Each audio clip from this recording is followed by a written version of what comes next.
卧槽，山本老头就这么挂掉，真的好吗？不是尼玛最古老、攻击最强的斩破刀。漫画中早已看过结局，真正看到动画，仍是有些气愤。纯都在针对老头。上次灭火器，这次直接剧情杀。墙上挂着一把外形普通、深紫色刀柄、棕色刀鞘的太刀，一脚飞身上床，两部握刀在手。万开，残火太刀北，天地灰烬，凌空一刀斩。正中显示屏，昏暗房间火花闪电，噼里啪啦。少年猛然睁开眼，擦去额头汗水，目光看向挂在墙上的太刀。苏木，你个老六，让你叫老子起床，你这厮自己睡大觉。今天可是转职仪式，老子一定会转职成为9星战斗职业，然后和冷玉八嘎将见面。少年匆忙穿好衣服，跟随人流前往食堂。他叫苏木，毋庸置疑，他是个穿越者。动画里山本老头被一剑斩灭之后，他也因一刀砍中显示屏，穿越了。穿越后的世界仍旧是蓝星，世界的规则却发生了变化。1000年前，蓝星科技文明达到鼎盛，世界规则突变，诸天位面入侵，天使、恶魔、旧神怪兽降临，人族被大肆屠杀，科技文明一夕之间被毁灭殆尽，人族或被灭绝，或成为牲畜被圈养的危难之际，职业祭坛出现，指引人类成为职业者，击退诸天万界的入侵，延续文明之火。经此，世界规则彻底改变。简单而言，如今的蓝星成为一个类似网游的世界。今天对于每个华夏国的高3学子来说，都是一个至关重要的日子。转职仪式，苍兰市启星中学，哥哥们弟弟们，待会儿要好好加油哦，人家是爱你们的。哼，一群妖艳贱货，寄生虫，伦家可盐可甜，可攻可御，姐姐妹妹们，伦家就是你们最喜欢的奶狼狗啦。嘻嘻嘻，体重55，身高176，在职模特一枚，喜欢白丝和 cos， 只要你喜欢，我可以变成你想要的任何一个。寻一枚帅气安全感的职业者男友，可以不帅，必须6星以上战斗职业，36D 的重量可不是谁都拖得起来的，么么哒。学校外，清纯可爱风，高冷禁欲系，古装 cos， 白毛萝莉应有尽有，还有霸道总裁、温柔奶狗、文艺男神范儿，一应俱全。他们无不在等待投入战斗职业者的怀抱，获得改变命运的机会。与外界奔放热烈的气氛不同，操场上一如既往安静肃穆。不论在哪个世界，领导的讲话都是一样烦人。苏木摸着手上厚厚一层茧，这是他常年练习基础剑术的证明。他是可悲的，穿越18年，别说金手指，就是金手毛都没一个，还指望着转职仪式逆天改命，夜夜勾栏听曲，会所嫩模，要不然就只能下海搬砖。熬过又臭又长的校领导讲话，连各个班主任老师都忍不住在心中吐槽。职业祭坛亮起五彩斑斓的光，4名身披洁白长袍的神职者分列祭坛两旁，庄严肃穆。转职仪式开始。马保国战斗系拳法家，唐三三生活系药剂师，萧燕战斗系7星爆炎战土，叶凡战斗系6星钢鼎立土。一张张青涩稚嫩的脸庞满怀期待走上祭坛。转职战斗系兴奋疯狂，生活系眼神黯淡，心生绝望。大家无需紧张，保持一个好的心态，无论战斗系还是生活系，只要你用心经营，都会有好的人生。说话的人是班主任林威，22级5星圣堂牧师。苏木心中冷笑，我去工地搬砖，张三回去继承产业，李四当上法师，我们都有光明的未来。万族入侵之下，主宰这个世界的是战斗系职业者，拥有战土、法师、祈土、刺客、牧师、射手6个基础职业，没有外挂金手指。苏木这18年来从未有片刻懈怠，从孤儿院出来的他，靠着奖学金走到现在，所有成绩全部第一，基础剑术的评价更是不逊色于老师。所有的准备都是为了今天。炎炎夏日，天色骤然刮起冷风，见有雪花飘落。天哪，是天地异象。转职成为高星级隐藏职业时，往往会伴随有奇异的现象发生。异象的范围越大，持续时间越长，代表职业与星级越高。校长、教导主任以及一众老师瞬间狂喜。雪花落了6分钟，覆盖整个启星中学。沈幼霜战斗系8星冰霜魔导。少女在4名神职者以及万千目光的注视中走下祭坛。转职仪式后，黑发转白，周身萦绕亮丽冰晶，光辉圣洁。不愧是咱们启星中学的女神，幼霜女神，我想当你一个人的狗，就你，活脱脱舔狗一枚。谁不知道幼霜女神眼里只有咱们木哥？嘿嘿嘿，兄弟你可是真的好福气啊！可惜，这么好的女孩子碰上了性冷淡的苏木，真是造孽啊！胖子忍不住唉声叹气。苏木淡然浅笑，看向回到班级队伍被众人簇拥的沈幼霜，后者极为默契的也看过来，视线交汇。两人先前同属于一个孤儿院，关系极好。沈幼霜的运气比较好，被一对夫妻收养，早早离开孤儿院，升入启星中学后，刚见面就认出了彼此。这3年苏木成绩始终稳压沈幼霜一头，后者每次都开心的像是自己考第一，平时有事没事也总会拉苏木出去玩。至于为什么没有在一起，呵呵，心中无女人，拔剑自然神。苏木可是立志要成为高手的有志青年，岂可为招蜂引蝶？陆66战斗系7星暗影刺客。苏木看到一只灵活的胖子蹦跳着跑下祭坛，张开胖乎乎的手臂朝他奔来，高兴得像个几百斤的孩子。野猪飞翔。苏木闪躲后快步冲向祭坛，背后响起陆66的叫喊：苏木，待会儿看老子不揍你丫的！登上祭坛，闭眼。也正在这时，一阵风吹来，枝头上鸟雀惊起。苏木头顶上空显现五彩祥云，一束光从天而降。这一刻，苏木宛若神之，五彩祥云凝聚，呼吸间覆盖整座中学，范围还在扩大。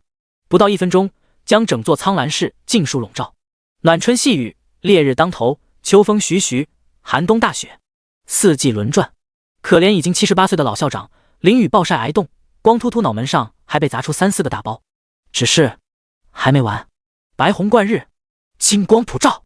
乖，这他妈天地异象大爆发啊！木哥大发了，我江浩天实名羡慕。什么叫气运之子啊？天地异象啥时候这么不值钱了？好哎，握紧拳头，神采奕奕。沈幼霜知道苏木肯定很厉害，璀璨夺目的金光映照出4名神职者过分惊讶而扭曲到滑稽的脸庞。天地异象仍在继续。日月同现。大腹便便的教导主任搀扶着站不稳的校长，满脸涨红，肥嘟嘟的脸上每一个毛孔都溢散出喜悦。足足15分钟了，天地异象还在继续，绝对是9星评定，还是超稀有职业。今年有潜力的孩子颇多，启星中学这是要飞的节奏啊！提示：你成功转职为装备大师。我尼玛，你他喵是在逗我！苏木忍不住在心中爆了粗口。完犊子！生活职业，老子的刀掰练了。提示：你的职业星级为9。喵喵喵！生活系职业还带星级的。苏木敏锐感觉到咸鱼今天要翻身。第2章，一个人轰动一座城。苏木刷天赋快疯了。9年高考，6年模拟，里曾明确说过，生活职业不会出现星级评定。所以现在是个什么情况？按照流程，接下来会出现2个随机的职业天赋。提示：你获得刷新天赋次数999。提示：请问你是否刷新天赋？这一刻，苏木感动到想流泪。整整18年啊！金手指终于降临了吗？大锤精通，你可以熟练使用铁匠工具王大锤，打造时间负 50%。8块腹肌，拥有超凡体格，裸露上半身的你就是整条街最靓的仔。挥舞王大锤，速度正 150%， 异性魅力正 66%。我呵呵你一脸。除了第2个还有用，第1个是什么？我穿越过来就是为了给别人打造装备。毫不犹豫选择刷新。提示：你刷新了职业天赋，刷新次数1。坐怀不乱，你的异性魅力正 200%， 免疫来自异性的魅惑。女装大佬，每穿上一件女装，全属性提升 6%， 最高不超过 666%。苏木要哭了，这都是毛线职业天赋。以他的姿色，驾驭女装完全没问题，甚至还能穿出男爱女妒的感觉。难不成化身女装大佬？这个先不说，最关键的，想要达到最大效果，111件女装啊！继续刷新。40分钟过去，启星中学操场上每个人都很沧桑，风吹日晒，雨淋冰雹，还有霜冻飘雪。年迈的校长无法承受接踵而来雨雪洗礼，已经被救护车拉走。五彩祥云聚而不散，整座城市被一分为4。春夏秋冬，率先赶到的是华夏国驻苍兰市的军队，足足有1000多人，才来就把学校围得水泄不通。教导主任噤若寒蝉，任由军队将学校暂时接管。此等天地异象，妥妥9星没跑。军队的出现，乃是因为先前华夏国曾有被其他国家强者夺走气运的事件，这些人也不过是先头部队。紧接着，苍兰市有名的职业者高手，各个工会的大佬先后来到，望向祭坛的眼神各有不同。华夏国历史上最长的天地异象是持续64分钟，随后便诞生出如今超级职业强者华夏国现任守护者次元剑圣裴纯风。或许今日众人也会见到奇迹的诞生。校门口出现不少手握便携式设备进行直播的路人，随随便便拍个异象的镜头，观看量瞬间就能飙升到10万加。屏幕前的观众朋友，我现在身处的位置是在启星中学外，大家可以看到我身后的通天光柱，正是今年转职仪式引发。身着得体职业装的女记者在摄像机前激情报道，事关重大，我将在此持续追踪转职的最新进展。陆66抹一把脸，冻得瑟瑟发抖。炎炎6月，半袖短裤，感受只有在隆冬腊月才有的温度，美丽动人啊！真尼玛安逸，你可倒好，风吹不到，雨不在你头顶下，没天理。话虽如此，陆66真心为苏木高兴。整个学校4周挤满人，倘若不是有军队组成的人墙，估计现在操场全是观众。校门口的马路上早已停满各种交通工具，交警带着厚厚一本罚单，还没贴到一半已经用完，只能无奈叫来队友。最开心的莫过于学习门口的小卖店，贪图一时便宜进了一箱劣质的卡通雨伞。启星中学的学生们都知道，本以为会烂在手里，现在不到半个小时原价卖光，夫妻2个点着票子，高呼老天有眼，感谢转职仪式。1个小时过去，换言之，天地异象排着队出现也有1个小时。可怜的启星中学高3学生们在极端变化的天气环境下苦苦支撑，不是不想离开，是没办法离开。军队接管学校，放明话就是苏木转职不结束，谁都甭想乱动。木哥转职，全体遭罪。老六，苏木平时是不是有便秘？怎么这来长时间？抱怨声此起彼伏，却拿祭坛上的苏木一点办法都没有。可以确定，苏木引动的天地异象让一座城市彻底轰动。我尼玛有没有点正常的职业天赋？苏木全身心沉浸在刷新天赋中，对外界发生的一切完全不知道。强力天赋不是没有，副作用也贼给力。什么葵花秘术，断根以自强，能够增幅100倍攻击。拜托啊，老子要的是能变强的天赋，不是自残的玩意儿。人生的快乐都没有了，我要100倍攻击顶个屁用！再刷啊！魔力源泉，大幅度提升魔力上限，你的魔力回复速度永远大于你的魔力消耗。nice！ 苏木终于看到一个完全没有额外惩罚的超级天赋。拥有魔力源泉，意味他将拥有无限的魔力，只要技能没冷却时间，他就能一直扔技能对到死。提示：你是否选取魔力源泉？确定。嘴角微微上扬，接下来就是再刷第2个天赋了。装备大师算得上屈指可数能战斗的生活职业之一，对于装备大师的固有印象是毫无章法的挥舞锤头，由于属性并不高，打在怪物身上无异于捶胸口的小拳拳，也就能打个史莱姆，还是最低级的那种。全装备精通，你获得全职业装备精通，佩戴相应武器可学习对应职业技能。哎呀呀！苏木笑了，笑得很大声。刷新了772次，终于找到他想要的。不光如此，还远远超出了预期。2个职业天赋选择完毕，转职仪式结束。天地异象似乎早已坚持不住，顷刻间便消散。祥云散尽，日光重临，微风徐徐，水波不兴。启星中学一众被极端天气折磨的学生常常松了口气，终于不用再遭罪了。同时，他们更关心和好奇的一个问题是，苏木这家伙的职业究竟是什么？伸了个懒腰，转个职，差点累死气死。回过头，苏木吓了一跳，这人有点多哈，一个个看起来像逃荒的难民，看苏木的眼神好像在看肥肉，盯得苏木通体发毛。哎，他们这都是怎么了呀？你们怎么也和难民一样？4名神职者翻了个白眼，无语至极。合着您什么都不知道呗？下一刻，为首的神职者不敢相信他的眼睛，揉了好几遍，喉结上下滚动，颤巍巍地说道：苏木，生活职业，装备大师，第3章，史上最大乌龙，幸运暴击，开局留刃若火。纳尼？这一刻，砸瓦鲁多！苏木仿佛听到白金之星的怒吼，万千人齐齐进入时间静止。某个调皮的孩子爬上屋顶，拍了张照，1年之内斩获大奖无数，从此步入知名摄影家的行列。呆愣的滑稽表情中，旁边站着的男性神职者再次公布：嘎嘎嘎！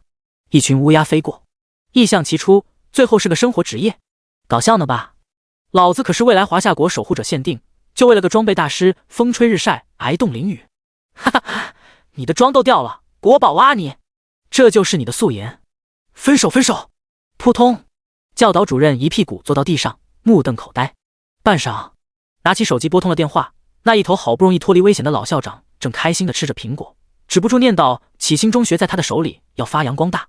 听到这个突如其来的噩耗后，无法接受，又晕了过去。军队、警察都来了，记者还在报道，甚至都已经想好接下来的喜讯该怎么说。现在你告诉我，没有战斗职业，就只是个普普通通的生活职业，完呢？无数人都处于蒙圈状态，回不过神。看了一眼属性面板，最终目光停留在智力。神职者望向这个气急败坏的少年，面露凄怆之色。沈幼霜面容惨白，缓缓走向苏木。他知道这个时候唯一能做的就是陪在他身边。命运已定，但是有我沈幼霜在，肯定不会让你受委屈。眼中掠过一抹异色，步伐逐渐变快，更加坚定。苏木，你别太单。好啦好啦，安心安心。说话间，苏木的手轻放在少女头顶，后者因为这突如其来的摸头杀而害羞不已。卧槽，妖兽了！老子的女神要被猪拱了！我的这一颗纯情的少男之心啊，就这么碎了！呜呜！周围响起一声声哀嚎，不少相熟之人摇头叹气。多么好的一对金童玉女啊，几乎是可以预见的幸福未来。啪！就这么没了。苏木回到班级的队伍，笑得阳光灿烂，转瞬就被陆六六一把抱住。兄弟，坚强！我知道你想哭，哥们的怀抱永远为你敞开。如果你愿意，我什么都能献给你。给我滚！苏木是真的开心。姓名：苏木，职业：装备大师，等级0，资质9星，物理攻击50，法术攻击15，防御28，生命500，魔力3000，属性力量10，体力10，智力3，敏捷10，天赋魔力源泉，全装备精通，技能完美强化，成功率100%，有一定几率触发暴击强化至满级，不能用于可交易装备。潜能爆发，开启物品所有潜能，每次可小幅度提升品质，不能用于可交易装备。超神附魔，成功率100%，每次附魔必定超越极限。括号里的提示彻底断绝了苏木想要通过强化和提升品质滚雪球脱贫致富的念头。但是两个技能可以最大限度提升武器的品质和属性加成，堪称化腐朽为神奇的 bug 级技能。生活职业怎么了？谁说生活职业不能像战斗职业一样在战场上驰骋？另一方面，这就是9星的评定啊！星级越高，每提升一个等级，获得自由分配的属性点也会更多。3星一次是3乘以4合计12个属性点。换言之，苏木现在每升级一次都会有36个属性点。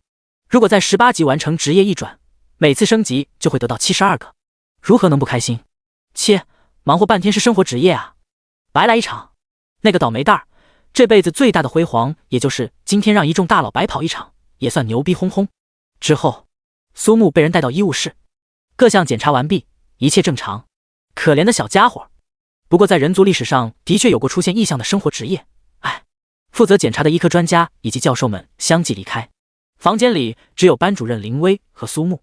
从林薇的口中，苏木发现除了他自己能看到具体的职业信息，其他人所看到的职业面板都是普普通通的生活职业，资质星级完全是一片空白。要是之后没什么去处，你可以来学校，我想办法给你找个差事。说完，林薇冷冷瞥了一眼，转身离开。成绩全校第一已经过去，就算成绩差，只要转为高星级的隐藏职业，同样能一朝翻身把歌唱，让老师和学校都得高看一眼。这就是职业者社会的规则。偌大的医务室空空荡荡，一个失败者不会收获多少同情与帮助。转职仪式已经结束，几个小时前还热闹的宿舍楼早已人去楼空，都已经各自回家。启星中学的规矩，转职仪式结束意味着高中生活完结，就可以离校回家。战斗职业者说不定明天就会出发前往新手升级区域，生活职业者则是步入社会职场寻找工作。回到房间，桌上的饭菜还冒着热气。兄弟，我今晚要喝冷鱼八嘎酱面记了。桌上饭菜是八嘎酱亲手给老子做的哟，吃的时候要心怀感激。祝福老子，我今晚要长大成人吧。幼霜女神来过了，她说如果你想要升级的话，明天一起组队。苏木笑了笑，六六和沈幼霜很够意思，多少人此时都对他唯恐避之不及。胡吃海塞一顿，目光停留在墙上挂着的破旧太刀。3年前偶然间在旧货市场看到一样深紫色刀柄和椭圆形刀型，为此苏木先借钱买刀，又省吃俭用半年还钱。握刀在手，双目微闭，脑海中浮现出穿越前的画面，森罗万象皆为灰烬，流刃若火。技能发动，潜能爆发，残破太刀通体闪烁光芒，足足持续10几分钟。提示：初次使用技能奖励，品质提升突破最大极限，适配当前世界规则。提示：你获得流刃若火 X1。苏木低头看去，手中太刀依旧如常，拔刀出鞘，原先残破的刀刃完好如初。流刃若火 LV0，职业战土，品质神话绑定，属性物理攻击加100，魔法攻击加100，攻击速度正100%，释放速度正100%，移动速度正100%。主动效果，使解进一步释放流刃若火的力量，获得技能斧斩、火焚城郭、松明、炽热地狱。万解彻底释放流刃若火所有力量，可进化为残火太刀，获得技能东旭日刃、西残日御衣、南火火10万一死大藏阵、北天地灰烬。被动效果，成长武器会跟随佩戴者等级进行成长，成长后攻击属性会提升。火神免疫所有火焰伤害，操纵火焰，释放火焰，掌控火焰，不可附魔。介绍：万物皆可燃，世间无有斩而不断，燃无不尽者。这个世界装备有黑铁、青铜、白银、白金、黄金、钻石、星辰、传说和神话共9个等级。技能提升外带初次使用的奖励，直接获得最顶级神话品质装备。呼！苏木紧握刀柄，漆黑的眼眸里星辰若隐若现。没办法附魔，还有强化没用吗？完美强化。面前出现一个轰鸣作响的强化炉，提示：你是否要强化流刃若火？确认。提示：你获得加18流刃若火。提示：当前强化等级受佩戴者等级限制。世界规则之下，强化装备被视作快捷提升战力的重要方式。强化等级越高，提升属性越多，成功几率越小。加7之后的强化失败会掉等级，加10强化失败等级直接归零，加10以上强化失败装备直接爆炸。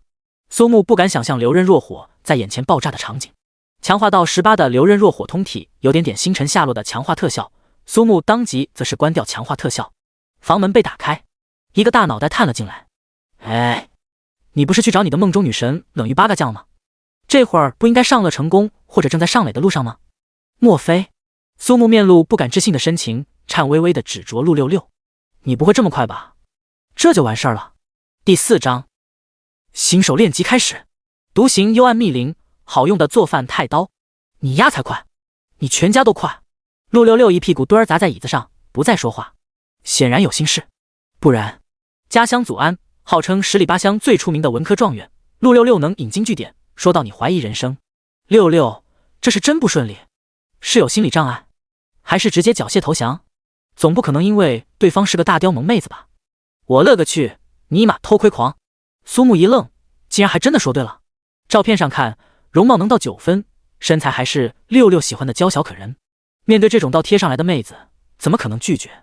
要不是陆六六兴奋不已多摸了摸，今夜之后怕是会从此出现心理障碍。老子看了3年啊，愣是尼玛没发现他丫是个男的。说话间，六六机遇作呕，起身就去洗澡。整层楼也只有他们2人，漆黑的走廊落针可闻。启星中学整个高3年级1500多人，最终也只有135个战斗职业，战斗系职业稀有程度可见一斑。明天太阳升起时，苍蓝市的新手练级区开放，诸天位面的入侵被击退，蓝星也因此发生变动，秘境出现，误区交错纵横，野外出现大量怪物。新手练级区则是经过官方评定，非常适合新手适应职业特点、提升经验等级的区域。紧接着就是人生的分水岭，职业者高考，通过者继续前往更高一级的学府深造，落榜者则是提早加入职业者工会，成为一名社会职业者。明天早上，我爸会派司机送我去幽安密林，你也跟我一起去吧。苏木和陆六六住在上下铺，与苏木孤身一人不同，陆六六家境殷实，父母虽非战斗职业，名下也各自都有公司，衣食无忧。成。苏木，你放心，我已经和爸妈都说过了，如果你愿意，明天回来就能去公司上班，有我陆六六在，虽说不敢让你把沈幼霜抱回家，娶个同等姿色的，问题不大。你还是先管好自己吧，别下次被人上了都不知道。滚滚滚，睡了。幽安密林位于苍兰市外，如果要坐公交，至少要花费2个小时。黎明时分，幽安密林外人头攒动。求36弟大乃牧师，全程安逸加血，3狂战土待飞。哥哥们，求组队求带求交往，萌系小法师1枚。小帅哥要不要来我们队？3法师暴力队，而且都是妹子哟。女子身材修长，眉目如画，但粉色的法师长袍更显温柔之性。陆六六咂咂嘴，心情复杂。有一说一，苏木的颜值很抗打，启星中学公认的校草，接近1.9米的高大身材，白净帅气的面庞，澄澈明亮的眸子，属于走到哪儿都极吸引异性目光的存在。他堂堂一个7星的暗影刺客没人组，苏木只是个生活职业呀喂！果然，这是一个看脸的世界。哀叹的同时，也替苏木找到另外一个发财致富的路子。如今的社会，吃个软饭好像也没什么不好，对吧？抱歉，他已经有队伍了。听声音就知道是沈幼霜，语气中带着前所未有的冷冽寒气。正宫驾到！陆六六感觉自己更郁闷了。苏木，如果你要进去，我们组队，好不好？此言一出，周围启星中学的人脸色微变。像沈幼霜这等颜值实力并存的女神，走到哪儿都是众人的焦点。众人眼看一朵鲜花，心甘情愿在苏木身上浪费时间精力，摇头叹息，怒不可遏，义愤填膺。无形之中，沈幼霜为苏木拉来一波仇恨。女神一定是被扑了，苏木这个卑鄙无耻的垃圾，不要脸的软饭男。安心啦，幼霜，我还是更喜欢一个人呢。沈幼霜轻咬红唇，那你向我保证，不要乱来。好好，保证还不行吗？苏木越是这样，沈幼霜就越担心，可他也知道苏木性格，只得作罢。很快，结界消失，数千人同时涌入幽暗密林。为了7天之后高考，等级越高越好。升级，升级，还是特么的升级！幽暗密林的寂静瞬间被打破，耳边风声呼啸，装备流刃若火，移速提升100%，速度已经超过绝大多数战斗职业者。他的目标是人更少的密林深处，是苏木。我去，还真的是他！自寻死路，他不会还以为自己是模拟战斗的最强王者呢吧？哈哈，嗨，人家要死，拦着做什么？他一死，我不就有机会接近幼霜女神了吗？只有少数几人注意到苏木非同寻常的移动速度，也仅此而已。开局就往密林深处奔跑的，所有人看来无异于是自杀行为。沈幼霜是这次启星中学唯一的8星战斗职业，兼顾强控与输出，更何况本身8星资质，完全不缺属性，队伍抢着要。苏木，你可一定要活着啊！他知道苏木绝不会去寻死，可仍旧有些担心。阴冷的风不住拍打着面颊。这里已属于幽暗密林的深处，怪物主要有猫妖、哥布林以及牛头人。蓦然间，2只体型庞大、手持巨斧、浑身雪白的牛头守卫出现。精英牛头人守卫 LV5， 攻击125，防御249，生命10000，技能野蛮冲撞、狂牛怒火。介绍：牛头人领主麾下精锐的守卫，各方面欲望都很强悍。血红色的兜裆部被狠狠顶起，果然介绍中描述的一样。手中浮现流刃若火，就用你们2个来开刀吧。2只牛头人守卫哼出几口热气，为这个渺小人类的自不量力感到可笑。正好，已经有很长时间没有吃生烤人肉了。好，赤焰热浪铺天盖地，狂牛怒火覆盖前方数十米范围，等级0的职业者绝无法躲避。刀位出鞘，刀鞘出现的数个漩涡将漫天火焰吸收殆尽。苏木很快，牛头人守卫发现火焰消失的下一秒，已经站在他们身前不到1米。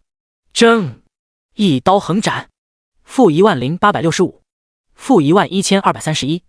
牛头人守卫粗壮的身体一分为2，毫不费力。吃，漫天血雨飞溅的瞬间被高温蒸发。爆！接连4声爆响，牛头人守卫的残躯瞬间被火焰笼罩，空气中飘着炭烤牛肉的香气，然后便是烧焦的糊味儿。提示：你的经验增加150。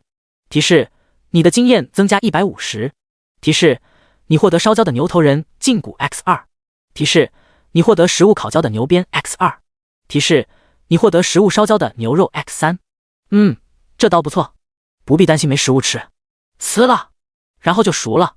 可以预见，苏木注定会多出非常多的熟人。第5章，斩杀洛雷诺凯，惊喜的沈幼霜。嗡！耀眼的光柱将苏木笼罩。提示：等级提升，当前等级1。提示：你获得36个属性点。提示：加18流刃若火等级提升1级，当前等级为1。打开属性面板，由于武器等级提升，物理和魔法攻击力各自提升50点。思索之后，决定暂时将属性点进行保留。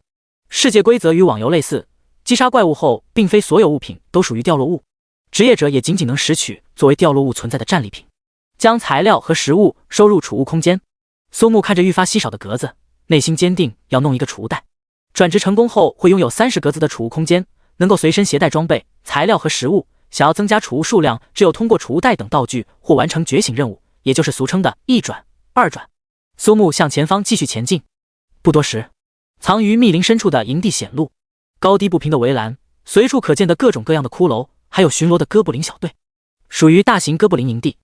教材：怪物学基础，中将哥布林营地形容为新手的噩梦。四肢短小，相貌丑陋的哥布林生性残忍狡猾，懂得利用诡计打败敌人。更为可怕的是，哥布林最喜欢使用人类女性作为繁殖的工具，每年各地都有女性被哥布林掳走的新闻。许多新手职业者面对残暴狡猾又数量繁多的哥布林，往往会手忙脚乱。如果运气不好，碰巧营地中有领主级别的哥布林存在，必将是一场苦战。普通哥布林等级4，精英怪物大概在6到8级，领主的话基本稳定在10级。正常情况下，需要至少2组4人小队才可以与之抗衡。苏木简单评估，飞身窜出，径直冲入营地。阿拉嘎瓦咔哒哒哒哒，营地瞬间嘈杂，源源不断有哥布林从四面八方出现，短短几分钟已经有上百只哥布林。长枪、弓箭、盾牌、大刀各类兵器一应俱全，哥布林法师吟唱咒语。-12465，-13749，-11235。虽然早已被证明是玄学，苏木为了能够转职成为战斗职业，从初中开始锻炼身体，高中3年在基础剑术、基础攻术等一切和战斗有关的课程都得到老师 SSS 加的评价。等级为1，物理攻击属性高达15150。哥布林的生命至多不过4000，苏木挥刀冲入，堪称屠杀。苏木的经验也在肆无忌惮的挥刀过程中寻梦增加。升级光柱接连出现，帐篷内一双昏黄色的小眼睛盯着苏木，罕见流露出疑惑：弱小的人类职业者为何会拥有这般恐怖的伤害？起身，走出帐篷，手握一把冒着闪电的短小菜刀。领主洛雷诺凯 LV11， 攻击350，防御360，生命23333。技能呼风引雷，闪电锁链，雷光屏障。介绍：幽暗密林深处的霸主之一。眼角余光看到在不远处的矮小银色哥布林，苏木奋力杀出重围。提示：等级提升，当前等级为5。-12345， -11533。当啷！洛雷诺凯闪烁荧光的身躯瞬间暗淡，鲜血迸溅。其余哥布林一看，领主都没了，兄弟们赶紧跑啊！顿作鸟兽散。提示：你获得经验2500。提示：你获得引雷刀 X1。提示：你获得坚韧的表皮 X3。提示：你获得初级储物袋 X1。提示：你获得哥布林的大号金币匣子 X2。苏木大喜，将散落在地上闪闪发亮大中小号金币匣子捡起，运气相当可以。引雷刀是白银品质武器，附带25%几率召唤雷电特效，除了长得像缩小版杀猪刀外，没什么缺点。至于初级储物袋，拥有50个储物格，潜能爆发。提示：你获得大师级储物袋 X1。喜形于色，本是想尝试，没想到还真的可以。提升品质不仅局限于装备，道具也可以。大师级储物袋拥有5000储物格，一步到位，将地上所有掉落物全部搜刮干净。苏木进入最大的帐篷开始搜索。又说：我不是和你吹牛逼，你还不知道秦羽大哥的真实身份吧？那可是咱们苍兰市最大自由工会红狼的少主。你看看刚刚那个嚣张的赵龙，宇哥瞪了一眼，那还不是安安分分？哦，沈幼霜完全无感，只不过秦羽是同班同学，仅此而已。其余2人背景实力雄厚，比起秦羽还是差上不少。不过那又如何？这个世界上的男人，除了父亲苏木之外，其他不都是雄性生物吗？不为所动，完全一副无所谓的态度。越是如此，秦羽才越发欲罢不能。他初3那年看到沈幼霜惊为天人，放着贵族学校不去考启新这个平民中学，就是为了他。偏偏这3年，无论他如何努力，沈幼霜依旧不为所动。秦羽知道苏木是那种没理由的帅，但他的母亲说过，帅气不过一时，只有强悍的实力和有趣的灵魂，才是让女人迷醉的王道。更何况，秦羽自认为这些他全都有，天胡开局。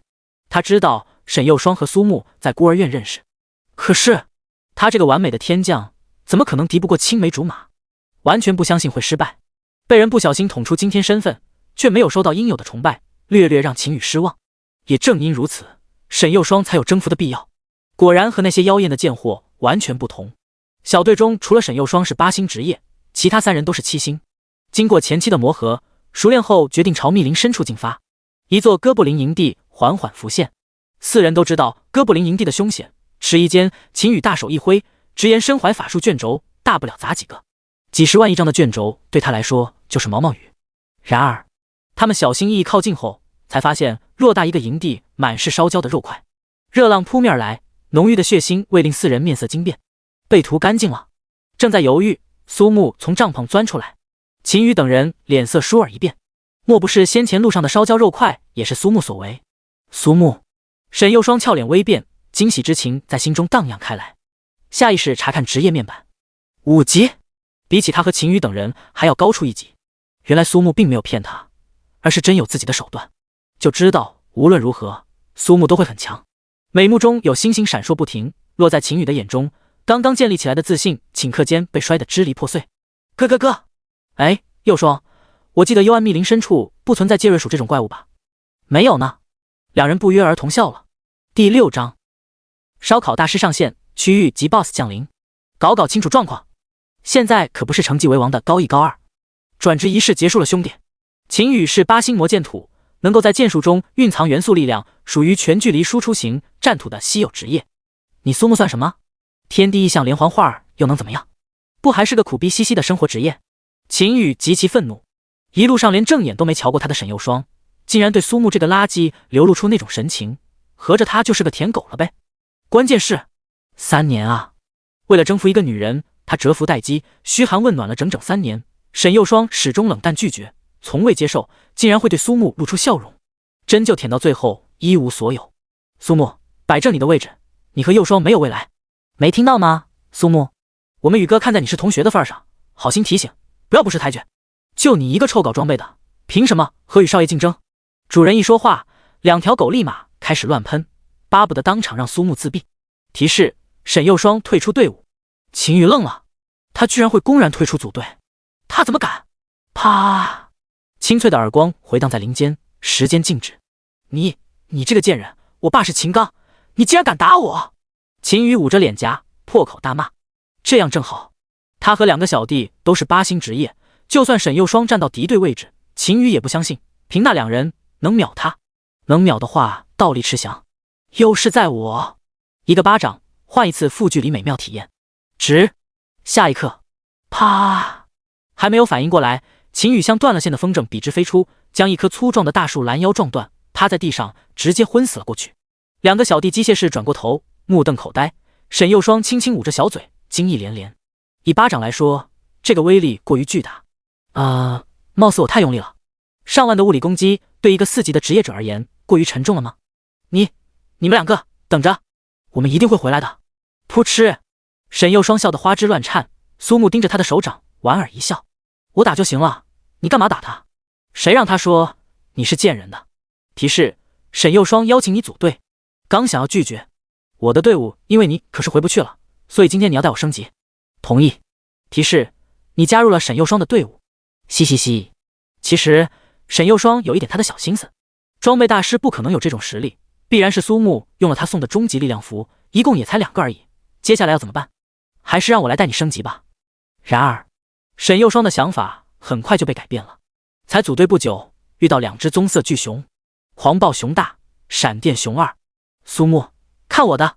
冰晶闪烁，寒气弥漫，冰雪结晶，枪！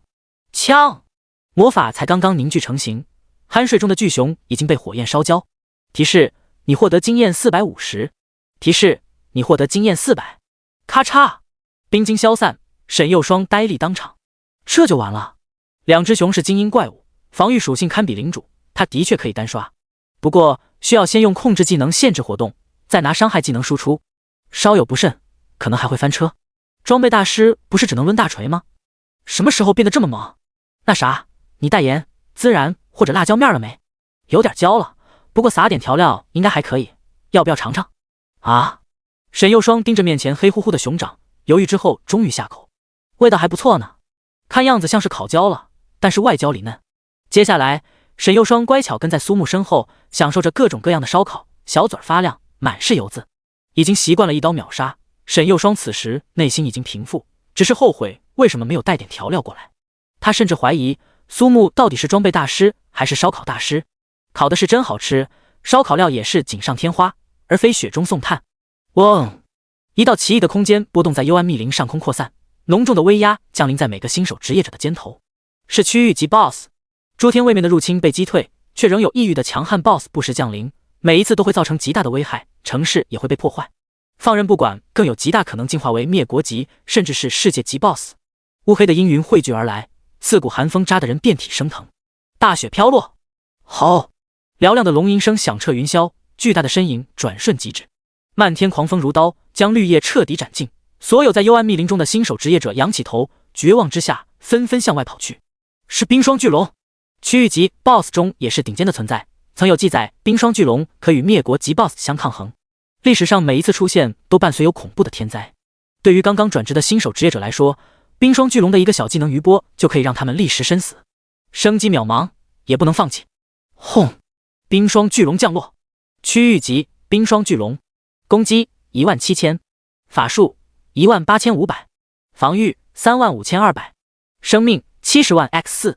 技能：龙族血脉，暴击率正 50%， 暴击伤害正 250%， 控制类技能范围正 30%， 被控制时间正 25%， 技能造成暴击时有 25% 几率刷新全部技能。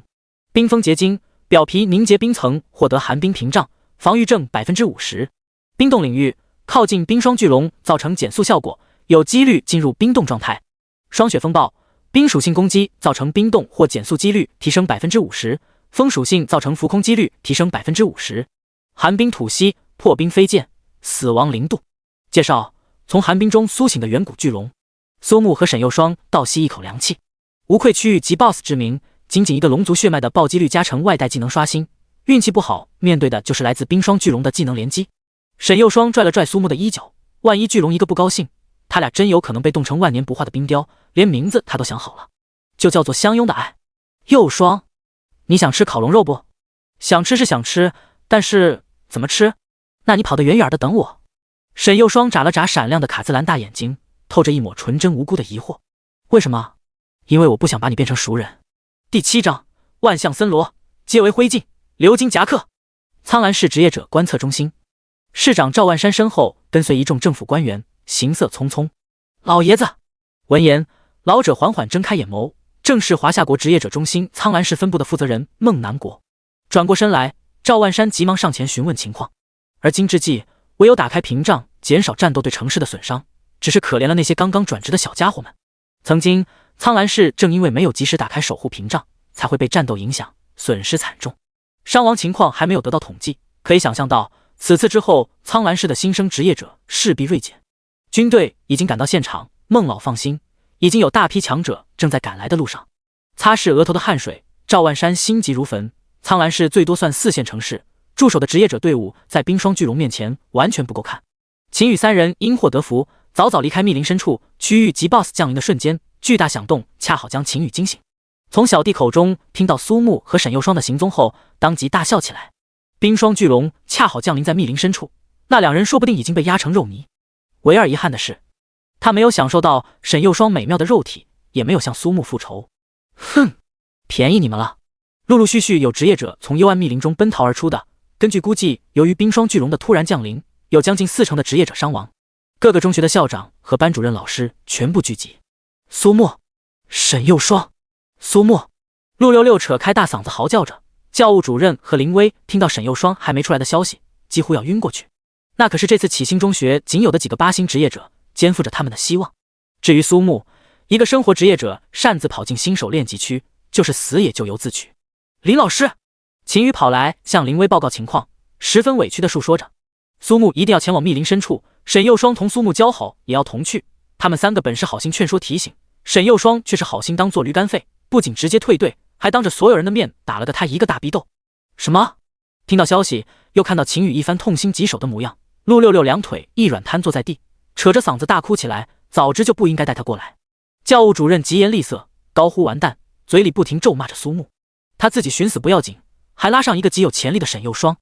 与此同时，幽暗密林深处，沈佑双玩命地奔跑着，不时还要躲避漫天砸落的坚冰。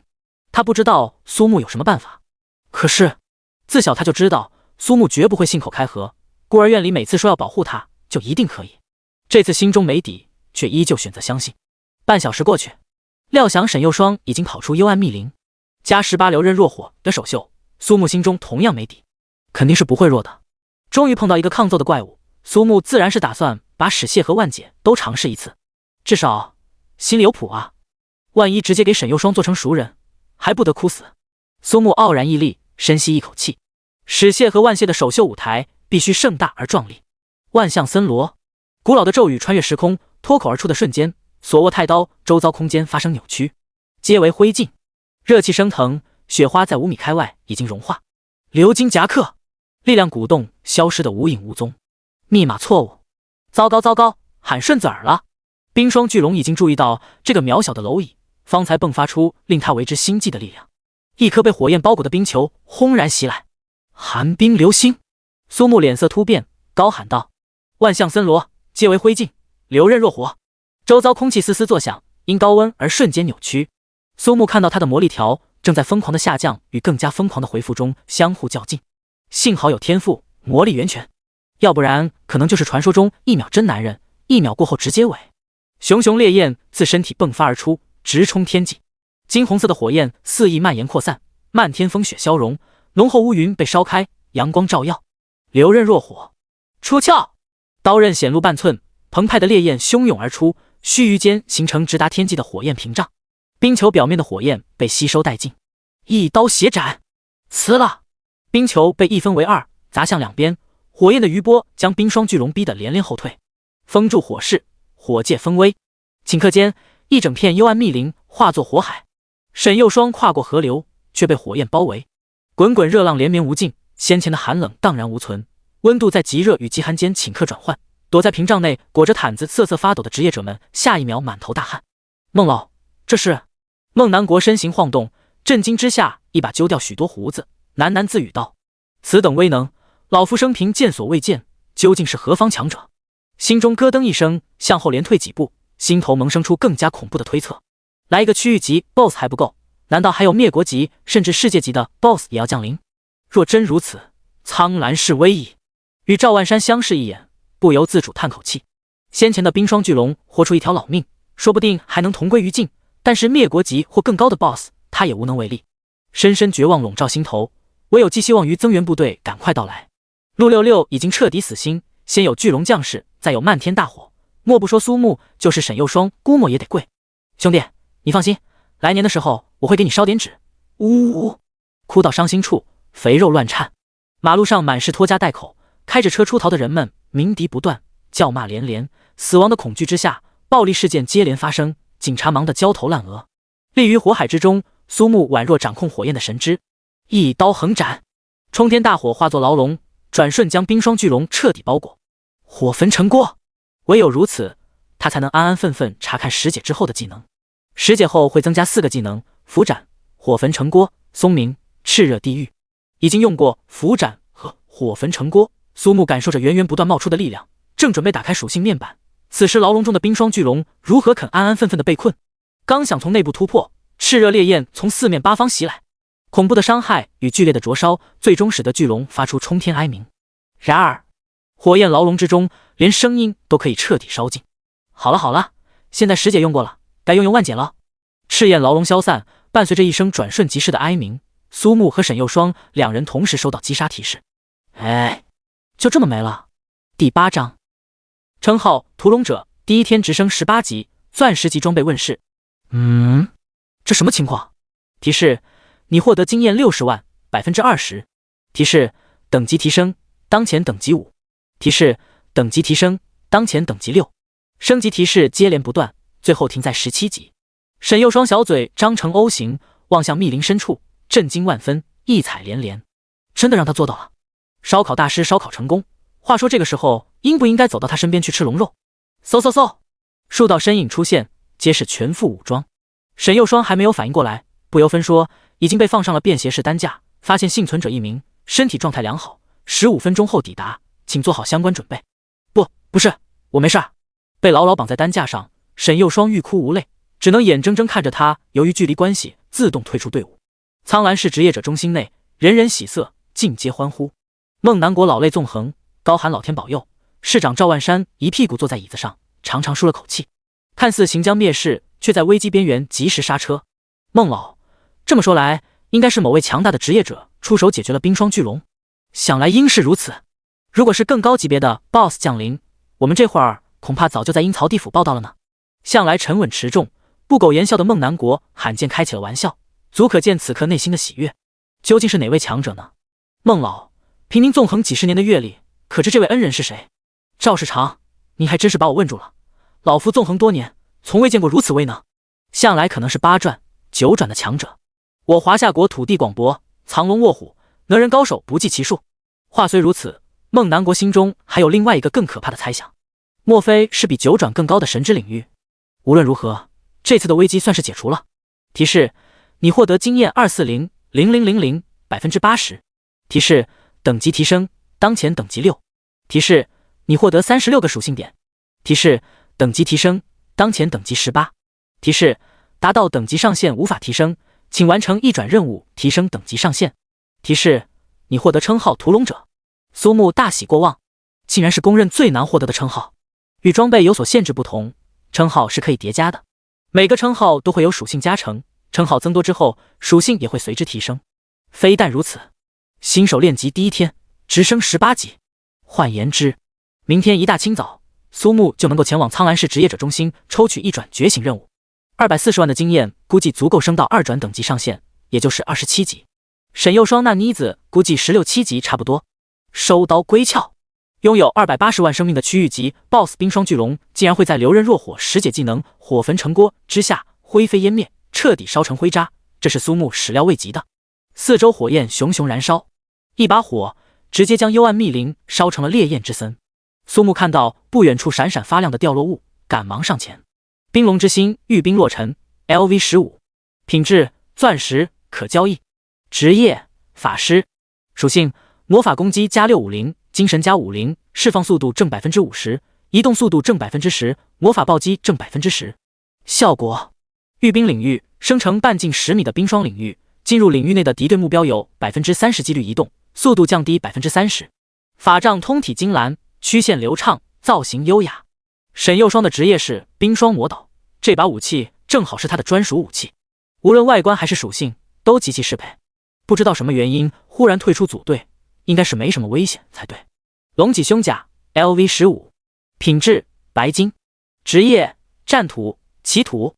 龙脊护肩 LV15， 品质白金，职业战土骑土。一套白金品质的防具，外加钻石级的法杖，放在高考前夕可谓是绝对的香饽饽。不少大家族或势力巴不得为年轻一辈提供更好的装备，只为能考一个好成绩。除了装备之外，还有冰龙鳞片、残破的龙翼等许多稀有的材料，可惜是没有技能书。当然，还有整整一大麻袋金币。龙生性喜欢金光闪闪之物，自然是不缺金币，堪称穷人的狗大户。新的世界规则下，一枚金币等于1万华夏币。提示：你获得金币 X34531。嚯！冰霜巨龙，我爱你！算上先前扫荡哥布林营地得到的金币，足足有3万6千多。换算下来，苏木已经拥有3亿6千万。从一个打车来幽暗密林都费劲的穷小子，一跃飞升为上亿资产的富人，竟然只用了不到1天的时间。苏木现在完全有能力添置一套房子和最起码的代步工具，再也不用担心从宿舍搬出来后的住宿问题。至于一套白金品质的防具，原先还打算卖了换钱，今非昔比，苏木考虑使用装备大师的技能提升品质再强化。毕竟强化18的流刃若火手中握，攻击是足够的，防御还是提升一点比较有安全感。熊熊烈火燃烧，幽暗密林的大火仍在持续。踢了踢冰霜巨龙已经被炙烤到焦糊的身体，苏木盘腿而坐，拔出流刃若火。除了烧烤这一个功能，流刃若火还是一个刀，一把切肉的刀。天上龙肉，地下驴肉。苏木已经吃过驴肉，不知这烤熟的龙肉味道怎么样。轻轻割下一块，撒了一些随身携带的孜然粉。苏木尝了尝，柴刀令人发指。非但如此，即便有佐料，还是发酸发苦，难以下咽。哦，烤龙肉狗都不吃。鉴定完毕，苏木检查之后，径直走入火海。佩戴流刃若火的情况下，自动免疫所有火焰。不久，先前将沈幼霜救下的搜救队员齐刷刷落地，看到如山岳般巨大却已经烧焦的巨龙尸骸，面露惊异之色。他们就在幽暗密林边缘，全程目睹冰霜巨龙被火焰牢笼彻底困住，继而毫无还手之力被烤焦的全过程，震惊于出手之人的恐怖实力，同时心中也有一丝庆幸。若非如此，真让冰霜巨龙发起疯来，苍兰市免不了生灵涂炭。队长，你看那里！顺着队员手指的方向，几人靠近一看，竟是整整齐齐的切口。蹲下身，拿起还冒油的肉块，被人咬去一块，旁边还有明显是吐出来的肉泥。对，队长，该不会那位前辈是一时兴起想吃烤龙肉才？荒诞！却有点道理。几人看着周围熊熊燃烧的森林，叹了口气。苍兰市仅有的新手练级区，今天之后也不复存在了。我的好兄弟，你死得好惨啊！呜呜呜，睡在我下铺的兄弟，睡在我寂寞的回忆里。第9章，教务主任约谈，请你不要再耽误幼霜。班主任林威爆粗口。家乡在祖安，除了自诩为祖安文科状元，动辄就能喷到人怀疑人生到自闭。陆六六其实人很不错。熊熊热浪袭来，汗流浃背的瘫坐在地上，哭嚎着唱起毕业季非常流行的神曲。睡在我下铺，恶兄弟。哭腔之下更显悲怆。下辈子你重新投胎，不管你多难看，只要你是个女的，我陆六六一定娶你，让你一辈子衣食无忧。呜呜呜！一边说着，一边捡起碎石子给烧成灰的好兄弟垒了个简单的小坟包。嘿，六六，你这是在给谁垒坟呢？还能有谁？苏木那个撒手人寰的老壁灯。陆六六扭过头。啊！卧槽！一定是老子过于思念，连唱带说把魂儿给招来了。陆六六额头上冒出虚汗，竟是直接给苏木跪下。木哥，不对，木爷爷，我知道您走的不安生，您放心，只要安心的去了，每年忌日我肯定给您烧纸上香。人鬼两殊途，我知道你想我，但是我还没破处啊。只要你不带走我，我儿子就叫苏木。瞧着惊慌失措之下口不择言、诚惶诚恐的胖子，苏木忍不住大笑了起来。几秒过去，陆六六也意识到什么，野猪飞翔，差点给苏木做趴下，幸好苏木平时早有锻炼，稳稳接住。咱就是说，凭这腰部力量，还不是夜夜笙歌无休？苏木，你他娘的还给老子活着！废话，我要是死了，你还打算让我当你儿子？陆六六尴尬一笑，旋即想到了什么，嚷嚷着要苏木把他磕的头原封不动还回来。吵闹之声引起不少人关注，听到苏木竟然从幽暗密林归来，各自惊奇不已，感叹着苏木的强运。生活职业者进入幽暗密林本是九死一生，还有区域级 BOSS 降临，完全没有生还的可能。重逢的两人没有注意到隐藏在人群里的恶毒目光。沈幽霜那个贱人被救了，你为什么也能回来？冰霜巨龙和大火怎么都没把你弄死呢？脸上的五指印儿格外清晰，过去这么长时间还火辣辣的疼。秦羽从小作为红狼公会未来接班人培养，纡尊降贵就读启星中学，更有种鹤立鸡群的飘然出尘。先被人甩，再接连挨了2巴掌，秦羽盯着苏木，恨不得当即让他去死。苏木，可以请你过来一下吗？教务主任王老师找你。班主任林威轻声喊道。接触到林威的目光，苏木只感觉到前所未有的淡漠，比之昨日在医务室更甚。脑海中还是习惯那个说话慢慢吞吞、温柔的班主任，与现在相比，判若两人。进去吧。自始至终，林威始终没有看过苏木，这些苏木早已想到，见怪不怪。苏同学，好久不见。刚进门，苏木就察觉到房间内的气氛异常沉重。曾经在他面前和蔼可亲的教务主任背对他站在窗前，手中刚点燃一支香烟，嘴角划起一个弧度。苏木呼出一口气：“王老师，您有什么事情就直接说吧，不用拐弯抹角。”显然没有料到苏木的开场会单刀直入，表情微微错愕之后，当即掐灭烟头。苏同学，你作为我启星中学曾经的骄傲，我和林老师都对你寄予厚望。我想你应该知道，今天找你谈话，不仅是为了你自己，也是为了学校，为了另一个人的前程。说到此处，苏木已经明白，是为了沈幼霜，想来应该是秦羽那家伙。王老师，您希望我怎么办呢？苏木神情平静，目光中更没有丝毫情绪的波动。离开沈幼霜同学，我知道你们之前在孤儿院里感情很不错，可你也应该明白，从昨天之后，你们之间的差距只会越来越远。幼霜他对你是很在意的，你如果在的话，只会影响到他的升级，到时更会影响到他的高考成绩。你于心何忍？苏木冷笑一声，正要说话，另一头却已经失去了耐心。苏木，刚才我只不过念在3年的师生之意，才会与你费这些口舌，别忘了，你只是一个装备大师。如果你还是想继续赖在幼霜同学身边，别怪我和林老师为了学校的未来和沈幼霜的前程，不得已用一些非常的手段。生活职业的苏木从转职一事后，便没再体会过所谓的师生情谊。权衡利弊之后的选择，冷血却又正常。打了个哈欠，苏木冷冷说道：“王老师，我做什么和您和学校都没什么关系吧？至于您说的非常手段，有机会我倒很想体验一番。”说罢便转身走出房间，留下教务主任一拳砸在墙上，愤怒至极。拽什么拽？区区生活职业者，若不是这里有军队驻守，大庭广众之下不好动手，杀了也就杀了，大不了交点罚金。这是职业者的社会，还以为是之前。如果他真的敢再接触沈幼霜，等于自取死路。嘿嘿，不愧是我的木哥，敢这么和教务主任说话。苏木不置可否。谁也不会闲着没事儿去瞧一个平平无奇生活职业的属性面板，自然也不会发现苏木已经达到18级上限。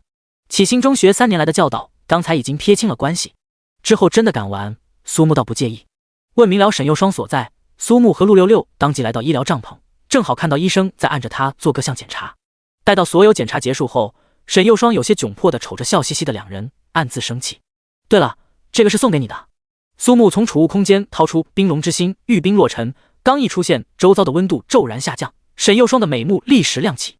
接过法杖，爱不释手。陆六六凝眸一看，宛若看见鬼一样。尼玛是钻石级法杖，虽说等级才15，在高考这个敏感时候，最少2000万。什么时候苏木变得这么有钱了？难不成这小子以前都在装穷？不，真若是如此，苏木当初怎么可能找他借钱买那把破太刀？哦，对了，幼霜，和你说个事儿。什么啊？这可是苏木第一次送他礼物，还没有从激动欣喜中缓过来。沈幼霜说话的声音无比温柔，听得旁边陆六六连连叹气。人和人之间的差距，这是比人和狗之间的差距都大。龙肉又苦又酸，是真不好吃。那你，龙肉，这是什么情况？陆六六完全摸不着头脑。不远处，班主任林薇躲在一旁，细细定睛看去，心道苏木能送出什么好东西。然后，我日，钻石庄第10章，一个大逼斗的对他造成多大心理阴影啊！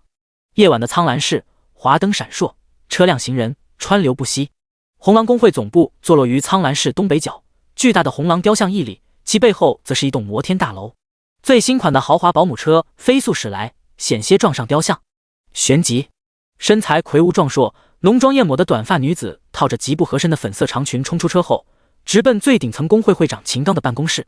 秦夫人好，胡姐姐您来了，会长和少爷都在呢。女子完全无视两旁工作人员的热情，一路火花带闪电，恨不得直接闪现到顶层。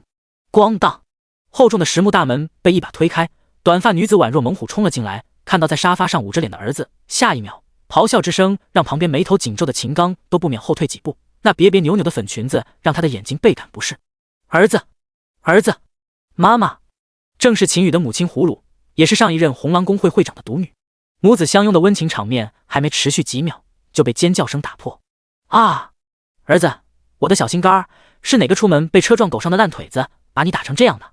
转职一事之后，胡鲁并没有在万众期待下成为柔道家，反而是成为生活职业美食专家，这才有了秦刚接手红狼工会。秦羽被母亲熊抱怀中，又听到母亲的尖叫，当即不禁哭了起来。不停追问下，这才哽咽着将事情经过讲了一通。还没说完，胡鲁拍沙发而起，200多斤的身躯让父子俩同时吓了一跳。小雨宅心仁厚，善良纯真，竟然会被那对狗男女欺负。秦刚，你当初是怎么向我和我爹保证的？现在小雨都挨逼斗了，还是2个，你怎么忍得下这口气？秦刚没有想到他的儿子会把胡鲁搬出来。这2日苍兰市遭逢变故，正是风声最近的时候，唯恐秦羽乱来。秦刚，我告诉你，小雨他可是你的种儿，我的亲儿子，你个狼心狗肺的东西，秘书一个个都是妖艳贱货，别以为老娘不知道。眼角余光瞥见那淡淡的掌印，胡鲁怒不可遏。那是2个逼斗啊，秦羽他还是个孩子啊，你知道这2个逼斗会对他造成多大的心理伤害吗？秦刚转过身，拿起电话，略略思考后拨通，将秦羽的权限调整到最高，可以动用工会的一切资源。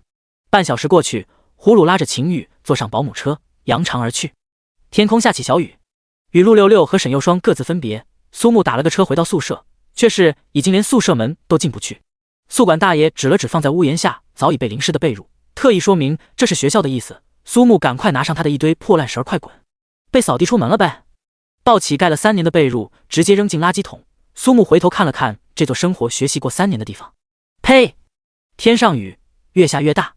苍兰市唯一的6星级大酒店金克拉前台，妆容精致的前台小姐嘴角挂着职业假笑，看起来落魄潦倒，衣服滴着水珠，怎么看都不像是能住得起的人，说不定还是个讨饭的乞丐。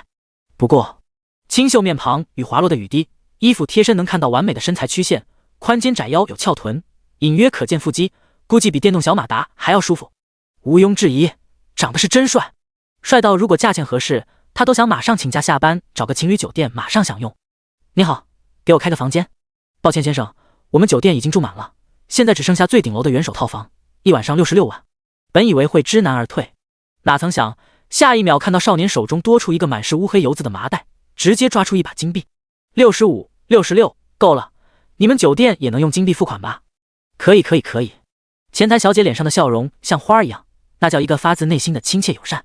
长得好看，能力又强，关键还多金的鲜肉，简直是梦中才会出现的理想型。前台小姐巴不得背生双翅，飞向元首套房那张宽敞的大床，洗了个热水澡，饱餐一顿，又到酒店2楼的商场添置了几套衣服。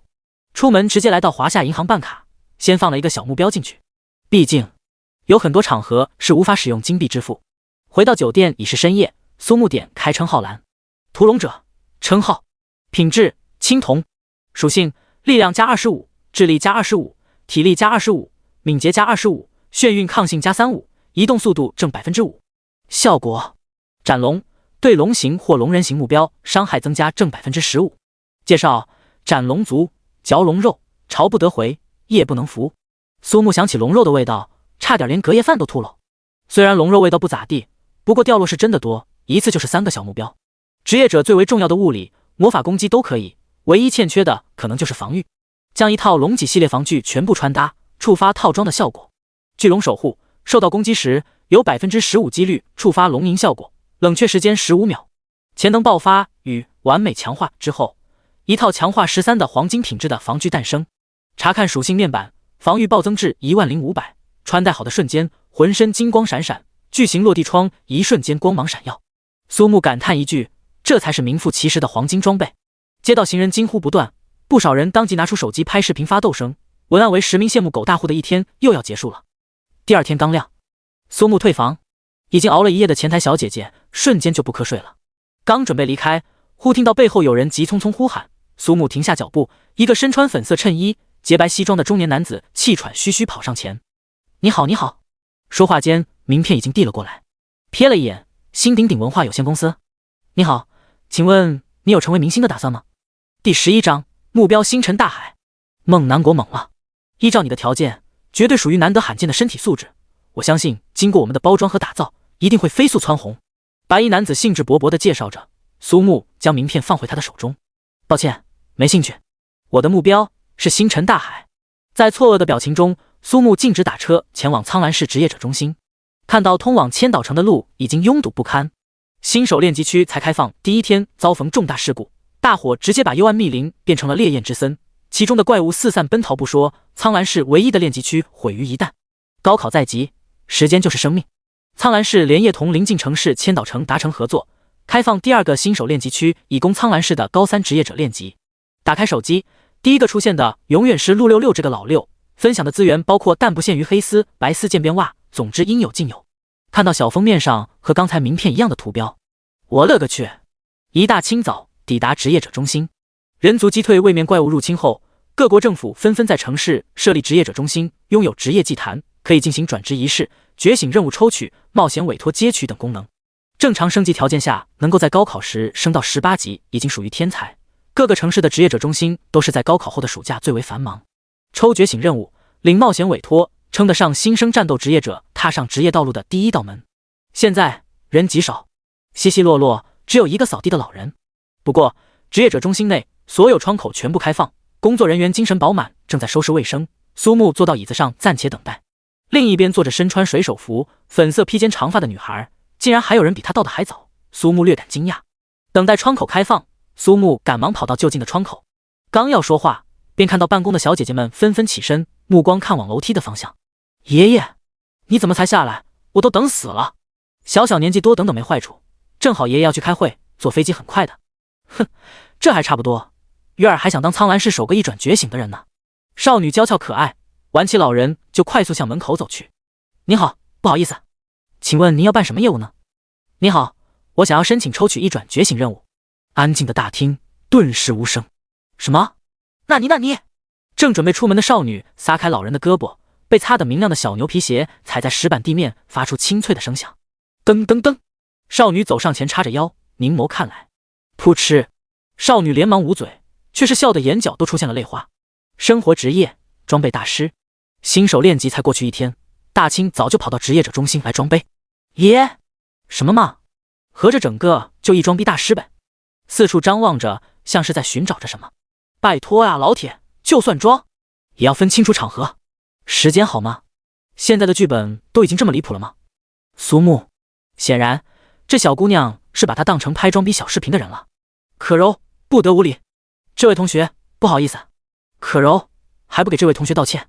粉发水手服的少女不服气地吐了吐舌头，却还是先乖巧地道了歉。窗口里的工作人员不禁暗自称赞，不愧是德高望重的孟老。老人正是苍兰市职业者中心的负责人孟南国，正准备带着孙女孟可柔飞往千岛城。当然，对于这个看起来稚气未脱的少年，孟南国并没有放在心上，明显就是刚刚毕业的学生，就算是坐上星穹铁道的超快专列，也不可能在短短1天时间狂飙到18级。更何况幽暗密林的大火直到现在还烧着，孟家的家风是不允许刚才事情的发生，他又是职业者中心的负责人，自然不能袒护。可柔，我们该出发了。卧槽！孟南国嘴角微抖，可柔你怎么如此？我天，你怎么已经到18级了？生活职业装备大师1天之内暴升18级，我不是在做梦吧？白净细嫩的小手直接狠狠在他爷爷的胳膊上扭了一下，孟南国眉毛一挑，对于那疼痛好似完全没感觉一样。姓名苏木，职业装备大师，等级18，大脑嗡嗡作响，惊讶无限。几十年建立起来的世界观轰然倒塌。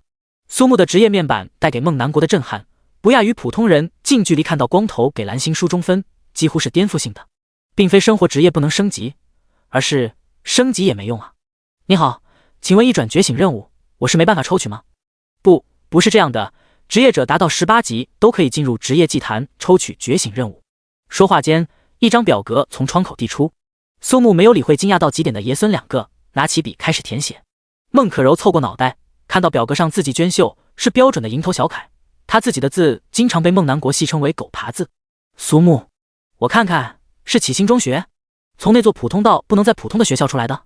尤其是看见毕业日期就是2天前，孟可柔感觉他的小心脏被用力锤击。我的苍兰市首个一转的梦啊！不对，就算他能达到18级第一个来抽取觉醒任务，未必就能率先完成，好几年甚至一辈子卡在一转任务的职业者同样不在少数。工作人员见到表格后又重新看了看苏木，好久没碰到写字这么好的人。很快手续办完，一名身着红蓝相间制服的引导员款款来。初次转职后18级便可进行一转，之后每提升9级就需要抽取相应任务完成转职觉醒，总共会有9次。转职觉醒的任务同样有从1到9的难度评估，职业资质越高，对应的任务难度也会更高，完成后获得的天赋自然会更好。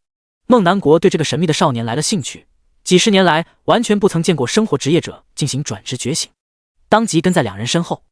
孟可柔也是同样好奇，看起来比他差不多年龄的少年简直是逆大天的存在，他想看看会抽到什么星级的任务。职业者中心后方是空旷的庭院，古老的职业祭坛位于庭院中央。苏木先生，请问您确认要进行一转任务抽取吗？第12章。孟南国震惊，被浪费掉的9星一转任务。有一次机会重新抽取转职觉醒任务，使用后会重新抽取任务并替换当前转职觉醒任务，此项操作不可逆，请您谨慎使用。引导员说完，温柔冲着苏木一笑。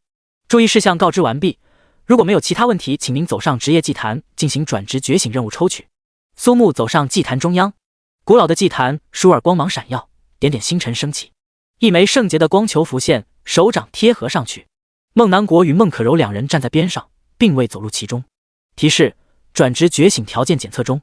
提示：转职觉醒条件等级达到18，符合，可进行任务抽取，当前刷新任务次数1。提示：请问是否进行任务抽取？下一秒直接选择是。好像也没什么不一样呢。孟可柔咂咂嘴，满以为生活职业抽取任务会有所不同，能长长见识，原来也就那样。话音刚落，职业祭坛上空浮现星图，闪耀如日月。细细看去，每颗星辰边缘有赤红烈焰，犹如一颗颗小型太阳。热浪滚滚而来，引导员经受不住高温，只能退到一边，美目中异彩连连。死！璀璨星辰绘图。沉稳摸着胡子的孟南国瞬间不淡定，手中多了一把花白的胡子。孟可柔还是第一次见到爷爷露出惊悚像看到鬼的神情。据说华夏国的现任守护者，有刀剑双绝之称的次元剑圣裴淳风大人在进行一转任务抽取时引发异象剑气舞狂澜。几十年下来，孟南国也见了不少异象，能在一转任务抽取上引发异象的屈指可数。这些人毋庸置疑，在此之后犹如燎原的烈火，各自成为名动一方的强大职业者。可是他不过是一个生活职业者呀！刷，意象消散。提示：一转任务抽取成功，难度评定9星。一转任务1/3，单人通关精英难度秘境邪恶圣殿，进入隐藏房间，击败复苏的远古邪龙乌萨，带回限定材料被封印的邪龙尖角。一转任务2/3，交付10颗人鱼的泪滴结晶。一转任务3/3，单人击杀雷火双头狼王，被攻击次数不超过3次。职业祭坛的边缘光彩斑斓，足足有9种颜色交相辉映。咔嚓！孟可柔扭过头，一把年纪的孟南国嘴巴大张，猝然而起的惊讶用力过猛，下巴脱臼了。爷爷，他抽到的是9星任务。啊！啪！照脸上直接给自己来了一巴掌，孟南国这才恢复正常。9星任务，逆大天，离大谱。爷孙两个情不自禁摇摇头，今天算是见识到什么叫浪费。9星任务几乎是可遇不可求的存在，一旦完成任务，获得的职业天赋堪称恐怖。多少战斗职业者为了抽到9星任务，烧香拜佛，求神祷告，方法用尽也抽不到的东西，今天被一个生活职业者抽到了。更不必说9星任务3个全部都必须要单独完成。虽然不知道苏木是用了什么办法升到18级，毫无疑问必然是花重金找人组队。真轮到单刷，啧。苏木在引导员异样目光的注视中走下职业祭坛，神情平静如常，无喜无悲。目光在虚空交汇的一刹那，孟南国微微一愣，此子非同凡响。漆黑如墨的眸子澄澈明亮，不见任何兴奋，更不见任何惶恐不安，绝对的自信。因为自信，所以无需担心抽取到低星级的任务；因为自信，所以无论出现什么任务都可以完成。怎么样，现在内心是不是很失落？想到苍兰氏首个一转成功的荣誉还在，孟可柔高兴得像个1、2岁的傻孩子，喜形于色。苏木充耳不闻，从两人面前走过，朝大门而去。这位同学，可否容老夫多问几句？不知9星任务的内容是什么？快步走上前，孟南国赶忙解释道：同学别多想，老夫自认为还算有些见识，说不定能帮到你。微微一愣，直言相告。孟可柔怎么会放弃提前获知情报的机会，安静站在两人身边侧耳倾听。一个个任务说出来，孟南国的脸色愈发难看，到最后已经忍不住叹气。没想到这个小家伙的运气真是差到离谱，会同时抽到公认难度最高的3个，往常能碰上一个就令人相当头疼。几乎可以确定的是，名叫苏木的少年以生活职业强行升级的道路就此终止，只是可惜了这么好的星星。当然，旁边还有个高兴到一蹦3尺高、喜形于色的孟可柔，前期还能用某些不为人知的作弊手法升级，现在没办法了吧？略。苏木略一沉思，面前老者的确如他所说，3个任务的详细情报都已经知晓。秘境邪恶圣殿以及掉落材料人鱼的泪滴结晶都在相距不远的千岛城。至于雷火双头狼王常出现于精灵之森，而幽暗密林东部过河之后就是精灵族的领地。如果没有老者，苏木怕是要花费一些时间和精力才能得到这些情报。当即表示感谢后，就打算去往千岛城，说不定能以1转甚至是2转的身份参加高考，届时必然能取得一个更好的成绩。同学要是打算出发去千岛城，不知可否愿意同我们2人一起？爷爷，孟可柔不清楚为什么爷爷会善心大发，对一个生活职业者如此打开方便之门。多谢老先生好意，只是我习惯了独自行动，就不叨扰2位了。说罢，少年迎着朝霞离开职业者中心。爷爷，你就应该直接说出身份，吓死他。可柔呀，你可不要小瞧了此人。爷爷看见他，忽然有种奇怪的错觉，好像他真的能够完成任务一样。少女不置可否，对自诩天才儿童的她而言，被生活职业拉开4级的差距，还是备受打击。这时候，孟可柔才想起还要去千岛城练级，拉起孟南国就往机场奔去。走出大门后，苏木考虑到路况的拥堵，选择直接乘飞机去往千岛城。苍兰市曙光机场候机厅，苏木付过钱后，恰好看到2个熟悉的身影。哎呦，这不是我们启星中学校草苦逼穷鬼苏木吗？怎么忽然有钱来坐飞机了呢？意图胜过千百字，不算水文吧？第13章，沈幼霜震惊。苏木还认识这种大人物？不是秦羽，又会是谁？苏木第一时间注意到站在秦羽身后的魁梧女人，比起秦羽还要高出一个头还多。乖儿子，就是他。妈妈，就他打的我。双手叉腰，体内洪荒之力开始凝聚，喷泉输出模式即将爆发。哟，这不是我们红狼公会未来的少主秦羽少爷吗？您这是屈尊降贵也来坐飞机了？阴阳怪气儿的声音出现，苏木浅笑一声。真正的最强王者上线，凭他这点嘴上功夫，还是退到一旁最好。胡鲁看到一个体型不输自己的胖子，单手叉腰，一手扶额，就差嘴叼玫瑰。秦少爷真是好有排场，苏木这种穷逼垃圾，怎么能与您相比呢？你也不看看你是什么身份？陆六六公然跳反，倒是让爆发边缘的胡鲁摸不清头脑，是敌是友？知道咱们差在哪儿吗？就我们这种段位，没个1800万，上哪儿去找双包全能型人才？双包？保镖兼保姆呗。要不说你脑子不灵光，也不枉人秦大少爹妈忙前忙后10分钟。哎，苏木，你的脑子是该好好补补。沈幼双听得目瞪口呆，原来这个胖子嘴上功夫这么厉害的吗？叫骂之间，陆六六已经不着痕迹地拽上两人进了机场，留下还在陆六六话语里徘徊思考的母子两个。片刻后，这才反应过来，像被酱油腌过的猪肝，浓妆艳抹的脸上每一粒细胞都将爆炸，偏偏又无处发泄。最高境界是损完了人，还能在对方猛圈的表情下全身而退。只是去往千岛城的机票已经售罄，苏木三人只好转身离开。有些人呐，没办法，嘴上会说垃圾话，偏偏没那个硬实力。出来混可不是光凭一张嘴，要用嘴就去床上。秦宇手握一杯香妃妃奶茶，另一只手不经意摇晃着3张机票，讲的是人情世故，看的是身世背景。哎，有些人这辈子也不可能让机场总经理登门去送票的。沈幼双，只要你答应继续跟我组队，这可是豪华客机的头等舱，他这一辈子都不可能带你坐的头等舱。没错没错，胡鲁顿时心花怒放，这才是像他的宝贝儿子，就是有男人样，比软趴趴的秦刚要强太多。不需要，先前对秦宇或许能够当做路人，经历过这些，沈幼双对他则是彻彻底底的厌恶。苏木和陆六六不同，从来都是能动手，绝不逼逼。这种时候，依照他的性子，要么直接开干，要么买台飞机直接走。粉色的长发轻轻甩在脸颊，哎呦呦，竟然又碰上了呢！是孟可柔，是买不上机票吗？要不要考虑考虑跟我们挤一挤？哪儿来的小浪蹄子信口开河，还挤一挤？你真以为机场是你家开的？旋即，火力拉满的胡鲁将苏木三人连同孟可柔一顿喷。哼，同学，我们又见面了，也算是缘分。正好老夫也要去千岛城，你们3个也能顺路。你个老不死的棺材板，上哪儿装不好，硬要在老娘面前。来来来，你们今天要是能去千岛城，老娘我当场挂上房梁。那得有能承受你的房梁呀。陆六六嘟囔着嘴，却也是敏感察觉突然出现两人的不同。最强王者要的不仅仅是实力，懂得把握时机，全身而退更重要。既然这样，麻烦您了。呵呵，没什么，老夫也只是好奇而已。生活职业者一转成功，等于开创了历史。孟南国这个年纪见过太多，如今也不过想要看看这个少年能走多远。苏木没有拒绝，自始至终看着老者那张分外眼熟的脸庞，沈幼双一时之间竟想不起到底是在哪儿看到过。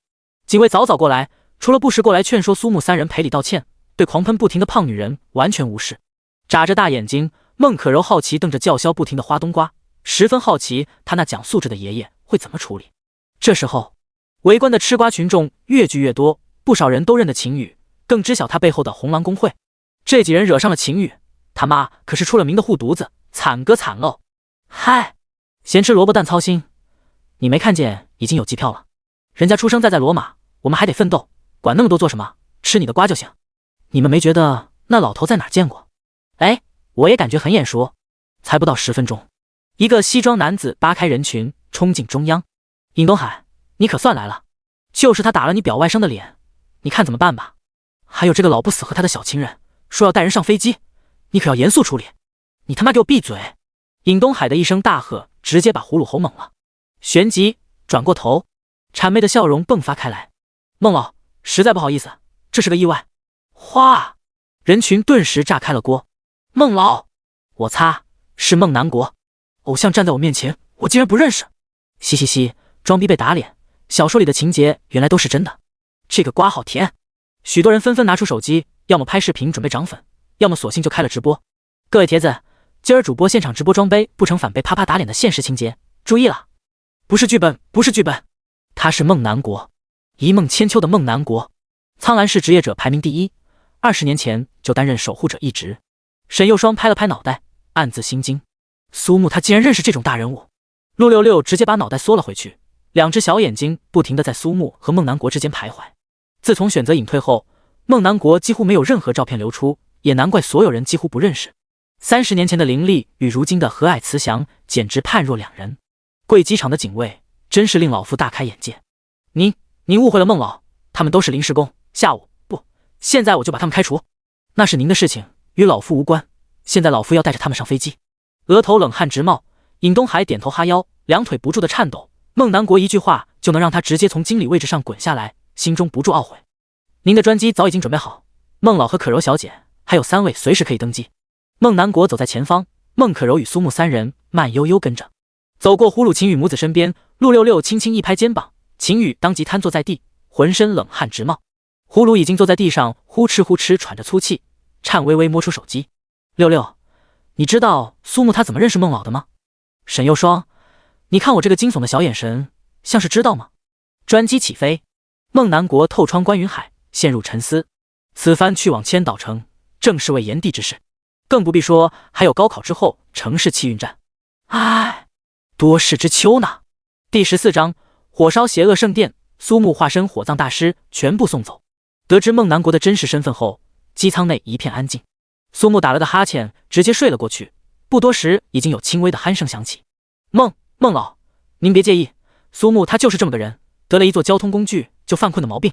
无妨，老夫年纪也大了，正好打算小睡片刻。你们年轻人该聊天聊天，不影响。忽然，孟可柔高呼一声，一手拍落，直接把孟南国的睡意彻底拍飞。你居然也能到17级！闻言，孟南国睁眼打量过去，花白眉毛一挑。等级17的8星冰霜魔导，至多2天也能够抽取1转任务。最受打击的莫过于孟可柔，他是16级的8星战斗法师，从小就接受锻炼，这次压根没去幽暗密林，直接带上一堆卷轴和次数刷新时进入秘境。可以说他能够在1天内直升16级，纯粹是拿钱砸出来的，自然也认为苏木的18级和他用的是同一个办法。相比之下，沈又双才是最为震惊的那个。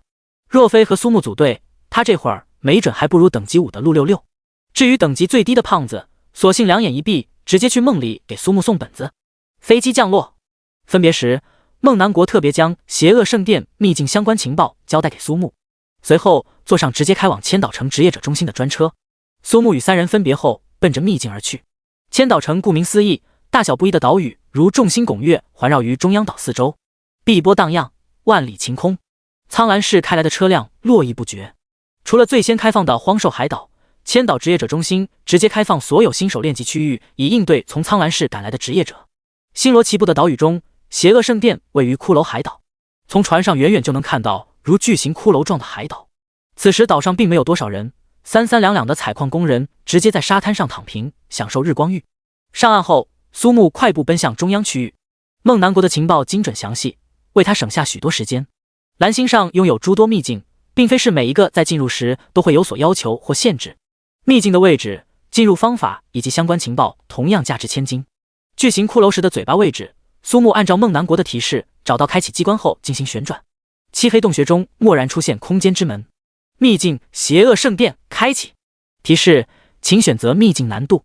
苏木回忆起职业者基础下册的内容，秘境一般会有普通、困难、精英和领主4种难度，特殊秘境可能会出现地狱和英雄2种更高的难度。难度更高，怪物数量以及属性都会飞跃式提升，掉落物品也会更多，尤其是在领主及以上难度，还有机会爆出领主级别装备。邪龙乌萨的隐藏房间会出现在精英或更高的难度。每个秘境1天之内进入的次数也会有所不同。苏木注意到邪恶圣殿的次数为2，没有刷新时，苏木直接选择最高难度，至少遇上隐藏房间的几率会更高。提示：请问是否进入领主邪恶圣殿？选择确认后，下一秒，空间之门消失，苏木正在垂直掉落。砰！手握外观平平无奇的太刀，阴冷寒风刺骨，火焰噼啪作响。苏木站在祭坛之上，放眼望去，足有数百只骷髅系怪物。粗略扫过，一条条信息出现。等级最低的怪物是等级20的食尸鬼。领主难度之下，食尸鬼的所有属性是正常食尸鬼的8倍，其他所有怪物的属性更是高到离谱的程度。能动手，绝不多逼逼。骨头没肉，烧烤师傅是没办法当了。不过，这些不死族怪物大都属于死者尸骸所化，苏木索性直接火葬超度，往生极乐。当个火葬大师也可以做善事吗？轰！流刃若火出鞘，万象森罗皆为灰烬，流刃若火。空荡荡的技能栏多出4个技能，魔力值在发疯一般下降和更恐怖的回复间徘徊。昏暗的巨型宫殿刹那间充斥熊熊烈焰，刀刃上星辰闪烁不停，炽热的火焰浪潮直接将最近的骷髅土兵炙烤成灰。砰砰，数十根通天火柱出现，毫无规律，直冲天际，火蛇肆虐，顷刻间就有几十只怪物原地成灰。炽热地狱，火柱仍不停从地底冲出，苏木立于中央，寸步未动。提示：你获得经验125。提示：你获得经验250。提示：你获得经验180。孟南国特地嘱咐，如果要单刷圣殿，最好的办法就是提前准备足量卷轴，尤其要多备上一些范围 AOE 类型的伤害类卷轴，唯有如此，才能够应对开局就涌来的怪物浪潮。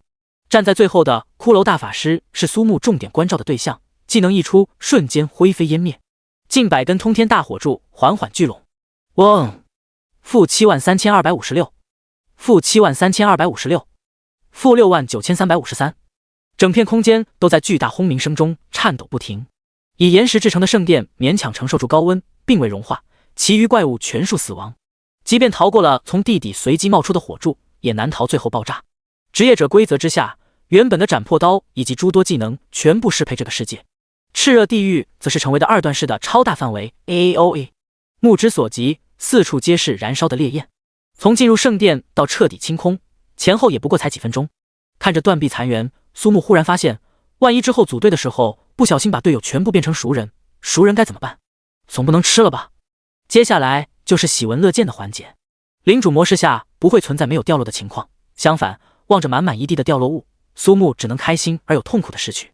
提示：你获得残破的碎骨 X2。提示：你获得黑铁新手长剑 X1。提示：你获得金币 X1。他无比怀念一键回收的功能，可惜如今的蓝星与网游规则一样，却也是真实的世界，捡东西只能靠手。将近1个小时才将地上的闪闪发亮全部装进储物袋，金币的数量少得可怜，只有区12枚，果然和喜欢收集闪闪发亮的冰霜巨龙没法比。装备大部分都是黑铁和青铜装，白银装10件，基本都是可以直接拿到拍卖行的普通的装备。不过有一本技能书掉落，白色3段连斩 LV5， 职业战土骑土。介绍：挥动武器发出至多3次斩击，并小幅度进行移动。苏木重新看过3个职业技能，当即将技能书拿在手中。潜能爆发技能启动。提示：物品品质提升，获得蓝色4段连斩，可提升 X1。呀吼！不出所料，读懂技能介绍真的很重要。苏木最烦的就是那些开局不看技能介绍和装备介绍胡乱出装的愚蠢萌新，最起码看看属性和介绍嘞。继续，潜能爆发。第15章猛龙无限连，邪龙乌萨很崩溃。嗡！绿色7段连斩。嗡！蓝色猛龙一斩。苏木不停发动潜能爆发，技能书从第一次使用技能后已经变成绑定物品，属于无法交易。最终看着手中的技能书，苏木笑得灿烂。黑色猛龙破空斩 LV5， 职业战土骑土。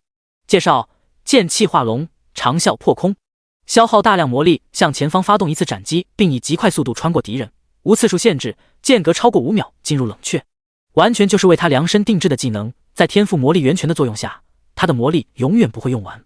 换言之，只要苏木想，他可以用猛龙破空斩生生把怪物干到死。提示：你学会猛龙破空斩。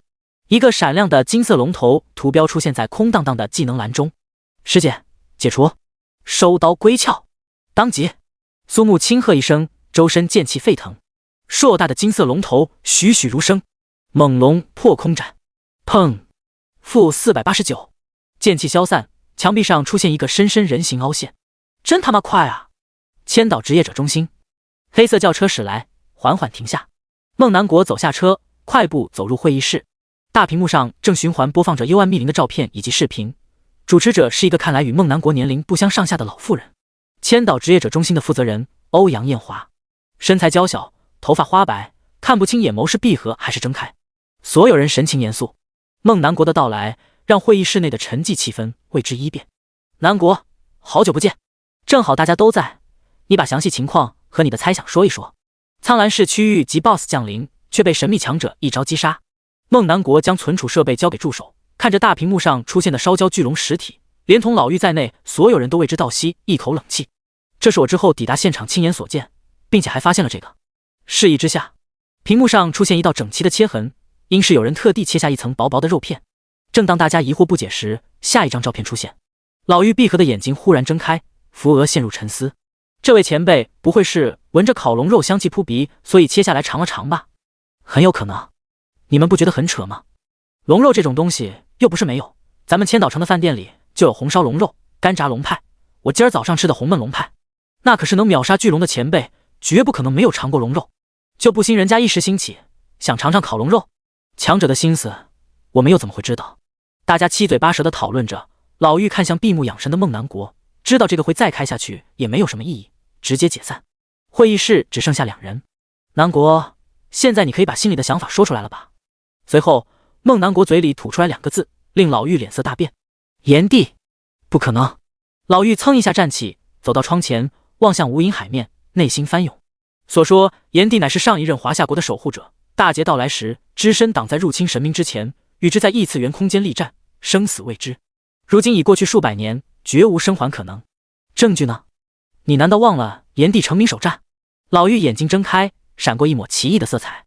同样将一个地区付之一炬，同样也是一招瞬秒，唯一不同的，那次是上古邪恶巨龙之主。讨论下来，孟南国和欧阳艳华谁都无法说服谁，只能将此次会议结果以及孟南国的资料如实上交。幽暗密林的大火与突然现身的神秘强者已经引起上层关注。听说华夏国现任守护者裴春风亲口想要具体了解，自然是不敢怠慢。对了，高考之后的城市气运战，你这个老家伙打算怎么办？笑容停滞，孟南国当即叹了口气，此番意外折损3成年轻的血液，其中还有不少极具天赋的种子职业者，对本已降低资源等级的苍兰氏无异于雪上加霜。事情就是这么个事情，情况就是这么个情况，哎，听天由命吧。一大把年纪的孟南国无奈之下选择了躺平。走在暖洋洋的地下空间，苏木不时活动活动身体。总之，猛龙破空斩很好用，速度很快，当然持久性也能够满足。幸好提前尝试，要不然还真容易翻车。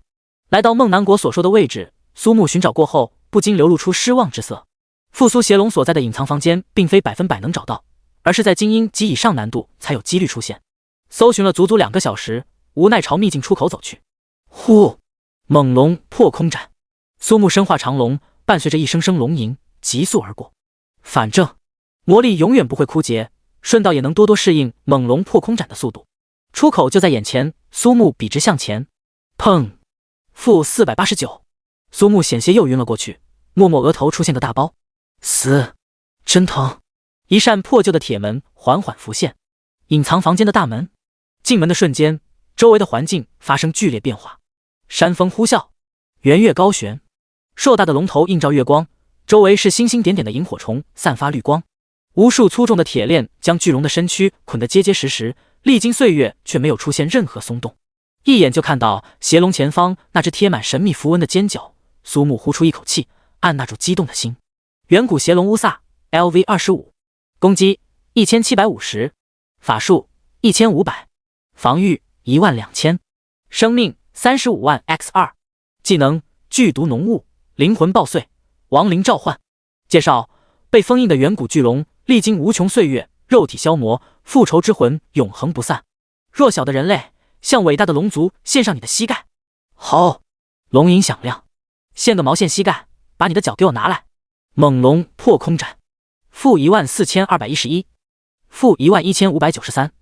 猩红的眼眸火焰燃起，技能完结之时，就是你葬身之刻。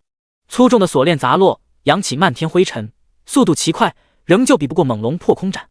月光之下，猛龙无限连，响亮龙吟永不断。看着自己疯狂掉落的生命条，乌萨很崩溃。这怎么还不完？乌萨，卧槽，这技能没完了。苏木，想不到吧？我是不会虚的真男人。乌萨，足。第16章捆绑 play 必备宝物神之天锁，秦宇豪掷上亿的复仇计划。咣啷，粗重的铁链崩裂，猩红色的火焰被风一吹变散了。贴满符咒的巨型尖角滚落脚边，苏木捡起的瞬间，提示出现。提示：一转任务1/3完成。提示：一转任务2/3，当前进度0时。苏木如释重负，松了口气。刚才还担心会不会有爆不出来的情况，毕竟原来的蓝星苏木曾化身怪物猎人，为打造装备砍脚断尾，破头切背，反复循环几十次也凑不齐所需的材料。运气还不错，猛龙破空斩适应超快速度后变得相当好用，伤害足够，速度快，还能随着攻击过程适时调整站位。仅有的缺点是极度耗蓝，在苏木这里完全不成问题。魔力源泉，我爱你。邪龙乌萨已经用他的死证明了猛龙破空斩是神技的事实。提示：你获得邪龙乌萨的残破头骨 X1。提示：你获得邪龙乌萨的黑暗心脏 X1。提示：你获得邪龙乌萨的尾巴 X1。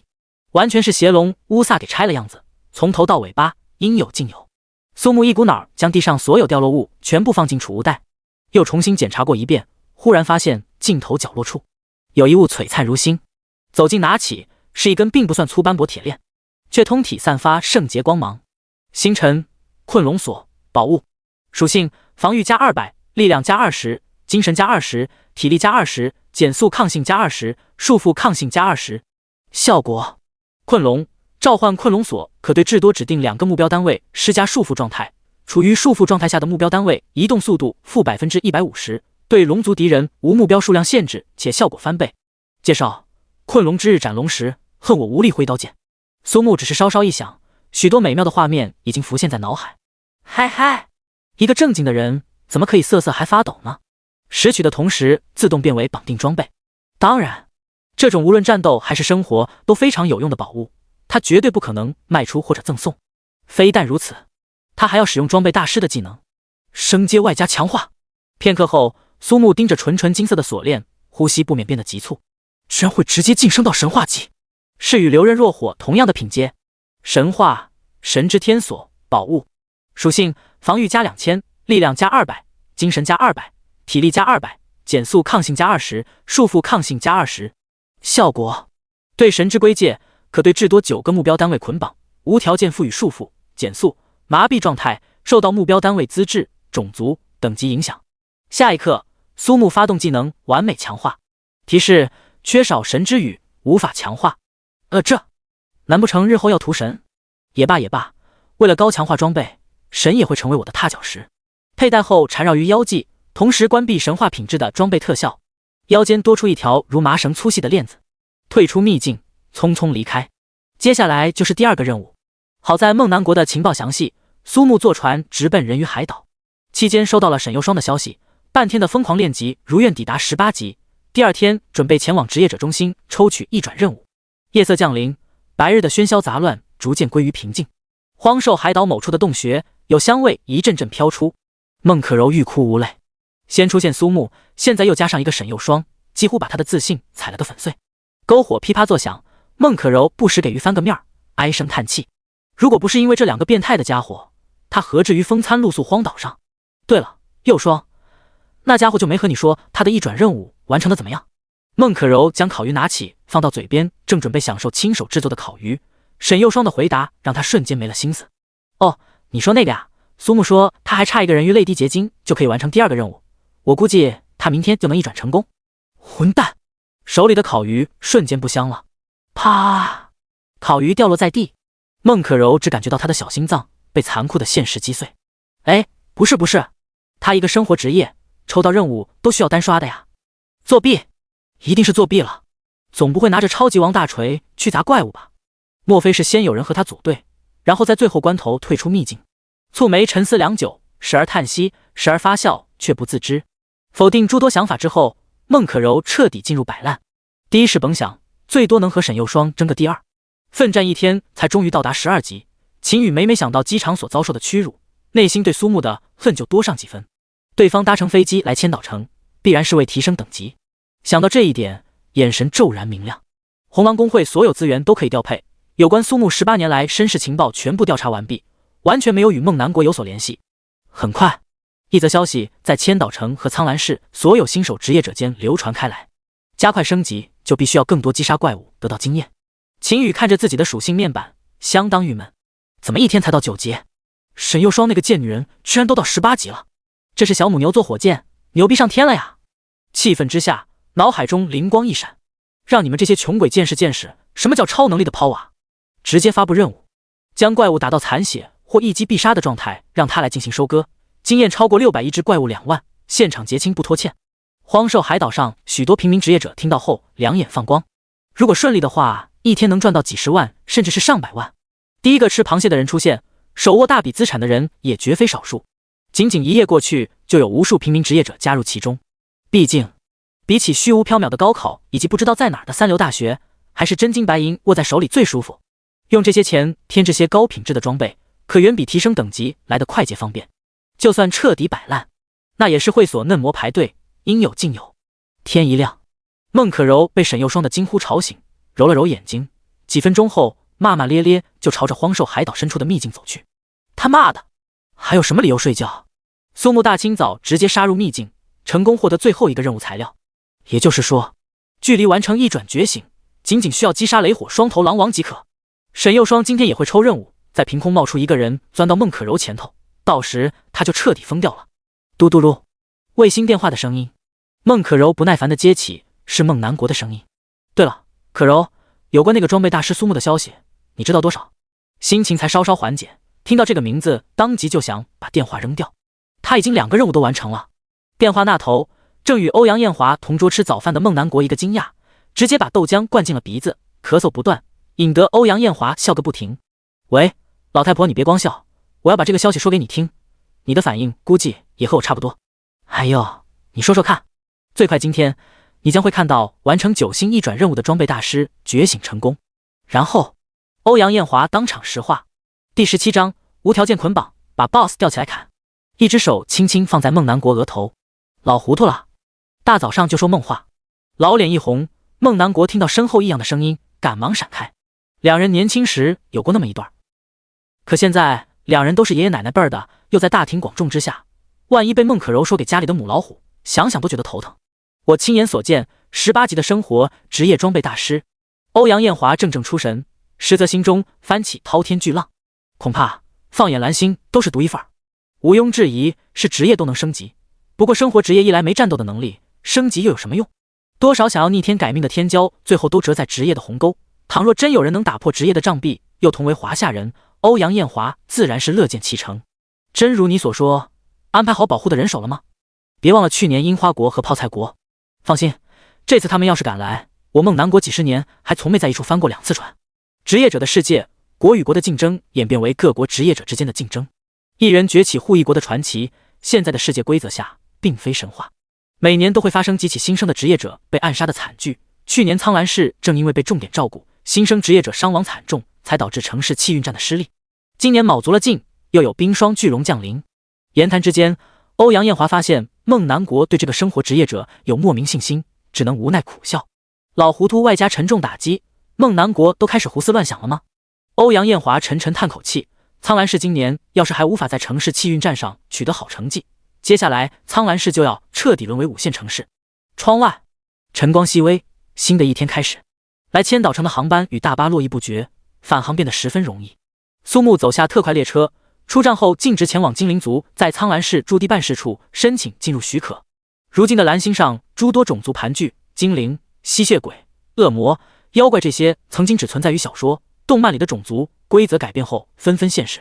惨烈战争之后，几近灭绝的人族才在职业者的带领下延续文明之火。同样，进入某些地区时需要办理相应的手续，否则无法通过提前设下的结界。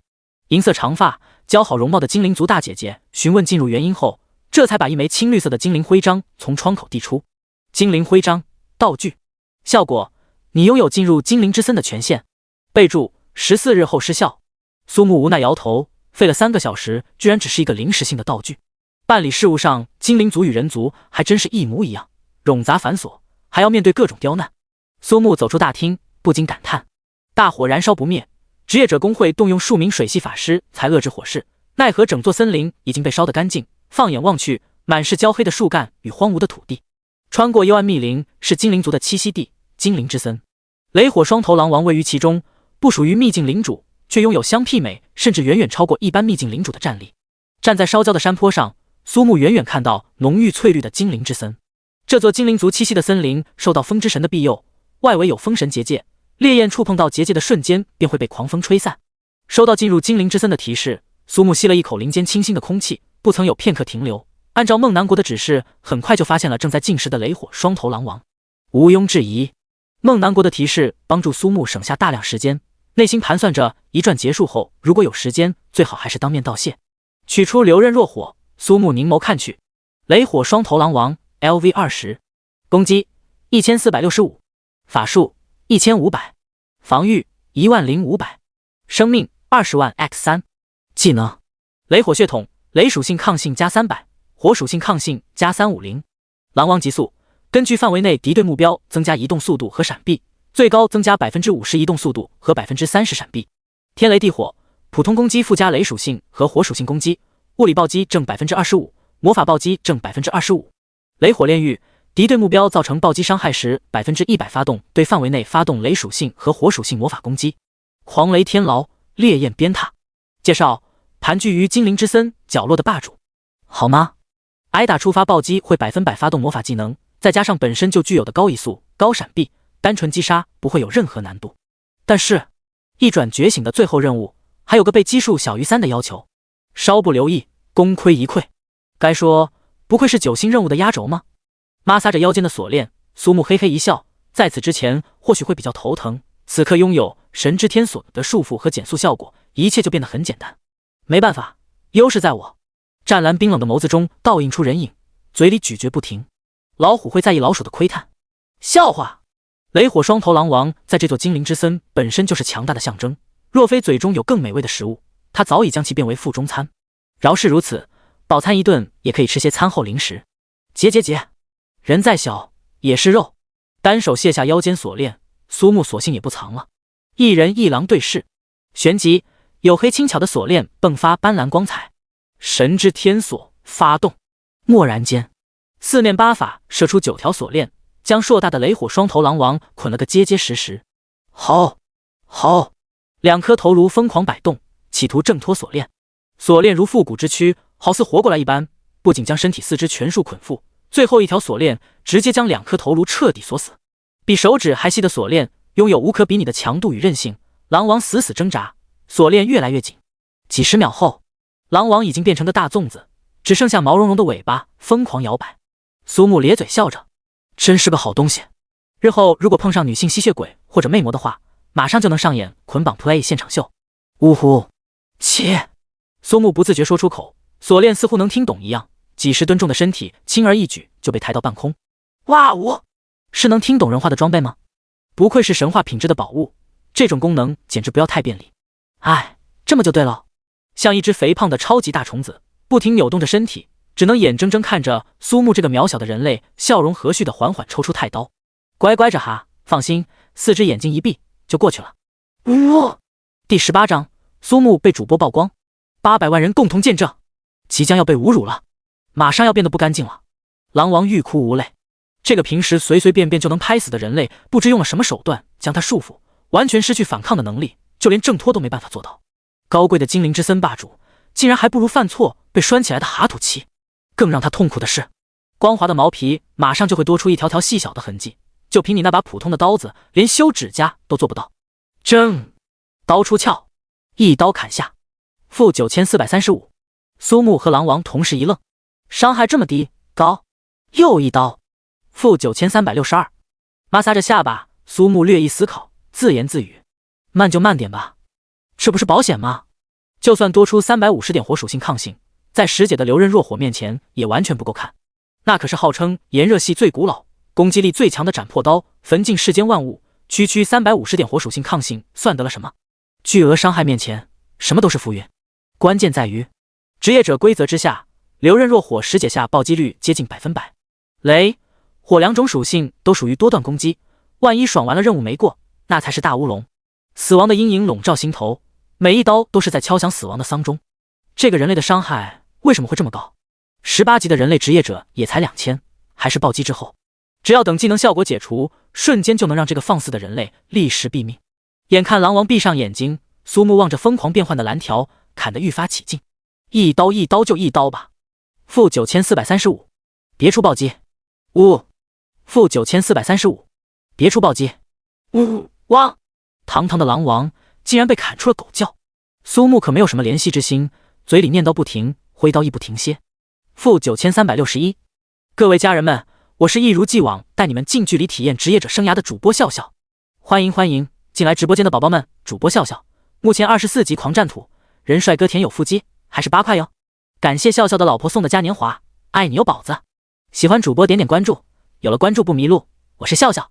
笑笑是一名主播，虽然是众人眼中高高在上的战斗职业狂战土，同时作为一名主播，每天展示战斗职业者平凡枯燥的练级生活。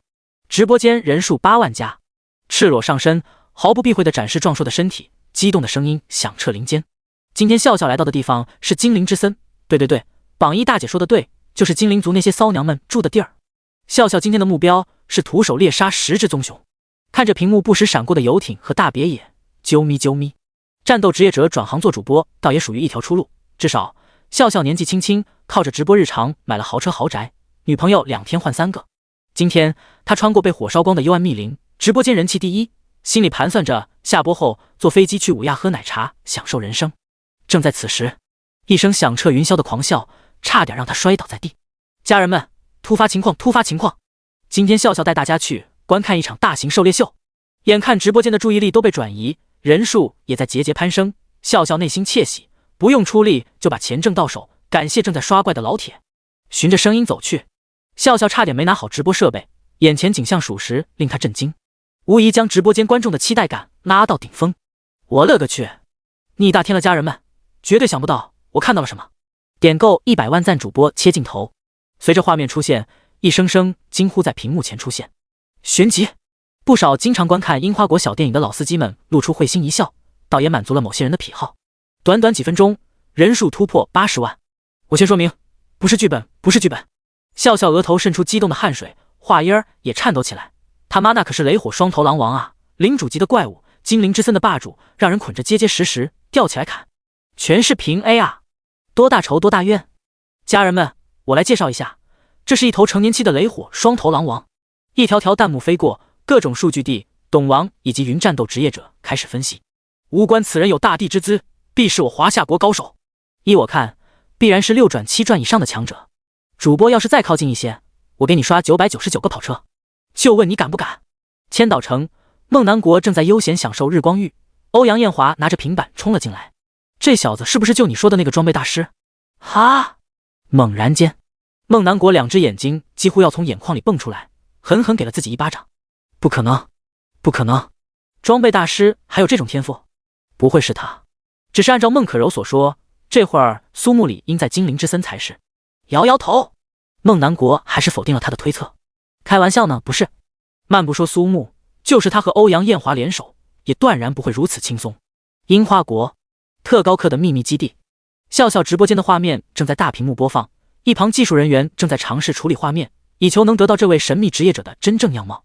不多时，一张仍旧模糊的图片出现，所有人不由为之一愣，手中所握分明是把太刀，莫非是我樱花国的职业者？倘若真是如此，也忒解气了。谁都知道樱花国被华夏国压在头顶喘不过气儿，几乎像爸爸打儿子一样打来打去，偏偏打不过，骂不得。凭空冒出的神秘职业者手握太刀，分明就是樱花国的职业者，真解气。传我令下，潜伏在苍兰市境内所有的特工，务必不惜一切代价找到此人。直播仍在继续，笑笑直播间观看人数飙升到800万，整个人像吃了兴奋剂一样，爆发出极为优秀的解说天赋。妈的，这才是战斗职业者呀！把怪物捆得结结实实，吊起来砍，老子真是爱死这种战斗风格了。废话，也看看人是谁，吊爷啊那是。瞬间，吊爷威武的弹幕刷屏，1刀、2刀、3刀，我去，暴击了！苏木大惊失色，正准备闪避即将到来的雷火双属性攻击，看到2颗巨大头颅耷拉着，已然是彻底断气儿。这个瞬间，昏暗的天空骤然变得明亮如白昼，祥云飘，红光现。笑笑与直播间800万观众为之一愣，紧接着纷纷截图。祥云凝聚出一只无比巨大的右手，然后看起来就像竖起中指的样子。卧槽，这是什么情况？直播间里哪位能告诉我？不断安慰自己的孟南国看到这一幕，当场石化。异象，一转觉醒，真的是他。第19章，秒升27级 ，Bug 及天赋神之一手诞生。每一个细胞都在跳动，苏木内心变得异常平和，细细感知，力量满溢而出，好似一拳爆出就能给蓝星输个中分。这种精力充沛、就好像此刻有后宫佳丽3万，也会微微一笑，非但丝毫不惧，反而会让他们排好队，一个一个来。提示：一转任务3/3完成。提示：一转觉醒系列任务完成，一转成功。云海翻腾，天门开，金光耀体似神来。下一秒，苏木一阵晕眩，数量繁多的提示出现。提示：你的等级上限提升为27级。提示：佩戴宝物数量提升2，当前可佩戴宝物数量2。提示：职业技能效果提升。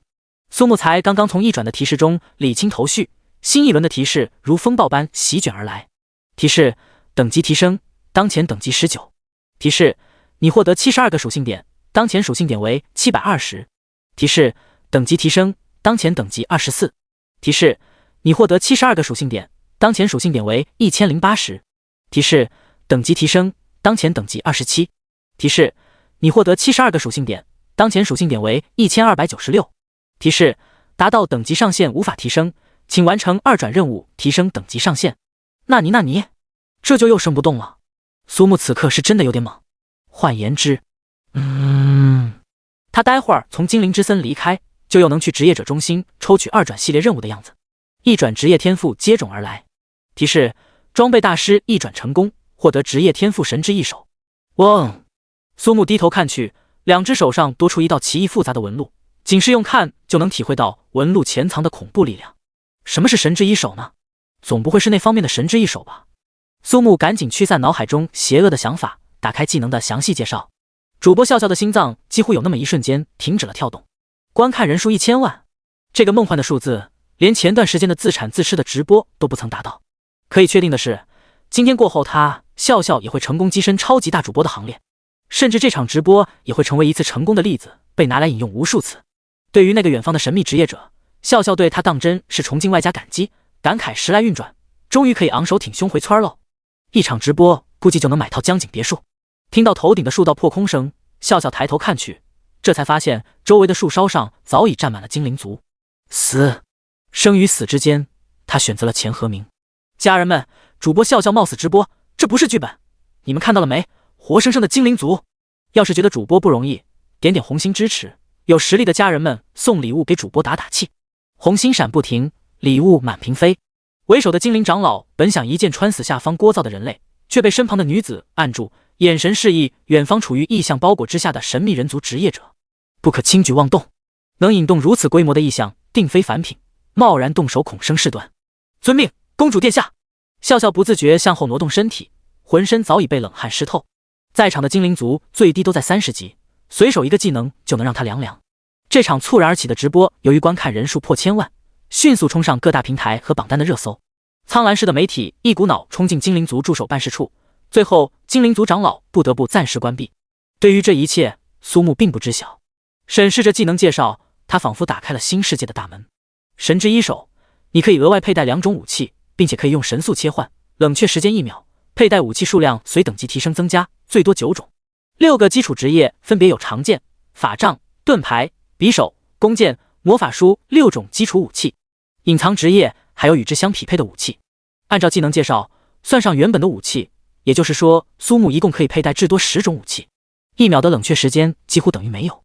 结合转职天赋，全装备精通，佩戴相应武器就能学习对应职业的技能的设定。苏木可以通学全部职业的技能。畅想着光明的未来，苏木嘴角不禁微微翘起。切换辅助职业加 buff， 近战远程辅助，统统不在话下。一人顶一个团，更不必说还有魔力源泉，根本不需要担心肾虚这种尴尬。歪瑞古德也不枉担惊受怕平 A 了半天。苏木睁开眼睛，天上异象消散，锁链收回虚空，速度捡起地上的掉落物。下一秒，嘹亮的龙吟声响彻天际，数百万人注视下，神秘职业者化作斑斓巨龙消失，速度之快，待到笑笑反应过来移动摄像头时，只能看到一个行将消失的残影。这是真他妈快啊！察觉到远处的精灵族，苏木只想抓紧离开。令他始料未及的是，视频发酵愈演愈烈，一场整个华夏国内的讨论浪潮正在形成。雷火双头狼王对许多3转甚至2转的职业者而言，并不算什么令人头疼的怪物。妙就妙在，从直播开始到狼王被嘎掉，被捆绑的结结实实后又被吊起来，接着被一刀一刀活活砍死，这是什么变态的控制能力？没有时间限制的吗？普通人看到的是捆绑，满足了对奇特 XP 和强大的双重渴望。成熟的职业者更多关注的是那些奇特的锁链、职业天赋、技能，还是装备效果，无论哪一个都能用变态来形容。职业者论坛上出现大量闲暇的大神数据帝们对神秘职业者相关一切的分析，几乎每一个帖子后都有大量回复：狂拽酷炫吊炸天好吧，离谱他妈的离谱开门，离谱到家好吧，反正我喜欢这个意象，哈哈哈！吊爷 V587666，我要是有这种控制技能，也不会止步于36级。哎，说多了都是泪，真是羡慕啊！这种规模的意象，少说4转，老子的意象和这个一比，就他妈和5毛钱特效一样，人比人气死个人，连魂球老天都给老子省经费。千岛城，孟南国不断催促着孟可柔，对此孟可柔也相当无奈，到底谁才是你的亲人啊？荒兽海岛上展示超能力之后，秦羽一拳将重伤濒死的铁甲犀牛打死，成功升到17级。另一边早有红狼公会的成员将费用结算完毕。哈哈，看到了没，沈又霜，这就是我秦羽认真起来的样子。一只怪物6万5，整整一天刷出去10几亿，连眼睛都不眨。苏木那个穷逼，这辈子也就只有跟在我身后吃灰的份儿。第20章，华夏国第一人的关注，苏木又来抽任务了。这就是强者的赶路方式，你们这些弱者都学着点儿。吊爷帅毙了，笑笑姨妈了，主播今天是要发啊？散了散了，老子要去论坛看大神数据地分析去喽。直播间的人数肉眼可见的飞速下降，华夏国职业者中心总部内一阵鸡飞狗跳，所有工作人员全都是一路小跑，各个楼层不时传出经典的骂声。头发斑白、身着洁白长衫的老者才刚落地，早已等候多时的政府官员赶忙抢先一步上前握手。裴淳风大人，怎么还劳动您大驾呢？无妨。所有人诚惶诚恐地望着这位华夏国现任的守护者，有着次元剑圣之名的强者，这个向来不会出现在人多地方的华夏国职业者排名第一人，如今居然会破天荒的亲自到来。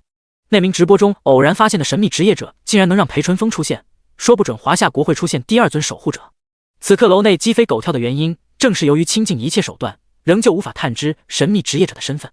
屏幕上只有一个模糊都看不清脸的图片，裴淳风悠悠叹口气，若不是着急想要知道神秘职业者的身份，他才不会到这种人多的地方。最重要的原因还是为了他唯一的孙女裴青羽。一转的最终任务是要无伤击杀鹿骨王虫，又要拿到极高的评分。鹿骨王虫又是出了名的钻地多动症患者，稍不留意就是功亏一篑。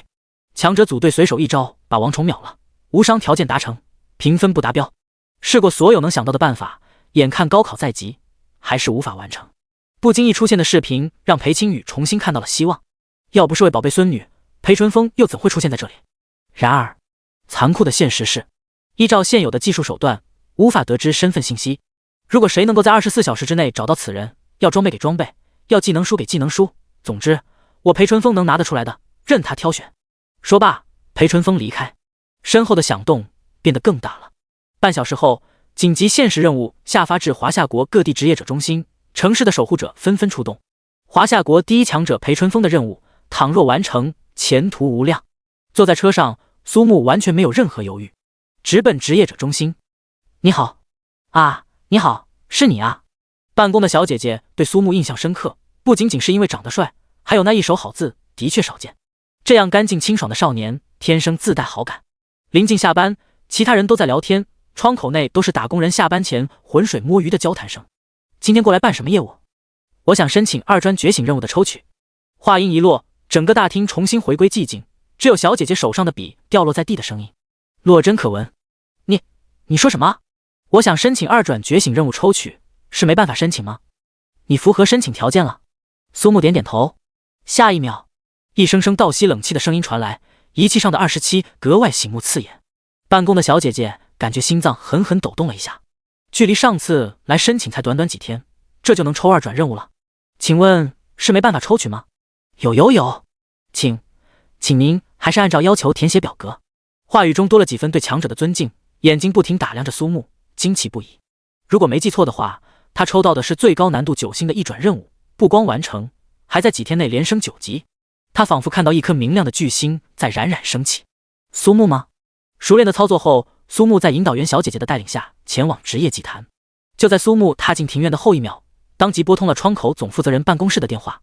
千岛城的一处豪宅内，粉色的保姆车缓缓停靠，孟可柔走下车，哈欠连天。疯魔般无休止地刷怪，终于在2个小时前成功升到18级，刚刚抽到8星1转任务。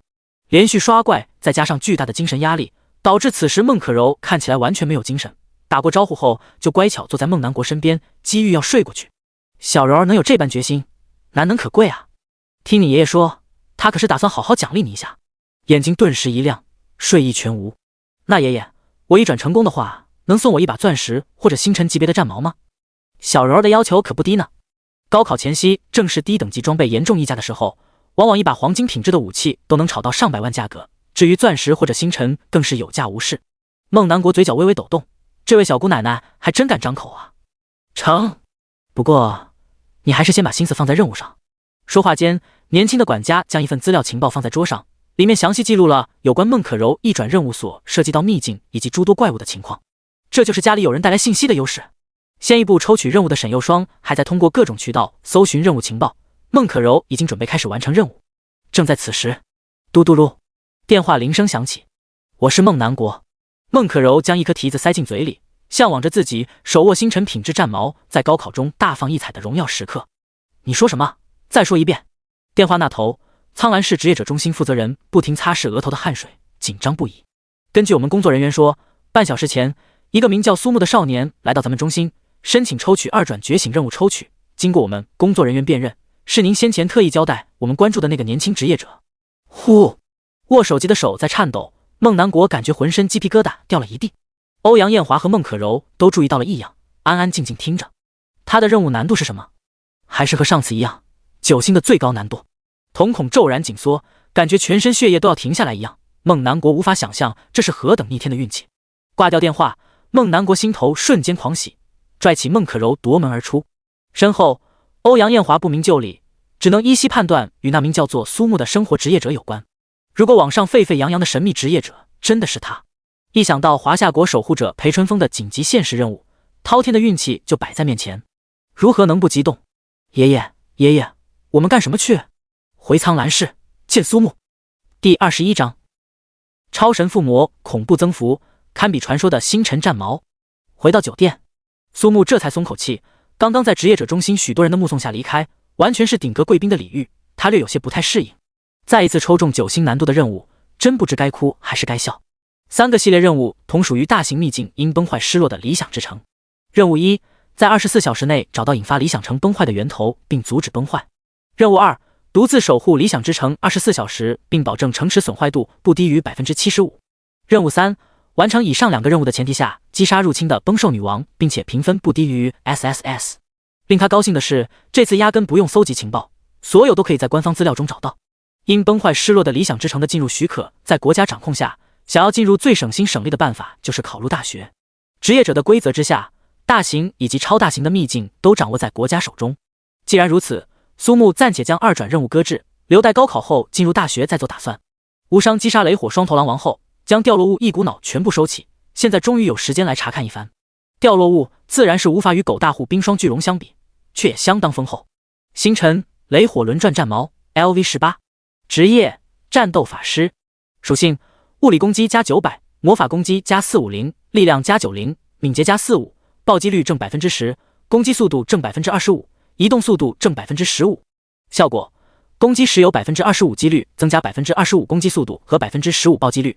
唯一效果，每次攻击时附加雷属性与火属性攻击的其中一种。介绍：天雷勾地火，宝剑阵双狼。击杀狼王后唯一爆出的武器，无论是品质还是属性都是可圈可点，没有任何搞笑的属性加成，全部都是实打实的战力增加。苏木又将目光看向另一边闪烁紫红双色的珠子，附魔珠。附魔用的直接道具，通过附魔能够赋予装备新的属性，虽然每一颗附魔珠提供的属性随机，数值起伏不定，职业者仍是趋之若鹜，毕竟负向提升还是少数。这颗雷火双头狼王的附魔珠鲜艳夺目，并非凡品。原汤化原石，原珠给原武，正好也能看看超神附魔的技能效果。每次附魔必定超越极限，究竟能超越到何种程度？一手将战矛抓在手中，另一手握附魔珠。提示：你是否对雷火轮转战矛使用雷火双头狼的附魔珠？确定。光华闪耀，附魔珠化作点点星光没入战矛。嗡！超神附魔技能发动。附魔效果：雷属性攻击时暴击率正 10%， 火属性攻击时物理魔法攻击正 15%。提示：超神附魔强化，效果属性提升。附魔效果：雷属性攻击时暴击率正 20%， 火属性攻击时物理魔法攻击正 30%。卧槽，直接翻倍！加上战矛的本来武器属性，这把星辰品质的战矛已经能够媲美甚至超过传说品质的战矛系列武器。看到可交易后，苏木悬着的心才落了地。可以预见，这把战矛一旦出现在拍卖行，必将引起巨大的轰动。话说，孟可柔那个小丫头好像就是战斗法师吧？以孟南国的雄厚财力，想必拿下这把战矛并非难事。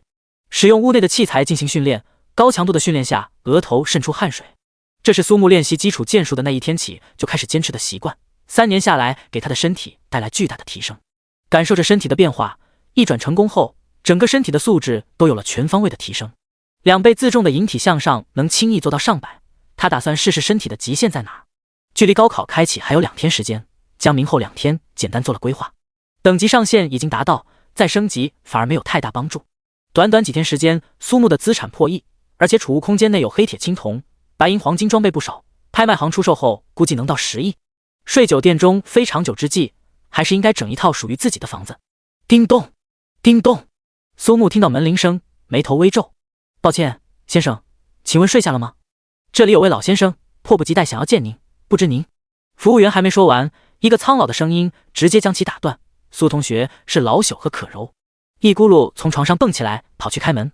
啊！孟可柔看到突然出现的雄性身体，大叫的同时已经把眼睛捂住。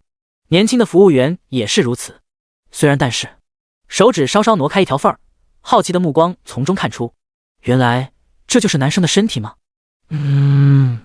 似乎也没想象中那么不堪。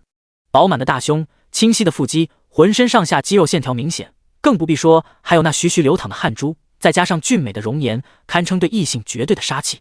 孟老，可柔也在。苏木一把将浴巾裹在身上，将2人迎进屋内。深夜到访也是唐突，不过是起突然。苏同学可否如实告诉老朽，你的一转任务是否已经完成？看到少年点点头，孟南国放在膝盖上的手无形之间抓得更紧。也就是说，现在网上流传的那个轻松击杀雷火双头狼王的神秘职业者，就是你。犹豫片刻，苏木再次点头承认。饶是在来的路上已经做好了心理建设，得到苏木的当面承认，还是令孟南国心中卷起滔天巨浪。至于另一边的孟可柔，更是长大了嘴巴，大的都能放下一整颗日落果。现在有关吊爷轻松虐杀雷火双头狼王的视频播放量超过20亿，不讲道理的锁链控制技能令无数人垂涎3尺。孟可柔看过几遍后，也不得不承认，的确是个 bug。始料未及的是，这样一个在网上吹成神的神秘职业者，此时此刻就在他的眼前，居然只是一个生活职业者装备大师。正在发育的胸脯上下起伏，美目打量着苏木，刚想说话，孟南国轻轻拍了拍自己的孙女：“可柔，你能先出去一会儿吗？我要和苏同学先谈一点事情。”哦，正欲起身，苏木连忙说道：“就算孟老和可柔今晚不来，我想明天也会去找你们。”嘴角露出一抹狡黠而又亲切的笑容。他还没行动，钱包怎么就找上门来了呢？第22章，您不会是打算白嫖吧？费多少口水，也不如直接拿出实物展示属性来得痛快。苏木本就属于话少的类型，当即取出附魔过的战矛，接近2米的长度，通体萦绕淡淡幽光，一头迸溅雷光，另一头炽热如火。刚一出现，整个房间的温度瞬间升高，孟可柔的眼睛变得明亮非凡。战斗法师属于法师职业的变种，操纵魔法攻击的同时，又能够以华丽的近身战斗将敌人迅速击败，对于职业者本人以及装备要求颇高。爷孙2人凝眸查看装备属性，不约而同发出一声惊呼：星辰品质，超强附魔，效果朴实无华的逆天，绝对适配战斗法师的专武。孟可柔看到超高的暴击率加成后，眼神变得炽热。他的职业天赋战者之魂可以无条件增加 10% 暴击率和 10% 攻击速度，并且还会随着进入战斗状态时间增加再度提升，最高能到 25%， 几乎可以全程触发武器效果，并且有一半时间能得到战斗法师最稀缺的物理魔法双重攻击力加成，已经可以称之为神器。高考在即，手握这样一把武器，孟可柔相信自己一定能取得更好成绩。苏同学是打算将这把战矛送给我家可柔吗？这让老夫如何能受得起？不愧是上了年纪，脸皮的厚度也是与日俱增。摇摇头，苏木将战矛收回，孟可柔一脸惋惜之色，满怀期待地望向孟南国。孟老说笑了，这战矛可是我费了好大精力才得到，至于附魔更不容易。您孙女又不是我媳妇儿，白给这种事情只发生我媳妇儿身上，当媳妇也不是没可能，对吧，苏同学？爷爷，使劲一推，孟可柔也没想到会顺着说下去，俏脸一红，连忙打断。万一说下去直接定下终身大事，又该如何？虽然好像也还能接受，孟可柔偷偷看去，见到苏木眼神清澈明亮，心中窃喜的同时不免有些失落。爷爷，你不是答应我只要一转成功就帮我搞到一把像样的武器吗？那你也没有一转成功啊。孟南国说完，扭过头看到孟可柔满眼含泪，即将爆发。反正我就要它，你要不给我买，我回去就告诉奶奶，你背着他和欧阳奶奶那些事儿。哼！眼观鼻关心，苏木装出一副什么都没听到的模样。他这是知道孟南国什么不可告人的秘密吗？僵持许久，孟南国中是泄气一般。苏同学，开个价吧。老夫作为守护者，工资也并不是很高，而且老夫也帮了你不少忙。搞价这件事情上，孟南国的表现让旁边的孟可柔一阵啧舌，原来还有这样爱财的一面。20亿、10亿、18亿，还有这么好的附魔呢？15亿，就当是我孟南国欠你一个人情，如何？苏木嘴角一抖，心道这老头还真是人老心多，苍兰市守护者的人情可不是谁都能有的。自然也是看准了苏木的心中所想，孟南国胜券在握，这个条件绝不会再有人拒绝。江湖靠的不是打打杀杀，而是人情世故。城市守护者的人情何止3亿可比？16亿5千万，一分不能少。苏木可不喜欢虚无缥缈的人情，再少我明儿直接扔拍卖行。思忖良久，孟南国又从孟可柔那里借了9000万才凑齐。看到孟可柔开心把玩着武器，一阵肉疼，心中对苏木也有了新的认识。不畏惧强者，自始至终都摆在平等的位置，不过分谄媚谦卑，也不曾有丝毫放肆，不卑不亢。这样的家伙，要么不识时务，要么就是有所倚仗。苏木的资料背景孟南国早已看过，所能倚仗的唯有自己的才能。16亿5千万虽多，不过这些接下来要说的事情比起来，一文不值。星辰品质战矛的出现，以及与雷火双头狼王相同的属性，孟南国更加确信苏木击杀狼王的事实。紧接着，孟南国将有关紧急现实任务说出，毕竟事关苏木本人，更直接关系到未来他孟南国以及苍兰市的命运，不得不慎重。得知是华夏国第一人裴淳风，苏木不由为之一愣。帮忙组队过任务，给报酬吗？孟可柔嘴巴微张，两眼直愣愣瞪着苏木。他是掉钱眼里了？华夏国守护者的忙，那可是无上的荣誉，能帮到他不应该是很荣幸的事情吗？你这小子，整个就不能用平常的思路去揣测。孟南国相当无语。报酬什么的，你明天自己去找裴淳风那个老家伙聊去。那万一谈不妥，我能掀桌子走人不？随你。苏木这才答应下来。走出酒店，孟南国回到家，拨通了那个只有在平时碰到毁灭之灾时才会使用的号码。电话那头的声音一如往常：老裴吗？你要的人我给你找到了，是个刚刚抽取2专任务的小家伙，相信你一定会大吃一惊。关键时刻还是你老孟靠得住啊的。你是不知道，再拖下去我就要快被烦死了。望着坐在客厅开开心心擦拭战矛的孙女，孟南国感同身受。一夜过去，天才刚刚亮，孟南国早已等候在门外，随后带着苏木登上船送阵。小家伙，待会儿见面可别像昨夜那样，就算谈不拢也别掀桌子。实话就是，孟南国真害怕苏木会这么做。毕竟正常人转职生活职业早已认命，又怎么会把自己置于生死边缘？苍兰市与华夏国首都龙城相距何止万里，踏上船送阵的瞬间便突破万里，惊叹之余不禁好奇接下来即将要发生的。如此大阵仗将他找来，听说只是为帮助裴淳风的孙女过一转任务。唉，不愧是大人物家的孩子，什么时候都有人帮呢。位于龙城某处的一所宅院，与苏木想象中不同，从外看来与一般普通的四合院没什么两样。仆人带领下，孟南国与苏木两人见到正在开心打游戏的华夏国职业者第一人裴淳风，胸前的小黄鸭格外醒目。不曾料到最强职业者竟是这般，苏木在惊讶之余不由得为之一笑。旁边站着的少女身穿水手服，长发及腰，肤若凝脂，目似星辰，穿着可爱，浑身上下却是透露着一股锋锐之气，犹如出鞘利剑，锐不可当。正是裴淳风的孙女裴青雨。两人见面的一瞬间，裴青雨暗自打量着面前少年，这就是网上沸沸扬扬的神秘职业者。区区一个生活职业，就凭他也能带自己完成一转任务？开玩笑！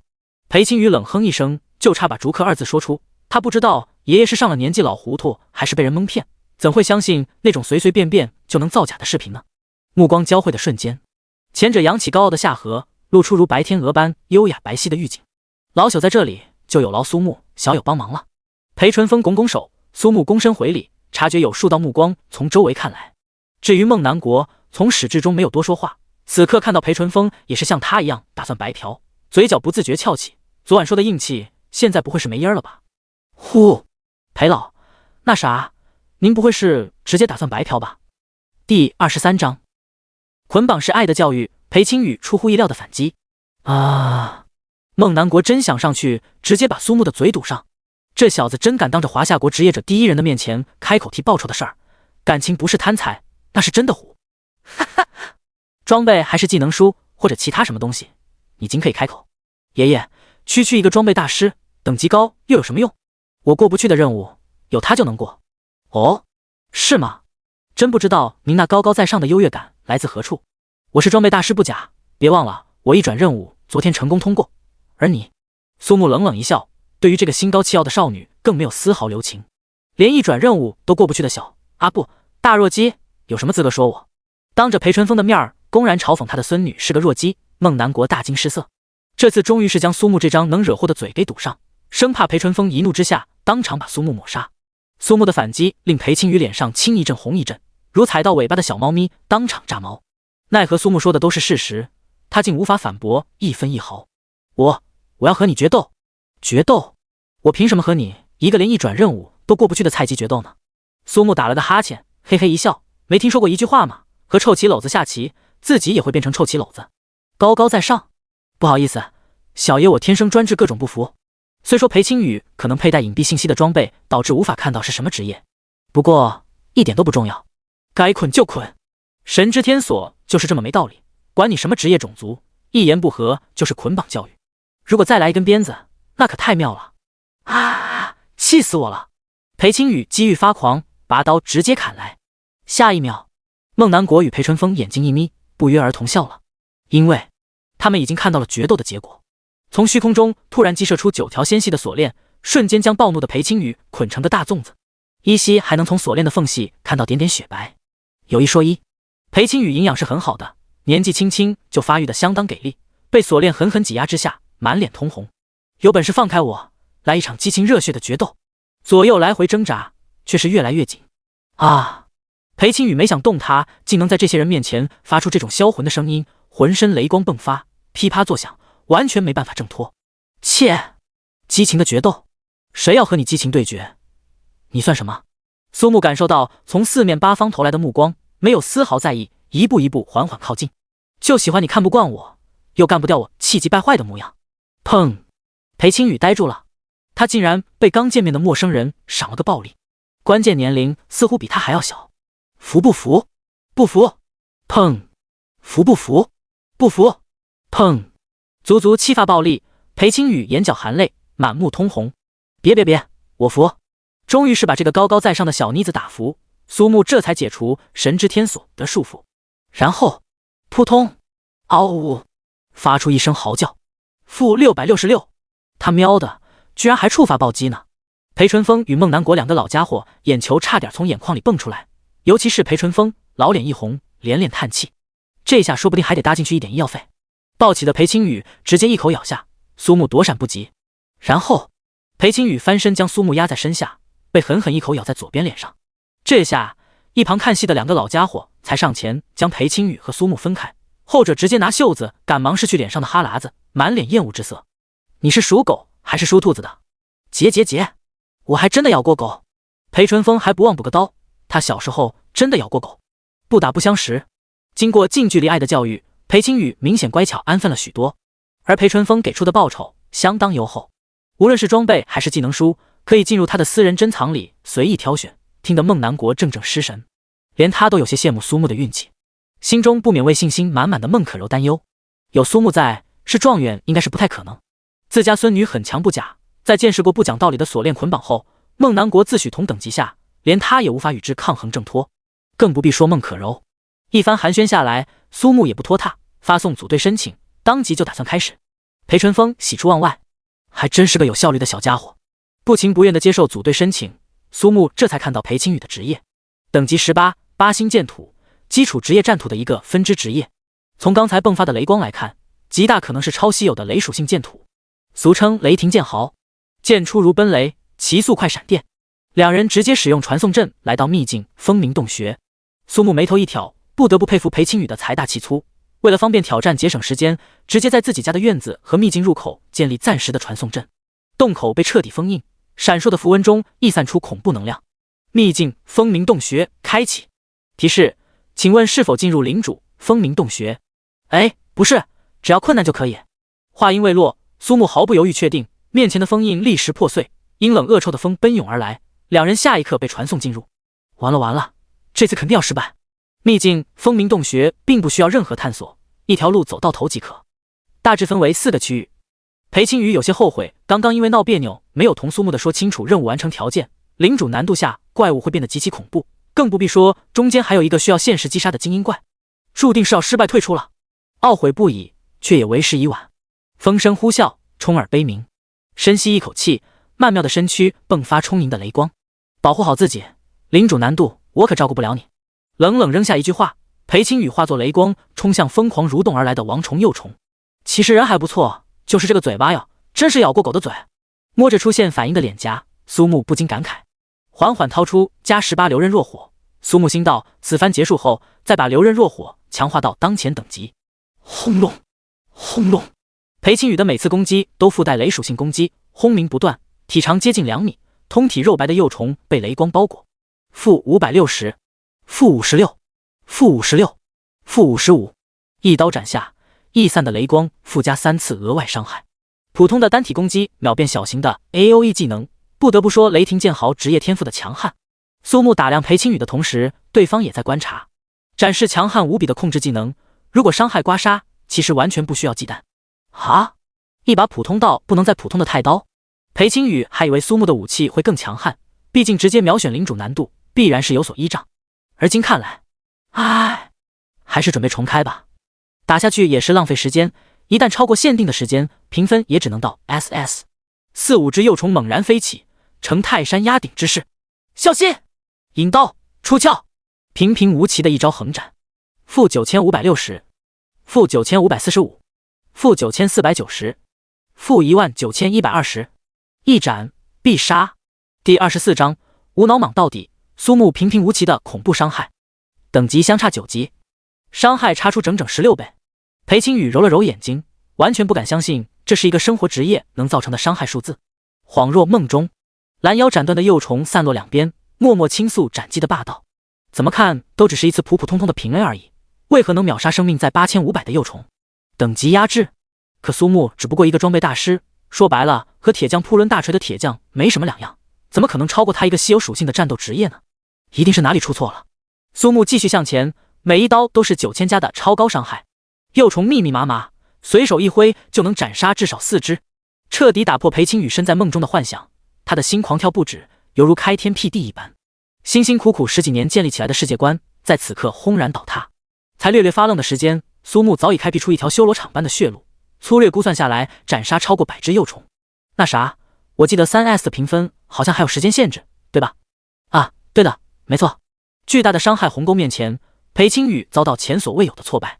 两人差不多的年纪，伤害差距咋就得那么大捏？裴青宇想不明白，旋即苏木的一句话令他差点吐血。这样的话，那我就加快速度了。从现在开始，我对你只有一个要求，所有爆出的东西全给我捡起来，听懂了没？脸颊一鼓一鼓，裴青宇冷哼一声，顿时觉得受到了侮辱。合着你是把我当成捡物品小助手了呗？苏木回头看过一眼，连忙改口。抱歉，口误，这还差不多，不是小助手，是大助手，那么大呢，怎么就小了？裴青宇忽然意识到什么，低头看去，好色的混蛋，好色的大混蛋，你可以这么叫我。跺跺脚，裴青宇对这个要么不说话，要说就是骚话不断的家伙很是无语。紧接着，他的嘴巴再度张大，嘹亮的龙吟声响彻整个洞穴，斑斓的剑气化作巨龙，残影连连。猛龙破空斩。-17500，-17450，-34900。第二段，第三段，他的蓝条就不会空吗？裴青宇在心里发狂大喊。他悲哀发现，刚才的脑瓜背儿真如苏木所说，是爱的教育。真要动起手来，就是不用锁链捆绑，单凭这一个技能，他就完全无法招架。伤害爆表，移速逆天，打不过，追不上，逃不掉。怎么打？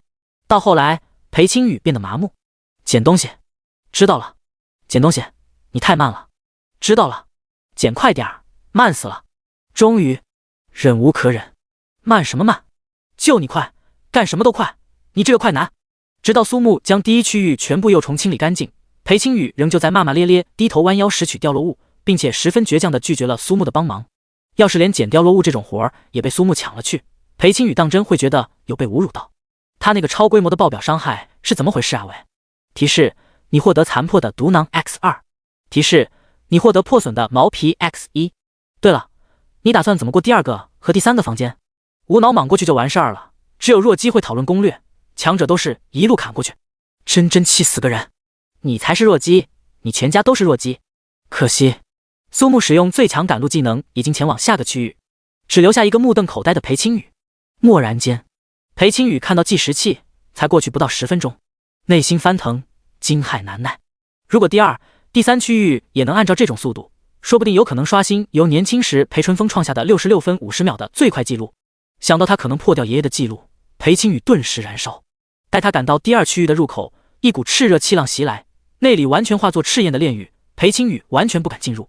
好可怕的高温，站在边缘都感觉要被炙烤熟透，更不必说区域内定然高的吓人。不到1分钟时间，肆虐的火海被吸入太刀，消失不见。小嘴微张，裴青雨止不住地打量着那把看似平平无奇的太刀，没想到竟有吸收火焰的威能。走吧，愣着干嘛？什么呀？全都烤化掉了，你才出现，慢死了。算时间，前后有5分钟吗？这是何等的神速！甚至连苏木是如何出手都没看到。裴青雨跟在苏木身后，美目时不时泛过一抹惊奇之色。这个装备大师有一点强啊。前面是魔化的骷髅剑圣，他是有一个钻地的无敌技能，就和那只死虫子一样。虽然苏木说过不需要什么攻略，可裴青雨的小嘴还是忍不住提醒。现在裴青雨深深体会到躺平和摆烂的快乐，完全放弃了证明他实力的无谓挣扎。嘻。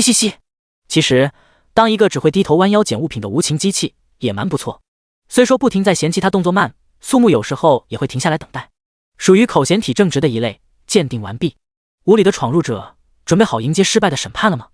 身高不足1.5米，手持一柄超过2米的硕大双手剑，骷髅剑圣现身的一瞬间，冰冷的杀意使得裴青雨下意识往苏木身后挪了几步。领主难度下，骷髅剑圣的威压堪比精英难度下的 BOSS 鹿骨王虫，手中大剑闪耀着摄人心魄的奇异之光。来吧，就让我神之天锁开！虚空中锁链爆射而出，将骷髅剑圣缠了个结结实实。拜托啊，我的乌龟速度大小剑，人都捆那儿了，搭把手干呀！少女此时满眼亮星星，有这个控制技能刷怪体验，爽翻天好吧？更令她开心的是，苏木终于邀请她参与刷怪了呢，好像做了几乎整场冷板凳的球员被 MVP 邀请上场一样兴奋，终于能大展拳脚，发光发热。-325，-319，-324。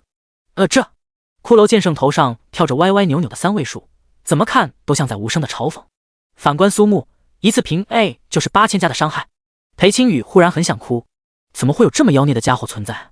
任凭骷髅剑圣如何挣脱，徒劳无功，只能眼看面前这2个面露狞笑的家伙，你一剑我一刀，活活将他干掉。眼中幽绿色的光芒飞速消散。骷髅剑圣足拾取掉落物后，裴青雨看到苏木没有半点停歇，笔直朝着洞穴最深处而去。喂，你确定就这么下去吗？有没有一点紧迫的时间意识？快点着！苏木不耐烦的声音竟有洞口传出，裴青雨赶忙跑去，面前的一幕彻底将他惊得瘫坐在地上。死！裴青雨，每次你都要和这么粗的家伙战斗，还真是辛苦你了呢。眼眶一热，裴青雨转而看到苏木微微上扬的嘴角，给本小姐滚！第25章 BOSS 变异，裴青雨一转成功。领主模式难度下， BOSS 的体积暴涨数倍，与冰霜巨龙相比也毫不逊色，浑身遍布坚硬的长刺，头部也是相当有特点，一圈又一圈紧密排列的牙齿与深不见底的食道。简而言之，苏木在看到他的一刹那，不由自主想歪成一个特大号的杯子，小腹一紧，大惊失色。妈耶，那情景堪称对男必杀宝具，好大的菊花啊！菊花？苏木定睛看去，嗨开，好像的确是有点想歪。那血盆大口不正像一朵盛开的超级大菊花吗？啪！别忘了，咱俩是来干嘛的？魔化陆谷王虫 LV20， 攻击1200，法术1350，防御10000，生命40万 x3 加70万。技能魔化变异，生命低于 50% 后，所有属性 x 250%，生命加70万。杀戮本能，攻击状态下向敌对目标单位移动速度正 40%， 暴击率正 30%， 暴击伤害正 300%。深渊巨口，吞噬生命体后可立即恢复目标生命 x 500%的生命值，体内虫卵数量加1。地下之王，单次造成伤害超过4000，有 50% 几率马上进入地下前行状态，地下前行时获得无敌，生命回复正 300%， 移动速度正 15%。针刺风暴，每次从地下钻出后释放，移动速度负 50%， 攻击法术正 100%， 命中后使目标单位进入出血和中毒状态。母虫，每30秒体内虫卵数量加1，数量达到100时可召唤能迅速进化成虫的幼虫。火焰炸弹，碎石猎杀。介绍：风鸣洞穴之主，虫族的王者，惩罚男人最好用的工具。BOSS 主打一个钻地攻击和幼虫进化，如果清理不及时，王虫随意吞噬幼虫回血，循环往复无穷尽。最关键的还有个坑爹的钻地效果，伤害高了要钻地，伤害太低没办法清空幼虫，堪称棘手。裴青宇的8星一转任务要求最后评分为 3S， 而这只垃圾怪物拖时间的战法下，想要达成 3S 评分并不简单。这次又是魔化变异的领主 BOSS， 难度更上一层。要不，裴青宇看到远超精英难度下的变态技能，已然心生退意。万一不小心折在风鸣洞穴，得不偿失。来都来了，不试试岂不可惜？电光火石之间，苏木心中已然有了对策。听我的，不要轻举妄动。苏木如一颗子弹笔直冲向王虫，引刀出鞘，枪负6500。好巧不巧，运气就是这么好，王虫钻入地下，奋力一跃，朝相反方向而去，正好让王虫远离裴青宇。嗡！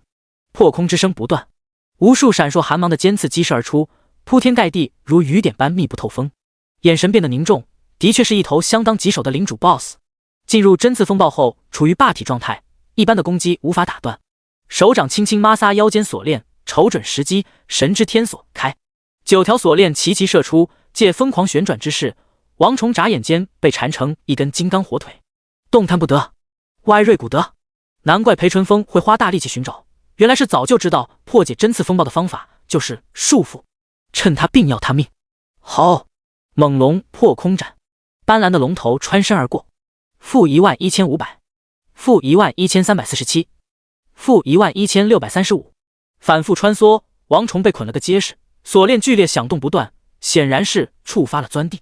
换言之，神之天锁捆缚下能够彻底断绝王虫受伤钻地。最高兴的莫过于裴青宇，那可是领主难度下变异的陆谷王虫啊，就这么被彻底控制动弹不得。只要伤害足够，完全不必担心因为钻地导致时间增长的评分下降。苏木，这个能捆多久？只要我想，能捆到时间的尽头。血液沸腾，裴青宇有一瞬的心酸，想到失败的许多次，抽刀冲上前，有仇报仇。轰鸣的炸雷从天而降，狠狠砸在硕大的王虫身躯。雷光清霄斩，负4800，负48，负48，负39。雷光流星刺激，奔雷影。王虫一柱擎天，所能做的只有发出痛苦的嘶鸣。裴青宇只想仰天长啸，钻地小垃圾，你也有今天。你知道我因为你频繁钻地，几乎快要得抑郁症了吗？响彻整个洞穴的巨吼，陆谷王虫嘴巴大张，如烟花喷泉，漫天幼虫洒落。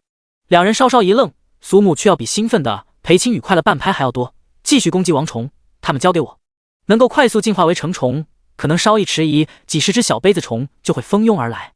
猛龙破空斩大爆发，五彩斑斓的巨龙在宽敞的洞穴内肆意飞舞，不到几分钟已经将全部幼虫斩杀殆尽。陆谷王虫唯一的攻击手段也被苏木完全化解，裴青宇在攻击之余不免叹了口气。生活职业装备大师有这么厉害的吗？平心而论，如果是他来处理这些幼虫，此时二人只怕早已被几十只成虫包围。老裴啊，你倒是能忍得住，连我都不得不佩服你。要是苏木敢那么对可柔，我肯定不会饶他。青雨那丫头从小跋扈嚣张惯了，天资装备技能远超同龄人，想找个能教训他的同龄人真是凤毛麟角，不像你家可柔。哎，话音刚落，孟南国瞬间暴起。裴纯风话语中嘲讽之意甚浓，而且还是在说他心尖尖上的小孙女如何能忍。老裴头，信不信今天老夫打破你次元剑圣的名号？也好，咱们哥俩可有段时间没过招了。剑拔弩张。正在此时，侍女急匆匆跑来，激动之色溢于言表。小姐她成功了，一转成功了。两人愣了几秒，哈哈大笑。孟南国微微点头，看来这次带苏木算是对了，届时还能好好宰上一次裴淳风，为孟可柔找上一本高阶技能书。然而，侍女下一句话使得两个老人浑身鸡皮疙瘩掉落一地。而且，小姐他们打破了领主难度下的时间记录，只有36分45秒。第26章风鸣洞穴排行榜记录刷新，苏木再次出名了。老裴头，我记得风鸣洞穴领主难度的最快速度一直是你保持着的吧？真正能够令裴淳风大惊失色的，并非他的记录被刷新，而是那几乎不可能达到的时间，足足缩短了半个小时。汇集当时最强的辅助与控制职业，三人合力才最终完成 3S 评分下的最快记录。可是36分45啊！裴青羽是雷霆剑豪不假，没有辅助类职业帮助，伤害怎么可能保证他们两人通过秘境？身为守护者，裴淳风见过大风大浪无数，这次却是想不通究竟用什么办法才能在如此短时间内通关。走吧，老孟，有没有兴趣陪我到风鸣洞穴？你个老家伙都这么说了，我拒绝岂不是太不给你面子？与此同时，秘境最快纪录排行榜上，苏木和裴青羽的名字成功超过裴淳风，居于榜首。发生变更的瞬间便引发诸多关注，职业者论坛中当即有人发帖询问，想要知晓到底是哪两个牛气哄哄的人物，竟然能破掉年轻时候次元剑圣维持几十年的时间记录。随着裴青羽的身份被揪出，大有青出于蓝而胜于蓝的态势。至于苏木的身份，众说纷纭，即便有提及苍兰氏引发天地异象大暴动者，也很快淹没在一堆口水之中。开玩笑吗？不是，你是脑残还是觉得我们脑残？楼上的，我感觉他是把我们大家当成了傻子。人家裴青羽是什么身份？怎么可能和一个区区生活职业组队？依我看，这个苏木定然是华夏国某个大家族的公子，能让眼高于顶的裴青羽心甘情愿让出队长之位，怎么可能是籍籍无名之辈？谁要是能 V 我648华夏币，当场揭露苏木的真实身份。一时间，各种言论甚嚣尘上。苍兰市某栋别墅顶楼的房间内，刚刚欣赏完最新出版的画册，陆六六感觉体内好像有万千生命能量即将绝地而出，屏幕忽然弹出一条消息，下一秒，宛如杀猪一般的叫声将楼下众人吸引上来，却看到陆六六几乎要晕过去。天啦噜，妖兽了！木哥竟然打破职业壁垒了！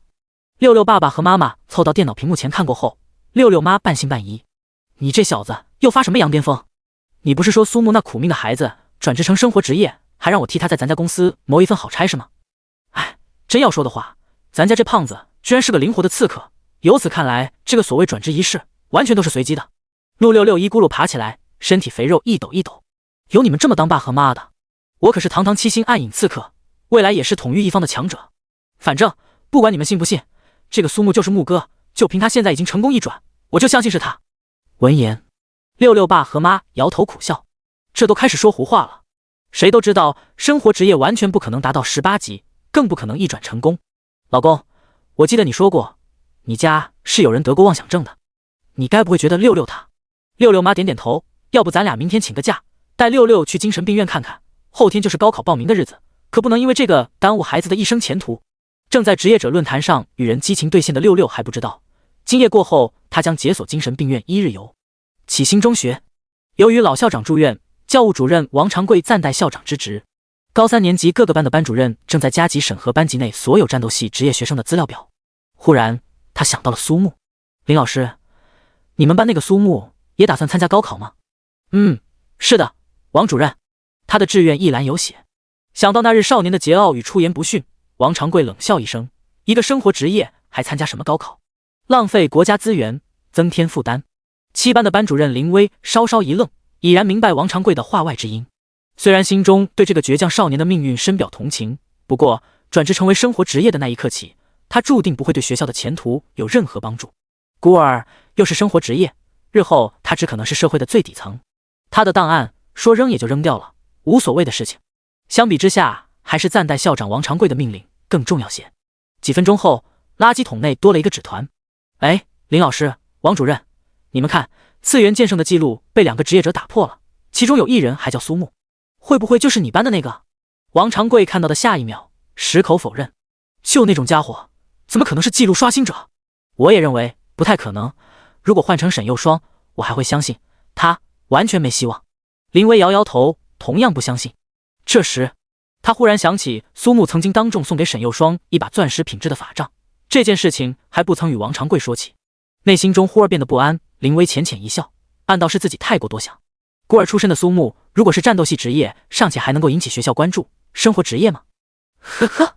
与此同时，华夏国各地都看到了这份榜单，了解内情之人不由纷纷猜测，这个名叫苏木的家伙究竟是何方神圣，竟然能和裴青宇一起刷新最短时间记录。要知道，年轻时候的裴纯风可是许多秘境最快通关记录的保持者。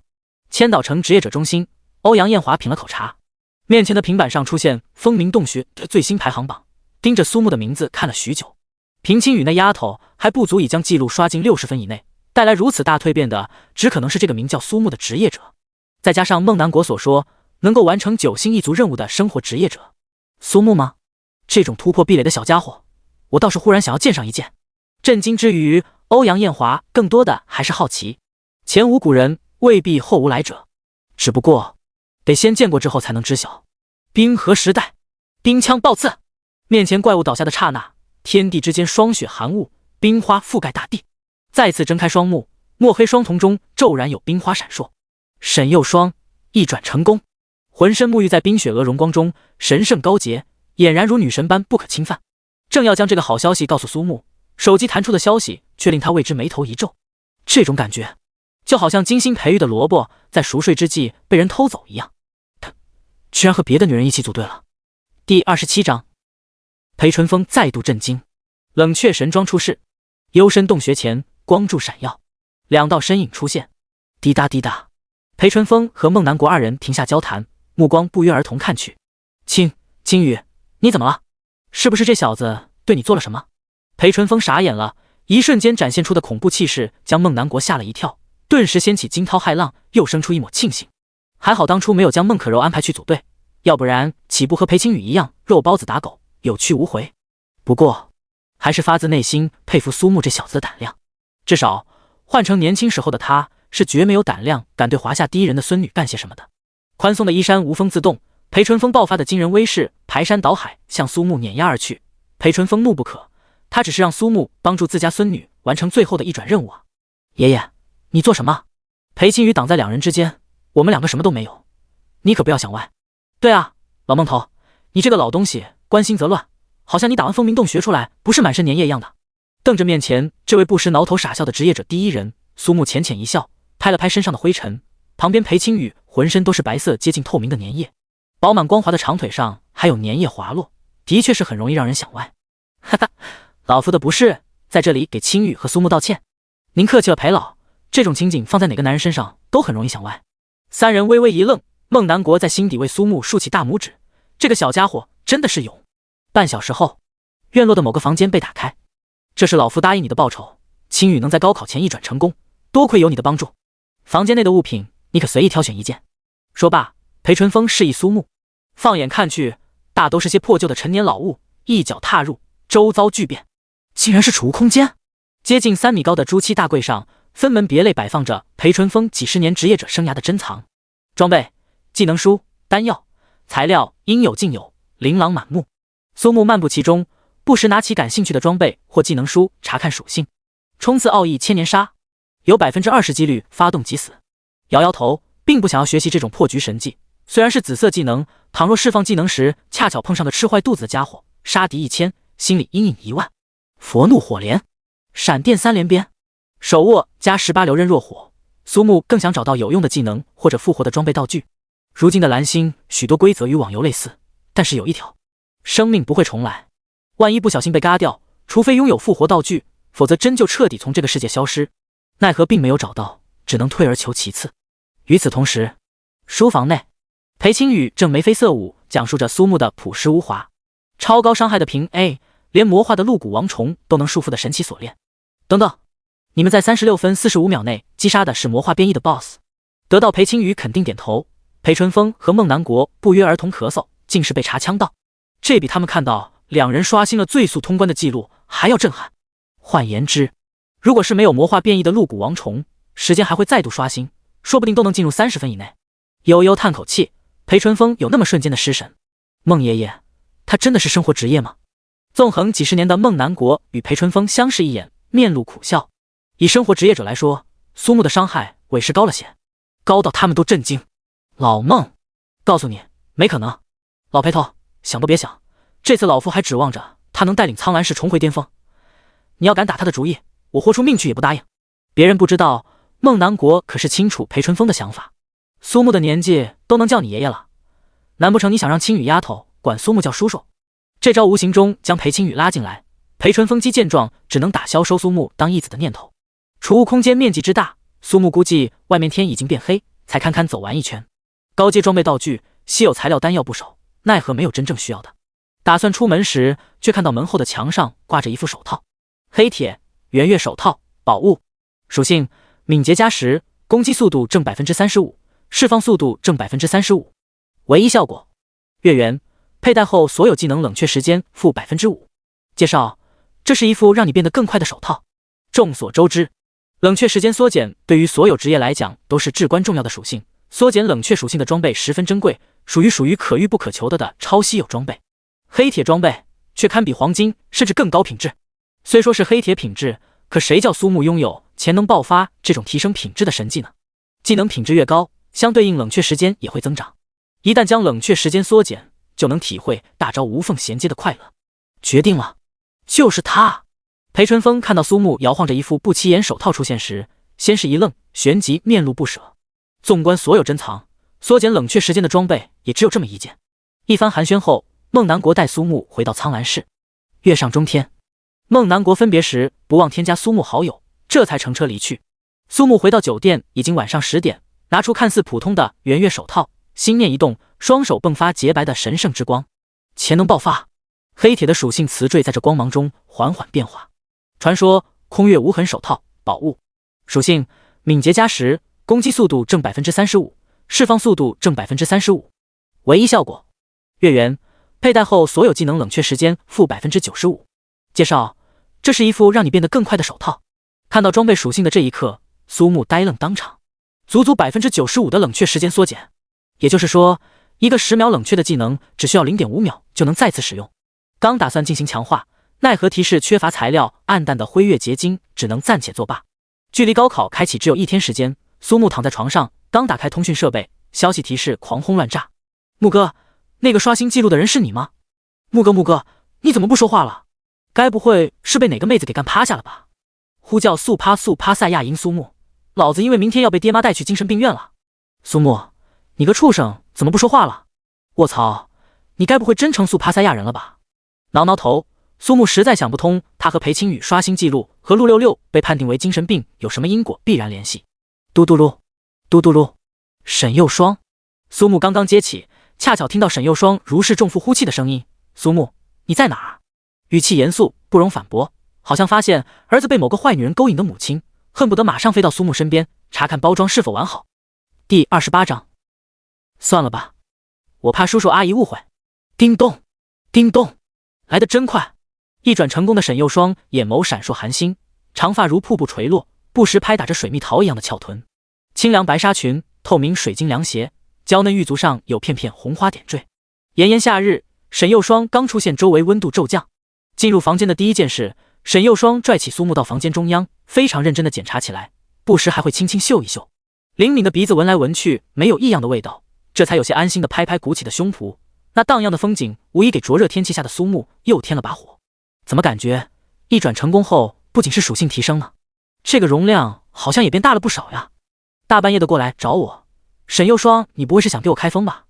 套路什么的，哪里有坦诚相见来的直接？开什么封？我就是来给你检查检查，后天就是开启高考的日子，我可不想让你因为什么其他原因缺席。话到最后，嗫嚅不清。红晕迅速攀上脸颊，沈幼霜顿觉他来的不是时候，心中已有退意。那个，我忽然想起来还有点事情，就不多待了。苏木只是静静看着，完全是一副听之任之的样子。你不挽留我一下？挽留做什么？打扑克吗？不了，天气都这么晚了，你要是回去太迟，万一叔叔阿姨担心怎么办？没见过这么刚的铁直男。要不你送我回去？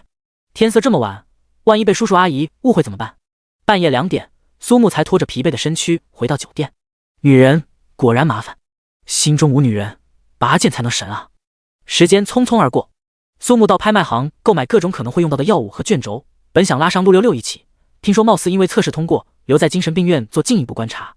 谁又能想到，在医生面前努力装正常，实际就是不正常呢？对此，苏木相当无语。胖子平时被懒，好不容易努力上一次，却是这般结果。聪明反被聪明误的当代典型。不过问题不大，听陆六六电话里的情况，启星中学出面担保，这才免了后续的相关治疗，只需要在留院观察一晚，就能正常参加高考。木哥，我和你说，睡在我对面床上的妹子真的很哇塞，而且这里的护图姐姐，啧，要不是因为明天高考，老子说什么也要扩展新业务。得了吧，你小心在晚上被榨干喽，明天就是高考，大不了高考结束再犯神经。老子才不是神经病，还是我那疑心病的爹妈，等我出去高考结束，说什么也要让他们两个体验一次才好。父慈子孝的画面完全不敢想。挂掉电话，苏木打开属性面板，下方角落赫然显示属性点1296，职业资质的差异开始凸显，而且会随着转职觉醒次数的提升变得愈发恐怖。同样是27级，8星职业不过1152点，144个属性点的差距，如果全部加在力量，按照1点力量换算5点物理攻击计算，就会相差720点攻击，相当于多带了一把品质不算太差的武器。加18流刃若火在手，攻击能够碾压同龄人，甚至某些4转的职业仍有胜算。职业天赋全装备精通与神之一手的配合，足以让苏木在战斗时随心切换职业。那么苏木是装备大师，却也可以是剑土、法师、牧师、刺客、射手、骑土，只要佩戴武器就能学习相应的技能。本想在拍卖行购入一批新手系列武器，再买点白色技能书尝试一番。毕竟学习这些技能后是全部共用技能槽还是单独分开，这是一个相当影响职业未来的问题。然而所有和高考有关的装备、技能书全部涨价，一本最低廉普通的牧师白色技能初级回复数都能炒到180万华夏币的天价，更不必说其他品质的技能书。总而言之，苏木是不会当冤大头和狗大户的，现在不可能，以后也不会。考虑到日后还会爆出技能书，苏木全且按捺住心中验证的想法。提示，请问是否将300点属性点赋予力量？确定。苏木打开属性面板，物理攻击提升1500点，之后体力、精神、敏捷各自赋予300点属性，还留下96点。夜幕降临，华灯初上，苏木两世为人，此时不免心生感慨，等到高考结束就去搞上一套房子吧。酒店舒适也非长久之计。华夏国每年的高考都是举国上下共同关注的盛事，无论过去还是现在，职业者社会总是对未来的主宰者们给予厚望。以城市为单位进行考核评定，由各自的职业者中心与城市教育局共同负责。高考前夕，苍兰市政府主楼高耸入云，通体灯光闪耀。孟南国一马当先走进宽敞的半圆形会议室，身为城市守护者的他，同时也是职业者中心最高负责人。教育局连同局长在内，和一众中学校长、高3年级班主任一起恭恭敬敬等待孟南国指示。此番高考评定关乎每个新生代职业者的命运，更关乎我们苍兰市的未来，希望在座所有人慎之又慎。10几分钟后，热烈的掌声传来，孟南国才走下台，一个身材妖娆的中年人当即谄媚上前：孟老，我们神佑中学特地从杭雪城请来一位茶道大师，您可以边品茶边监督高考的全过程，还请您今年也去到我们神佑中学监督指导。娘娘腔，孟老都已经连续3年在你们中学了，今年说什么也该轮到我们苍兰一中。一中校长扑到孟南国身边，涕泪横流：孟叔，你知道我们一中老师有多么想念你吗？再想又能怎样？别忘了我们苍兰7中，那可是孟老的母校，你们两个哪凉快哪待着去。能够将孟南国请到学校，意味着得到了来自城市守护者的认可，所以每年高考前的大战就是看谁能将孟南国请到自己的学校。神佑中学属于苍兰市数1数2的贵族学校，对孟南国的喜欢更是了如指掌，被称作娘娘腔的校长有恃无恐，完全不把其他人放在眼里。一群光长巴不长脑子的雄性生物怎么会成为我的对手？至于其他普通中学的校长，完全没有参加的想法，怎么可能争得过3所贵族中学呢？到头来免不了落下个小丑的名声，何必自取其辱呢？作为代理校长，王长贵更是如此。此时他皱眉沉思，如何才能在代理校长期间创下纪录，成功接替老校长是他目前最重要的人生目标。为此，他在参加考前动员大会前，已经先行拜见过红狼工会会长，也就是秦羽的父亲，得到了红狼工会的支持。接下来就是坐等高考成绩出炉，只要运作得当，新一任校长就是他王长贵。只要能成为校长，那个姓白的女老师不就成为？一想那摇摆不停的勾人腰肢与饱满蜜桃臀，王长贵不免热血沸腾，心绪起伏不定。王校长啊，你个老六，没看出来啊？王长贵一脸发懵，完全搞不懂状况。说吧，王校长，你是送礼了呢，还是去捡肥皂了？为什么孟老今年铁了心要去你们启新中学呢？那你什么？王长贵给了自己狠狠一耳光，眼中爆出狂喜之色。白老师，你也不想因为不服从校长命令，我呸，是心想事成，我的校长之位很有希望。第29章，老夫我就是他的考生信息。高考前夜，王长贵以骇人的速度从职业者中心回到启新中学，一脚踹开校长办公室的大门，兴奋之情溢于言表。明日之后，整座启新中学将成为他的学校。他从未料到秦家会有如此潜力，竟能说动苍兰市守护者孟南国到启新中学这种普通中学监督指导。既然秦家拿出诚意，投之以桃，报之以礼，他也打算好好抱紧秦家的大腿，并且在秦宇身上好好下功夫，说不定未来还能晋升为苍兰市教育局的领导。只要有红狼公会这个强有力的靠山在，幻想着未来的幸福生活，兴奋到一夜未眠。高考日，一大清早，陆陆续续有高三考生走出家门，迎着朝霞踏上决定人生命运的前路。职业者高考分为理论考核与实战考核两大部分，为了考验考生的心理素质与应变能力，无论理论还是实战，场景每年都会发生改变。最给力的一次，理论考核在寒风凛冽的极北冰原，实战就去到酷热难耐的熔岩地下，冰火两重天的极致感受，成为那一届考生的噩梦。启新中学大门前，高三的考生早已聚集等待，时间一到，验证身份后就能够进入群体传送区域等待。经过为期1周的练级期，绝大部分年轻的职业者们等级都在13级上下，毫不避讳开启装备的特效，身穿一身白银品质的装备已经能引发赞叹。六六，你这是病愈出院了？病愈个鬼！老子才不是什么精神病，要不是马上高考，老子现在就回家给我那糊涂爹妈送进去治脑子。陆六六一想到在精神病院中所遭受的一切，简直无语。见过坑爹坑妈的，还没见过高考前坑儿子的。苏木站在角落和陆六六聊着天，不知何时，沈幼霜站到身后加入两人的聊天。周围许多人看到完成一转任务的冰山女神竟然会和苏木这个生活职业者聊得开心，一个个翻着白眼。不就是长得好看了点吗？真要是上床，还指不定怎么样呢。嗨，萝卜白菜各有所爱，咱们的校花女神就喜欢苏木这种类型的，你能有什么办法？没看秦宇舔了3年，人家的幼霜女神完全都不动心。切，你要是生得好看点，软饭不也香喷喷？可惜你没那个福。周围人的议论传到沈幼霜的耳朵，反而靠得苏木更近，几乎就要贴上去的样子。你这是纯纯给我拉仇恨的节奏呀！拉仇恨又怎么样？我就喜欢让他们看见咱俩很亲密，不行吗？我去！刚从精神病院出来的陆六六使劲拍拍脑袋，这才1天时间，到底发生了什么？冰冷校花沈幼霜怎么变得这么热情？到底是谁出现了问题？正在此时，一辆豪华的跑车从远处呼啸而来，巨大的轰鸣声吸引了不少人的目光。看那，是红狼公会的少主秦宇。全身闪耀金光的少年才走下车就引起惊呼不断，毕竟在这所普通中学，许多家庭可能掏空积蓄也才能买到一件白金品质的武器装备。嘴角扬起，双手插兜，一时间不知谁是敌手。举目四顾，秦宇十分享受这种闪耀登场带来的快感。俊朗的外表搭配上金光闪闪的装备，这才是未来人生赢家该有的起点。唉，一群战斗力只有50的渣渣。然后得他看到了角落几乎已经全部和苏木贴贴的沈幼霜，差点一口血狂喷而出。他妈老子这么闪耀，你居然视而不见！呼哧呼哧，不生气，不生气。听到周围有许多少女尖叫，秦宇心里这次稍稍舒服了一点。我秦宇是伟大的男人，目标是整片大森林，怎么会因为一棵小树而生气？想到这些，秦宇露出阳光一般的蜜汁笑容，正打算换个姿势，然而帅不过3秒，一脚飞踹，正好有只修狗在绝地泄洪。下一秒，秦宇飞来，哇哇哇，真是个有味道的帅哥呢！陆六六阴阳怪气说道，人群顿时哄笑一片。气急败坏的金闪闪正要发作，看到踢脚之人，还是选择忍气吞声。他还没有蠢到要去招惹一句话就能让红狼公会覆灭的存在。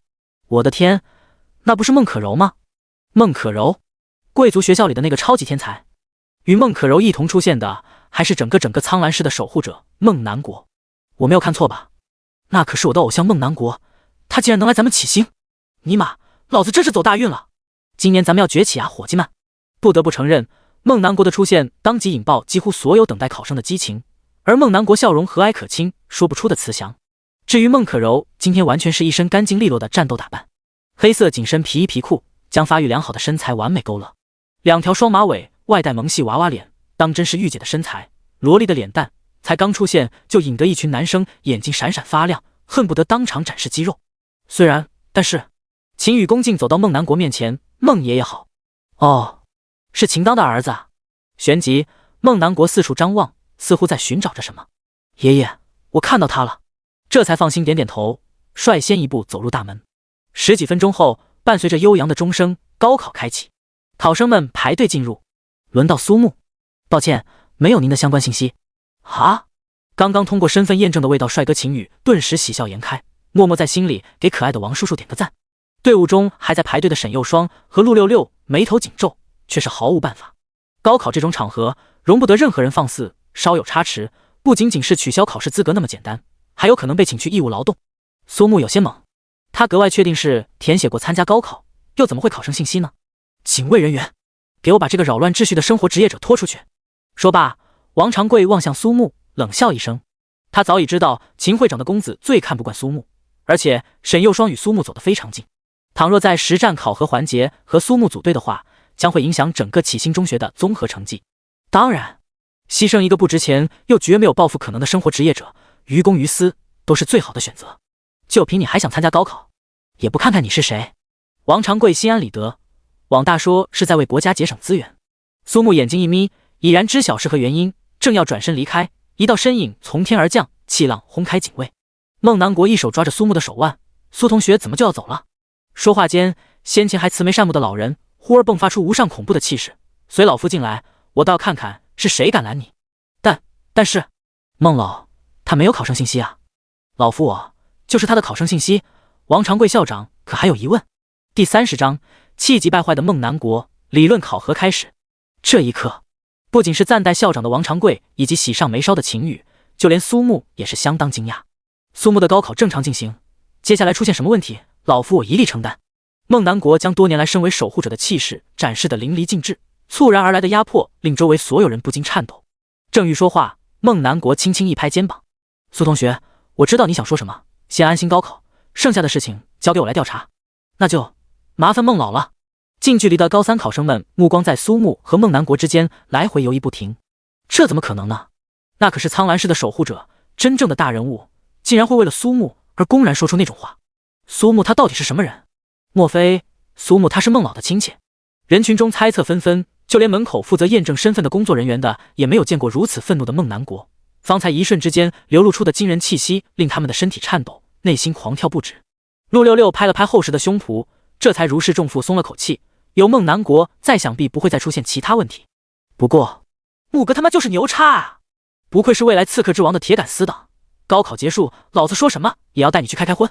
下一秒，周围几人顿时打了个冷战，似乎是想到身后不远处就是刚刚一转成功的冰霜魔岛。陆六六连忙否认：我就是一时口快而已，木哥多好的人，怎么可能和我一起去那种地方呢？沈幼霜冷冷一笑，递给陆六六一个眼神，后者悻悻一笑，不免为将来兄弟的终身幸福而担忧。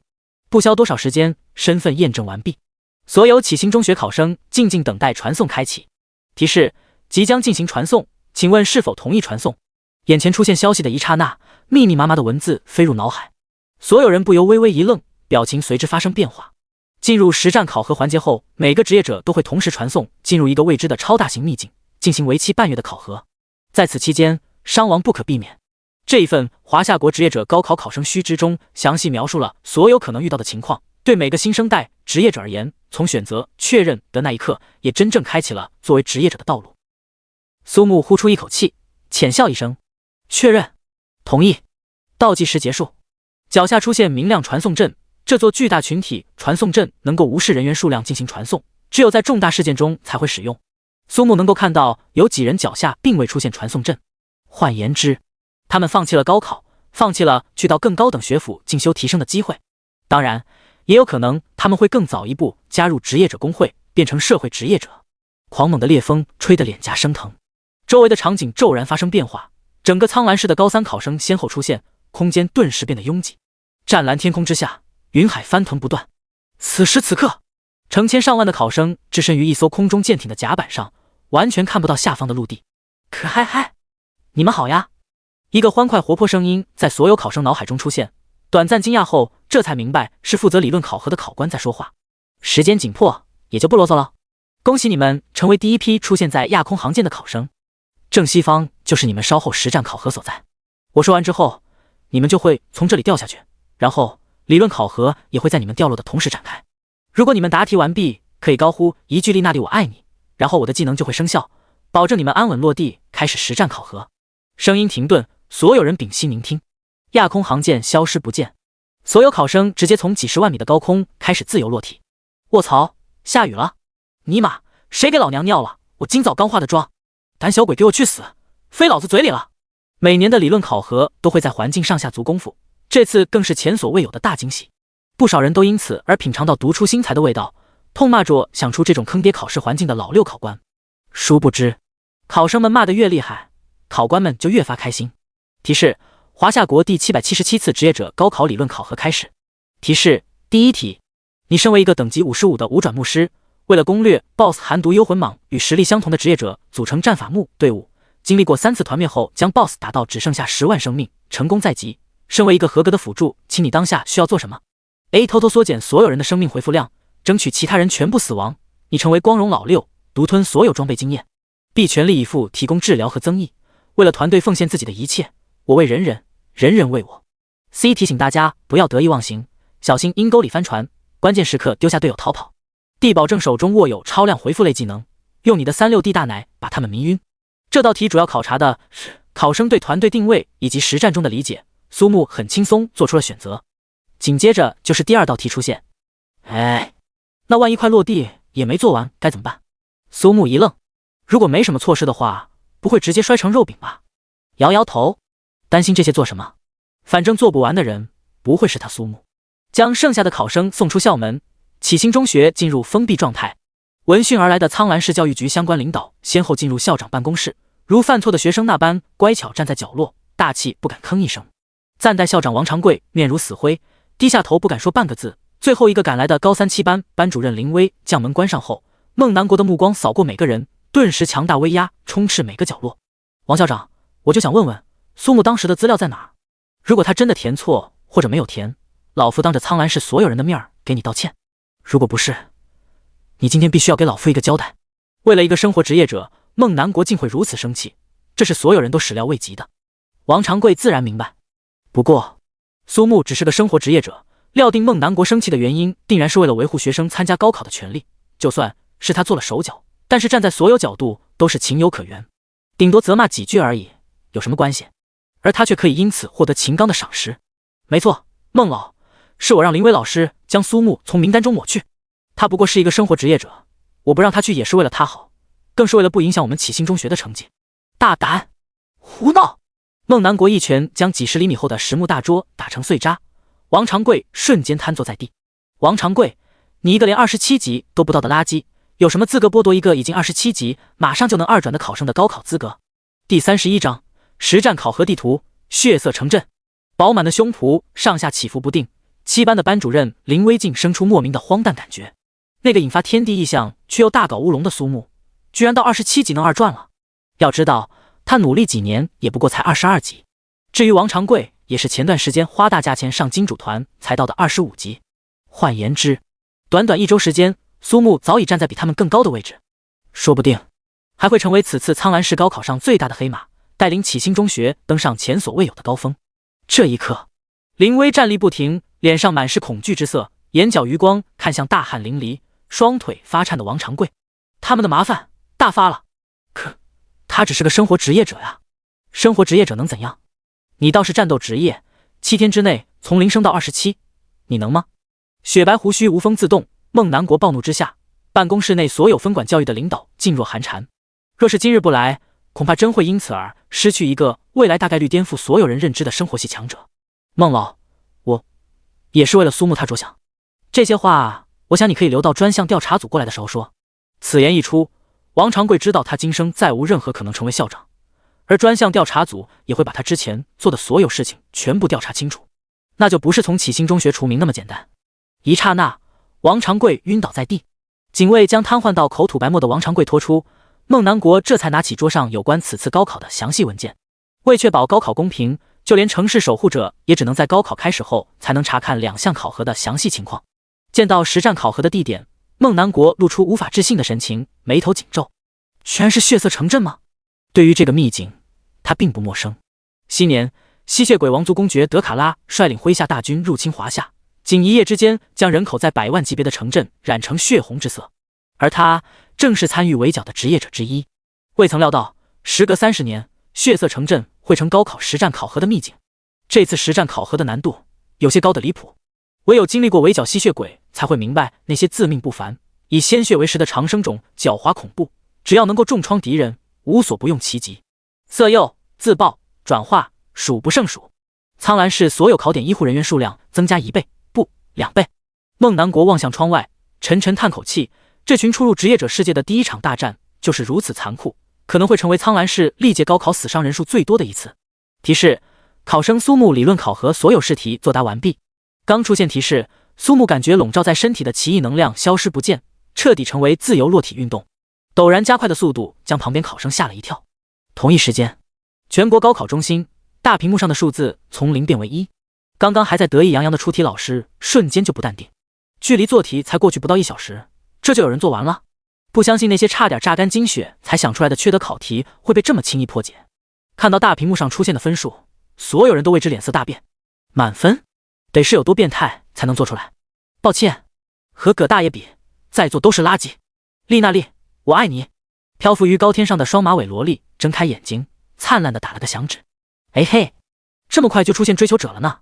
和风细雨，瞬间，身体被青色风元素能量包裹，清新舒爽的味道驱散了高空做题带来的精神疲惫，下降的速度也随之变缓。穿过漆黑浓云，周围景观为之一变，红雾弥漫，残枝败叶，依稀能看到一座高耸的城堡立于山巅之上，顶部笼罩血色的浓雾。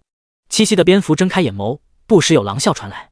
周围并没有多少职业者，想来下落速度是与做题的速度有关。思索间，提示：恭喜你成功进入实战考核，当前秘境血色城镇。提示：实战考核任务开启，为期10天，请考生在规定时间内尽可能猎杀怪物，获取积分。提示：普通级1分每支，精英级3分每支，区域领主50分每支，男爵100分每支，子爵200分每支，伯爵400分每支，公爵800分。实战考核的成绩是以积分换算成绩，比例为1比1。众所周知，排名无处不在。明白详细分数后，苏木关闭提示，眼前出现一个000样式的积分栏。储物空间中出现一颗回城石，使用后可以瞬间传送回学校，也意味考生退出高考，自愿放弃所有成绩。旋即，实战考核的注意事项出现，其中一条明确规定，参加实战考核的考生不能以任何理由在考核秘境中击杀其他考生。对此，苏木不置可否。义务教育可不是白上的，其他条例违反，顶多取消考试资格。一旦在考核秘境中杀死人类职业者，可是会直接被送上职业者法庭。点开微观地图，发现整座血色城镇被一分为5。考生们理论考核完毕，随即进入4块外围区域的其中之一，然后向中心区域靠拢，堪称是一场大型攻略战。等等，怎么感觉有点像吃鸡？如果吸血鬼后诀是美味大鸡腿的话，周围陆陆续续有答题完毕的考生成功着陆。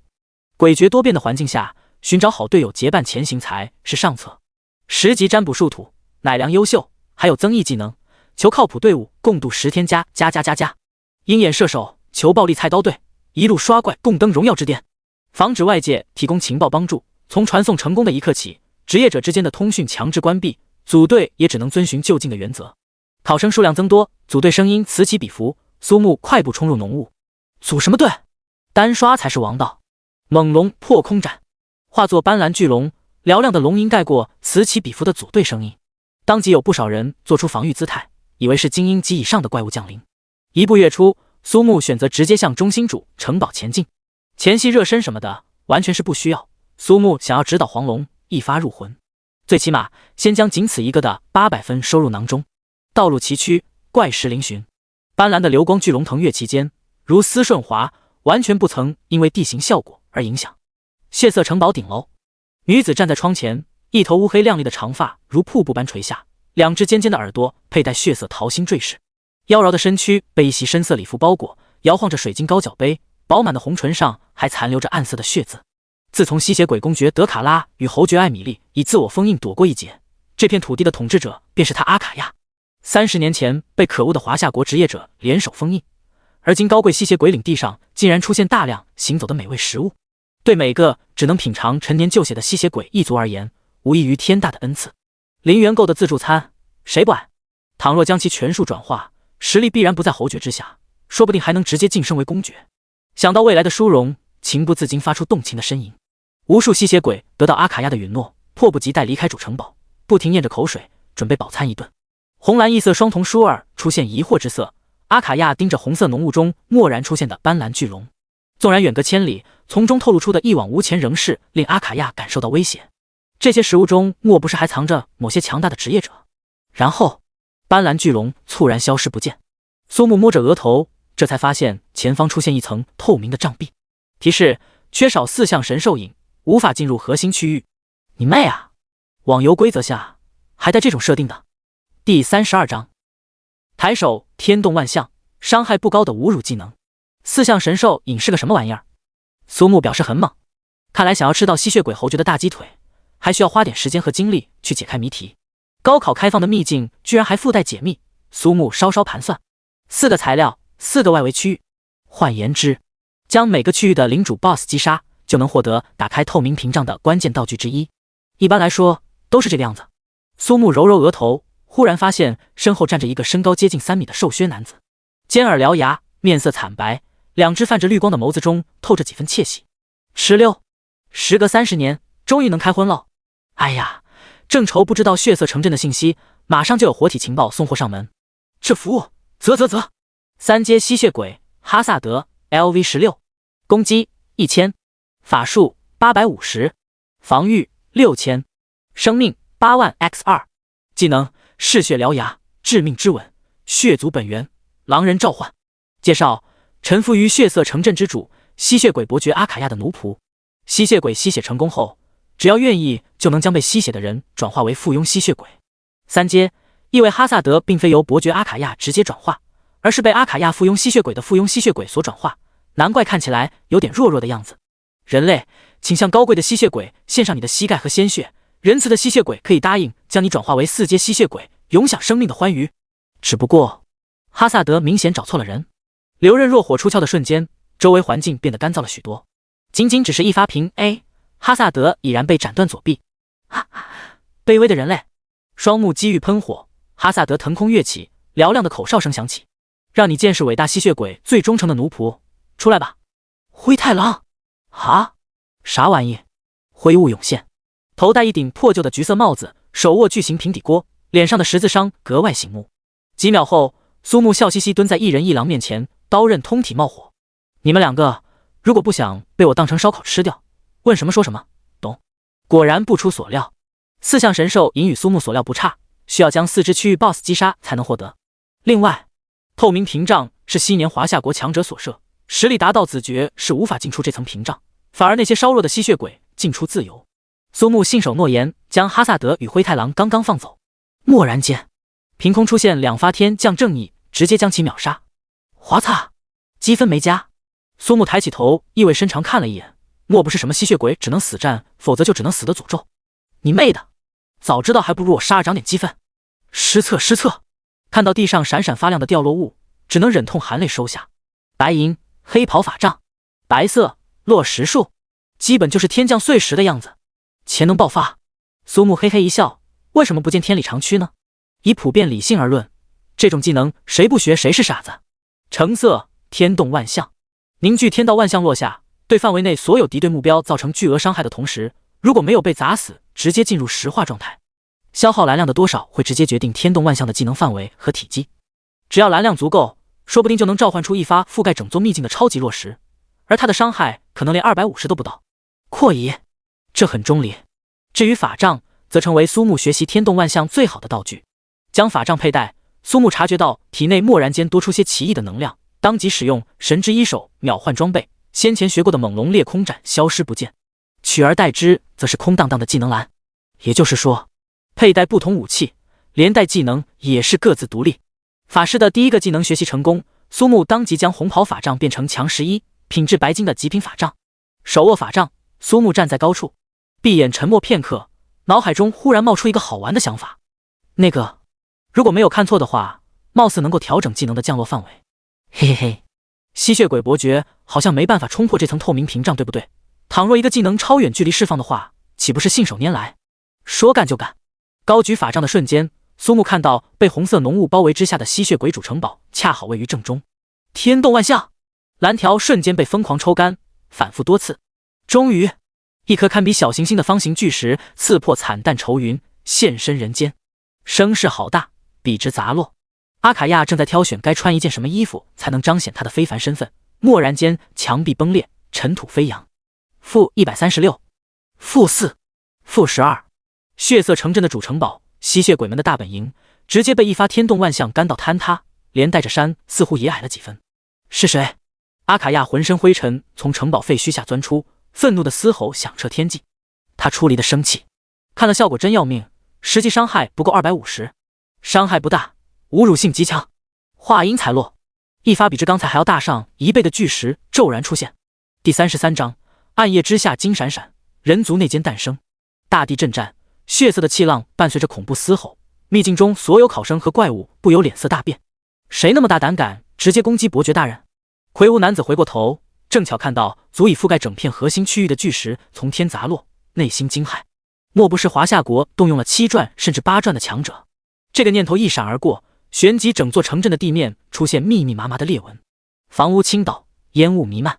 不过声势浩大的攻击似乎只是银样蜡枪头，伤害低得令人发指，区区几百，对伯爵阿卡亚而言连刮痧都称不上。男子名叫卡鲁，是由伯爵阿卡亚亲手转化，也就是一阶吸血鬼。因为并非纯种吸血鬼，并没有获得相应爵位，却因此能够通过障壁可以先一步品尝美味的新鲜血液。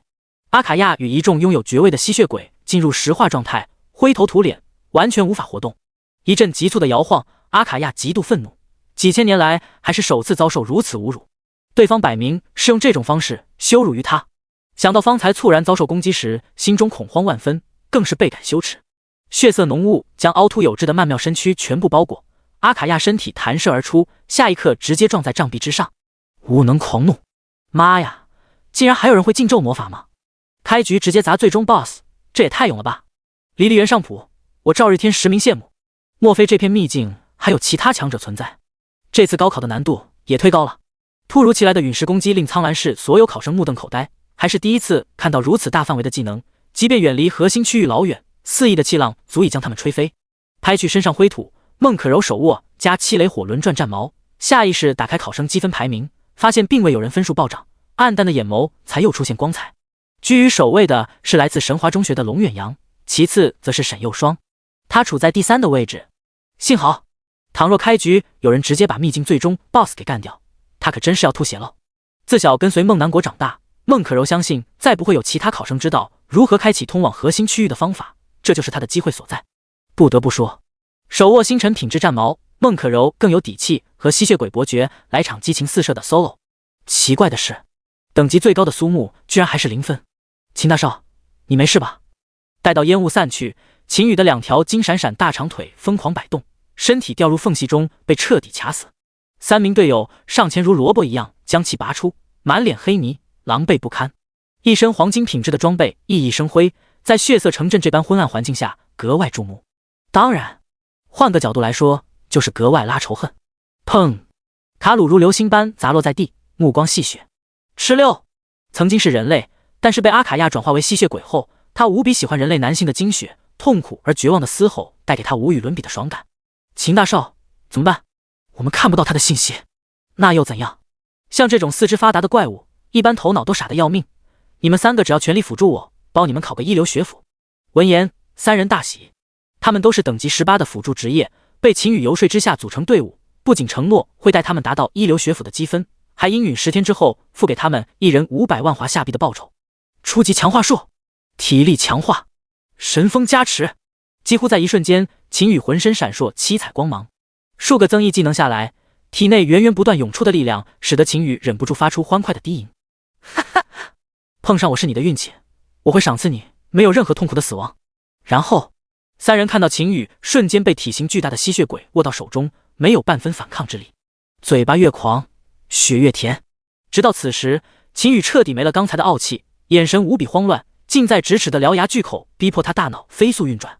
不要吸我的血，我是红狼公会的少主，我能帮你吃到更多血，不要让我死。卡鲁稍稍一愣，仍旧一口咬下。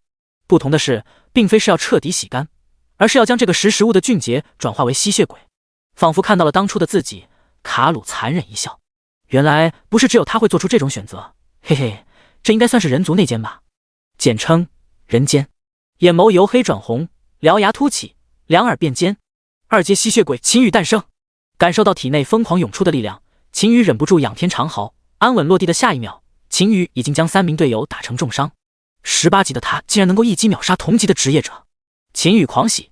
身为人族的自尊，从选择投身卡鲁成为吸血鬼的那一刻，已经被亲手摔得粉碎。单膝跪地，尊敬的主人，请您用餐。卡鲁信手指了指其中2个女性职业者，将他们赏赐给秦羽。2人各自饱餐一顿。卡鲁盯着肤色白皙的秦羽，舔舔嘴唇，察觉心中出现的欲望火。卡鲁知道面前这个家伙正好可以释放他积压千年的欲望。忠实的仆人，你可愿意获得更强大的力量？说话间，手上出现一摞技能书。愿意，我愿意。为了变强，我什么都可以做。指了指旁边的小树林，秦羽微微一愣，马上就明白了，当即咬咬牙，随便进，再强一点，然后把沈幼霜和孟可柔那2个贱人全部转为吸血鬼。数个小时过去，秦羽扶墙而行，撕裂的疼痛令他几乎晕厥。虽然但是非常痛苦。好在，你们2个等着吧，我秦羽会让你们体会什么叫极致的体验。旋即，秦羽打开考生的积分排行榜，牙齿咯咯作响，榜首赫然出现苏木的名字。更令他感到背脊发凉的是，苏木的积分已经冲到120分。苏木，哟，这不是秦大少吗？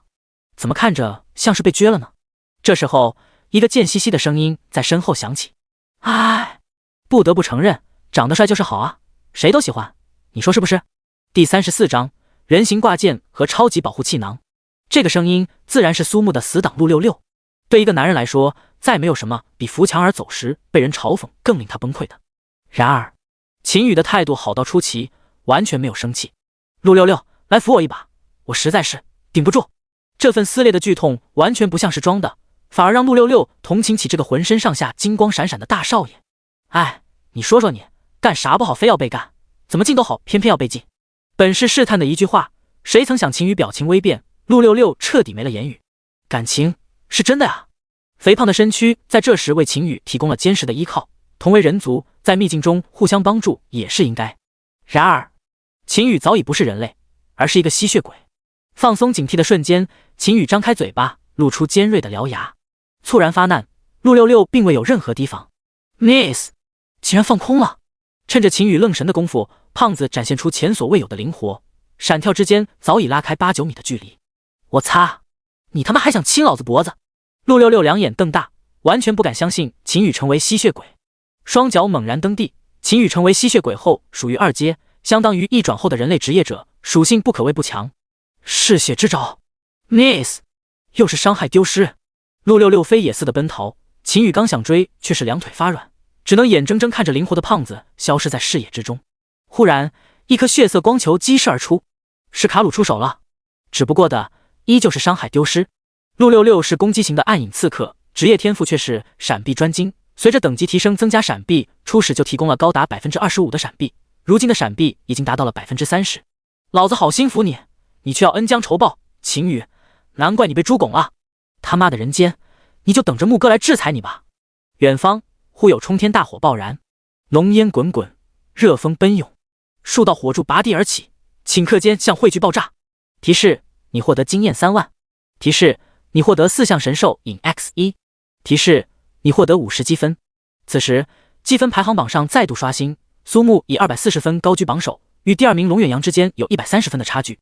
已经获得2块4项神兽引，分别来自天降正义击杀吸血鬼和灰太狼的赤焰魔雀以及白冰玉虎。2发天动万象算是提前给可爱的伯爵大人打个招呼。苏木发现，只要蓝量足够，降落陨石的体积也可以进行提升，只是需要更多的蓄力时间。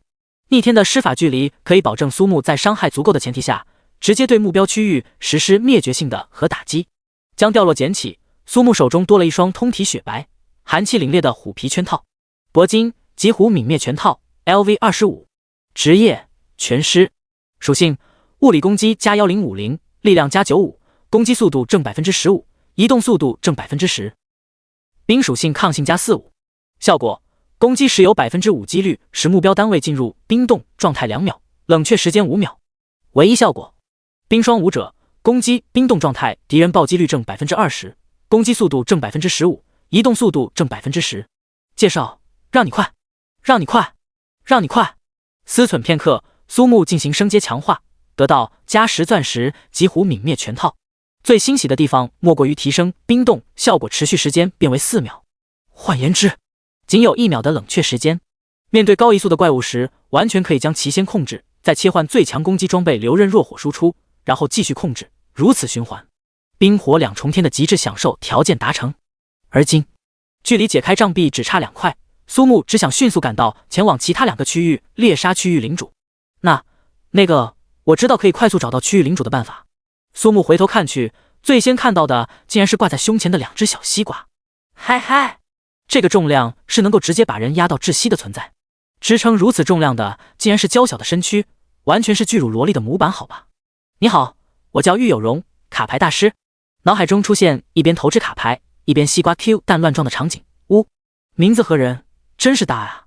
对于这位贸然出现的职业者，苏木保持着应有的警惕，脑海中思考着他的提议。诚然，苏木的赶路速度是很快的，不过刚刚为了寻找领主花去1个小时，击杀也才不过半小时。我只有一个条件，和我组队，我不会拖累你的。很快，玉有容收到苏木的组队邀请，而看到名字的瞬间，他更是双目冒出星星。捞到大佬了，排名榜第1的苏木。果然，卡牌占卜是不会骗人的。虽说玉有容的存在能够缩减寻找时间，但是这位妹子挂着2只小西瓜，2条小腿又是很短，移动速度简直是慢到不行。苏木终于无法忍受，给了玉有容2个选择，是前面还是后面。简而言之，是当挂件还是当包袱。始料未及的是，玉有容竟然对他的手脚非常有自信，选择成为苏木胸前的挂件。一番努力的悬挂之后，玉有容还稍稍上下活动，调整到一个舒服的位置。苏木大哥，我好了，随时都可以开始。2团饱满的存在被疯狂挤压，爆发出十足的延展性。苏木轻咳一声，收起荡漾的心神。猛龙裂空斩！这个车好快啊！两边景色飞速变换，促使玉有容双手双腿更加用力抱紧苏木。疯狂赶路的快乐享受，这样的旅程对苏木和玉有容2人而言是一段紧张而刺激的旅程。惊叹于苏木的速度，更惊叹于保持高速冲刺下的超级持久。玉有容好奇地打量着苏木清秀坚毅的面庞，内心止不住感叹，居然比他还能坚持，这蓝量这么多的吗？渐渐的，苏木习惯了玉有容挂件的重量，速度逐渐提升，而玉有容将自己死死固定，他能感觉到还有一根有力的棍子隐隐在支撑着他，避免滑落。苏木大哥，你真好。什么？就是你都用这么快的速度在赶路，竟然还担心我会滑落，特意竖了根棍子支撑，嘿嘿，谢谢了。下一刻，苏木脚下一滑，2人翻滚而出。待到停下时，感觉很奇怪。苏木感觉他的脸被保护得超级好，简直是前所未有的安全气囊。舒服。第35章镇魔之谜。我用技能砸自己。道路千万条，安全第1条。开车不规范，气囊塞脸上，稍一挤压就是扣子崩飞，春光乍泄。玉有容被压在身下，娇小的身躯承受了本不属于他的重量和剧烈摩擦，一时之间烟雾弥漫。从储物空间熟练取出衣服换上，重新将2只饱满弹润的小兔子重新封印。抱歉，我开得太快。嘻嘻，苏木大哥，没什么，我已经习惯了。对此，玉有容倒是无所谓。认识并没有多长时间，玉有容发现苏木虽是同龄人，言谈举止颇为成熟，不知不觉间习惯将其当作大哥哥对待。有过方才的香艳滑行，苏木把速度降低，按照玉有容所说方向前进。这里就是区域领主所在。城镇边缘的荒地，怪石嶙峋，飞沙走石，呼啸的风声将职业者与怪物厮杀的声音完全隔绝。苏木环顾四周，并未发现领主的踪迹。想起上一个领主需要触发某些条件才能出现，当即开始寻找。玉有容具有占卜的天赋能力，可以将怪物进行定位，却无法通过占卜获得解密的条件。当下紧随苏木之后，极目远眺，空旷的荒地上每隔3-4米就有一根类似长钉上粗下细的石柱，足有30-40根。沉思片刻，一剑劈碎石柱，提示：剩余镇魔柱数量80，居然是秘境特有的隐藏任务。嗨，玩游戏一筹莫展的时候，乱 A 一通总是有新的发现。玉有容扭头看向苏木，眼冒星光，他好厉害啊！这么短时间就触发隐藏任务，这镇魔柱的数量还真是够多。苏木将下一根镇魔柱破坏，听到玉有容的叫喊，回头看到上一根被破坏的镇魔柱已然恢复原状。呵呵，居然有限定时间，实际测定下来，破坏后修复时间为66秒。以猛龙裂空斩的速度，限定时间内最多破坏数量为14根，摆明就是要多人组队联合才能解开的谜题。设置谜题机关的人是真的狗。苏木大哥，我看咱们要不再找些人吧。对其他职业者来说，这种谜题只可能通过多人组队来解决，苏木却不同。总之，一次性把所有镇魔柱全部干碎就行了呗。神之一手，玉有容惊呼一声，嘴巴张大变成 O 型。他怎么还能用法杖？不是一个剑土吗？出于对大佬的尊重，玉有容还不曾查看其职业面板，如今看到一个战土竟然拿起法杖，竟生出莫名的荒诞之感。啪！天动万象，先搓一个小石头试试水。镇魔柱被砸烂，碎石乱飞，玉有容满脸惊骇，一个战土居然真的放出法师的技能，这个世界的水太深了。玉有容望向苏木的眼神满是崇拜，就像发现了一个大大的宝藏一样。对，就是宝藏男孩。是那种一眼看不到底，想要好好深入探究一番的少年。Bingo， 实测有效。带上玉有容来到最高处，极目远眺是一望无垠的荒地。既然如此，有容，待会儿无论看到什么，发生什么，都不要乱跑，好不好？好的，苏木大哥，一定是要开大招了。玉有容面露紧张之色，这可是和他组队后大佬的第一次出手。他要用什么方法呢？法杖高举，蓄力开始。云层之上蓦然出现一颗2人大小的石头，随时间流逝，体积迅速增大。兄弟们，这里是我们唯一没有搜索过的地方，区域领主一定就在这里。可是龙哥，兄弟们都有些累了，要不还是算了吧。为首带队之人正是积分排行榜第2位的龙远洋，长发飘舞，剑眉星目，2片薄薄的嘴唇显露出不甘的弧度。兄弟们，职业者意图如逆水行舟，唯有奋勇前行，不断突破自我，才能到达顶峰。兄弟们，这里将会是我们荣耀的起点，累的人就留下吧。龙远洋声如洪钟，纵然狂风不减，依旧无法掩盖。想要与我一起攀登高峰的人，跟我进！大家说进不进？进！进！进！进不进？进！足有30多人的职业者队伍浩浩荡荡进入荒地，准备攻略区域领主。另一头，秦羽盯着下方足有40多人的吸血鬼队伍，眉宇间尽是得意之色。结！这些人全部都是他转化的吸血鬼，曾经是人类，其中更不乏曾经广为人知的天骄才子，如今只能称作是他秦羽的奴仆。一句话可以让清纯可怜的玉女化身玉女，也可以让备受瞩目的校草对野外恶臭的母猪动情。信手掌控他人命运的感觉，就是成为吸血鬼最大的快乐。此时此刻，他反而不想将苏木杀死，恰恰相反，秦羽要苏木活着，永永远远的活着，唯有让他承受世间所有的屈辱，才是真正的快乐源泉。但是在此之前，他打算组建起一支1000人万人的吸血鬼大军，再去好好蹂躏爱怜一番苏木小可爱。如果没记错的话，他长得还算可以，对吧？全员快速前进。玉有容有些发懵，技能在哪儿呢？光线变得微弱，是天阴了吗？光打雷不下雨啊。苏木大哥，嘿嘿，有容，这次我打算来个大的，前戏必须要做足啊。法杖轻轻敲地，云层在下一瞬荡然无存。这足以将整片荒地彻彻底底覆盖的巨大陨石，以雷霆万钧之势砸落。与此同时，秦羽、龙远洋先后发现从天而降的恐怖攻击，亡魂四散奔逃，瞳孔骤然紧缩。这片区域内所有职业者和怪物看到了死亡的未来。这是什么？大家快逃啊！不少人陷入绝望，瘫倒在地，地上出现一片湿润。更多还是掉头就跑，虽然他们知道最后的结局不会改变，仍是不愿放弃。苏木大哥，我不想死啊！玉有容满是哭腔，花容失色，两腿发软，眼看就要瘫倒在地，一双有力的手将他抱入怀中。抱紧我！刚才不是说过了吗？无论看到什么，都不要害怕。这一刻，玉有容因紧张害怕而躁动不止的内心忽而变得平静，这是一种前所未有的安全感。天动万象，整座秘境都发生震战，无数还在疯狂刷怪的职业者与吸血鬼目睹了宛如灭世的恐怖一幕，身体不自觉颤抖。提示：剩余镇魔柱数量0。提示：99镇魔封印解除。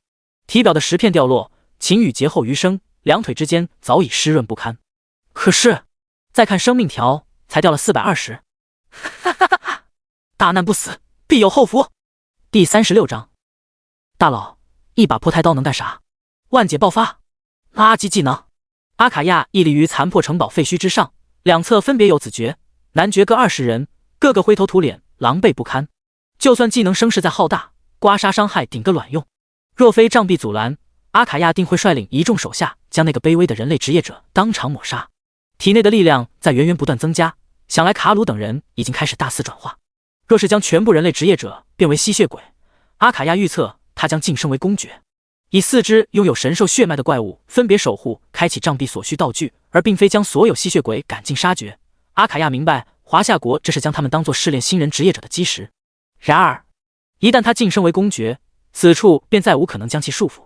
刚才传来震动的方位应该是地魔龟所在，算上先前被斩杀的2只领主，阿卡亚无比期待那些人类职业者费尽心机开启障壁后的绝望神情。10片脱落，苏木松开怀中萝莉，手上还残留着对方的温度。苏木大哥，这个技能也太帅了，超大范围附带石化效果，群体控制简直不要太爽的。虽说伤害有一点点低，但是瑕不掩瑜。风中满是沙土，苏木眯眼看去，并未出现任何区域领主。莫非刚才所做并非相关任务？正吃一间，区域领主冲破封印。直到此时，苏木和玉有容才明白为何81根镇魔柱会遍布整片荒地，因为这些全部都是怪物的一部分。与地魔龟相比，在其上的人类职业者不过如蝼蚁苍蝇一般大小。我的个神啊，这只怪物居然有上千万的生命！有了方才被苏木拥入怀中的经历，此时此刻他下意识又要朝大佬怀中钻去。进入血色城镇的众人哪里见过如此巨大的怪物，目睹徐徐升起的可怕怪物，各自心惊胆战，不知要如何与之对敌。我是在做梦吗？身体匍匐在地面，龙远扬早已将先前的豪言壮语抛诸脑后，脑海中唯有逃命。先有声势浩大的陨石撞击，再有巨大无比的区域领主，这位来自贵族中学的天骄已然丧失斗志。其他人狠狠心，咬牙从地魔龟的躯壳上一跃而下。相比之下，秦羽和一众吸血鬼们要从容不少。转为吸血鬼的那一刻起，他们就获得了滑翔的能力。秦羽狂喜大笑，身后出现一对漆黑双翼。他还曾一度幻想将来成为2转甚至3转的职业者后，父亲会送他一个飞行道具，而今已然拥有。既然成为吸血鬼，所谓的高考变成连狗屁都不如的东西。秦羽只想将更多的人类转化为吸血鬼，增强实力。脑海中幻想着把沈幼霜和孟可柔压在身下，两女的动情呻吟。秦羽的笑声逐渐放肆，舔狗舔狗，舔到最后一无所有。这句话在我秦羽这里不存在。苏木大哥，我们快点跑吧。玉有容不怀疑苏木的实力，打从第一次见到他将那只散发寒气的大脑斧烤熟的那时起，便再没怀疑过。可这只怪物太大了，生命条更是罕见的100万 X10，换言之就是1000万的生命。苏木眉头一皱，当即拔出流刃若火。近距离观察之下，玉有容很奇怪，为什么大佬会拿这种看起来又破又旧的太刀？虽然因为某些原因看不到装备的属性，可是好东西怎么可能破旧成这个样子嘛？横刀在前，万象森罗，皆为灰烬，流刃若火。刹那间，烈焰将整个天空都染成红色。连连倒退几步，玉有容被眼前一幕所震惊，嘴唇翕动，完全说不出话。这难道才是大佬的全部实力吗？咕噜咕噜，可爱的喉结上下滚动，玉有容握紧拳头，坚定了要成为大佬苏木挂件的决心。总之，跟着大佬绝对是有肉吃有汤喝。呼，苏木从未如此刻这般，面容凝重，双目微闭。万姐，倏然，漫天火焰消失不见。玉有容睁大眼睛，脸上竟出现不可思议的表情。这是什么？大佬啊，一把更破更烂的太刀，能干啥？如果刚才还能看见锋锐的刀刃，如今早已锈迹斑斑，估计当破烂卖给铁匠铺都不会有人要。大佬居然要拿这种东西和脚下这个庞然大物开战，完了吧？苏木大哥，话说到一半戛然而止，并非玉有容不想说下去，而是不得不停下。口干舌燥，一张嘴，水分瞬间流失。这与夏日的酷热完全不同，是仿佛置身于烤箱之中，水分在顷刻间就会消失。怎么可能？到底是怎么回事？为何突然如此燥热？奇怪，刚刚还冷得直打哆嗦，现在又像是天上有好几个太阳，见了鬼！到底发生了什么？沈幼霜正与3名面容精致的吸血鬼交手，将其彻底冰封后，正欲将其解决，奈何天地之间温度陡然升高到一个可怕的程度。最关键的是，他妈的完全冻不住，是怎么一回事？其他冰系和水系的职业者发现自己的技能失灵后，骂骂咧咧。这是恐怖的高温将皮肤烤干，即便距离如此遥远，阿卡亚也能感受到这温度中蕴含的恐怖能量，毫无疑问能对自己造成致命的威胁。阿卡亚眼眸变得凝重，这里何时出现此等强者？要不还是猫起来继续猥琐？突如其来的可怕温度令阿卡亚一时之间也拿不定主意。地魔龟已然无法忍受恐怖的温度，嘶鸣之声响彻整个秘境，实力稍弱的人类职业者竟是瞬间晕眩。首次使用万解，苏木并不急于出手，属性没有任何变化，唯独技能栏多出4个技能。武器名称变更为加18残火太刀，其他效果一应全是。高举太刀，轻飘飘的一次下劈攻击，刀刃触碰到地面的下个瞬间，清脆的声响令玉有容的灵魂都为之一颤。砰！吼！夹杂着地魔龟的痛苦嘶鸣，苏木前方炸开一条深不见底的沟壑。残火太刀东旭日刃。苏木为之欣喜的是，旭日刃竟然属于被动技能。换言之，没有任何冷却时间，挥动残火太刀的每一次平 A 都是蕴含恐怖爆炸的旭日刃攻击。1刀2刀，扑通！玉有容瘫坐在地，几乎要窒息。这是何等恐怖的破坏力！不知平 A 过几下，玉有容收到击杀提示，提示你获得15万经验。刀刃上的黑色灰烬随风而逝。顷刻间，天降大雨，电闪雷鸣。下雨了！沈幼霜泪流满面，竟有些感动。臭老天终于站在他这边。冰霜元武阵，追击的3名吸血鬼被冻成晶莹冰雕。让你们追我！第37章，吸血鬼们在感受和平的恩典。冰枪术，冰锤轰击。沈幼霜将技能一股脑发泄在3名吸血鬼身上，轻轻松松将其击杀。冰霜魔导号称最安逸的法师职业，前提是对面能被冰冻。万一碰上刚刚的极端温度，也只能欲哭无泪，拔腿就跑。也不知苏木进展如何，数量将掉落物收起，沈幼霜朝核心区域继续进发。哎呀，到底是谁这么可恶？孟可柔发现他还是来晚了一步。区域领主已经被猎杀，随处可见有烧焦的痕迹，出手之人定然是一名火属性攻击的职业者。不知为何，脑海中突然出现苏木笑脸，孟可柔无奈摇头，顿时哭笑起来。还真是被刺激的不轻呀！他怎么可能知道开启核心区域的方法呢？一定是其他职业者所为。接连2个区域领主被干掉，孟可柔除了震惊还是震惊。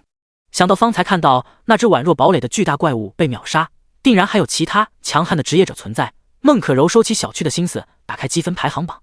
我去，玉有容这个喜欢摸鱼的家伙怎么能爬到第2呢？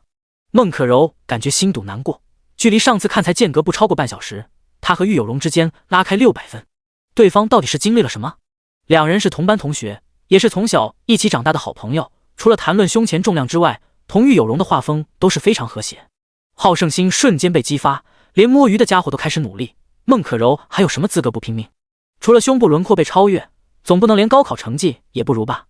我操，这个玉有容又是从哪冒出来的？作弊了吧？这姑娘和排名第1的苏木增加分数相同，明显是为了分数现身组队了好吧？10名羡慕大佬的每一天，连高考都可以过得这么润。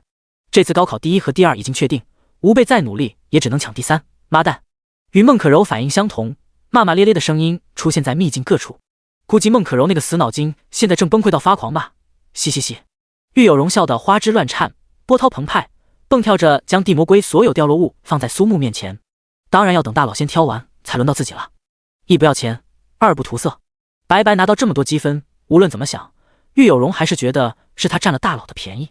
捡个东西又不会死，只要苏木不嫌弃，他就是当牛做马也没问题。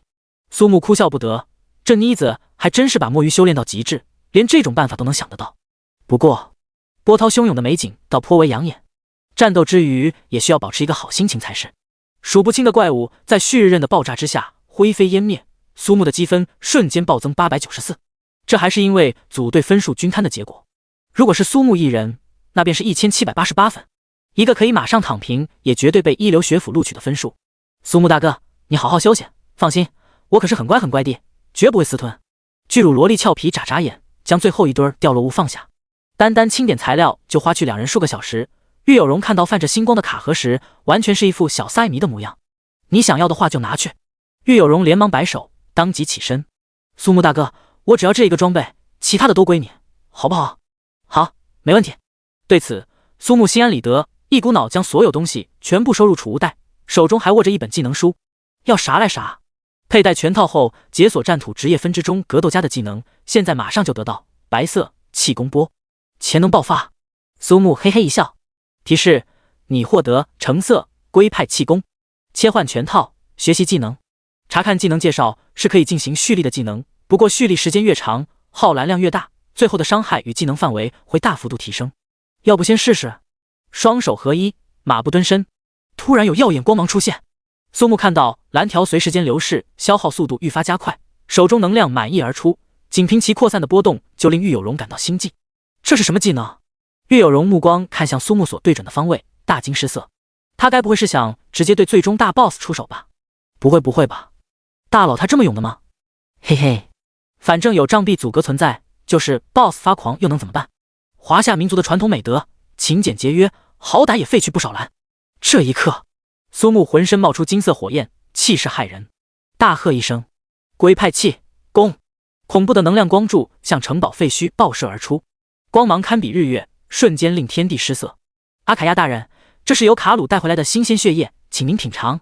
侍从单膝跪地，阿卡亚端坐于临时找到的残破木椅上。一众拥有爵位的吸血鬼们在城堡废墟上正在举行盛大的宴会，散落而出的吸血鬼将大量新鲜血液运送而来，时隔几十年，终于能品尝到美味食物。诸君，我爱鲜血！食物们已经手握3块4象神兽饮，我们亲口吸食鲜血的日子不远了。阿卡亚高举装满鲜血的水晶杯，为了我与大家漆黑灿烂的未来，干杯！然后，轰！负28535，负37070，负28535。提示：你的经验增加3万。提示：你的积分增加50分。提示：你的积分增加50分。一朵蘑菇云拔地而起，当场就是2名吸血鬼男爵被击杀。与天动万象刮痧不同，龟派气功是足以远程击杀吸血鬼男爵的技能。哎，还真干掉怪物了。苏木表示，吸血鬼男爵会不会太脆了点？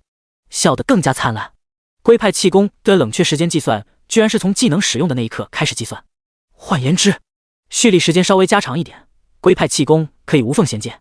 转过头，玉有容见到苏木露出一口平整洁白的牙齿，转瞬就明白了苏木的心思。不愧是大佬啊，此等刷分方式，见所未见，闻所未闻。苏木大哥，这样是不是有点不太好？除了没办法捡起掉落物，还有什么缺点？安逸刷经验和积分，还要什么自行车？龟派气功蓄力进行中，所有吸血鬼都怒了，一而再，再而三。我等吸血鬼的脸往哪儿放？他妈是哪个垃圾？有本事给我露个脸，堂堂正正来一场对决！缩头乌龟，你全家都是缩头龟，阴险卑鄙无耻！人类中怎么会有你这种卑劣的家伙存在？吸血鬼们集体破大防，他们是被吸血鬼之王亲自册封的爵位，而今被人戏耍如此，简直丢尽了鬼脸。只不过，回应他们的是一个更粗更大、伤害更高的能量光柱，又有3名吸血鬼男爵被击杀。苏木和玉有容各自拿到150积分。苏木大哥，我爱你，就像老鼠爱大米，让他们感受和平的恩典吧。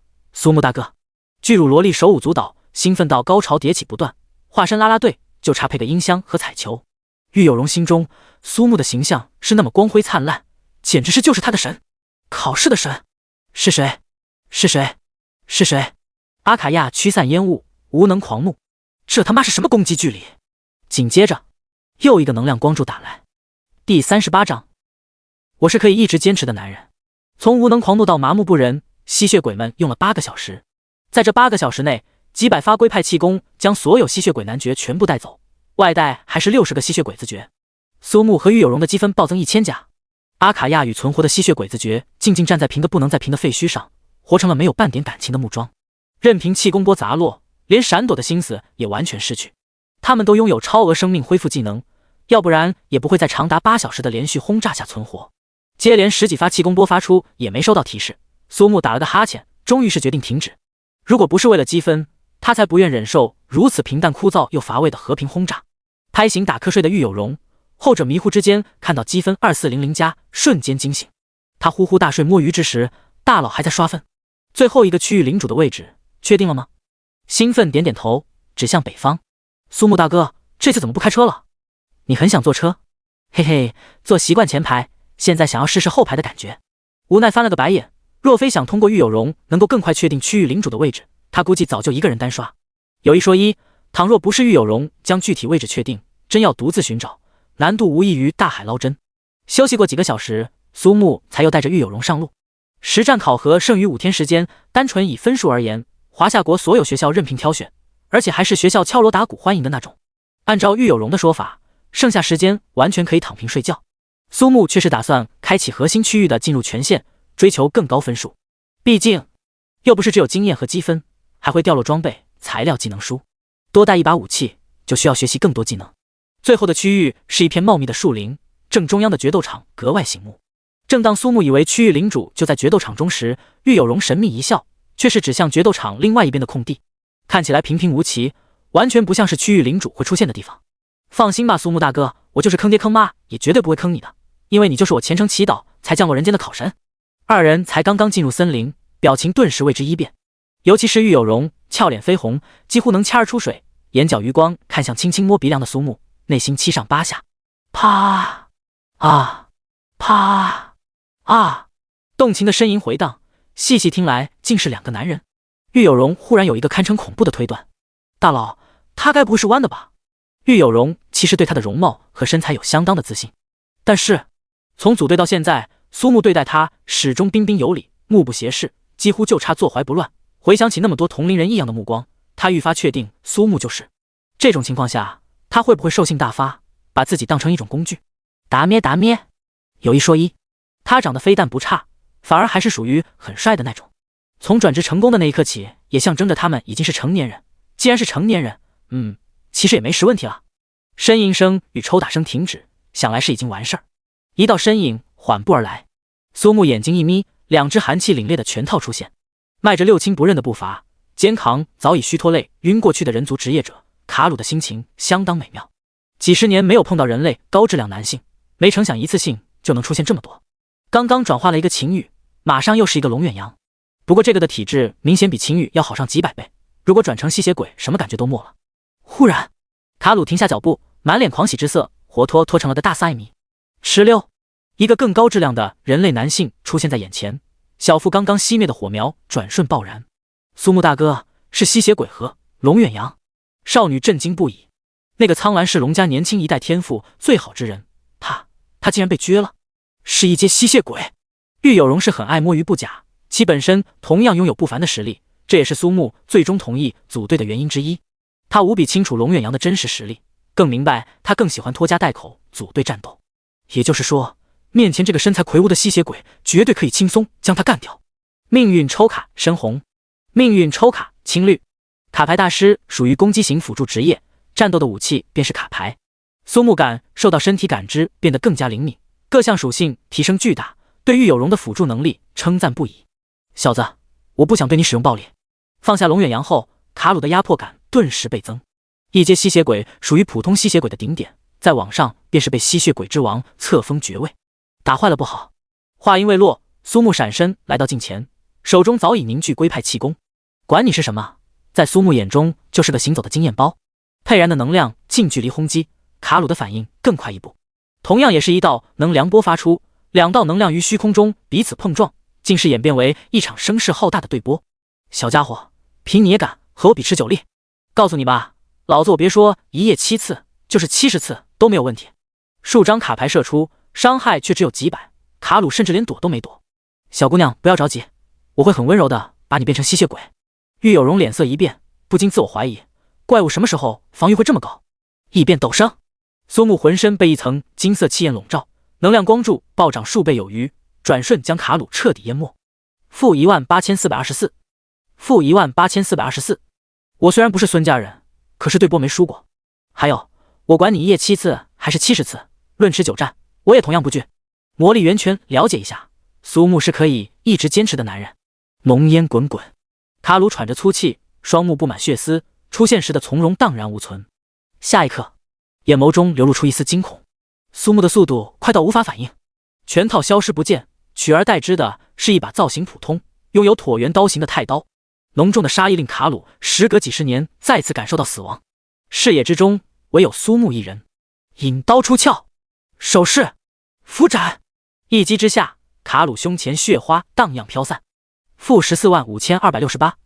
黑雾弥漫，卡鲁化作一只蝙蝠夺路而逃，率领上百人吸血鬼队伍前行，秦羽暗中跟随。唯有如此，他才能诱骗更多的人类。卡鲁重重从眼前摔落，已然陷入重伤濒死之境。尊敬的主人，您怎么了？确认卡鲁完全丧失反抗的能力，秦羽放肆大笑。这一天来得如此之迅速，他二话不说扑上去，强忍着发自心底的反感，无情地吸食卡鲁的鲜血。也只有这样做，才能彻底摆脱卡鲁的控制。血液入腹，秦羽察觉到身体悄然间发生变化，吸食得更加卖力。十几分钟过去，魁梧的身躯变得干瘪不堪。秦羽没有将卡鲁杀死，而是留下一条命。我真的要好好谢谢你，没有你就没有我秦羽的今天。一个响指，数十个眉清目秀的吸血鬼走上前，虎视眈眈盯着虚弱的卡鲁。我这个人向来都是有恩必报，知道你喜欢这些，所以让你在快乐中死去会是件幸福的事儿，对吧？第39章凤凰浴火，涅槃重生。砰！一拳打出，4米开外的巨树被拦腰砸断。强拳狂澜。秦羽低头看看卡鲁，这个刚出场就霸气无比，带给他身体和精神双重创伤的一阶吸血鬼，早已是凉了个通透。他则是继承了卡鲁绝大部分属性和技能，成为远比卡鲁更可怕的存在。职业者等级停留在18，实际的属性应该无限逼近于人类4传职业者。区区沈幼霜和孟可柔在无法入眼，而今唯一的执念也不过是想把那几个曾经令他颜面尽失的家伙变为吸血鬼。此时秦羽已然拥有上百名绝对忠心的吸血鬼，可是还不够，他要将所有的考生全部变成吸血鬼。想变得更强，就要吸食更多人的血液。如果将所有考生全部转化，秦羽狰狞一笑，应该能与卡鲁的主人掰掰手腕了吧。对待迟迟未醒的龙远阳，玉有容的耐心无限接近于零，轻轻推过几下，抬手一巴掌甩在脸上，直接将后者打醒，这才又变成小白兔蹦跳着站回苏木身后，生怕被当成暴力女。数日前还是苍兰市考生的大热门，未来的强者限定，如今身心都遭受重创，龙远阳不曾说半句话，扶树缓步前行。战斗职业者拥有更高收益的同时，也需要承受远超生命的重量。想要在这个世界活得肆意精彩，什么都可以没有，实力必须要有。虚弱的背影更加坚定苏木要不断攀升变强的决心。按照玉有容的提示，来到区域领主所在之地，四周树木皆丰茂，唯独此地寸草不生。两人搜寻许久，仍是没有丝毫线索。玉有容坐在一块光滑的青石上休息，美目盯着不远处沉思的少年，双手托腮，完全是小迷妹的模样。没办法呀，实力超强，待人超级真诚，关键长得全都在他的审美之中。嘻嘻嘻，发呆的玉有容不曾注意到青石在缓缓下降，一圈接着一圈奇异的纹路扩散蔓延。苏木很快发现陡然发生的变化，得来全不费功夫，心中狂喜。哎，晶莹娇润的耳垂瞬间充血通红，玉有容这个难堪尴尬。机关开启是没错，可这不是变相说明他超级重的吗？而且还是在苏木面前，而且在机关没有全部开启前，最好的办法就是不用动。羞死个人嘛！有容，没事儿，我知道你不重，要不然我也不会带着你翻车，对不对？奇异的纹路一直蔓延到空地边缘才停下，而后才迸发妖艳的紫光。一时之间，狂风奔涌，有龙卷自天而降，嘹亮的凤鸣之音出现，狂风骤然消失，几乎能将视线全部遮挡。庞大的身躯流淌紫色荧光，华丽而优雅，6只斑斓的尾羽随风漂浮，一双眼眸仿佛能看穿万般虚妄。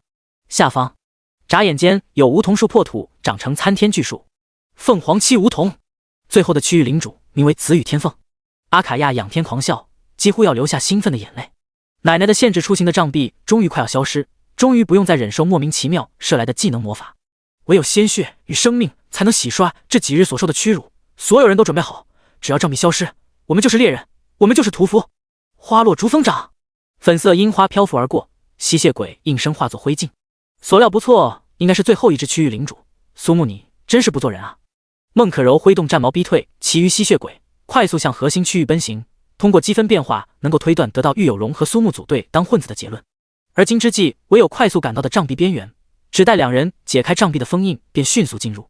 嘿嘿嘿，他可是拥有足以制胜的绝对底牌。当你们看到核心区域内吸血鬼被我孟可柔杀干净的时候，想想都觉得刺激。抬头就看到华丽而充满压迫感的区域领主，如梦似幻的外表下是恐怖的属性机制。孟可柔突然感觉有苏木替他解开障壁很幸运，毕竟那些区域领主对他而言，想要单刷还为时过早。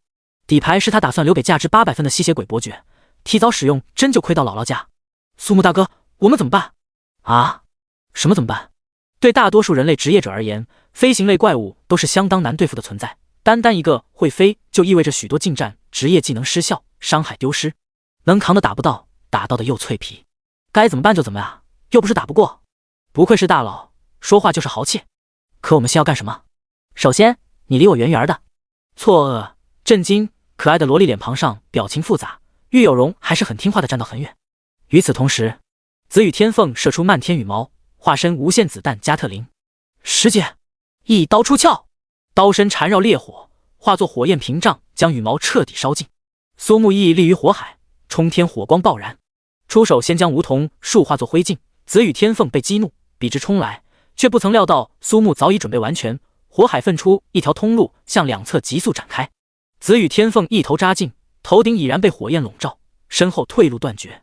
火焚成锅，极热牢笼将紫羽天凤控制，空气中弥漫着一股羽毛烧焦的味道，滚滚热浪扑面，玉有容浑身止不住颤抖。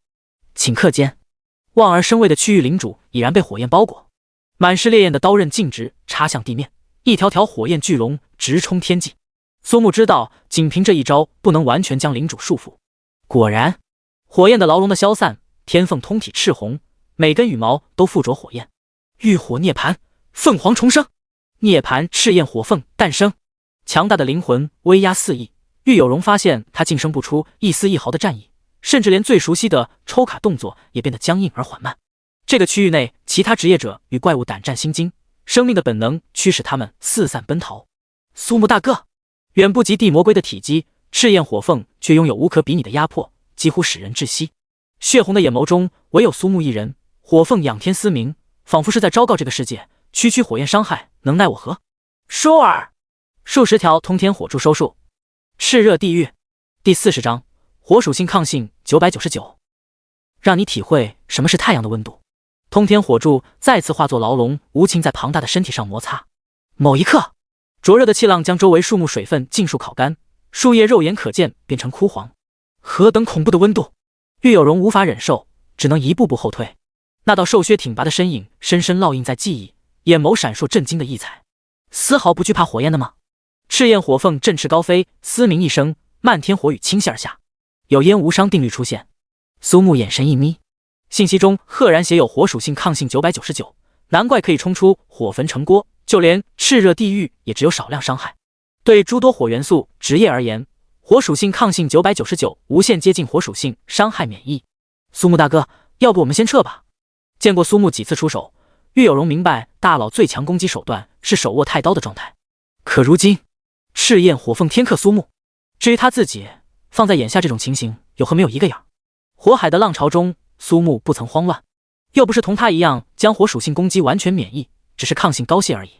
周围树木已然被烤干水分，此刻火光冲天，神火焚天，万解开。蓦然间，视野之中的所有火焰消失不见。到底发生了什么？为何会变得如此干净？玉有容很奇怪，刚刚眼前不还是一片地狱般的狂乱景象？难道？眼神骤然变得凝重，缠绕于刀身的火焰荡然无存，取而代之的依旧是那一层黑色如焦炭一样的物质，就如同铁锈。我尼玛，他妈玩老子呢！大哥们，刚刚我说的话都是闹着玩，几位别往心里去，风景扯呼啊！什么鬼情况？老娘怎么又冻不住人了？火凤眼看他的火焰非但对苏木起不到任何作用，甚至还被吸收殆尽，急速俯冲而下，如狙击枪打出的子弹，快而精准，瞬间就将苏木拦腰而断。超速狙击，命运卡牌万紫千红，将卡盒清空，一道能量在卡牌之间来回弹跳，每跳一次，其威力都会打上几分，眨眼功夫体积暴增100倍有余。情急之下，玉有容用出他的最强攻击技能，可惜磅礴的能量球被火凤一啄即溃。苏木大哥，庞大的身躯在无限接近苏木的下一秒，直接化作虚无，生命条骤然减少。提示：你获得15万经验。提示：你的积分增加50。直到提示出现，玉有容才猛然睁开眼眸，看到的一幕足以令他毕生难忘。以火为衣，烈焰作铠，残火太刀兮，残日御衣。火属性攻击免疫又如何？1700万度的高温足以将无脑靠近的赤焰火凤瞬间击杀。再不见赤焰火凤的尸骸，唯有地上闪闪发亮的掉落物。玉有容震惊到说不出话，泪水夺眶而出，却完全不会在脸颊留下任何痕迹。直到天空有雨点落下，灼烧炙烤的漆黑大地升起浓烟，玉有容知道他能够靠近大佬。掉落物有2本技能书以及黄金品质法杖，剩下就是一些材料和金币。绿色初级感知术是全职业通用系技能，不仅可以感知周围怪物和职业者数量，更能够突破装备限制，查看怪物属性。高阶情况下，感知术还能够详细看到职业者所佩戴装备的属性效果。另一本蓝色火焰崩拳则是格斗家的技能，拥有珍贵的累积破甲效果，最高能够削减目标单位 50% 的护甲防御，同样也是一个不可多得的攻击系技能。将玉有容找借口支开，苏木使用技能提升品质，将法杖进行强化。提示：你获得万石勘破之瞳 X1。提示：你获得流星火山 X1。单体技能进化为大范围 AOE， 能够持续使用附着熔岩的拳头进行轰击。万石勘破之瞳开启和维持需要消耗魔力，清晰浮现以自身为中心方圆1000米范围内的一切。至于查看装备的效果，苏木转过头朝玉有容方向看去。简直就是超级福利之瞳！呜呼！藏于衣衫之下的2只小兔子的真面目远远超出了想象。可嗨，技能的方向用歪了。哎，苏木大哥，你怎么流鼻血了啊？是不是刚才消耗过大？玉有容连忙快步奔跑，苏木赶忙关闭技能，这景色简直美妙。结，人类小妞，如果你选择放弃抵抗，我可以大发慈悲的让你享受永恒的生命。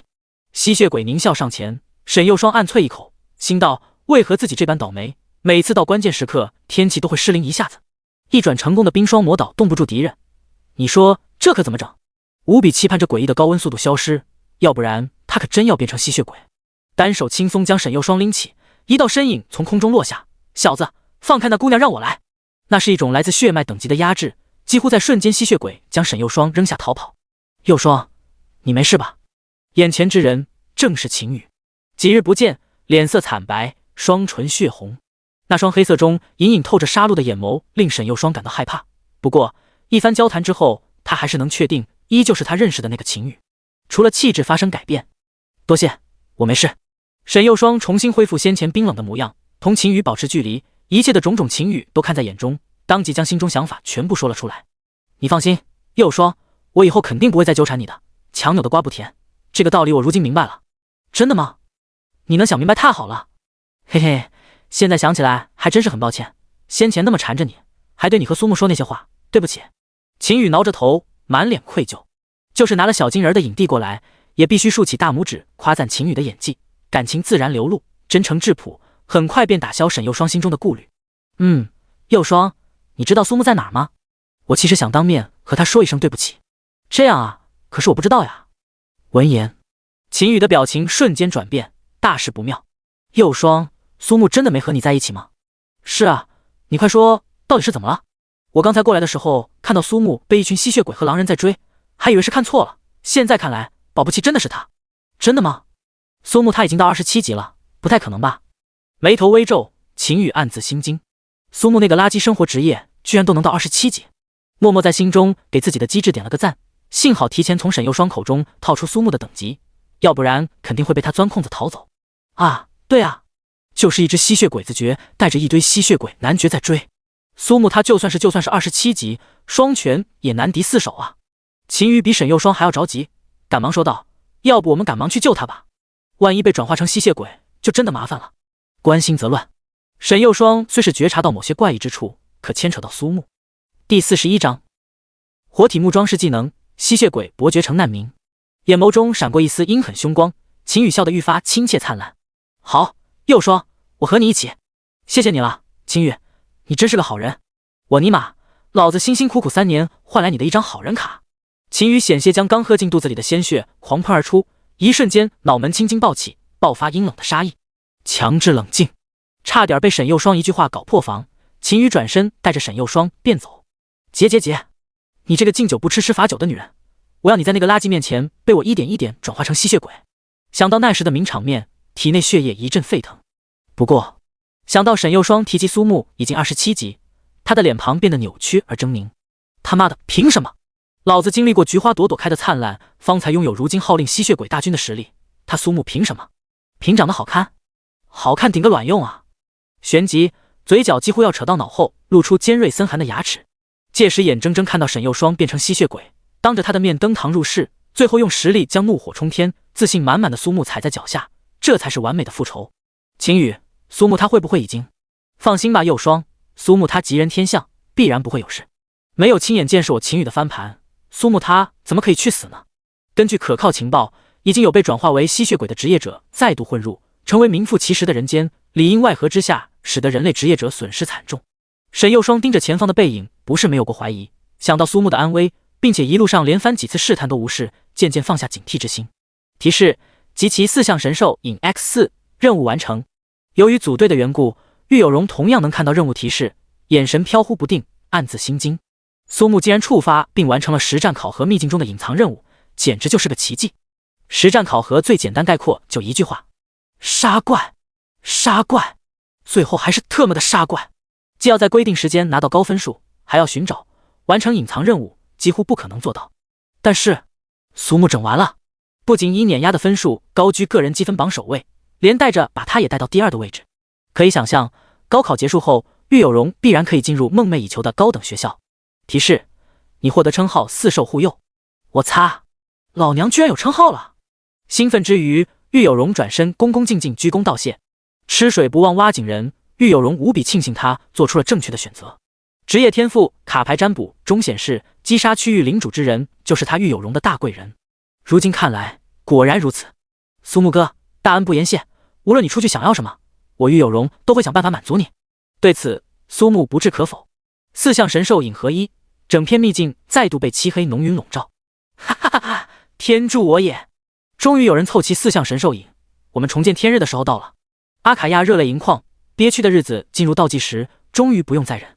幸存的吸血鬼子爵们爆发出震天欢呼，然后他们的笑脸转瞬凝固，一颗颗硕大如流星的熔岩拳头穿破云层，砸落大地。砰砰砰！这样真的好吗？碰上苏木这么个敌人，真是有够闹心。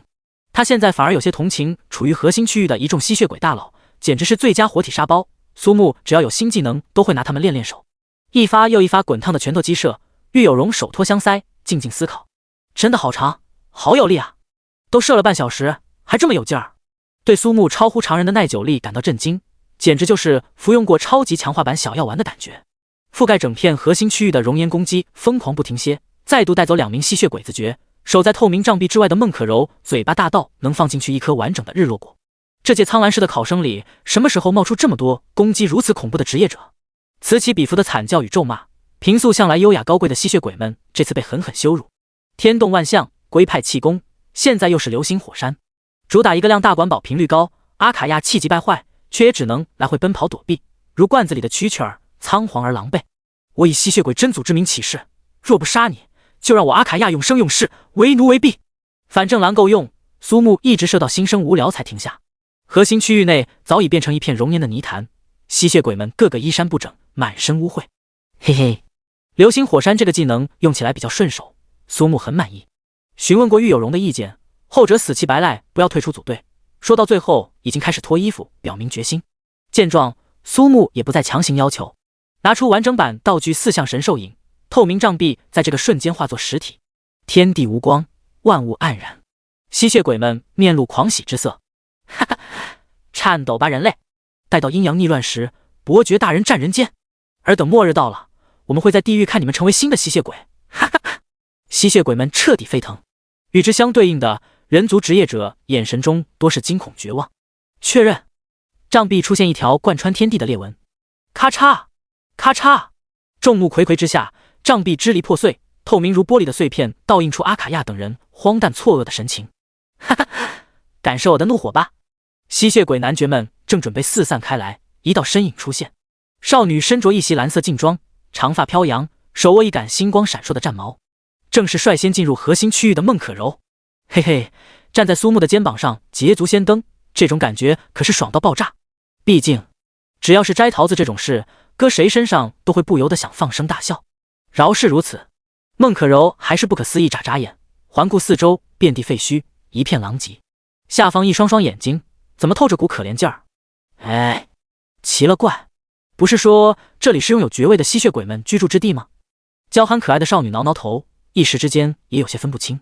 下面那群衣衫不整的难民，总不至于就是不可能不可能，那可是立于这片秘境顶点的大 boss。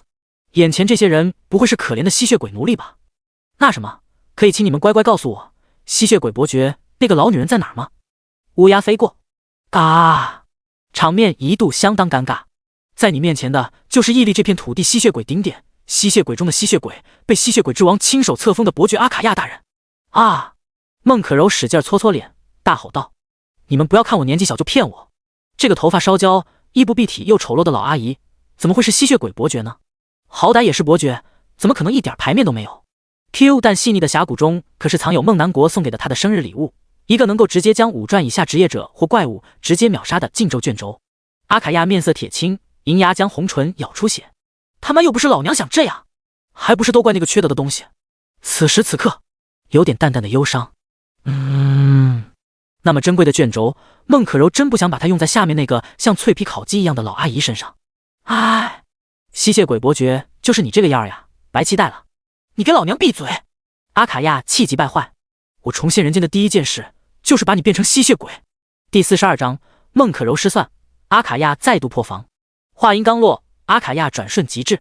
吸血鬼伯爵的实力恐怖如斯，已然掐起孟可柔纤细优雅的玉颈，双脚离地。然而阿卡亚并未从孟可柔的脸上看到任何临死前的慌乱与惊恐，甚至不曾有半点反抗，反而更像是束手就擒。陷阱，连一转都没打到，能有什么底牌？自信来源于实力，随手一击就可以将孟可柔满血秒杀，又岂会担心蝼蚁对大象造成威胁？如果这只蝼蚁没有一个曾经将大象击败封印的爷爷的话，阿卡亚所有的一切都合情合理。那是孟可柔身体最隐秘，同时又最方便之处，也是孟可柔此番实战考核的秘策。禁术卷轴，致死诅咒，毋庸置疑。禁术卷轴在所有法术卷轴中等级最高，一旦使用影响无法想象。嘴角冷笑，孟可柔快速从胸前缝隙中抽出漆黑卷轴打开，仆从召唤。下方所有吸血鬼子爵瞬间化作漆黑暗影，共同挡在阿卡亚与卷轴之间。仓促之间的呆滞，孟可柔始料未及，苦心孤诣的一招会被挡下，当即一招元武回旋将近身的阿卡亚挑飞。事情变得麻烦了呢。对单体产生效果的禁忌卷轴，由于吸血鬼子爵们全数挡下，虽无瞬间致死效果，大半已是重伤濒死。流星闪影击，湮灭霸斩。仅仅一个眨眼，孟可柔的技能倾泻而出，当场秒杀8名子爵，分数暴增1600分。只可惜，如此良机不会再有。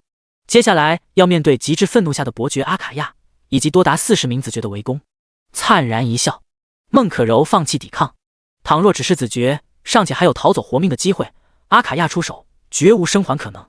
欣赏你的勇气，成为吸血鬼，臣服于我吧。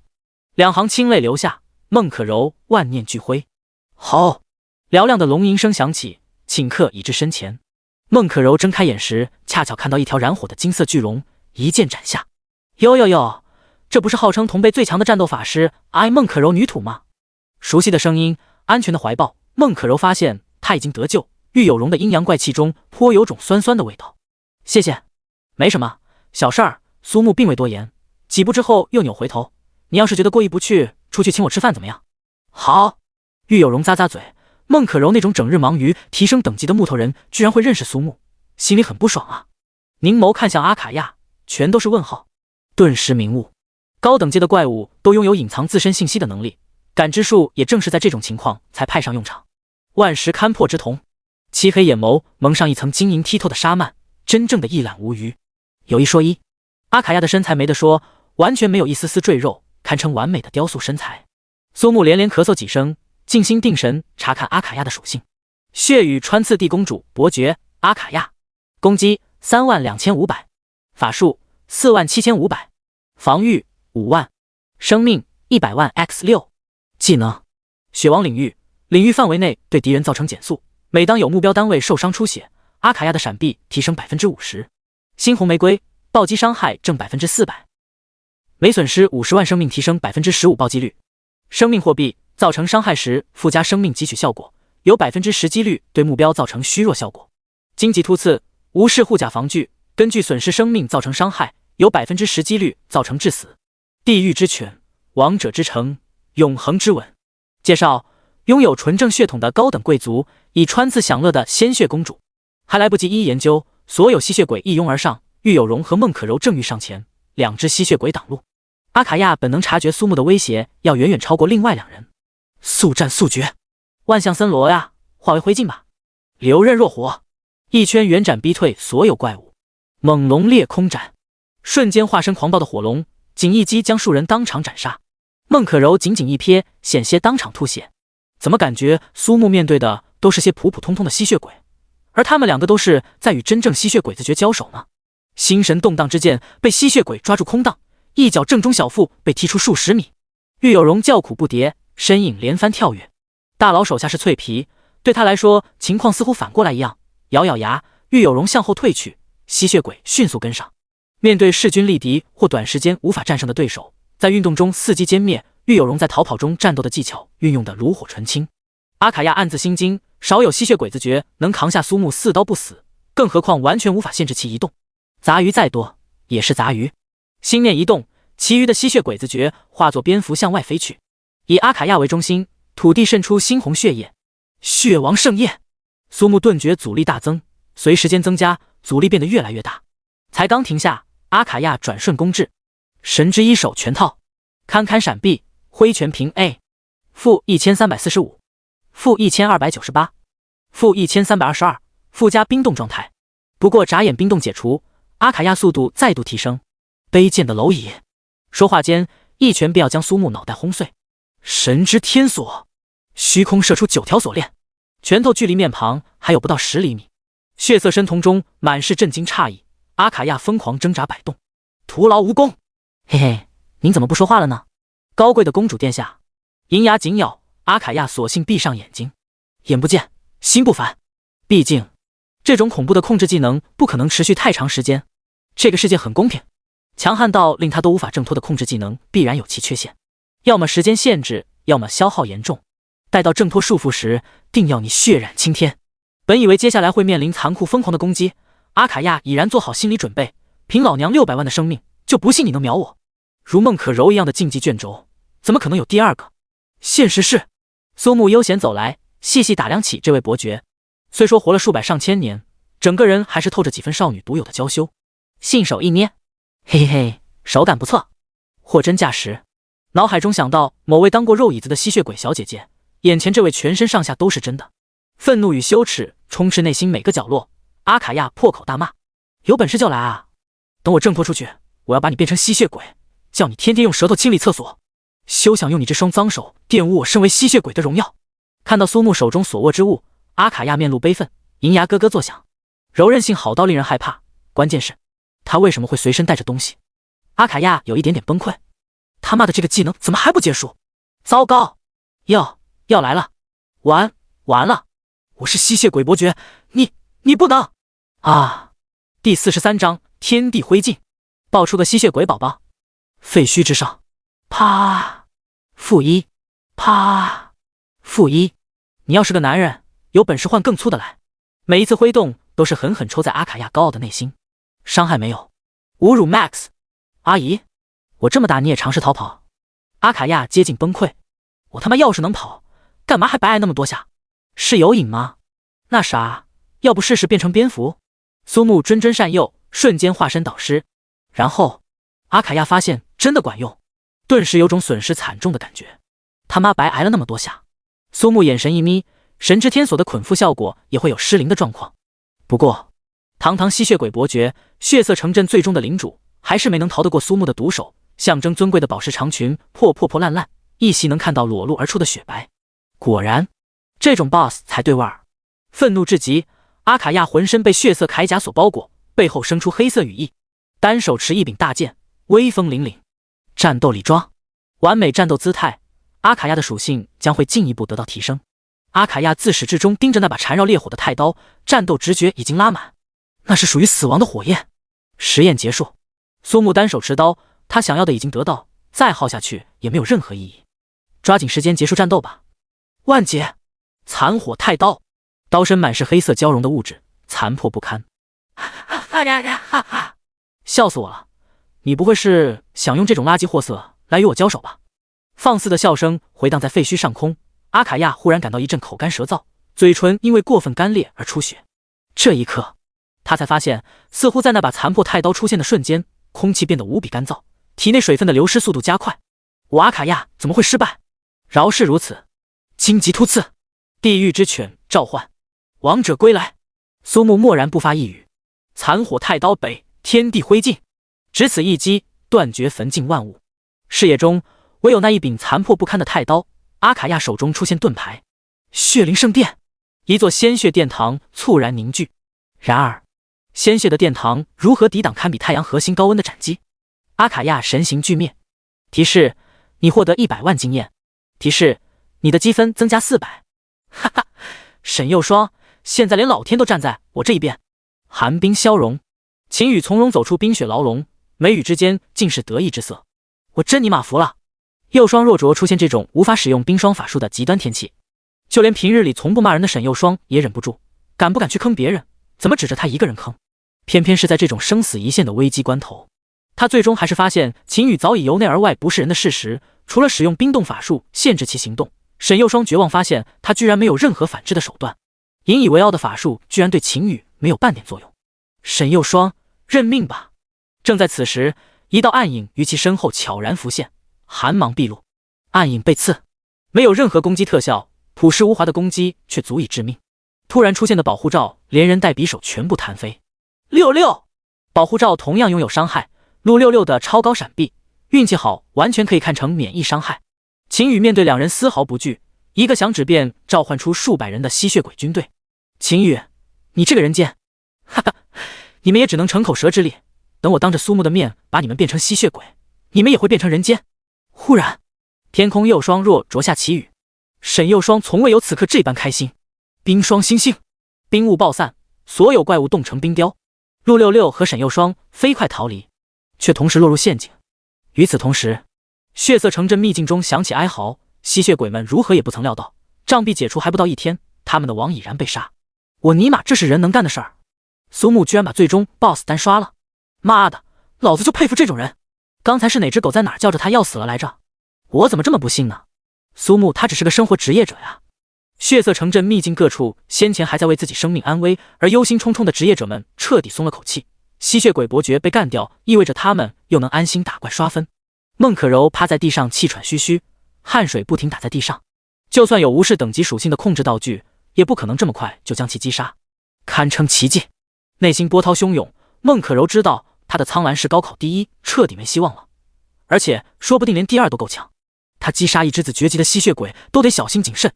再看看人家苏木，人比人气死个人呐！那个浑水摸鱼的家伙，苏木大佬，我爱你啊！玉有容高兴到飞起，谁能想到他一个喜欢摸鱼的家伙，居然能高居个人积分榜第2位呢？所以说，选择大于努力。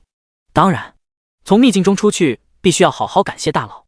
有机会的话，顺势再发展一下也不是不可能。从小被拿来与孟可柔比较，玉有容露出恶魔般的小虎牙，欢呼雀跃，想着孟可柔被气到想哭的情景，更是开心不已。盘坐在地上，苏木看着已经在怀中熟睡的小女孩，陷入沉思。阿卡亚没了，灰烬中出现这个粉雕玉琢的小姑娘，奶声奶气的求抱抱，求贴贴。她拥有十分明显的吸血鬼特征，尖耳尖牙，血红深瞳。更关键的是，别看是个小姑娘，属性值比苏木还要高出不少。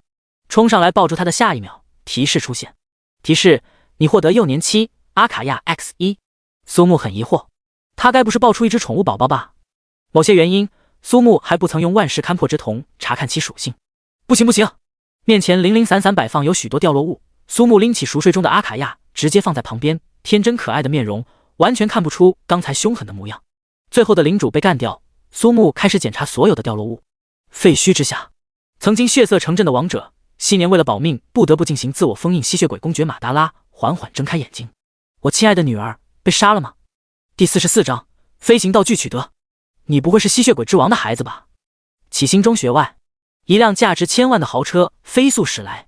从车上走下的男子身着得体西装，虽然步入中年，自有一种成熟的魅力。相比之下，并肩同行的女子倒显得逊色太多，身材臃肿，珠光宝气，庸俗不堪。正是红狼公会的会长秦刚与其夫人。秦刚携夫人想要见一见孟南国大人，麻烦您通告一声。根据可靠消息，暂代校长王长贵因涉嫌阻挠职业者参加高考而被城市守护者孟南国发现，事件持续发酵，调查组已经进驻。一波未平，一波又起。这次王长贵那个把不住门的狗东西，竟然当着孟南国的面说他与红狼公会有关系，这可是涉及到阻挠职业者高考的恶性事件，稍有不慎就有覆灭之危。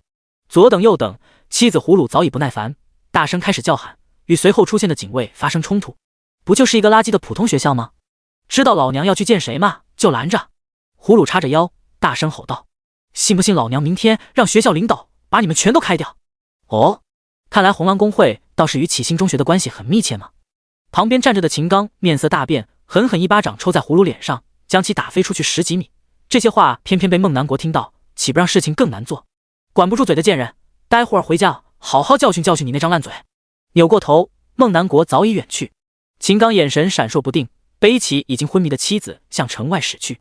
如今也只有上任老会长秦宇的外公能解决。孟南国刚进大厅，就碰到神情激动的助理。孟老，有人将吸血鬼伯爵成功击杀了。什么？旋即他的脑海中浮现出高考前夜孟可柔的异常，不禁苦笑一声。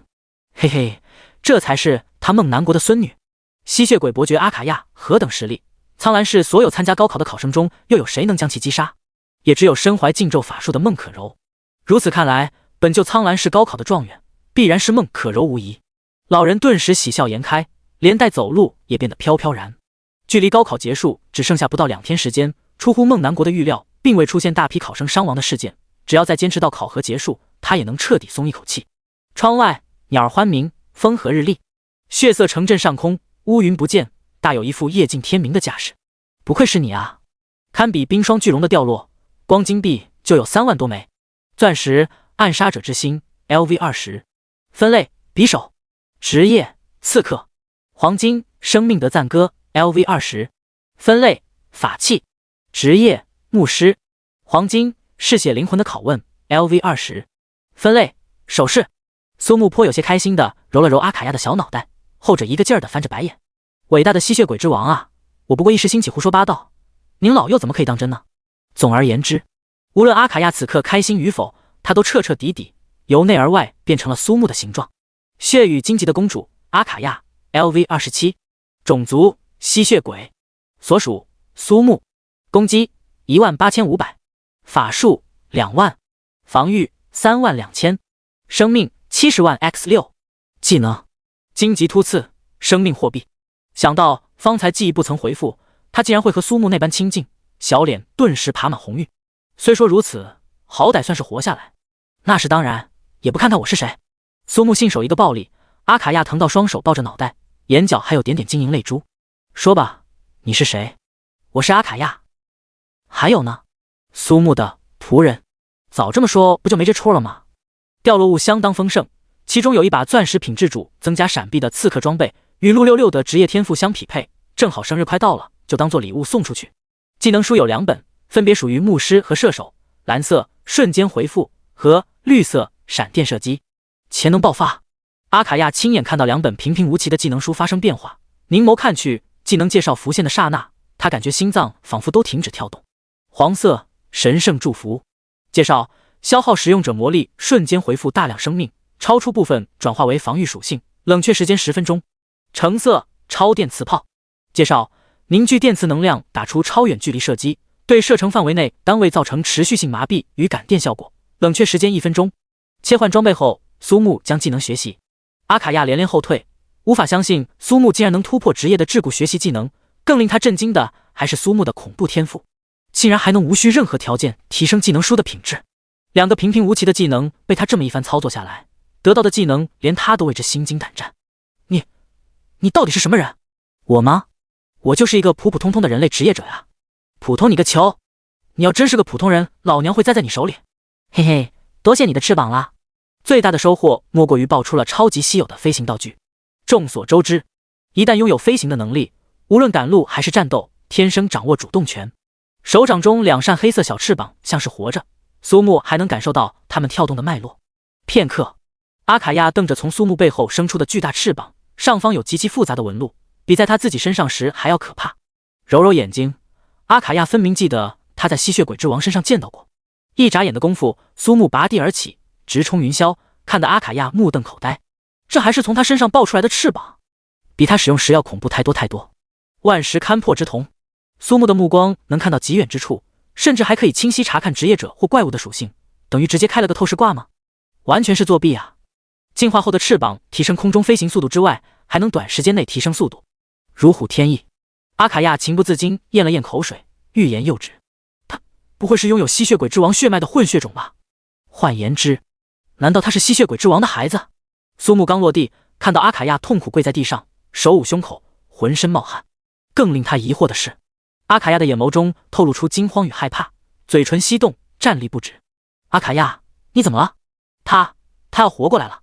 再三追问，阿卡亚这才不情愿地说出那个深埋于记忆深处的名字：穿刺公爵德卡拉。第45章无法进出的秘境。穿刺公爵复活。秦羽，你这个大人贱，你爸妈当年就该把那几分钟用来散步。被捆绑成大粽子，陆六六索性放开了嗓门，祖安文科状元的文化底蕴展露无遗。蓦然间，秦羽反应过来，渐显阴柔的脸庞因愤怒而扭曲。你这只死肥猪，再敢说一句话，信不信我把你所有的嘴巴都给你堵上？眼角余光看了看旁边跃跃欲试的吸血鬼，陆六六瞬间闭嘴。哈哈，你不是能说吗？再说一句啊！哈哈，死胖子，你就是不行！满是肥肉的脸庞气成猪肝色，陆六六一言不发。自从变成吸血鬼后，纯纯成了个大变态，而且在填洞方面情有独钟。苏木啊，我要你当着他们两个的面被穿到翻白眼！哈哈！沈幼霜紧闭双目，内心焦灼万分。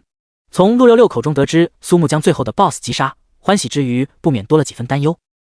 秦羽早已今非昔比，组建起一支数百人的吸血鬼军队，全部都是此次参与高考的考生。倘若苏木真的因他而变成吸血鬼，沈幼霜想到这些不由泪流满面。距离实战考核结束，秘境通道打开还有1天半的时间，沈幼霜不住祈祷着，同时眼看秦羽一点一点将碰到的考生全部转化为吸血鬼。根据他的观察，此时秦羽的实力绝不低于4转成功的职业者，想来即便是最终的 BOSS 也未必能有秦羽的实力。时间1分1秒流逝，秦羽的队伍突破500人。终于，实战考核结束，幸存的职业者不约而同流下喜悦的泪水。漫长的10天终于过去，他们不仅取得满意的分数，更难能可贵的还活着。经历残酷的拼杀，才明白生命的意义。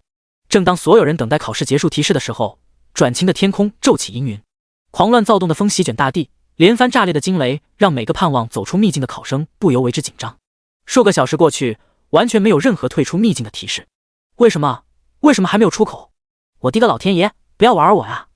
我的雨禾妹妹还在小明湖畔等着我呢，到底是怎么回事？考生们机遇发狂，个个捶胸顿足。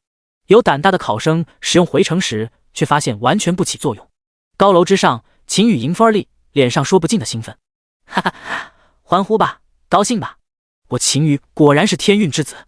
苏沫，只有看到你悲惨的结局，我秦羽的人生才会完整。出发，目标核心地带。沈幼霜俏脸煞白，泪流不止。苍兰市，所有媒体、学生家长早已满怀期待在门口等待。孟南国身着崭新制服，满面红光。咚！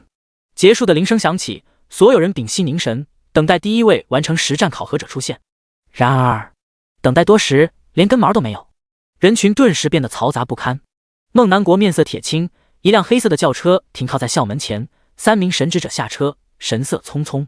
听闻穿刺公爵即将苏醒的消息，孟南国两眼一黑，跌坐在地。这等强大的存在，的确是可以干扰秘境通道打开。天不佑我苍兰市啊！天不佑我！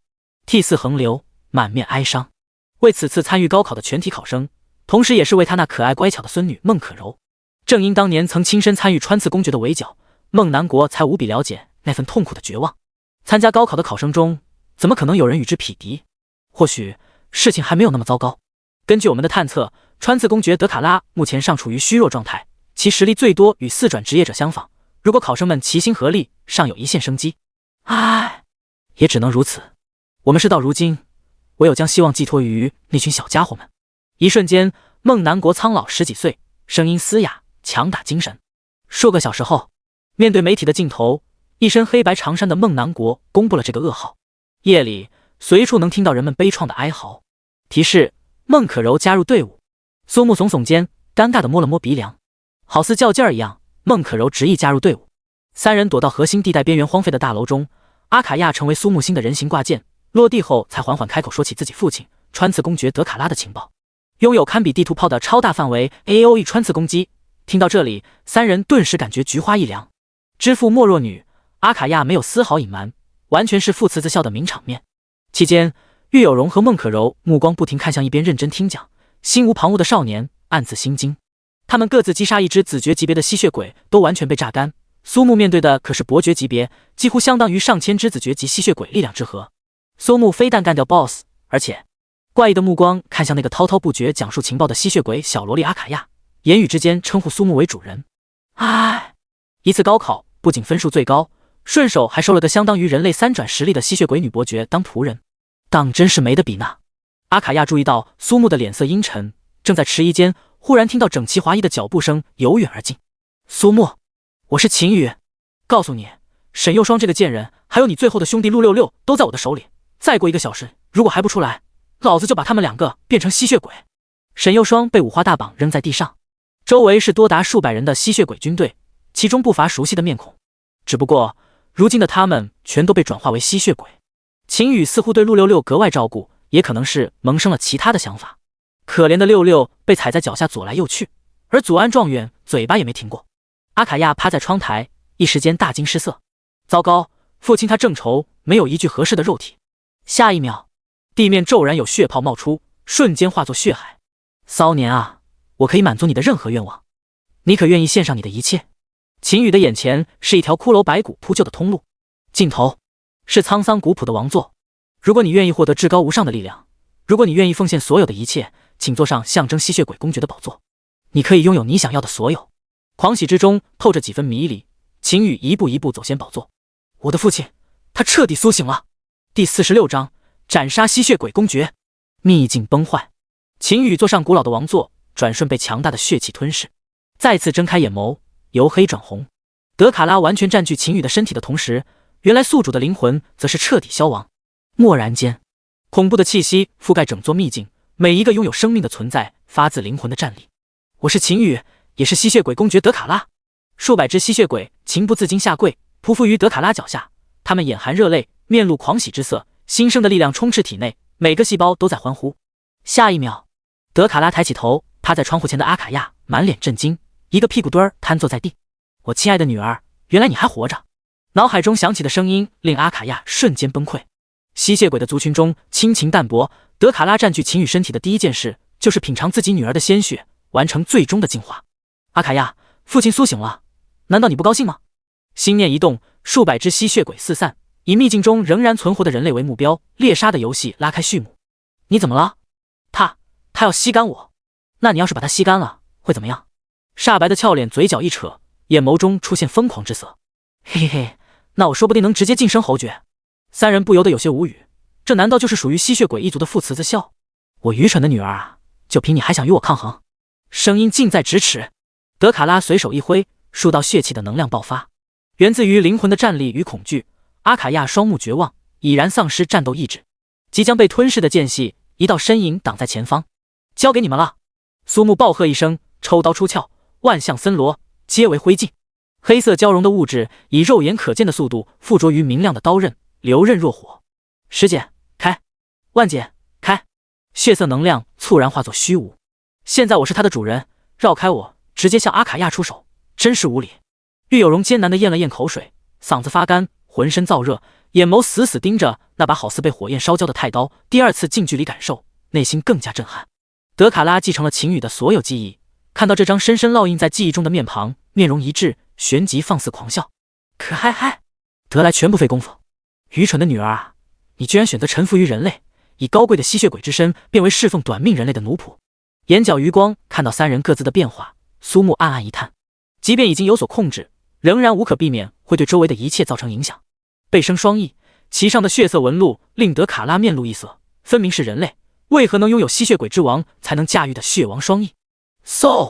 德卡拉紧随其后，两道身影穿过厚实的云层的瞬间，苏木回身引刀一击，一把连平平无奇都算不上的垃圾太刀，在德卡拉的眼中属于动动手指就能变为齑粉的存在。可笑苏木竟然用这种玩具来与他这个在吸血鬼中一人之下万万人之上的公爵对战。对付这种垃圾，德卡拉甚至连动手的心思都不曾有。双臂张开，就这种脆弱的玩具，我德卡拉就凭肉身也能将之折断。刀刃很轻，触碰到身体的瞬间，砰一声爆响，半边身子被炸成碎末，孕于身体的鲜血核心出现数条裂纹。残火太刀东，旭日刃。德卡拉的脸色极为难看，震惊到身体每个毛孔都在大声喊叫。仅仅只是一击，为什么会有如此恐怖的伤害？竟然直接造成了不可逆的损伤。心中无限后悔，方才托大。德卡拉无法想象面前这个才27级的人类职业者为何会有如此恐怖的伤害，更何况这具肉身的强度能够轻松防御5转人类职业者的全力一击，竟然挡不下一个27级职业者的普通平 A。 身体转瞬恢复，德卡拉直接发动最强技能双瞳绽放血芒。概念穿刺。穿刺的概念会发生在目之所及任何有形的物体上，然而苏木如子弹般冲来，完全没有受到任何影响。无数尖刺不知是何原因居然无法近身，德卡拉震惊之余已经没有闪避的时间。残火太刀北，天地灰烬，一刀有形之物瞬息湮灭。吸血鬼公爵德卡拉足，全力以赴的一击，扩散的剑气余波撞上秘境的规则。顷刻间天空染血，咔嚓一声响彻整个秘境的脆响，所有人身处血色城镇的人类职业者同时收到提示。提示：规则破坏，秘境崩坏。提示：通道开启，请各位考生使用通道或道具回城时退出秘境。我擦，这是一刀直接把秘境给干崩坏了。苏木挠挠头，似乎闯祸了呢。不过管他呢，相比于担忧，更多还是气愤。尼玛，就这还吸血鬼公爵呢，他妈是个穷逼。唯有一颗布满裂纹的血色圆珠漂浮，苏木还期待说不定会爆出个星辰或者传说品质的装备，结果就是连黑铁装都没。另一边，孟可柔和玉有容将已经昏迷过去的沈幼霜两人拍醒，阿卡亚已然暗淡无光的双目骤然明亮，心中翻起惊涛骇浪。怎么可能？那份来自灵魂的战力彻底消失不见。换言之，他的父亲吸血鬼公爵德卡拉彻底从这个世界消失。震惊之余，他不禁想扑倒苏木，高呼万岁。瞬间，所有的考生脚下出现传送法阵，光芒闪烁，所有人同时从秘境中传送而出。苍兰市各个高中的操场上，只有稀稀拉拉为数不多的考生看到眼前的景象，喜极而泣。启星中学，孟南国看到浑身泥垢、狼狈不堪的孟可柔后，这才松了口气，幸亏还活着。只是他明明记得有上百号考生，为何现在只有10几人？难道传送有误？很快，通过孟可柔之口，一个可怕的噩耗扩散开来，足足有800多人被转化成为吸血鬼，永远留在了血色城镇。其中，作为大名鼎鼎的人间晴雨，单单他一人就转化了600人。苍兰市郊外的独栋别墅中，秦刚夫妇以及上任红狼工会会长秦啸天守在电视机旁，焦急寻找着秦宇的身影。旋即，画面切换，屏幕上出现一张绝美的面庞，正是沈幼霜同学。今年苍兰市高考出现重大变故，能请您详细说说秘境中到底发生了什么吗？听到宝贝儿子不仅自己成为吸血鬼，更是将几百人都变成了吸血鬼，见惯大风大浪的秦啸天瞬间昏厥，葫芦两腿一蹬，跟着也晕了过去。数个小时后，酒店宽敞的房间内，阿卡亚警惕地审视每个角落，刚要品评一番，看到苏木手中的血色圆珠，一瞬间变得不淡定。主人，阿卡亚求您将它给我。阿卡亚咽了咽口水，单膝跪地，只要您把它给我，阿卡亚愿意为您做任何事。第47章，阿卡亚进化，6亿公爵诞生。苏木的一夜春风，能够让曾经的吸血鬼伯爵阿卡亚低下头颅的，唯有苏木手中之物。多亏拥有万世勘破之瞳，才能知道那颗血色圆珠的功效。实力达到公爵之后，才会凝聚血之心。倘若阿卡亚将其吞噬吸收，必然能够晋升成为侯爵。苏木摇摇头，阿卡亚难掩失望之色。今时不同往日，阴差阳错之间成为苏木的仆人，他无法违抗苏木的命令。主人，我……红唇微起，阿卡亚看到苏木手握血之心，手中舒尔爆发红光。提示：你获得完整的血王核心 X1， 裂纹消失不见，取而代之的是摄人心魄的幽光。下一秒，高傲的吸血鬼伯爵五体投地，感激涕零。对眼前这个人类，心中唯有敬畏。唯独成为吸血鬼之王才能拥有的血王核心，此刻竟轻而易举得到，阿卡亚当即便将其吞下。此时，苏木发动技能，静静观察阿卡亚身体产生的细微变化，身体顷刻间恢复原状，甚至在某些方面远胜从前。血气直冲云霄，天空乌云汇聚，雷鸣电闪，万福朝拜，群狼长啸。阿卡亚从窗户一跃而下，背生四翼，化作血色流星飞向远方。孟南国脚踏虚空，神情凝重。这份熟悉的气息，莫非是血色城镇中的吸血鬼？怎么可能冲破禁锢封印？而且，如此恐怖的血气波动，分明属于吸血鬼晋升时引发的天地异象，看规模必然不低于侯爵实力。血色流星冲向远方，并未对苍兰氏有任何动作。孟南国叹口气，还是决定将苍兰氏诞生出一只不低于侯爵实力吸血鬼的消息上报。此次苍兰氏真正报名参加高考的考生有11354名，除去216名考生临时放弃资格外，最终从血色城镇秘境中走出的考生仅有5326名，伤亡率高达 46.9%。尤为可惜的是，那些被转化为吸血鬼永远留在秘境中的考生，不乏各个高中天赋异禀之人。而今又有强大吸血鬼现世，对苍兰氏而言真可谓多灾多难。位于喀尔巴千山脉深处的古老城堡，这里是蓝星上唯一一处吸血鬼聚集之所。他们有一个新的名字——血族。昏黄的灯光下，肤白貌美大长腿的女仆将一桶桶新鲜美味的血酒摆上餐桌，来自各地的血族强者开怀畅饮。城堡的主人则是统御血族的最强者路易斯侯爵。一道强大的血气波动急速飞来，城堡内所有血族强者大惊失色。下一秒，一道道身影飞出，路易斯冲在最前，惶恐不安。身形修长，面容精致，银发血瞳，轻喝一声，4亿变6亿。这一瞬，所有赶来的血族心跳有片刻的停止。6亿公爵，吸血鬼中仅次于始祖之王和亲王的存在。路易斯等人当即选择俯首称臣，简单说过几句，阿卡亚拒绝加冕为王的邀请，正欲离开，便听到路易斯布置偷偷潜入华夏国的任务委托和布置。尊敬的阿卡亚公爵，我等接到委托，潜入华夏国制造混乱，特向您禀报。脑海中浮现出苏木的脸庞，阿卡亚怔怔失神。谁能想到他一个堂堂吸血鬼伯爵会被一个27级的职业者秒杀，而后又是因为他才能晋升为最强的6亿公爵呢？这个任务委托放弃吧，那里不是我们能轻易涉足之地，就连川刺公爵德卡拉都被轻易斩杀，你们又有几斤几两？远方华夏，血族没入。在路易斯与一众血族震惊的表情中，阿卡亚振翅高飞，心中已有决断。而今以后，诚心奉苏木为主。苍兰氏高考在万众瞩目中结束，苏木粗略估算了他的分数，理论考核应该接近满分，至于实战考核，最后将公爵击杀，获得5000分，加上之前的分数，足足上万，已经远远超过一流学府的录取分数线。储物空间中积压了从冰霜巨龙开始到血色城镇中掉落的所有装备和材料，其中除了66和沈幼霜可能会用到的装备外，苏木打算全部卖出。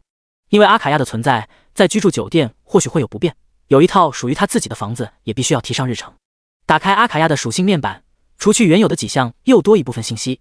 血雨荆棘的公主阿卡亚，种族血族，爵位公爵6亿，所属苏木，攻击3750，法术4000，防御43000，生命15万加10万，护盾。技能，其中最为亮眼的莫过于阿卡亚的终极大招王者血河，一旦触发将会彻底进入无法捕捉的状态，同时召唤所有曾经死于阿卡亚之手的亡灵出现战斗。在此期间被杀死怪物的生命将会在技能结束后重新成为阿卡亚的血气护盾，并且没有生命上限。如此一来，阿卡亚几乎成为无法击杀的存在，而且敌人的数量越多，阿卡亚的血条会更厚。6亿带来的高机动能力与原本技能的搭配，堪称完美的肉盾型输出。唯一难受之处在于成为仆人后属性和等级适配与原来相比降低太多，不过日后肯定会更强，这一点毋庸置疑。打了个哈欠，困意袭来，苏木渐渐睡去。向来无梦的苏木这一夜却做了个极度香艳的美梦。当然，这是青春期的少年都会遇到的情景，女主角则是刚刚进化成为6亿公爵的阿卡亚。意识到这不过是个梦而已，苏木索性也彻底放开。媚眼如丝，如胶似砷，曼妙的身姿与没有一点赘肉的完美身材，当2条修长圆润的美腿狠狠夹在腰际的时候，完美的诱惑与极致的触感促使他也化身为某种意义上的吸血鬼。一口咬在如白天鹅一般优雅的玉颈上，不停的吮吸，成为种植草莓的艺术家。疯狂到极致，真实到极致的幻梦中，苏木用另外一种方式打开新世界的大门。天亮了，苏木睁开眼睛，一股倦意袭上心头，怀中人嘤咛一声，苏木瞬间清醒。第48章狂赚62亿，秦家持家阿卡亚，心中无女人，拔剑自然神，所以我被一只女吸血鬼给推了呗。苏木一巴掌呼在脸上，合着那些都不是梦，该说真不愧是吸血鬼呢。一夜过去都没捂热乎，冰冰凉凉的正好降温。不得不承认，阿卡亚是又纯又欲的那种，尤其是在经历过一夜春雨的滋润后，更有一抹娇羞的诱惑。忽然，冰凉的小手缓缓移动，最终停留在无比正确的位置，轻盈而放肆。原来他早就醒了。苏木大脑一片空白，旋即，主人，我的身体与内心都已经是你的了。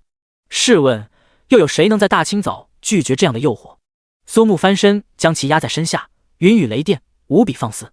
这是钢腰子吗？一夜了都。偶然路过的清洁阿姨感叹着走远。苏木抱着一大堆衣服走入房间，放下后径直离开。若非刚刚阿卡亚那个家伙趁着穿衣服的时候又挑逗一番，何至于把衣服撕烂了呢？走在大街上，苏木和阿卡亚的组合绝对是回头率100%，男帅女靓，格外养眼。尤其是阿卡亚那双勾魂摄魄的眼眸，再加上本身吸血鬼公爵的无穷魅力，不仅是男子，就连女子也同样如此。苏木轻咳一声，吸血鬼行走在人类都市，还是低调一些。毕竟，如此强大的吸血鬼，指不定会惹来什么麻烦。当务之急，还是先去宝鼎阁寻摸一件隐藏属性、压制气息的装备。高考结束，考生对自己的分数心知肚明。拍卖行、二手市场格外热闹。宝鼎阁大厅，两人才一出现就引发骚动。无数处于青春期的男生正值血气方刚的年龄，看到阿卡亚的瞬间热血上头，下意识屁股一翘，避免尴尬。阿卡亚格外亲昵地倚靠在苏木宽厚的胸膛，引来不少人羡慕嫉妒的目光。你们看，那不是启星中学的生活职业者苏木吗？真尼玛羡慕啊！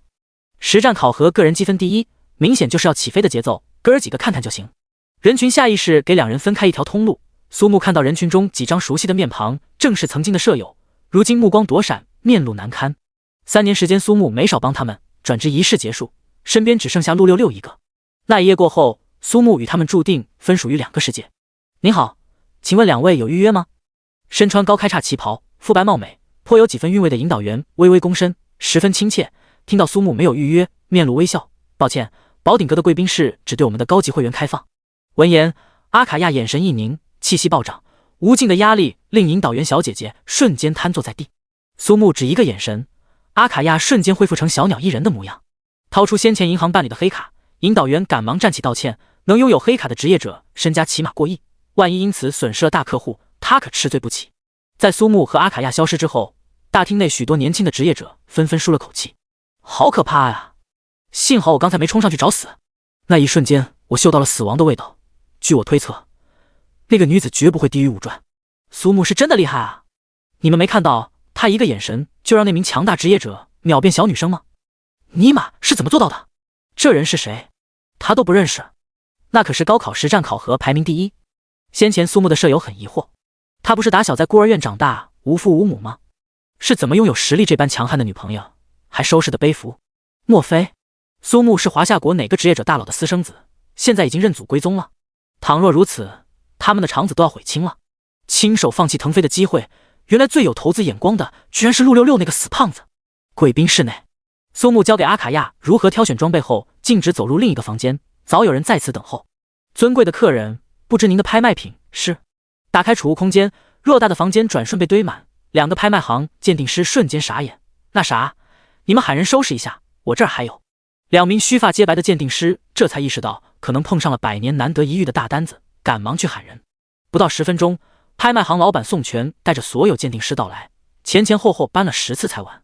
装备品质从黑铁到钻石，等级恰好是大部分考生等级对应区间，大学开学前都属于紧俏商品，尤其是那几件高品质的装备，加价40%，估计都抢着要。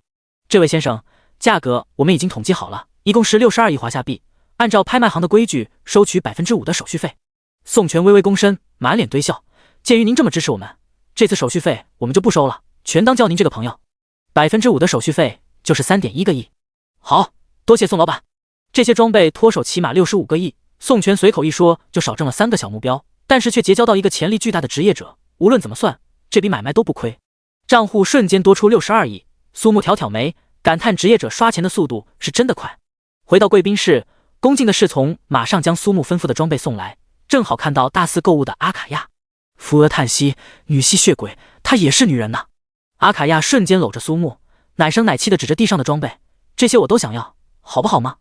高冷女王范儿的御姐撒娇说着萝莉一样可爱的话，堪称超级大蘑菇蛋。好好好，买买买，反正咱有钱，买呗。走出拍卖行，阿卡亚开心到不行。苏木同样震惊于这位6亿公爵的压价能力，生生把3亿的东西直接拦腰砍到一半。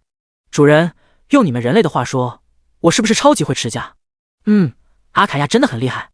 卡上余额还是60多个亿。苏木拉上阿卡亚回到酒店。其实没办法，身为6亿公爵，阿卡亚实在过于耀眼，举手投足间的魅力与即便努力压制也令人心悸的杀气，就连职业者都会感到头皮发麻，更不必说大街上的普通人。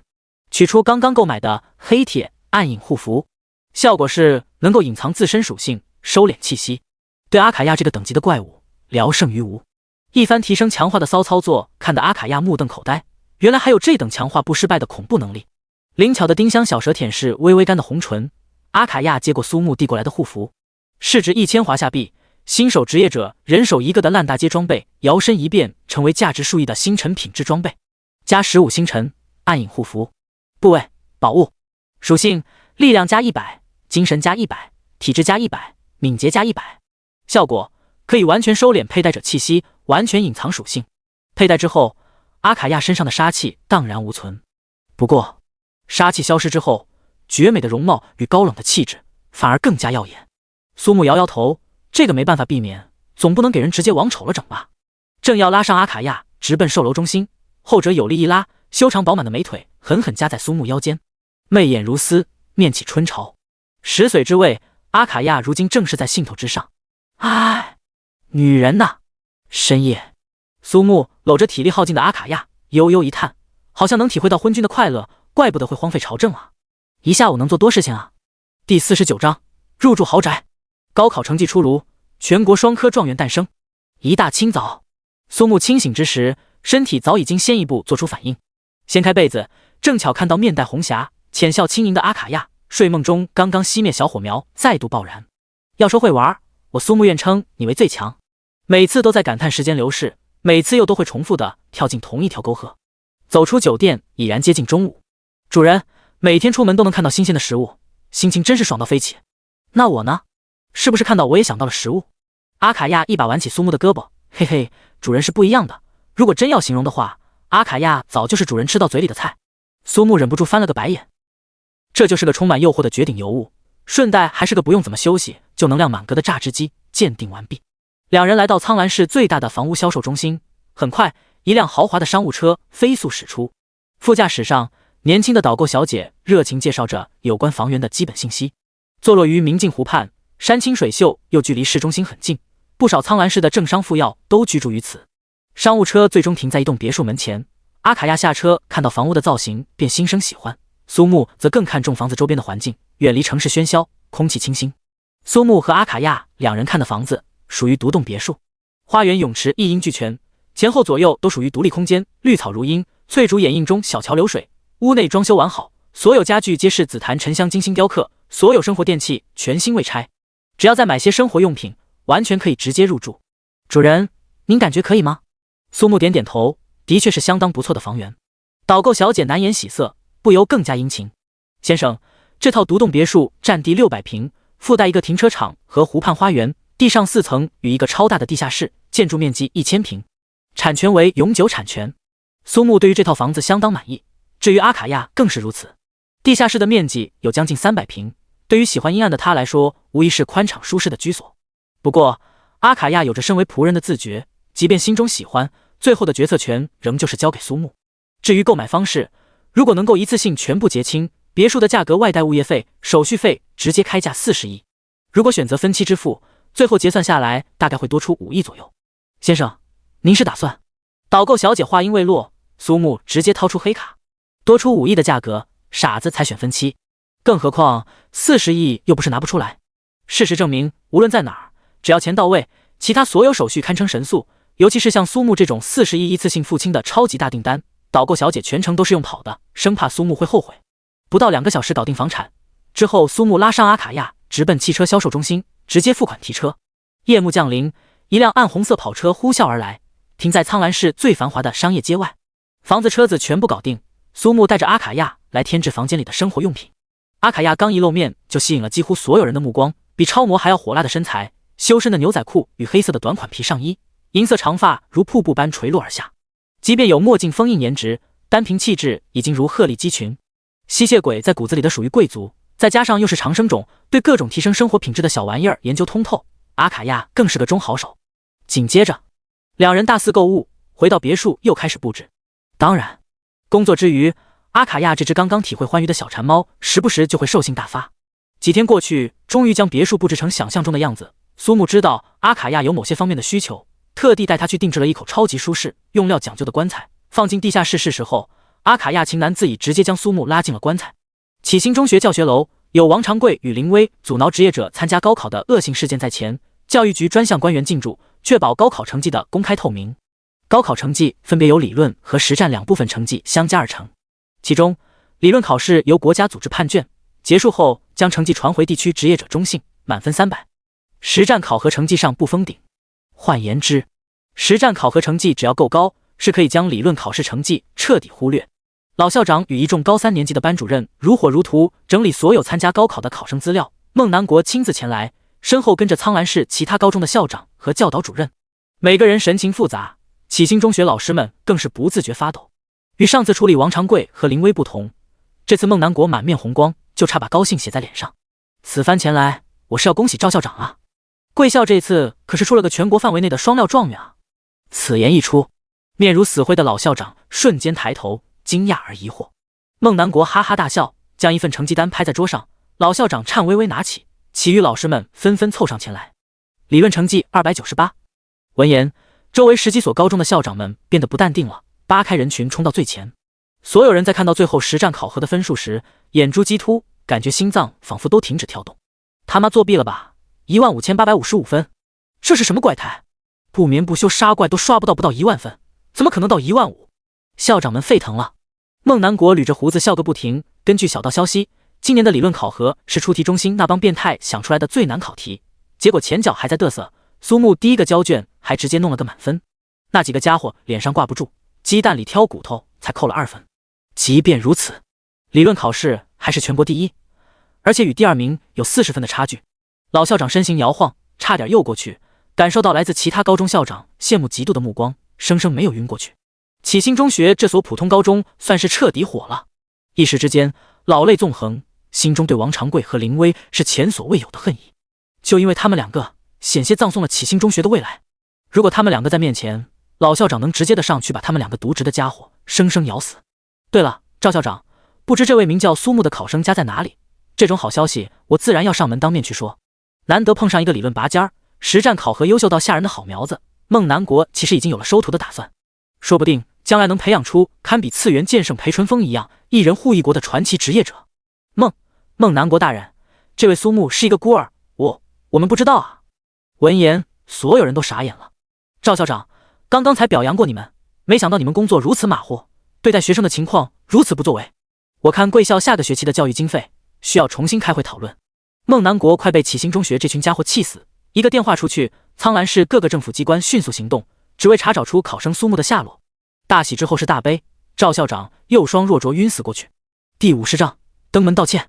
启星中学诚意满满，一群废物。孟南国的咆哮声响彻整个楼层，只不过寻找一个名叫苏木的考生，数个小时过去毫无音讯。真正令他内心焦灼的是，万一再度出现像往年被敌对势力渗透暗杀，他岂不要哭死？琐事繁忙，他不过少交代几句，苏木竟好似人间蒸发一样。要是明天中午之前还找不到，诸位直接卷铺盖走人。随后，孟南国走出政府大楼，坐上早已停靠的小轿车，飞速向明镜湖畔驶去。车辆停靠在路边，孟南国像往常独自行走于湖畔小路，路的尽头便是孟家府邸。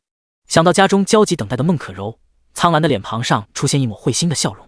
论成绩，只比苏木和玉家丫头低，已经是能让他感到自豪的好成绩。思索之间，孟南国抬起头，看到平素无人的别墅灯火通明，脚步下意识放缓。阿卡亚，到外面把食材拿进来。好的，主人。穿一身超可爱的粉色恐龙家居服，哪里能看得出是已经活了数百年的吸血鬼，青春靓丽，娇俏可爱。刚跑出屋子，恰巧与驻足看来的孟南国四目相对，彼此心中一惊，确认过眼神，是绝对的强者。意识到有些失礼，孟南国稍稍点头，转身离开。奇怪，这张面庞他为何感觉似曾相识？而且那一抹眼底深处掠过的狠厉血光，连他都感到心惊。苍兰市何时出现这般强者？沉思间，孟南国回到家中，早已等候的孟可柔颇为乖巧的拿来拖鞋，又是端茶，又是捏肩捶腿，只求能从孟南国口中探出他的成绩。而孟南国脑海中满是方才见过的女子样貌。阿卡亚冰冷凝眸，而后提起大包小包进屋。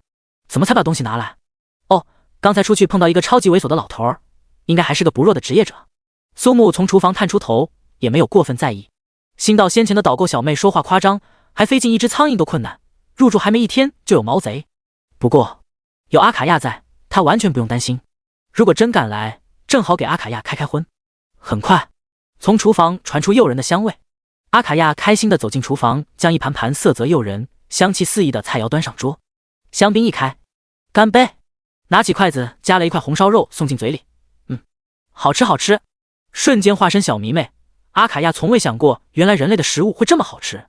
主人，你真是太厉害了，比我们吸血鬼皇族大厨的手艺还要强。这一刻，苏木在阿卡亚眼中就是完美好男人的化身。就你嘴甜会说话。主人，这是阿卡亚发自内心的赞美。叮咚，叮咚，主人，我去开门。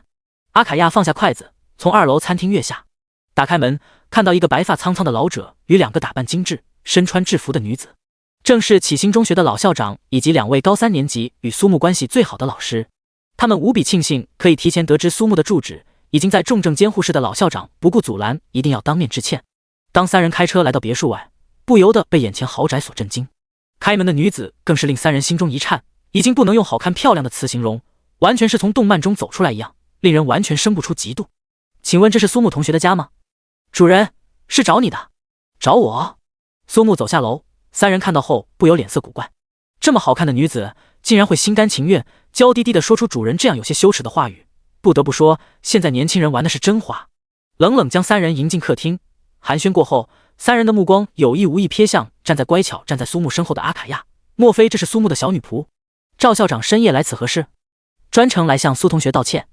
自古套路留不住，唯有真诚得人心。说话间，老校长和2名老师站起，朝苏木弯腰鞠躬。苏木不曾料到3人竟然会有如此举动，却是纹丝未动。阿卡亚冷冷盯着3人，有关苏木的遭遇他也知道个七七八八，对这种事后的道歉心中并不感冒。早干嘛去了？赵校长、张老师、连老师，何必如此？话语生疏冷淡，单单一句道歉就完事儿？要是道歉有用的话，要警察干什么？3人心中不由暗自叹气，同时怒骂王长贵和林威这2个大脑长在屁股的混蛋。不过老校长准备充分，马上拿出2本紫色的技能书以及一把钻石品质的太刀。苏同学，我们此番前来并非单纯道歉，而是满怀诚意来道歉。希望你看在之前3年学校待你还不错的份上，原谅我们工作的失误。原教导主任王长贵和林威已经被开除，永不会被录用。桌上的确是诚意满满，价值少说都在2亿。要知道，启星中学不比那些贵族中学，每年教育经费有限，一次性拿出价值2亿，的确是很有诚意。苏木脸色骤然一变，赶忙起身，那叫个亲切热情。哎呀呀，赵校长客气了，我怎么会因为这种事情而记恨母校呢？当然，东西早已进入储物袋。阿卡亚，还愣着干嘛？赶快给校长和老师倒茶呀！啊，哦，不愧是我的主人，真的是越来越喜欢了。苏木的变脸速度之快，甚至还逊色于将诚意装入储物空间的速度。那么夜色已深，我们就不多留了。好好好。其实拿出诚意后，苏木巴不得3人马上就走，还有生生多喝几杯茶。毕竟是母校的老师和校长，苏木送出别墅大门。连老师犹豫片刻，去而复返。苏木，老师以一个过来人的身份告诉你，碗得花很正常，但是一定要懂得节制。说话间，眼眸看向不远处望穿秋水的漂亮女仆。苏木微微一愣，苦笑点头。关上门后，还不待苏木说话，一道身影早已将其扑倒在地，狠狠将他压在身下。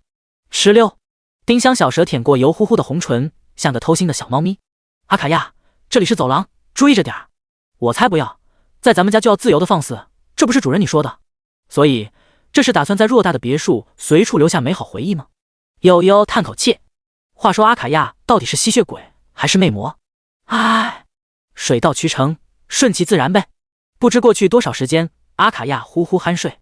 苏木揉揉额头，下楼将方才的技能书拿出。潜能爆发。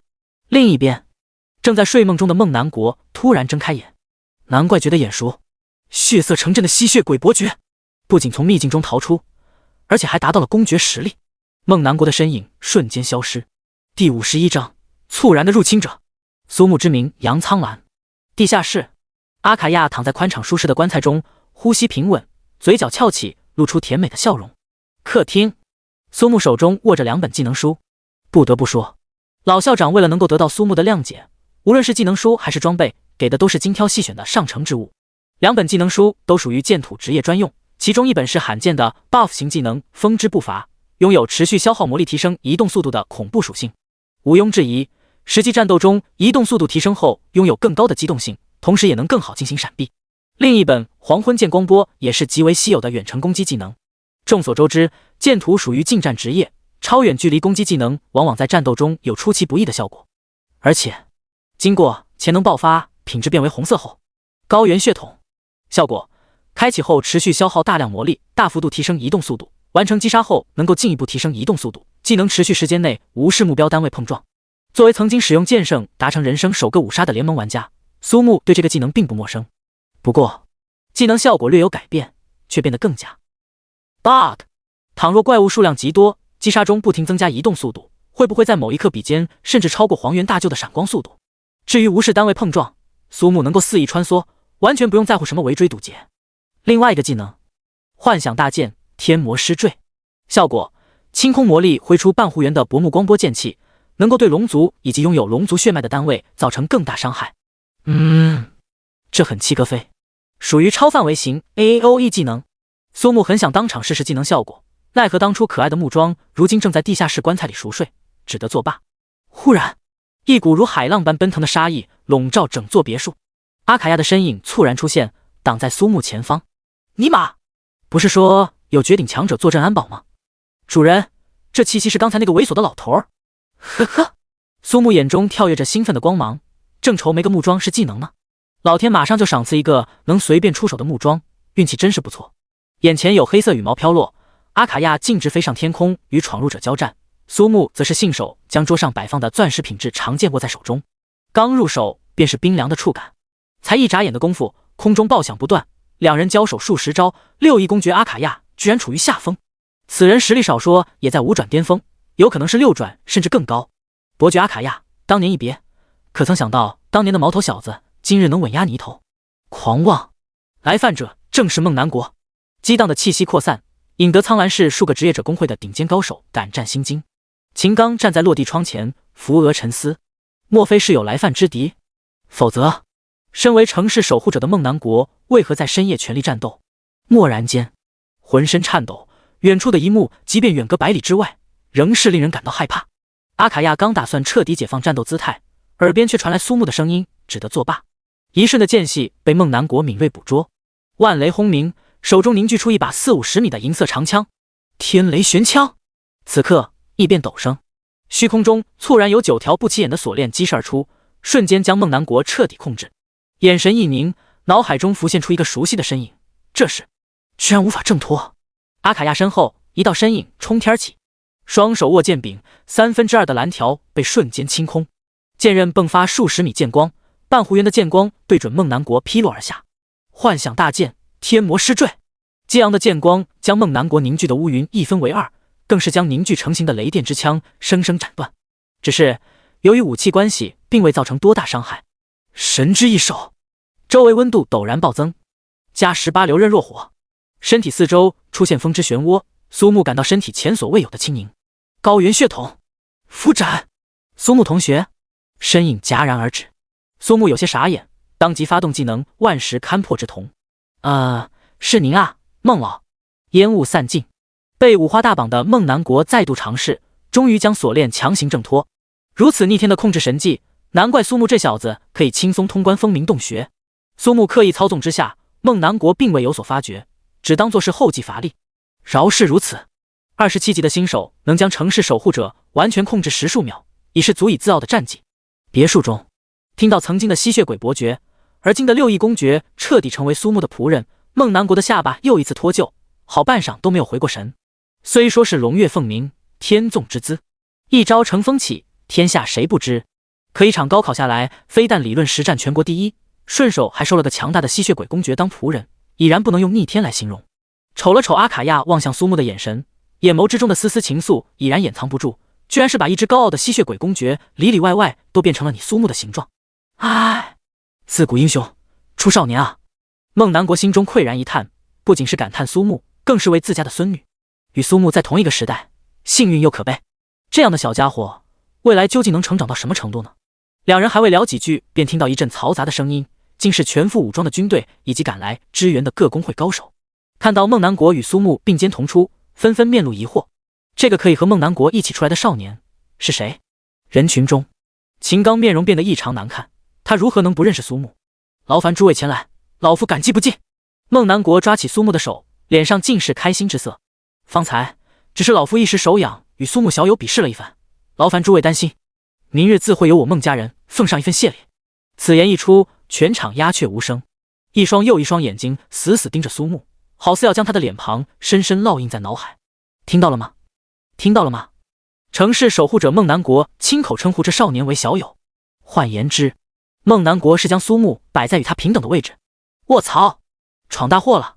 向来以儒雅示人的秦刚忍不住爆粗口，如果秦羽在身边，真想一巴掌直接拍死。多年来忍辱和负重才换来的一切，可能会瞬间烟消云散。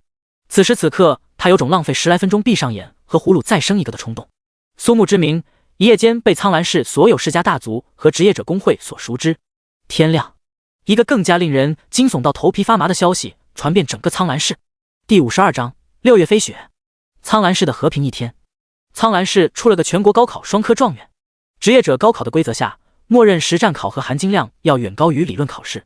所有人的认知中，全国高考状元全部都是2个，像今年这般一人双科双状元，100年来破天荒是头一回。就连公认站在华夏国职业者顶点的次元剑圣裴淳风，当年高考理论考的也是稀里糊涂。此人想必就是当初带剑圣孙女通关风鸣洞穴的职业者。孟南国那个浑身心眼的老东西，妈的闷声发大财！苍兰市今年这是要飞啊！嘿嘿，还不许孟老头憋个大招？也不想想去年城市气运战结束，孟老头的脸有多好玩，今年估计是指望这个小家伙了。华夏国出现此等100年难遇的天才，必须要报告总部思密达。正午时分，启兴中学校门外，来自全国各地的媒体蜂拥而至。过惯松散日子的门卫大爷哪里见过这种大场面，竟躲在门房里不敢出来。老校长从苏木家离开后，就带着全体老师加班加点布置学校，刚刚完成。自建校以来前所未有之大盛况，完全不顾老师们的阻拦，老校长满面红光，跟打了凤凰血似，面对来自全国各地数百家媒体，侃侃而谈，不厌其烦地讲述着天才职业者苏木的故事。毋庸置疑，苏木之名响彻华夏大地，成为又一个新的传奇。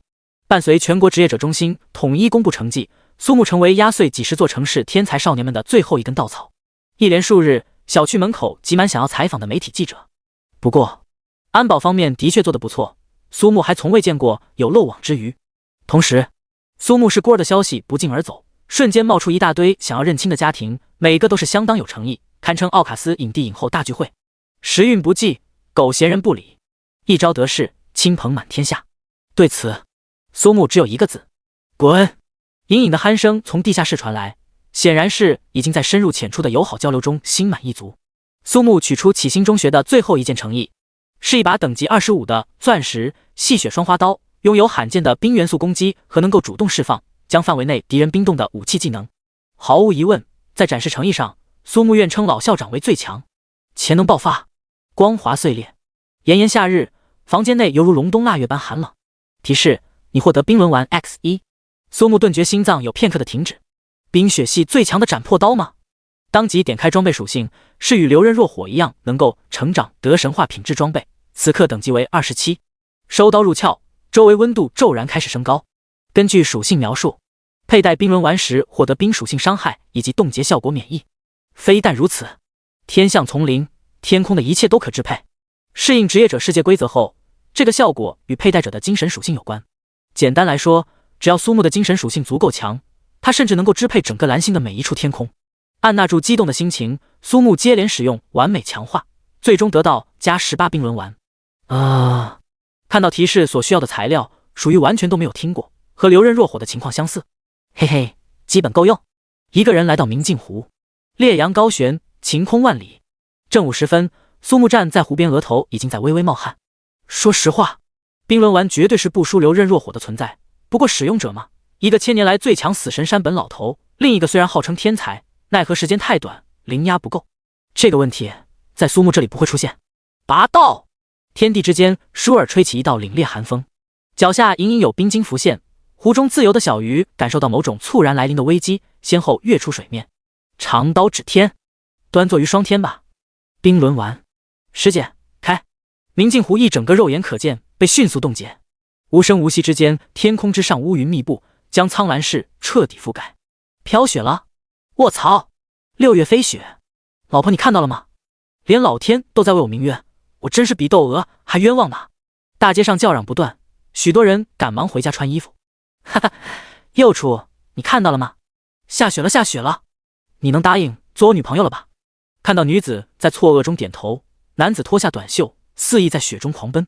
仅仅只是用出10解，就有如此威力，自不必说效果趋于极致的万解。回鞘，雪停云去，炽热阳光普照大地。不少刚穿上厚厚羽绒服出门的苍兰市民抬头就看到赤阳，骂骂咧咧又回去换衣服。简而言之，今天的苍兰市又是和平的一天。转身回家，藏在树后的孟可柔靠在一棵粗壮树干上，虽然不清楚，但是他大受震撼。这就是全国状元的真正实力吗？原来他除了令人心悸发慌的火属性之外，还有恐怖的冰属性吗？呵呵呵呵。这个瞬间，孟可柔终于明白了爷爷奶奶昨日话中的隐藏之意。与苏木身处同一个时代，何其有幸见到一颗闪耀明星拔地而起，冠绝当世，又是何其不幸，终此一生都会活在苏木的阴影下。看到邮箱再一次被塞到满当当，无一例外全部都是大学高校老师写来的信件。面对华夏国100年来第一个双科状元，各大高校的招生代表恨不得马上五花大绑把苏木带回学校。要知道，眼高于顶的高校在面对那些实力超前、潜能巨大的学生，那态度能发生1080度超级大回旋，瞬间放下身段，条件随便提。如同众人眼中高傲森冷的女神，总会在另外一个场合化身玉女舔狗。苍兰职业者高等学校录取通知书，龙城军工大学录取通知书，万海大学录取通知书，山北航空航天大学录取通知书，洛神贵族学院录取通知书，宝科技术学院招生简章。算上之前收到的录取通知书，足足有上千封。苏木感觉几天之内他知道了华夏国境内所有的大学。随便打开一封，苏木不敢相信地揉了揉眼睛。学费全免，独栋2层别墅，超模美女学姐帮助辅导功课，学习外语。话说现在高校招生都这么狂野的吗？这个学外语是脑海里的那种。苏木有些发懵，却大为震撼。主人，不必说，必然又是阿卡亚。苏木嘴角泛着自信的笑容，这次甭想再让他燃起小火苗。明天可是报考大学的日子，万万马虎不得。而且就算是在曼妙的躯体，总会有新鲜感过去的时候。阿卡亚缓缓下楼，白皙光滑的美腿展露无遗，上身则是穿着苏木先前的校服，苏肩半露，摇晃之间，苏木情不自禁捂住将手的位置，小小挪动。包装真空，无限风景在眼前，有我好看吗？事实证明，人类总是逃不过真相的命运。天刚刚亮，苏木穿好衣服走出家门。今日的启星中学风云汇聚，堪比明星走秀现场。摄像机前，一个又一个高校的招生老师走过红毯。小小的启星中学之所以能让他们如此大费周章，只为一人。第53章，所有大学皆为苏木而来，顶尖名校争抢苏木。你们看，琼星大学的陈扶摇，他居然能到咱们高中，待会儿我一定要找他合影。蓝海军工的张阳明，琼星陈扶摇，元墨大学楚月兰，红旗武大叶可扬，华夏国最顶尖4所大学的招生办主任全他妈到场了。熟悉情况的学生看到现场的一张张面孔，如数家珍。偌大的操场上站满了来自苍兰市所有通过高考的考生。至于周围观众席上，满满都是各地的媒体记者以及相比之下排名靠后的大学招生人员。红旗招展，人头攒动。孟南国也没料到竟然会来这么多知名顶尖大学，而且全部都是招生主任带队，一个个神情严肃，活脱脱即将上战场的军人。这些人目光如炬，从走入启星中学后，两眼如探照灯一般，寻到那张烙印在脑海的面庞后便不再移动。按照正常流程，应该是各个中学分开举办，奈何是所有的大学招生人员唯一选择就是启星中学，其余高中校长只能将报考大学仪式合并一处。史无前例的改变，只因为一人。当然，今日的重头戏不是启星中学，更不是其他任何一所高中，与苏木比起来，都是战斗力连5都不到的渣渣。感受到来自4面8方的炽热目光，苏木轻轻摸摸鼻梁，浅笑几声，看来有必要适应一下生活在注视之中的感觉。你个老六这些日子到哪儿鬼混去了？陆六六可不管苏木如今怎样，勾肩搭背，一只肉拳头毫不客气捶在胸口。在一转成功后，虽然依旧肥胖，却给人以灵活轻盈之感，等级也达到了21级。简单说过几句后，沈幼霜发现了二人，当即也凑了过来。呀，苏木，找你好久了呢。今天的孟可柔身着一袭青春靓丽的 JK 制服欢快而来，另一边已经寻找苏木多时的郁有容也大喊一声飞奔来。犯规的两只蜜瓜在跑跳的作用下碰撞弹跳，轻昵挽住苏木的胳膊，不经意间深深嵌入那充满弹性的无响刃匣间，再次成为苏木的小挂件。哈，上次一别，甚是想念啊，苏木哥。一时之间，旁边三人面色大变，眼眸各自流露出复杂之色。纵然在场数千考生，苏木仍是光芒耀眼。而今，身边环肥燕瘦、冰冷高洁的法师御姐，身材高挑魔鬼曲线的 JK 少女，还有一个成熟丰满到爆炸的巨乳萝莉，羡煞旁人。我叶凡实名羡慕啊！随便给我来一个，这辈子就知足了。苏木大佬，今天这是要起飞的节奏呀！拜托，人家早就飞了好不？高考一结束就花几十亿买下明镜湖的豪宅，城市守护着孟南国的邻居啊！而且我听说有女富豪出价30亿买苏木春宵一夜。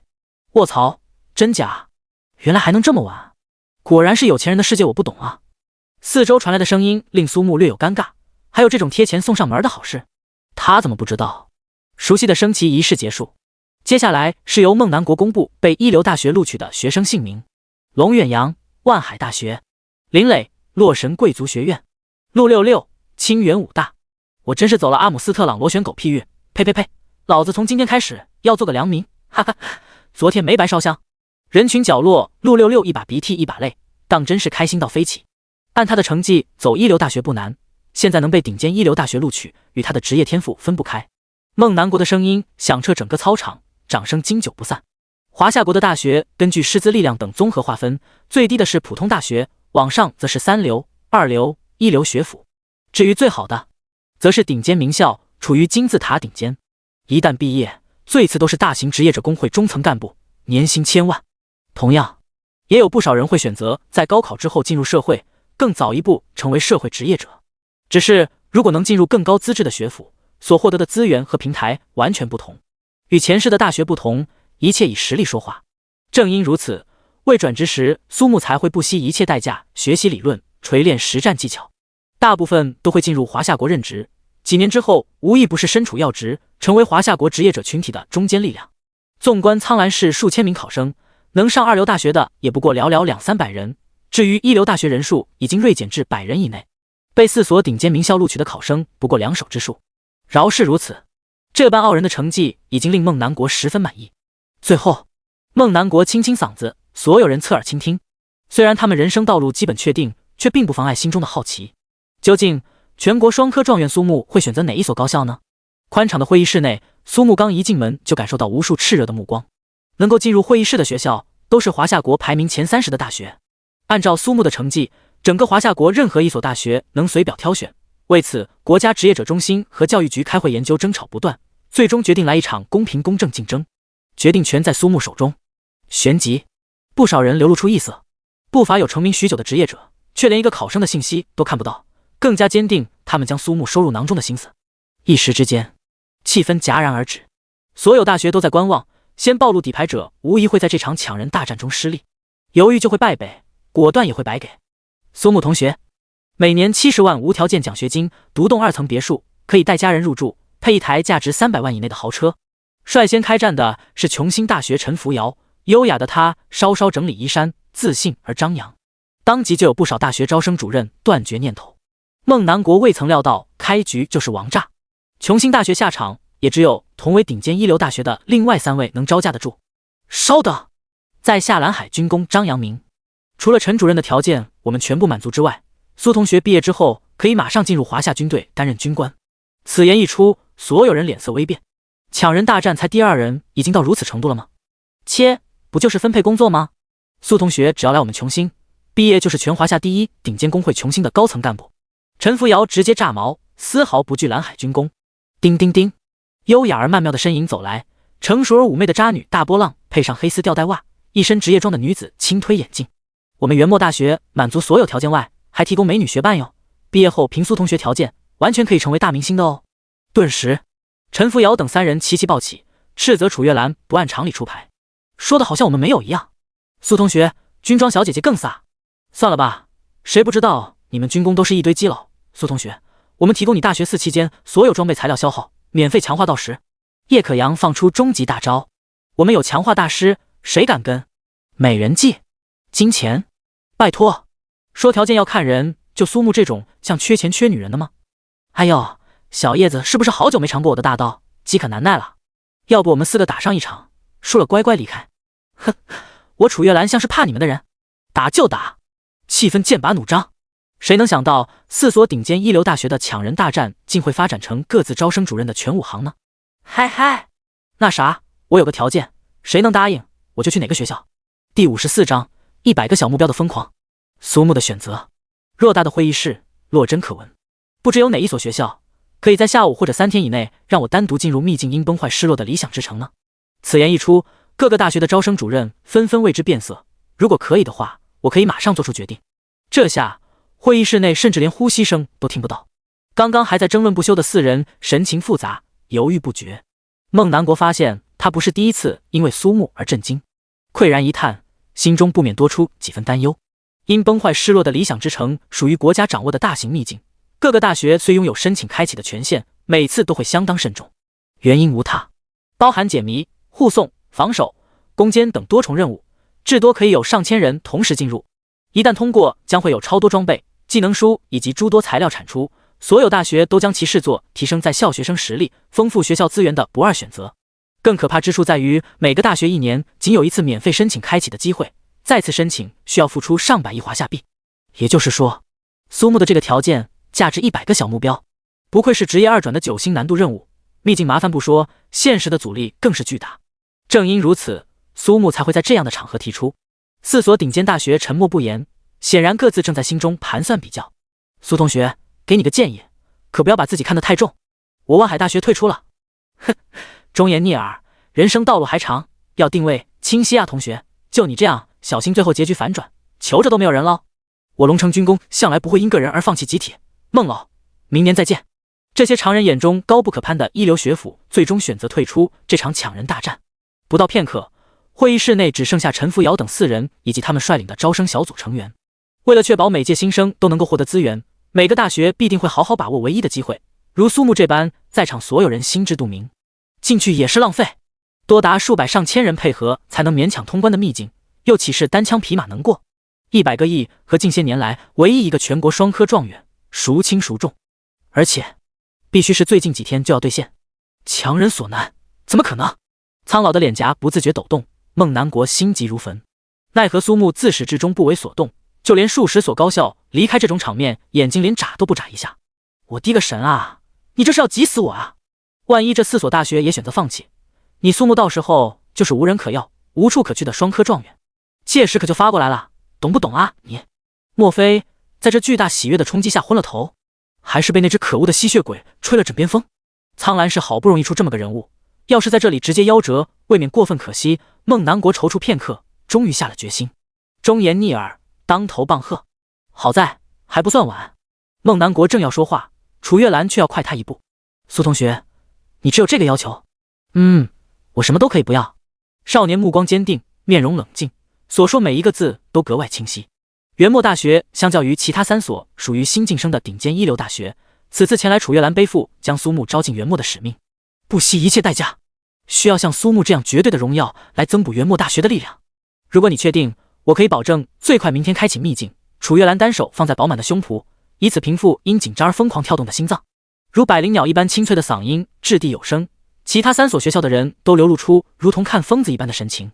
谁都没有想到，楚月兰竟然真的会答应苏木的要求，白白浪费掉一次增强千人实力的机会，相比之下100亿都显得微不足道。不过，开启秘境后，如果你想要单独进入，还需要得到一个人的同意。是谁？楚月兰轻轻呼出一口气，单手将额前凌乱的发丝挽在耳后。我们国家的守护者，次元剑圣裴春风大人首肯，你就可以单独进入秘境。这一刻，会议室内有2个人不约而同露出笑容。没问题。说罢，苏木走到楚月兰身边，从今以后，我就是元墨大学的一员，请多多指教，楚老师。犹豫就会败北吗？哼，楚老师真是好大手笔，豪掷100亿的气魄，我张扬明佩服。希望到时候不要哭才好。都说元墨大学是一群疯子，今日一见，果然如传闻所说，我就在魔都海城静候佳音了。三人愤而离场。会议室内，孟南国哭笑之余，不由得摇摇头，对这个初次见面的年轻老师顿生佩服。毕竟，这种疯狂的代价，等同于将元墨大学的气运和自身未来的前程全都压在苏木身上。一旦失败，楚月兰黯然退场，这辈子再难有大起色。元墨大学说不定回归一流学府，说不定会变成2流大学，也说不定。如苏木这种级别，楚月兰当场直接办理入学手续，直到确定苏木已经是元墨大学的一份子，这才匆匆辞别两人离开。接下来他还有一大堆事情要做，申请开启大型秘境，并非一句话就能办妥。几分钟后，元墨大学估计会迎来一场史无前例的大地震。孟南国想到这些，心中对苏木的评价再上一层楼。他自然知道苏木这般做是为了更快2转成功，只不过这次的任务难度过分离谱了些。你这个小家伙啊，接下来就有劳孟老了。叹了口气，孟南国没好气地看了一眼面前少年，时间紧迫，你只有30分钟将琐事处理完毕，之后跟我去找裴春风那个老家伙。无妨，我只要回家带上他就可以。口中的他，孟南国自然知道是那个新晋升为6翼公爵的吸血鬼阿卡亚。蓦然间，双目睁大，满脸通红。他曾记得苏木说过，阿卡亚属于仆人，换言之，就是和宠物一样。说不定这个家伙还真有可能独自通关秘境。孟南国感觉体内热血沸腾，已经有多少年未曾有过这种感觉。10几分钟后，别墅大门打开，孟南国以及陆66、沈幼霜等人跟随苏木一同走进。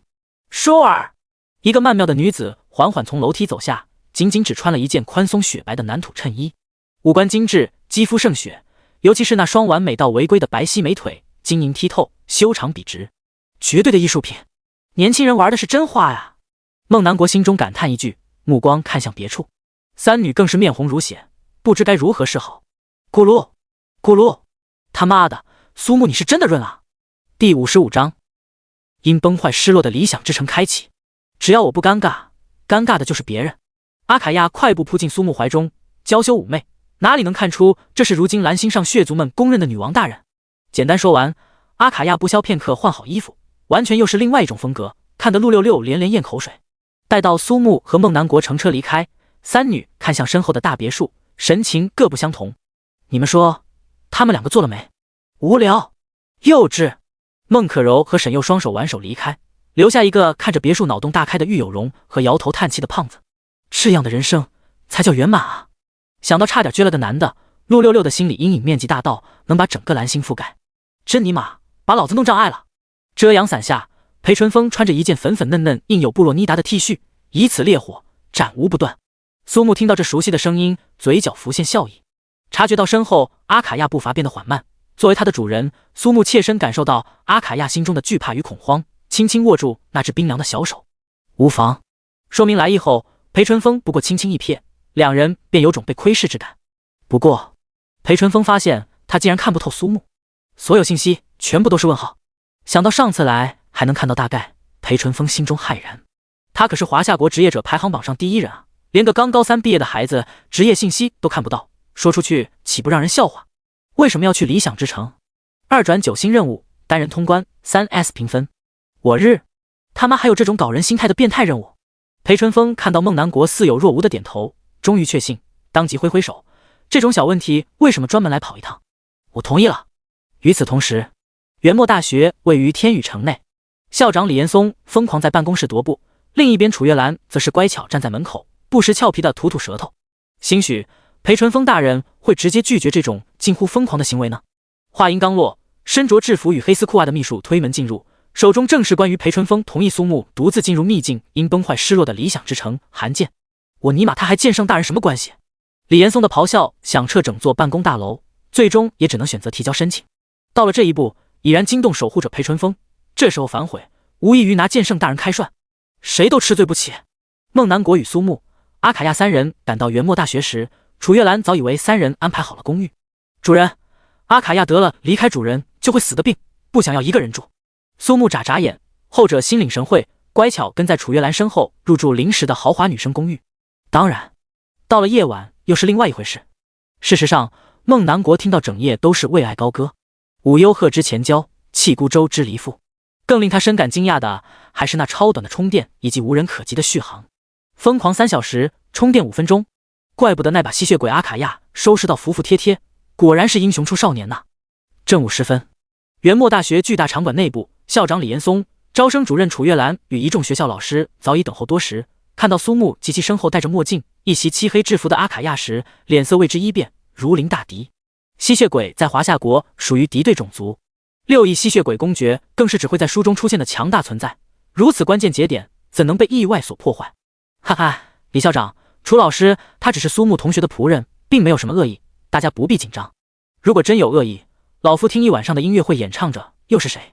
在场所有人彻底被震惊，一个才刚刚高中毕业的学生收了只6亿公爵实力的吸血鬼当仆人，究竟是在梦中，还是这个世界太疯狂？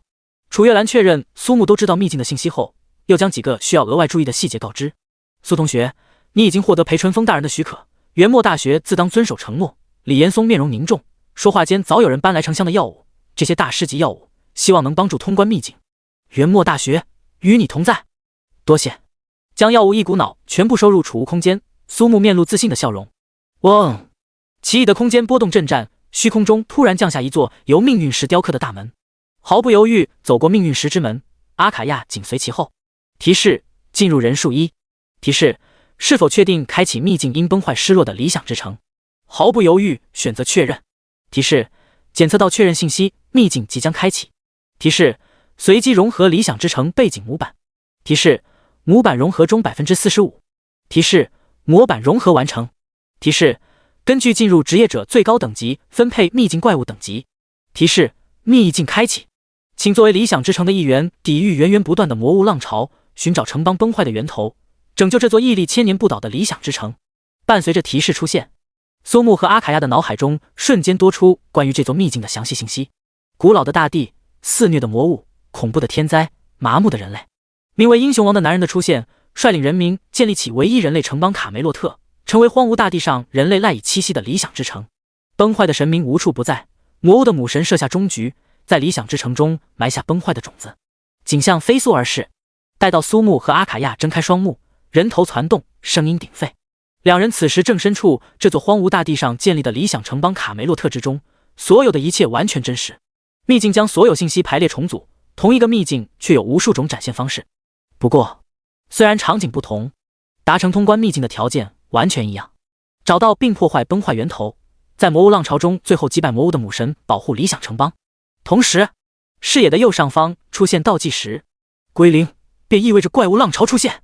此刻的倒计时只有区10秒钟，也就是说，刚反应过来，天地失色，异乎寻常的压迫袭来，一个巨大的身影从黄沙中现身，万石勘破之瞳。我操！开局就给老子来阴的。第56章概念冻结，开局就是终章。感受到魔物母神的寂灭气息，大街上所有人集体噤声，有承受能力差的人已经双膝跪地，浑身冒汗。来不及惊叹这份真实，苏木心念一动，背生双翼。他能清晰看到魔物母神的每一处细节，情不自禁咽了咽口水。抛开那条超级粗壮的尾巴，上半身是真的顶，尤其是胸前风景，堪称妖艳版白星公主。那巨大的嘴巴能吞下多长的大刀呢？嗨嗨，尼玛，想歪了！魔物母神拥有对所有人类的魅惑，无关乎男女。将舌尖轻咬出血，苏木瞬间清醒。按照秘境的剧情发展，魔物从四面八方狂袭理想之城，母神于黄沙中现身，并趁机投放崩坏核心。接下来，崩坏核心会逐渐成长，最终进化为崩坏之律者，在最后时刻与魔物母神里应外合，攻陷理想之城，灭绝人类。呵呵，阻止崩坏，义不容辞。让我们为世界上所有美好战！呸！窜台了！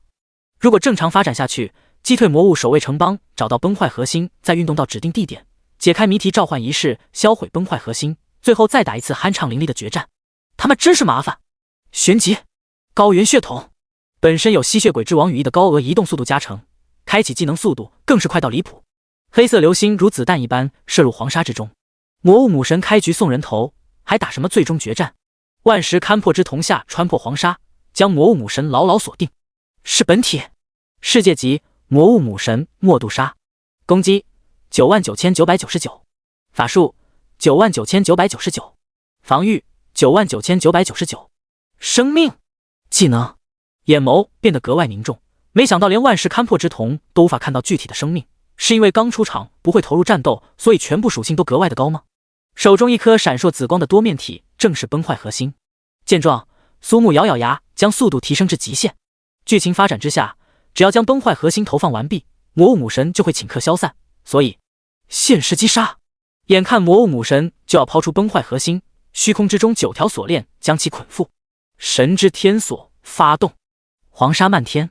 魔物母神的咆哮响彻这片无垠的大地，距离之下9根锁链绽放神性之光。束缚效果会根据目标对象的种族等有所差别，默杜莎拥有神性，正好为神之天所克制。神之一手，冰轮丸出现，端坐于霜天之上吧。冰轮丸，肆虐的寒风冻结黄沙，天地骤然冰冷。瞬息间，一层冰霜护甲浮现。还没完，万姐开！冰霜护甲出现奥秘纹路，大红莲冰轮丸现世。好冷啊！阿卡亚感觉周身血液好似都要凝固，每一次呼吸都仿佛在冻结生机。4界冻结，庞大的身躯化作冰雕，栩栩如生。随之一同冻结的还有这方空间的所有。一招是冻结所有的概念。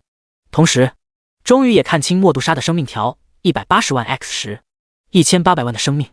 由于等级适应，此时魔物母神默杜莎的等级在37级，其余属性也全部发生变化。千年冰牢，神之一手，流刃若火，死！眼眸中满是凝重之色，阿卡亚浑身颤抖不停，那是烙印于灵魂之上的恐惧，他不会忘记那燃尽天地万象的一斩。万姐，报！秘境入口关闭。忽然，校长李岩松与楚月兰等一众元墨大学教职员工尽数朝门外微微鞠躬。孟南国回头，正看到身穿正装的裴纯风缓步走入。我一猜你就在这里。此番有关苏木2转成功与否，我自然要亲自到场。哈哈，当初帮助青羽1转，也算欠下苏木个人情，正好闲来无事，到这儿来看看。周围数人内心翻起惊涛，楚月兰更是心惊肉跳，怪不得能迅速得到裴纯风的许可，原来剑圣大人竟然还欠着苏木的人情。次元剑圣能亲自到来，足以说明同苏木之间关系非同一般。所有人心中不禁都在疑惑，这个苏木到底是何方神圣？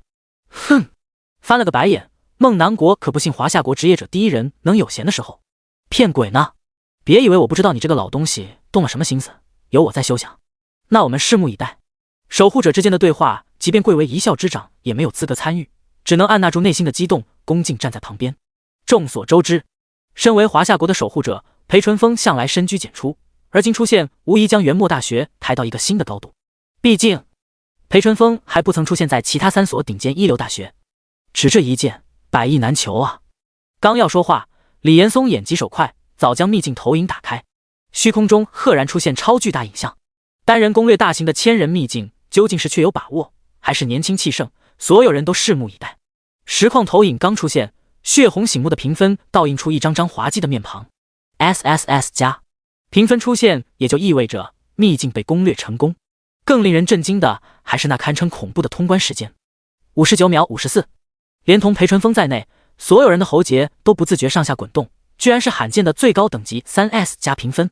除非在1分钟内完全肃清所用怪物，或者达成全部通关条件才有可能。因崩坏失落的理想之城中，通关条件包含极多，是最没可能达成这种评分的秘境。而今，他们亲眼见证了奇迹的诞生。不可能，绝对不可能！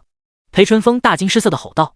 其余人眼中闪过一抹异色，能够令华夏国职业者第一人失态，足可见这项成就有多么惊悚。就算能秒杀，没有召唤仪式，怎么可能销毁崩坏核心？很快，在李岩松授予权限之后，实况影响回放却在某一刻彻底静止。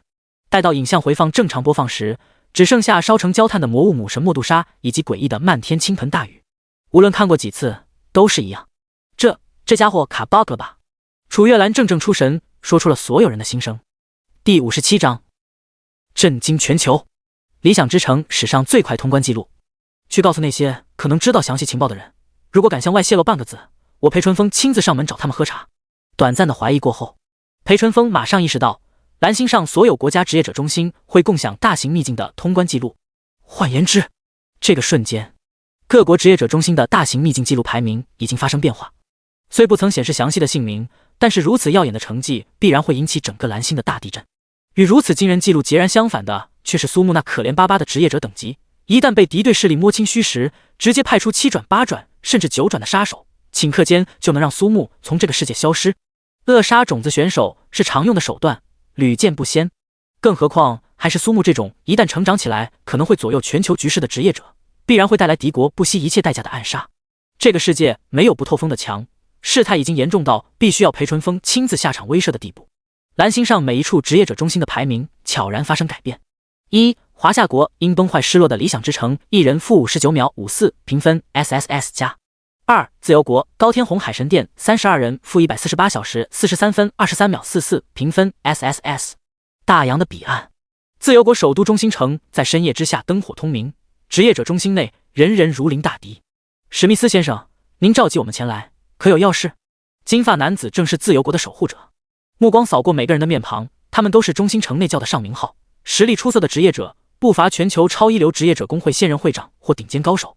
随后助手快速切换大屏幕，正是苏木急速从理想之城冲入黄沙的实况影像回放。目光汇集，10几米秒后，无一不是双眼睁大，连带着呼吸都变得异常急促。同时，如时间静止一般的诡异场景令许多人眉头紧皱，扶额沉思。史密斯先生，这种最快记录怕不是华夏国投入1000人，提前使用预言家才达到的记录吧？啪！大屏幕再度切换，看到颇为刺眼的数字1，死一般的寂静后，唯有倒吸冷气的声音。我的上帝呢？他是怎么做到的？作弊！一定是作弊！狡猾的华夏人掌握了我们所不知道的通关秘策。这些见多识广的顶尖职业者大佬们无法理解，究竟怎么做才能在不到1分钟的时间内达成通关条件。他们同样率领队伍征伐秘境，自然也能明白寻找线索以及清空前置任务有多么浪费时间，毕竟又没有跳过和一键扫荡。正因如此，这个大型秘境最速通关记录才尤其可怕和诡异。叫大家前来，就是希望集思广益，共同解开这个谜题。史密斯也是一筹莫展，哪怕是经验最丰富、等级伤害最高的他进入，也不可能做到直接击杀魔物母神，直接通关啊！莫非是裴纯风突破了吗？想到这个可怕的消息，额头不禁渗出汗水。樱花国境内的一处大厦，实则是最大职业者特务情报中心新撰组的秘密基地。首领真田雄一看到所有人沉默不言，拍案而起：“八嘎！一群废物！”华夏国的一举一动，对于樱花国来说至关重要，尤其还是这种单人最速通关1000人大型秘境的大动作。此人是谁？职业、身份、天赋等等，都是国家迫切需要知道的情报。但是，竟无一人知道，哪怕丁点消息，犹如平淡生活的惊雷，不知所起，不知为何，就是突然一声炸了。发动华夏国内所有人员，务必要探明各中情况。难不成华夏国还隐藏着比次元剑圣裴纯风更可怕的职业者？华夏大地藏龙卧虎，什么都有可能。华夏国神秘职业者打破由自由国保持多年的记录，并且又创下2个第一。人类职业者第一次单人通关需要多人合作的大型秘境。人类职业者第一次将多人大型秘境打入1分钟内。随便拎出来一个都是足以载入职业者发展史册的大事件。各国职业者中心迅速将此记录上报到国家层面。很快，外交部便接到源源不断的来电，祝贺的声音不绝于耳，其中不乏有先入为主，认为是次元剑圣裴纯风创下新纪录。这一个个来电背后的真实目的，还有打探问询之意。毕竟，如此恐怖的记录，也意味华夏国出现一个极其恐怖的职业者。不少世界排名靠前的职业者看到那个相当诡异的秒杀场面后，无不陷入深思。干净利落的判断，瞬间秒杀魔物母神的恐怖伤害，以及对时机的精准把控，综合之后，只会得到一个结论：这名神秘职业者经验丰富，而且十分强大。如此令人感到头皮发麻、浑身起鸡皮疙瘩的消息，流传速度极快，很快在数个国家的职业者论坛中占据热搜榜首，与外界的热闹成鲜明对比。华夏国内一片安静，安静到所有媒体齐齐噤声。已经有很长时间没有见到如此严肃又后果十分严重的禁令，只要发布此类信息，一律按照叛国罪论处。秘境之中，6翼展开的阿卡亚望着那个站在焦黑尸骸之上的男人，满脸皆是崇敬之色。风云变色，天门大开，脚下有绿草如茵蔓延，直至遍布正片黄沙之土，雨水落下，万花丛生，沐浴在神圣之光中。这一刻的苏木就是神。提示：2转任务3/3完成。提示：2转觉醒系列任务完成，2转成功。提示：你的等级上限提升为36级。苏木浑身沐浴璀璨星光，等级迅猛提升，直到停留在36的等级上限。然而，脑海中仍有经验获得提示：可能3转完成的瞬间，马上又可以抽取4转的任务。提示：你获得经验4500000。提示：你获得经验35000。提示：你获得经验35000。心中异常期盼，不知道这一次2转的职业天赋又会是什么呢？千呼万唤中，所有意象趋于平静，脑海中猝然出现提示：第58章阿卡亚晋升亲王，拥有一人，萝莉御姐兼而有之。6亿骤然消失，阿卡亚双目微闭，身体每个细胞都在发出兴奋的尖叫。这是怎么回事啊？旋即，整个人陷入震撼的狂喜，要突破了！不到1月时间，从伯爵跃升为公爵的顶点，现在莫不是打破血脉的壁垒，直接晋升成为亲王？福至心灵，快乐升华。突破带来的快感疯狂冲刷阿卡亚的灵魂，喉结上下滚动不停。倘若是其他的女性吸血鬼突破，100%会失败。阿卡亚对于这一点无比确信。不过，除了他，相比之下，突破带来身体的异样远远不如苏木带来的冲击。人类在吸血鬼以及诸多种族的认知里，便是如同野外吃草牛羊一般存在，随时都可以将其宰杀品尝。阿卡亚虽然彻底臣服，潜意识中依旧认为他会变成苏木的仆人，不过运气使然。而且，世界规则默认他的突破需要排在苏木以后。呼，果然还是主人最厉害吗？心头震惊之余，阿卡亚不再被突破的快感所干扰，屏息凝神，血色波涛席卷大地。苏木似汪洋中一鱼顽石，任凭风浪起，我自巍然不动。眼眸虽闭，他却能感知到这方空间内所有的变化。这便是他的2转职业天赋。心眼波动，以心神为眼，洞察万物之波动，大幅度增加身体自身感知，增加回避几率，获得发现波动、感悟、学习波动的能力。其中最令苏木在意的还是这个天赋的描述，模棱两可之，似是而非。如果单纯增加闪避，或许面对高转的职业者时拥有一定的自保之力。不过，这个所谓的波动究竟是个什么玩意儿？心眼波动天赋与万事勘破之同还有不同。使用后者虽然能拥有上帝视角，并且能获得诸多信息，却难免有遗漏。心眼之下，就算是鲜血汪洋的同时涌起多少浪花，苏木凭借本能也可以说得清楚明白。阿卡亚他也要突破了吗？蓦然间，天地规则降临，扩散而出的血海迅速收拢，雷云血雨，红月当空。阿卡亚缓缓起身，肤色白皙，宛若羊脂玉般娇嫩滑腻，3000银发流淌，红月之光笼罩全身。阿卡亚睁开眼眸，一眼万年。与此同时，心眼感之下，阿卡亚周身出现一圈水波，稍纵即逝。或许这就是所谓的波动。嗡！阿卡亚突破，轻轻跃起，直上高天。6亿出现奥妙血色纹路，6亿吸血鬼亲王诞生。所有属性大幅度提升，新增天赋、鲜血赋予以及数个技能。晋升公爵已是寻常吸血鬼的顶点，如阿卡亚这般实力强大却血脉普通的吸血鬼，机缘巧合之下成为6亿公爵，接下来要面临血脉差距带来的天地鸿沟。现状却是轻轻松松跨越血脉鸿沟，跻身吸血鬼族群中不超2手之数的亲王。按照阿卡亚的评估，他的实力同等级无敌。这一切都是在成为苏木的仆人之后。主人，真正意义上一人之下，万人之上的6亿亲王，此时此刻恭敬匍匐在地，眼眸低垂，比之一般仆从侍女还要温驯顺从。他感到前所未有的庆幸。嘿嘿，多谢了，吸血鬼之王。照这个势头，说不定他也有可能成王。现在真的香啊！起来吧，阿卡亚。起身的同时，丰腰细柳，曼妙曲线近乎完美的呈现。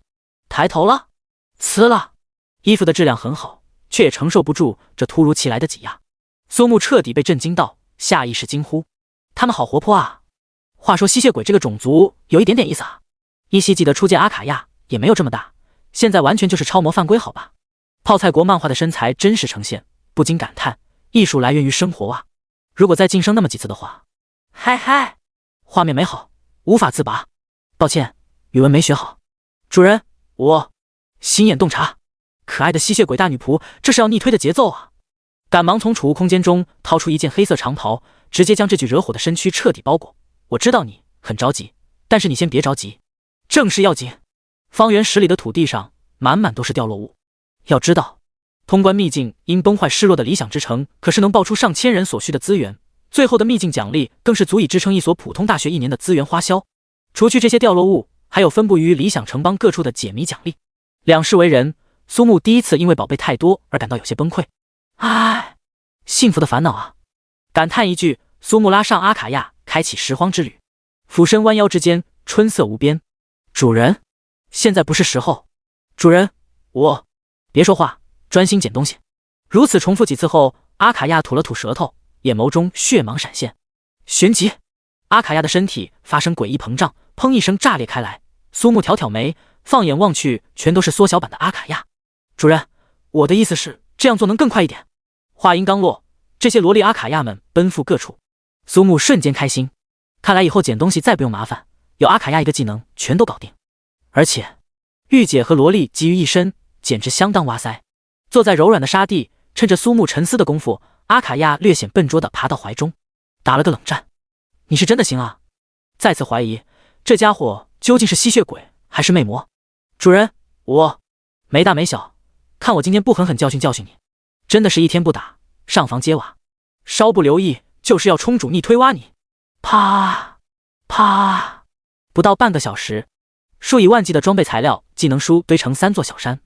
提示：是否选择离开秘境？确定。才一脚刚刚踏出秘境通道，正在布置的裴淳风和孟南国下意识回头看去，然后他们瞬间变得不淡定了。尤其是裴淳风对孟南国脸上就是一巴掌，这才确认。卧槽，玩我呢吧？第59章，史上最强白嫖王者元末大学。职业者提升到18级后可以进行一转，提升等级上限为27，获得职业天赋、装备槽、技能槽等。之后每过9级都需要前往职业者中心进行突破任务抽取，最高为9转职业者，屹立于金字塔的顶端，俯瞰众生。所有转职成功的职业者终其一生的目标就是能够完成9转觉醒任务，成功跻身世界最上层。任何一个人类国家的职业者教科书中将职业者的最高等级评定为99级，之后的景色又会是什么？9转职业者对此讳莫如深，寻常人更不会有任何渠道了解。真正令裴淳风和蒙南国震惊的是，他们从苏木的身上看到了所谓的神迹波动。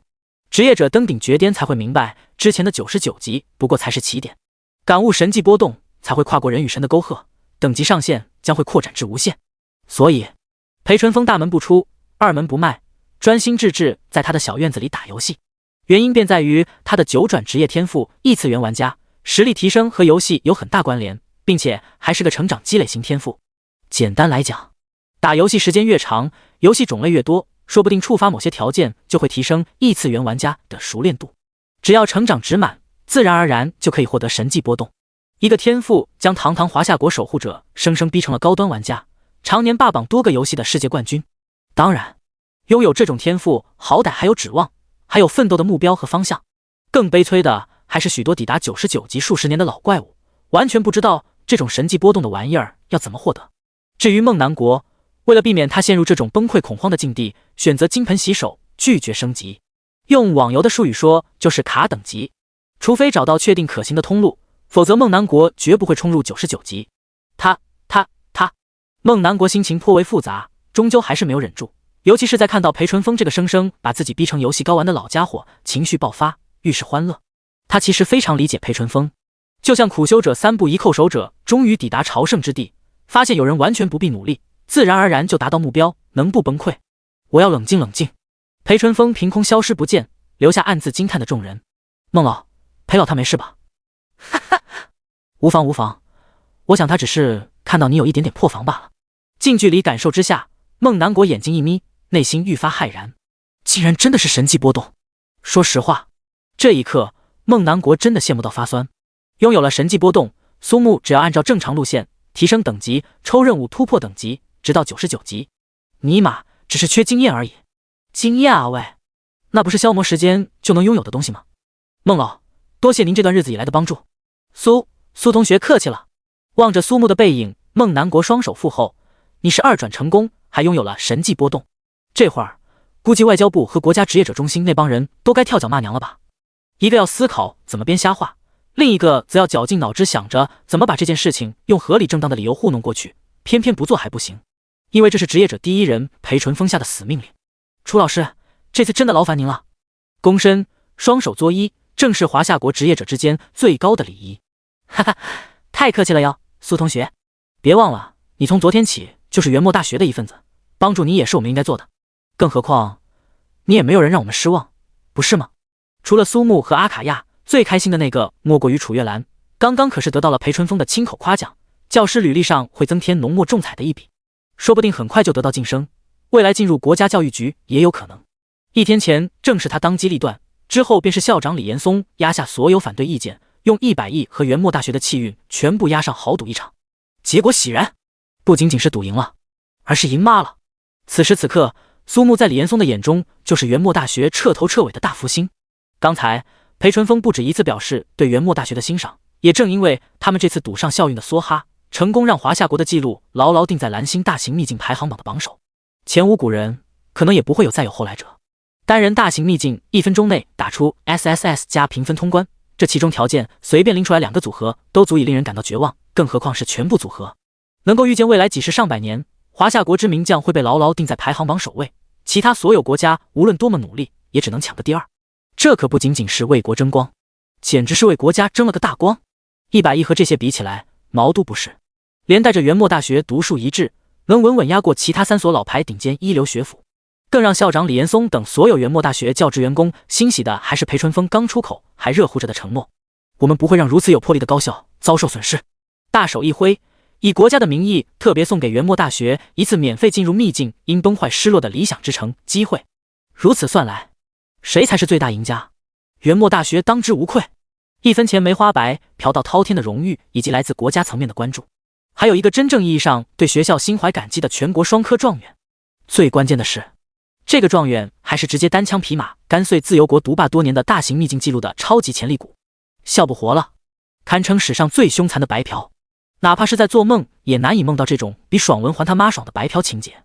脑海中想到其他3所顶尖名校的校长以及招生主任捶胸顿足后悔莫及的场景，内心何止白爽千爽，那是万爽万万爽，恨不得双手拍双球高唱只因你太美。苏木，时间也不早了，我们还会先回苍兰市吧，距离学习开学还有1个月。孟南国心中纠结片刻，联想到接下来的安排，不由得暗自叹气。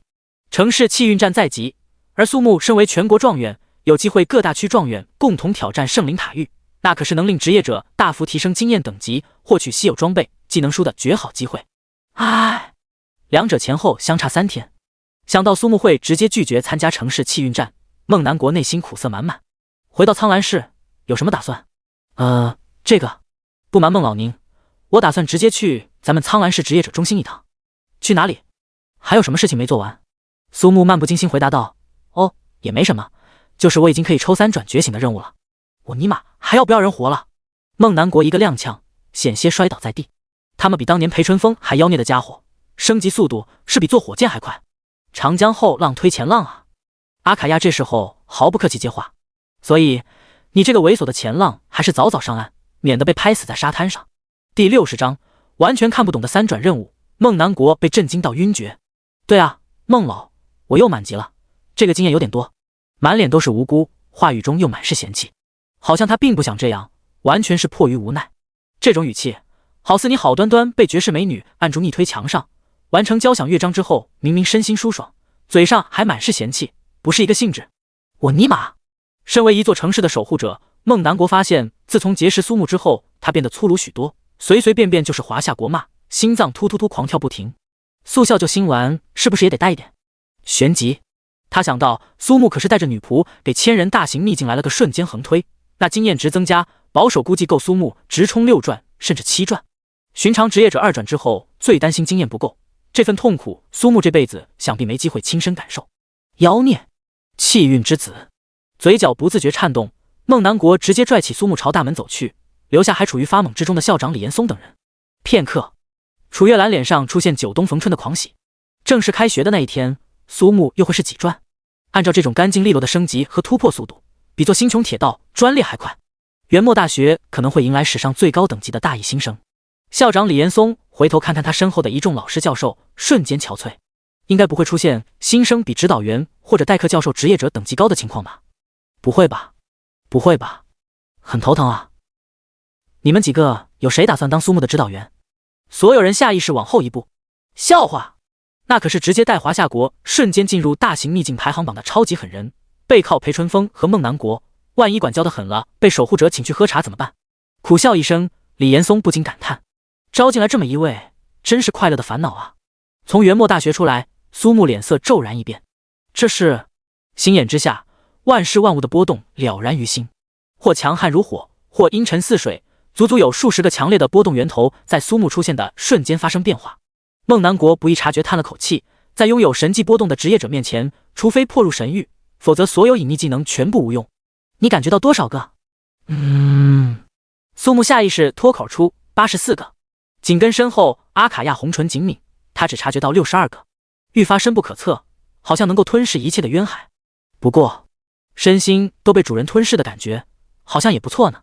心中骇然，面容虽然平静，瞳孔却是发生轻微颤动，一抹苦涩的笑容浮现在苍老脸庞。孟南国彻底酸到不行。发动感知技能之后，却如苏木所言，据我所知，这种规模只有最高领导人访问才会动用。哦，察觉到苏木心中所想，孟南国解释几句，苏木便不再纠结，至少在回到苍兰市后，这些人便会撤走。哪怕是由蓝星强国自由国为首的荣耀联盟，也绝不敢冒天下之大不韪在城市开战。简掉落和交谈耽搁许久，抵达苍兰市职业者中心已是大门紧闭。不过一个电话，最高负责人10分钟连跑带喘出现，满是肥肉的脸庞异乎寻常的红润。就在刚刚，他正打算投放至高至纯的生命精华，一个电话他就得屁颠赶过来。悲催苦逼的打工人啊！很快，天地异象降临，夜幕下，一座圣洁殿堂蓦然浮现，与之前的几次完全不同，不仅特效更加细腻，还捎带有了音效。整个苍兰市又双若浊被异象环绕。当然，河东木市每个市民对和平早已无感，苍兰市市民只是抬头看看天空，再拿手机拍个照，仅此而已。就是再壮观，看多了也腻。提升3转任务抽取成功，难度评定9星。3转任务1/3，单人通关精英以上难度秘境孤王遗迹，要求被基数不高于1，获得7位孤王祈土的灵魂核心。3转任务2/3，解开谜题天地棋局，并且获得成就圣天绊子。3转任务3/3，获得其土王的认可。从职业祭坛走下，苏木眼中多了几分迷茫。觉醒突破任务朝着谜语人的方向加速狂奔，除了孤王遗迹，还有些线索。天地棋局和所谓其土王的认可是个毛线任务条件。如果第二个是角色扮演游戏的话，那第三个总不会要化身土狼去捕魔吧？如果真的是呆毛王，我真的可以。一时之间没有头绪，孟南国轻轻拍了拍少年的肩膀，安慰说道：“9星任务可遇不可求，能碰上2次9星已经不容易，这次低一点也属正常。孟老，我还是9星任务啊，他就不能给我降低点难度吗？”听到苏木的抱怨，孟南国强行将那句经典的国粹咽回肚子，再也不去理会这种凡尔赛。明镜湖畔，孟南国与苏木并肩而行，阿卡亚与两人保持一定距离，充分扮演好女仆的角色。多年前，选择成为苍兰市守护者的那刻开始，孟南国便扛起这座城市的命运。华夏国每年都会在高考结束之后举办城市气运战，全国数百个城市的年轻职业者同台竞技，获胜者将会增加所代表城市的积分。最后，按照积分排名，越靠前的城市会获得更多资源扶持，而排名垫底的城市有可能会被降级。苍兰市正因为在去年的气运战中遭遇滑铁卢，降格成为普通城市，今年又是多灾多难。踌躇良久，终于还是决定说出口。无论苏木答应与否，都必须要尝试。天上月，水中玉盘，晚风吹起阵阵涟漪。听完孟南国的请求，苏木陷入思考。想到这些日子以来孟南国的帮助，尤其一转任务时提供的情报，帮助苏木节省相当一部分时间，苏木嘴角上扬，目若星辰。沉默代表的是拒绝。孟南国内心苦涩，显然已经知道苏木的回答，残忍却异常真实。森严的职业者等级规则之下，唯有提升自身实力才是真正的王道。拒绝也在情理之中，毕竟城市气运战的奖励更多在荣誉，实质性奖励微乎其微。这个为苍兰市鞠躬尽瘁的老人转身正要离开，孟老，怎么这就走了？孟南国惊喜转身，莫非是同意了？其实我有个问题，城市气运战是不是只要保证积分够高，后面就可以不用参加了呢？没错，那就对了。上前几步，将心中计划说出，然后，孟老，您怎么了？孟老，你怎么翻白眼了？我去，不会是要我人工呼吸吧？我擦！这一刻，苏木面临艰难选择，上还是不上？第61章，小孩才选择，苏木是大人，他喵我豁出去了。苏木深吸一口气，正准备报答恩情，献出嘴巴。哈！氧气充足的情况下，大脑瞬间清醒。一定是电视剧看太多，谁说急救只有人工呼吸这一种方法？莫非是来到这个世界后出现了磨损？迟疑之间，孟南国睁开眼睛，瞬间消失。不同的视角会带来截然不同的体验。靠在一个帅气逼人的少年职业者怀中，如果是一个女性，甭管多大年龄，或许都会感到怦然心动。男人至死是少年，对吧？女人无论老幼，肯定都喜欢身强力壮、帅气迷人的小伙儿。爷爷，你们……这一幕恰巧被孟可柔看到，花容失色，满头大汗，暴汗，非常汗。总之，孟可柔感觉她的灵魂受到了严重的污染。我要告诉奶奶去。说完便一溜烟朝着别墅跑去。而孟南国自知大事不妙，就算世界崩坏陷落，在这种事情面前也要靠边儿，搞不好一辈子的老脸丢尽不说，晚上还能不能老夫聊发少年狂也是未知。苏木苦笑摇头，下个瞬间他已经被人整个抱在怀中。抱妹子是公主抱，那这个就属于王子抱。两只柔软而富有弹性的靠垫在阿卡亚突破后拥有着全新的维度和触感。若非正事要紧，苏木很想当场打开包装。主人，经过秘境中一番调教，阿卡亚明显要乖巧不少。细看之下，阿卡亚在先前冰冷气质上又增添几分如女王一般的高不可攀。尖尖的银牙半咬红唇，娇媚而羞涩。这要还能忍住，就他妈有了鬼！唉，反正总也逃不过真香定律。如果挣扎反抗的结果依旧是真香，何不一开始直接品尝？笔直飞上别墅的顶楼平台。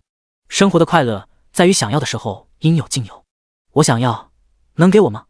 不知第几个回合，技能结束后又加上了 buff， 在此基础上又有了新的花样。当然，苏木承认晋升之后的阿卡亚在耐久和续航上提升相当大。正在这时，阿卡亚盯着夜星闪烁的天空，忽而想到某个奇妙的点子。砰！蓦然间，苏木揉了揉眼睛，为何这么多？话说这个技能还可以这样用。一瞬间，缓缓靠近，表情不言自明。你要占几个呢？我勒个去！在这方面，我苏木还是不如你会玩。是的，行啊。不过，我很喜欢。小孩子才做选择，大人会全都要，不是吗？面对这个世纪难题，苏木只想上台整理衣装，大吼一句：抱歉。现在这样，它不香吗？简而言之，是不一样的快乐。省略多少字，比苏木还要帅，还要猛的，你们可以想象。夜夜笙歌起，君王得睡觉。宽敞的大床上醒来，却没有丝毫需要待机充电的酸痛。莫非突破带来身体变化的，并非只有阿卡亚？从楼上走下，苏木看到在厨房忙活不停的女仆，怎么会在睡醒就看到如冬天飘雪一样的景色呢？苏木一阵颤抖，我要克制，忍住才能行。苏木坐到餐桌前，将职业者信息面板打开。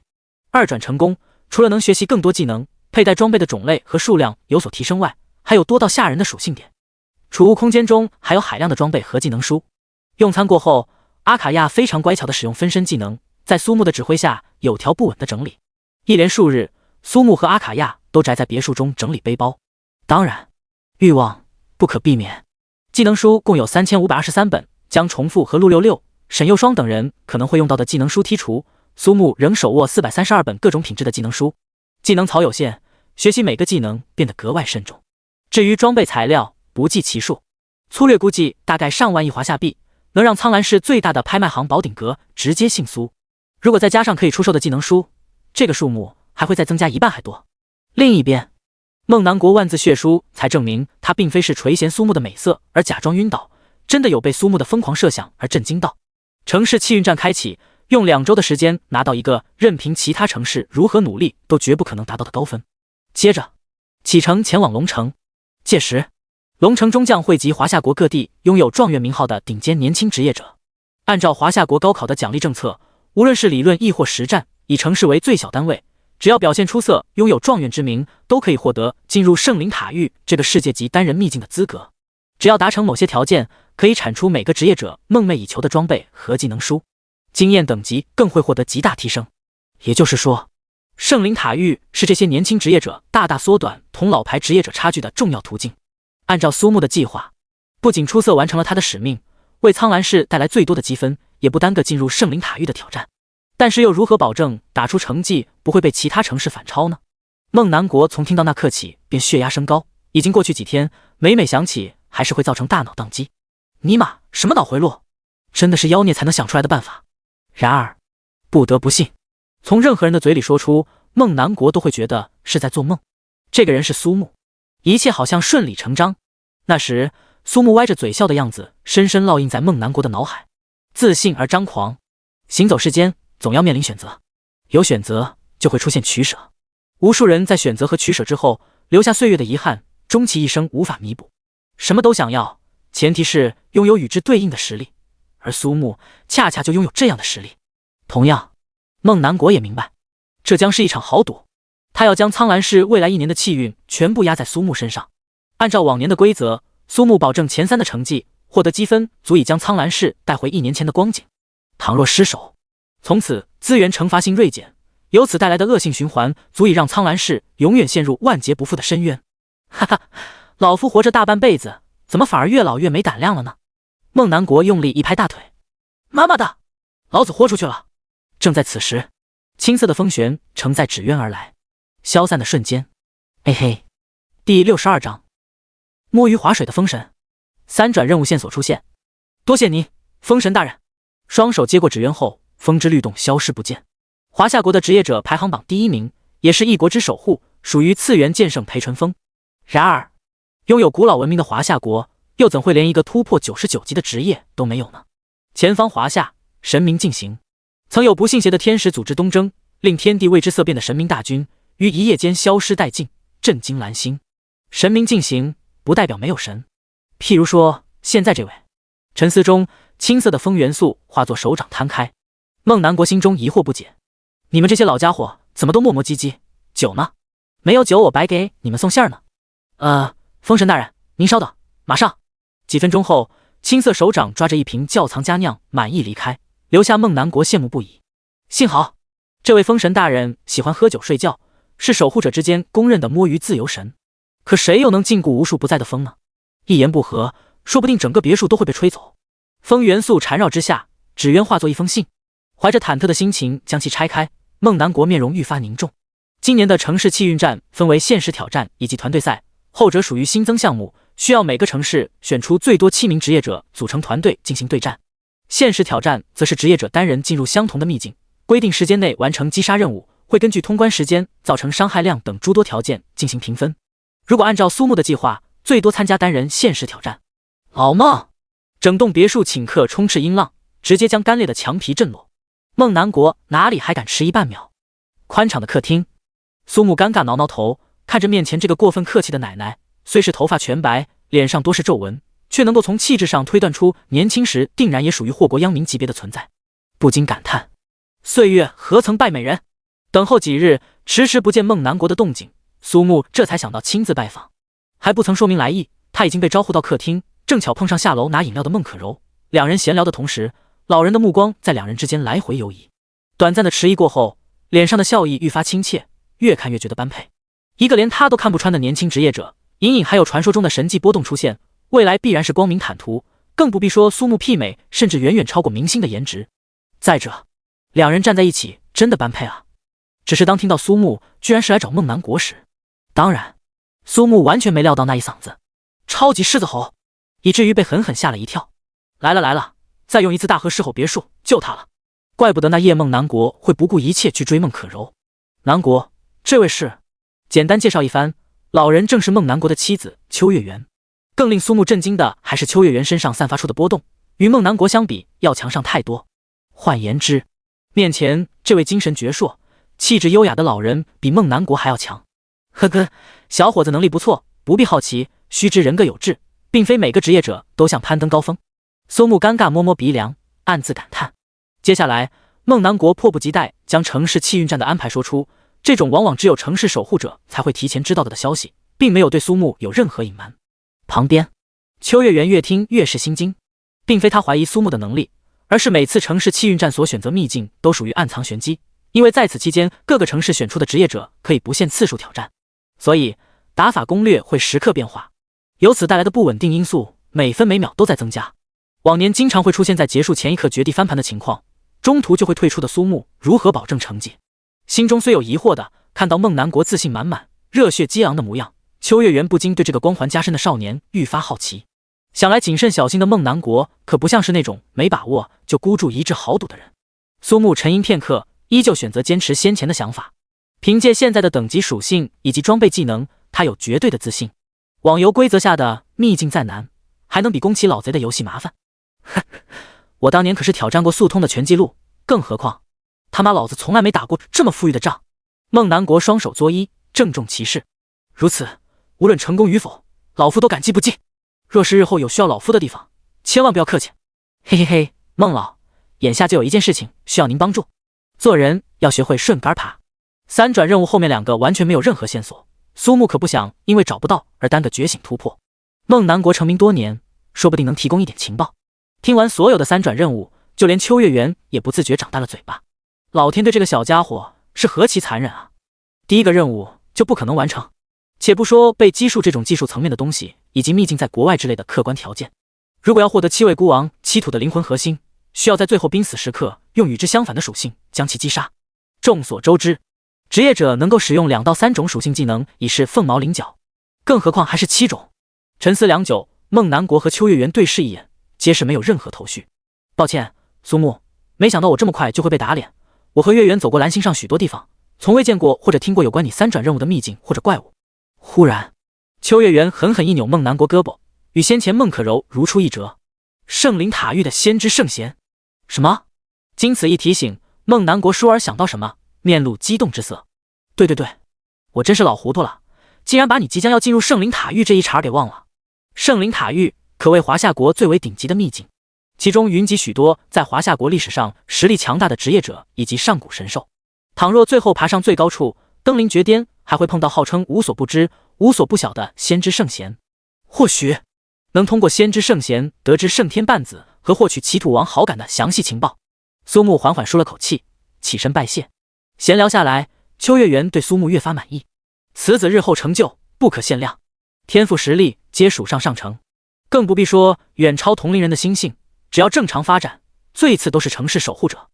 在此期间，孟可柔好奇站在2楼上听着3人之间的对话，眼睛一眨一眨的盯着下方的少年，嘴角不由苦涩的耷拉下去。与这种人生在同一个时代，真尼玛难受。没什么理由，就是比你强，能怎么办？2人将苏木送到门口，刚开门，大佬，旋即一道身影光速扑进苏木怀中。呼，秋月圆感觉有点喘不过气儿，这个才刚刚看好的孙女婿，怎么转眼就……第63章，玉有容的坚持。最后娶你苏木的人是我。来人正是玉有容，已经有丰富的人形挂件经历，2条白嫩的手臂快速搂住苏木的脖子，2团恐怖的存在瞬间挤压，如火如荼。突如其来的场景令孟南国和秋月圆始料未及，后者更是有些后悔。若是刚刚顺势把孟可柔那丫头叫下楼来，该多好！这么好的资源，不会便宜老芋头的孙女吧？脸颊轻昵在某人的胸口蹭蹭，因为没有上次有力的棍子作为支撑，全部的重量全部都放在腰上。这方面，苏木经过阿卡亚的锤炼，早已是相当恐怖。甭说一个玉有容，再来几个完全不在话下。哈，有容，这位就是你和我说过的苏木大佬。意识到自己成为众人目光汇集的所在，玉有容这才意识到场合不对，颇为乖巧地点点头，将头害羞垂下。这时候，眼中闪过一抹诧异之色。今日出现的强者有些多啊。玉有容身后站着一位超级帅气的老爷爷，银白长发，虽显年迈苍老，却依旧帅气的脸庞以及完全不似这个年龄的挺拔身材，相当有女性市场。苏木总感觉好像在哪儿看到过。关键是这位老者所散发出的波动，仅仅只是比孟南国弱上2-3分，绝对属于顶尖大佬级别的存在。哟呵，有容的眼光真是有我的遗传呐！率先伸出手，你好年轻人，我是玉千山，也是有容丫头的爷爷。我擦嘞！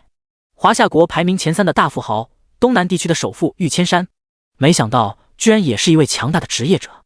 由于裴淳风的运作，有关苏木以及秘境的消息升格为华夏国最高机密，所以哪怕是大富豪玉千山，至多也不过是听到些风言风语。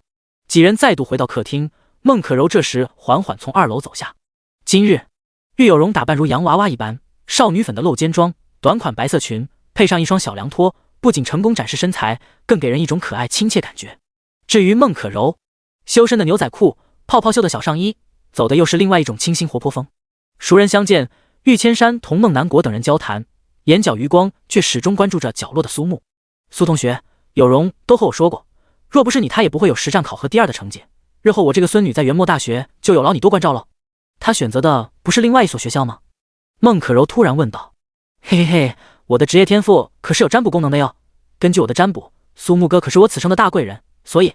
玉有容侧过头，不无挑衅说道：“做了个重大决定，就是转校了。”此言一出，除了玉家爷孙俩各自震惊。从顶尖一流大学退学，再到另一所顶尖一流大学，这种事情可能吗？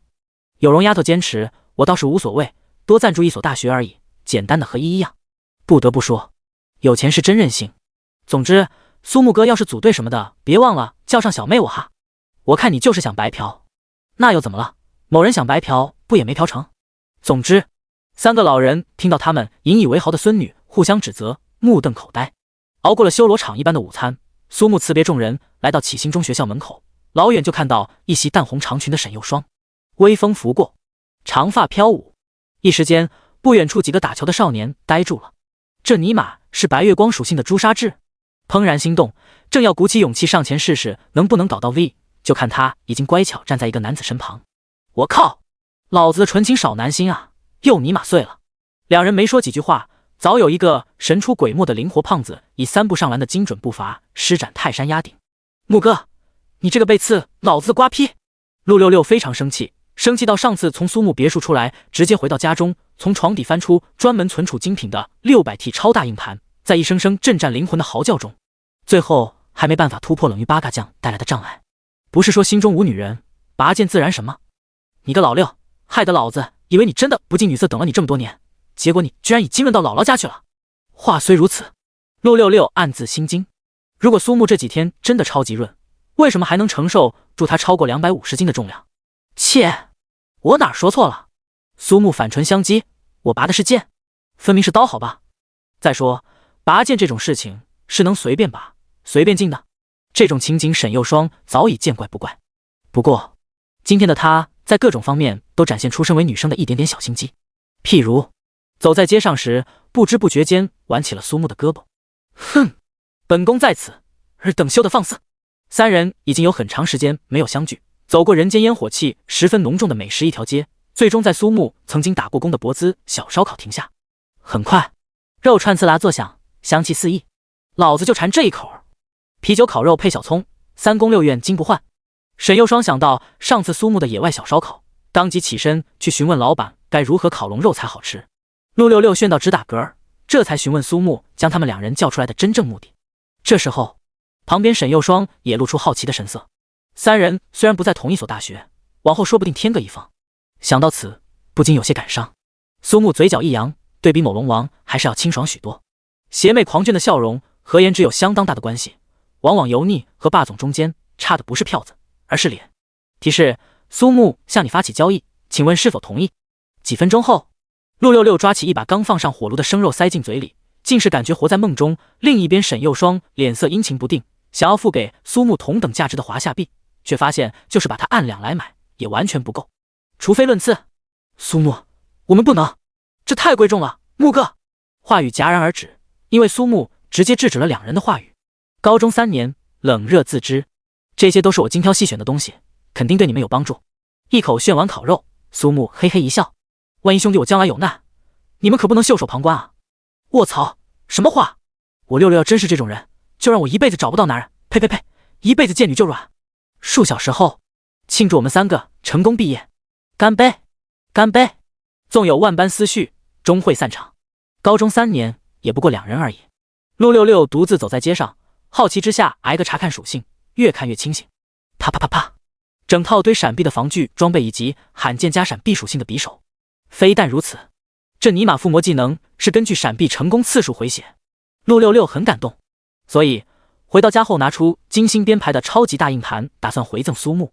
另一边，走到街角，分别时刻，沈幼霜红唇紧抿，手指不停点着包包。呼，扑通，少年被少女堵在街角，两手用力拄在墙上，封闭两边出路。四目相对时，唇瓣交汇，点到即止，稍纵即逝。冰霜的女王一手按住少年的下巴，霸道出现。甭管你身边有多少女人，最后娶你苏木的人，肯定是我。第64章，城市气运战开启，开局秒杀的诡异秘境。高考落下帷幕，城市气运战召开在即。这是华夏国内各个城市之间的竞争，由此决定未来1年内城市各项资源的分配。众所周知，城市的划分一共有5个等级，获得资源最充足的城市为1线，而后以此类推。若是连续2年无法进入城市排名，便会被取消城市资格，最终并入到相邻城市。梦南国将苍兰市所有成绩优异并且愿意参加城市气运站的高3毕业生集中，大屏幕上播放着有关城市气运站的说明。作为城市守护者，他的目标便是带领城市不断发展下去，涌现出更多天赋优秀的职业者。相比之下，城市气运站在梦南国心中地位要远远胜过高考。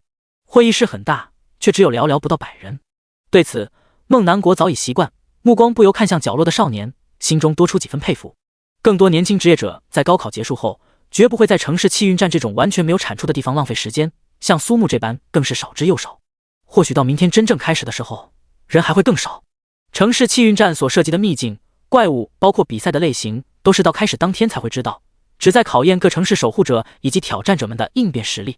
新增的团队模式中，每个城市职业者组成队伍，会与其他城市的职业者们进行对战，根据战绩进行排名，赋予城市积分。作为城市守护者，我感谢大家愿意为这座城市拼搏。在座诸位，明天如果代表苍兰市出战，无论结果如何，每人1件白银装备。梦南国扫过下方，郑重说道，如果苍兰市能进入3线城市，每人1本紫色技能书。在场的政府官员脸色为之一变，想到苍兰市再没有排名就会被解散，尽皆默然。此言一出，不少只是来碰碰运气的职业者们眼神为之一亮。与高考不同，城市气运站没有伤亡，也就是说，只要明天到场，保底1件白银装备，最次也有几十万华夏币的收入。苍兰市去年遭遇滑铁卢，毕竟也是曾经的3线，今年想要回归并不算太难。更何况，所有人看向坐在角落的少年。今年的全国双科状元坐镇，这尼玛就跟白送一样。结束之后，苏木回到别墅，经过一连串的演奏，阿卡亚再起不能，只能蜷缩在棺材里享受美梦。果然，最简单粗暴的方法最有效。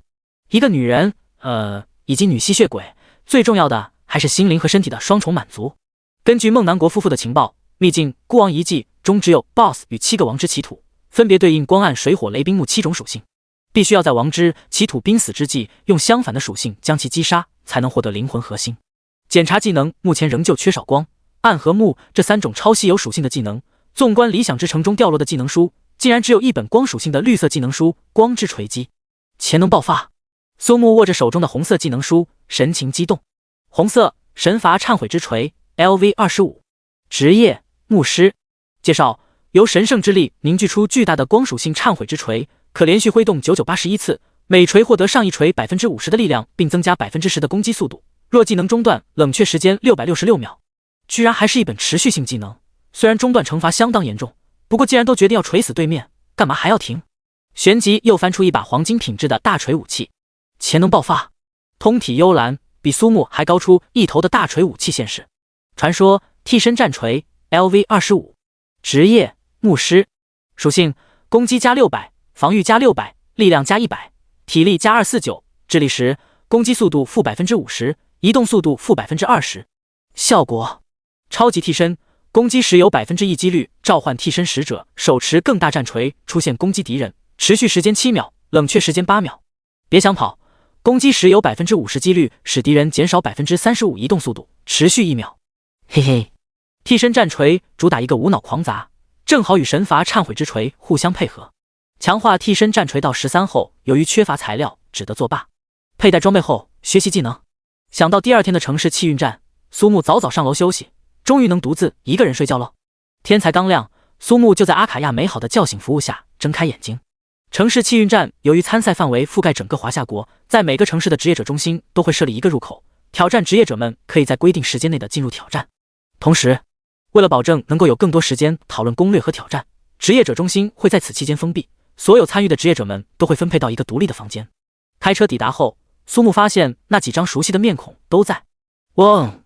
规则之力编织出一道大门。下一秒，有关城市气运站第1项限时挑战的秘境信息出现。提示：独立秘境黑影迷宫。提示：挑战期限10天，最长进入时间2天，进入次数不限，可中途退出。提示：最后得分将根据秘境探索程度、怪物击杀数量、秘境难度等综合评定。提示：秘境内死亡的挑战者将会自动传送至入口前方。苏木不由微微一愣，这个和猛南国所说往年的评分规则有所不同，又新增一个秘境探索程度。他如果想要拿到其他城市无法超越的最高分，不仅要疯狂杀怪通关秘境，可能还需要达成更高的探索度，似乎有一点麻烦呀。提起探索任务，就想到99%这种能把人逼疯的情况。总之，苏木害怕有点搞到最后他会上头。空间波动蔓延，城市气运战开始，华夏国所有城市的职业者一窝蜂的涌入。稍稍迟疑的功夫，身边职业者迫不及待冲了进去，不急不缓朝门前走去。前后不超过3分钟，一道道人影出现在门前，每个人脸上满是错愕之色。卧槽，什么情况？我尼玛刚进去刚睁开眼就没了，真尼玛见鬼了！马上就有不信邪的职业者跑入秘境，这次不超过1分钟再度出现。我操，我他妈可是守护祈土啊，3万血直接没，什么鬼东西啊？出门没看黄历见鬼了，心中骇然。看来这个名叫黑影迷宫的秘境有古怪。人群中，沈幼霜、孟可柔、玉有容已经死出来好几次，尤其是孟可柔满脸悲愤，老娘什么都没看见，怎么就能无了呢？是啊，真的好奇怪，完全无法得到任何多余的信息。苏木眉头一挑，好像有个超级能骂人的家伙进去之后还不曾出来。按照这个情况推测，苏木歪嘴一笑，好像知道是怎么一回事，一脚踏入其中，眼前景色倏尔发生变化。提示：请选择秘境难度。领主，是男人就直接干最难的秘境，反正又不会死。睁眼，意识刚刚复苏。Miss， 尼玛是真快啊！第65章100%闪避刺客，了解一下。万象森罗，皆为灰烬，流刃若火，汹涌澎湃的烈焰席卷整个秘境。借助滔天火光，苏木看清楚他所在的环境竟是一座阴冷的山洞，脚下有暗绿色的法阵。还不够，万姐开！难怪沈幼霜他们几个开局就被秒，这般诡异的攻击速度已经完全超过人类反应速度的极限。若非有天赋心眼波动存在，恐怕也难逃开局直接死出去的悲惨结果。Miss 真是个好东西，鉴定完毕。只要有一瞬喘息之机，想要再将苏木击杀，完全不可能。残火太刀息，残日御衣，与太阳核心同等温度的火焰之铠甲浮现，脚下土地顷刻化作岩浆。砰！漆黑无边的刀影成为苏木视野的全部，甚至还不曾看到怪物究竟是谁，却已经是怪物第2次出招。狂妄，这辈子还没打过如此憋屈的仗。神之天锁发动，9条锁链自虚空激射而出，却只有2条生效。心眼之下，黑暗无用，目不能视，用心去斩。眼神一凝，剩余7条锁链在苏木的操作下，牢牢将怪物彻底束缚，剧烈挣扎，仍旧无法逃脱。万石勘破之瞳，终于，怪物的真面目浮现而出。身穿乌黑长袍，戴青色牛头面具，剑刃缠绕风之气息。领主疾风剑地影杀，攻击16500，法术16500，防御2333，生命10万。技能烈风之心，移动速度正50%，免疫减速效果。狂风傲骨，奔跑移动时每跑过3米增加3%移动速度，最多不超过120%。当速度超过100%时，随机进入1秒的虚影状态，此状态下无法捕捉。风影无双，影杀的移动速度会同比例转化为暴击率，最高不超过100%。疾风瞬斩，在影杀的移动速度和暴击率可发动，暴击伤害正100%，有50%几率触发致死效果。流星花火，飞燕还巢，月落乌啼。介绍：追求极致力量的流浪剑豪，最终奉献生命于狂风之河，登顶剑帝之位。高移动速度，高暴击，高爆发。不过相比其他怪物来说，防御和生命真是低得可怜。此刻，影刹在疯狂挣扎，一双青色的眼眸看着逐渐靠近的火焰恶魔，片刻后彻底暗淡。察觉到四周岩壁出现融化的迹象，迅速收刀回鞘。哎，不知道为什么，一点成就感也没有啊。至于另一边，一只灵活的胖子挥舞手中匕首，正在同影杀展开激情四溢的豪放对决。他奶奶的，戏红笛奏来砍我啊！挺着大肚子，双手叉腰的陆66打了个哈欠，任凭影刹在双摆状态下使用疾风瞬斩。Miss， 负5425。要问为什么，还不是跑得没影刹快。纵然技能再厉害，如果全部闪避掉，和免疫所有伤害有什么区别？哈哈，木哥呀，老子真是越来越爱你了。你要是个女的，该多好啊！这套装备就是为我暗影刺客之王量身打造的神器，大兄弟，今天你要是能把老子送走，我就大发慈悲当你爸爸。沉浸在戏耍 BOSS 中的陆66还不知道，他已经在不声不响中碾压了整个华夏国的职业者。救命啊！这种怎么有人能打得过吗？裴青瑜已经绝望了，双目反白，颓然靠墙瘫坐，一副已经被玩坏的样子。他已经忘记死了多少次，唯一能明白的就是，如果再死下去，他的道心将会彻底动摇。国家职业者中心，大屏幕上的数字疯狂飙升，不到5分钟已经突破3000万，并且还在以疯狂的速度在增长。嘿嘿嘿，傻眼了吧？第一天先把进入秘境的降落地点放在领主房间，让你们这些小可爱们品尝一下开局两眼黑的美妙之处。老八，咱们这么做会不会太缺德？作为负责现实挑战的两人正在屏幕前展开激烈讨论。上峰对于这一届城市气运战的要求归根结底只有一个：给我变，给我变，给我变变变。按照高老八苦心孤诣想出来的方案，第一天在 BOSS 房间之后再恢复正常。只是短短10分钟影杀就创下3000多万的击杀记录，还是令两人始料未及。老七，我告诉你，就咱俩这种变化方式，放眼整个华夏国，我有自信不可能有人破这个局。切，咱们华夏国藏龙卧虎，可不要小瞧了这些后起之秀们。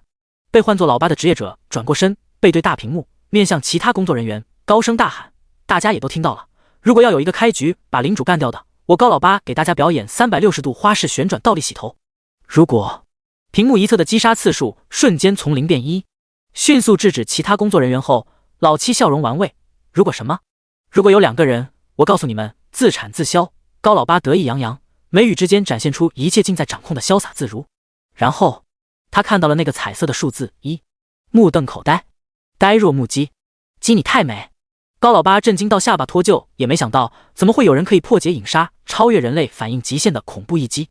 紧接着，在一片欢呼声中，他非常用心地给自己洗了个头。还好还好，幸亏再没有了。话音刚落，从1变成了2，机械式的扭过头，他不禁感受到来自世界的深深恶意。这个世界先让他品尝痛楚了吗？下一刻，在场所有人的心脏骤然紧缩。苍兰氏老孟头，今年这是要逆大天啊！第66章，制定攻坚计划。有钱又努力，谁说天才不能超越？哈哈，妹死老子爱你啊！快到眼花缭乱的领主怪物差饮倒地再起不能，彻底被面前这灵活厚实的胖子榨干了人生精华。由于开局直接就是 BOSS 战，击杀后也意味着秘境通关。一连串提示出现，目不暇接。提示：恭喜挑战者成功击败黑影迷宫领主。提示：用时36分36秒36，探索房间数1，探索度3%。提示：此次获得分数65，个人排名2，所在城市排名1。提示：10分钟后自动退出秘境，可以选择主动退出。666一脸懵圈，老子居然还能排到全国第2！哈哈，如果现在从秘境中离开，会不会收获一大波迷妹呢？借此机会大力发展，说不定能在开学前成功上垒，也该轮到老子一回了。好奇之下，666打开限时挑战的排行榜。1. 苏木负7分14秒33 300分号89分，所属城市苍兰市。2. 陆66负36分36秒36 300分号65分，所属城市苍兰市。屁股一翘，下意识伸手挠了挠，果然能压制老子这个天生王者之姿的唯有苏木。用时不过才1/5，陆66早已习惯，就是打进1分钟内也会觉得理所当然。这是他陆66同睡一张床，好到能共用一条内裤的兄弟，他只会发自内心为苏木的成绩而高兴。虽是如此，当下很痒，不对，是当下很忧郁啊。从秘境中退出，孟南国激动上前给胖子来了个分量满满的拥抱，一时之间涕泪纵横，两只手掌不停拍打着胖子的后背，发出一声声闷响。看到不远处被莺莺燕燕环绕在中心的苏木，翻了个白眼啊！陆66瞬间破防，人和人之间的差距怎么会这么大？我也要享受妹子崇拜的目光，我不想要一个老头在怀里哭泣，搞得我好像把他怎么了一样。真没想到我苍兰氏竟然同时拥有卧龙凤雏，真是我苍兰之幸。一手拉苏木，一手拉着陆66，孟南国带两人来到会议室，所有参与城市气运战的职业者纷纷落座。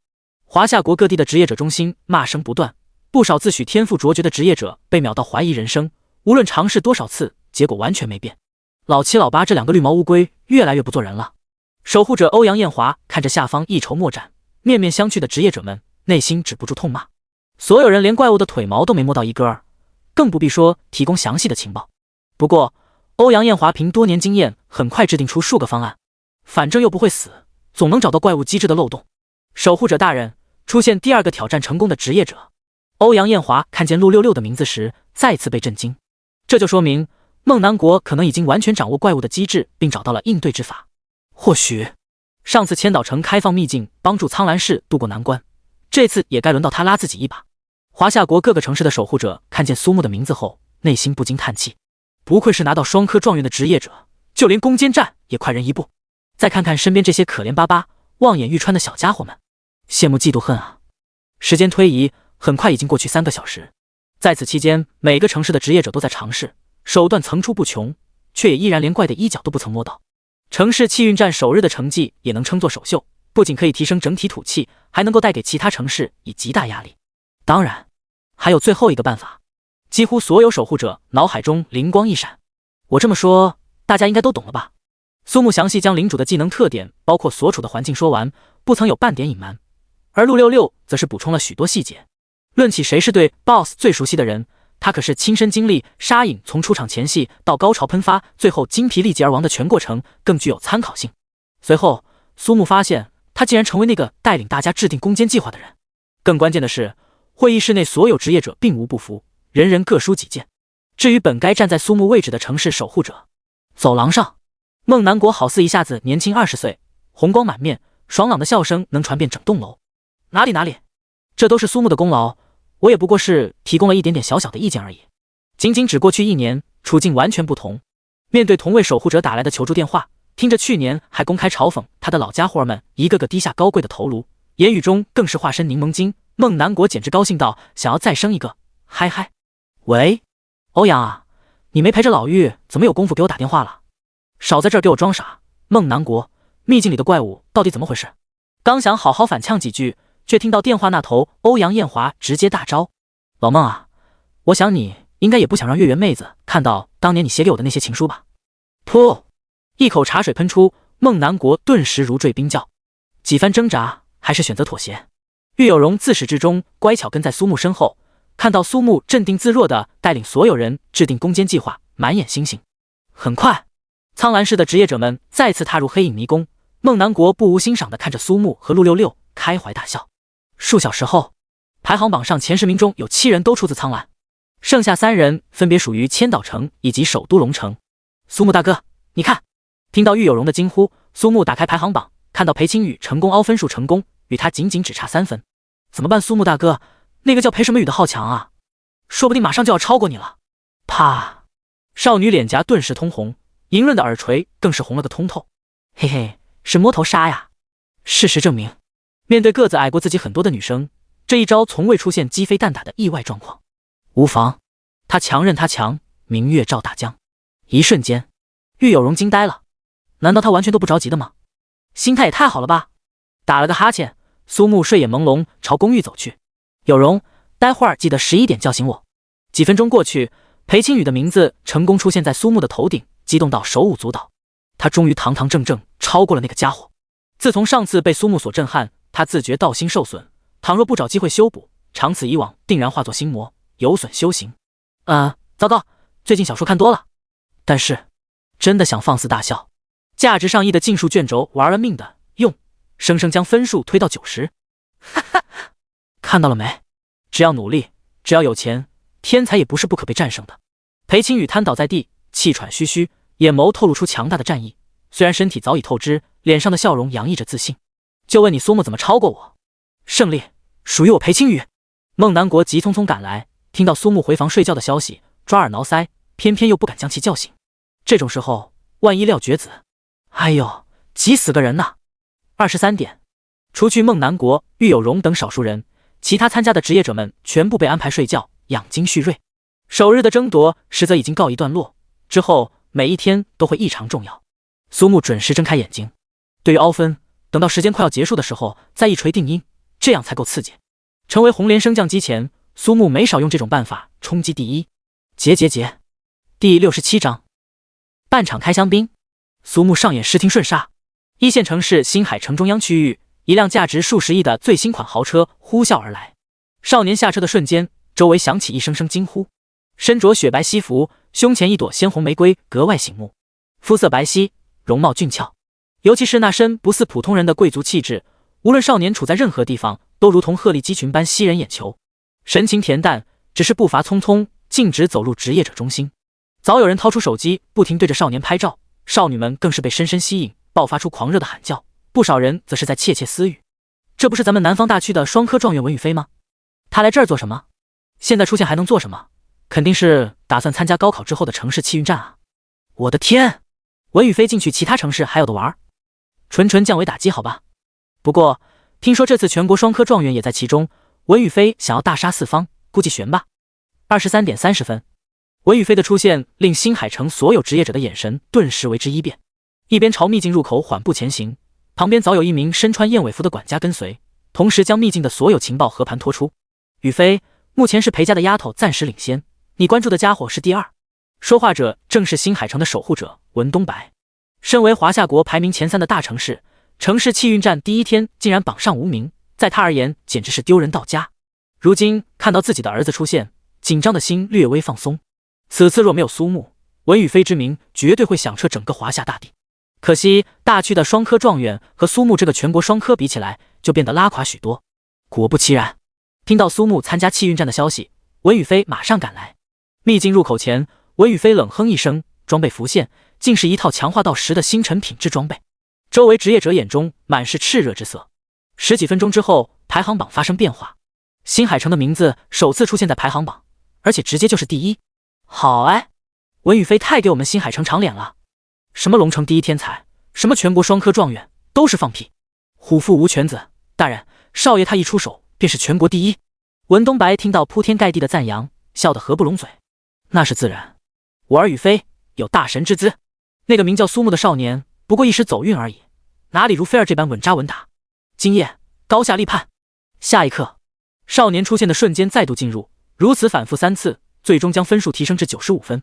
哈哈，有菲儿在，我们新海诚稳稳压过龙城一头。来人啊，开香槟！今晚所有人的开销都由我文家来出。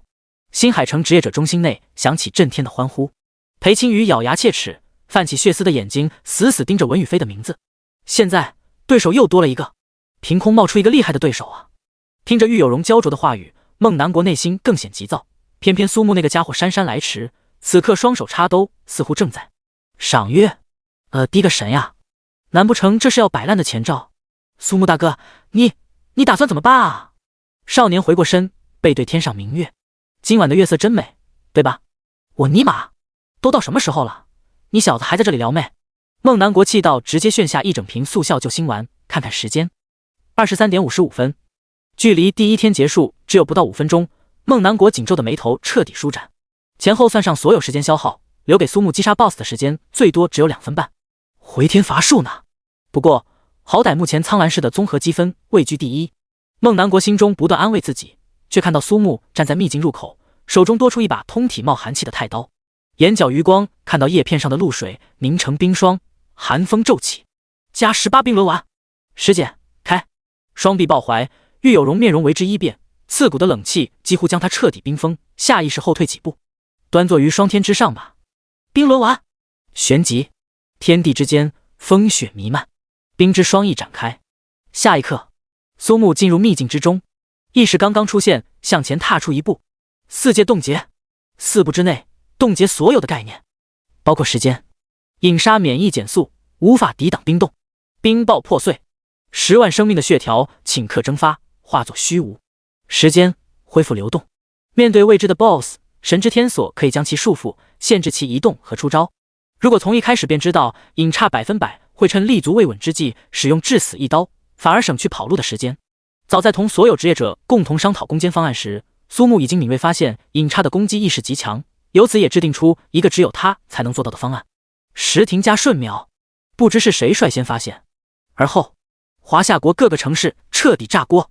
当当，钟声12下，城市气运战第一天结束。苍兰市以压倒性优势高居城市排行榜首位，与第2名的龙城之间足足拉开500家的分数。孟南国猝然瘫坐在地，仰天大笑。悠扬的钟声伴随着一个个职业者们呆滞滑稽的面庞，如同进入杂瓦鲁多般。各个城市的守护者们对着硕大100分，或眉头紧皱，或扶额沉思，或抓耳挠腮。他们知道，哪怕浪费1秒的时间，分数也绝不可能达到100的满分。也就是说，苏木将 BOSS 击杀只用了0秒，这种奇迹可能发生，就算是神恐怕也难以做到吧。原本以为文宇飞将分数卷进95已是终点，谁能有料到苏木0秒击杀，重回巅峰。无数职业者们看着那个匪夷所思的分数和记录，一个个面面相觑。砍一刀不也得花费时间？一只只盛满香槟的透明水晶杯尴尬举在空中，文宇飞的脸色就像品尝了自产自销的秘制汉堡一样难看。庆功的美酒终究还是没能喝进肚子。文东白成为守护者多年，还是第一次感到脸颊火辣辣的疼。比起被打脸，他更想知道苏木究竟如何做到此等神迹。盯着排行榜许久，裴青雨过去许久才略显悲哀的一字一句说道：“我真是服了。”第二天，黑影迷宫的降落地点发生变化，并且在之后的几天时间里再无发生任何改动。在此期间，华夏国各个城市的职业者们不停进入秘境，出来后将所得到的情报汇总。各自城市守护者率领年轻职业者们根据情报完善攻略。这场现实挑战变成守护者们以及各自城市之间的综合比拼。苏木则是彻底进入划水摸鱼状态，放弃优势最大的流刃若火与冰轮丸，转而使用弓箭、拳套以及大锤进行秘境攻略，对于秘境了然于胸，排名始终保持在前10。首日的插曲过后，苍兰市同许多1、2线甚至是3、4线的城市出现差距。孟南国经历第一天的晕厥后，心态反而放平许多，积极率领所有挑战者进行攻略。距离圣灵塔域开放还剩下最后2天，按照苏木的计划，他最迟需要在36小时以内将个人积分提升。这些天下来，在不违反规则的情况下，你可有把握？苏木咧嘴一笑，规则就是用来打破的。第68章，2点之间，直线最短。好火之剑容秘境，它必然存在类似于时间停止的技能或者天赋。新海城职业者中心内部，文宇飞等10几人坐在台下，他们都是此次城市气运战的种子选手。台上则是身穿白色职业装的中年女性，戴一副黑框眼镜，举手投足间散发出成熟的魅力。她叫纳兰清玄，一个生活职业者，却可以给许多高高在上的战斗职业者讲课。原因就在于她致力于研究、分析战斗职业者的天赋技能与战斗习惯，并找到其弱点，并制定相应策略。简单来说，纳兰清玄是一名战斗分析师。手掌稍稍将眼镜扶正，背齿轻启。这个世界讲究公平与均衡，完美本身就是一种缺陷。时间、空间一类的天赋或者技能十分强大，这点毋庸置疑，但其往往有常人难以想象的致命缺陷。根据这些天苏木的表现来看，我有理由可以得到结论，他的技能或天赋中地区拥有类似时间停止的效果，冷却时间最少在7天甚至更多。职业者规则下的世界，不仅仅只有人情世故，更要有手段。纳兰清玄已经将不少成名的职业者拉下神坛，这次他的目标正是华夏国罕见的全国双科状元苏木。他要证明一件事，职业者的社会下，科学同样重要。一条条分析严丝合缝，不由得让人信服。所有人紧张的心落地，房间内随即活跃着欢快的气氛。难怪那个叫苏木的家伙这几天只在10名上下徘徊，原来是喷射过猛硬不起来了。哈哈，3秒真男人。兄台此言差矣，咱们这位双科状元还不知道有没有3秒呢，怎么能和咱们的宇飞少爷相比呢？对，甭说是宇飞少爷了，听完纳兰姐姐的分析，小苏木又有何惧？您说是吧，宇飞少爷？澄澈明亮的眼眸映射出自信而强大的内心，听完一席话，豁然开朗，目光却落在台上女人那对几乎要破笼而出的胸兽上。纳兰清玄切换屏幕，正是有关苏木在此次现实挑战中获得分数预测。诸位，时间停止的能力面对单个房间可以取得最大优势，但是此次秘境有34个房间，凭在座各位的能力，何必计较一城一地的得失？一条战胜全国双科状元的坦途摆在眼前，谁不走就是傻子。秘境黑影迷宫的全貌在挑战者们的探索下趋于明了。合计分为34个大小不一的房间，怪物属于元素精灵，以怪物本身相同的元素攻击很难造成高额伤害，同时兼顾多动症、逃跑等拖延时间的特点，摆明就是为了增加挑战者的通关时间而设置。挑战者进入到房间后，对应的秘境探索度会增加，走完所有房间后，探索度显示为100%，最后还会有全探索度的分数加成，不能舍弃。几日下来，各城市之间的内卷愈发严重，从攻略路线到怪物击杀顺序，现在已经卷到每个房间的卡点走位等细节。首日分数爆炸的苍兰市，在如此恐怖的内卷之下，早已跌落10名之外。要知道，其他1线、2线城市的资源数倍于苍兰市，若非还有苏木、孟可柔、沈幼霜等人依旧坚挺，只怕排名还会更低。文宇飞从第2天开始霸榜，展现出极强的统治力。期间除了龙城裴青雨与一个名叫赵铁柱的职业者外，再无人撼动其第1的宝座。而今文东白特意请来闻名海内的战斗分析师更新秘境打法，成功将记录拉近200分，198分56秒39。此记录一出，全国都为之震惊。也就是说，每个房间的平均用时6分以内。不少成名多年的守护者与久经风霜的职业者们由衷感叹，孟南国虽然对苏木有极强的信心，却也难免忐忑。这种成绩已经是连他都要心生佩服的程度，换作是他，或许也无法超过。此子不愧是文东白的血脉，这等天赋比起他老子来有过之无不及。忽然，孟南国不可思议看去，一道身影悄然浮现。孟可柔遭遇前所未有的溃败，相较之前速度大幅落后不说，甚至最后被 BOSS 直接秒杀。曾几何时，着眼于苍兰市高考状元的少女见识到世界的辽阔，内心已然蒙上一层阴影。怎么会？失魂落魄的少女此时只想找个地方静静，世界不应该这么远才是。苏木静静看着孟可柔蜷缩在角落，无奈摇头。接受现实的鸿沟，残酷却也是成长的必经之路。比如说，接下来他要做的事情可能会让许多人瞬间成长。他并不喜欢赶时间，既然完全了解黑影迷宫的机制，何必还要小心谨慎磨来磨去，直接到底岂不快哉？苏木站在入口处，瞬间吸引所有人的目光。呼，一把普普通通甚至有些破旧的太刀。这是什么？眼眸之中闪过一抹凝重之色，孟南国倒吸一口气，却发现连风也变得烫嘴。在场所有人神情骇然，玉有容轻轻拭去额头的汗水，咧嘴笑出声。高考时苏木挥出一刀斩碎地魔龟的情景早已化作记忆的钢印，挥之不去。这些天他看到苏木不是拿着流光溢彩的弓箭拳套，就是威风凛凛的法杖大锤，虽然都取得不错的分数，可是他知道苏木其实从未认真，就如同某位剑客戴上头巾战斗力就会翻番一样，手握破旧太刀的苏木才是他认真起来的样子。灼热的高温使得孟可柔眼角的泪水顷刻变干，一双眼眸望向那个站在门前的背影，美目中的舒尔出现一道光。这一方空间的温度瞬间暴涨，距离最近的几名职业者感到灼热的风迎面打来，几乎能将他们烤熟，惊恐跑开。嘿嘿，看来不用我多提醒了。面容骤然一变，万象森罗，皆为灰烬，流刃若火，穿越诸天岁月时空的吟唱，仿佛连灵魂都能烧焦的炽热爆发。提示：请选择秘境难度。身影消失，身为守护者的孟南国这才稍稍松了口气，目光看向距离苏木最近的几棵树，正值炎炎夏日，原本翠绿的树叶早已枯黄。进入秘境的瞬间，一袭灼热的赤焰风暴如钢铁洪流瞬间倾斜，眨眼间遍及黑影迷宫内所有房间。高温火焰之下，水元素与冰元素的精灵也只坚持数秒。抽刀出鞘，万劫！炽热明亮的刀刃顷刻间覆盖一层焦黑物质，缕缕黑烟升腾。残火太刀，既然是只有他一人的秘境，愚者亲属都是怪物的话，残火太刀息，残日御衣。火焰铠甲蓦然凝聚，四周的岩壁呈现融化的迹象。34个房间，走过所有房间才能100%探索度。说个热知识，一个幼儿园大班孩子也明白的常识，2点之间直线最短。既然房间那么多，把所有岩壁直接烧到融化，不就变成一个房间了吗？残火太刀彻底爆发，烧焦的刀刃上爆发出血色之炎，骤然化作能够将万物爆然融化的好火之剑，反手一刀横斩，无双厚实的岩壁炸裂，岩浆流淌。提示：探索度 15%。提示：探索度 18%。提示：探索度 60%。提示：探索度 100%。视野之中，唯有残血的火精灵。镜头正是 BOSS 疾风剑地影杀，高原血统，猛龙破空斩。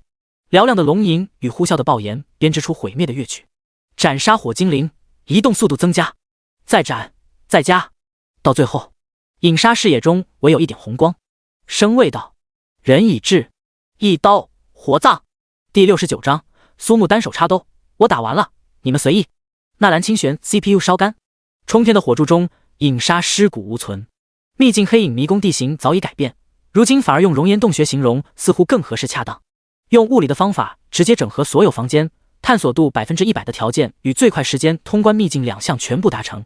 苏木看向计时器，0时4分35秒22。提示：获得秘境满探索度分数加成。提示：获得时间分数加成。提示：此次获得分数9741，个人排名1，所在城市排名1。提示：10分钟自动退出秘境，可以选择主动退出。引刀回鞘，看一眼满地岩浆流淌的秘境，幸好城市气运战中秘境属于单人独立，下次进入时恢复原状。嗡！直达云霄的轰鸣之声伴随着奇异的空间波动，一时之间天际有7色红光。孟南国微微一愣，深藏于记忆的画面逐渐浮现，旋即爆发狂喜的爽朗笑声。自从他接手苍兰市成为守护者，前后后参加过30次城市气运战，还不曾见过如此雄伟壮观的大气象。孟老，我们苍兰市竟然超过龙城、魔都还有新海城，登顶第一了！所有年轻的职业者们欢呼雀跃。沈幼霜倚靠在一侧墙壁，露出惊心动魄的完美笑容。方才，他终于找到令冰霜魔法失效的真正源头。澄澈而明亮的眸子中满是无法言喻的奇妙光彩。果然，能让我的心语技能都失去效果的人，只有你啊，苏木。木哥牛逼666！陆六六吃兴奋剂般抱着一棵弱小可怜又无助的大树疯狂摇晃，枯叶纷纷落。咔嚓，大树拦腰而断。卧槽，你这是什么药？太他妈暴力了吧！男生们惊呼连连，有几个女生望向陆六六的眼神似乎也发生了变化。可以预见，城市气运战结束后的陆六六如果能把握好机会，说不定能过上一段幸福美好的生活。身为守护者文东白之子，文宇飞拥有更高权限的自由，包括但不限于单人独立隔音又好的豪华房间。此刻，四仰八叉坐在沙发上，一手端着手磨咖啡，另一手则是将下方的脑袋扶正。接连几日的秘境挑战外带那蓝清玄不自觉间散发出的妩媚诱惑，他忽然有了一种想要考更高等级驾照的冲动。偶尔开大车换换口味，似乎也不错。宇飞少爷，那个苏木把您的记录破了。对此，文宇飞并不感到意外，因为只有这样才能成为他文宇飞始终记挂并为之努力的对手。只是这也意味着苏木已经使用过条件苛刻、冷却时间超级长的时间停止技能。他要用正大光明的成绩，堂堂正正告诉华夏国所有人，所谓的全国双科状元苏木也不过一时走运而已。来自心理与生理的双重爽快不禁令他发出阵阵私淫。呵呵，多少分？那个宇飞少爷就气死你。什么？9741分。强烈的震惊席卷心头，文宇飞忘记了某个正在进行的事实，猝然起身。紧接着，狂烈的疼痛疯狂刺激着每一个神经。操！他妈真疼！不可能，绝对不可能！尖锐的嗓音从楼上传出，声嘶力竭又充满绝望。旋即看到一个身穿职业缎黑丝高跟的中年女子跌跌撞撞逃跑下楼，许是因为过分急迫的缘故，黑丝被勾扯出数个小洞，雪白乍露。一扇镜片消失不见，纳兰清玄爬到秘境入口处，打开排行榜。1. 苏木负4分35秒22 100百分号9741分，所属城市苍兰市。2. 文宇飞负198分56秒39 100百分号3214分，所属城市新海城。3. 裴青宇负279分10秒44 100百分号1986分，所属城市龙城。所有参加城市气运战的职业者们脸色晦暗，文东白气到脸色煞白。这个时候偏偏又出现可能影响家族传承的意外，真尼玛祸不单行。纳兰清玄花容失色，脑袋嗡嗡作响，双目满是血丝，伸手直接朝大腿内侧狠狠一掐。剧烈的疼痛感告诉纳兰清玄，这并非梦境，一个完全超出预料的记录真实呈现在眼前。为什么？苏木他是怎么做到的？他就是不用击杀怪物，光用跑步前进完成100%探索度，最少也需要60分钟以上啊！这个瞬间，纳兰清玄脑海中闪过诸多念头：作弊了，还是他发现了秘密通道？一个个猜想出现，最后纳兰清玄又挨个将其推翻。连日来的情报与各项数据在大脑中盘旋，被人称赞为超级计算机的大脑飞速运转，脑袋上升起肉眼可见的热气儿。然后，轰一声。哎，怎么回事？好像有种烧焦的味道，是不是电路老化了？纳兰清玄两眼上翻，面带潮红，两条浑圆饱满的大腿连带着整个身子忽而一颤。啊，好想现在就冲到那个名叫苏木的少年身边一探究竟。纳兰清玄还从未碰到过如此令他感到费解的职业者，心中不禁出现几分异样的情愫。如果他可以探知到苏木满探索急速通关黑影迷宫的方法，他可以献出所有的一切。仰天大笑，纳兰清玄发疯一般朝外跑去，发现大门紧闭，选择直接脱下高跟与黑丝翻墙而过。此时此刻，他只有一个念头：以最快的速度赶到苍兰市。我勒个去，他是怎么做到的？设置黑影迷宫难度的两人对着屏幕发呆，穷极大脑中想到的所有可能，仍旧无法想象。同样的情景还发生在华夏国的其他城市，身经百战、见多识广的守护者们再一次被苏木的记录和手段所震惊。严格意义上讲，心中的疑惑要大于震惊。哎，孟南国，你今年是打算给我们所有憋个大招啊？欧阳艳华望向落日余晖下的千岛城，已然彻底摆烂躺平，心态属于所有守护者中最好的那个。一道身影凭空出现，所有人瞬间将其围在中间，苏木则是略显尴尬的笑着。男生们往后退，这时候我们一定要保持深土的风度哈。苏木单手叉腰，似乎在对孟南国和一众苍蓝市职业者们说，又似乎是在对其他城市的所有挑战者们说话。我打完了，你们随意。随后，职业者中心大门前，孟南国将圣灵塔域的邀请函放在苏木手中。苏木，我孟南国又欠你一份人情。孟老，欠人情归欠人情，可不能欠账呀。左手伸出，我的装备何计能输呢？第70章，鸣笛开道，荣誉市民应有的牌面。苏木是未来的守护者。噗嗤，噗嗤。玉有容、陆六六等人愣了几秒后，不禁大笑起来。孟可柔还是第一次看到爷爷露出错愕无奈的表情，掩嘴轻笑。什么嘛，这个家伙好有趣。孟老啊，人情归人情，生意归生意。苏木掂掂手，对于虚头巴脑的感激话完全免疫，几句话就想免去上千万的费用，想美事儿呢。哈哈，木根就这一点好，务实。挥挥手，旁边早有一个身穿黑色高开叉旗袍的职业者中心工作人员奉上技能书和武器。你小子啊，理想之城秘境里的资源够你吃到大后期，还在意这点东西？孟老此言差矣，钱多不愁啊，资源再多，那也是我辛苦所得，必须得要。孟南国不自觉叹口气，拿起一枚质地精良的胸章，亲手给苏木佩戴。周围几人瞬间露出惊诧之色。苍蓝市的荣誉市民勋章，一般而言，除非是对城市做出极大贡献才会获得。苏木只不过帮助在现实挑战上获得头名，并非率领苍蓝市拿下城市气运战冠军之位。周围不乏有各个高中的天才人物，此刻都下意识鼓掌，完全没有任何质疑。唯有经历过这几日的秘境攻坚，才会明白苏木的成绩有多恐怖。只不过苏木并不开心，看样子好像连纯金都算不上，估计能卖到10万华夏币都是烧高香。这种东西除了占地方吃灰，还有个溜溜球用。唉，这个不识货的笨蛋，若非多年来的家教，孟可柔真想上去好好给那个有眼无珠的家伙一记光速绝命踢。你到底知道什么是含金量不？眼神变得格外凝重，孟可柔和玉有容相视一眼，彼此倒吸一口凉气，望向苏木的眼神在这一刻发生了变化。以守护者的身份，数十年间曾发出不下10枚荣誉市民勋章，无一人获得由孟南国亲手佩戴的殊荣。苏木成为这破天荒的头一人。两人对孟南国都格外熟悉，不止一次听他说起，如果看到成为守护者的好苗子，必然会亲手将荣誉市民勋章别在他的胸口。换言之，在孟南国的心中，已经将苏木视作未来庇佑苍蓝的守护者。一个才高3毕业不超过2月的少年，接下来只要不发生大变故，未来就会顺理成章登上苍蓝市守护者之位。喂，有容，我不是在做梦吧？玉有容毫不客气，伸手摸上那并不算挺翘却格外紧致的臀部，死命一掐。接下来的事情就交给我吧，估计等你从生灵塔域出来，就能听到刺客之王的传说。陆六六拍着厚实的胸脯与苏木来了个熊抱。木哥，我看那俩妹子都对你有意思哟。另一边，沈幼霜静静看着被众人簇拥下的少年，嘴角悬起一抹动人心魄的笑容。无论任何时候，陆六六都是如此。辞别众人，苏木钻进一辆看似普通的黑色轿车。孟南国轻轻拍手，职业者中心的大门徐徐打开。旋即，除去孟南国之外，所有人的脸上都出现惊骇之色，好似看到什么恐怖景象。夜幕下，职业者中心门外警灯闪烁，许多人被远远拦在警戒线外，一个个探出脑袋张望着。他们心中十分好奇，究竟是谁出行会用到警车开道、交通管控这种盛大的场面。我这辈子要是能走到这个高度，哪怕第二天驾鹤西归，也不枉此生。据我推测，车中之人必然是咱们的守护者孟南国，也只有他能当得起这种阵仗。也不知道咱们苍蓝市在此次气运战中情况如何。明年我儿子就要高3毕业了，城市排名高一些的话，资源也会多啊。如此盛大的场面，将在场许多年轻的职业者们内心狂跳不止，小手捂着微起的红唇。玉有容想起小时候同奶奶欧阳艳华第一次来苍蓝，似乎也是这种规格。旋即，内心忽而变得十分喜悦。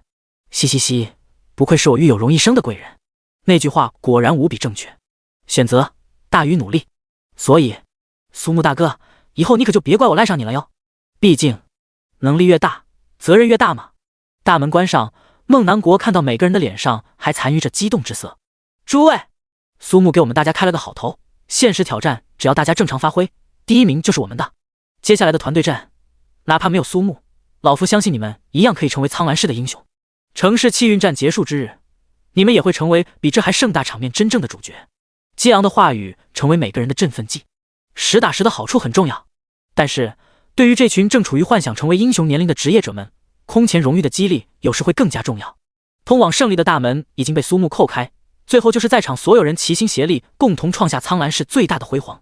想到光辉灿烂的未来，孟南国不仅热血沸腾。大家说有没有信心？有，气氛空前高涨，一个个摩拳擦掌，就连内心动摇的孟可柔也重拾信心。人群中，国字脸、浓眉大眼的中年男子轻轻在镜框上一按，原本漆黑模糊的车窗顿时变得格外清晰。看到车中那张稍纵即逝的年轻侧颜，眼角不由抖动。那张深深烙印在记忆的画像出现，是苏木，华夏国上罕见的全国双科状元，未来有可能成为阻止樱花飞舞的敌人。中年男子的真实身份是樱花国的星传组安插在苍蓝市负责情报的最高等级间谍，自从回归华夏，再无与星传组有任何联系。凭借出色的能力，多年来洗洗耕耘，上个月刚刚提拔为苍蓝市政府的中层干部。从苏木如流星般在天际闪现，便隐隐开始通过所有渠道收集苏木的各种情报，而今他手上中掌握有苏木的第一手秘密资料。这条路正是去往传送阵的方向。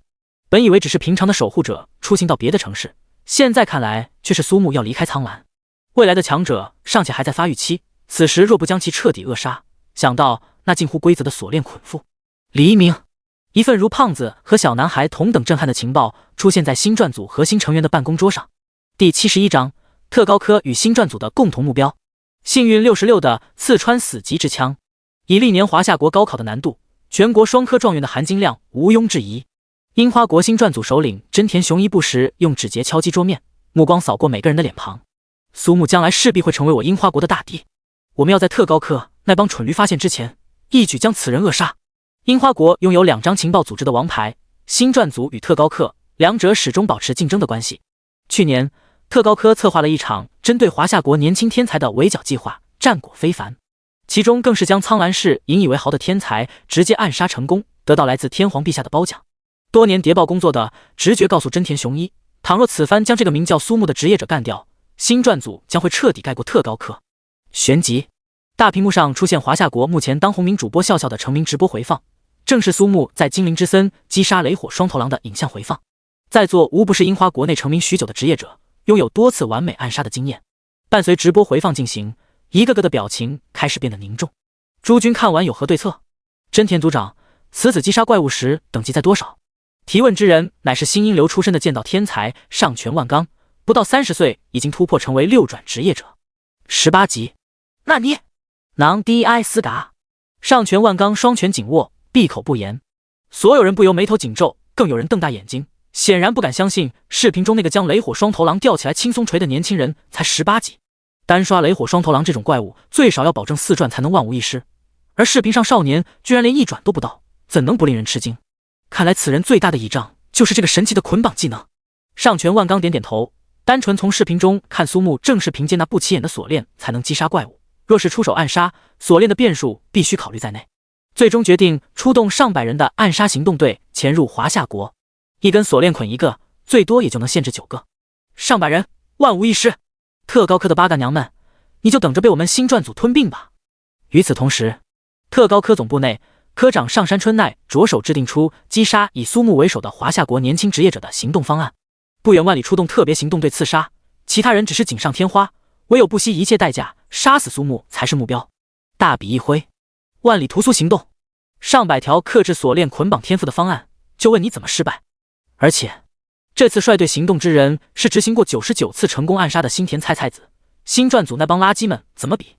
华夏国首都龙城，苏木身着白色睡袍，坐在落地窗前，欣赏首都的夜色。远方，庞大的悬空城被数十条粗重的铁链固定，通体由一块完整的浮空石所制，其上有亭台楼阁、小桥流水，各种生活设施一应俱全，堪称一座小型的空中城市。汇天下之目，凝万阳之光，其名为凝光城。曾几何时，初代的凝光城作为空对地的宝具，直接将深渊入侵地上的出口成功堵上。如今的凝光城作为华夏国实力的体现，不仅体积数倍于先前，更有齐全的武装配备，暂时就是一座能够移动作战的空中堡垒。明天，来自全国各地拥有状元头衔的天才们将会齐聚于凝光城下，与数名守护者一起乘坐凝光城前往圣灵塔域。孟老还真是有意思啊！从储物空间中拿出不久前刚刚拿到的白银装备和技能书，悠悠叹口气。星辰破魂薄暮长枪 LV35， 职业歧土。苏木淡淡一笑，孟南国这次还真是舍得啊！眼神一变，发现技能书也被做了手脚，技能万石勘破之瞳下，所有的伪装无所遁形。黄色致命穿刺，职业枪起土。介绍：以巨力向前方投掷长枪，发动穿刺攻击，对一条线上所有敌人造成一次无视目标防御的穿刺伤害，可以通过跳跃攻击锁定单个敌人。无论是装备还是配套的技能，都是上上之选。由此看来，反倒还是他又欠下孟南国的人情，哪怕通关秘境因崩坏失落的理性之城中获得海量资源，也不曾有如此高品质的枪系装备和技能书。旋即面容微变，他想到一个匪夷所思的可能，孟南国莫非知道了他的天赋？几分钟后，苏木拿起长枪和技能书，潜能爆发，光华闪现。传说刺穿死敌之枪 LV35， 职业枪起土，属性物理攻击加1200，魔法攻击加1000，力量加60，敏捷加100，攻击速度正 30%， 释放速度正 30%， 移动速度正 30%， 幸运加66。效果：荆棘突刺，使用武器进行刺激攻击时，攻击速度随机增加 1% 至 30%， 并无视目标 20% 护甲防御。心脏刺杀，击中目标单位心脏时有 1% 几率造成致死效果。介绍：拥有此枪，幸运满满。相较于先前刺穿死金之枪，通体血红，触感温热细腻。苏木按捺住激动的内心，拿起技能书。黄色突刺死降之枪。介绍：高高跃起，使用巨力投掷手中长枪，掷出后最多可分裂为20至30支，对锁定目标以及目标所在区域发动一次无视防御的穿刺攻击，伤害会根据跃起高度发生小幅变化。啪的一声响，这不是狗哥的技能吗？技能和武器两相配合之下，威力似乎还要更加恐怖。最重要的是，潜能爆发之后的长枪竟然还有幸运属性加成。众所周知，天下枪兵气运一弹，子龙独占8斗，其他枪兵倒欠2斗。不过唯一一点可以保证，就是如今绝不会有所谓不合适的主人。正在这时，叮咚叮咚，苏木才刚开门，一道身影直接扑入苏木的怀中，狠狠搂住苏木有力的腰部，一双手胡乱摸着。主人这几天有没有很想阿卡亚？还不待说话，阿卡亚一脚关上房门，背生双翼，径直将苏木扑倒在柔软的大床。乖乖，请你，小别胜新婚。算了，何必挑战真相定律呢？就这样吧。如果无法改变，何不选择加入？晨光熹微，经过数个小时，阿卡亚发出轻微的鼾声，嘴角洋溢着幸福的笑容。唉，所以才说女人真的务实啊。话虽如此，身体很诚实。苏木从储物空间中取出一个七彩手链，轻轻给阿卡亚戴好后，起身洗漱。无暇的脸庞上出现一抹足以令远方朝阳黯然失色的笑容。这就是幸福吗？第72章，寄生与非合生苏木。毒蛇阿卡亚震惊所有人。华夏国首都龙城，其他城市看不到的高星级战斗职业者多如牛毛。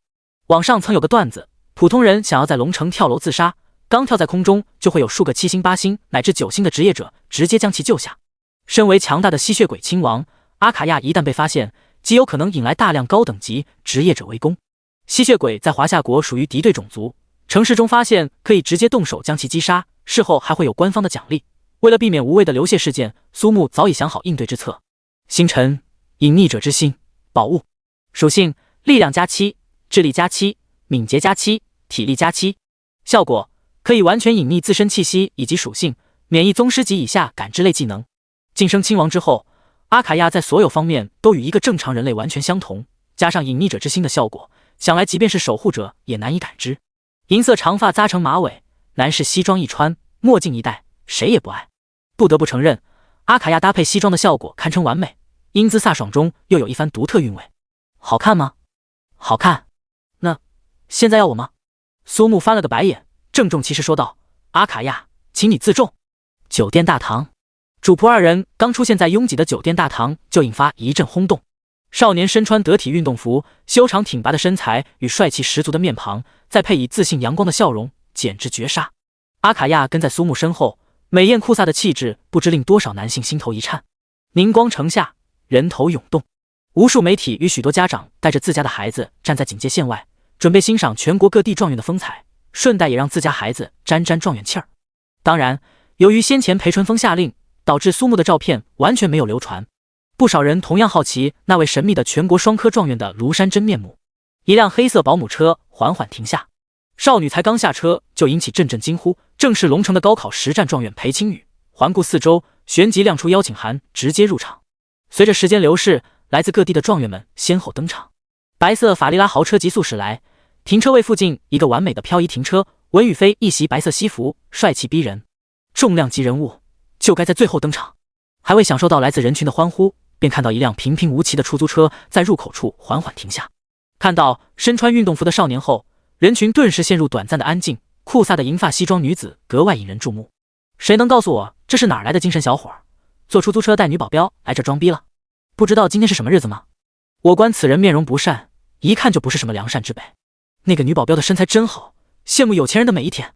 有好戏看了，那家伙是打算带着保镖闯空门了。哈哈哈！文宇飞嘴角一扯，那张令他日思夜想、咬牙切齿的面孔，如今就出现在他面前。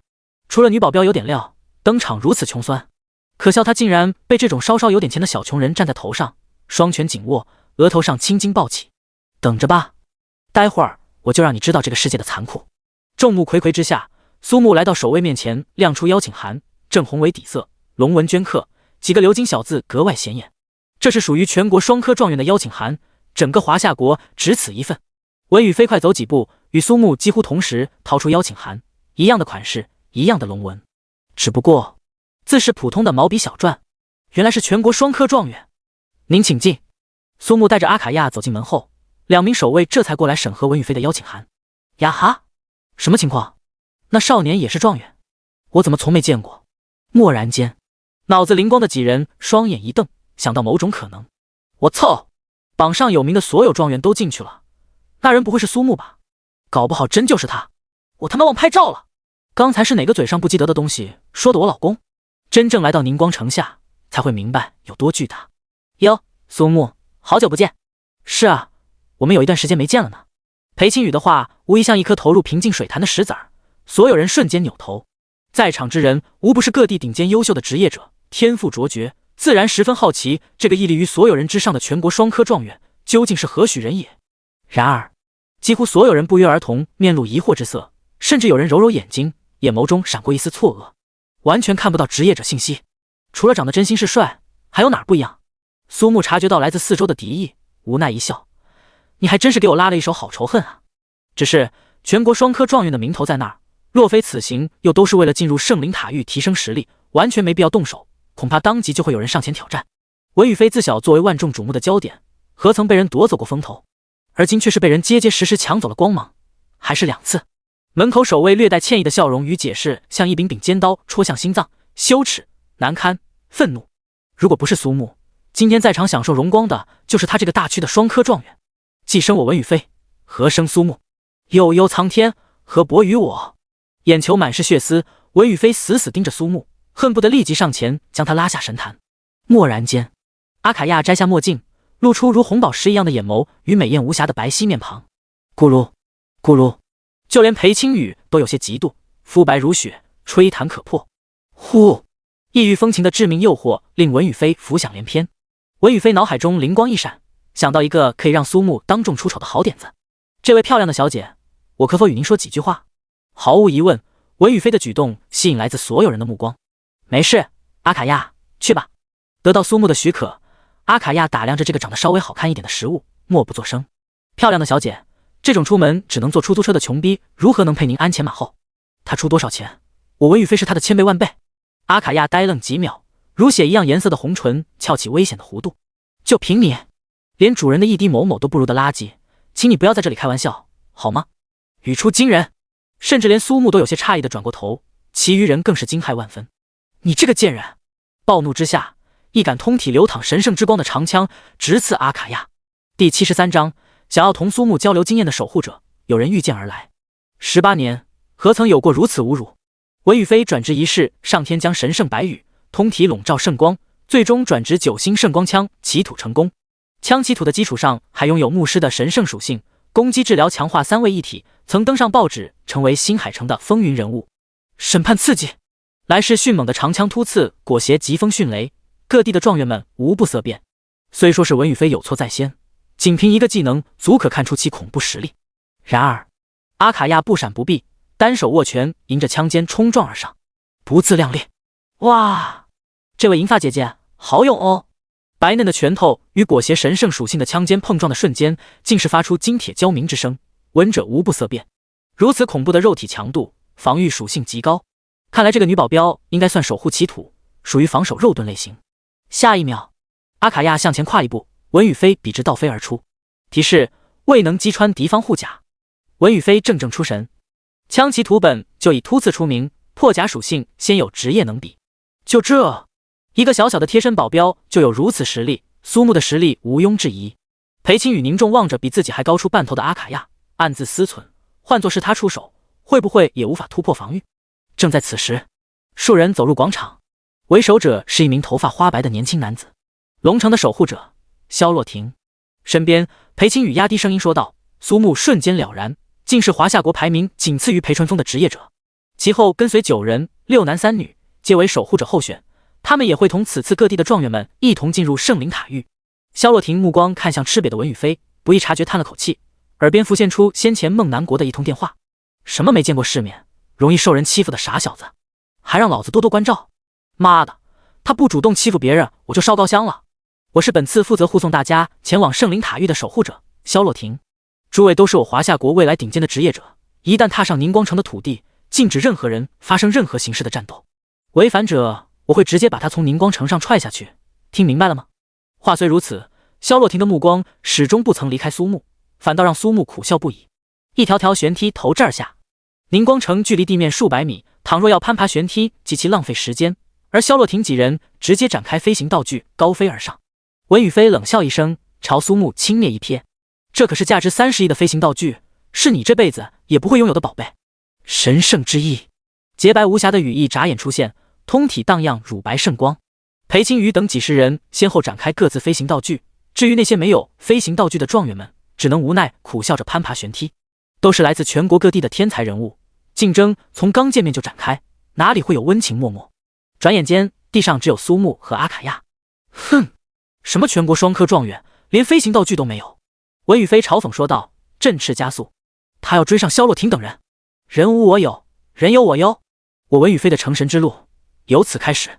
裴青雨回头看去，不禁为苏木暗自着急，对这个曾带他完成一转任务的少年，心中颇有好感。比起文宇飞，苏木反倒更可爱。正欲展开双翼，一双手从腰间穿过，两只弹润饱满的小兔子被用力挤压，这种美妙的触感令苏木一瞬失神。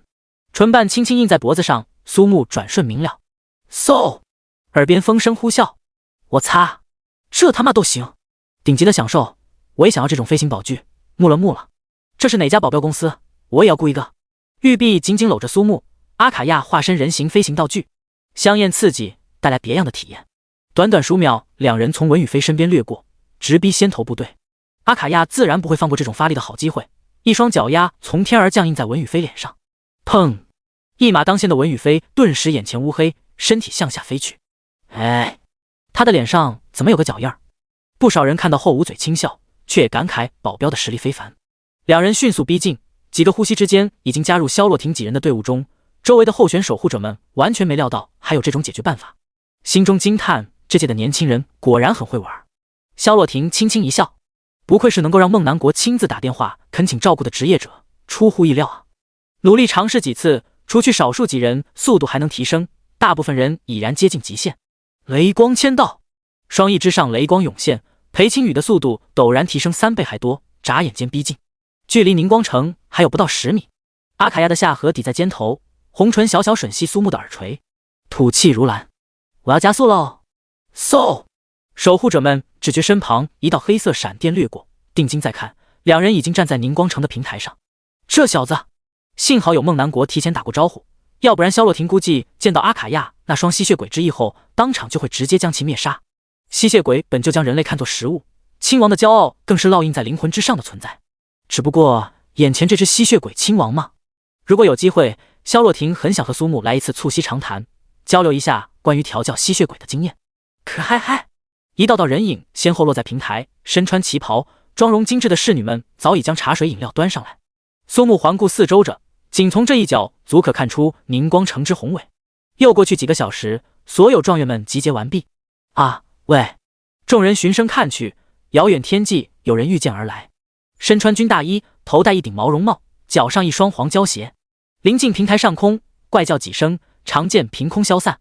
在下北方大区实战考核状元赵铁柱。只见这人双手负后，拉风下坠，扑通，两只膝盖忽而一软，狠狠砸在坚硬的地板上。猪腰子脸瞬间因疼痛而狰狞扭曲，两眼激突，惨疼。第74章，圣灵塔狱挑战开始。你是不是还有条龙叫巨力伽罗？侍女们匆匆上前将男子扶起。大家好，鄙人法师赵铁柱，北方大区实战状元，见过大家。享受左右温香软玉的曼妙，赵铁柱飘飘欲仙。来自各地的状元们都投来讶异的目光，尤其裴青羽和文宇飞更是目瞪口呆。他们两个就是被这种家伙给超越过。经历这一出小插曲后，萧洛亭环顾四周，率领众人向入口处走去。伴随大门徐徐开启，宁光城在这些华夏国的状元们面前展露真容。通体皆为古式建筑，红砖碧瓦，亭台楼阁，小桥流水，一应俱全。众人跟在萧洛亭身后穿行于街道上，仿佛瞬间回归古代。苏木开启万事勘破之瞳，心中惊骇非常。环绕整座浮空城竟然是一座巨大法阵，完全隔绝与外界环境，寻常人身处其中完全不会发现外界任何变化。接下来，侍女将一众状元们带到各自的房间，随后被告知3小时后在顶端的广场集合，准备进入圣灵塔狱。所有人都不曾留意，宁光城已经徐徐升入高天之上。作为侍女，阿卡亚从身体到心灵已经习惯这一身份。进入古色古香的房间后，直接开始检查打扫。诸位都是守护者候选，在这里我直接明说。闻言，9人面色凝重，大家都拥有守护者的推荐信，能拿到也从侧面印证你们的实力。此番进入圣灵塔狱，能否最终成为真正的守护者，需要你们最终抵达顶层。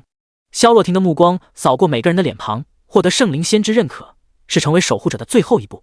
9人各自离开，萧洛亭这才从储物空间内取出999坛陈年佳酿，堆成小山。风神大人，您别藏了。微风拂面而过，一道身影出现，径直抱起一坛酒，开盖便饮。身材娇小可爱，齐肩短发，青绿色斗篷，2条细长笔直的美腿包裹于雪白丝袜之中，尽显完美腿部线条。萧洛亭单膝跪地，神情激动：“丽娜丽大人，您可算出来了！谁能想到华夏国的风神竟是一个身高不到1.5米的清秀少女呢？小亭子，你可比小艳华要识趣的多。”打了个酒嗝，丽娜丽从怀中掏出个古朴精致的小壶，东西我给你了，这些酒我就收下了。嘿嘿，闪人了！青色的疾风带着998坛好酒顷刻消失不见，留下无奈叹气的萧洛亭与传说中的神器壶中天地。内蕴一方小世界，国宝级的传说秘境圣灵塔狱正在其中。无数域外势力费尽心机打探，却不曾料到这座秘境却在这个巴掌大小的湖中。宁光城外，顺逆时针抹洒九州，萧洛亭将湖中天地抛向空中，宝贝，请开盖。蓦然间，一座比宁光城还要打出100倍1000倍的浮游塔出现，遮天蔽日。磅礴的空间波动蔓延，闭目养神的苏木舒尔睁眼向前打出一拳，嗡！一圈肉眼可见的波动浪花向前扩散蔓延，3米开外的铜制小鼎立时出现裂纹。心眼波动之下，苏木感知到弥漫的空间波动，下意识将其模仿，没想到竟会有如此破坏的效果。身旁的阿卡亚双目圆睁，小手捂住嘴巴，惊悚看着木质圈椅上的少年。主人他好厉害啊！方才一瞬的空间波动，据说只有在吸血鬼之王的身上才会出现。莫非主人他真拥有吸血鬼之王的血脉？当当，钟声响彻整个宁光城。阿卡亚早已乖巧拿来外套替苏木穿上。按照圣灵塔狱的规则，进入者不允许带任何宠物。仆从叮嘱过几句后，苏木转身走出房间，振翅高飞。嗖，身影掠过，一闪而逝。待到看清的时候，苏木已然稳稳落在平台。这下子，各地的状元们彻底无语，他们的飞行道具和苏木比起来，简直是龟兔赛跑。巨大阴影之下，苏木眼神掠过一抹惊艳之色。外观倒是与埃恩格朗特颇为相似，共有9层，层与层之间各自独立。圣灵塔狱属于独立秘境，分为上中下3大区域，每个区域又分为3层。进入者拥有一次挑战次数，首先随机进入下层区域的随机1层，通过后进入中层区域。至于上层区域，则需要挑战全部。简单来说，如果通关圣灵塔狱，一共需要登上5层。一旦死亡或达成退出条件，进入者便会被强制传送出秘境。那老子在秘境里被困上一辈子该怎么办？众人循声看去，正是赵铁柱。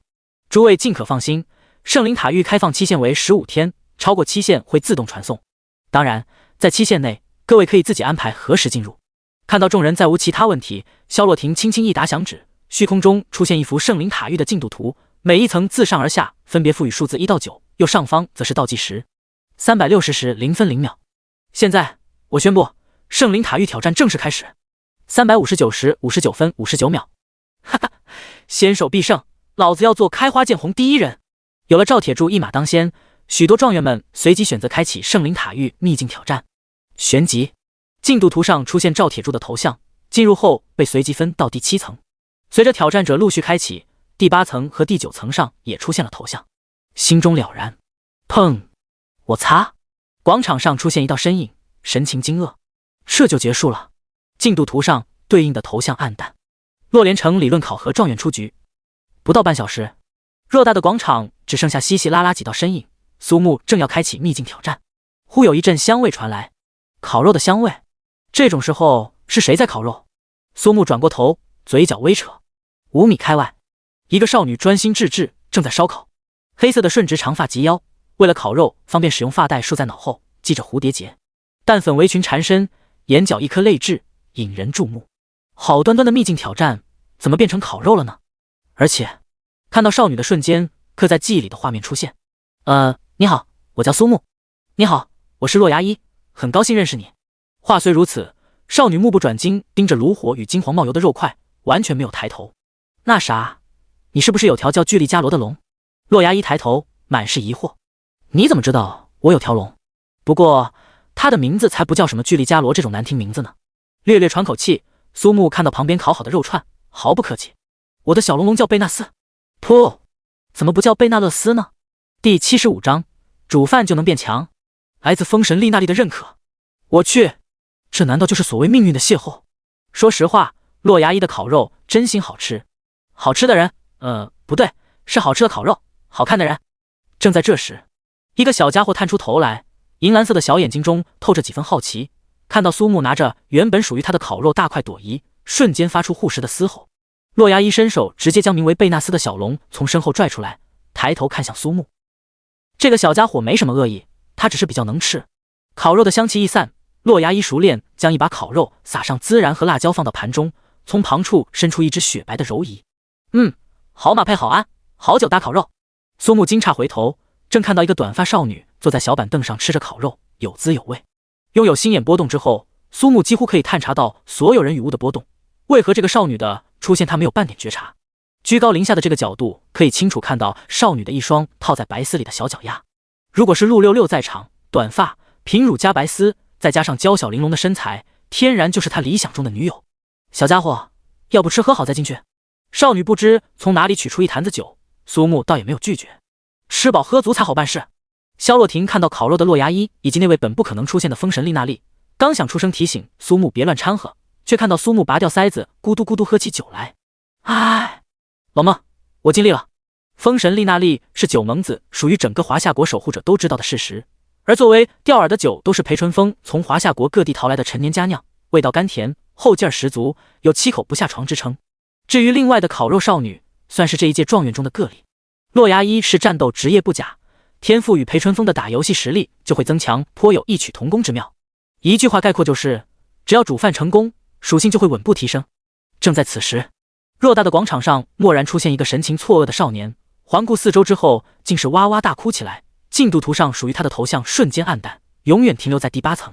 随着时间的流逝，广场上已经出现30余个失败者。此次全国获得状元称号的年轻职业者一共有305人，换言之，不消1个小时淘汰了1/10。小弟弟，酒量不错，我们直接闷完。万石勘破之童确认过酒完全没问题，再加上少女劝酒之术高明，酒香甘甜，苏木不自觉喝得越来越快。大口炫肉，大口喝酒，苏木倒也没有客气。而洛牙一则是温婉烤着肉，完全一幅岁月静好的画卷。渐渐的，头有些晕，苏木竟是彻底喝晕过去。待到他醒来，圣灵塔域已经开放2天，少女则是将他当成个床垫，呼呼大睡不醒。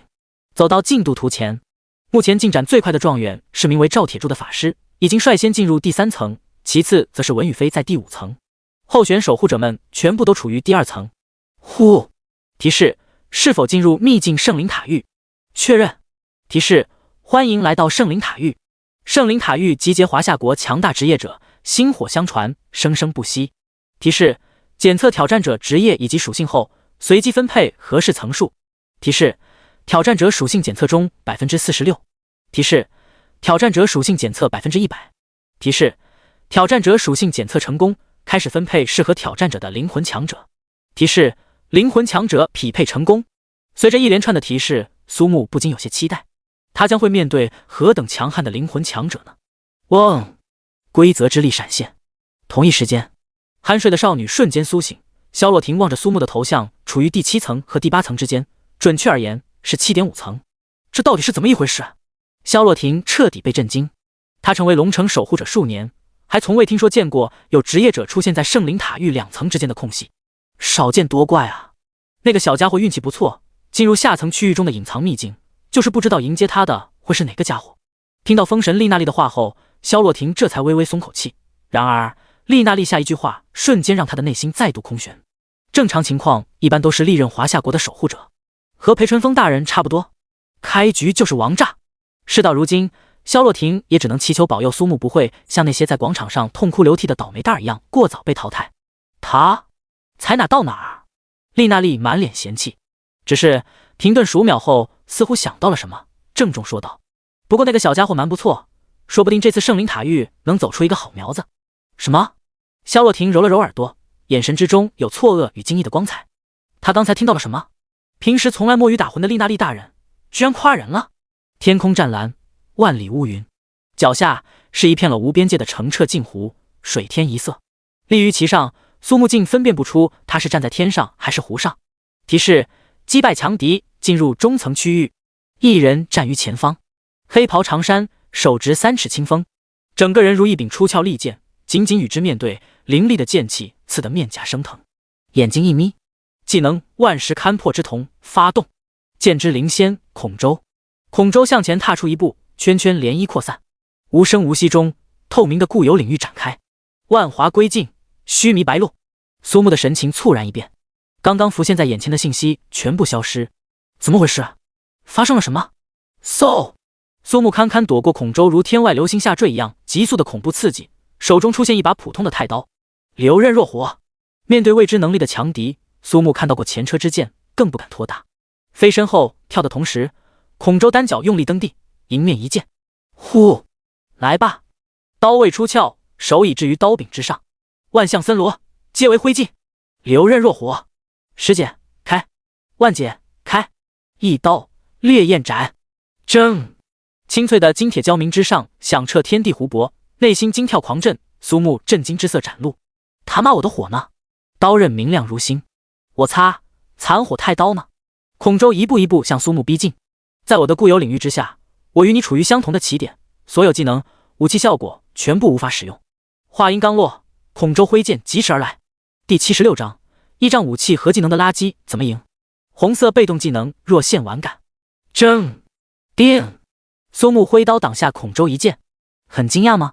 孔周抽身回剑，一脚正踹面门，砰！身体连连倒退，每一步都会在明如天空的镜湖表面踩出圈圈涟漪。心眼波动的感知下，苏木能够精准接下孔周的剑招，也得到身处固有领域之中天赋可以正常使用的情报。师姐，万姐没办法用了吗？完全没有将思考的时间给苏木。孔周的每一次攻击都属于普通平 A， 速度忽快忽慢，难以捉摸，似乎与某种律动相符。勉强躲过角度刁钻的上撩一剑，苏木瞅准对方空隙挥剑直刺，却被对方瞅准机会一拳正中胸口，倒飞而出，猛龙裂空斩。然而，咔咔！提示：处于万华归尽，须弥白鹿领域中，技能无法使用。提示：处于万华归尽，须弥白鹿领域中，宝物效果无法使用。这个瞬间，孔周的身体出现一红一蓝2道流光，整个人气势为之一变，似乎得到了强化，仰天长啸。我不是说过吗？没有用的。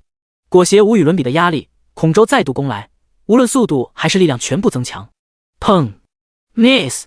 双臂发麻，苏木咬牙接下这一剑，起身一记飞踢，强行还以颜色。孔周虽然躲开，却被莫名的波动攻击受伤。哟呵，不错嘛！心中一沉，对于孔周的固有领域有了大概的认知。身处万华归尽、须弥白鹿之中，不论孔周还是苏木，技能、武器和宝物效果全部无法使用。倘若强行使用，孔周便会得到强化。强化的效果根据交手的情况来看，应该是4维属性的提升，持续时间暂时还不知道。那么，既然是领域，范围呢？想到此，苏木转身便跑，留下一脸错愕的孔周。数秒后，孔周这才意识到什么，愤怒吼叫：“打不过就跑！你这个懦夫！切，你懂什么？我这叫朝另一个方向进攻，什么是策略？你懂不懂？”说话间，神之一手，太刀消失，弯弓搭箭。苏木切换出远程武器，想要风筝孔周，一箭射出，却并未起到任何作用，反而把孔周彻底激怒。等我追上你，定要斩杀你这个厚颜无耻之徒！急速奔跑的间隙，苏木眼角余光不时看向身后之人。约莫半小时过去，孔周身体上的红蓝双色流光才逐渐消失。果然有时间限制，毫无疑问，对苏木而言，这是一个不错的好消息。已经跑出去相当远的距离，苏木刚尝试技能，孔周的速度陡然提升数倍。无奈之下，苏木只能强行接招。哈哈，我的领域范围覆盖整个空间，任何挣扎都是徒劳。紧接着，孔周歪嘴一笑，浑身战意升腾，剑气冲天。像你这种只会依仗武器、技能这种外物的垃圾，怎么赢？认命吧！这一刻，他发现苏木不再逃窜，而是飞速转身挥刀攻来。有关孔周的所有情报已经收集完毕，既然无法跑出领域，凭借目前已知所有情报，也足以战胜。很快，孔周发现短时间内竟然无法战胜这个他口中的垃圾。以灵魂残片的形式进入圣灵塔域，他曾对战过无数被称为天骄的职业者，其中不乏经验绝伦的守护者。迄今未尝一败。失去技能与各种效果，这2个职业者最大的依仗，所有与他对战之人都会惊慌失措，哪怕心态良好，也无法在他的迅猛攻击之下得胜。只是好扎实的基础。苏木曾经为了能够在转职仪式上成为真正意义上的战斗职业者，花费数年苦练基础战斗技巧，一招一式虽普通，却是烙印在身体与肌肉的记忆。曾经的努力绝不会浪费，倘若拥有舞台，必会绽放万丈雄光。一剑突刺，挺剑相迎，剑刃至，孔周刚躲开，波动蔓延扩散，不可避免被波及。这到底是什么？被这种完全无法预知判断的天赋搞到狼狈不堪，苏木却是逐渐进入状态，精神抖擞，一招一式虽不及孔周惊艳，胜在稳扎稳打。战斗的间隙，苏木想到进入圣灵塔域的提示信息，彻底顿悟，脸上露出灿烂笑容。我就说嘛，留一些属性点肯定没坏处。圣灵塔域开放已过10天，先前空荡荡的广场如今已有接近200人。换言之，这些人在圣灵塔域中挑战失败，成为了吃烤肉的观众。来，再给我来上30串烤肉，多上辣椒。好的，请稍等。贝纳斯开心一袋华夏币收下，嘴角微弯，竟是异常开心，连吃不上烤肉也完全不计较。挑战失败的状元们都会手握一把烤串，站在进度图前指点江山，其中各地理论考核的状元难免因为意见不合而唇枪舌战。你们看，排名第1的苏木卡在那个不上不下的位置已经8天了，个人预估10有8九要凉凉。呵呵，你以为他是你？光会分析动手垃圾的小弱鸡，依我看苏木保底能去中层区域。依我看啊，这次估计赵铁柱要爆个大冷门。没看到都进入第2层了吗？肖洛廷坐在小板凳上，光明正大喝着从喝醉的丽娜丽手中骗来的好酒，不时看看烟熏火燎中欢快烤肉的少女，内心焦灼万分。洛牙医，时间只剩下5天，你还不打算进去？不着急的，肖叔叔，还差300多串，很快的。从远方传来的呼喊引起他的注意，定睛看去，2道身影同时出现，赵铁柱和文宇飞，2人分别败于第2层和第3层。革老子的，这他妈怎么打得过？赵铁柱骂骂咧咧，迈着8字步朝进度图前走去。另一边，文宇飞心中颇有不服，奈何第3层的敌人实在过分强大，仅仅只落后于赵铁柱，令他心里好受不少。况且此番圣灵塔域收获良多，一件传说品质的防具与2本橙色技能书，运气简直好到爆炸。进度图前，他的目光疯狂寻找着，终于看到那个还在下层区域停留的头像，文宇飞略显紧张的心顿时落地。哈哈，什么全国双科状元，原来不过也胡缠罢了。他从未有如现在这般开心。距离圣灵塔域关闭只剩下5天，苏木怎么可能进入上层区域？就算苏木曾经强过他，可以确定的是，未来的苏木必然会活在他文宇飞的阴影之下。想到这些，文宇飞仰天大笑。快看，苏木他突破下层区域了，是在第5层。没想到打脸时刻来得这么快。文宇飞感到脸上火辣辣的疼，不过还是不由自主讥讽道：那又如何？仅仅一个下层区域就用了将近10天，更何况难度是下层100倍难度的中层。话音刚落，心脏有那么一瞬间的停顿。苏木的头像在第5层短暂停留后，直接进入第3层。第77章，你不讲武德，45秒通关中层区域，这怎么可能？为时要会快这么多？孔周感受到身后被一剑重创，已然是进入濒死之际。他无法理解为何面前少年的攻击会在一瞬间陡然提升数倍，而且是全方位的增强。在自己的领域中被挑战者堂堂正正击败，孔周的脸上倏尔出现一抹畅快的笑容。终于被击败了。作为昔日华夏国的强者，在这方天地中以灵魂残片的形式得以对抗时间流逝，见证一代又一代华夏国的后起之秀。这些年来未尝败绩不假，可是孔周真心期盼能有人将他击败，最好是越来越多，因为那也意味着华夏大地涌现出更多天赋卓绝又稳扎稳打的年轻职业者。如今他所期盼的那个人已经出现。你很不错，这个算是你战胜我的奖励。旋即，孔周双臂张开，战意全无，看着面露疑惑不解的苏木，微笑说道：背后受伤是剑客的耻辱。闻言，寒芒乍现，孔周身影消散的瞬间，周围景色顿时发生变化。提示：恭喜你将进入中层区域。提示：你获得技能若感完现。当即赶忙调出技能的详细信息。下层区域都有如此难度，接下来的中层以及上层区域估计会难到变态的程度。与孔周的一战堪称获得留刃若火以来最艰难的一次。关键时刻，苏木想到进入圣灵塔域的提示是会根据挑战者的属性分配对手。换种方式说，面前的对手是根据挑战者自身属性进行分配，肯定按照某种规则要强一些。裴春风进来面对孔周，未必会比苏木轻松多少。那如果进入秘境后再把自身属性增高呢？对于大多数职业者而言，升级得到属性点后会马上根据自身需要加载相应的属性以提升实力。苏木是个例外，出于之前网游的习惯，他总会留下一部分。之前加过一部分，剩下的属性点还有85点。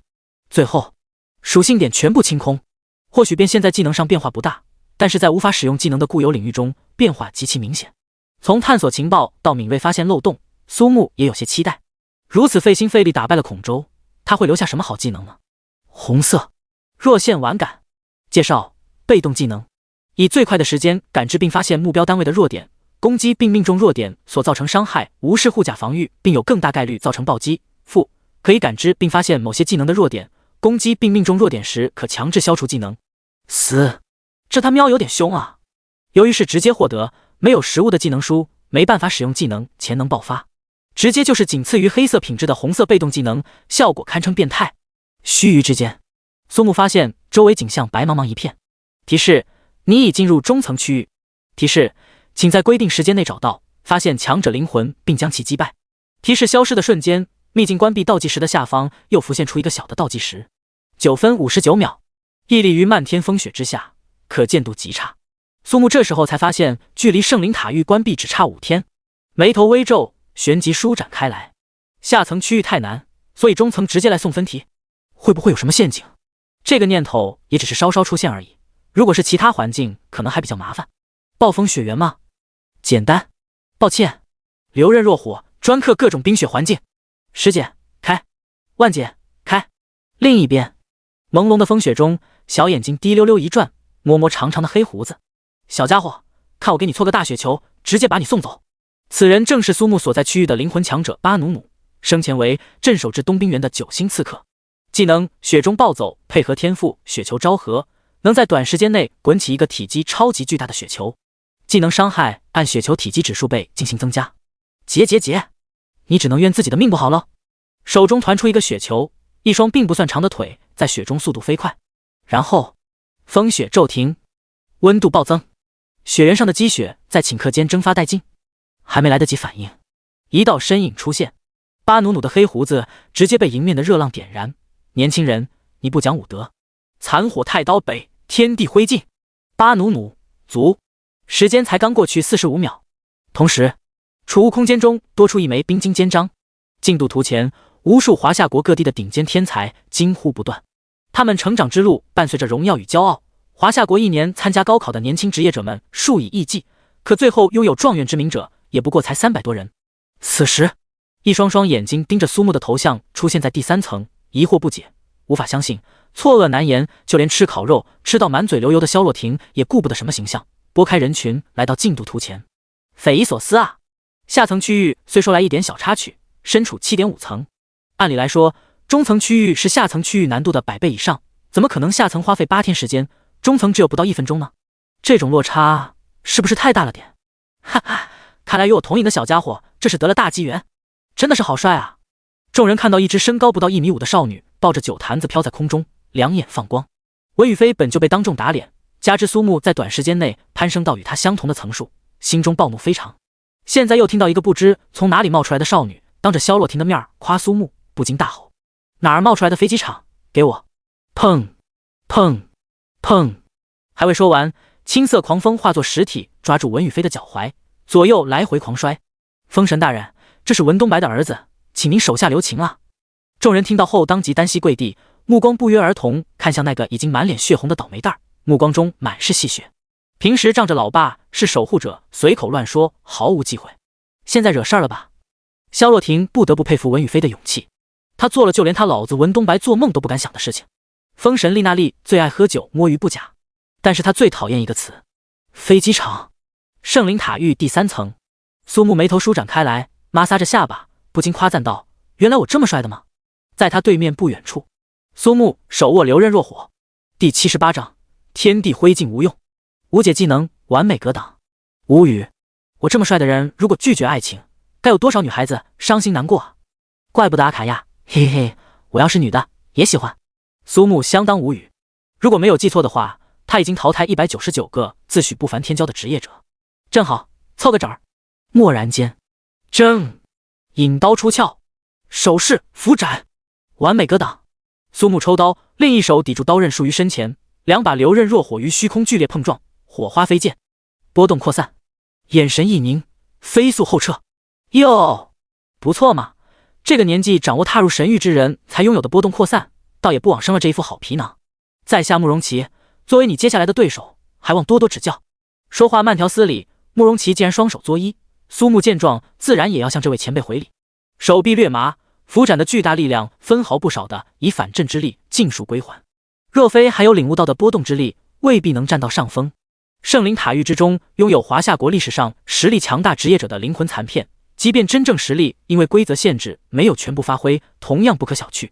通过万石勘破之瞳，只能看到面前这个假苏木的属性，竟是与此刻的他别无二致。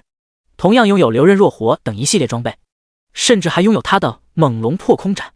当然，苏木还是稍稍轻松一点，幸亏对方没有将他的天赋完整复制，要不然碰上一个冷却时间短又无限蓝的对手，再加上远远超过他的战斗经验，还真是相当棘手。等等，什么情况？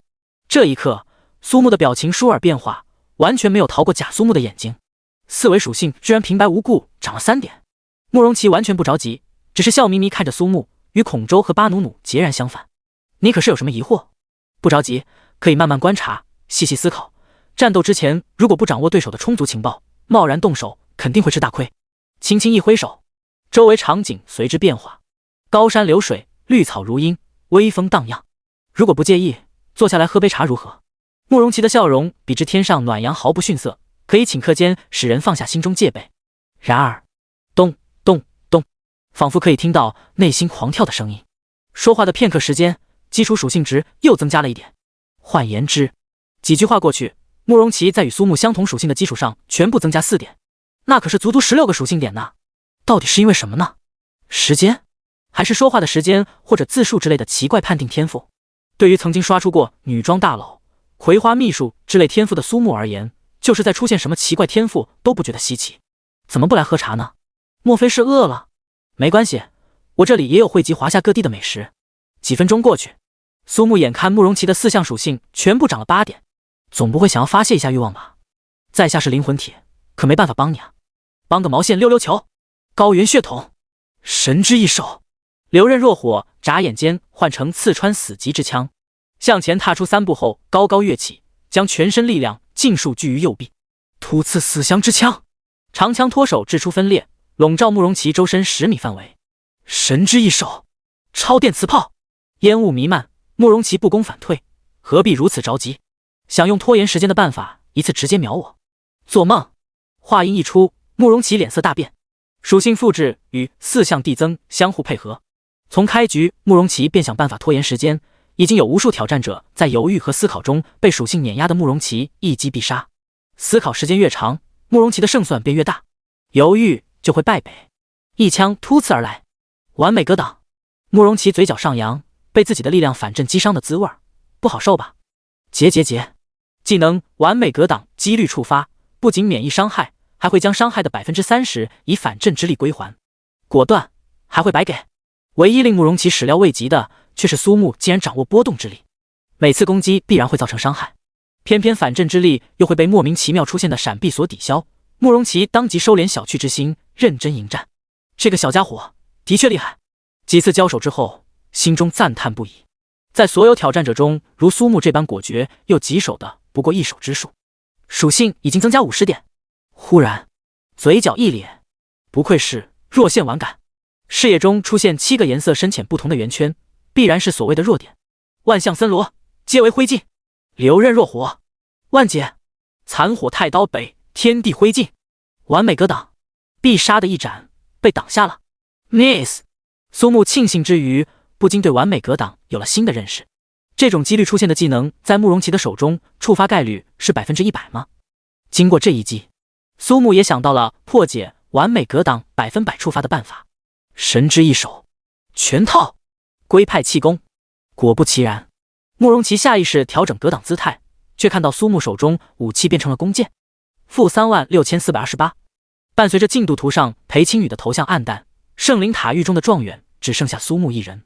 裴青羽失魂落魄站在空旷广场中央，良久之后才长长舒了口气。差点儿，早就听裴纯风说过，圣灵塔狱的中下层区域会根据挑战者不同而产生变化，一旦进入上层区域，所有挑战者面对都是一样的敌人。他侥幸突入到第2层，没想动。耳边传来阵阵惊呼，裴青羽循声看去，黑长直的少女将烧烤摊子收好，众目睽睽之下开启进入圣灵塔狱的权限。我擦，他也是状元？我还以为他是特意安排出来给咱们烤肉的。有眼无珠，那可是长空市的实战状元。很快，洛牙一的头像出现在第9层。数分钟后，人群爆发震天喊声，洛牙一的头像出现在第6层。我尼玛，这是坐火箭了，竟然比老子还快！这是什么速度？谁能告诉我，他到底做了什么？话音刚停，洛牙一的头像与苏木并排，心脏仿佛被种种锤击。裴青羽从未感到世界有如此疯狂，不到5分钟突破下层和中层，他居然比苏木还要快的吗？秘境中，洛牙一神情淡漠，小龙贝纳斯懒洋洋趴在肩头，两双眼睛望向不远处笑容恬淡亲切的慕容奇。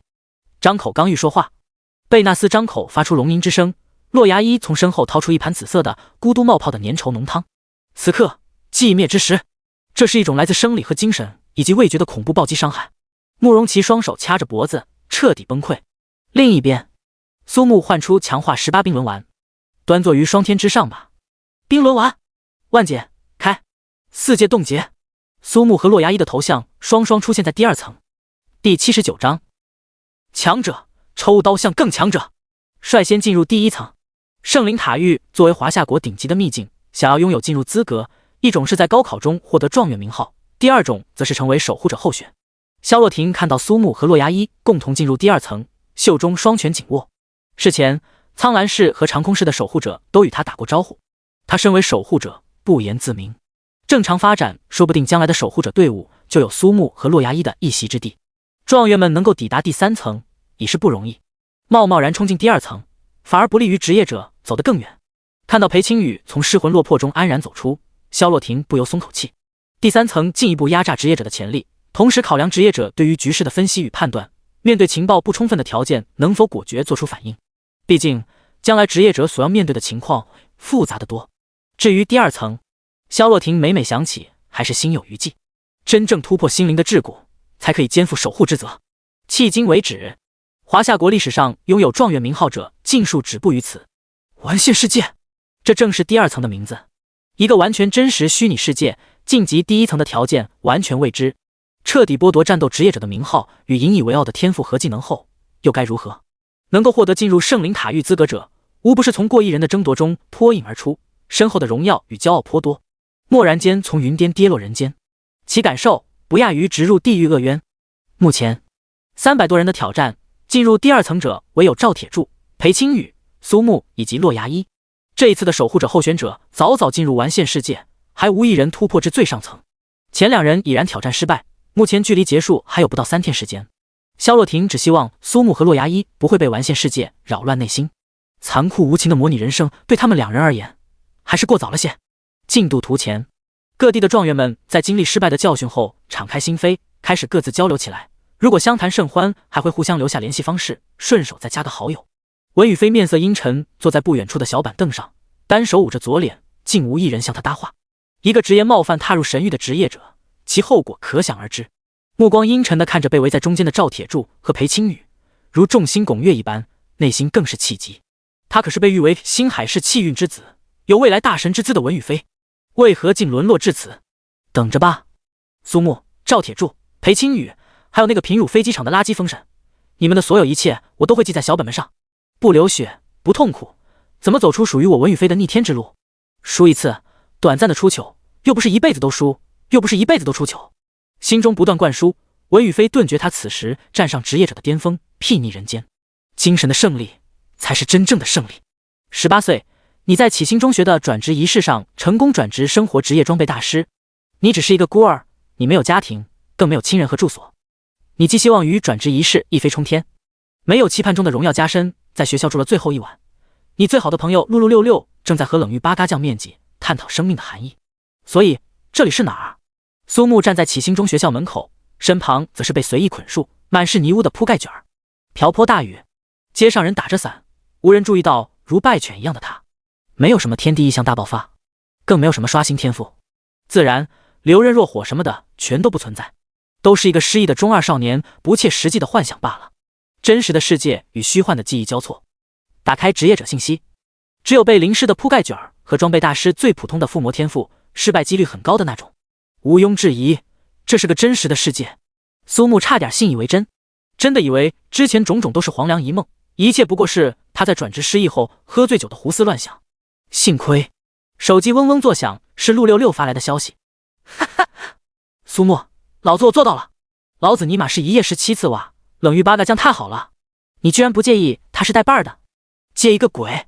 如果床上那个人是你，老子会更激动。啪！苏木不禁想要笑出声，真是多谢你啊，六六。高中3年，苏木再清楚不过，陆六六是个随便的人，却也不会和上下左右少了个洞的人探讨生命真谛。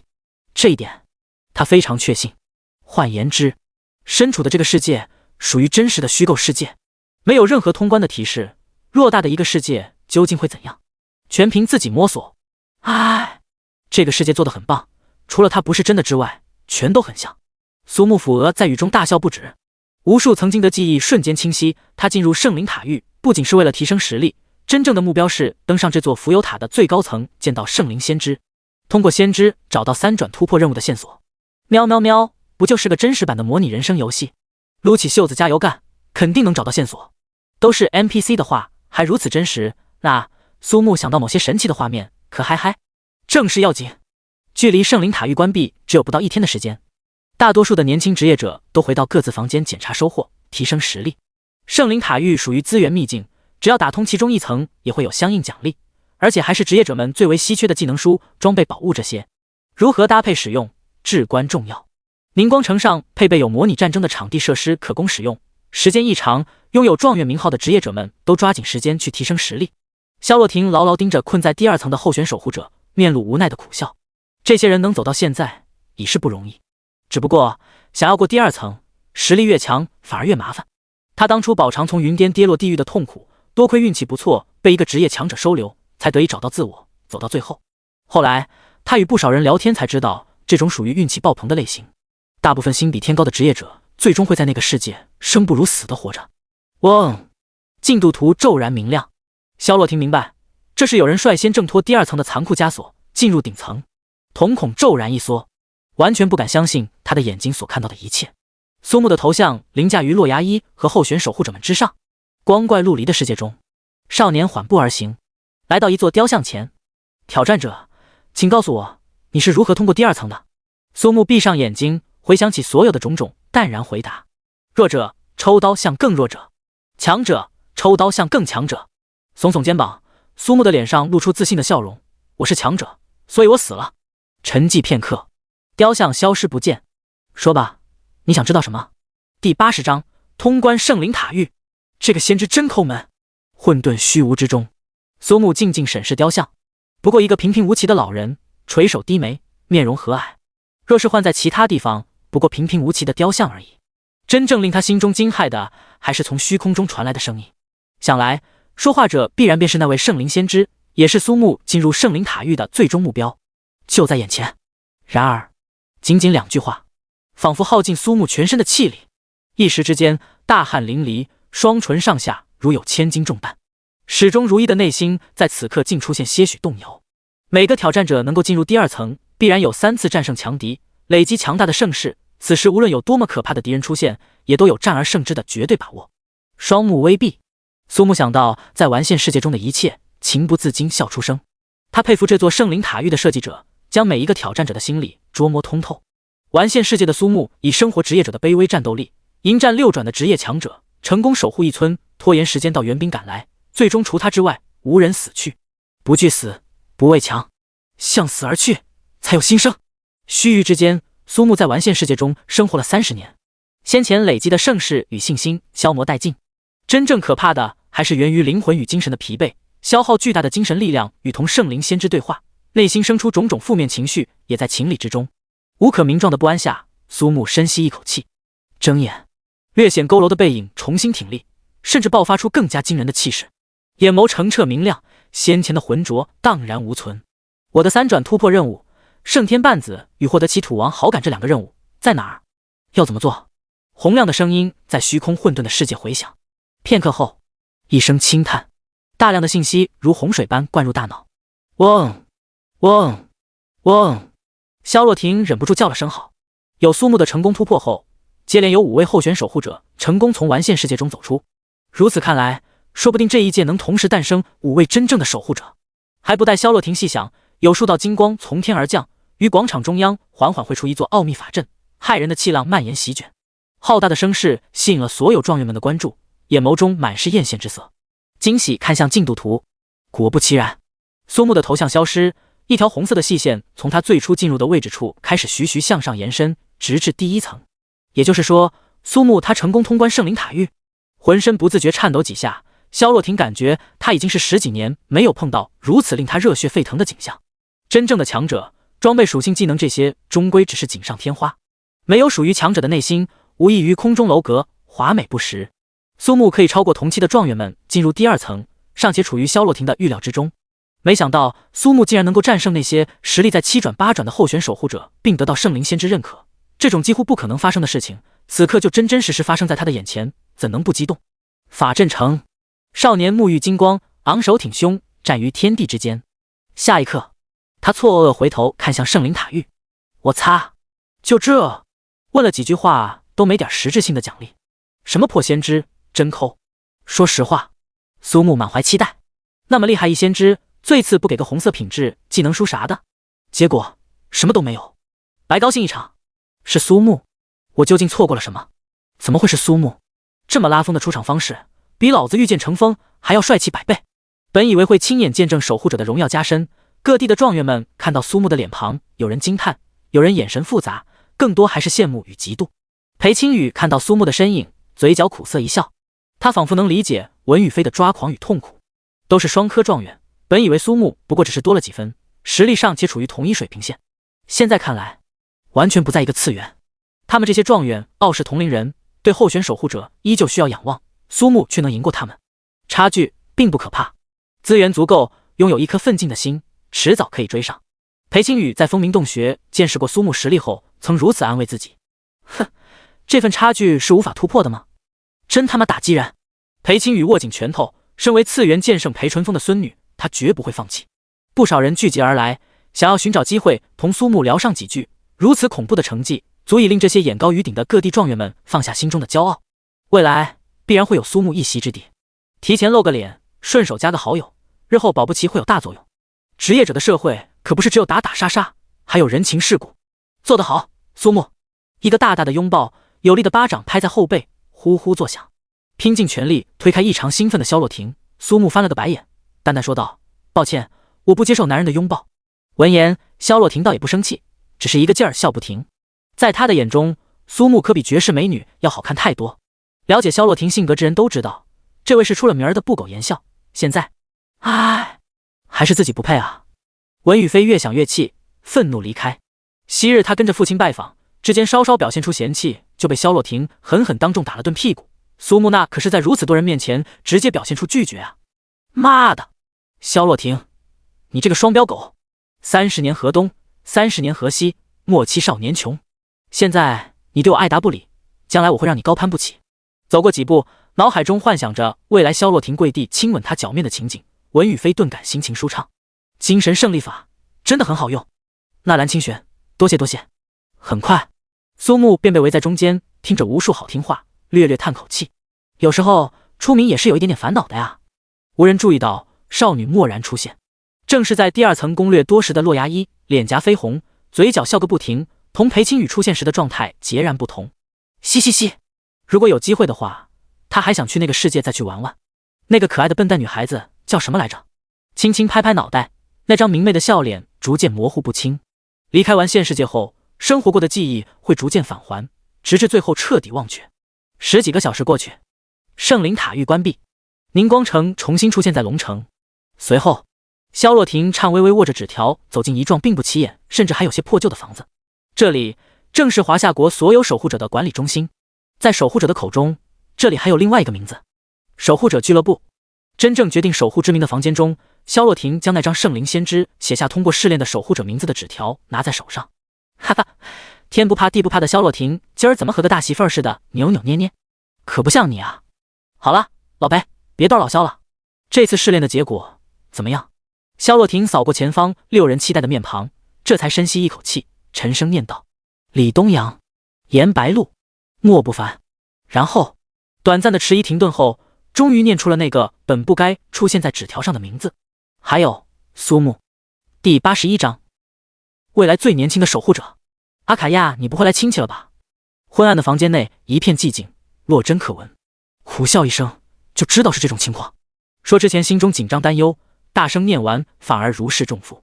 目光在几个老家伙的脸上扫过，一个个错愕惊悚的表情显得尤为滑稽。老萧，刚才我们还说你这人最不爱开玩笑，这种场合怎能随便乱说？萧洛婷将手中纸条往桌上一拍，几人赶忙凑上前查看，笔迹相同，没有任何作伪的证据。当然，这个房间内所有人都明白一个事实：谁敢伪造圣灵先知的纸条，苏木的名字出现在纸条上，也意味在圣灵先知的心中，他可以胜任守护者的职位。1个月前才不过高3毕业，现在直接变成守护者。要知道，成为守护者最起码要达到7传，不仅需要对应数量的功勋，完成任务和委托的数量等各个方面都会有所要求。接着才是通关圣灵塔域，得到圣灵先知认可。如此直接任命，会不会太快了点？他还只是个孩子啊！难道你想违反先知的命令？有几个胆子？房间内都是华夏国顶尖的职业者，无一不是跺跺脚能引发地震的大人物，此刻争执到面红耳赤，就差直接开打。老几位，先知的试炼考核意见我们肯定要遵守，考虑到苏木现在的等级和实力，此时成为守护者难免会被各种敌对势力针对，我的意见是保留苏木的守护者资格，等他7传之后，大家觉得呢？我没意见。哼，也只能如此。听到陆陆续续的赞同声，裴春风这才长长舒了口气。毕竟这个房间的人要是打起来，不亚于一场波及整个华夏国的大地震。令他完全不曾料到的还是苏木的成长速度，前无古人，以后怕是还有后者。所有候选守护者都明白，最终将候选2字拿掉的权利在圣灵先知的手上。大部分候选守护者在这条路上走了99步，偏偏没有得到圣灵先知的认可，只能无奈放弃。苏木呢？听说孟南国亲自为苏木戴上勋章，显然已经得到认可。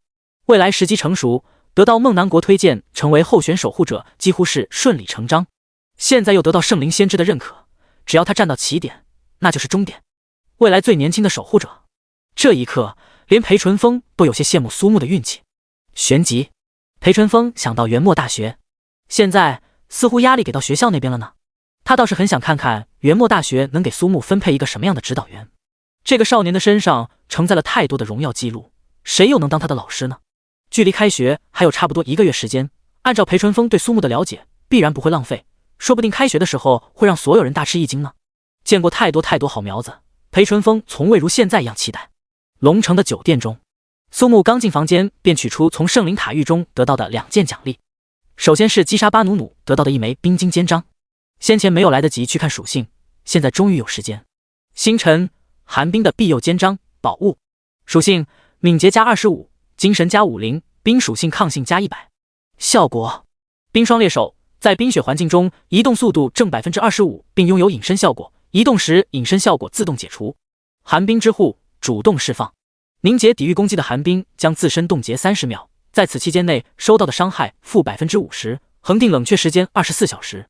介绍冰雪之护寒冷却有力，装备属性并不算强，但是2个效果极其恐怖，同时拥有隐身和减伤2个高贵的属性，虽说各有限制条件和弊端，不过潜能爆发。传说冰雪女王的冰晶肩章宝物，属性敏捷加35，精神加100，冰属性抗性加250。效果冰雪之主，冰雪环境中移动速度正 50%， 并拥有隐身效果，进入隐身状态不会被感知类技能捕捉。无相尖冰主动释放，凝结抵御所有攻击的寒冰将自身冻结10秒，在此期间内免疫所有伤害，恒定冷却时间24小时。介绍冰雪女王最喜欢的肩章，强化之后苏木二话不说直接佩戴，这可是关键时刻能保命的东西。而且冰雪环境隐身抢怪必备宝具，唯一美中不足的是恒定冷却时间没办法通过装备缩短，只是这种 bug 的属性效果还要啥自行车。第2件是击杀慕容奇后得到的技能书，莫非是随时间增长属性点的那个？黄色剑之格挡。介绍使用剑或刀类武器时，可以对迎面来的近战攻击进行格挡操作，收到伤害负 25%， 达到完美格挡时减免 100% 收到伤害，并返还 15% 伤害。想到与慕容奇交手时曾经挡下残火太刀北、天地灰烬的完美格挡，苏木不禁倒吸一口凉气。现在这个给力技能就握在他的手中，难怪都说从圣灵塔狱出来实力都会暴增，简直就是个大宝库啊！潜能爆发，红色十字反击。介绍使用剑或刀时，以你为目标对象的攻击会出现反击10字，命中10字后可将技能增幅2至10倍反击。看着技能书的描述，苏木的耳边仿佛响起曾经最喜欢的断剑神曲。哇咔咔，梅利奥达斯的全反击吗？不是，这种技能必须得学，当然需要多加练习，要不然无法命中反击10字就变得很尴尬了。阿卡亚乖巧地坐在苏木身边，直到所有的事情都忙忘，这才开口问道：主人，您的3转突破任务有线索了吗？不过有点麻烦，就是现在这个曾经高傲的吸血鬼伯爵，此刻的吸血鬼亲王，从内而外都是苏木的形状，可谓是真正意义上的自己人。苏木完全没有要隐瞒，孤王的遗迹准确的地点在暗精灵王国内，如果要进入还得费点功夫。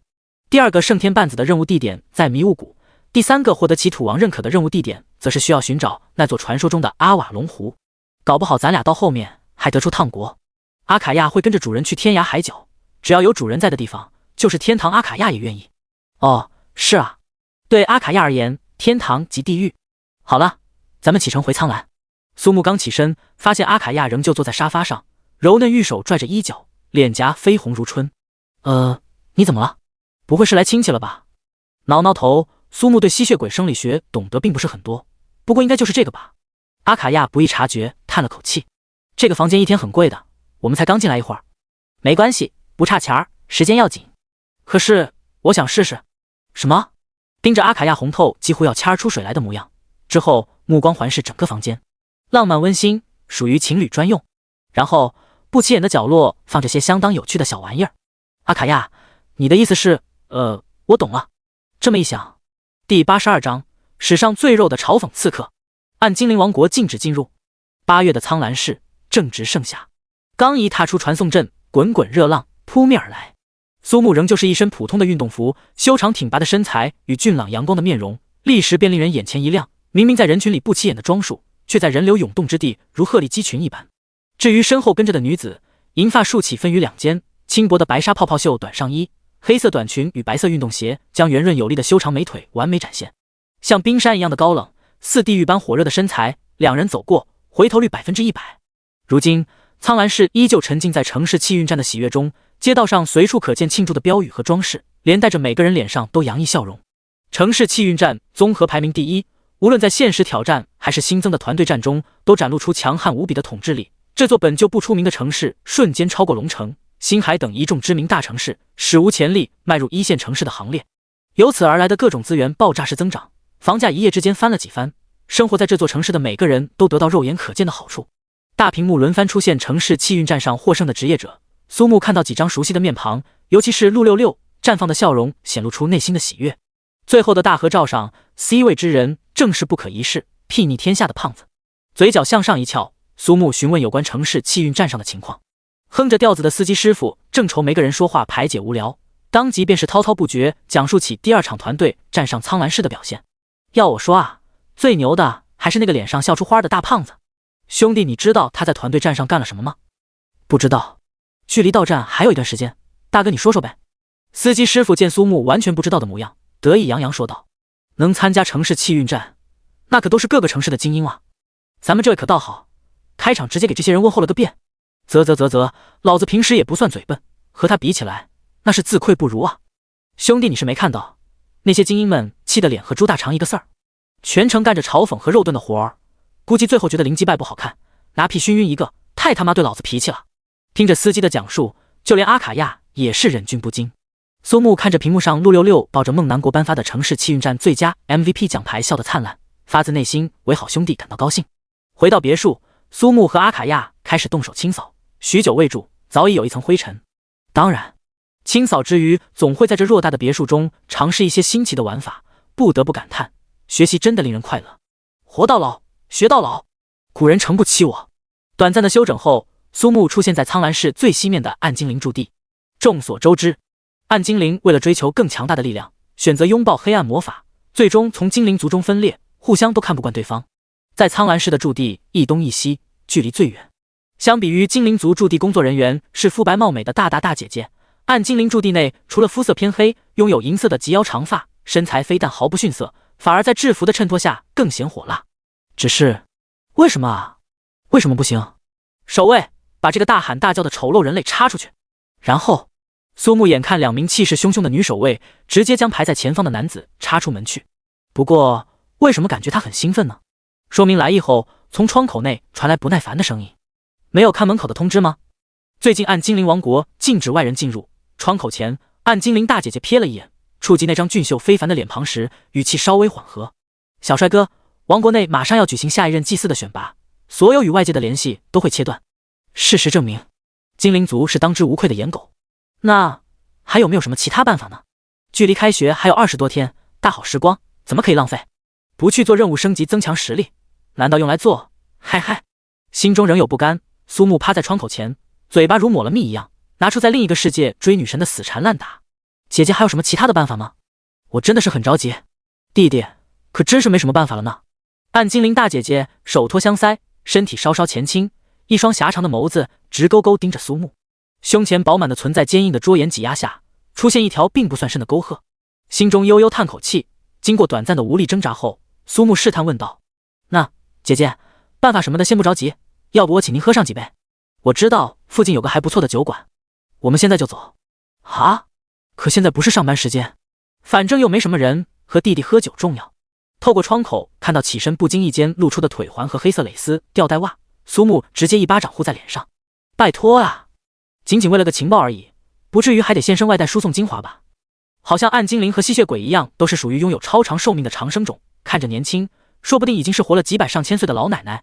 而且不论精灵还是暗精灵，男性都属于稀缺资源，估计在对方眼里，他就是块等待开封的大鲜肉。可问题就是，他现在并不想推大车呀喂！”欲拒还迎之中，苏木用袖子擦去下巴上的口红印，再看看已经喝醉瘫在沙发上昏睡的暗精灵大姐姐，完全是一副任君自来的模样。苏木长长呼出一口气，这顿酒好歹没白喝。喝醉之后说出个很有用的情报：这几天苍蓝市的暗精灵驻地来了个地位颇高的大人物，听说似乎是为了提升实力而来，通过他有可能获得进入暗精灵王国的资格。情报已经得到，接下来就该做男人应该做的事情。嘿呦嘿呦，将醉酒的大姐姐扛回到暗精灵驻地，交给他的同事。虽然但是也想品尝一下暗精灵的味道。做大事的人怎么可以随便？我苏木又不是随随便便的人。喝醉了分寸没上，还给人送回来。妈的，好男人不是我，还会是谁？在一个个错愕的眼神中，苏木正要转身潇洒离去。从驻地中走出，暗精灵守卫将告示贴在门口。角落中，一双眼睛密切紧盯苏木。随后，闹市区的大楼内，特高科行动组长新田菜菜子看着屏幕上的苏木，一边听着手下的汇报。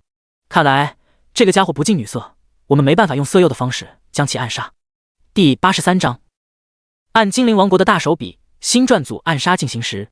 附魔，通俗来讲，就是借由这个操作给装备或者物品添加一个新的效果或者机制。现在职业者的规则下，除了称号已经明确标注无法附魔，装备都可以进行附魔。众所周知，想要提升实力，强化和附魔是两个最直接粗暴的方式，只是两者又有明显的不同。通过强化可以提升属性，而附魔则可以赋予新的机制效果或将装备原有效果进行提升。两者还有一个共同点，那便是有几率失败。强化失败，轻则强化等级掉落归零，重则直接碎装备。与之相比，附魔并不需要担心装备损毁，万一失败，附魔的卡片以及诸多辅助的材料全部损耗。大多数职业者在强化和附魔二者之间，第一反应还是选择附魔。虽说如此，附魔卡与同品质的技能书价格相当，甚至还要更贵，这时就需要一位拥有的足够经验的附魔师，由此带来拥有附魔天赋的生活职业者地位拔高。出名的附魔师背后则拥有恐怖的能量。至于强化师，如果凯莉不是站街 NPC 的话，坟头草估计都换了几万茬了吧。膀大腰圆的暗精灵女守卫张贴的告示中明确表示，重金诚邀拥有资深经验的附魔师，结合从喝醉大姐姐口中得到的情报，想必便是那位地位颇高的大人物。如此说来，便是上天降下的绝好机会。只是如此轻易送上门，岂不过分廉价？更何况告示中明确表示，将于3日后将所有报过名的附魔师集中在一处，从优选择。找守卫报名过后，苏木这才离开暗精灵的驻地。走到别墅外，苏木看到一辆粉色可爱的小型跑车在停车场，便知是家中有客人。刚进门便看到玉千山和玉有容两人正在喝茶，与阿卡亚对视一眼，后者乖巧离开。既然是未来有容的同学，老夫我也就直呼你的名字了。玉千山不愧是东南区的首富，深谙说话的艺术，三言两语之间已经将自己和苏木之间的关系拉近。这不是有容丫头，听说你回到苍兰市，这不就拽上我过来了吗？苏木浅浅一笑，目光看向玉有容时，少女害羞将头埋进幽深的山壑。哈哈，怎么现在如此害羞了呢？苏木啊，其实我这个孙女看着古灵精怪，实则害羞得很，这不是吗？到时候开学想要和你同行，自己又抹不开面子，所以只能我来说了。说话间，玉有容稍稍抬头观察着苏木的表情变化，看到并无不悦，这才小小松了口气。我倒是没什么关系，只要到时候别觉得麻烦就好。浅尝一口茶，玉千山本身实力与孟南国在伯仲之间，自然也能看出苏木前后的变化，眼睛一眯，暗自心惊。他曾调查过苏木的资料，成长的速度几乎可以用惊悚2字形容。高3毕业才40多天，如大鹏程风起，一日3万里，现在连他都有些估量不出面前少年未来的止境在何处。玉千山的言谈幽默风趣，不时说几句只有男人才能心领神会的段子。聊天结束时，玉千山已是与苏木成为忘年交。等待的几天，苏木本想陆六六和沈幼霜两人叫出来，打电话过去才得知他们在城市气运站结束，先后出发练级。从陆家回来，手中拿着好兄弟多年来观赏的结晶，内心好不感动。苏木没想到陆六六会将自己视为珍宝的资源直接当成生日礼物送给他。这时候阿卡亚好奇探过脑袋，看到苏木感伤的样子，当即便将其插在播放器上。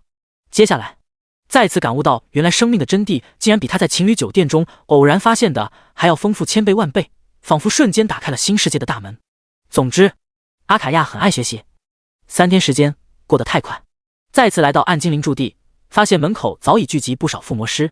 暗精灵一族选择拥抱黑暗魔法，从原有的精灵族群中脱离，其中多以战土射手法师以及暗杀者居多，诸如强化附魔一类的生活职业者虽然也有，整体水平并不算高。这也是会选择就近来到苍兰市的原因。当然，正因如此，报酬才尤其高，否则也不会有数十名附魔师前来。众多暗精灵守卫簇拥着一位身材高挑、银色短发的女子走来，将选拔的规则公布。简单来说，为了保证优中选优，暗精灵会提供完全相同的装备以及附魔卡，根据最终附魔的效果决定是否留下，以此类推，直到剩下最后一人。苏木暗自惊讶，在场的附魔师无论能力如何，少说也有60-70人，单纯只是选出附魔师就要消耗上千万，足以说明最后需要附魔的整体价值上亿。拥有技能超神附魔，苏木轻轻松松在众人艳羡的目光下，跟随短发女子进入驻地深处。同一时间，暗精灵驻地外，数道目光看着苏木的背影消失在门廊深处，这才使用秘密设备发送短讯。很好，我们已经确实掌握了苏木的行踪，剩下就是考虑在什么时间下手。星传族此行率队潜入苍蓝执行暗杀任务的带队者个子不高，顶上光亮，一圈乌黑，名为梅川秋一，八转成功的5星忍者。除他之外，还有88人，一半为3转职业者，另一半则是4转。出动如此力量，只为能够将这个在华夏国历史上都能排上号的天才彻底抹杀。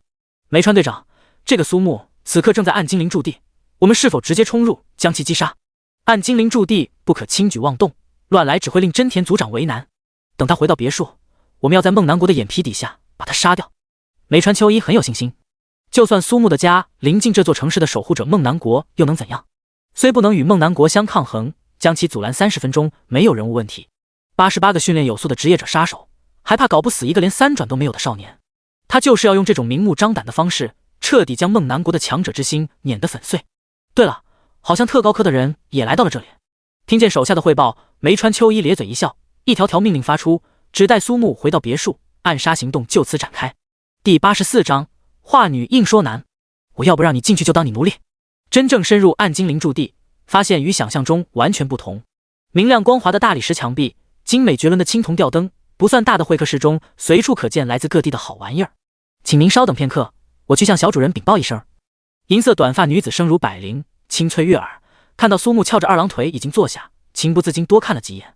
暗精灵也是精灵，天生对于美好的事物都有一种天生的亲近。很难想象这个少年拥有令精灵都羡慕颜值的同时，附魔能力出类拔萃，世所罕见。更关键的是，他身为暗精灵王国皇家护卫队成员，居然看不到这个少年的具体信息。他的感知技能如果用人类世界的方式评定等级，起码在大师级以上啊。挺翘的鼻子微微一皱，出于礼貌还是说道：你可以叫我奥利。好，那麻烦您了，奥利小姐姐。会客室格外安静，苏木闭眼的瞬间，能直观感知到这座看起来并不算大的这暗精灵驻地中存在不下3位顶尖的强者。忽然，一道与众不同的波动出现，由远及近，在其身旁还有属于奥利的波动。睁开眼睛，苏木看到门口出现一人，阴柔清秀的容貌，银色长发及腰，皮肤相比于身后的奥利要白，比之精灵则要偏黑。最引人注目的还是那双红蓝两色的异瞳，宛若宝石一般清澈透亮，为其增添几分妖冶之美。奥利站在距离2人不到1米之处，看到苏木与暗精灵一族公认的美男子同框，竟然丝毫不逊色，不禁更加惊奇。您好，尊贵的女土。苏木先生，这位是我们暗精灵国王的嫡子格兰迪殿下。目光上下一打量，尤其在2处男女有别的地方着重停留。苏木嘴角一扯，这种画风的暗精灵，你跟我说他是个带伴儿的？怎么，莫非阁下不相信？要不要我直接脱下裤子来验明一下呢？可嗨，不用。格兰迪莞尔一笑，一时之间竟然苏木看得有些呆。这种家伙居然不是女的，可惜。我怎么会这么想？来到这个世界后，老子不会发生转变了吧？这一定是来自天理的魔损。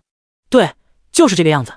另一边，格兰迪刚才听到奥利的禀报，心中也有准备，现在看见苏木略显稚嫩的面庞，震惊之余不禁对苏木年龄产生好奇，不禁怀疑起苏木的能力。按照人类社会的常识，附魔师不应该越老越有经验吗？这家伙不会是走后门进来的吧？当然，他所想的后门并不是普普通通的后门。您好，附魔师先生，请容我向您介绍，就是暗月女神的后裔，未来暗精灵坚定信仰的王，暗精灵王国特拉斯国王唯一的嫡子，清月王城的守护者，冰与火的先驱人，冰火双头狼王之父格兰迪。头衔这么多，实际没丁点卵用。总之，格兰迪殿下，你好，在下苏木。开门见山说吧。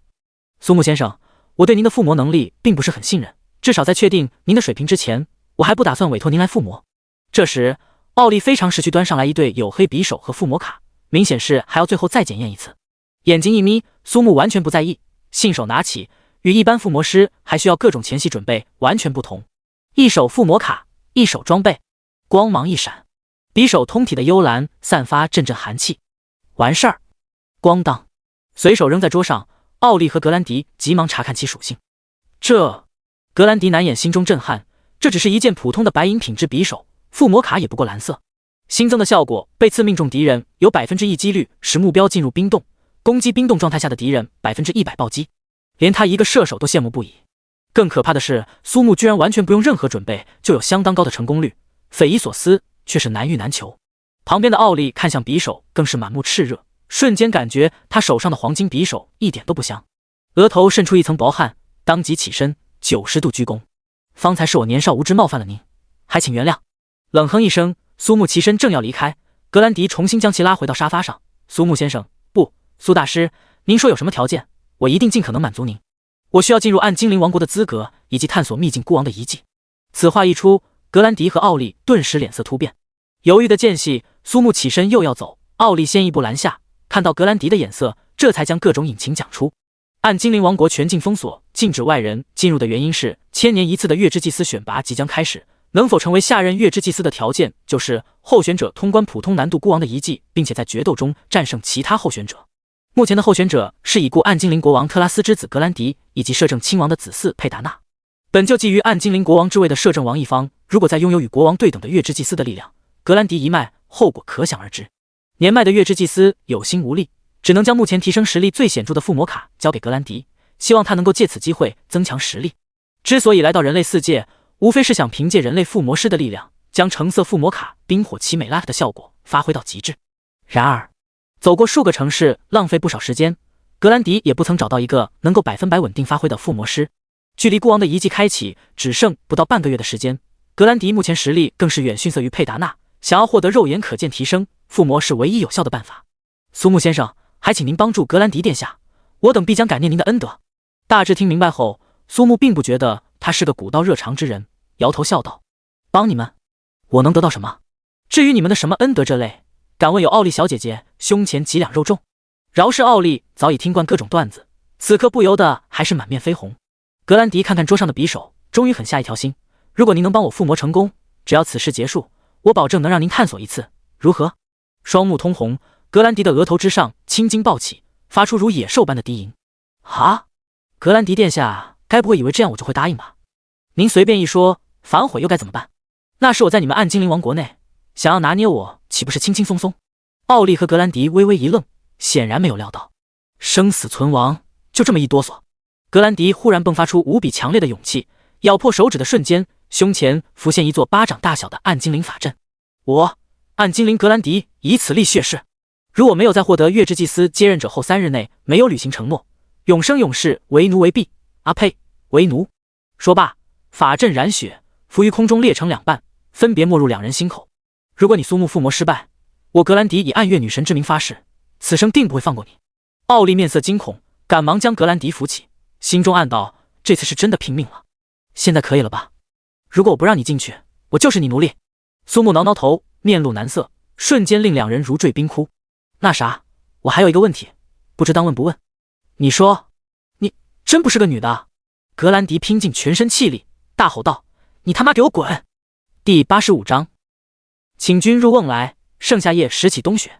有一说一，有二就说二。品尝过吸血鬼的甘甜，暗精灵的芳香也未尝不可以接受。当然，什么天使、恶魔、兽耳娘这些，同样也能做到来者不拒。更何况，妙就妙在这个世界，它全都有。脑海中灵光的闪现令苏木不禁浮想联翩，或许是之前的生活过得太素，所以什么荤腥儿都想尝尝。当务之急还是优先把3转突破任务完成。按照当初的设想，开学前的1个月应该可以3转成功，如今看来似乎够呛。职业者突破到更高等级，对应任务也会相应增高，还要考虑到实际因素的影响，虽说与计划相去甚远，不过比起那些全然不知该如何觉醒做任务的职业者，还是要好上太多。苏木在关键时刻的一句话，使压上全部未来的格兰迪彻底破防。都到什么时候，你居然还在想老子是男是女这种无聊的问题？苏木倒也没客气，直接吩咐将需要附魔的装备以及对应额附魔卡取出。蓦然间，周围仿佛变得暗淡，猎弓通体呈翡翠之色，小巧玲珑，其上镶嵌7颗大小不一的宝石，流光溢彩。加时传说青翡猎星 LV。 职业射手。属性物理攻击加2800，魔法攻击加3200，力量加50，敏捷加80，攻击速度正 20%， 暴击率正 15%， 暴击伤害正 100%， 命中率正 5%， 射程加90。效果暗月之气，装备者需通过暗月秘仪达成契约，与装备者共同成长。当前等级34。七星逐月，依次激活7颗宝石，接下来的7次攻击将依次获得 5%、10%、15%、25%、50%、80%、100%的伤害和射程强化。开启后25秒内获得暴击正 50% 效果，冷却时间180秒。鹰眼之势，装备后获得鹰眼光环，暴击率每提升 5%， 射程提升时，装备者每拥有50射程提升 7% 真实伤害。介绍：暗月女神以此弓射下亚尔夫海姆天上7星作为装饰。然后，格兰迪又将2张橙色卡片冰火奇美拉小心翼翼按章摆放。换言之，将会有2次附魔机会。附魔时，装备与卡片品质越高，成功率也会越低。先前所做数轮测试，正是为了能够选出附魔成功率更高的那一个。苏大师，如果您能够附魔成功，我愿意将剩下的卡片拱手相送。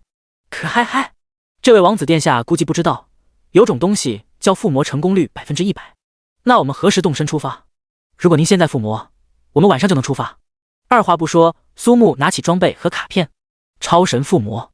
眨眼间，冰与火2种截然不同的元素尽数汇集于清斐烈星之上。格兰迪和奥利下意识闭上眼眸。旋即，格兰迪和奥利凑上前来查看新增属性。双头龙基数次攻击附带冰属性攻击，羽箭飞行速度正 25%， 射程加50%。偶数次攻击附带火属性攻击，暴击率正 20%， 命中目标10处发爆炸。呼哧呼哧，格兰迪浑身颤抖，看苏木的眼神就好像在看花姑娘，一把将苏木紧紧拥抱，直到后者毫不留情2记巴掌上去，这才将其打醒。如此恐怖的附魔效果，与人对战时往往能出现意想不到的变数，将原本清斐烈星的效果大幅度增加。片刻后，苏木整理衣衫朝门外走去。说出去估计都没人信，差点被一只雄性暗精灵非礼。本来就是狼多肉少，偏偏那肉有时候也出问题。哎，打了个出租，苏木打算回到别墅略作休整。第二天清晨出发，储物空间中多出一张橙色的附魔卡，便打算回去看看阿卡亚的武器属性。毕竟，作为主人，除了雨露滋润，总该还是要给点实质性的东西。刚走到镜湖畔，苏木眉头微皱，何时有如此多的职业者？而且无一例外都在关注着他的一举一动。想到方才进门时看到的告示，小区整体价值升高，物业公司准备加大安保的力度，苏木便不再多想，只是出于本能的习惯，神经略紧绷。与此同时，梅川秋一在千米之外观察，眼眸中掠过几缕疑惑之色。他所率领之人皆是掌握高超隐匿之术，即便是5转甚至6转的职业者，可能也很少能发现，事先全部进入时间裂隙。苏木不过一个2转小萌新，如何能发现？直到看见少年朝别墅走去，嘴角露出一抹狞笑。这种情形真正能构成威胁之人，不过那个没了骨气的吸血鬼。他早已使用一次性的稀有道具，使其感知技能失效。仅凭苏木一人，就算他爆种爆到死，88个人也足以将其生生耗死。而且，苏木来到自家门前，手才刚放到把手，轻轻一拧，耳边有异响出现。进入房间，阿卡亚完全没有回应。下一瞬 ，Miss， 一连串的丢失提示出现。引刀在手，正要破窗而出，身体却无法活动。怎么回事？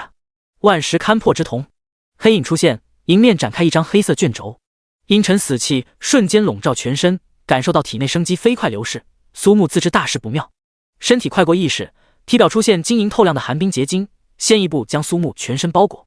宝物技能无相坚冰，黑色卷轴顷刻燃尽，死气荡然无存。禁忌法术黑色死神，一旦沾染死之气息，避无可避，唯死而已。少年的身躯包裹于寒冰之中，透过万石勘破之瞳，脑海中出现88个职业者的具体位置。对方目的十分明确，要命！10秒时间转瞬即逝，先前手握禁忌卷轴的司徒眼中光亮迅速消失。提前在别墅的门把上设下警示，苏木一旦接触就会被拉入时间的裂隙。在这个世界中，周围环境与正常世界相同，却只有处于同一个时间波长的进入者。再利用无法规避的禁忌法术，直接将苏木击杀。正因毗邻苍兰是守护者，绝不会想到有人敢在守护者眼皮子下动手。一旦成功，非但将苏木彻底抹杀，更可以让华夏国这些自诩能力过人的守护者颜面扫地。星传族也能凭借这一功勋顺利盖过特高科。忽然，梅川秋一感到脸颊有丝丝凉意，抬起头，不禁出现一抹疑惑之色。剩下10分，为何会下雪？第86章羽扇纶巾，品酒答疑，真田雄一的绝对信心。樱花国星传族总部庭院之中，樱花飘舞，真田雄一坐在门廊前赏樱喝酒，坐望蓝天，好不自在。听到脚步声，并未回头，拿出一只酒碗盛满。上泉，你来的正好，晴空之下樱花舞，清酒2盏，你我共饮。显然兴致颇高。万里之外的苍兰氏，梅川秋一说不定已经得手，华夏国那些守护者们可能已经处于暴怒之中，偏偏又无计可施。来来来，此酒乃是我从华夏国专门买到的陈年桂花酒，倒入碗中可不能超过20分钟，否则酒中的桂花便会被樱花所掩盖，丧失口感。说话间，只见真田雄一手握羽扇轻摇，在看头上轮巾缠绕，身穿青色长袍，好一副儒雅风流的扮相。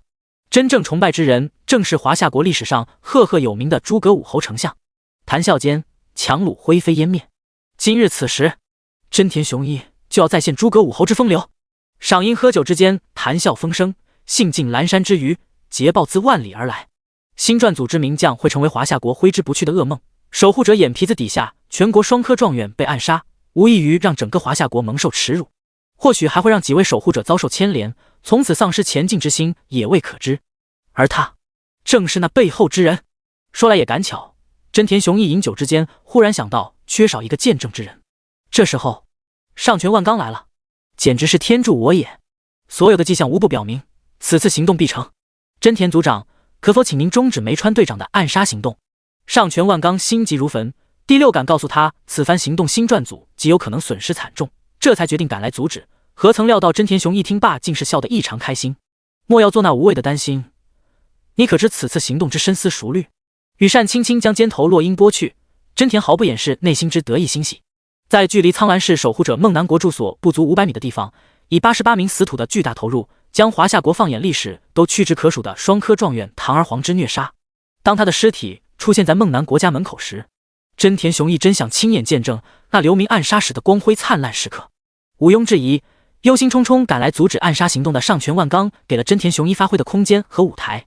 接下来，他将施展3寸不烂之舌，为这个担忧焦灼的可怜虫答疑解惑。待到一切明了之时，整个世界说不定都会报道这个今天的大新闻。什么叫运筹帷幄之中，决胜于千里之外？这就是。你可知我之信心来源于何处？上泉万纲摇摇头，一口清酒下肚，令他躁动的内心稍稍平复。你能有此担忧，也在情理之中。毕竟这种暴力大胆的计划，也只有我能让它成功变为现实。真田组长，我不明白您为什么会有如此把握？万一失败，梅川他们就会全部在苍兰玉碎啊！万纲啊，你还是太年轻了。这次我将只能使用一次传说级别道具十阶裂隙之药，交给了梅川。那你……这次轮到上泉万纲彻底震惊，手臂微颤，清酒洒落，置若罔闻，就是那个开辟小世界的道具。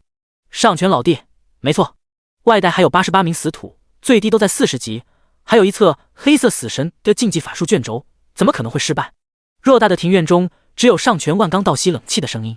单单这2个消耗品，价值就超过10亿，更不必说还有梅川秋一与88名死土，堪称史无前例的大手笔。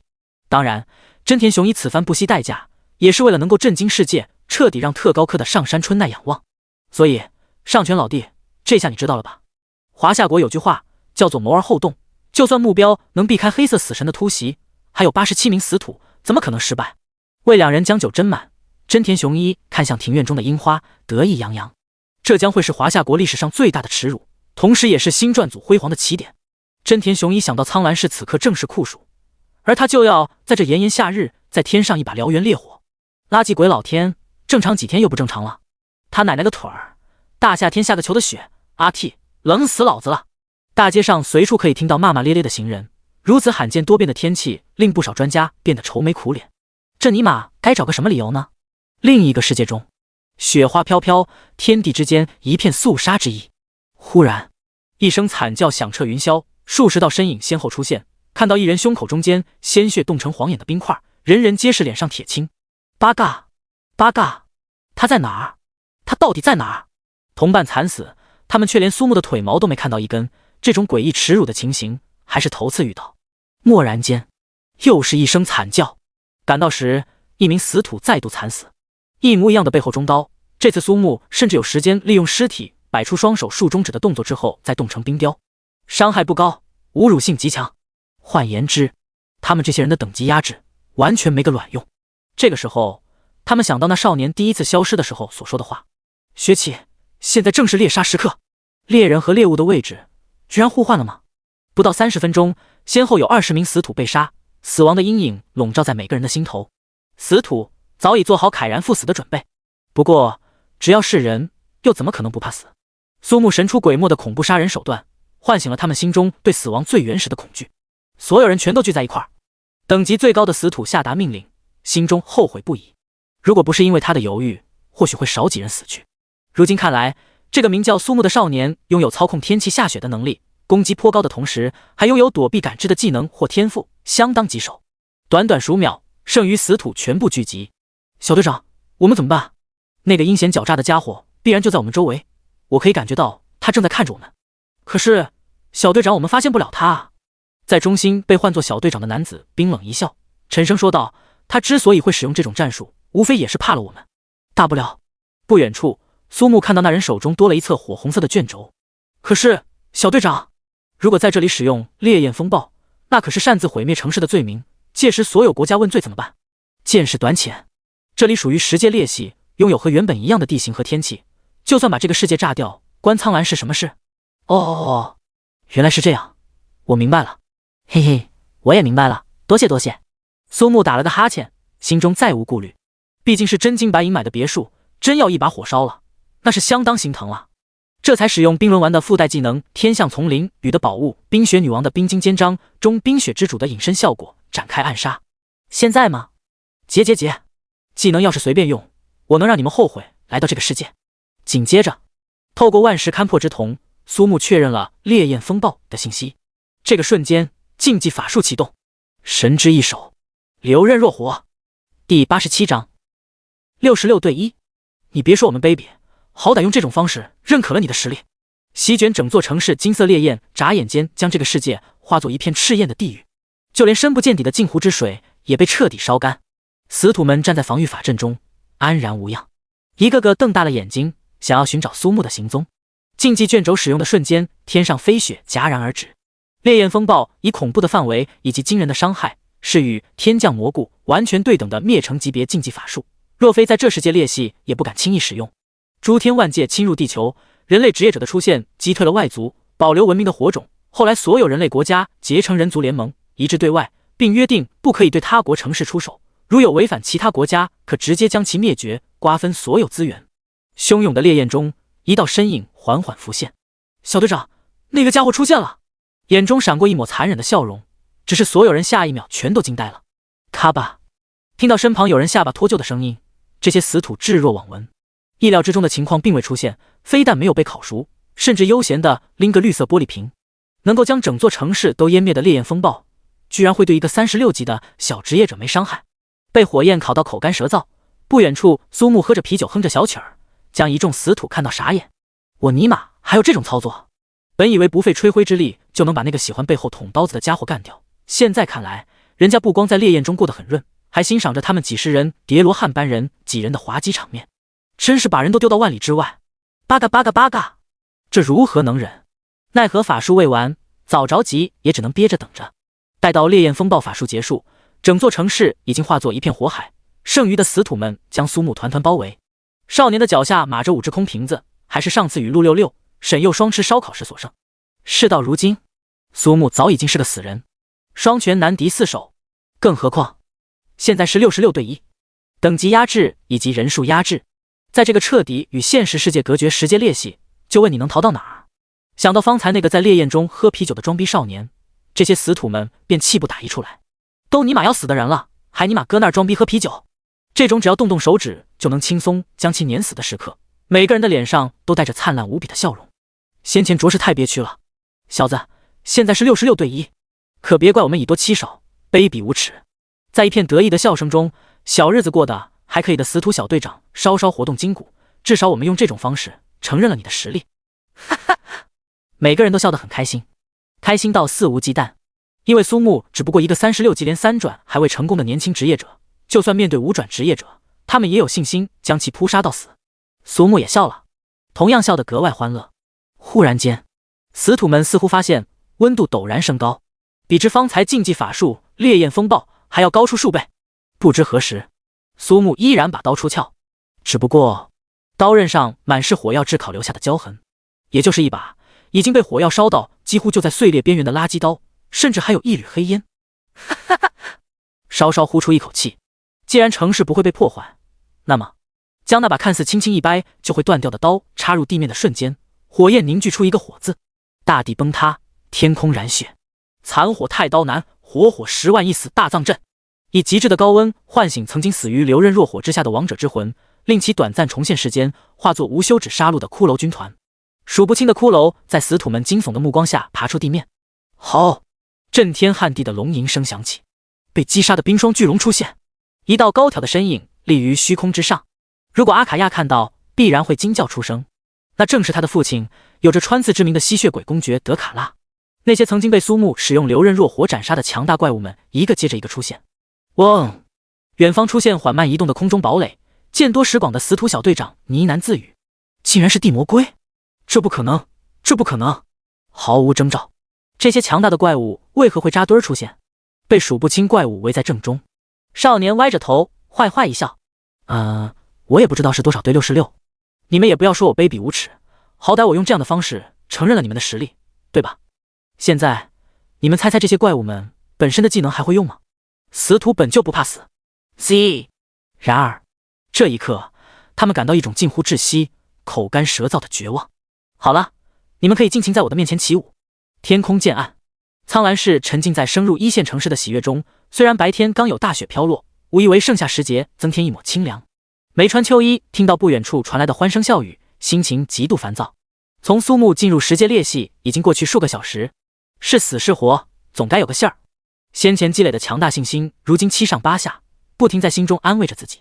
好歹也是经验丰富的88名死土，就算苏木机警能够躲过黑色死神，还有87名死土，就算耗也能将其生生榨干耗死。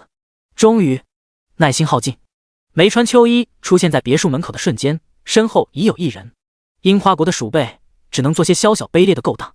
你真以为老夫在去年翻车之后还会重蹈覆辙？正是守护者孟南国。一改平素的和蔼可亲，此刻变得杀气腾腾，手中一杆青色双头长枪隐有雷鸣电闪。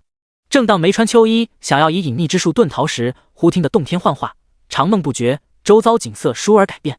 领域，猝然回首，小桥流水，翠石晚风。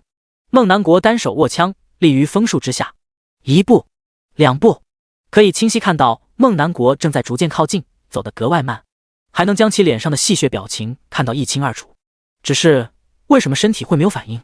死亡的暗影之下，梅川秋一忽然放声大吼：“你以为你杀死我，那个叫苏木的少年就能不死了吗？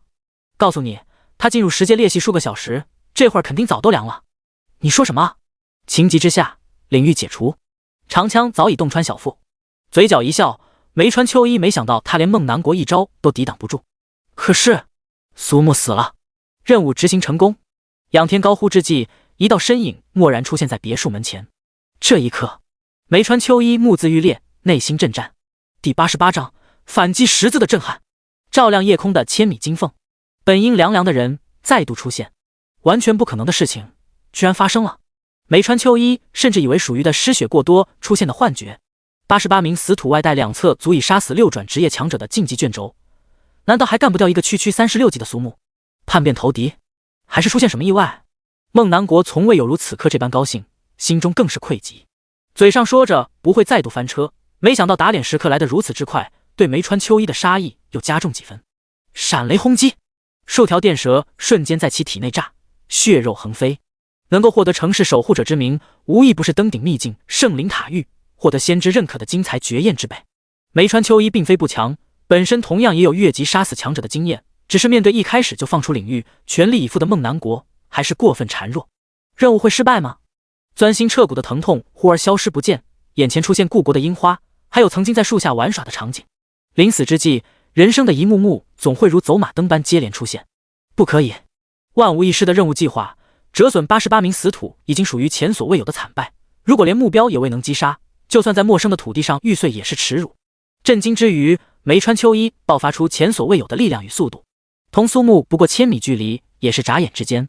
一枪不仅将他彻底打成重伤，使用雷霆之力附带的麻痹效果，使其完全无法活动，无功虽死，百足不僵。更何况拼死之下不计代价的职业强者，皮肤寸寸皲裂，梅川秋一燃烧最后的生机，扑向苏木。就算我们今天玉碎，你也休想活命！鼠辈，安敢！孟南国大惊失色，后悔却已经迟了。本想将梅川秋一带回职业者中心顺藤摸瓜，这才留其半条命，万万不曾料到完全麻痹状态下竟然还能爆发如此惊人的气势。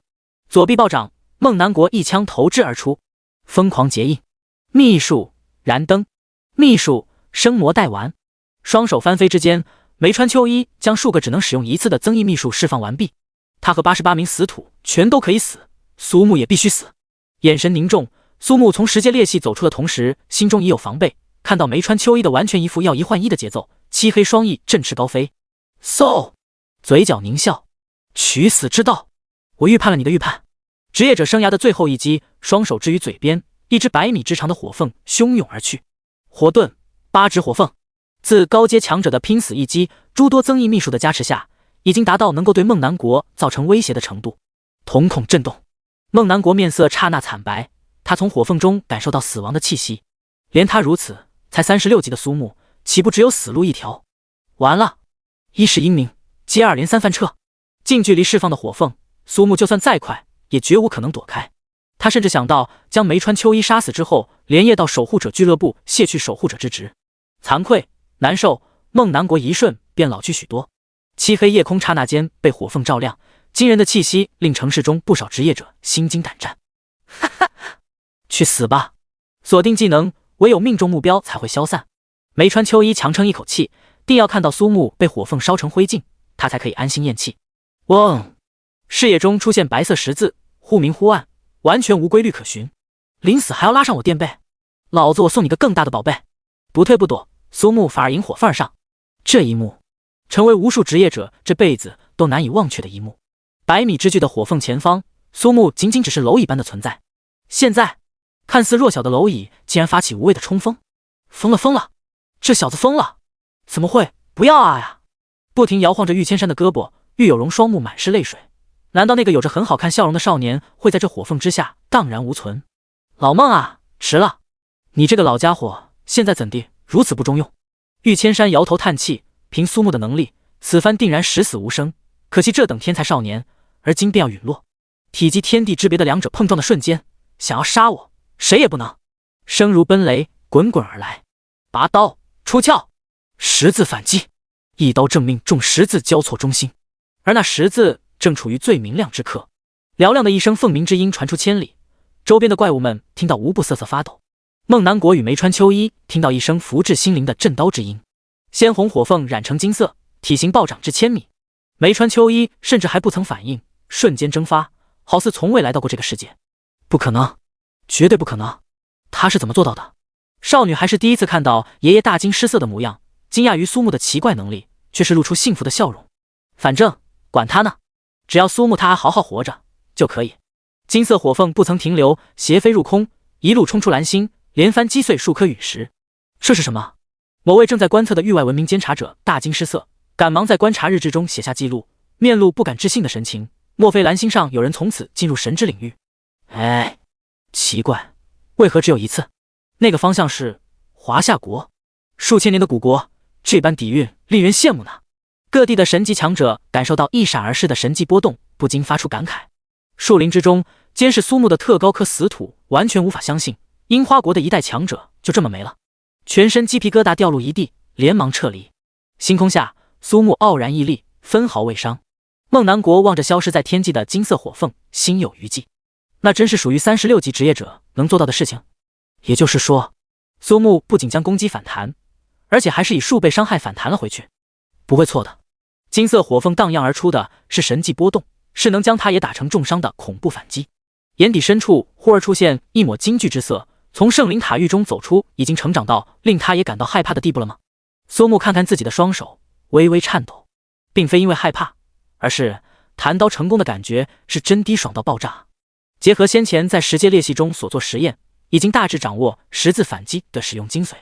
尤其是方才的一刀，正是属于这个技能最佳反击效果。联想到先前反击失败的窘迫，苏木自嘲般笑了笑。看来是属于上限和下限都很高技能，为了达到每次最佳状态的反击，还需要多加练习才可。之后的事情，作为当事人的苏木简单说过之后，孟南国勃然大怒，下令整个城市彻查，一场飓风般的行动当即展开。回到别墅，苏木看到某个角落中残留的小物件，便知这些来自樱花国的家伙们为了彻底避免阿卡亚这个不可控的因素，提前使用了某种对吸血鬼的特效催眠道具。果不其然，地下室的棺材中，阿卡亚依然处于熟睡中，浑然不觉先前大战。查看状态后，苏木这才放宽心思。天还未亮，暗精灵驻地外，格兰迪和奥利看到阿卡亚的瞬间，面色突变。第89章，樱花凋零之日。阿卡亚沐浴在阳光下，才刚见面便是剑拔弩张的局面。格兰迪与奥利手中各自出现武器，而阿卡亚浮现血色铠甲，瞬间进入战斗礼装。苏木一拍脑门，这才想起高中历史课上学过，精灵族与血族完全属于仇人见面分外眼红，双方动手完全不需要任何理由，对臣服于血族的吸血鬼自然没有多少好感。哎，这个就很尴尬。高中毕业2个月不到，已经出现知识返还的现象。阿卡亚，到我身后来。主人，这些家伙看似善良，实则狡诈，那也比你们这些见到血族就卑躬屈膝的玩意儿，有什么资格说我们？是吗？等我用你的脑壳盛满胜利的美酒敬献给主人时，你就知道我有没有资格。要知道，阿卡亚现在的血脉仅次于吸血鬼真祖以及吸血鬼之王，同等级的亲王都可以轻松拿捏，气势全开的阿卡亚周身血气凝实，格兰迪等人如临大敌。数道身影出现，都是暗精灵驻地中的高手。前方的老者眼睛一眯，下秒身体忽而一颤，眼中尽是无法置信，竟然是6翼亲王。奥利口干舌燥，双手情不自禁出现颤抖。至于格兰迪，虽然手握清匪烈心，真若动起手来，恐怕阿卡亚可以直接血洗暗精灵驻地。虽然他们瞧不起作为血族附庸的吸血鬼，那也仅限于没有任何爵位的普通种。此时站在他们对面的可是只存在于传说中的6翼吸血鬼。阿卡亚，好了，仅仅一句话，所有暗精灵顿觉肩头压力荡然无存。前一秒气势汹汹的阿卡亚竟是变得如小白兔般乖巧，双手背在身后，调皮吐吐舌头的。知道了，主人。苏木大师，您一句话就能让这种级别的吸血鬼直接变为白兔奶糖一样乖巧的存在，这个人类到底是什么人？格兰迪喉结上下滚动，疑惑看向那个站在风暴中心的少年。向前几步解释过一通后，这才令暗精灵相信阿卡亚只是他的女仆，并非来学习暗精灵驻地的敌人。因为这个不大不小的插曲耽搁些许时间，好在暗精灵这边动作迅速，太阳才刚露头，所有人已经来到后院。金色的利剑破开天空的阴霾，为大地笼上一层轻柔纱幔。众所周知，阳光是吸血鬼最大的敌人。这时许多暗精灵不由自主将目光聚焦在阿卡亚身上，只能在阴影下行动的可怜虫儿，有什么资格与高贵的暗月女神后羿并列？然而黎明的曙光下，阿卡亚背对阳光，一阵微风轻拂而过，银色长发飘飘，露出完美无瑕的精致侧颜，嘴角得意向上一翘，缓缓转身。他竟然沐浴在阳光下。无奈摇摇头，苏木如何能不知道这群暗精灵的小心思来源于骨子里的高傲，哪怕是血统实力高于他们的6翼亲王，心底深处还是期盼着阿卡亚能够当众出糗。可惜啊，早在突破到6翼亲王时，阿卡亚新增的天赋已经克服了害怕阳光这一弱点，他居然进化成为究极的完美生物。似曾相识的名场面，耳边仿佛响起经典的配乐。哎呀呀呀呀呀！阿卡亚仰天大笑，无比畅快。与之相对的，那些想要看吸血鬼抱头鼠窜的暗精灵们一个个噤若寒蝉。苏木大师，我们通过专属的传送阵可以直接抵达清月王城。走上法阵前，奥利轻声解释，目光下意识打量着阿卡亚，内心充满好奇。这个人类少年完全是神秘的化身，忍不住想要令人一探究竟。伴随着一道道青紫色的空间涟漪荡漾，格兰迪开启传送阵。樱花依旧，天黑又复明。眼角的余光时不时看向已经不耐烦的真田雄一，羽扇都已经扇冒烟了，胜利的消息还是不曾传来。哈哈，上泉老弟莫要担心，此番梅川等人定然已经得手。真田雄一的话语总是透露出强大的信心，令上泉万刚不得不怀疑他是否还藏着什么后手。梅川秋一外带88名死土，杀一个区36级的职业者，是死是活总该是有点消息才是。我想此刻华夏国的高层正在绞尽脑汁隐瞒这个惊天的丑闻，毕竟这是在的守护者眼皮子底下把他们双科状元用最残忍的方式虐杀，全程戒严都是正常操作。这种稳坐钓鱼台静观风云变的感觉才是真正的儒雅风流。苦心等待才有足以震动整个樱花国的好消息。想要品尝一口清酒，发现碗中坛中皆已半滴不剩。现在这般才是真正接近诸葛武侯的时刻。真田大人，是特高科的人来访。特高科，上泉万刚眼皮一跳，心头弥漫恐慌。而真田雄一恰恰相反，满面笑容，如沐春风。请进来吧。一个娇俏曼妙的女子走来，摘下斗笠的瞬间，上拳万钢筋的当即起身，正是特高科现任的科长上山春奈。樱花国情报部门的两大巨头就这么毫无征兆碰面，虽然上拳万钢属于星传组的高手，同样也没什么资格。上山科长，可是准备与我来共享胜利果实？我想，真田君你误会了。女子拿出一册调令交与真田雄一，望向地上枯萎凋零的樱花瓣。我想，真田君可能还不知道，梅川秋一以及88名死土全部玉碎，目标毫发无伤。鉴于星传组的擅自行动对两国之间的友好关系产生恶劣影响，信心满满的真田雄一看到白纸黑字的调令，满面凄然。现委任特高科科长上山春奈接管星传组，同时将原星传组组长真田雄一交由职业者法庭。不可能，我不相信，一定是你这个贱女人在背后搞鬼。唉，真田组长，我还要多谢谢您呢。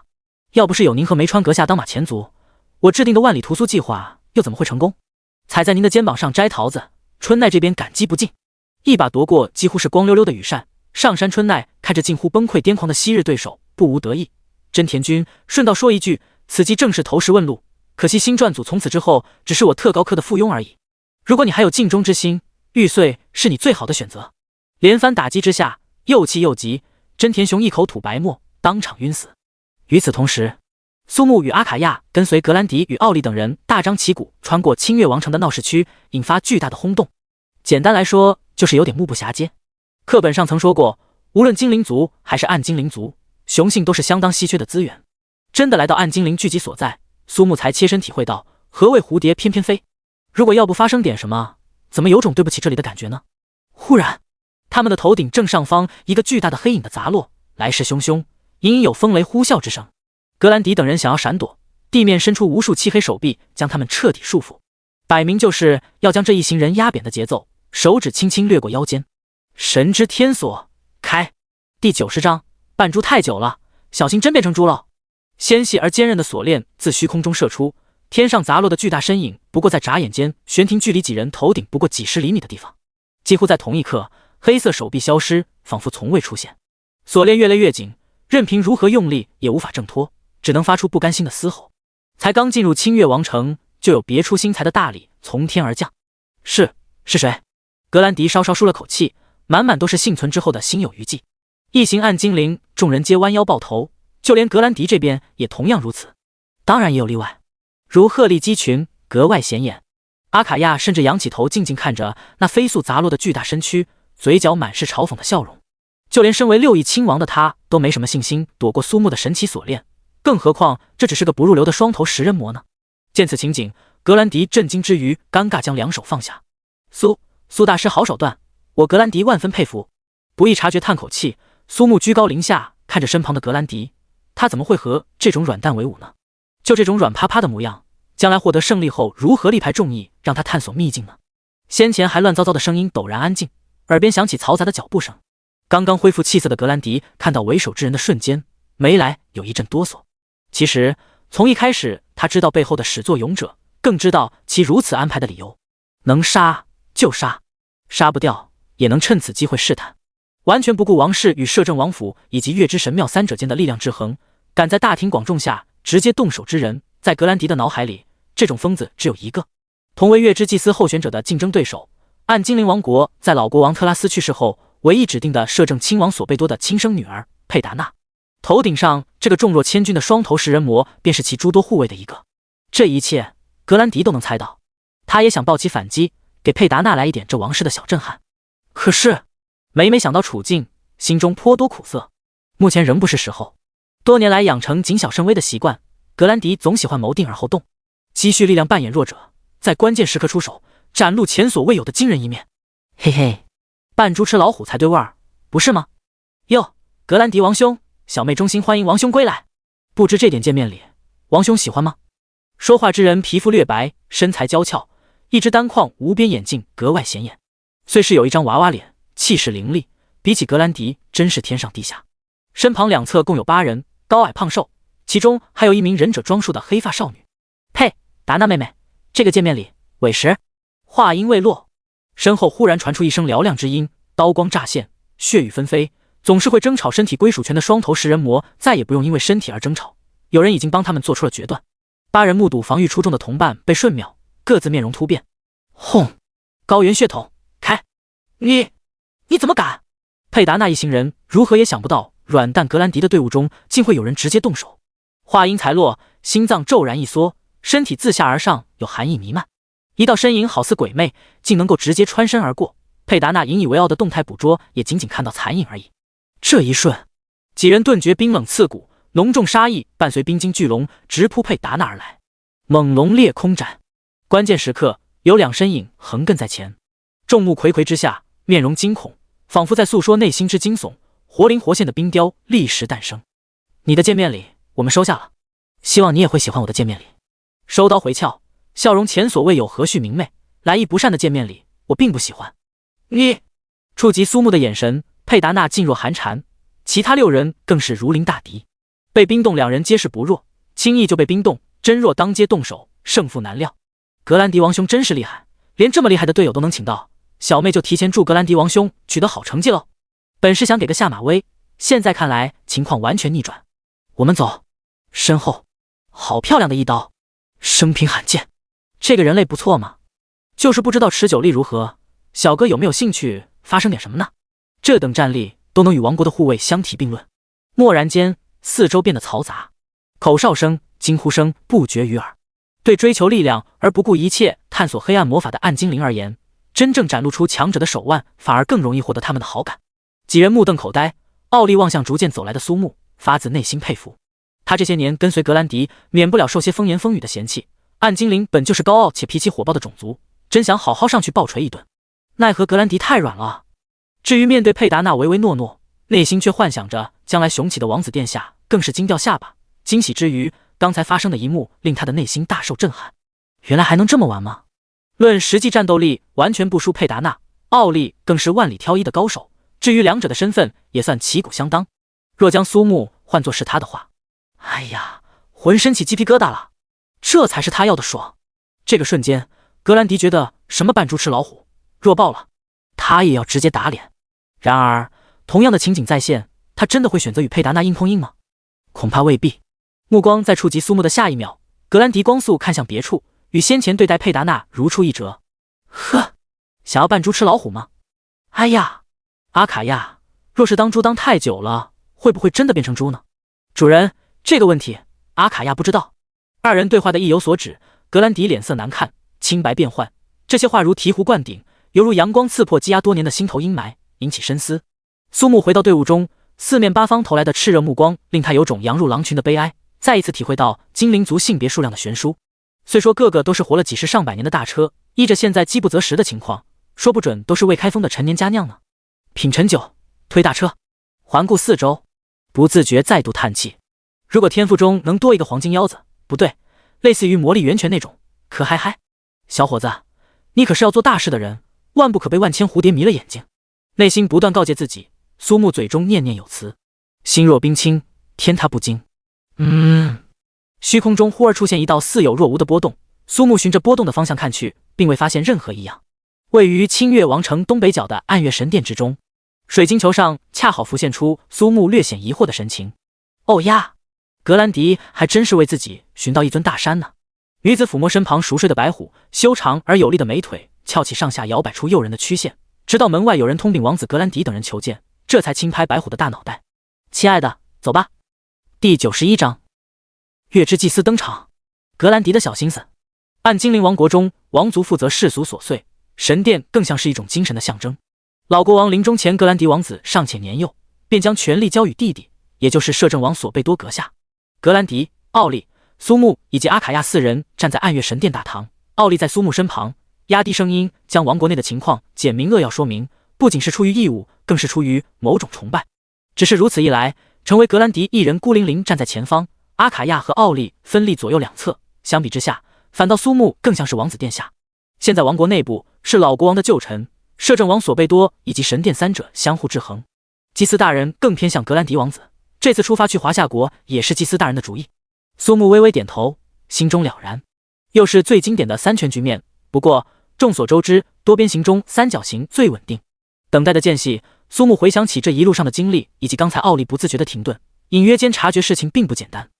莫非是格兰迪有所隐瞒？深吸一口气，是百花盛开的味道，令人心旷神怡。一道身影站于高处，身着宽松的黑色斗篷，完全看不清月之祭司的容貌。卡兰德阿姨，格兰迪神情激动，奥利更是单膝跪地，诚惶诚恐。这两位你还不曾介绍呢，作为王族怎可失了礼节？声音很好听，如山间流淌的清泉一般轻柔而舒服。听到话中隐有责备之意，格兰迪瞬间变得慌乱，赶忙介绍不停，将一路上的见闻汇报。苏木并未多言，虽不曾看到，却是可以察觉到这位月之祭司的打量之意。接下来他将此行目的说出，得到卡兰德亲口承诺，这才略微安心。毕竟与一个唯唯诺诺的软蛋王子相比，还是月之祭司的话更靠谱。只是这位月之祭司对他似乎有些热情过了头。接下来从神殿中出来，奥利为苏木和阿卡亚安排住处，这才匆匆离开。与此同时，神殿内堂中，格兰迪拿出附魔成功的清翡烈星，双手恭敬递给卡兰德。死！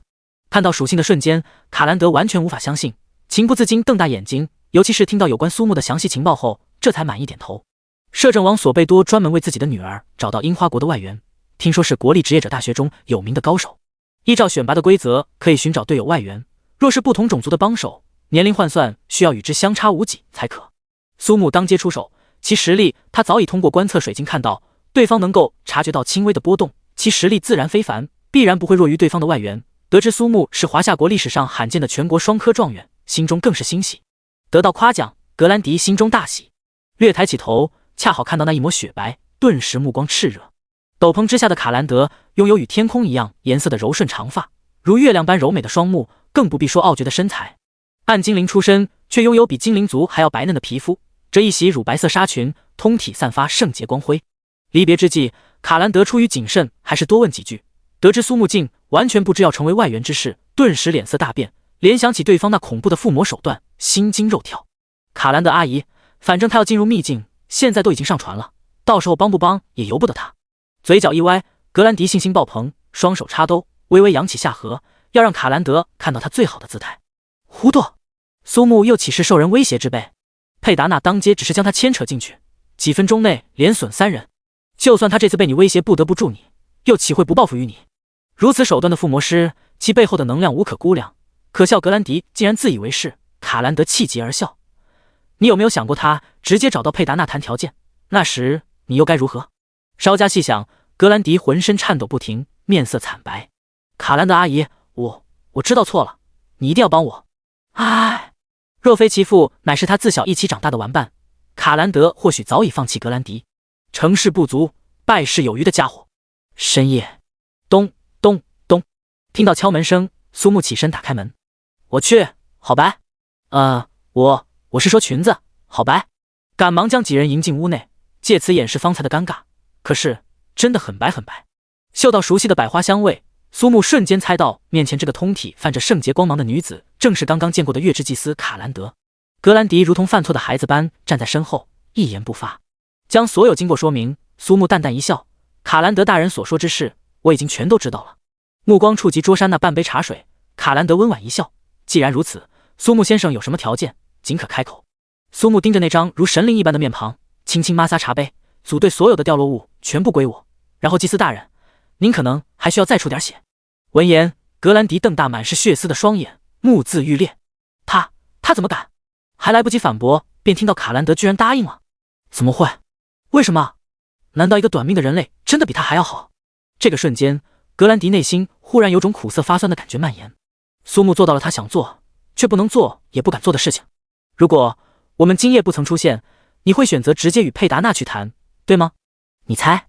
摄政王府内，忍者装束的少女手握一册卷轴走入房间，将其放在桌上。佩达娜连忙拿起，看到那张白天几乎要将他杀死的少年照片，还是不自觉颤抖。辉子，你感觉如何？少女泛起冰冷的微笑。放心吧，佩达娜，单打独斗我与她应该是2败俱伤，不过这次比的是秘境评分，再来10个也不是我们的对手。那就好，我才不要输个软趴趴的格兰迪。想起从姐姐菜菜子口中了解到的情报，辉子犹豫再三，还是下定决心。佩达娜，我信天家族一定会倾尽可能助你成为下任月之祭司，我希望无论结果如何，你都能答应我一件事。听新田辉子说完，佩达娜的嘴角不自觉扯动。我没看出来你居然还是个受虐狂啊。第92章，上山春奈信心倍增。苏木的大手笔，黎明破晓之际，苍兰市这座重新焕发生机的城市早已变得拥挤不堪，瞬间跨越数个阶层，跻身一线城市。所有的原住民都切实得到城市晋升带来的红利，更不必说还有大量从周边城市涌来想要淘金的人们。公园中，女子迎着朝阳晨跑，白嫩细腻的肌肤上隐约可见晶莹的汗珠，反而为其增添几分出水芙蓉的清新自然。此人正是来到苍兰市的特高科，曾经执行过99次暗杀全部成功的顶尖暗杀者新田菜菜子。如今他正在焦急等待妹妹的回信。说来也是凑巧，苏木能够得到暗精灵王子格兰迪的信任已是出乎他的意料，而新田辉子正好成为暗精灵王国摄政王之女佩达娜的外援帮手，同样令他感到惊讶。新田乃是樱花国的名门，她与辉子这两个分家出生的姐妹凭借天赋和努力被宗家选中，而今她成为特高科仅次于上山春奈等高层的第一人。妹妹辉子非但考入国立职业者大学，更与暗精灵一族交好。倘若此番他们全部顺利完成，逆天改命只在须臾之间，未来可期。偏偏他们二人的命运轨迹居然这般巧合交汇在一起，都与这个名叫苏木的少年有关。早晨的阳光最具朝气，菜菜子拭去额头薄汗，展露笑颜。嗡，手机震动，竟然是上山春奈与新田辉子两人同时来信儿，连在一起就是未来可期，苏木必死。放下通讯设备，上山春奈扶额沉思，平静的内心顿起涟漪。此番若非真田雄一急功近利，步子迈太大，直接把蛋给割了，他也不会这般顺利接手新撰组。目前当务之急正是从哪儿跌倒的就要从哪儿站起来，暗杀苏木成为他的第一要务。有了梅川秋一等人投石问路，他临时改变计划，只求稳妥杀死，否则切腹谢罪的真田雄一就是他上山春奈的明天，甚至他的结局会比他还要凄惨。屏幕上出现寥寥几句话，瞬间狂喜。牵扯到名门新田家，还有新田辉子与暗精灵一方的加入，更关键的是不必在华夏国领土上动手，将所有风险全部规避。哈哈，我上山春奈的运气一向好，接下来便是扮演好一个猎手的角色，静静等待。欣喜之下，连平素极度厌恶的太阳也变得可爱许多。当然，阳光洒落的情景，苏木和阿卡亚完全看不到。暗精灵王国处于幽深的地下，阴冷潮湿。苏木打了个哈欠，睡眼朦胧。另一边，阿卡亚早已将早饭带回，伺候洗漱更衣用餐，外带收拾屋子，这些女仆的工作驾轻就熟。全部结束过后，苏木沏好一杯茶。果不其然，那道熟悉的身影迈着静谨慎小心而略显犹豫的步伐来到门前。奥莉小姐姐，门没关。时隔2天，再次见到这个为他通风报信的暗精灵护卫，苏木热情不少，连忙起身相迎。先前还是要多谢奥莉小姐姐的帮助，要不然我们两个到时候说不定就得被那家伙赶鸭子上架。说话间，桌上多出一对小巧精致的匕首，通体透亮，这是一点小小的礼物，还望奥莉小姐姐不要拒绝。查看属性，奥莉倒一口凉气，连带呼吸也变得急促。黄金品质匕首，属性加成极高，不仅增加暴击和被击伤害，还有淬毒、麻痹的效果，在精灵市场中少说也价值千万。看见奥莉神情复杂，摇摆不定，当即也不客气，直接抓起那只冰凉的小手放到匕首上。苏大师，您的礼物太过贵重，我这一路上对我和主人颇多照顾，主人先前不止一次与我说过，定要好好感谢。阿卡亚不愧是活了数百年的吸血鬼，所谓人情世故信手拈来，三言两语之间倒是让奥莉不忍心再推辞拒绝。更何况当初被苏木拿来做附魔实验的匕首本就属于他，奈何附魔成功后却被格兰迪拿走，奥莉每每想到就觉得憋屈。当初奥莉于心不忍，这才不自觉将格兰迪的小心思同阿卡亚说起，而今苏木居然能送出如此大礼，震惊之余更多还是喜悦。谁能想到不过寥寥数语，价值千万。那这样的话我就不客气了。这就对了，我苏木不算大方，对有恩于我的人向来都不会吝啬，还望奥莉姐姐您之后多多帮助。手握匕首喜不自胜，奥莉自然是连连答应。主仆二人相视一眼，默默在心里为对方点了个赞。先前打通秘境理想之城，获得装备许多在寻常职业者看起来珍贵的黄金品质，苏木也能毫无波澜将其当礼物送出。在这片陌生的土地上，苏木正愁没有通风报信之人，奥莉选择跳出来，他自然要好好发展。至于那个性格软绵绵又颇多小心机的王子殿下，经过先前的事情，心中便多有防备。奥莉姐姐，实不相瞒，我对孤王的遗迹完全不了解，王子殿下又什么情报都不说，我心中没底，不知可否。苏大师客气了，我今天来正是奉了祭司之命，前来将所有情报告知您。尼玛，到头来还是白白的大姐姐靠谱。雄性暗精灵的奴隶就是他要给，苏木可不想要。秘境孤王的遗迹是关于一个曾经生活在地上的强大王国最终覆灭的故事。伴随着奥利的讲述，苏木对这个暗精灵王国拿来做试炼的秘境有了大致了解。开疆拓土的孤独国王与他的7位骑土最终由于反叛者的关系，愤怒之下将整个王国的土地沉入地下，永远封闭，而他们所在的宫殿也由于其过分强大的力量而化为秘境一般的存在。人虽死，却可以在无尽的时间轮回中获得生命。后来暗精灵探求黑暗魔法的力量来到这片土地，将所有非人的怪物全部清除后，以神明之力建造入口。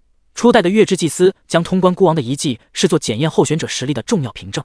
这般说来，秘境中就只有孤王和他的7位骑土，对吧？奥利点点头，踌躇犹豫片刻，想到方才苏木送出的匕首，这才决定将知道的一切和盘托出。听完秘境中的机制讲解，苏木挠挠头，想到他那悲催的3转任务，眼眸中闪过一抹凝重之色。通关不难，就是怎么才能？什么？奥利彻底被震惊到，他无法相信这个人类少年居然可以神情自若说出通关不难这种狂妄的话语。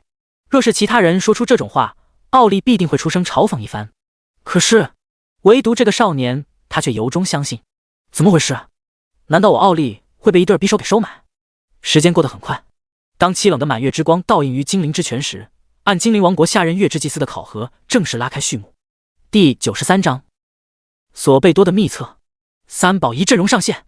秘境孤王的遗迹位于清月王城郊外的神之谷内，平时作为王国的禁地，有重兵把守，鲜有人质。精灵之泉汩汩流淌，将神之谷一分为2。另一侧人头攒动，是清月王城中的代表，以见证者的身份参与，未来将会目睹2任月之祭司的交替。幽冷月光下，月之祭司卡兰德身披淡色斗篷，一袭雪白纱裙，圣洁明艳。左右两边，以格兰迪和佩达纳为首，面容肃穆沉重，身后则是此次未获得胜利请来的外援帮手。马萨奥，你看见佩达纳殿下的帮手了吗？都是远近闻名的厉害人物。嗨，那可不，依我看呐，格兰迪王子就算有卡兰德大人帮助，想要胜过佩达纳殿下也难。闭上你们的臭嘴巴！格兰迪王子拥有老国王的血脉，这些年下来隐忍不发，今夜绝对会一鸣惊人。就凭他找来那个人来，不就攻击力高点儿？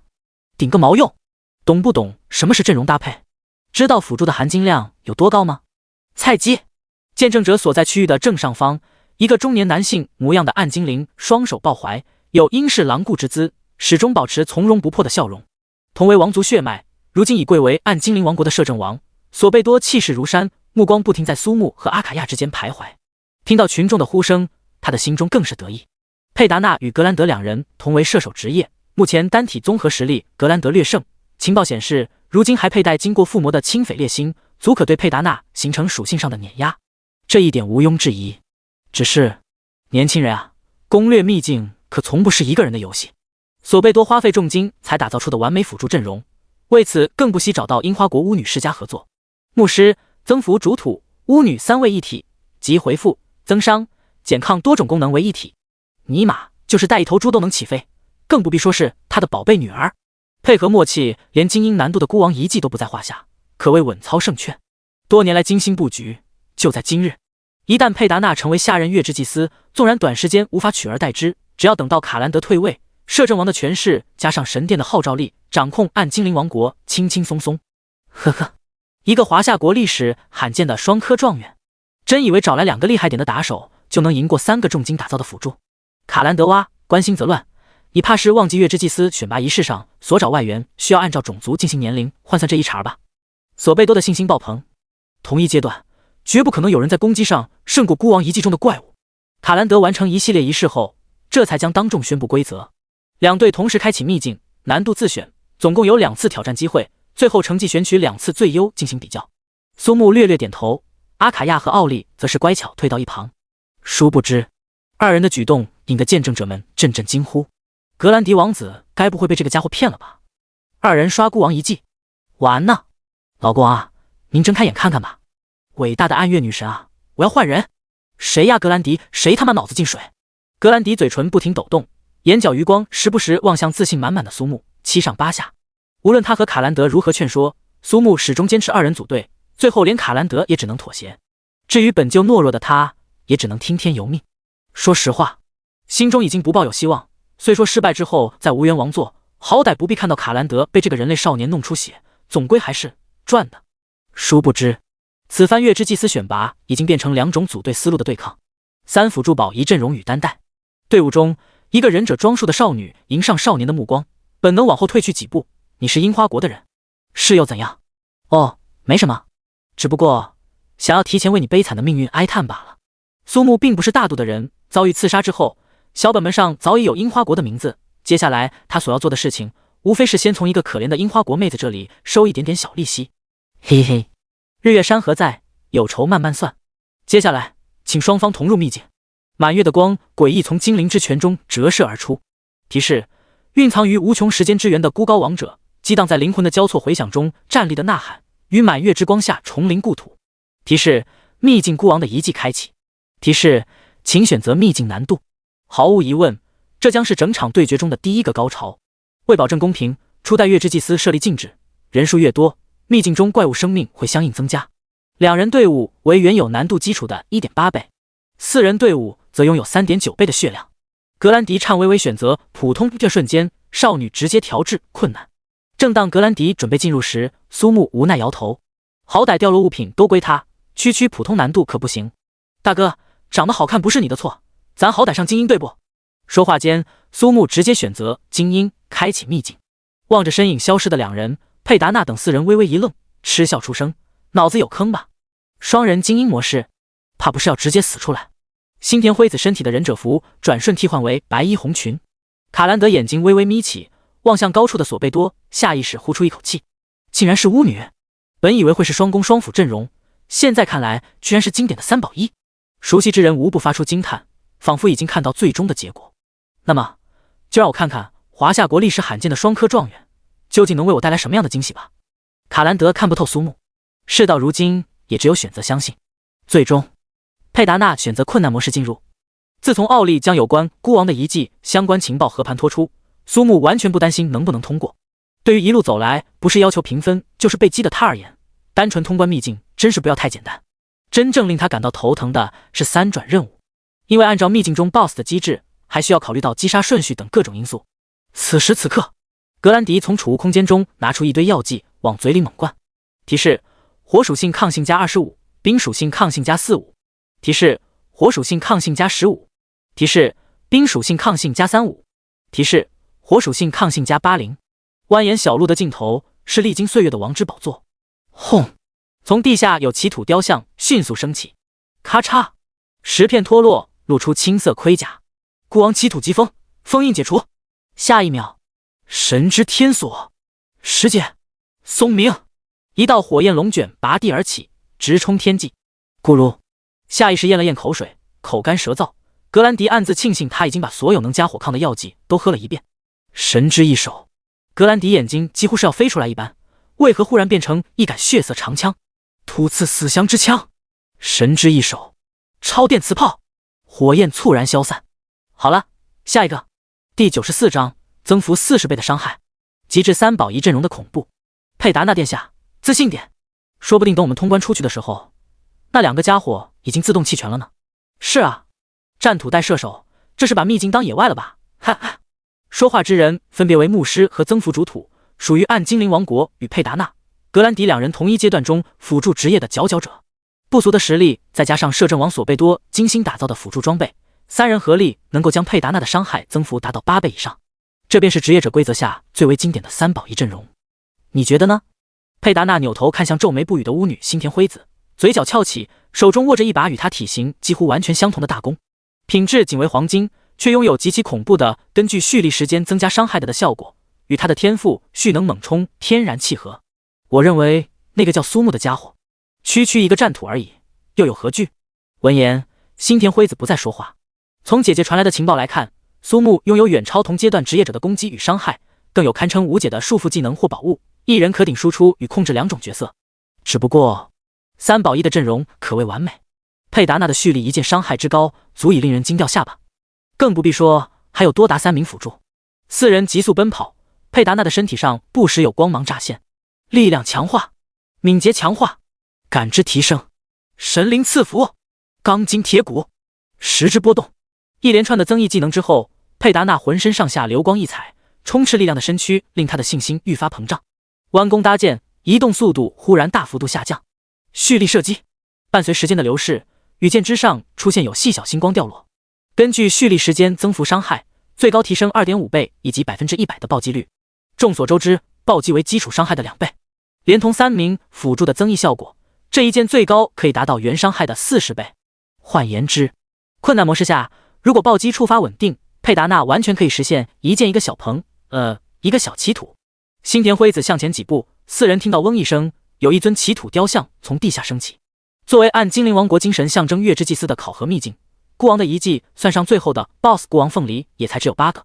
一旦触发机关，孤王的7位祈土会依次从地下出现，顺序为风、火、暗、冰、光、炎、木。每一个祈土都拥有堪比 BOSS 的属性与技能，出现的间隔恒定为60秒。简单来说，如果伤害不够，无法将上一个祈土击杀，60秒后挑战者需要面对的则是2名堪比 BOSS 的祈土合力攻击。而这个秘境最大的变数则是在于孤王凤梨的出场。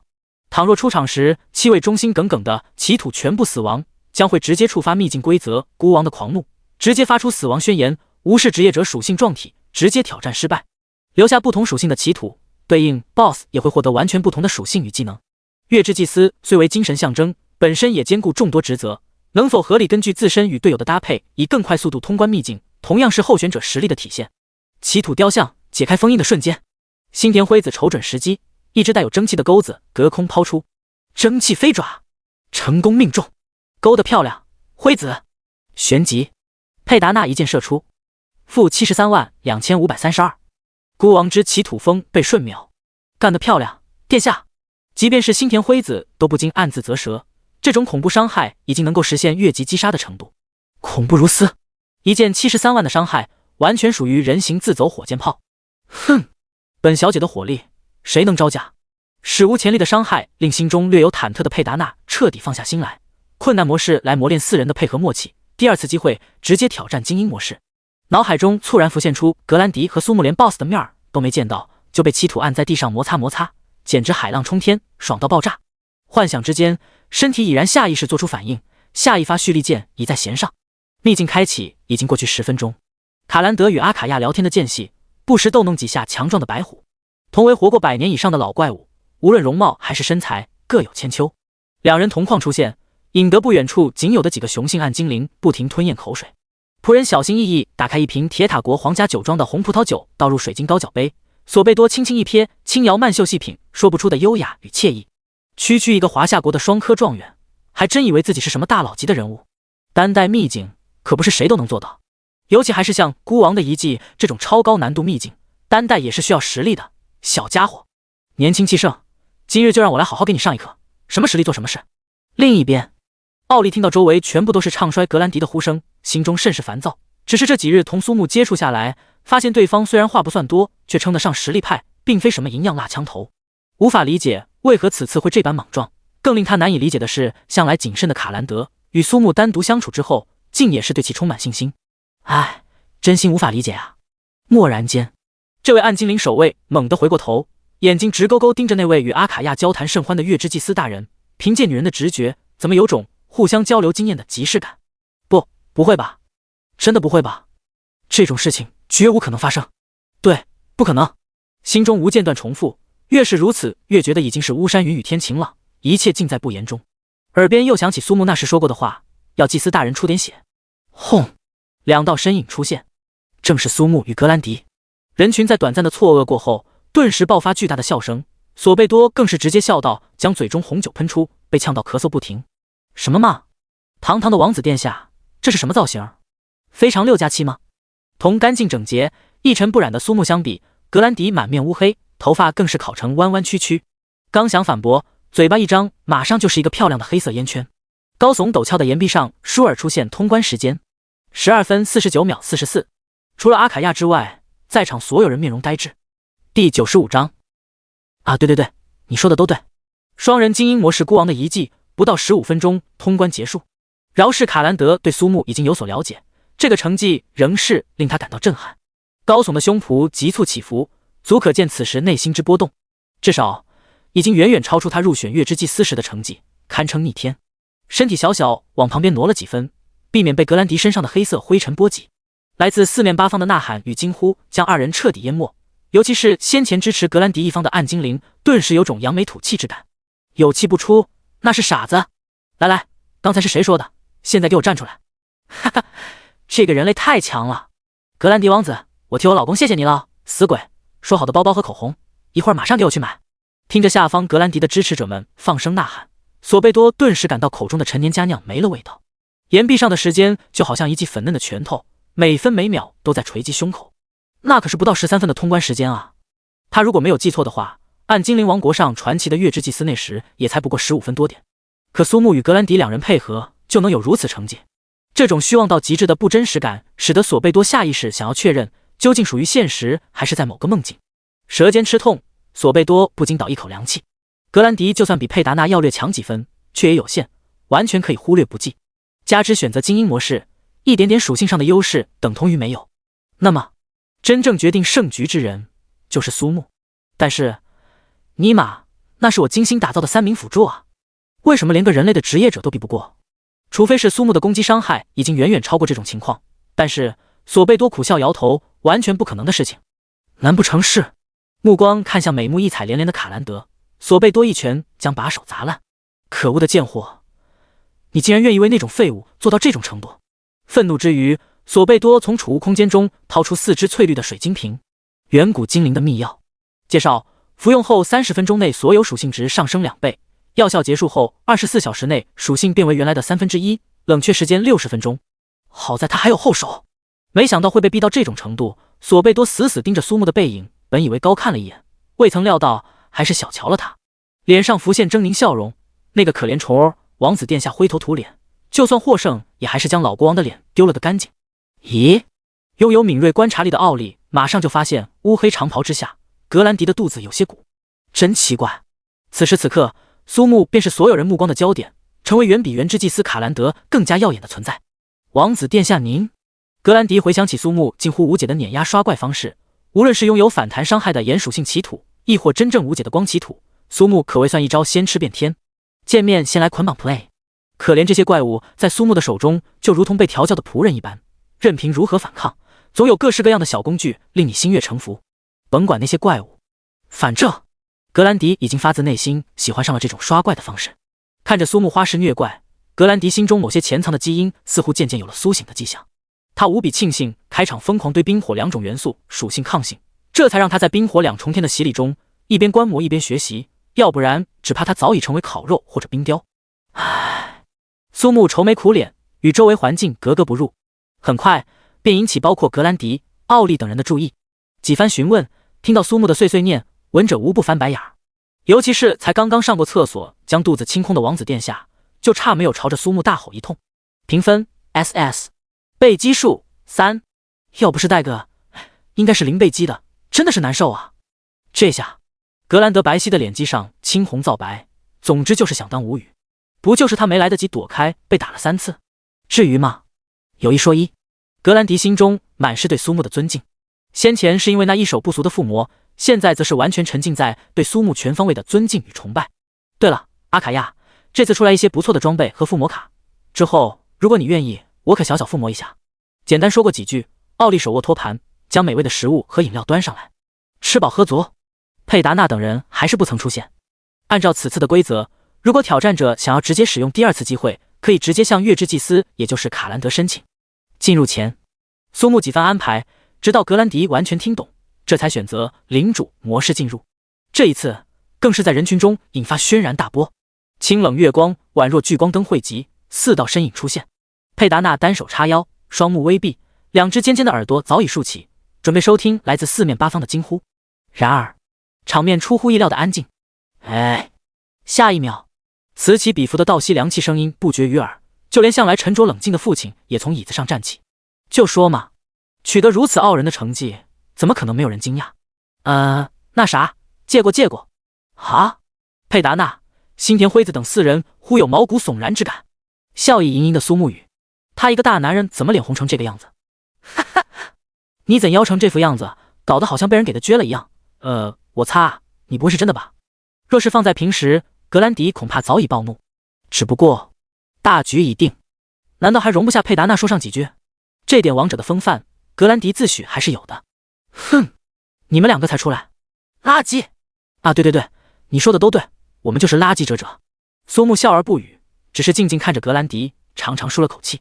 啊呜，瞌睡了。然后，所有人目送苏木和阿卡亚两人离开神之谷，甚至无人阻拦。哈哈哈，怕了吧？告诉你，本小姐才是最强，就你们两个小菜鸡，怎么可能是我的对手？新田辉子弱弱拽了拽衣角，扭头的瞬间，恰好看到岩壁上显示的通关时间。良久之后，卧槽！第96章，孤王凤梨意想不到的第4锤。新田辉子绝不放弃。精英12分49秒44，领主15分05秒21。就像先前苏木代表苍兰氏拿下现实挑战那样，我先来，然后诸位随意。2个恐怖的通关记录压到索贝多、佩达纳等人喘不过气，想不通，更无法理解。在场所有的暗精灵的目光定格在岩壁上，始终无法挪开。这已经不能用爆冷门来形容，完全属于颠覆世界般的震撼。其余3人面如死灰，尤其是怀着逆天改命之心走到如今的新田辉子，这2座大山就是他此生都难以逾越的鸿沟。这就是所谓的命运吗？看到索贝多手握4支药剂走来，新田辉子眼中掠过一抹决绝之色。如果接受命运，或许他现在是某个宗家子弟的玩物，也有可能成为某种意义上的生育机器，母凭子贵，绝不屈服于命运的安排。要知道，人类的赞歌就是勇气的赞歌。逆天改命就在眼前，绝不会放过任何机会。得知秘药效果，辉子比起佩达纳更加果断。4人先后服用，查看属性面板过后，信心爆棚，背水一战，绝无退路。感受孤王的恩典吧。孤王凤梨用威严的目光扫视面前4名闯入者，浑身爆发无穷气势。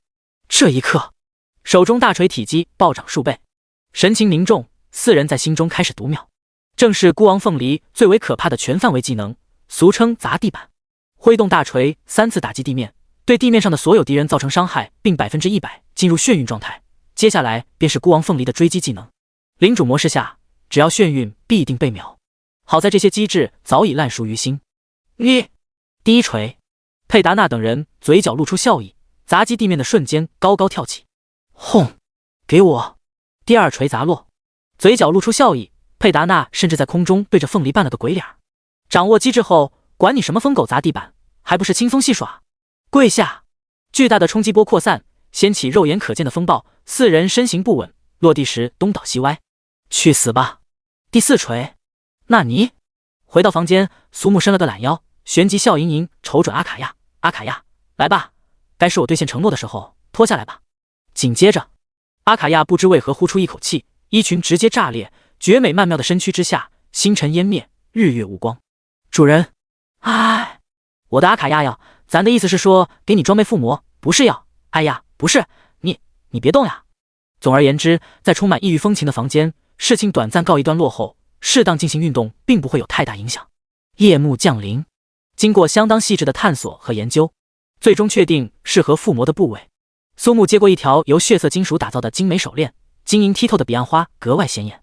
传说血腥归途宝物，属性力量的+230，智力+270，生命+50000，异常状态抗性+50。效果彼岸空想，使用技能时消耗魔力的50%会扣除相应生命值，对目标造成伤害后100%增加出血。介绍血之源头，彼岸花开，一血至，观花归。啧，本想着如果有好装备，直接给自己这个可爱的吸血鬼女仆换上，审视一遍发现最低都在钻石，属性更是相当契合阿卡亚的天赋。全身上下的装备完美突出了一个字：肉。难怪这么奶，嘿嘿。翻手取出掉落的附魔卡片，孤王之旗吐光，二话不说直接附魔。经过重重晋升，阿卡亚能够沐浴在阳光下，成为无敌的存在。然而，倘若按上一个无敌的称号，基本等于离死不远。即便克服吸血鬼害怕阳光这一弱点，阿卡亚与完美肉盾相比，还有致命缺陷：神圣属性或者光属性。苏木盯着附魔成功的彼岸空想，露出满意笑容。装备大师的3个技能完美强化，可以提升装备的属性，只要材料够，说不定能直接强到99。身上诸多装备都是强化到需要对应材料时才停手，尤其是神之天锁的强化材料，说不定未来还需要把神捆起来拽几根毛下来。当然，圈养一波神灵也不失为好办法。潜能爆发则是能够将物品潜能提升至极限。似乎与装备原有的品质无关，真正决定最终结果的还是本身所具有的潜力。至于完美附魔，除了100%成功之外，真正有用之处在于将附魔卡的效果提升。虽说无法确定究竟会得到什么效果，通过几次附魔，苏木的心中也有大致的判断。圣光护佑，神圣属性抗性加100，光属性抗性加100，此2种属性造成的伤害负 35%。轻轻给熟睡的阿卡亚戴上，以万石勘破之瞳查看属性面板，好歹不是负数。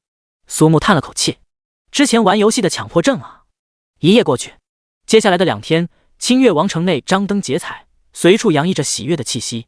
下任月之祭司毫不意外落在格兰迪头上，即便索贝多贵为摄政王，也只能眼睁睁看着格兰迪如愿以偿。卡兰德为格兰迪佩戴象征月之祭司的胸章时，佩达娜并未到场。在摄政王府的秘密监牢之内，佩达娜面露为难，看到那个已经脱得赤条的少女，忐忑不安。为了达到目标，真的有必要这样做吗？那个辉子，我下不去手啊。阴冷潮湿的空气不断侵蚀着少女略显滚烫的肌肤，黑长直的柔顺发丝上还沾着几滴污泥，轻轻打个响指，火炉燃起。旋即，只见新田辉子从储物空间中将工具一一拿出，眨眼间便摆满整张木桌，奇形怪状，应有尽有，将佩达娜看得嘴角抽搐。他真的能够确定，这位来自樱花国的巫女，并非单纯是为任务正常执行。来吧，佩达娜，别忘记你答应过我。但是这些东西真的要全部都用吗？对啊，要不然怎么让那个家伙相信？辉子，快点！面对不停催促的人类少女，佩达娜拿起一个闪烁冰冷光泽的金属夹子与又尖又粗之物，还不待辉子介绍，这位暗精灵无师自通。我用的对吗？话虽如此，辉子触及到佩达娜隐隐要觉醒的眼眸，还是不自觉有些颤抖，害怕还是兴奋？哈哈，对，就是这样，佩达娜。阴冷潮湿的牢房内，痛苦与兴奋的惨叫中夹杂着某个逐渐发现快乐的呼喊，火焰静静燃烧，无形无形，诚如明镜，所作所为都是要逆天改命疼。第97章攻略孤王的遗迹，苏木的秘策大爆发。神之谷，一行5人于秘境入口前驻足而立。白日刚刚成为新一任的月之祭司，格兰迪此时满面春风，颇有种登上人生巅峰的即视感。过往所有的憋屈，在看到索贝多等人郁闷的神情后荡然无存。他不曾忘记当初的承诺，毕竟现在他已经成为暗精灵王国有史以来最年轻的月之祭司，要是因为忘记时间转瞬变成苏木的奴隶，想想便觉得菊花疼。苏木大师，按照约定，您可以进入秘境探索。见识过苏木彪悍的通关方法后，格兰迪心中已经将苏木归为此生不可与之为敌的存在。每想到他在秘境中非但半点忙都没帮上，反而差点被火烤熟的经历，格兰迪不自觉对苏木和阿卡亚便尊敬许多。苏木并未多说，直接进入秘境。阿卡亚妹妹，我可否多问一句，为何你的主人对我们这个秘境如此执着？旋即，阿卡亚将有关孤王遗迹的3转任务说完，3人瞬间明白那时苏木为何会在人皆欢喜之时愁眉苦脸。但是这几乎属于完全不可能的事情啊！对秘境机制最为了解的卡兰德，稍一细想就有不下3处必须会被击中的情形，怎么可能达成被击数不超过1呢？格兰迪，那苏木带你刷领主难度的时候，被击数有多少？好像很多，苏大师说只要时间的话就无所谓了。这一点诸位自不必担心，主人他一定可以做到。阿卡亚对苏木拥有无与伦比的信心，能轻松将他的噩梦直接斩杀，仅仅只是一个秘境，何足挂齿。我也相信苏大师。闻言，2道奇怪的目光看来，卡兰德与奥利很疑惑，为何经过2次组队会让格兰迪对苏木深信不疑？话语中透出的果断与自信已经表明，这个时候的格兰迪今非昔比。平素懦弱软绵的格兰迪，而今发生如此变化，不得不令人惊奇。真是个神奇的小家伙。先后2次秘境探索，对其中的机制了然于胸。倘若按照正常的击杀顺序，最终需要面对木属性的孤王凤梨，防御极高，而且拥有再生的能力。最麻烦在于锁血与随之而来的全范围攻击。这几日来，苏木思考许久，仍旧无法彻底规避。第2次目的在于帮助格兰迪取得优胜，自然也不曾在意顺序，反而得到7位孤王祈土的详细情报。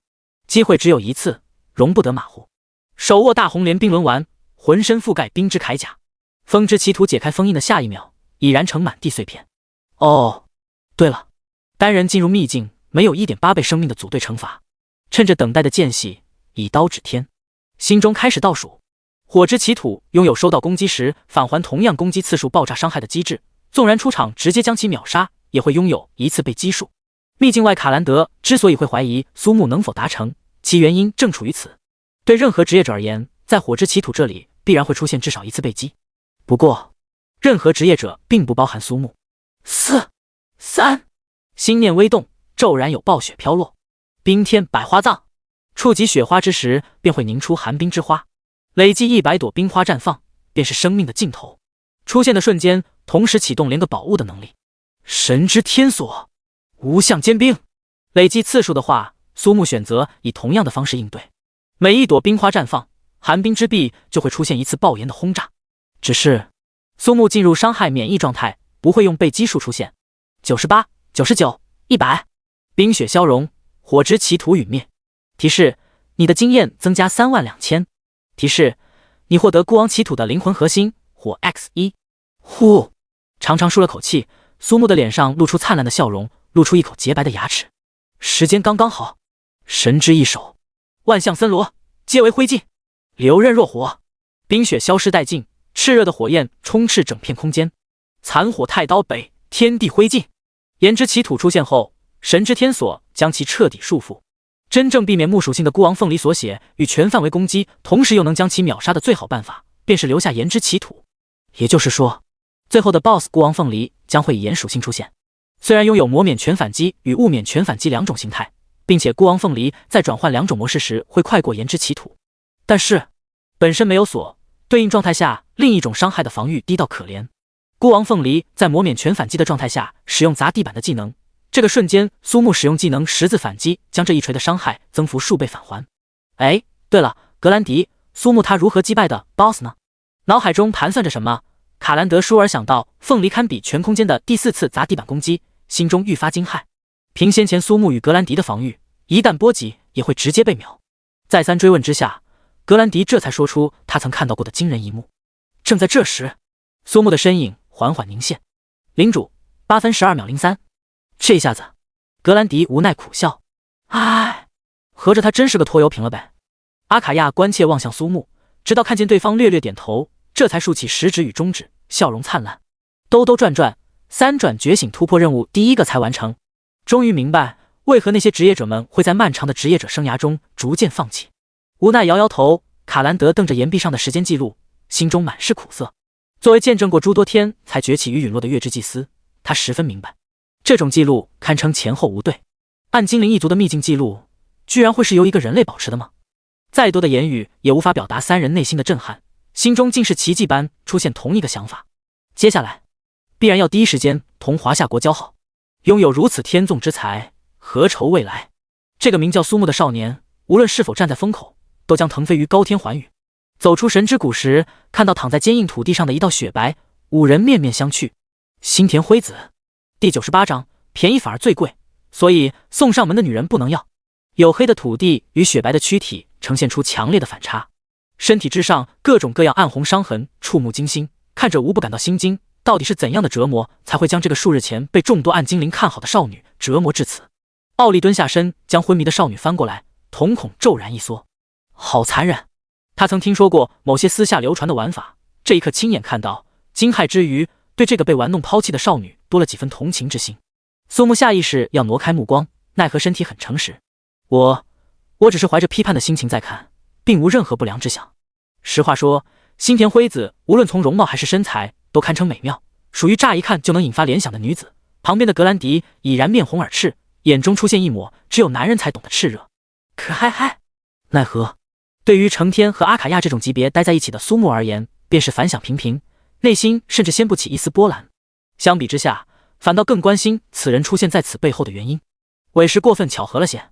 这个疑惑同样出现在卡兰德和奥利的心中。答应苏木这个人类进入神之谷的秘境，并且还是单独探索，已是不可为他人道的秘密。卡兰德等三人无比清楚，这件事情一旦被爆出，将会在暗精灵王国引发怎样的轩然大波。是也，此行绝对机密，断然没有被其他人知道的可能。祭司之位确定，接下来神之谷又会进入长期封闭状态。我们出去后，守卫会重启结界，彻底将谷内与外界断绝。卡兰德最终将目光停留在格兰迪身上，对后者的表现心中叹口气。据我推测，应是想要将此人灭口。隐隐觉有奇怪之处，当下也无证据。苏木从沉思中回神的瞬间，正好与卡兰德目光相对，仿佛是能够窥探人心一般深邃而幽远。你的担心也是我所担心，无妨。说话间，这位格兰迪口中年迈的月之祭司取出紫水晶小瓶，一手释放治疗术，一手将小瓶递给奥利。自白秘药，我们来听听这摄政王大人请来的樱花国舞女能说出什么有用的情报吧。伤痕淤青转瞬消散，新田辉子不知从哪里拥有了力气，挣扎站起，两眼空洞。我的名字叫新田辉子，20岁，住在花津埼玉西南部的别墅区一带，未婚。我在国立职业者大学上学，每天都要独自练习到晚上10点才能回家。我不相信爱情，恋爱也仅止于浅尝。晚上12点睡，每天会睡足6个小时。睡前我会喝上一杯牛奶，有时为了控制欲望，我会……苏木忽然对卡兰德手中的自白秘药产生浓厚的兴趣，居然耐够令新田辉子将那些无法言说的细节描述个清楚明白，效果哇塞！由此为佐证，无疑增加了新田辉子所说话语的真实性。即便关于佩达纳卸磨杀驴以及令人大跌眼镜的奇怪癖好，这些令卡兰德三人世界炸裂的情报，也变得不是那么令人难以接受。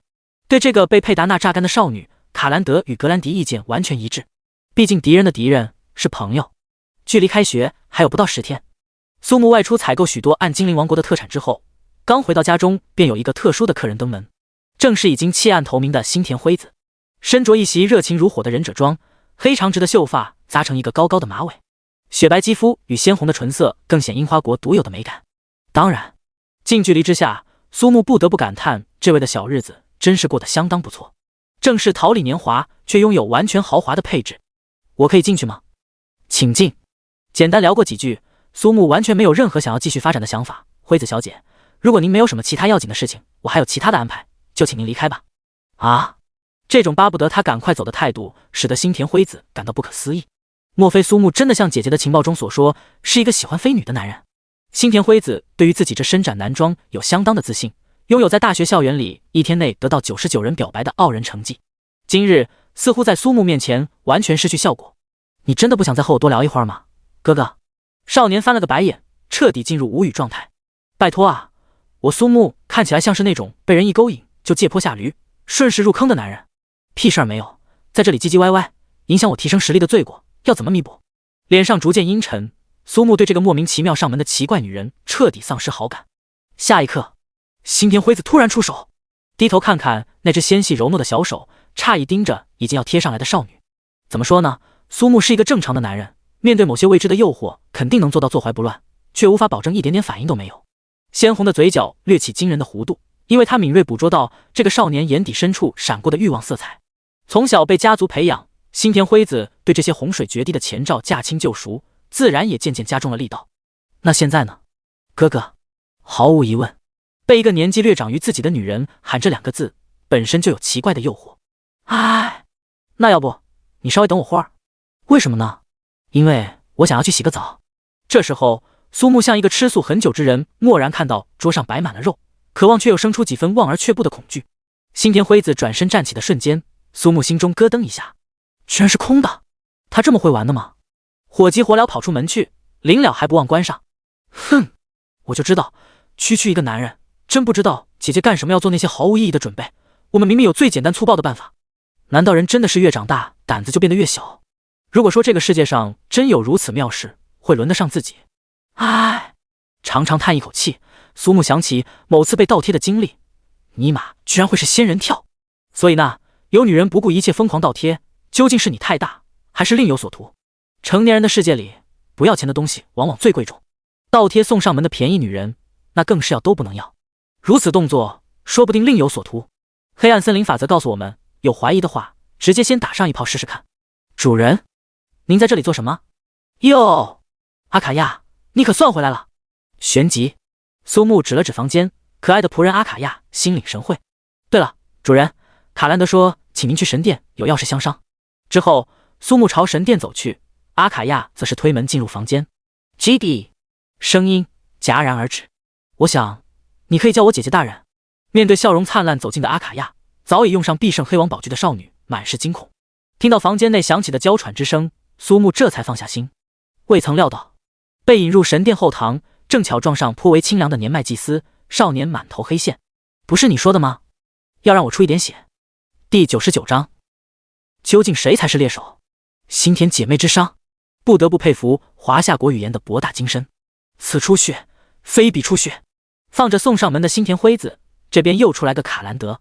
总而言之，平白无故送上门的女人不能要。面对一袭轻盈薄纱蔽体的卡兰德，宛若熟透了的水蜜桃般，似乎只要轻轻一掐就可以品尝到甜美的汁水。怎么，小家伙，你还有什么问题吗？莫不是还要我为你来指点迷津？噗！祭司大姐姐，你真的误会了，全部都是问题。少年汗颜，不愧是比阿卡亚岁数还大的成熟暗精灵。接着，苏木用非常精准的语言解释何谓出点血，反倒令卡兰德瞬间面红如潮。原来竟是他想歪了吗？有时候，女人是种奇怪的生物，总会在莫名其妙的地方展露出争强好胜之心。只是还不待卡兰德细想，苏木已经开出他的报酬。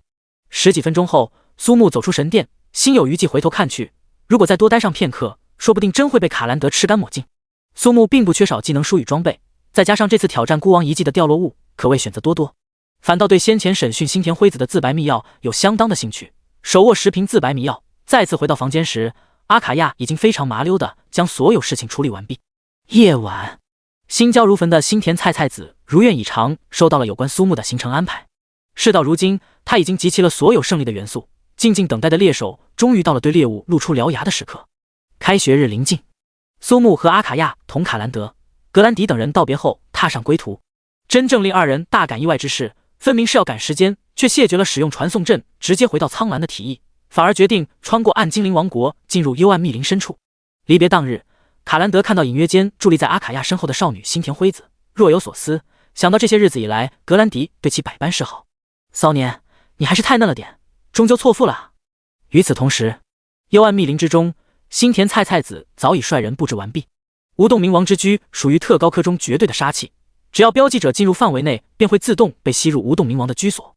而那个实力强悍的吸血鬼，好妹妹，只要我的任务成功，咱们两个就能永远逃离绝望悲伤的命运。心中虽然疑惑为何苏木会选择这种舍近求远的方式回到苍蓝，新田菜菜子出于对妹妹的绝对信任，仍是将其归为苏木的临时变卦。再狡猾的猎物，又如何能逃得过有经验的猎手？足足100次暗杀成功的履历，放眼整个樱花国的历史，都属于超震撼级别的存在，更不必说此次行动有更多含义。蓦然间，刮起一阵阴冷的风，居然下雪了吗？心中惊诧，转念想到在经历那场将整个森林都险些付之一炬的大火，幽暗密林的天气变得不太正常，新田菜菜子便不再起疑。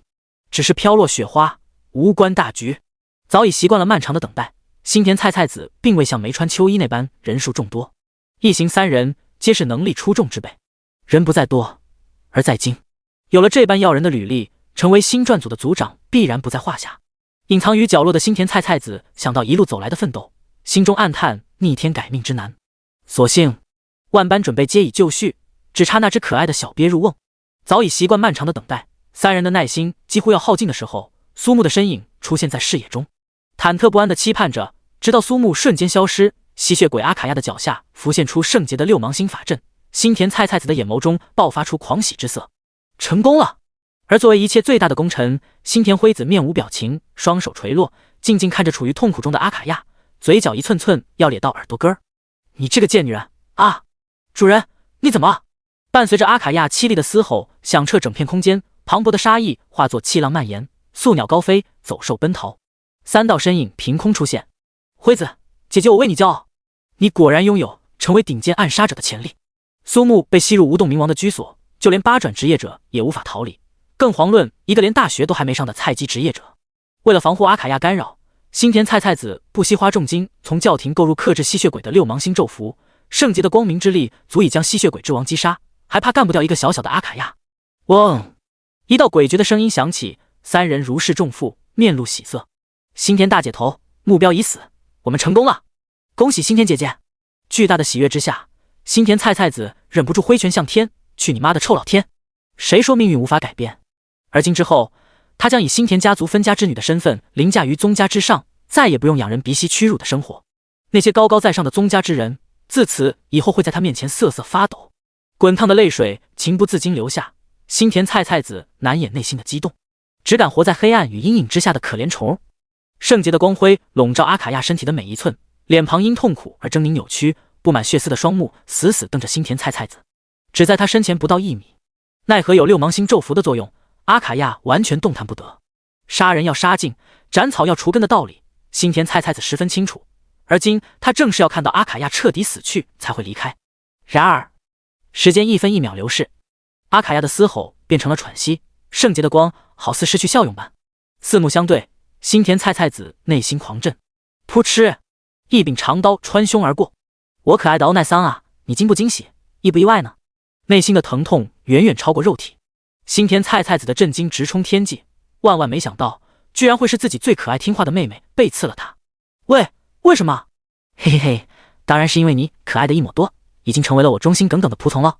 阿卡亚以最原始的办法打碎六芒星的咒符。所谓的痛苦与挣扎，不过是一场戏。一道戏谑声音出现，新田菜菜子脸色彻底改变。第100章反杀星传组，论拥有一个吸血鬼仆人的重要性。苏木，事到如今，即便是被最亲最爱的一抹多被刺，新田菜菜子都能保持心态的平和，艰难地望着不远处笑盈盈的少年。刚刚还满是兴奋之色的瞳孔迅速暗淡下去，身体剧烈颤抖，猩红鲜血汩汩直流。其余两人看大事不妙，迅速远遁。只可惜阿卡亚的速度更快，血色之光扩散，眨眼间形成领域。心念一动，尖刺从体内爆刺而出，转瞬变成海胆。穿刺领域，威力远远胜过昔日吸血鬼公爵德卡拉的概念穿刺。喂，为什么？分明看到对方事先被新田辉子做了标记，被吸入无动冥王之居所，断无有出逃的可能。被最信赖的妹妹被刺，这种感觉想必不太好受吧？少年的双手结满冰晶，手握一把寒气四溢的太刀，抬手间以风雪凝聚出一道替身，活灵活现。猝然间，替身烟消云散，正是大红莲冰轮丸的技能之一残冰人形。相较于他原来的主人苏木上来，便是其发挥最大的能力。残冰人形制造出的替身可以小幅度活动，远距离之下足够达到以假乱真的程度。心眼波动与万石勘破之瞳下，新天菜菜子与其他两人无所遁形，哪怕是樱花国最引以为傲的隐匿之术也完全无用。至于新田辉子，苏木很早以前就明白一个道理，便宜女人不能要，骗子久拖仙人跳。面对新田辉子投怀送抱，更不必有任何犹豫和心理上的负担，直接吩咐阿卡亚将其转化为吸血鬼。要知道，被转化的吸血鬼可是绝对服从，比所谓的自白迷药还要好用得多。阿卡亚又是从内心到身体都是苏木的形状，所有的一切清晰了然。对方想要提前埋伏，与其费心费力，莫不如做个顺水人情。在化身内奸的新田辉子的帮助下，果不出所料，新田菜菜子接受妹妹的提议，将动手地点定在幽暗密林深处。姐姐大人，变成吸血鬼的感觉真的好爽啊！辉子，你忘记我们当初的誓言了吗？这些年为了改变命运做出的努力，你都忘记了吗？理智告诉菜菜子，而今再说这些都是徒劳。然而他又如何肯放弃这唯一的妹妹？姐姐，阿卡亚大人的力量流淌全身，力量充沛到要爆炸的高潮，真的好爽。新田辉子并没有松手，反而更用力将长刀向里推进，甜美的脸庞因极致的疯狂而扭曲，另一只手死死抓着菜菜子引以为傲的高峰，两道身躯缓缓贴合。人类的力量有极限，越想要改变命运，就越会在预料之外的失态上失足。濒死之际，菜菜子察觉到妹妹的意图，身体如水蛇般疯狂扭动，而这也使得新田辉子愈发兴奋。我不想努力了，所以我不做人了啊，姐姐。说罢，新田辉子露出尖锐的獠牙，狠狠咬在优雅而洁白的脖颈处。好一副姐妹情深的名场面。苏木在短暂的错愕后露出惊讶的微笑。或许姐妹两人想要改变命运的决心令人动容，苏木却并不想充当别人改变命运的踏脚石。伤口逐渐愈合，身与心完全转变，新田菜菜子变得更加美艳动人，如雪的肌肤之上多了几分妖冶的红晕。什么狗屁的逆天改命！这一刻，姐妹二人双膝跪地，阿卡亚乖巧站在苏木身后，仅仅只是一个眼神，菜菜子当即恭恭敬敬将新传组有关万里屠苏计划的一切和盘托出。呜呼，对这位不曾谋面的上山春奈女土，我也要送她一份大礼。新田姐妹两个听出苏木话中的杀意，双双拜倒。让我们两个一起侍奉您吧。请主人您应允。是啊，我们什么都会，什么也愿意做。这个，阿卡亚犯了难，因为他现在压根看不透苏木心中所想，该同意他们两个的请求，还是该不同意呢？呵呵呵，你们两个还有一个更重要的任务要完成。触及少年的冰冷目光，新田辉子不自觉颤抖。伴随姐妹二人起身离开，阿卡亚对苏木已经从佩服喜欢上升为崇敬爱慕。只有苏木才真正配做他阿卡亚的主人。少年打了个哈欠，吩咐阿卡亚打扫现场后，向苍兰市而去，将对什么遇上敌国的杀手刺客，男的全杀，女的留活口，这种垃圾剧情，苏木已经看过太多，更何况他也并非那些看见漂亮女人就走不动道的色中恶鬼。看长狗咬狗的乐子戏，不更开心？如果姐妹两个能活着从樱花国回来，应该就是另一个故事。回到苍兰市，第一时间将所有星传组潜伏在华夏国的间谍名单交给孟南国，后者在惊喜之余直接上报，各地连夜成立专项调查组进行抓捕，许多埋藏极深、尚未启用的间谍案子一并俘获，堪称史无前例。位于市中心的超级大平层中，玉有容看见风尘仆仆的苏木，瞬间扑了上去，享受成为挂件的乐趣。得知对方回到苍兰，第一时间就来找他，幸福到不停用脸颊蹭着少年的胸脯，悬着的心这才落地。他真的害怕苏木会忘记那时的约定。樱花国星传组总部，仅仅一夜之间，星传组多年来在华夏国的布置毁于一旦，变成了瞎子和聋子，坏消息一个接着一个，他无论如何也想不出究竟是在哪里出现纰漏。值此危急关头，听到新田菜子与妹妹成功杀死苏木回归，喜不自胜，当即以最高的礼节欢迎姐妹二人。星传组在华夏国遭遇史无前例的惨败，正需要一个震撼的好消息来洗去污秽之气。而新田菜子以成功执行100次成功暗杀的经历，而跻身星传组暗杀者第一人，毋庸置疑就是他所需要的好机会。以最快的速度安排授衔仪式，邀请各个大人物出席。传送阵前，苏木、阿卡亚和玉有容正准备出发前往元墨大学，手机忽然一震，樱花国星传组总部发生爆炸事故，组长上山春奈等多位要员殉职，哈哈哈，他们最近好倒霉啊！是啊，是挺倒霉的。少年长舒一口气，疑惑看向阿卡亚，后者心领神会，当即摇摇头。走上传送阵，苏木不禁有些期盼，职业者规则下的大学生活又会是什么样的呢？总不会又是那老三样吧？第101章，新生报到，办理入住。坐标天宇市，华夏国3大顶尖高校之一的元墨大学正位于郊外的大学城内。作为新晋升的一流大学，元墨大学在天宇市的分量举足轻重，迎新的阵仗也是所有大学中最为盛大的那个。根据校长李岩松的安排，直接包下传送阵外的茶馆作为新生报到处，就是要突出全国一流大学的牌面。如此一来，最高兴的莫过于前来迎新的学生。随着开学日期临近，前来报到的新生数量逐渐增多，一波又一波的新生从大门中走出，各个大学负责接引的学生纷纷大喊：元墨大学的学弟学妹们看过来，报到来这里！天宇大学报到的跟我来！就在此时，有3人走出大门，接引的学生们不由看过来。虽然人头攒动，这3人却是如鹤立鸡群一般的存在。为首的少年拥有不下于明星的帅气脸庞和模特一般修长挺拔的身材，普通的白色半袖与浅灰色运动裤，脸上始终挂着浅浅的笑。身后2女各有千秋，一人身材娇小，却又与身体和年龄完全不匹配的重量呼之欲出。淡粉修身小衬衣与红黑方格百褶裙搭配可爱的包子脸，将青春靓丽一词表现到极致。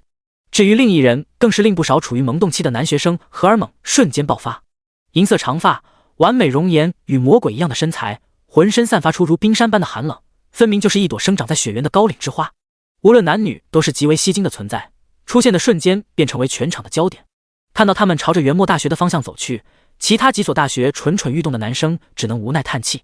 这时，有3人连忙走来，2男1女，皆佩戴学生会的胸章。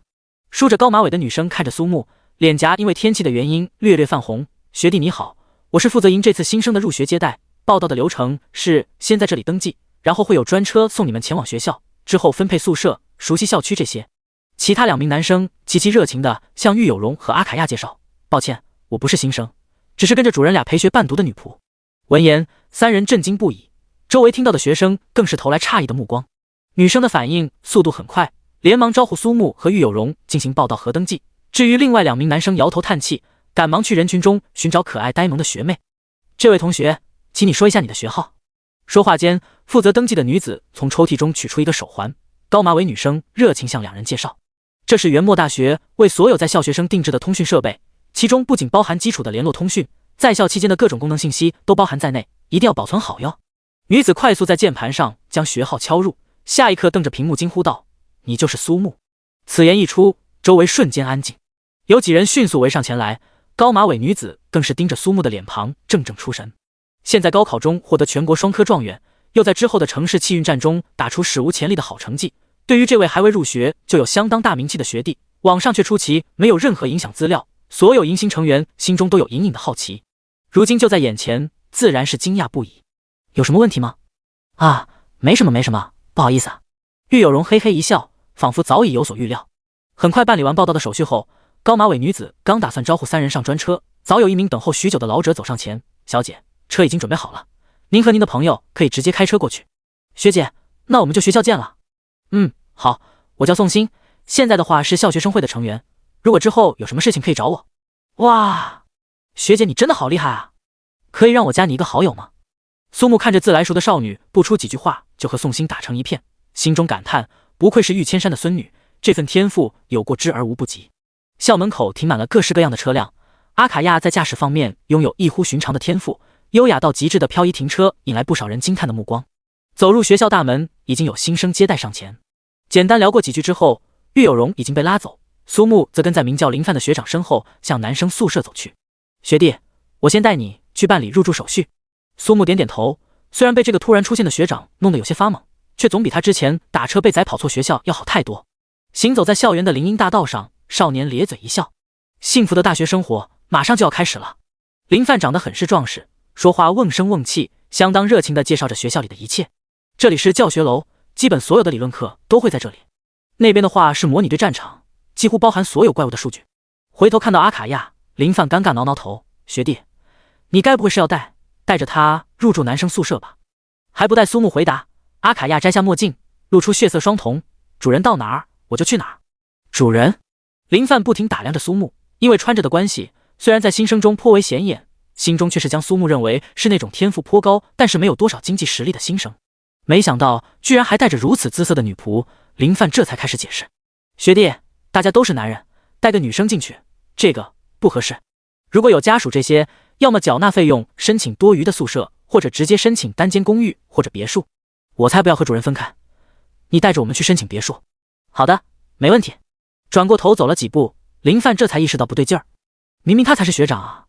很快，三人来到宿舍登记处，将手环置于仪器扫描。“学弟，我以一个过来人的身份劝你还是节省点比较好，大学4年用钱的地方很多，租1年别墅最少都在300万上下，之后装备。”这时宿管人员直接将一串钥匙从窗口内递出。“苏同学，系统显示你已经拥有第77号别墅的永久使用权，这是别墅的钥匙。”林范虽说不曾料到，只是想到省下一笔开销，苏木和阿卡亚还是相当高兴。可以麻烦林学长带路吗？”“好，没问题。”“尼玛，居然是永久的别墅使用权！”震惊之中，林范心中无比诧异。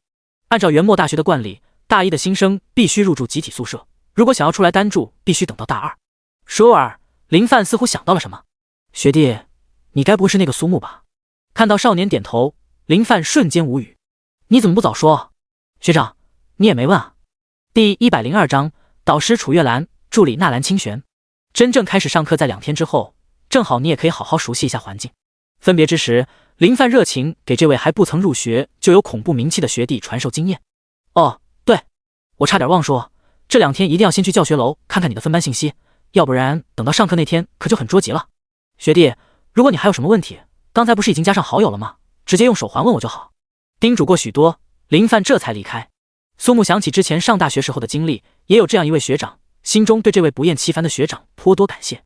别墅共有3层，其中家具电器一应俱全，风格简洁，窗明几净，属于坐北朝南的好户型。看过一遍，下楼时发现阿卡亚身穿格子围裙，头上戴着块毛巾，完全换了身装束，提着水桶拖把。“主人，我们是不是要开始打扫？”嘴角一咧，苏木挽起袖子，暗自感慨阿卡亚算是摸清了他的习惯，说干就干。天色将黑，看着满满2袋子的垃圾，相视一笑。即便已经克服怕阳光的弱点，阿卡亚本能更加喜欢黑暗，苏木便将一层最角落的房间腾出。心中欢喜的女仆这才从储物空间内取出当时定制的棺材，全部收拾妥当，2人这才出门。元墨大学在天宇市的大学城内，另外还有2所普通的一流大学。新生到来后总会出门转悠，汇集全国各地的学生，街上自然格外拥挤。苏木和阿卡亚都不是喜欢热闹的人，吃过饭后顺路来到教学楼下，按照林范所说，将手环与仪器贴合，一系列信息浮现：姓名苏木，年龄18，性别男，班级大一07班，导师楚月兰。看到熟悉的名字，苏木略微一愣，紧接着便弹出一个班级群加入的通知。确定过后，班级群的头像闪烁不停。突然出现的入群提示令不少人感到错愕。在教职员工的公寓中，刚刚洗完澡出来的中年女子下意识拿起手环，看见消息提示兴奋不已。凹凸有致的身体，穿着雪白的浴袍，一抹诱人的雪白毫不夸张地显露而出。为了这个突然出现的意外，他从新海市连夜坐飞机赶到苍兰市，却得知对方已经出发前往龙城。纳兰清玄始终想不通，他的科学分析计算和预测为何会出现重大纰漏，对于苏木的好奇和深入探索欲望直接拉满。凭借他的能量，虽不能直接成为指导员，担任区一个导师助理还是绰绰有余。小家伙，你可算出现了呢！阿姨我都有些迫不及待想要研究你了呀。叮叮叮叮，吵个不停，真的是很烦。这种班级群总会经历从消息99加到几乎没消息的阶段，也不知道毕业后还会不会这么热闹。苏木翻找半天，终于找到记忆中最熟悉的设置。提示：请问确定将此群的消息设为免打扰？话说谁一天天闲着没事看班级群？有那闲工夫多打几盘游戏啊，不是，多去提升经验等级，他不香吗？夜晚同狱有容聊过几句，发现对方也是在07班。狱有容躺在上铺，甭提有多开心。都已经上了同一所大学，要是不分到同一个班，说得过去。反正上千万的票子都扔出去了，害怕再多掏几十万。时间过得很快，转眼2天已过。苏木按照指引进入教室，瞬间就听到狱有容的叫喊：苏木大哥，这边这边！喧闹的教室当即变得格外安静，几秒后才恢复，不时有打量的目光从各处而来。裴春风曾下令，所有社交媒体上竟然找不到一张有关苏木的照片，许多人心中相当好奇。与印象中大学动辄40-50人不同，到上课前也只有20出头，男女比例大致相同。因为直接单住的关系，苏木对班级内其他人不甚熟悉，狱有容则恰恰相反，早已在所有人面前露了个熟脸。苏木大哥，这次咱俩的运气还不错，我听爷爷说咱们的指导员是之前上过战场功勋卓著的女武神。居然是女武神！先前因为秘境资格一事，苏木同楚月兰倒也颇为熟悉，对后者的印象也只是停留在那时的果决，未曾想还有这般耀眼的履历。如今的蓝星上地形复杂，种族林立，职业者的地位之所以崇高无比，也是因为在外族入侵之时，他们需要上战场与之厮杀，而获得武神的称号需要累积战功才能获得。叮铃铃，伴随着上课铃，一个身穿碎花吊带连衣裙的女子走入教室，乌黑亮丽的披肩长发与姣好的面容，略施粉黛已是明媚动人。身后跟着的女子年纪约莫30岁上下，举手投足之间散发出成熟女人独有的韵味。黑色的高跟凉鞋踩在地板上，发出极有节奏的清脆响声，宛若一朵绽放盛开的鲜红玫瑰。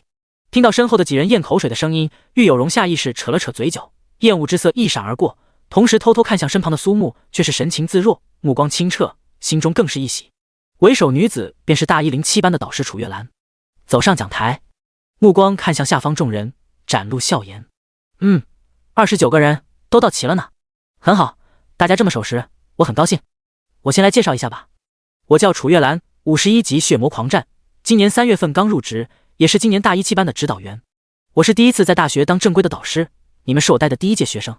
我的性格也就不多说了，时间还长，我们总会了解。说话间，楚月兰走到纳兰清玄身边，接下来我为你们介绍导师助理纳兰清玄老师。已经有听说过纳兰清玄名号的人面露异色，曾为许多大人物制定计划，虽非战斗职业者，却能与许多大佬说上话，背后的能量不可估计。目光交汇，后者同样走上讲台，将额前的碎发撩在耳后。纳兰清玄，生活职业者。可能有人也听说过我，职业分析师，我会制定出合适你们每个人的升级方案。当然，我可不比楚老师，大家可不要欺负我这个弱女子哟。走下讲台后，楚月兰接上话头，大家都介绍下自己。我想想，就按照姓名、等级、职业来说，再加上身高和体重，我需要做个记录。纳兰清玄取出一台便携式电脑，已然进入工作状态。哪个先来？大家左顾右盼，还是狱有容第一个站起。大家好，我叫狱有容，现在是26级的卡牌大师，身高155，体重99。掌声中，男生们心中惊叹不已。这身高，这体重，没有一块肉是白长的，全都出现在他该出现的地方。李云飞，27级亡灵武者，身高178，体重90，居然是能够输出又可以给敌人增加负面状态的超稀有职业，不少人暗自将其列为尽量少招惹的行列。哈哈，我叫段富燕，22级元素牧师，来自彩云之城，目前单身，无感情生活经历，身体健康，无家族遗传病史，梦想是可以成为他的强力大奶后盾。我的奶量绝对充足，火腿管够。身高180，体重135。一个接着一个，楚月兰不慌不忙，纳兰清玄轻轻瞥过后，便开始将信息记录。苏木站起，苏木36级，生活职业装备大师，身高183，体重139。纳兰清玄还是第一次得知苏木的职业，猛然抬头，惊诧之余更是欣喜。楚月兰之外所有人完全不能相信，那个以碾压的成绩超过他们的双科状元，尼玛居然是生活职业。第103章，开学第一课，全力而为。敲键盘的手在颤抖，耳边仿佛可以听到心跳。全国双科状元居然只是个生活职业者，如巨石投入平静的水潭，已经不是掀起波澜那么简单。这个少年真正将他曾经的设想变成了现实。谁说生活职业者一辈子只能屈居于人下？纳兰清玄感到无比庆幸，他决定以导师助理的身份进入元墨大学工作的选择没有错，仿佛在那个少年身上看到了光明的未来。有了苏木这个惊人的大瓜，往后的介绍无论职业多么稀有，倒也觉得反响平平。28人的介绍完毕，楚月兰将课堂交给纳兰清玄，接下来便是开学的第一课。作为职业分析师进入元墨大学的条件，纳兰清玄需要为所带7班的每个学生制定详细的成长培养计划。很快，所有人在模拟对战场中集合完毕。简单来说，这里可以模拟出迄今为止出现过的所有怪物数据，甚至还能够进行人为的设定与调整。首先，我来说一下规则。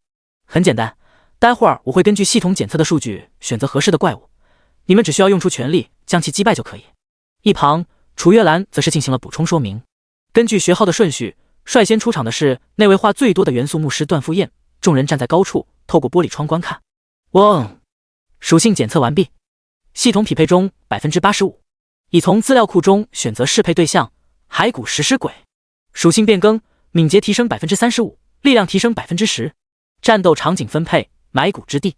房间内环境陡然发生改变，阴风阵阵，如泣如诉。段富彦的身体浮现一袭洁白长袍，手中握有一柄水晶法杖。看到从漆黑边界爬出的怪物，脸色瞬间变得难看。对他而言，源自黑暗可以在攻击中汲取对手元素属性和魔力的骸骨食尸鬼属于极难对付的怪物。我靠，纳兰老师你不做人啊！凄厉的死气化作凝实的触手袭来，在段富彦身前半米猝然炸裂。少年的身体浮现一层出现皲裂纹路的圣光护盾。哎，他什么时候放的技能？我怎么没看到？是啊，我还是头回见到这样的牧师。听着周围学生发出的赞叹，楚月兰点点头，对段富彦出色的反应相当满意。辅助类型的职业者在实战中能否未雨绸缪至关重要，而这个才刚大一的孩子就有如此意识，殊为不易。操！骸骨食尸鬼提升了敏捷属性，老师你真的心脏啊！战斗之余，段富彦高举法杖，寒气光环扩散，急速奔跑的食尸鬼身形陡然一滞。纳兰清玄将其表现详细记录，不漏分毫。5分钟后，骸骨食尸鬼轰然倒地。能够进入元墨大学，无不是各地的翘楚。有了段富彦的开局，接下来每个人不甘示弱，用出全力将怪物击杀。看着班上的学生展露实力，楚月兰惊讶之余更是激动。其他人都能做到如此程度，更不必说那个他曾亲眼见证荣耀的苏木。苏木，到你了。好的，老师。闻言，先前经历战斗正在休息的几人赶忙起身，很想看看这位以生活职业压在他们头上的状元究竟有何手段。走入房间，手中多出一把并不算长，外观极其普通的太刀。别忘了哟，苏木同学，需要全力出手，不能有半分保留。抬头，苏木看向坐在操作台的纳兰清玄，显露出几分犹豫。你确定？确定，要不然我怎么为你制定合适的成长计划呢？耸耸肩，苏木不置可否。这可是你说的哈。既然是模拟对战，他正好也想试试极限究竟在哪里。咸湿的风扑面来，周遭顿起迷雾，耳边听到海浪扑打沙滩的声音。苏木低下头，正站在一艘飘摇小船之上。呼，匹配到了旧日的神灵。毫无疑问，在怪物的金字塔上，旧日的神灵几乎属于顶尖的存在。系统显示所有的属性又增加1/3。楚老师，他匹配到的是什么怪物？未曾上过战场，最多也不过是在秘境中历练，没有见过旧日神灵并不奇怪。楚月兰还是第一次见到新生直接匹配到这种级别的怪物。旧日的神灵，看样子应该属于海渊之下的某个存在，至于是哪位，得等到露出海面我才知道。你们以后踏足战场也会碰到他们，虽然被冠以神的名号，却不是无法战胜。话虽如此，隔着钛合金玻璃仍能感受到惊人的气势，难以想象直面旧日神灵的苏木需要扛负多大的压力。玉有容掏出一副库洛牌，洗牌、切牌、抽牌，3张牌依次被抽出。哎，为什么显示我今天会遭遇烟熏火烤之灾祸呢？神灵出，天地失色，傲然屹立于飘摇小舟之上，道光云影，海浪滔天，岿然不动。赞叹一句，仅凭这等心性，将来必然会成为战场上的强者。数不尽的触手刺穿海面，暗红的触手满是惨白的尖刺，千百道目光穿破海面，苏木身躯摇晃一头栽进海中。精神控制，是那位拥有白眼千手的神灵特罗斯。意识接近模糊，源自灵魂的吟唱穿越时空。刀出鞘，森罗万象，皆为灰烬，流刃若火。这一次，苏木不曾有片刻保留，师姐，全力爆发！赤金的火焰风暴向上与下疯狂延伸，极致的热浪席卷每一个角落，火蛇肆虐，笔直扑向钛合金玻璃，将众人吓得后退。要知道，这仅仅只是一个能够真实还原场景与怪物的模拟对战场，即便表现得再真实，也不过只是个用珍稀材料结合科技结晶制造的房间而已。无穷的火焰与瞬间爆发的高温，几乎毫不费力便冲破了天花板。开学第一天，元末大学重金打造的模拟对战场突发火灾。清醒之后，苏木环顾四周，刀回鞘，好像把学校给烧了呀。第104章，我就是奶了你一口，怎么还给晕了呢？警铃大作，大雨倾盆，冰冷的雨水拍打在脸颊与身体各处，带来丝丝清凉。苏木叹口气，似乎是闯祸了。之前有听说过不想上学要揣着炸药去炸学校的，他比炸学校那位估计轻点，把学校给烧了，应该最多就是记个大过吧。忽然听到头顶有声音，下意识抬起头，一片焦黑之中的雪白格外醒目。先前还要苏木全力出手的纳兰清玄，如今已是相当后悔。若非情急之下吃了随身携带的各种药剂，恐怕他早就变成苏木的熟人了。对，就是物理层面的熟人。喝过药后的身体可以抵御火焰和高温，总不至于立时毙命。身上的衣服可就没那么幸运，即便被烧也不肯脱下，是纳兰清玄最后的倔强。奈何衣服在高温面前完全执拗不起来，一手横于胸前挡住两只冲破封印的大兔子，另一只手则是向下，总不能把森林和草原也看得彻彻底底吧。单凭两只手，在这些情况下还是想到不够用。二人目光相对的瞬间，纳兰清玄已经是要崩溃到死，好歹也是体面人儿，为何会在自己学生面前露出如此狼狈不堪的一面？这一刻，纳兰清玄想钻地缝，甚至想死。说起来，开学第一天，模拟对战场并未开放，若非有纳兰清玄的关系，楚月兰也未必能轻松申请得到使用的资格。事故发生时，楚月兰见势不妙，本着学生优先的原则，下令赶快逃出模拟对战场。所有人潜意识中都默认全部是战斗职业者，都忘记了还有一个独自坐在操作台的生活职业者纳兰清玄。高温的赤焰烧穿了天花板与墙壁，进而引发电路故障，造成爆炸。纳兰清玄想要开门时，发现门已经被高温烫红，逐渐融化，无法打开。好在操作台使用特殊材料所致，可以抵抗更高的温度。不过，喝了药也只是让原本高额的伤害变低，并无法完全免疫。本就不算多的生命条也已经如风中残烛，飘摇欲灭。就这么以极为羞耻的样子死去了吗？我恨你，楚月兰！别人能忘了我，你竟也把我忘了。生死徘徊之际，眼前出现一个模糊的面庞，依稀能看出脸上的担忧。神之一手，苏木手中出现一杆流光溢彩的法杖，心念一动，纳兰清玄满是伤痕的娇躯倏尔出现圣洁的光晕，眨眼间，伤痕消失不见，光滑如新，甚至更具光泽。福至心灵的舒坦让纳兰清玄不禁发出哼唧声。神圣祝福，这个自从学过后从未用过的技能，而今第一次展露出它的威力。昏过去了。这是回复类技能，没有晕眩效果的呀。苏木挠挠头，这是奶量太足，直接把人给奶晕了。相比于这个原因，他更希望是纳兰清玄劫后余生，精神松弛之后不自觉的晕眩。以后放技能还是要注意这点。这个世界有诸多规则与网游相同，却有一点比较麻烦，哪怕是组队也没办法免疫来自队友的伤害。也就是说，脑海中瞬间将所有的技能过了个遍，可没有一个省油的灯。熟人，冰雕，还是……无暇多看，赶忙取出一件长袍，将眼前的娇躯盖住抱起，这才朝着场外走去。模拟对战场的大火很快被扑灭，楚月兰看到两人安然无恙，这才长长舒口气。尤其是看到晕过去的纳兰清玄，更是愧疚难当。学校刚刚落成的标志性建筑直接发生火灾，并被烧毁大半。赶来的学校领导们欲哭无泪，校长双手一摊，唉声叹气，一双双眼睛望向那个颇有些无辜的少年，惊骇、好奇、疑惑，神情复杂。所以，全力出手等于直接把学校给烧了，这是什么神仙破坏力？苏木大哥，我就知道你没事，哈哈哈。玉有容凑上前，满脸兴奋，对自己的占卜结果愈发深信不疑，更加确定苏木就是他生命中的贵人。总而言之，跟着他肯定错不了。元墨大学的校园网上出现有关大一新生厌学火烧学校的帖子，才半小时不到，留言竟直接破10万加，甚至还有天宇市各类媒体记者蜂拥而至。苏木瞬间成为全校在茶余饭后热议的对象。对此，苏木本人也表示很无奈，就是想单纯尝试一下极限在哪而已。很快，校园网上出现官方辟谣的帖子，模拟对战场出现电路故障，由于学生和老师使用不当造成爆炸，引起火灾。到头来，最高兴的莫过于大一7班的所有学生。纳兰清玄住院观察，楚月兰忙于应付校长和外界的记者，焦头烂额。军训前夕也没有安排其他的课程，学生们反而获得更多的时间。私密的班级小群中，苏木看着队列整齐的感谢苏木大佬为我们增加假期，哑然失笑。面对旧日的神灵，对方单纯一招强力的精神控制就能令他陷入意识不清的地步，足以引起苏木的注意。倘若真是与旧日神灵为敌，又该如何？思索间，班级群忽然闪烁不停。明天早上6点在教学楼前集合，出发前往军训地点进行封闭式训练，为期30天，请大家看到消息后回复。收到，收到，父。差点习惯性回个一过去。在一连串的收到下面，猛不丁有个不同的消息，瞬间使得不少人露出会心的笑容。苏木将阿卡亚叫来，把接下来前往军训的消息说完，不忘又叮嘱几句，毕竟是在天宇市，身处元墨大学城，吸血鬼在华夏国又属于敌对种族，总归还是小心为好。听见苏木将有30天不在身边，阿卡亚瞬间变得有些委屈，听到绝不允许他偷偷潜入军训地点，更是颇为郁闷，闷闷不乐离开了屋子。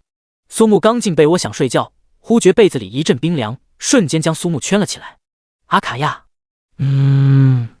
大清早，学生们打着哈欠，成群结队来到教学楼前，瞬间就被全副武装的军队驱走了睡意。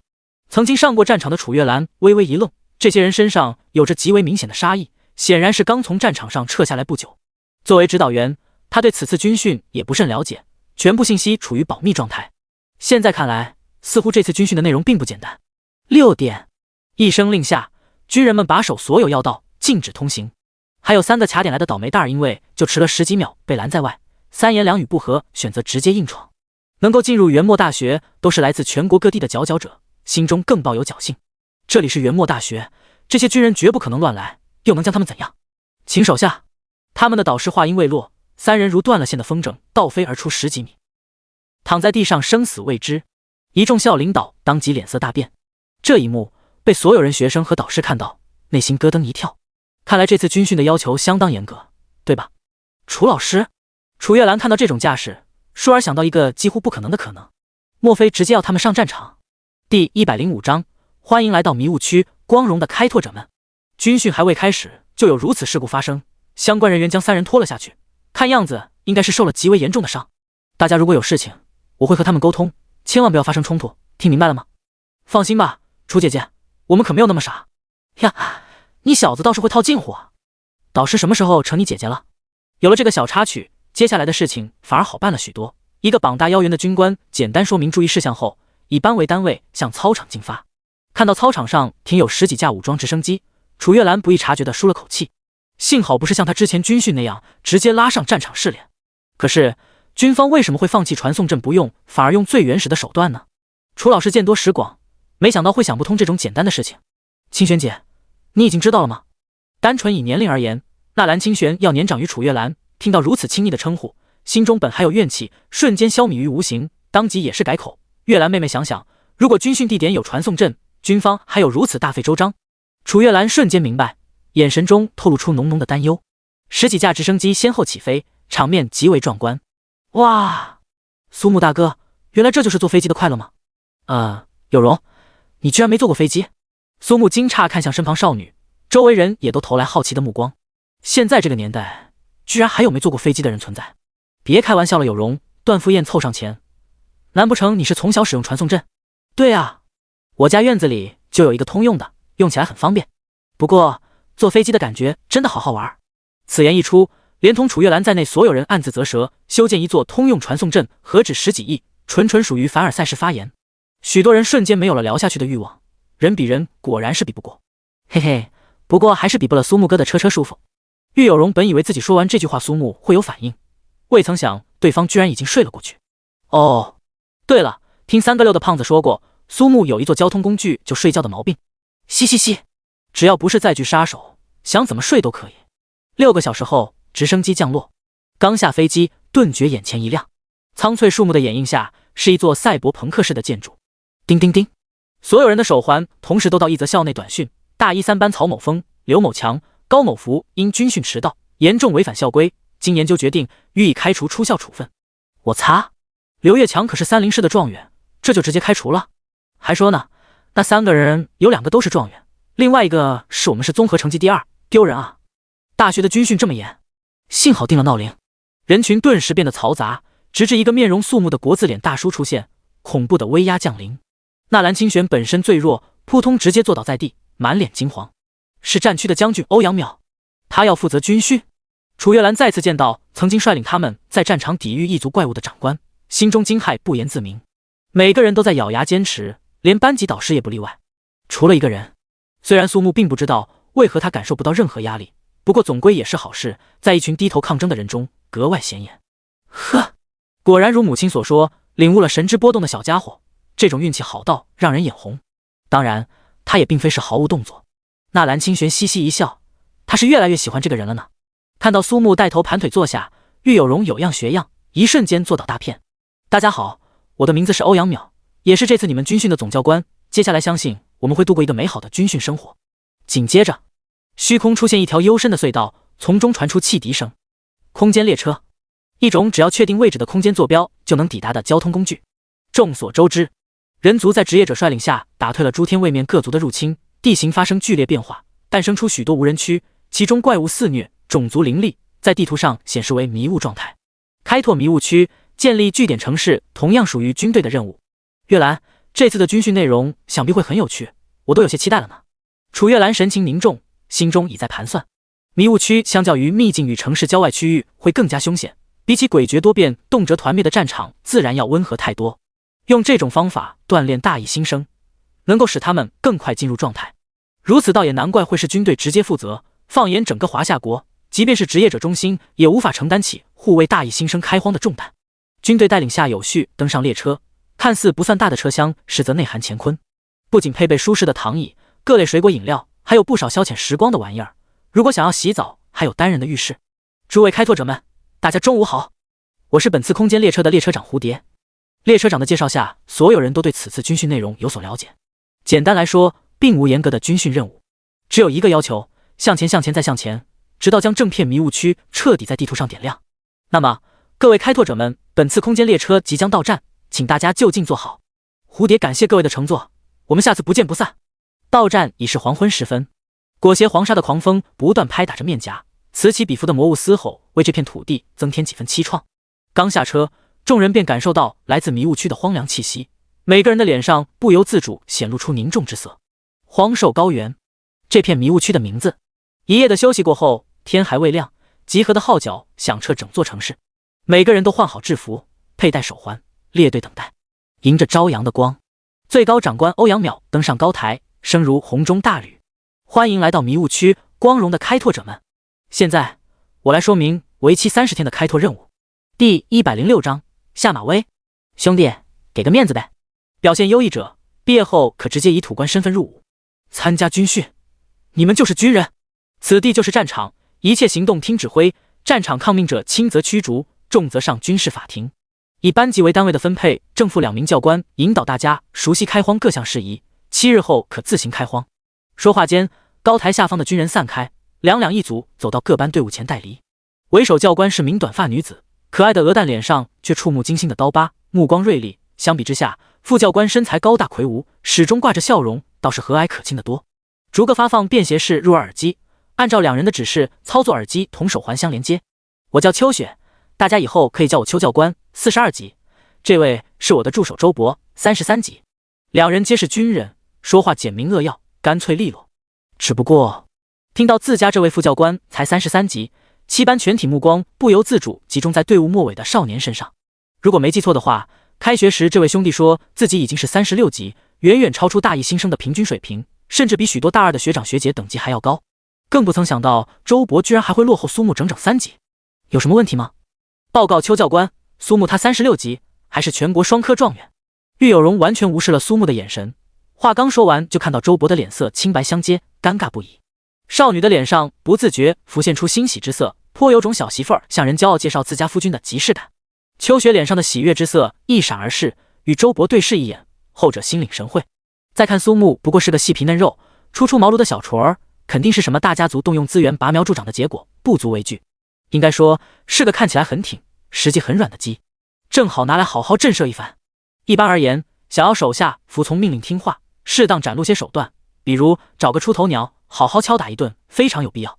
正愁找不到机会立威的二人可不会放过这个送上门的好机会，对于那个故意引火的小姑娘自然也记在心上。哟呵，不错嘛。不过我想这时候大家心中对我这个副教官心中不服。周勃勾勾手指，嘴角泛起一抹笑容，还是劳烦苏同学到前面来，咱俩比试比试，省得大家多说些什么。苏木哥，去吧，我对你可是很有信心的。郁有容狡黠一笑，两只大眼睛弯成月牙，分明是想看教官的笑话。其他人正处于青春张扬的年纪，更是激动非常。实力有目共睹，如果今儿要是把副教官揍趴下，这事情可就好玩了。楚月兰并未出声，在他看来，让苏木好好吃点苦头，对其成长反而有好处。来来来，我们为苏木鼓掌加油！等级碾压呀，苏木，把副教官打趴下！啪啪啪啪啪！哎，你这个故意给我拉仇恨的家伙！苏木走上前，直面周勃，后者等级不高，依然能够被选做教官，必有其过人之处。他正好也想看看自己与战场杀伐历练的军人之间究竟有多少差距。所有人围成个圈儿，将两人包在中间。七班的变故也引起周围其他班级和教官们的注意，看热闹不嫌事儿大，许多已经布置完任务的班级在教官带领下走了过来。呼，慵懒之色一扫而空，本就帅气十足的脸庞搭配制式军装，不知让多少女生眼中异彩连连。相比之下，周勃就显得有些丑。苏同学长得很帅吗？嘿嘿嘿，多谢周副教官夸奖，不过我对男人不感兴趣，最讨厌比老子还帅的男人。话音未落，周勃急冲而来，身形左右变换，速度越来越快。如此速度加上突然发难，一般学生必然会手忙脚乱。心眼波动下，苏木早已有所察觉，身体微侧，将一记冲面门而来的冲拳躲过。嘿呦，不错嘛！接下来我可不会留手了。周勃不曾使用技能，单纯凭借灵活的身法进行攻击，左摇右摆，完全捉摸不透下次攻击的方向。围观者无不惊讶于周勃诡谲多变的攻击方式，却又对其毫无下限的攻击手段而面露不屑。撩阴腿、下段踢、老鹰偷蛋，简直无所不用其极。战场就是如此，杀死对方才有生存的可能，一旦动手必是最原始快捷的杀招。教官们不放过任何一个机会向学生们讲解战场的规则，许多从未经历生死搏杀的学生面露凝重之色。苏木来回闪躲不停，瞅准攻击间隙引刀还击，出色的反应让在场所有人心中忍不住惊叹。渐渐的，连同周勃在内都发现了异样。无论采用何种攻击方式，从哪个角度攻击，那个少年都可以堪堪闪躲，仿佛是提前预知一般。喂，老周，今天怎么突然怜香惜玉起来了？是哇，难不成这是你的菜，不忍心下手了？与周勃相熟的教官纷纷面露喜色，忍不住调侃。在他们眼中，苏木能进行闪躲不假，可主动权始终牢牢捏在周勃手里，再加上战场上与异族魔物死斗，总不该连个温室里略微强壮的花朵都拿不下。你们他妈懂个屁！眼眸凝重，周勃已经在心中开始骂娘。细皮嫩肉的家伙，罕见不是个银样蜡枪头，极难对付。双方没有使用技能，全靠普通攻击，他用尽了办法，居然还是拿他不下。如果先用技能，简直是丢人丢到家。这群站着说话不腰疼的家伙，你行你上啊！感受到背后几乎要杀人的目光，周勃知道与自己合作的姑奶奶要发火。那啥，兄弟，给个面子呗。什么？苏木微微一愣，还以为是出现了幻听。兄弟，给个面子怎么样？再看周勃，进攻之余挤眉弄眼，几乎要把脸给整成面瘫。一个颜色，对方心领神会。兄弟，谢了。虽然不知道周勃如何使用耳机进行通话，苏木在闪避之余故意慢了几分，一拳轻飘飘打在小腹上。一瞬间，双脚借力猛蹬地面，整个人倒飞而出5-6米。看看拳头，再看看远处捂着小腹艰难挣扎起身的少年，我擦，这家伙不去打假赛简直屈才。周副教官实力非凡，我真是佩服至极。哪里，苏同学才是真令我感到吃惊，果然是英雄出少年啊。第107章要塞清剿，死了的怪物才是好怪物。行走江湖靠的不是打打杀杀，是人情世故。苏木在玉有容的搀扶下归队，先前看热闹的人各自归队，两人贡献出可以轻松角逐小金人的演技，成功让所有人信以为真。队伍重新集合，秋雪有条不紊地安排任务。周勃不时看向队伍末尾重新恢复慵懒模样的少年，疑惑不已。倘若他们二人无所顾忌释放技能，谁胜谁负？开荒首日，按照目标，我们需要扫清2公里外哥布林要塞的清剿工作。哥布林？邱教官，你是说哥布林？对啊，就是哥布林。这位同学有什么问题吗？班级公认话最多的段富彦流露出不敢置信的神情，就是那个长相猥琐、四肢短小、喜欢借人生子的哥布林。是的，你有什么疑惑？这下子7班每个人脸上或多或少流露出不屑的笑容，还以为开荒要面对的是什么恐怖怪物，原来不过最低级的哥布林。再看教官和导师凝重的表情，队伍中有人已然笑出了声。嘿呀，哥布林要塞是吧？待会儿用不着你们出手，看我一个人血洗要塞。切，就你算盘打得好，一个人独吞积分，没可能好吧？咱们比比谁杀得多。听着学生们欢快的话语，楚月兰不禁摇摇头，想到当初他听说要清剿哥布林时的情形，待会儿只要别出现死亡就好。索性出发前每人得到一块传送玉，危急关头将其捏碎，就可以瞬间传回据点城市。楚月兰这才松口气。按照战斗和辅助5-5开，整个班级分成2组，2个教官1人1队立时出发。急速行军对每个人体能的要求极高，再加上地处高原，氧气稀薄，气候寒冷，初来乍到十分容易拥有高原反应。好在所有人的体能过关，并不曾出现意外状况，让秋雪和周勃颇为满意。哥布林要塞通体以巨石建成，配备有些能重炮、哥布林弩箭等多种武器。先前自信满满说要血洗要塞的人，在看到身高2米、皮肤血红的哥布林后，再不言语。纯是克勒药的巨大版哥布林，等级普遍在28到34级之间，相比外界同等级的哥布林属性翻了6倍还多。这要是有女人被抓，不得撑爆了。那你可错了，这些赤红哥布林不喜欢女人，喜欢男的。队伍中所有男生顿觉菊花一紧，捅咕几下不得直接报废。操！我要是被活捉，是兄弟就砍死我。结，他们更喜欢尸体啊！妈妈的，老子要干死他们！周勃咧嘴一笑，比起什么慷慨激昂的战前动员，还是这种最能激发斗志。偷偷埋伏在要塞附近，秋雪和周勃同时让每个战斗职业者使用远程技能瞄准要塞武器发动攻击，辅助职业从旁释放增益技能回血辅助。轻轻抹撒下巴，苏木果断放弃使用流刃若火和冰轮丸。远程技能吗？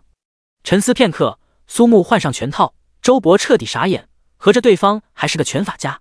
辅助职业逐个上 buff， 苏木与其他人颇有不同，两臂前平举斜向上，瞄准攻击，一声令下，五颜六色的技能扔向哥布林要塞，砸中之后对方反应迅速，当即开启防护罩，彻底隔绝技能。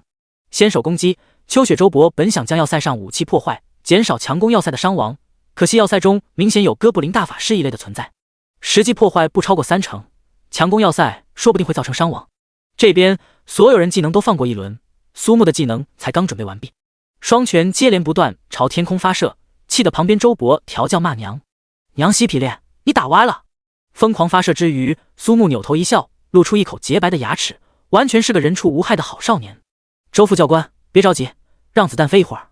什么飞一会儿？就你磨磨唧唧。旁边一个妹子要塞上空接连砸落的拳头撞熔岩流星，拽了拽周勃的衣角。周副教官，他们下来了。流星火山。秋雪倒吸一口冷气，顾不得什么埋伏藏匿，赶忙招呼所有人后撤。先前为了技能可以命中更多目标，故意比预定埋伏地点靠近不少，全员都在流星攻击范围之内。周勃，你不地道！邱大姐，真不怨我，是苏木啊！轰轰，大地震颤，天空血红。我擦！一起来看流星雨啊！据点城市的指挥室内，欧阳淼得知并非异族魔物突袭，这才松口气，诧异欣赏起远方绝美壮观的火海流星。不得不说，防护罩很给力，只不过苏木更给力。砰砰砰砰！快！辅助给我把他的状态拉起来。然后所有人欣赏少年连续不停地发射5分钟，整整5分钟啊！防护罩早就碎得稀里哗啦，高大雄伟的要塞不仅被夷为平地，甚至还被接连降落的流星生生砸出一个大坑。几个妹子满眼星星，他真的好猛啊！够了我的哥，啊呸，够了，快停下！少年收回双拳，左右各吹一口气，熄灭火焰，神采奕奕，完全看不出肾虚的模样。所有人竖起大拇指，木哥，不是木神，你是真硬啊！一场为了展示迷雾区怪物有多凶残的要塞争夺战，所有人还没出手，要塞没了。打扫战场之余，得知是苏木射了整整5分钟，惊叹于少年的存货，心中不免为那些懵懂之间被流星连同要塞一起被炸飞的哥布林心生同情。残垣断壁中，面目焦黑，下半截身子消失不见的幼年期哥布林才艰难爬出。周勃早早发现，却不曾有任何动作。3个辅助职业的女生看到如此景象，顿时起了怜悯之心。刚想有所动作，一道黑影袭来，抬脚飞踢，一拳命中哥布林，血肉横飞。啊！苏木，你做什么？是啊，你要不要这么残忍？有点同情心好不好？他已经丧失战斗能力了，只是想活着，有什么错吗？面对3人的质问，少年扭头露出和善的笑容。是吗？可是他还活着哎，只有死了的敌人才是好敌人啊。周勃点点头，相当满意。10米开外，一声凄厉的惨叫响彻寰宇。有容！只剩下半边身体的赤红哥布林将玉有容狠狠抱在怀中，连捏碎传送玉都是奢望。身体膨胀，皮肤寸寸皲裂。秋雪发现时已然来不及出手。救救我呀！神之一手，高原血统，神圣祝福！轰隆！一朵小型蘑菇云冲天起。第108章，今天我请大家吃鸡。只剩半拉身子的哥布林居然还能拼尽生命拉上敌人自爆，鲜活的生命就消失在眼前。所有初次踏足迷雾区的学生真正感受到迷雾区的残酷与血腥。先前圣母心泛滥，讨论是否要放过地上那些重伤哥布林的人哆哆嗦嗦，满面苍白。看到不远处重伤垂死的哥布林，痛下杀手，哪里还管什么其他？这些人一旦发现自己的生命被威胁，手段会比他们口中冷血残酷的家伙更加冷血，更加残忍。秋雪和周勃望着缓缓消散的蘑菇云，心中懊悔万分，被铺天盖地的流星雨所震撼，下意识放松警惕，对于学生们的管束不够，这才导致事故发生。只是烟雾消散，惊魂未定的少女瘫坐在地，体表浮现流光璀璨的皮质防具，除了身体所穿衣物被炸碎，看样子似乎也只是受了点轻伤。第一时间赶到少女身边，玉有容何曾与死亡如此接近，扑在秋雪的怀中放声大哭。是苏木。来不及细问，周勃紧皱眉头，快步上前招呼辅助职业为玉有容疗伤，同时抓紧时间整理队伍撤离现场。这种程度的响动绝对会吸引异族的军队，说不定对方的斥候部队正朝这里疾驰而来。而今他们率领7班超额完成任务，再待下去只会成为异族的活靶子。杀杀杀！众人清楚听到身后杂乱的脚步声，纷纷回头。数百米外的要塞废墟，一支骑兵飞奔而至。惊讶于耳机带来的听力提升，更是对周勃发自内心佩服。矫健高原魔狼之上，哥布林皆握刀持盾，身穿满是尖刺的金属铠甲。哥布林狼骑兵部队。几乎与此同时，又有2支骑兵抵达。周勃眉头舒展，长长舒了一口气。如此距离下，这些小心谨慎的狼骑兵必然不会孤军深入，若是再迟疑片刻，说不定今日就要被这些狼骑兵给包了饺子。回到据点城市，2人看到其他班级尚未完成任务，相视一笑。楚月兰和纳兰清玄得知玉有容死里逃生的种种，庆幸之余，直接将其拉到一边，开展亲切而友好的谈话教育。虽说插曲不断，总归有个好结果。接下来，2人带领7班众人登记入住，所有人可随意挑选房间。食堂饭菜准备就绪，随时可用餐。听到耳机内的声音，所有的学生无一不是欢呼雀跃。尤其听到2位教官口中听到这是属于第1个完成任务归来班级才有的特权时，更加兴奋。苏木，到这桌吃。好。苏木在众人艳羡的目光中坐在教官秋雪的对面。周勃直接到窗口买了一整只烤鸡放在桌上，散发的香味令周围几桌的人情不自禁咽了咽口水。就连楚月兰和纳兰清玄看看自己盘中稀稀拉拉的肉块，唯有羡慕。这座据点城市内一切花销用度全部采取积分制，积分的数量会直接影响最后的军训成绩判定。通过开荒过程中猎杀异族怪物、回收材料以及发现秘境等途径，手环会根据价值自行增加积分。每个人来到据点城市有100初始积分，而食堂内一份普通的饭菜要30个积分，更不必说300积分一个的烤鸡。换言之，要想吃得好，开荒打怪少不了。来个鸡腿。多谢周副教官。周勃很热情，反倒让对面的秋雪颇为不适应。他不明白为何搭档平白无故要请这个家伙吃烤鸡，又是撕鸡腿又加菜，恐怕对上级也没这么热情过。翻了个白眼，对这个有损教官威仪的家伙下定决心，以后绝不合作。酥脆的表皮，肥美多肉的嫩肉，苏木尝过一口便不再客气。先前多谢苏同学了，要不然我们2个回来保准吃骂。等等，你在说什么？和他有关系吗？闻言，秋雪被震惊到。周围桌上吃饭的几人几乎喷饭而出，一道道目光集中在那个吃得满嘴流油的少年身上。解释一通过后，秋雪仍是不敢相信，赤红哥布林的自爆可是能把他直接炸成重伤，苏木又是如何做到？你有什么证据是他做的？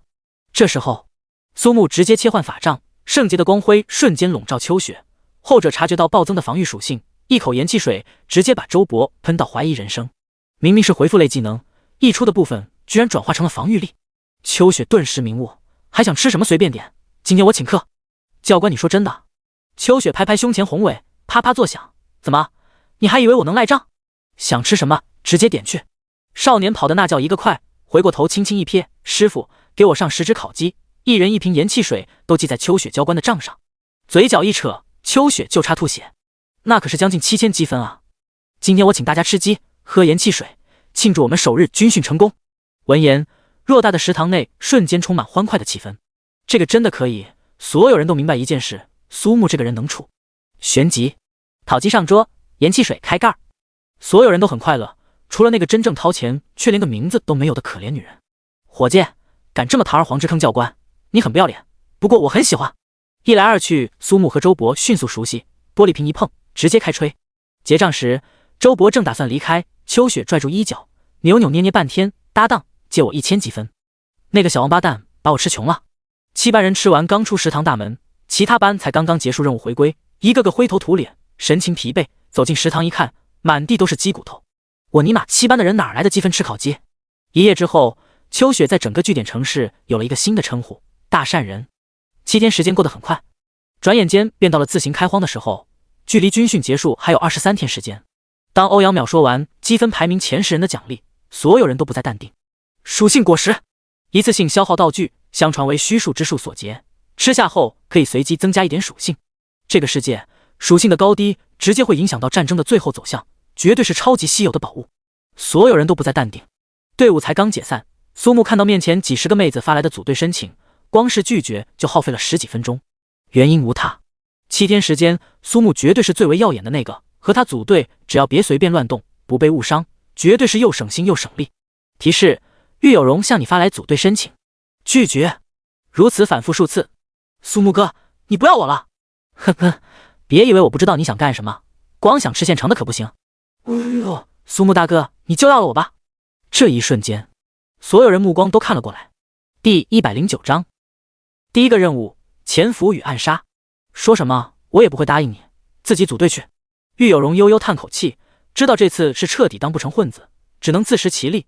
不过仍旧试探询问：那之后呢？以后应该没问题。成，那我去了，苏木哥。男孩子在外可要保护好自己啊。少女蹦蹦跳跳着去不远处组队，苏木这才轻轻一点耳机，新的任务出现，请开拓者前往据点城市东北方向的蛇人族营地进行潜伏，寻找机会将前来营地的蛇人族祭司暗杀。任务成功增加600积分。擦，潜伏加暗杀才够吃2只鸡。有一说一，这任务是真的抠门儿。据点城市会为每个职业者分配任务，做完任务后会有相应的积分增加。对于前期的开拓者而言，快速完成任务增加积分不但有利于改善生活，更是一种明确的开荒方向。前期没有大的积分来源，苏木还是决定先按照任务开荒。荒兽高原目前探明的庞大族群有小型的哥布林王国和蛇人聚集的部落，以及诸多实力强悍的怪物。真正能够有预谋成建制向据点城市发动攻击的只有前2者，也是开荒期主要的攻击对象。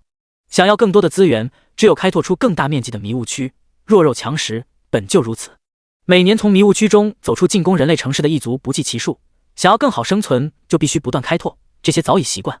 冲出据点城市，苏木并不打算组队，习惯了独来独往，何必找累赘？万一不小心误伤队友，反而更麻烦。打开耳机，一边听取蛇人部落的情报，一边借着复杂的地势前进。而今，哥布林王国和蛇人部落已经结成同盟，共同对抗，三方各自派出斥候以及巡逻小队，互有胜负。翻过山头，数十只淬毒的羽箭袭来，显然是进入到敌方的地盘。心眼波动的感知下，苏木不曾转身回头就能轻松感知。万石勘破之瞳，开！脑海中顿时出现约莫20人的蛇人族战土。猛龙破空斩，炽烈剑气凝成巨龙眨眼而至。苏木看清了这些蛇人族战土的样貌，人身蛇尾，肤色惨白。最引人注目的还是那双碧青色的三花瞳，能够惑人心智，引入幻境。等级在30级上下。高原血统，瞬息间巨龙速度陡然暴增，皆是拦腰斩断，血肉横飞。抱歉，我赶时间。轻车熟路将掉落物收起，留下一地尸骸。第一个任务的难度并不大，根据完成情况会适时调整任务的难度。蛇人部落位于山腰，地势险峻，易守难攻。苏木展开双翼飞上山顶，藏于巨石之后，静静观察。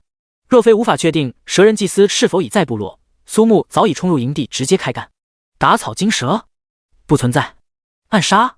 哼，把整个部落全部清空，不就没人知道了吗？过程不重要，结果才重要。呀！再来！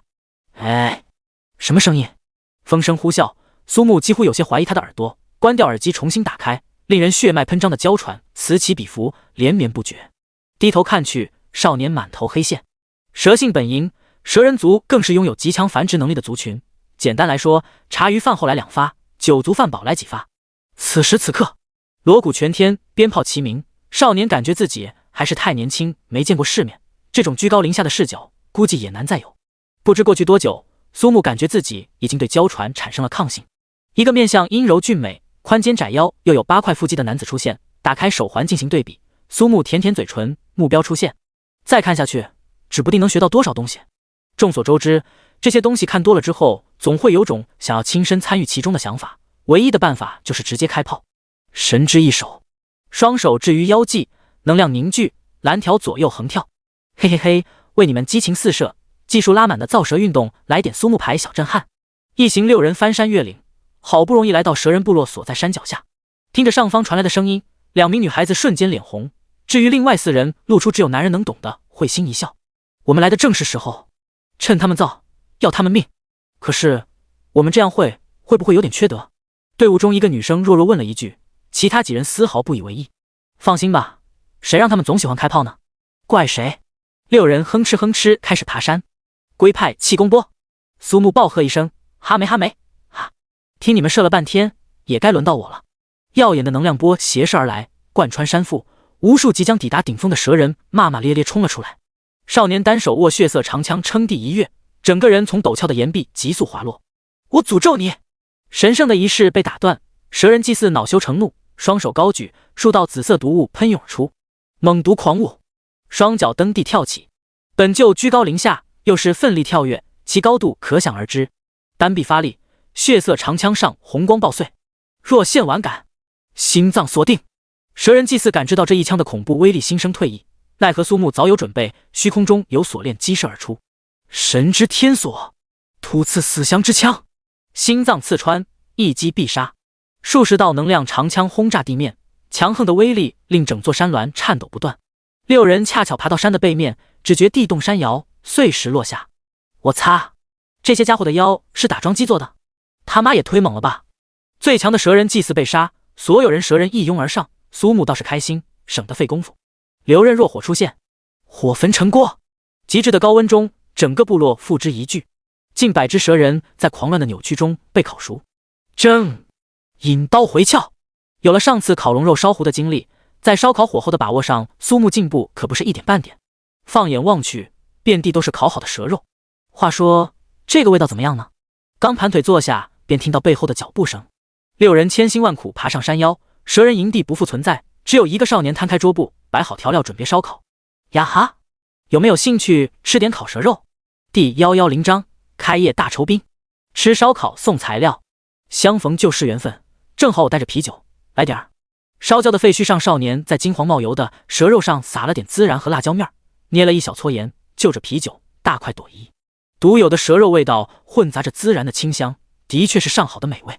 6人走上前，看到苏木身旁的冰块上放着数瓶啤酒，顿时两眼发直，情不自禁咽了咽口水。食堂的饭菜很好吃，唯独很少肉。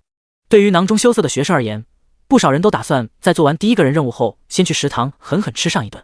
而今有现成的机会摆在眼前，还有连食堂都没有的冰镇啤酒，如何肯放过？李东3班，兄弟你哪班的？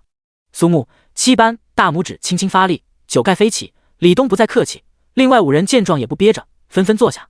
女生想到这些全部都是蛇人，未免有些迟疑，却看到男生们个个吃到满脸幸福，最终还是打消疑虑，抓起一条大腿粗细的蛇肉开吃。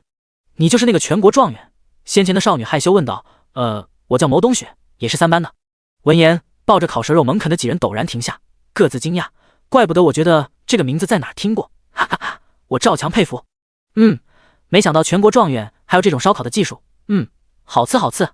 同为开拓者，又都是同龄人，几句话的功夫便熟络起来。他们接到的任务是获得这个蛇人营地中用于祭祀的器皿。先前听到营地中一群蛇人的造蛇运动，便打定主意潜入。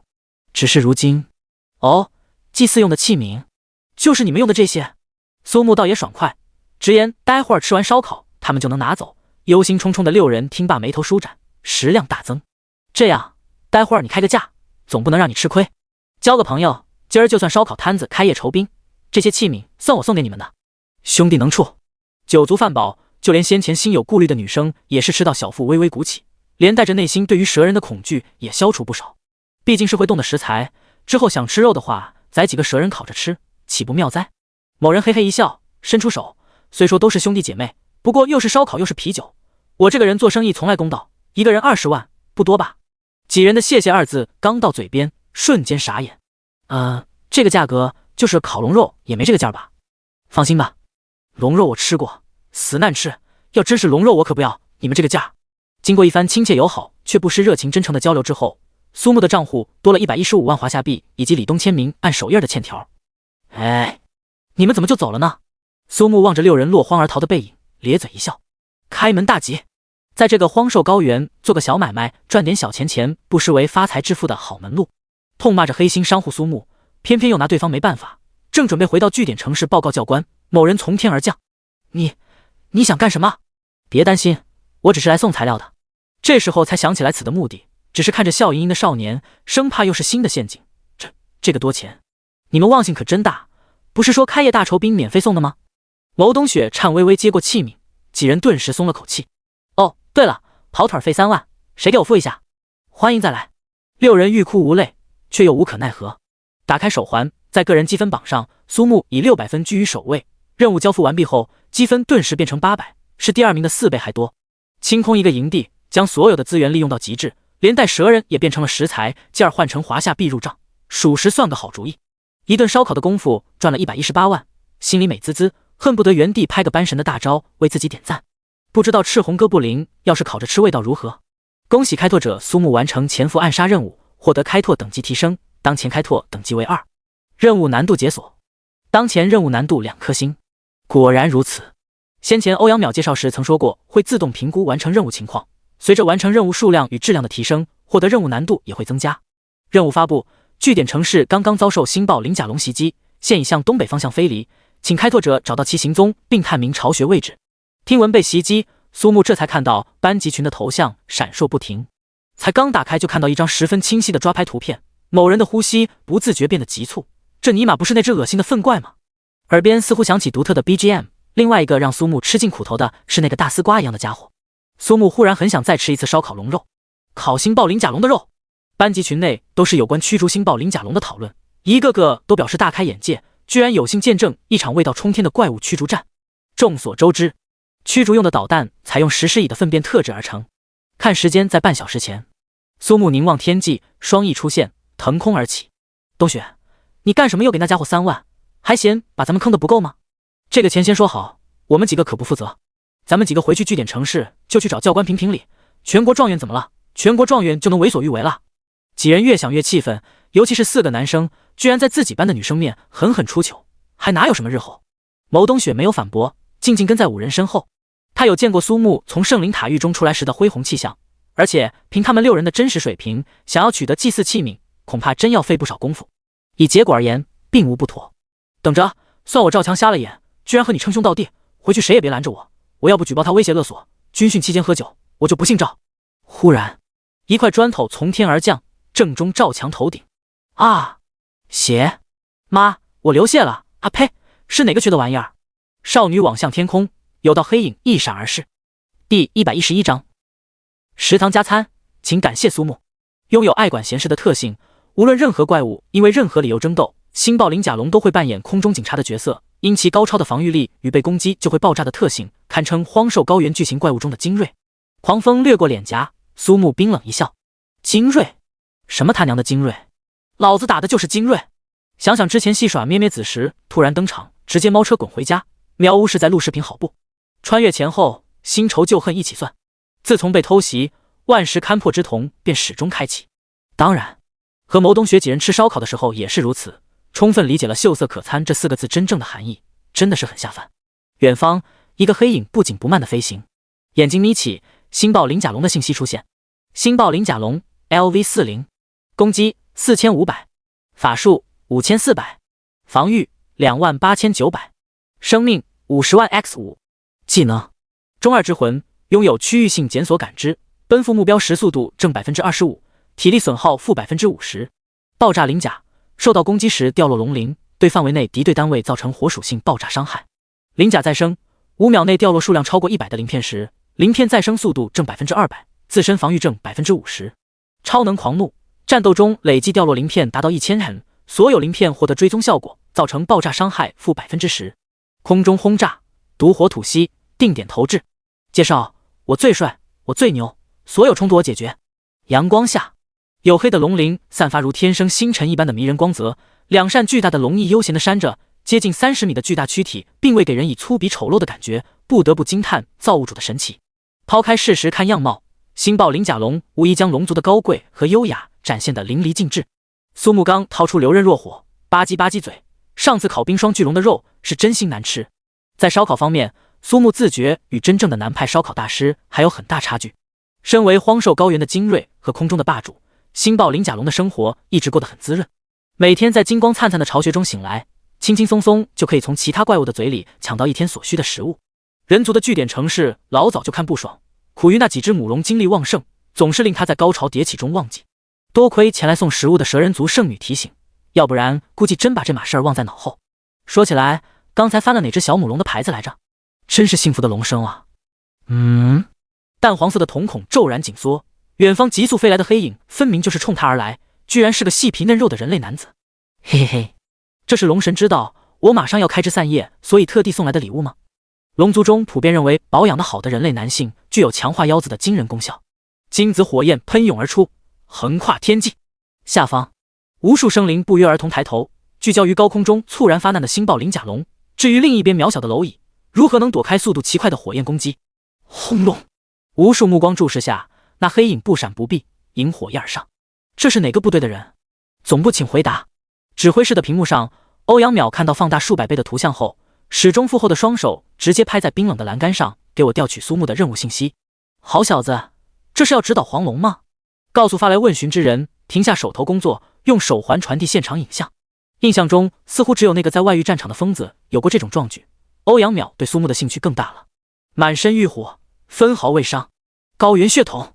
本身吸血鬼王翼就拥有不亚于星爆鳞甲龙的恐怖飞行速度，如今再度攀升3倍。注意，是在王翼加成后的速度上再次提升3倍。狂暴的火焰猝然炸裂，少年的身影彻底从所有目光中消失，再次将2点之间直线最短演绎而出，眨眼间便冲到星爆鳞甲龙近前。神之一手，手中出现一杆接近2米长的超级大锤。蓦然间，星爆鳞甲龙只觉灵魂在颤抖，竟是忘记了闪躲。视若蝼蚁的人类背后出现一尊金色巨人，傲然屹立天地，手中所握大锤竟是如一座大山般恐怖惊悚。卧槽，这他妈是什么技能？我又相信这个世界有光了。天哪！山巅之上，蛇人族圣女撩起紫粉色的面纱，露出摄人心魄的妖冶眼眸，只远远看去就有无上威势，心中惊奇不定。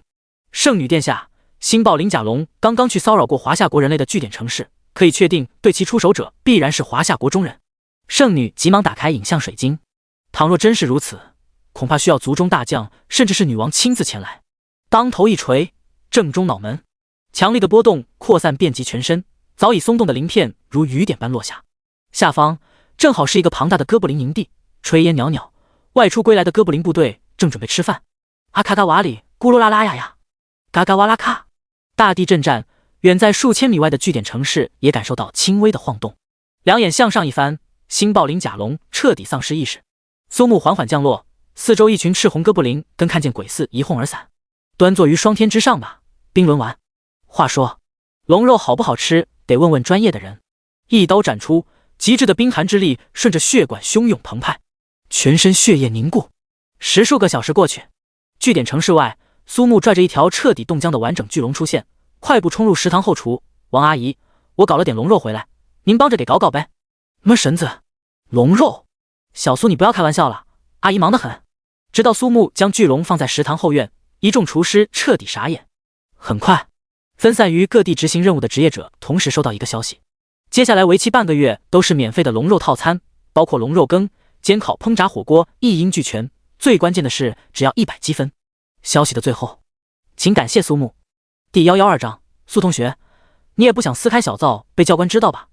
刚进食堂大门就闻到弥漫在空气中的浓郁肉香味儿。今天做的是烧烤龙肉，哈哈，老子上次在食堂吃烧烤还是上次。走走走，去迟了又只能喝肉汤阁。成年期星爆鳞甲龙含肉量极高，属于厨师眼中难得一见的高端食材，而处理它们往往只需要最朴素的烹饪方法。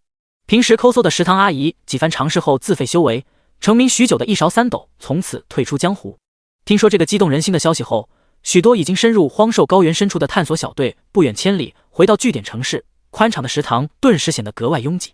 这段时间下来，苏木非但跟食堂一众阿姨和厨师们的关系极好，同其他学生也变得熟络起来，盛满一盘饭菜就近找了个空桌坐下。头一次发现龙肉居然如此美味，少年不断感慨烧烤一路博大精深，还有太多需要学习。天上龙肉，地下驴肉，果然妙不可言。忽然听到门口喧哗四起，放眼望去，原来是据点城市的最高长官欧阳淼和一众高层干部。刚一露面，马上就有不少人上前，又是带路又是打饭，恨不得直接给人喂到嘴里。对此，少年也只远远看了几眼，低头吃自己的饭。无论在任何地点、任何场合，这种事情经常发生，早就习以为常。事实表明，舔狗绝非只存在于感情生活，抓住在高层面前露脸的机会，日后说不定真能咸鱼翻身，一飞冲天。不过嘞，我要的强势高层干部当我苏木的舔狗。快速吃完盘中饭菜，起身又去窗口盛了一份，风卷残云的扫荡式用餐，看得周围几个原本食欲欠缺的女孩子目瞪口呆，不自觉的都往自己嘴里扒拉饭吃。我们吃完先撤了，还有任务要做。我再吃一点也该走了。说完话，苏木轻轻拍拍肚子，感觉还能再炫上2把烤肉，正要起身，几道身影突然落座，正是先前在蛇人的营地中用餐的5人。牟冬雪坐在不远处，暗暗叹口气，隐约间感觉事情有些不妙。苏同学，你们是不是想吃烤蛇肉了？真是不巧，我最近的任务都是和哥布林有关，不过赤红哥布林的肉吃起来也很好。还未说完，赵强朝着欧阳淼的方向使了个眼色，语气不无威胁。你应该不想撕开小灶喝酒的事被教官或者是欧阳长官知道吧？经典的威胁句式。可惜苏木却不是那些个有把柄被掌握可以随便被人拿捏的漂亮人妻，赵强他们或许对苏木有所误解。同样的场景下，苏木一般都是示威的那个人。自从被苏木狠狠敲了一笔，20万对他们来说也不算什么巨款，但是这口恶气难以忍受啊！都是2个肩膀扛脑袋，凭啥？赵强咬牙切齿，看着苏木一脸错愕，心中暗爽。尼玛，害得老子在牟冬雪面前出丑，苦心经营的上垒计划彻底泡汤。今天他就要反过来以彼之道还彼之身。苏同学，你只要10倍赔偿我们，并且当众给咱鞠躬道歉，这件事儿咱家永远不会往外说，要不然就按照你现在的积分，嘿嘿嘿。而今苏木是当之无愧的光环人物，且不提给食堂送龙肉，被指挥室在耳机中表扬，只看综合积分排名，率先将开拓等级提升为4，一个人的积分更是比从第2到第10的总和还要多。一旦被举报，后果可想而知。正是认准这些，5人才敢堂而皇之出现。哦，好啊！快速将盘中饭菜吃到丁点儿都不剩，起身径直走到欧阳淼等人桌前。报告！我自首，我举报。自首？举报？身为近来的风云人物，苏木这没来由的话倒将周围人逗乐，而不远处的赵强等人面如土色，面面相觑。这几个蠢猪！刚打算离开食堂的牟冬雪低声骂完，心中已然后悔。倘若细细掰扯起来，到底是谁吃亏？区20万而已，一群猪队友。果不其然，听完苏木所说，赵强等人看着自家教官铁青的脸，这才意识到大事不妙。赵强，我记得任务汇报里，你们6人浴血奋战，这才取得任务道具的吧？可以，非常可以。若非欧阳淼在场，3班教官估计会给他们几个当场上演一番爱的教育。而周勃则是在听到坑了对方100多万后，直接笑出了声。好小子，不愧是我周勃的兵。对了，我们忘记拿任务道具，他送过来还要了冬雪3万跑腿费。旁边的牟冬雪真是恨不得上去直接给赵强的嘴堵上，这下变得更是麻烦了。噗嗤，这下连秋雪也忍俊不禁。你个丢人败兴的家伙，给我闭嘴！三班教官顿时感觉脸上无光，简直是光着屁股拉磨，转着圈丢人啊！明目张胆的喝酒吃烧烤，违反纪律，只能侧面说明苏木实力强悍。欧阳淼慢条斯理吃完饭，已然有了决断。苏木，你违反纪律私开小灶，扣你5000积分，没收所有啤酒，再去后厨当2天下手。还有你们几个，每人扣2000积分，开拓等级降低1级。苏木当即站得笔挺，挥手敬礼，报告长官。苏木接受处罚，然后便是笑嘻嘻从储物空间中取出40多件啤酒，直接让在场所有人傻眼。这家伙到底是来军训的，还是来喝酒的？我这不是想着万一条件艰苦，那啥不还能喝酒小烧烤吗？大手一挥，秋雪等人如何能不清楚自家长官之意，忙不迭将啤酒瓜分。处罚下达时都明白欧阳淼对苏木是有所偏袒的，开拓等级提升一次不知要花费多少时间精力。可是又有什么办法？谁让人家苏木实力强呢？关键还会来事儿，又是送龙肉，又是倒啤酒。职业者的世界，菜是原罪。苏木正苦于没有机会到后厨学习处理龙肉的方法，这不机会不讨自来。至于赵强、牟东学几个眉头紧皱，瞬间戴上痛苦面具。另一名女生当即单手扶额，一手抚胸，直言自己患上了抑郁症。个人积分榜上很快发生变化，所有听到耳机内的处罚决定的人当即打开手环查看排名，脸上表情顿时精彩。荒兽高原军训个人积分榜：0107苏木64500，0202曹清晓8250，1007郁有容5100。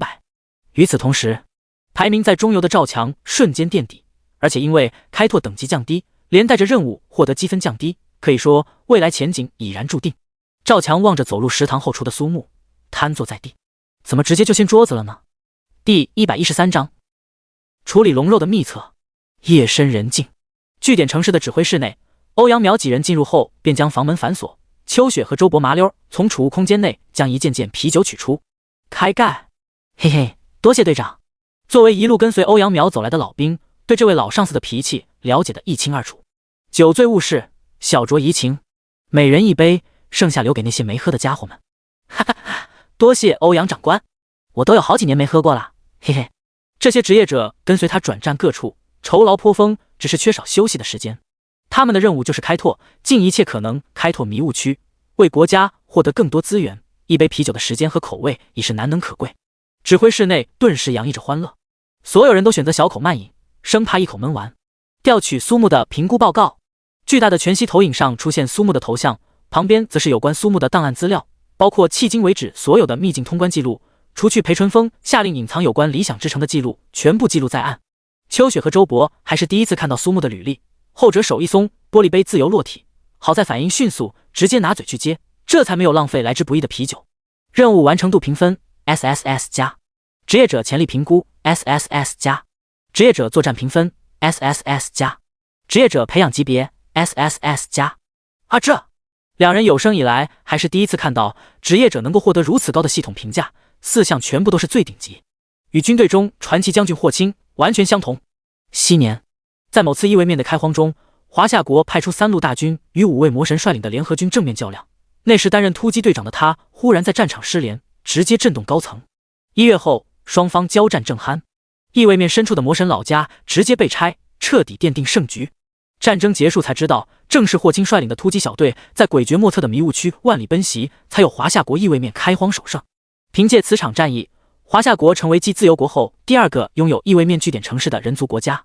据说当初霍青也是4SSS 加的评分，如此他们终于明白为何欧阳淼会对苏木有所偏爱。军队与外界不同，菜是原罪，实力才是王道。这些日子以来，苏木单枪匹马攻破数个营地要塞，无论什么任务要求，在他的眼中只有一个：怪物杀光，营地清空。否则单凭任务如何能获得那么高的积分？听取秋雪和周勃对苏木的评价后，欧阳淼眼眸深处满是凝重之色。他注意到苏木迄今为止除了班级整体行动外，都是如同孤狼一般。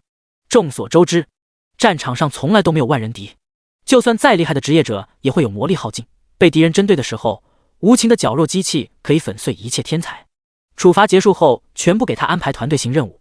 秋雪莞尔一笑，将杯中一饮而尽，神采奕奕。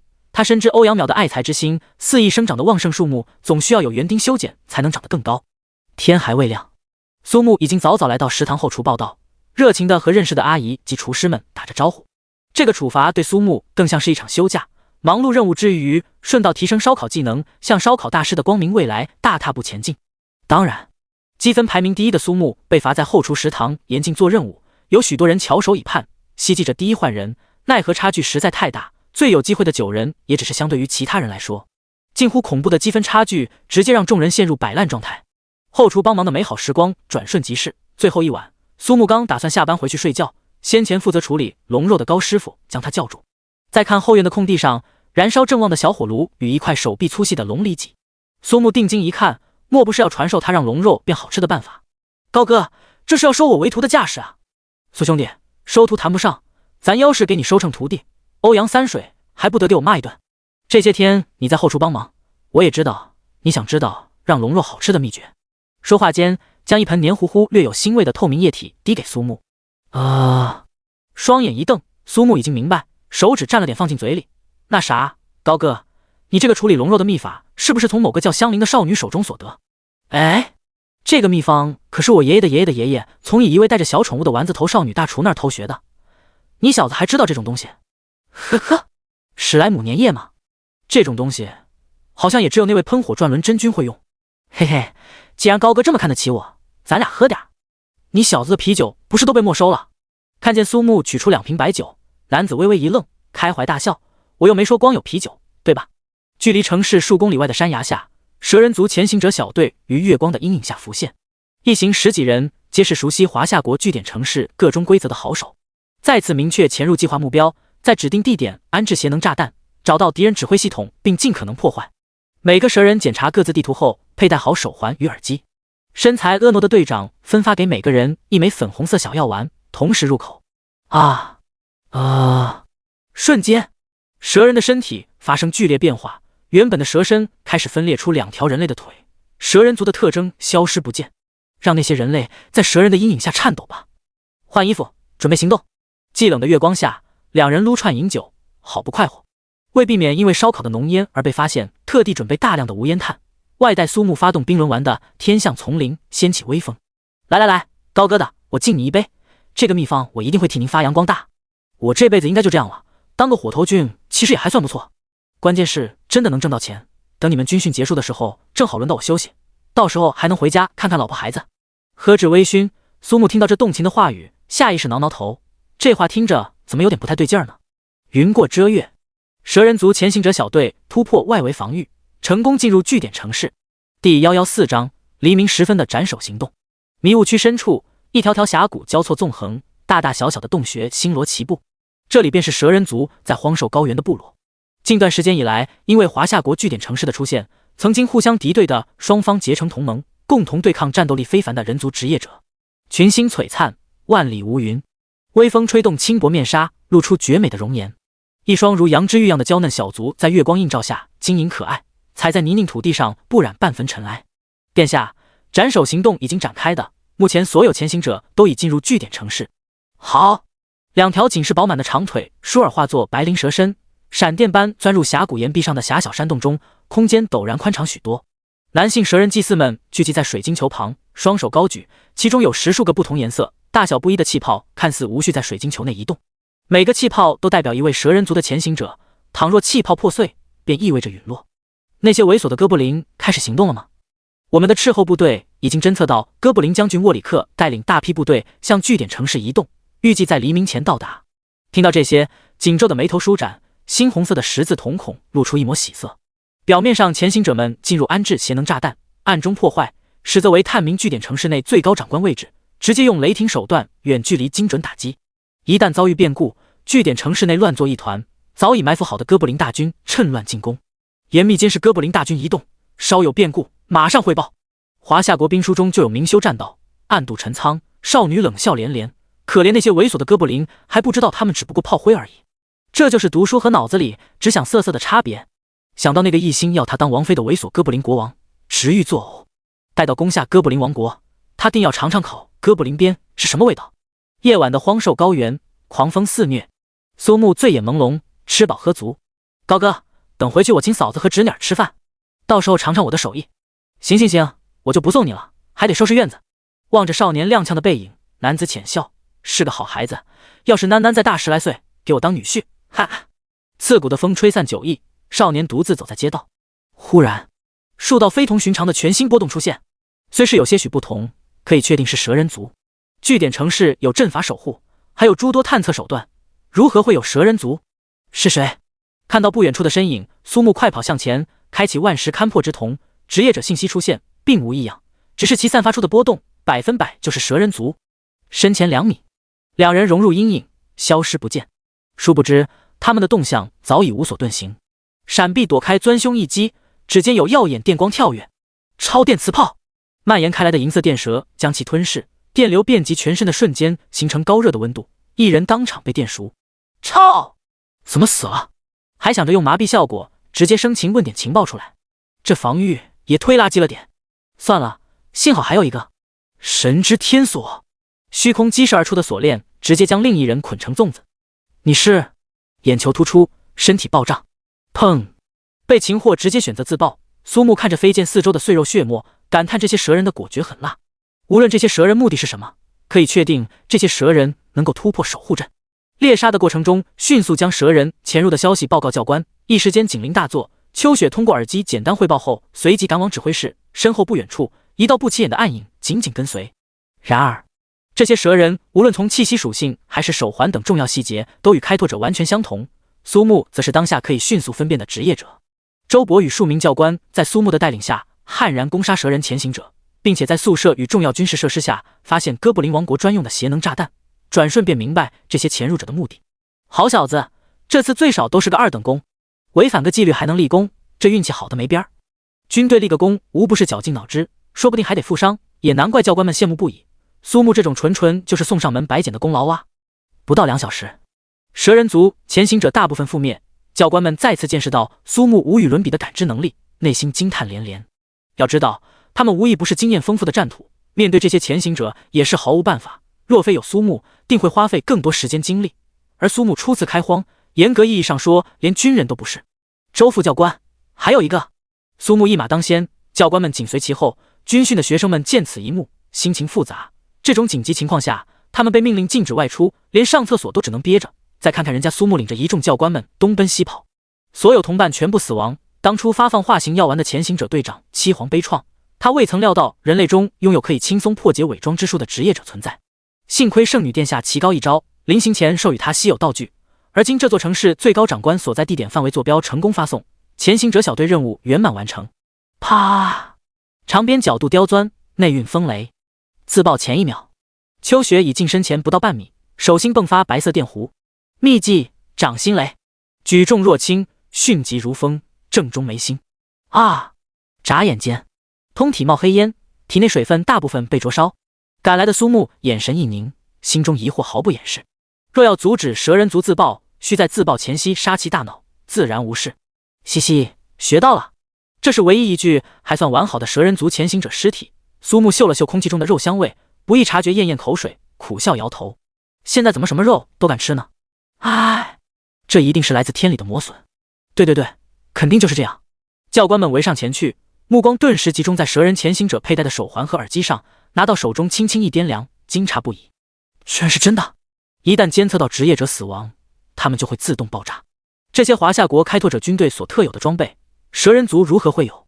苏同学，还有其他潜入者吗？没有了。邱教官，好，这里没有你的事情了，请你回到宿舍。是。指挥室内，欧阳淼端详着手环与耳机，面无表情。所有人皆是不曾注意他转身时瞳孔的震动。莫非军方内部出现了叛徒，亦或是这座据点城市内出现与蛇人族互相勾结的内奸？黎明前，天地一片漆黑，大片乌云掠过，将天上群星与明月遮挡。水晶球内气泡全部碎裂，少女惊骇不已，对远方郑重鞠躬。起身的瞬间，嘴角荡漾笑容。斩首计划只差临门一脚，登上先前关心的山丘，衣裙飘舞，发丝飞扬。天际，朝阳出生之刻，斩首行动之时。双手抬起，铃铛叮叮作响，一片人头大小的蛇鳞抛向高空。请赐予毁灭吧，星神之光。第116章高原血统爆炸提升。苏木迎战插秧歌不灵。叽咕啦卡西卜赫。耳机内传来机械式的翻译：垃圾人类去死吧！一记子弹直拳将哥布林打落，下颌脱臼。阿巴呀巴呀巴！苏木也被逗乐，补上一拳，彻底将其终结。无穷无尽的喊杀声不绝于耳，猩红的热血铺满大地。举目四顾，哥布林大军与职业者交错混杂，已然乱作一团，侧身躲过凌空劈斩，手中拳套倏尔消失不见，取而代之的是一把普通破旧的太刀，拇指发力，出鞘半寸，手势扶斩，连人带狼皆是一分为二，成功击杀哥布林骑兵，个人积分增加75。提示：你获得经验1250。不远处三三两两配合与哥布林骑兵交战的学生倒吸一口浊气，就这么没了。一把普普通通的破太刀，这伤害我们看不懂，我们表示非常不理解。身处混乱战场，面对高防高攻又悍不畏死的哥布林大军，未曾主动进攻，仅仅只是站在原地，就有无数哥布林冲杀而来。哪怕看似重伤躺地、奄奄一息的哥布林，同样也有莫大的威胁。少年慵懒站着，刀尖轻微触地，气质慵懒，似乎是还没睡醒的样子。周身1米范围无人敢近，地上满是碎肉与断骨。哥布林眼看一个个送纯属白费，直接从四面八方同时攻击，刀刃闪现炽热烈焰，挥刀远斩，舞出一轮烈阳。哥布林被拦腰切断。万石勘破之瞳与心眼波动双重配合下，拥有全方位的立体感知，如同背后有眼睛一样，全方位无死角。看到地上还有哥布林喘气，苏木踩着尸骨上前亲自补刀，自始至终脸色恬淡。四周的职业者们一个个热血沸腾，各种技能不管3721，直接呼脸过去。相比之下，苏木便质朴的相当过分。是不是没拦了伙计？我这儿有补魔药，给你。有学生趁着战斗的间隙抛出一管蓝色试剂，苏木接住后收起。大哥，战场上不放技能干什么？快喝药啊，咱俩谁跟谁？我要是放技能的话，熟人冰雕石像3选1。少年伸了个懒腰，先前保持一个姿势对波着实有些累，活动筋骨过后，一改先前慵懒的气质，彻底认真。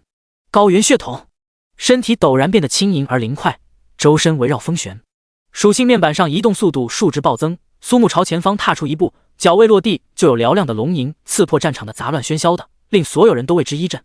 金色与红色的炽热剑气形成硕大无比的龙头，声势骇人。猛龙破空斩，好！惊鸿巨龙穿梭于战场，所过之处剑气纵横，热浪扑面。等级36，强化到18的流刃若火，仅仅只是普通状态，也拥有极其恐怖的属性加成。普通凭 A 即可将哥布林杀死，更不必说释放技能的伤害。咔咔咔，风旋扩散，周身有淡青色风流蜿蜒弥漫。技能高原血统在击杀时刻便会彻底启动，移动速度累计增加3次，配合猛龙破空斩本身拥有的高额速度加成，下一次释放技能速度陡然增加1倍还多。龙吟才起剑已至，哥布林骑兵只觉惊鸿光芒穿过，热浪袭来，已然身首异处。战况正式焦灼，职业者们与哥布林大军处于分寸必争之时，龙吟震天，炽热游龙所过之处，血肉横飞。守护者沃里克陷入束缚状态，长枪投掷，连带着沃里克庞大身躯诡异腾空。破晓之枪开启后，投掷长枪成功即可解除自身异常状态，更兼具位移与伤害。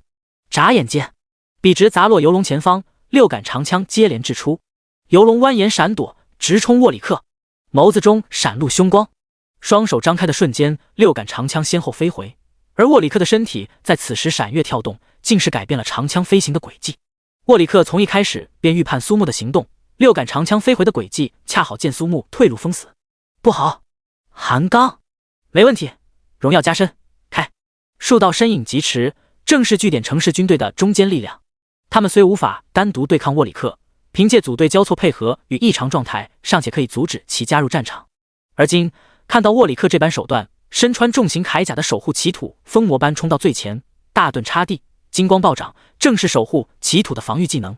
嗖嗖嗖，3支长枪居然拥有穿透效果，怎么可能？几人瞳孔一缩，高呼不妙，下意识目光齐齐聚于游龙。龙吟高昂，方向陡然突变，急速转弯，躲过飞来的3支长枪后，又朝沃里克冲去，毫不畏惧，摆明就是要给沃里克来上一刀。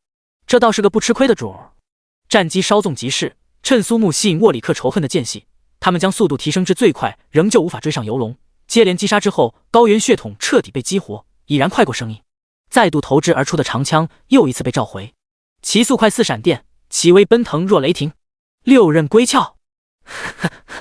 就这样还相当插秧歌？苏木冷笑不停。谁不知道插秧歌出现时机不对，纯纯超级兵。斩杀2只哥布林后，游龙惊鸿转青，速度再度提升，滚滚热浪中，少年直接发动宝物，虚空中激射而出9条锁链。沃里克反应灵巧，躲过2条，却还是被牢牢缠绕手脚，彻底断绝了投掷长枪的可能。神之天锁，下秒，青金游龙笔直穿过，干得漂亮！赶来的军人深谙趁他病要他命的战场哲学，各种高伤技能照直往脸上招呼。剑气消散，少年很无语，妈的，砍上头了！光想着要给沃里克这个家伙来上一刀，却是忽略了地形。尼玛，怎么是悬崖？砰砰砰！技能如雨点般狂轰乱炸。沃里克身为哥布林王国的大将，拥有守护者之名，满是凶狠的眸子霎时闪过黄金之色，全身皮肤也随即变成金色。王之祝福，灵！我靠，金身！他妈的白对了！所有人连同沃里克只以为这凭空出现的锁链拥有时间限制，所以，希望这锁链能捆的时间长点。这种 bug 技能估计也就和金身半斤八两吧。正因先前被沃里克的多动症搞到头疼，这才无比期望这锁链能多坚持一会儿。一道黑影从悬崖下跃至半空，飘然落地，正是锁链的主人苏木。苏木，这锁链的持续时间是多少？沃里克身上的金色表皮显露褪色的迹象，除苏木以外的所有人顿时紧张起来。阵法师、诅咒法师嘴唇翕动，暗自倒数读秒。寒冰射手举起弓箭，冰光闪耀。没有持续时间，捆到时间的尽头都可以。众人朝阳升空，连续2道星神之光被抵消的蛇人圣女丝毫不见任何气恼，红润的小舌舔过略干的嘴唇，铃铛又响。你们战斗的时候总是这么不给力吗？再送你们一发，群星啊，闪耀吧！流星坠落。第117章，这个烤肉的味道有点骚。人类很讨厌，哥布林更讨厌。长相猥琐，满脑子就知道日日夜夜，夜夜日日，能在一场行动中达成与和熊掌兼得的成就，之后还能得到蛇人女皇的奖赏，说不定直接走上人生巅峰。这是他为人类和猥琐哥布林准备的超级大礼包。战火纷飞，尘沙漫天，无数星辰坠落，覆盖方圆千里。糟了！欧阳淼强撑身体，魔力已经回满，腰子透支却非轻而易举就能恢复。辛苦建立的据点城市被摧毁，意味此次开荒行动将会彻底失败。对方从一开始的目标就是釜底抽薪。现如今战况焦灼，原本人数并不占优势的军人与学生们能够抵御数倍于己的哥布林大军，已经令欧阳淼感到吃惊。只是不曾料到蛇人族此番会下如此血本，绝望懊悔充斥心头。一人立于陨落星辰之下，双手执刀剑如陀螺般急速旋转，舒尔形成狂风的漩涡，爆发出的恐怖吸力甚至将急速下坠的星辰完全吸附。火舞旋风，万云朝拜一人，群星齐聚一点。落云飞，放眼世界都是最顶尖的开拓者，属于所有华夏国开拓者心目中当之无愧的神。庞大陨石被数不清的锋刃同时切割为更细小的碎块，恢宏气势不禁令下方所有人类职业者心神激荡。技能戛然而止，无数盘旋高飞的碎石在惯性之下四散而飞，恰如白日的烟火，辉耀无比。朝阳也在这瞬间黯然失色。另一边，守护者沃里克身体颜色恢复正常，无论如何挣扎抗争，9条锁链非但没有松开，反而捆得越紧。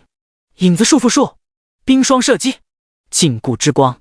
一轮技能扔完，沃里克仍然被死死捆住，甚至连动弹的力气也无。直到此时，所有人想到先前苏木说过的话，原来不是中二少年的大话。咖喱咔咔崩吧，达拉咔的抖皮啊！有本事来场堂堂正正的对决啊！西西，你一个被我们一群围殴致死，没毛病哇，兄弟盟！据点城市转危为安，强力援兵赶到，这一切无不鼓舞着每个人类职业者的内心，进而迸发出坚守到底的勇气。猛龙破空斩，猛龙破空斩 X2、X3， 你小子不会是没技能了吧？就这一招，周勃很无语。虽说伤害比他高，可翻来覆去就这一招，主要龙吟听得很烦。你确定？说的好像你技能怎么着似的。我们都是成熟的开拓者，绝对专业。难不成你以为还能把我们给伤到？嗨，你早说啊！龙头猝然消失不见，少年直接转身，刀指前方。万象森罗，皆为灰烬，留刃若火。师姐，开！众人下意识飞速向后退却，仍旧算迟了。极致的爆炎炸裂的瞬间，每个人都受到不同程度的灼伤，满是惊异之色。龙卷的岩壁的冲天起，上粗下窄，状如火炬。炙热的高温造成的持续伤害，足可将包裹在内的一切生机彻底断绝。松明，有一说一，守护着沃里克的确是相当肉，半血状态下，火焰龙卷足足燃烧30秒还多。这难道就是他的真正实力？刚想咽口水，却是嘴干舌燥。周勃想到先前同苏木的比试，真若是全力以赴，单单这一招火焰风暴就够他变成焦炭。啪！响指这么一打，火焰风暴在众目睽睽下瞬间消失。刺啦刺啦，锁链不知在何时将守护者沃里克全身都缠了个彻底，满满都是烤化的油脂。如此美味之下，苏木可没工夫查看已经进入储物空间的掉落物，先吃最妙。随着锁链缓缓解开，一股肉香味四散开来。苏木取出小饼，对折2次，蘸上烧烤的酱料，切下金黄冒油的肉片与嫩白翠绿一起卷进小饼。众人只看到刀刃生火，小烤10几秒，入口鲜香麻辣。咕噜咕噜。那啥，我前几天在食堂帮忙，师傅们送给我不少好东西，教官们要是不嫌弃，一起。说实话，历经酣战，众人早已饥肠辘辘。再看远方哥布林大军随着守护者沃里克被烤熟溃不成军，逃散过程中又死伤无数，不知是谁带的头，一拥而上，切肉开吃。之前对于这种相貌丑陋的生物一向不屑当作食材，而今品尝过后，感觉打开了新世界的大门，颇有种万物皆可烧烤的即视感。大家这次都被烧伤了，我认为有一个必须负全责。周勃眼皮一跳，心头顿觉不妙。秋雪毫不客气，抬刀挥手，某根宽敞悠长的生命通道被一切而下，旋即被他飞速包入小饼之中。要么你今天把这块特制烤肉全部吃完，要么回去我们的医药费你全负责。几经犹豫，周勃还是选择前者。尼玛，所有人的医药费还不得让这群畜生干出去几10万？老子辛辛苦苦挣钱容易吗？我吃。还以为是某些没有烤熟或者味道古怪之物，一口吃下半个，发现并为如此。是一长根瘦肉火腿，除了有点奇怪的骚味，并无异样。等到全部吃完咽下肚，少年咧嘴一笑：“周副教官，好吃吗？”还不错，和火腿差不多，肉质紧实，还有种淡淡的清香，就是感觉不太干净，下次清洗干净应该会是一道名菜。这股子骚味，总觉得在哪儿闻到过，在哪儿呢？到这一刻，所有人捧腹大笑，无论男女。那都说吃哪儿补哪儿，我就祝周副教官也能一飞冲天，长度喜人。卧槽！周勃低头看看两腿之间，欲哭无泪。指挥室的走廊上，骆云飞搀扶着头发斑白、一脸虚脱的欧阳淼，心中颇多愧疚。若非是为救他，后者断不至于如此。欧阳大哥，骆长官，先说公事。呼！骆云飞极目远眺，目光凝重，监测到荒兽高原上有异常反应。根据以往经验所得，应该可以确定为某个陨落的旧日神即将复苏，或者什么？或是某个异位面强大存在的替身降临。第118章最终决议，复活时奖励。针对开拓者高层与据点城市的袭击告一段落。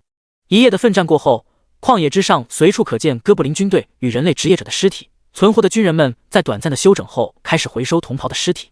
秋雪与周勃等人早已习惯，内心沉重，却不敢也不能过分悲伤。开拓者肩负国家的期望，在这个混乱残忍的世界中不断开拓进取，遭遇迷雾区原住民与异族的袭击，再正常不过。不急不缓发号施令，指挥着7班的学生们打扫战场。回过神来的学生们，竟只有悲怆与后怕。岳有容盯着地上早已被乱刀砍成碎块的队友，两行清泪流下。听闻不远处传来的哭声，众人皆是望去。隔壁6班的副教官为了保护班上的同学力战而死，被其保护的10几名学生双膝跪地，泣不成声。当初满心以为只是走个过场的学生们，初次体会到开荒的残酷，日后的战场只会更加可怕。与此同时，据点城市内部某个普通的房间内，聚集了荒兽高原开拓者们的高层以及赶来支援的骆云飞等一众人。下面我们有请骆长官为我们传达最新的开拓任务安排。欧阳淼强撑身体，脸上憔悴；骆云飞则是神采奕奕，精神饱满。同年入伍成为开拓者，此刻的状态却是天上地下。早在军训开始前，荒兽高原的基础开荒工作已顺利完成。伴随元末大学新生们的加入，开荒进程加快。微观地图显示，有 63% 的地区被点亮，剩余的 37% 则是蛇人族与哥布林王国真正的核心地带，往往需要付出更大的代价才能开拓成功。这也是骆云飞接到命令后率本部小队前来支援的原因。我这里还有一个不算太好的消息要告诉大家，其实也都明白，蛇人族并非这里的原住民，只是因为某些原因，蛇人族才在此安居。骆云飞将得到的情报说完，除了提前知道的几人外，各自惊诧不已。按照骆长官所说，蛇人族聚集的万蛇峡实际是某位与蛇人族有密切联系的上古旧神陨落之地。手环轻微震动，疑惑的开拓者高层将其打开。几分钟后，房间内满是惊悚的声音。整个荒兽高原的俯瞰图下，微微鼓起的地面连成一只身长1万米的巨蛇，7寸位置恰好就是如今的万蛇峡。也就是说，万蛇峡谷是人为导致。情报显示，此番蛇人族会进入荒兽高原，正是为了寻找陨落旧神的某种宝物。还有一个确切消息，现在率领蛇人族与我们抗争的是人类，之后还有蛇人族的大将会从异位面降临。什么？顿时引发轩然大波。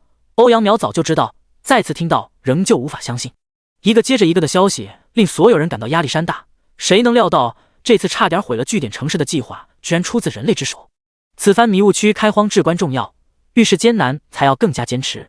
要战便战，前路多艰，可我们的身后是必须要守护的祖国和家人。狭路相逢勇者胜，逢敌必亮剑。激昂慷慨的话语振奋人心。骆云飞将上层的指示传达完毕，紧接着就开始着手制定开荒后期的攻略计划。综合考量，决定率先集中力量攻破哥布林湾王国，最后再全力以赴迎战蛇人族。欧阳长官，那前来军训的学生们，根据安排，还有不到半月就该撤离。说话者是据点城市内部事宜的科长董信，花甲之年却是红光满面，精神矍铄，同时也是今年军训的最高负责人。职务并不算高，因其成为开拓者时间最长，在据点城市内德高望重，是受人尊敬的老大哥、老班长。前夜因为力抗毁灭星神之光后，又连番血战，光荣负伤。稍后下达通知，军训时间延长，结束时间未定，未来凶险，将危险告知。房间内众人稍有疑惑，转瞬也就释然。能被顶尖名校录取，本身实力定然不差，除了经验欠缺，其实与普通的开拓者相差不多，更何况经历过一夜激战，必然有所成长。可是，董信眉头紧皱，欲言又止。事起突然，有人想要退出，明天就可以乘坐空间列车离开，不会有任何不良记录。骆云飞忽而神秘一笑，指节轻敲桌面：如果留下，开荒成功后，这个据点城市内所有人发放1枚复活石作为奖励，学生个人档案详细记录，将来如果投身军队进入开拓者，直接跳过基层。死！卧槽！欧阳淼都忍不住爆粗口，脸上掩饰不住的震惊，足可看出国家对荒兽高原的重视，否则断不会下如此血本。那可是复活石啊，一次性超稀有消耗品，只要不是正常死亡都可以复活。在这个网游规则的现实世界，谁不想要多来一条命？想让马儿没命跑，总要草料管够不是？一句俏皮话，在场所有人无不露出会心一笑。空头画饼，谁给你下死心去卖命？荣誉和信念要有，面包和牛奶更得有。当天中午，所有参与军训的学生耳机里便传出关于军训延长的通知。食堂内顿时一片哀嚎，毕竟在见识过残酷的战争后，还是自由自在、快乐起飞的大学生活更吸引人。也有很大一部分学生打定决心要留下来，都有各自的选择。直到听见了连串的奖励，老子本来就不打算走，现在谁也别想让我走。不就是哥布林和蛇人族吗？我还能再战3天3夜。苏木轻笑几声，埋头吃饭。听到军训延长的消息，他本就打算留下，有复活时更是意外的惊喜。苏木大哥，你打算留下还是离开呢？许久未见面的少女哒哒哒跑过来，刚抬起头就差点撞上破笼而出的超级肥兔子，应该说鼻尖已经碰到。嗨，当然是留下了。嘿嘿，我也是呢。为了那枚复活石，我也必须要留下。我留下可不是单纯为了复活石。苏木故作高深，眼角余光看到旁边几个犹豫的家伙，循声看来，咧嘴一笑。玉有容更加好奇，追问不停。你想想，这种事情还犹豫什么？就算挂了，那可是直接进族谱的围。以后什么烧香的节日，你就是投降知道不？荣耀加身的事情还要犹豫？犹豫个毛线溜溜球！更何况，怎么可能失败？几人紧皱的眉头顿时舒展，再也不想什么退出的事情。两只明亮的卡姿兰大眼睛满是崇拜之色，玉有容恨不得重新化身挂件，直接挂上去。待到离开，不远处座位上的骆云飞开怀大笑，这个小家伙太有意思了。才走出食堂，手环震动，苏木当即点开耳机。开拓任务，请与接取此任务的其他开拓者深入哥布林王国腹地，探明其兵力布置与具体地形情况。此任务积分奖励丰厚，不建议放弃。第119章，数不完的星星，插不完的秧。团队任务，苏木最烦的任务类型，明明可以如疾风迅雷般结束战斗，偏偏因为队友的关系，没办法直接开地图炮。十分想拒绝，但是奖励丰厚的诱惑实在没办法抵挡，权且先组队拿奖励再说。指挥室内，欧阳淼看见屏幕上出现任务接取成功的提示，这才露出虚弱且欣喜的笑。虽说这次任务多余的奖励是由他提供，可是想到会培养出一个可能不亚于霍青的闪耀星星，还是觉得不亏。集合时间黄昏时分，地点在训练室。苏木辞别玉有容，感慨这个天真少女变化的同时，朝着宿舍走去。十有八九是昼伏夜出，出发前还是先将睡眠补齐，养精蓄锐。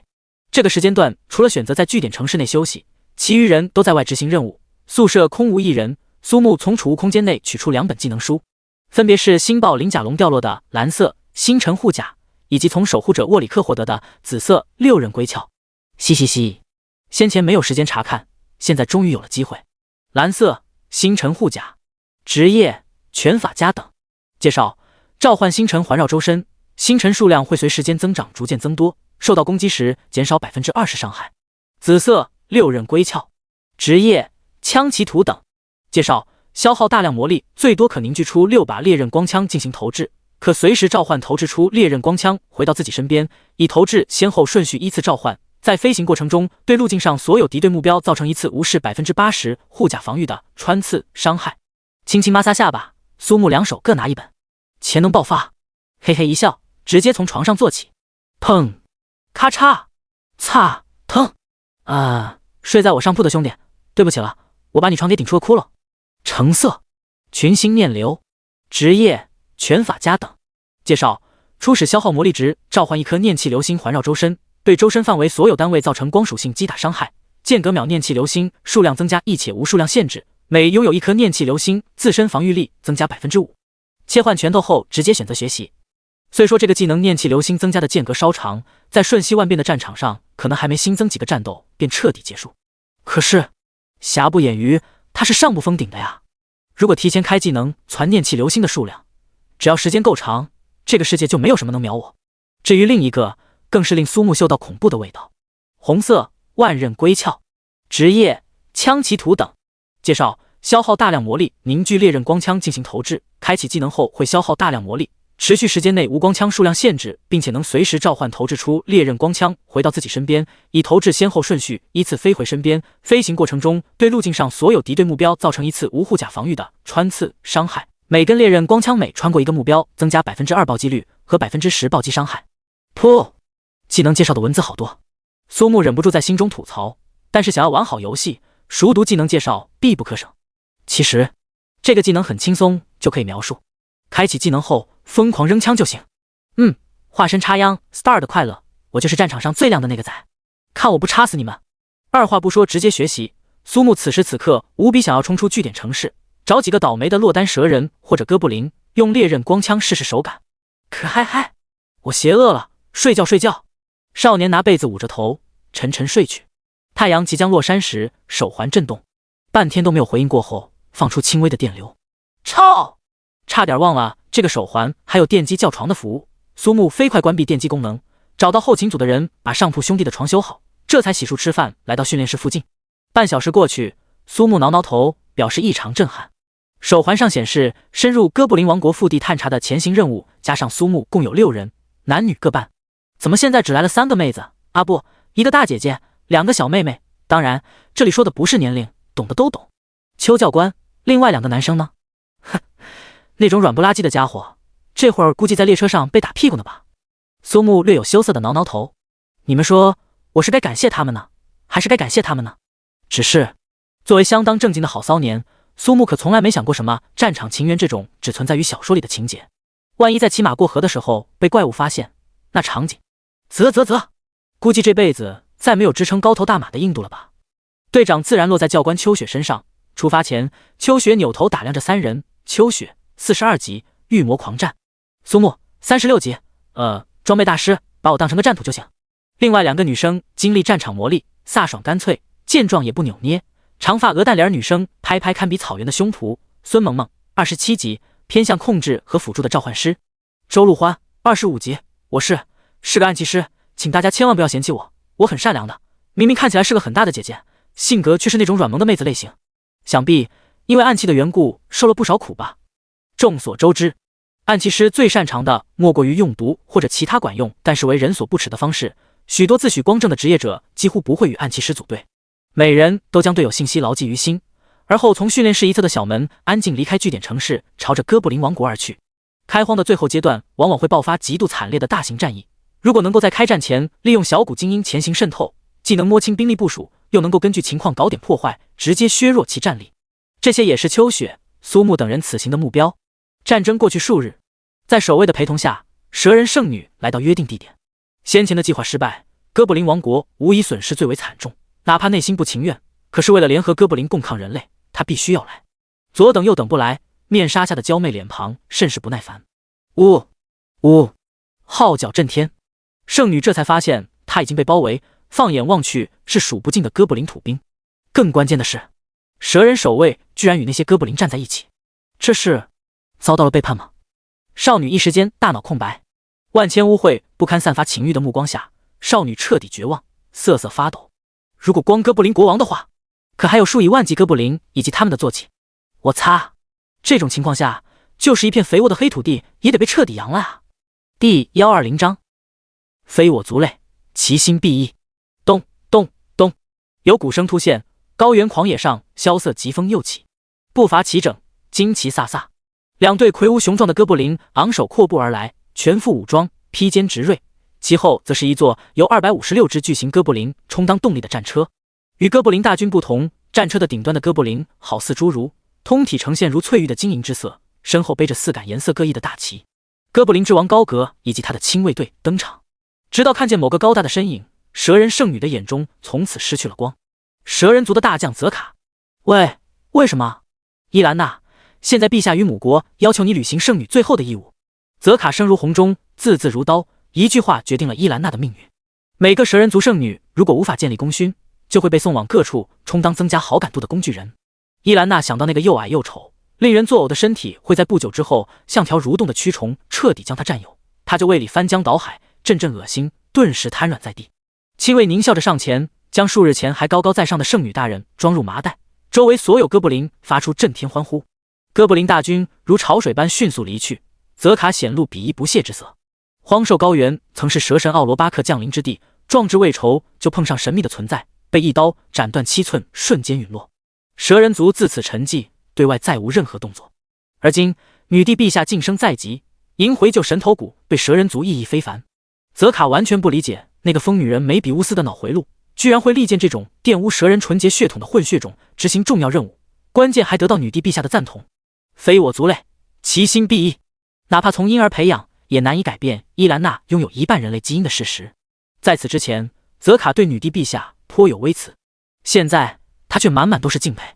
果然，相较于纯种女性蛇人，哥布林还是更加喜欢伊兰娜这个混血种。先用圣女伊兰娜与哥布林王国组成坚固同盟，为发掘救神头骨争取时间，之后直接退回蛇人位面，留下哥布林同人族死磕。而女帝大人成为神明的第一步，就是直接占领荒兽高原，届时只需要收拾残局即可。刚回到万蛇峡谷，泽卡就收到传信，看到有关人类将会重点进攻哥布林王国，并且已经派出精英侦察小队的消息后，更是得意万分，告诉哥布林王有人类潜入的消息，如果允许，我们可以帮助寻找。遵命，泽卡将军。全线收缩兵力，在峡谷1000米之外布置陷阱，修筑要塞掩体，没有我的命令，任何不得出击。4人昼伏夜出，离开据点城市后，朝西北方向急行赶路。经过上次的突袭战，哥布林军队损失尤为惨重，路上随处可见伤重死去的哥布林土兵以及慌乱丢下的各种装备。前方500米左右发现哥布林营地，趁着夜色潜入后，发现与之前的营地情况相同，空无一人，料想应是害怕开拓者报复，所以提前撤退离开。秋雪一个手势，4人散开搜索，约莫20分钟后集合，将各自情况汇总。这次该轮到你了，周陆欢。闻言，少女手忙脚乱打开手环中的微观地图，按照先前秋雪教的步骤进行操作。坐标信息正在上传，请勿关闭，当前进度 25%。 耳机内传出机械式的声音，周陆欢的小脸因为紧张而满是红晕，大眼睛一眨不眨盯着微观地图上的进度条，生怕会出现什么意外。旁边3人相视一笑，早已习惯这个羞怯可爱又有点不自信的女孩子。营地坐标信息上传完毕，感谢您的辛苦付出，愿此行终抵。耳机中还未说完，周陆欢已经轻点耳机，颤巍巍抬起头，看到3人同时伸出大拇指，笑嘻嘻看着他，娇媚的脸庞才绽放出如花的笑容。干得不错，小欢。是啊，真的很棒，我都想让你以后全部负责上传坐标的工作。没你这样的呀，苏木，怎么可以欺负我们陆欢？周陆欢悬着的心终于落地，一直笑着不说话。这才是他所梦寐以求的队伍，不会因为他的职业而看不起。打开微观地图，看到新增的坐标信息，秋雪满意点点头。这3个家伙虽然性格不同，能力的确出众，截至目前3人全部熟练掌握。接下来他们将正式踏足哥布林王国的核心地带。天际泛起一抹鱼肚白，清冷的红霞刺破夜的漆黑。冲出营地，寻到还算隐蔽的角落，周陆欢等3人各自沉沉睡去，秋雪则是负责警戒。4人轮流望风，直到黄昏时分，苏木将3人叫醒，各自赶路。数小时过去，秋雪嗅到空气中一抹淡淡的血腥味，打开围观地区确认，压低声音：“注意，我们已经进入迷雾区，时刻都有意外，全部开启感知技能，以防不测。”苏木忽然间想到什么：“那啥，队长，你们3个都开了，我要不就算了吧。”苏同学，请执行命令。哦，这是你说的，以后发生什么可不怪我啊。说起来，技能一旦打开，那可是相当爽歪歪啊。轻轻叹口气，眼眸陡然发生变化，万石勘破之瞳，刹那间，好白好圆好紧致。咦，怎么还有个伤疤呢？奇怪奇怪。虽然已经打定主意只朝前看，可是身为一个正常的、已经尝过味道的男人，某些动作完全不受控制。比如说，扭头查看四周的情况，才稍微偏过一点，已经看到疯狂跳动的周陆欢啊！你连日来竟然都是承受如此重量吗？我很心疼，也很惭愧，简直是生命无法承担之重。要不要我来帮你分担一下？可嗨嗨，正经一点啊，骚年！脑海中倏而有密密麻麻的怪物头像出现，惊得苏木倒吸一口冷气。队长，左手边大约800米有一座相当规模的营地。什么？一句话惊得秋雪回头，只见少年满是严肃，并不像是开玩笑。不过，苏木，你怎么流鼻血了？啊？没事，就是太大了点。你的感知准确吗？苏木擦去鼻血，又有2道流下，绝对准确。好，你来带路。秋雪看见苏木的眼珠子如同探照灯一般，上下左右来回不停扫，虽有疑惑，迟疑后还是轻轻问道：“你在看什么？”妈蛋，眼睛不受控制，老子得了不看就会死的病，当即转身飞奔而去。第121章，一口一个好可怕，一拳一拳不留情。总而言之，现在很想好好发泄一下体内奔腾的欲望。万石勘破之瞳的附加效果相当耐撕，有时候却有点……你们懂的。真不知道那位拥有白眼的天才是怎么做到脸部红心不跳的。对了，好像是直接看到全身穴位和查克拉流动。哦，那没事了。苏木发现居然在胡思乱想，当即轻轻咬舌尖，内心默念冰心诀。又走过数百米，秋雪、周陆欢与孙萌萌脸色奇变，居然还真的有。刚才苏木说的时候，秋雪半信半疑，毕竟他可是拥有紫色品质的感知技能，等级远超苏木，连他都没有察觉到，苏木又是如何得知？盯着少年的背影，秋雪嘴角微翘，震惊之余对少年更多还是好奇，日后说不定会成长为名震一方的大人物吧。寻找到隐蔽地点，4人这才发现居然是一座要塞型部落，明晃晃的邪能大炮与数以百计的爆炸弩箭，一眼望去，单纯守卫就有将近1000人。秋雪伸出大拇指，不无佩服。这座要塞型部落四周有显眼的图腾，通过哥布林的巫术降低了被感知技能发现的可能性，若是将其忽略，必然会对未来产生重大影响。苏木队长收到。熟练打开手环上传坐标，忽然从旁窜出一只铠甲包裹全身的巨型哥布林。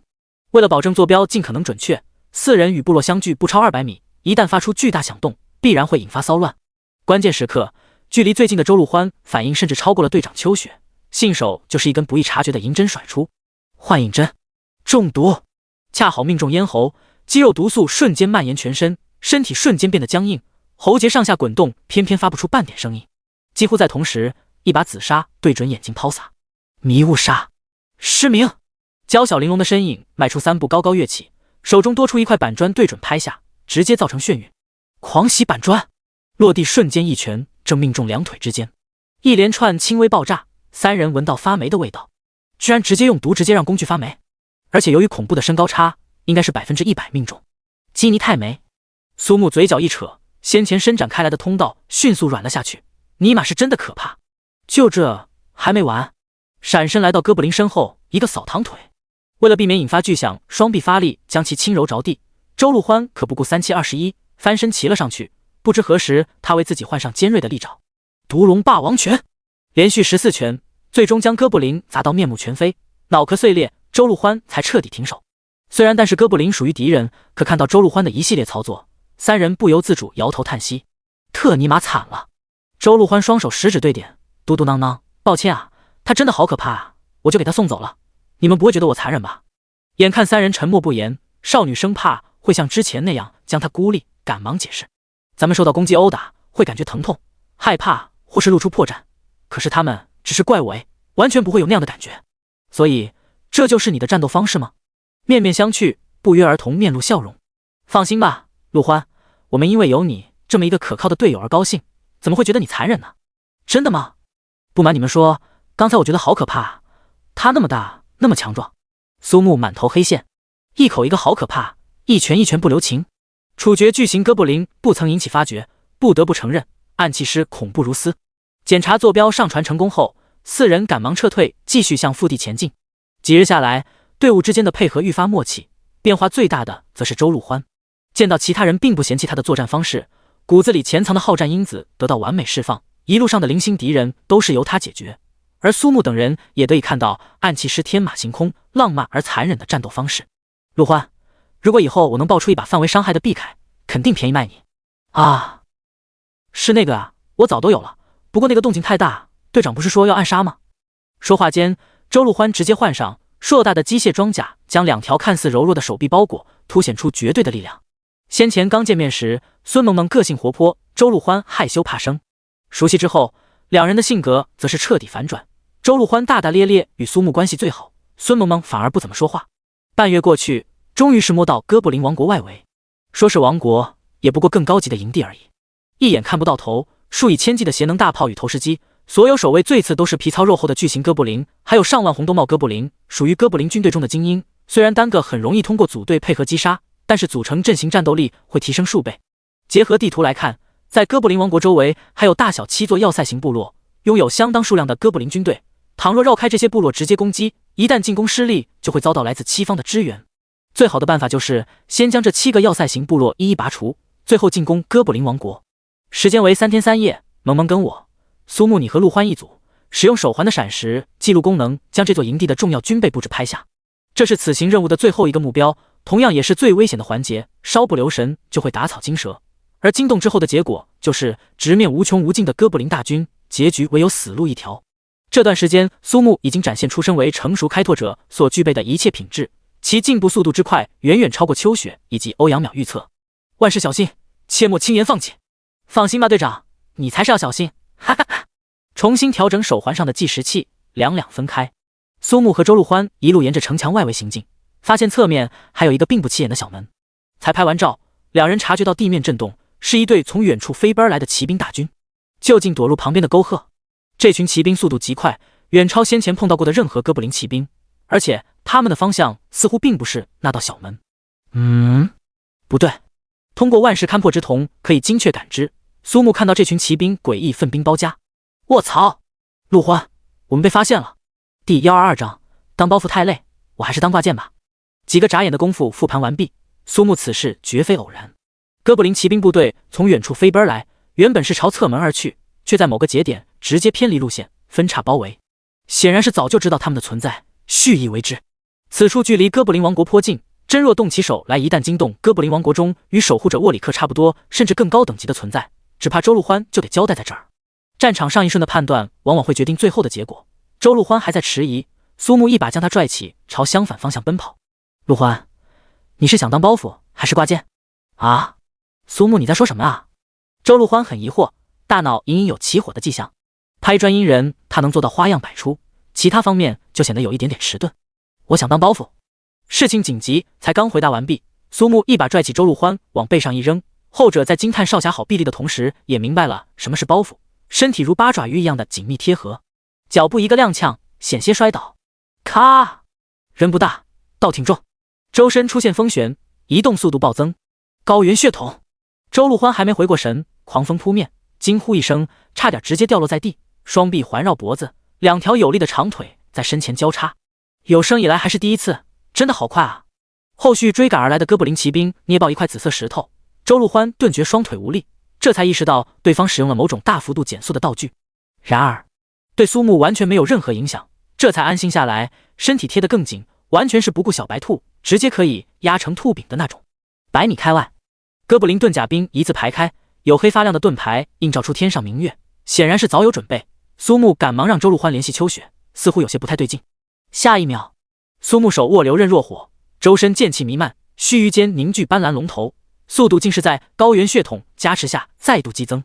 猛龙破空斩，眼眸看向前方，视野忽然凭空冒出提示：弱线丸杆，攻击并命中弱点所造成的伤害更大概率暴击，并且无视护甲防御。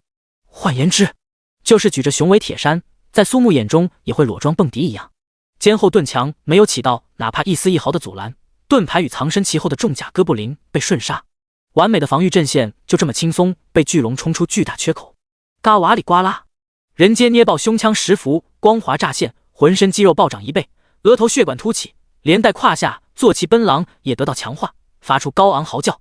即便如此，苏木也是远远超过。地面阵战，尘沙飞扬，两人与哥布林大军陷入汤姆和杰瑞的无尽追逐，直到哥布林王国彻底从视野消失。疾风入刀，细小的沙粒因为速度极快而拥有不凡的力量，正如某个闪光一样快的大叔说的那样，速度越快，力量越大。不时有沙粒打在脸颊，真的是很疼，而且略有些婴儿肥的脸庞颤动不停，稍一会儿便是满足砂石。呸呸呸，包袱我当够了，现在我想试试挂剑。回头看到那些哥布林骑兵被远远甩出数百米，想干就干，周陆欢如泥鳅般滑溜，一个呼吸不到的时间就从腰间转到身前。保持一个姿势久了必须得换上一个，不仅会带来新鲜感，双方体验也会变好。你干什么？不干什么，我就是吃沙子吃够够的。苏木倒也不再纠结，车轮滚滚，笔直向前。作为这辆车的第二个乘客，周陆欢同上个乘客的很大不同就在于足够长并且绝对有力。身为暗器师多年苦练之下，腿部肌肉自然是要更加发达，哪怕没有特殊装置的支撑，也是纹丝不动。换了个姿势后相当舒服，耳边风声呼呼吹个不停，身体暖乎乎，很是舒服。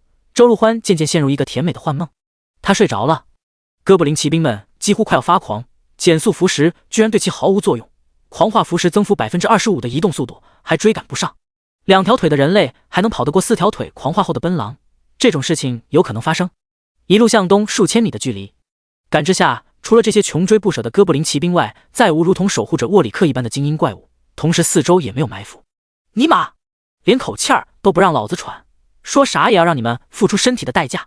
戛然停止，转过身，眼睛一眯，100米开外黄沙弥漫，地面碎石极有节奏的跳动。呼呼，轻微的鼾声入耳。苏木低头看看熟睡的少女，是如婴儿般甜美，嘴角有一条浅浅的白色，月光下十分显眼。几番挣扎才将周陆欢喊醒，后者十分不情愿地从车上下来，胸前有湿乎乎一片。苏木满脸都是嫌弃，拜托，这是哈喇子好吧？对不起，真的是太舒服了，我一下没忍住就睡过去了。毕竟是在男生的怀里睡得香甜，完事儿还给人把衣服弄湿了大片，尴尬局促，害羞的要命。要不回去之后我给你把所有衣服都洗了，或者你睡回来也行。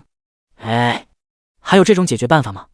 小姑娘，你给我打开了解决问题的新思路。苏木假装板着脸，实则也只是想要调侃逗弄一番，当即便爽快答应。可你到时候不能像我一样湿乎乎的不舒服。呵呵，你这家伙还当真了，我不做都不行了哈。陆欢，上次你不是说有那个范围攻击的武器吗？直接换上，咱俩把他们刷了怎么样？自然是极好的。咔咔嚓，手臂上多出一副硕大的机械装甲，激活后顶部还有蒸汽喷发。两人不约而同散开，周陆欢轻喝一声，脚下迸发五彩流光，速度提升1倍不止，残影闪现。闪神步，挥拳蓄力，一道道力量的余波扩散，直接开 buff， 以理服人。轰，拳炮砸出，霸者崩拳，整片空间仿佛都发生颤抖。为首骑兵连人带狼倒飞而出，周陆欢趁势飞身跃起，索性直接骑在哥布林身上。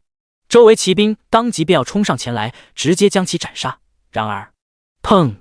即毒龙霸王拳，冲击波扩洒而出，顿时将周围骑兵掀了个人仰狼翻。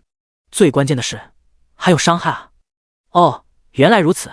透过万石勘破之瞳，看到2只肥硕的兔子在无尽的波动与震战中晃头晃脑，可爱至极。一幕美艳无双又暴力刺激的图画在眼前展开，苏木啧啧赞叹。装备名为豹王重装甲臂铠，攻击速度负 30%， 却可以在攻击时引发空间震荡。流刃若火未曾出鞘，周身已有热气升腾，万象森罗皆为灰烬。师姐，围在四周的哥布林骑兵一拥而上。某个瞬间，刀出鞘，滑刀远斩。夜幕下，高原旷野上一轮烈焰赤阳乍现，数十只哥布林弥漫的火焰中被斩杀。第123章手环故障，队友失联。追击而来的哥布林骑兵属于完整建制，拥有2名骑兵千夫长以及20名百夫长。合计应有2000余名骑兵，以及麾下战力同样不亚于人类同等级的奔狼。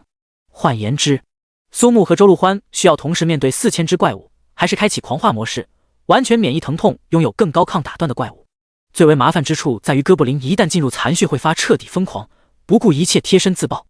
残血哥布林一旦增多，苏木也完全无法避免被波及，从一开始便选择最简单的办法，一击毙命，使用猛龙破空斩调整走位。眼前有数百哥布林骑兵同时抽出劲弩射击，一刀斜斩向上，顿有冲天火幕。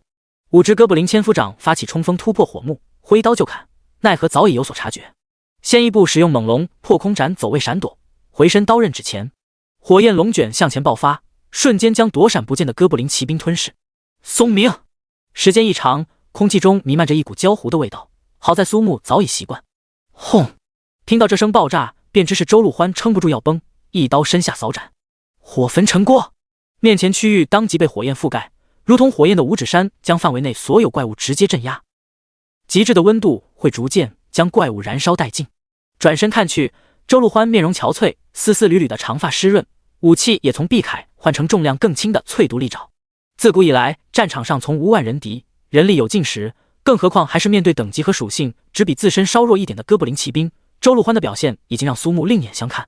毕竟他拥有魔力源泉，永远不会魔力枯竭这种事情发生。周陆欢的四周先后有8只哥布林进入残血，身躯血红，急速前冲。就在连环爆炸的前一秒，苏木闪身将少女夹在腋下，身后双翼展开，一飞冲天。唉，我居然还没他来得持久。少女感受到有力的臂弯恰好勒在小腹，面颊通红。这一刻，她终于体会到全国双科状元苏木的实力，无论从攻击、防御还是速度都要远远超过。现在连他引以为傲的持久耐力，对方同样堪称永动机。轰轰！炽热地狱，数条通天的火柱炸地升空，缓缓收拢，灭世之火荡漾大地。苏木夹着周陆欢居高临下，俯瞰这场转瞬即逝的炽热盛宴。苏木眼睛一眯，定下心神仔细观察。火焰在扩散的瞬间会有轻微的波动向前推进，使得原本就不弱的攻击范围覆盖更加紧密，几乎完全没有躲闪的可能。想来应是心眼波动的增幅。火柱汇聚的瞬间彻底爆炸，吞噬生灵的热量将这片本就荒芜的大地变成寸草无声的焦土。-25，-157，-215。周陆欢被烫得龇牙咧嘴，连忙从储物空间掏出一瓶药剂喝下，诧异惊悚萦绕心头。果然，和这种动辄直接开地图炮的家伙组队，危险系数拉满。万蛇峡谷内，泽卡察觉到远方的爆炸，当即闪身跃上山丘，摇晃着硕大的脑袋，吐出信子感知信息，心中还有几分疑惑。从没听说过哥布林的邪能炸弹还能引发这等程度的爆炸，真是个狡猾猥琐的族群。不过，这个动静也意味着那些人类职业者的死亡。开掘工作如火如荼，巴不得人类和哥布林双方不死不休才好。希望那群没开化的蛮子懂得使用那个疯女人的发明。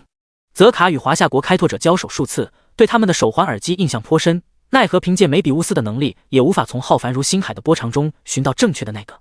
幸亏此次暗线帮助，这次能将那些深入迷雾区的开拓者变成孤立无援的个体。寻到一个还算隐蔽的洞穴，附近有河流徐徐流过。周陆欢毕竟是女孩子，脚才一沾地，飞也似的跑到河边洗漱，冰凉的河水不住拍打在滚烫的脸上，不时回头看看苏木，内心狂跳不止。打开手环，开启通讯功能。抱歉，可爱的开拓者不在服务区，请关闭后重新启用。反复尝试数次，苏木的脸色彻底变得难看。将情况告知周陆欢，后者的手环同样也是如此。作为探索开拓的重要工具，手环和耳机是极其重要的设备。据点城市一旦建立，也就意味着信号将会覆盖整片迷雾区，绝不会出现。我听说教官说过，据点城市的信号波长固定且唯一，除非有特殊的装置干扰，绝不会有没在服务区这种。苏木陷入沉思，对方明显是有备而来，包围、追击按部就班都，现在手环又无法使用，更加证实4人的行踪已经暴露。查看手环，今夜就是约定的集合时间，二人决定还是如约前去。好了，陆欢，你先睡觉，我负责警戒。今夜说不定情况更复杂。周陆欢还是第一次看到平素嘻嘻哈哈的少年如此慎重，乖巧从储物空间中取出睡袋，望了一眼那个守在洞口的背影，安全感十足。经历一夜激战，很快就进入梦乡。指挥室的大门打开，骆云飞以及他所率领的小队成员同时出现，看到一夜之间两鬓斑白、老去10几岁的战友，心疼不已。怎么回事？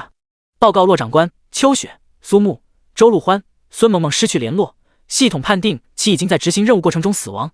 骆云飞与欧阳淼对视一眼，转瞬明白对方心中所想。这已经是近来发生的第3起因为手环失去联络而被判定死亡的事件，出现频率之高，间隔时间之短，堪称史无前例。骆长官，我希望更改信号波长，以此保证开拓者们手环的正常使用。这种悲剧绝不可以再度发生。沉吟不语，最终骆云飞还是同意了欧阳淼的提议。很快，一间并不算大的房间内，骆云飞根据据点城市管理条例中规定，将新的信号波长选出明示，其余4人沉默不语。欧阳淼意味深长看了董信一眼，不易察觉叹口气。失踪3组开拓者的任务信息是他与董信共同制定，现在均已出现意外，对董信的怀疑直线上升。饶是如此，擅自抓捕一个城市内资历最深的开拓者老兵，如果没有确定证据，不光寒了董信的心，说不定会引起轩然大波。引蛇出洞的计划只有他和骆云飞知晓。时间来到午夜，苏木、周陆欢2人一直等到黎明破晓，秋雪与孙萌萌也没有出现。正当2人准备撤离时，朝霞映照中，约定集合地点旁侧的岩壁上有血色浮现，最终化作一个指向哥布林王国的箭头。苏木长长舒了口气，陆欢，要不咱俩偷溜进去转转？第124章，一人攻城，光明正大的潜入作战。就我们2个？就咱们俩。周陆欢瞅着一本正经的少年，看样子完全不像是在异想天开，不禁咽了咽口水，迟疑片刻，伸手贴在苏木的额头。哥布林王国重兵陈列，媲美守护者沃里克的精英怪物比比皆是，还有哥布林国王存在。按照目前已知的情报，哥布林国王拥有效果堪称变态的光环类技能，极难对付。单凭2个前来军训的学生，如何潜入？周陆欢的理性告诉他，面前的少年肯定是疯球了。可见识过苏木直接将1000人团灭，他又对这个近乎疯狂的计划有着莫名的信心。你是暗器师，有什么隐秘或者潜行的技能吗？有。不假思索将技能详细情报和盘托出，开启后可以在60秒内进入无视碰撞的隐身状态，移动速度大幅度提升，只不过冷却时间有300秒，并且有无法跳跃的限制。职业者的天赋与技能属于绝对的底牌，一旦被别有用心的人知道，往往就可以根据其弱点进行针对，否则也不会有纳兰清玄的发展空间。他也正是通过战斗的蛛丝马迹进行分析，寻找弱点而闻名海内。简单试验之后，苏木闭眼沉思，将完整计划说出。周陆欢挠挠头，疯狂大胆，却是将2人的技能特性全部考虑进去。这样的话，你的压力会不会太大？既然已经组队，除非毫无办法，否则我绝不会丢下队友独自离开。苏木望向远方的哥布林王国，神情坚定，不曾留意到旁边的少女眼中异彩连连。对于组队以来要么被嫌弃，要么被抛弃当做炮灰的周陆欢来说，听到这番话后，苏木的形象在心中瞬间变得高大。放心啦，我还是有一点点小自信。不过在此之前，必须要知道他们2个是不是真的在哥布林王国。时间紧迫，2人选择直接开干。万事勘破之瞳感知效果出色，却有距离限制，首要任务就是尽可能靠近哥布林王国外围。冰轮丸出现的刹那，天地蓦然涌起萧瑟寒风。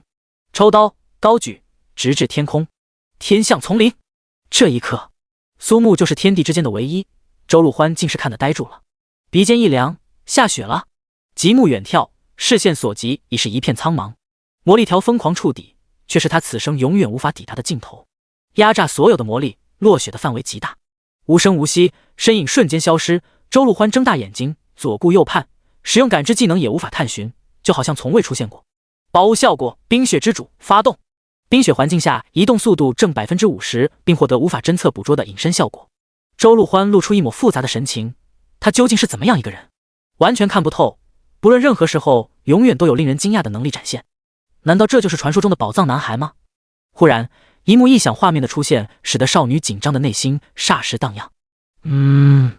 我真的是个思想纯洁又纯情的女孩子，才不会想那些什么别的事情呢。疾步冲至墙下，脑海中有关哥布林王国内怪物的分布情况，天赋心眼波动则是能够最大限度对其强弱进行判定。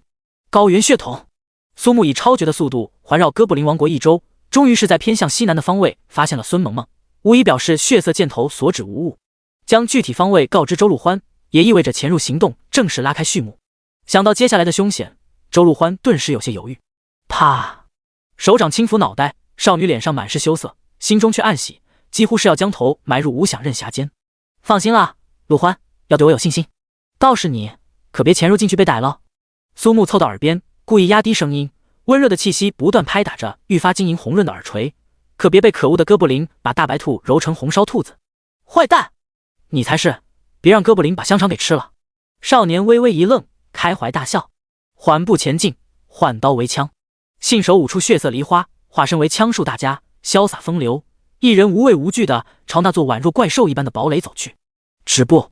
劲风扑面，隐约间有了一人敌国的无畏气概，云淡风轻又自信的模样，令周陆欢连连惊叹。转身回头，笑容灿烂明媚，露出一口洁白的牙齿，竖起大拇指，接下来就看我的吧！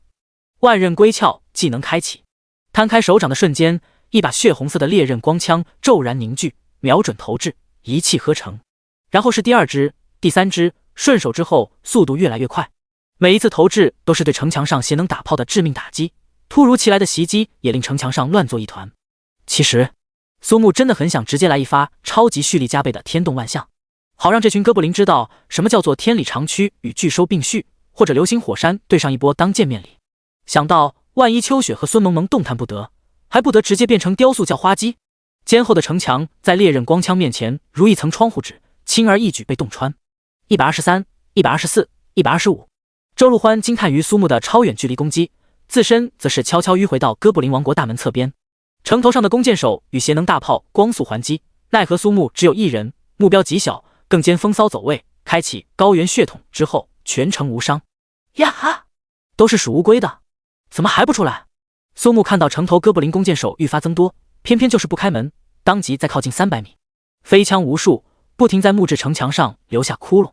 很快，城墙上出现 SB 的图样，足足有8、9米高，看得周陆欢直接笑出声。满心以为哥布林受到如此侮辱也该开门出战，却是迟迟未见。转念一想，顿时明悟，哥布林他们只是怪物，哪能懂这个蕴含无穷意义的图案？说不准还以为是某种赞美。于是苏木找了块还算完整的城墙，继续开启艺术创作。有一个手势绝对侮辱性拉满，砰砰砰！眼看图案完工，周陆欢不禁佩服苏木的艺术天赋。这个几乎所有种族都明白的手势出现，哥布林们终于无法忍受，号令一出，调兵遣将，地面阵战，大门徐徐而开。机会来了！大军奔涌冲出的同时，旁边周陆欢舒出一口气，身体直接与周围景物完美融合，好似透明一般，光明正大潜入的感觉真的很爽。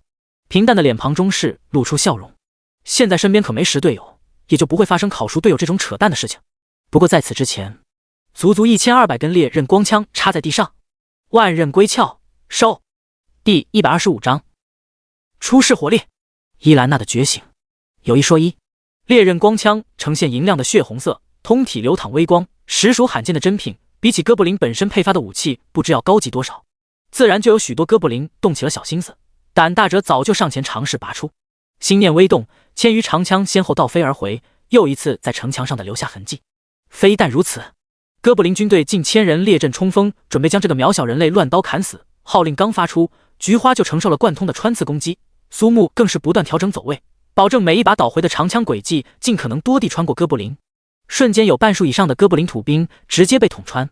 初次尝试，效果喜然。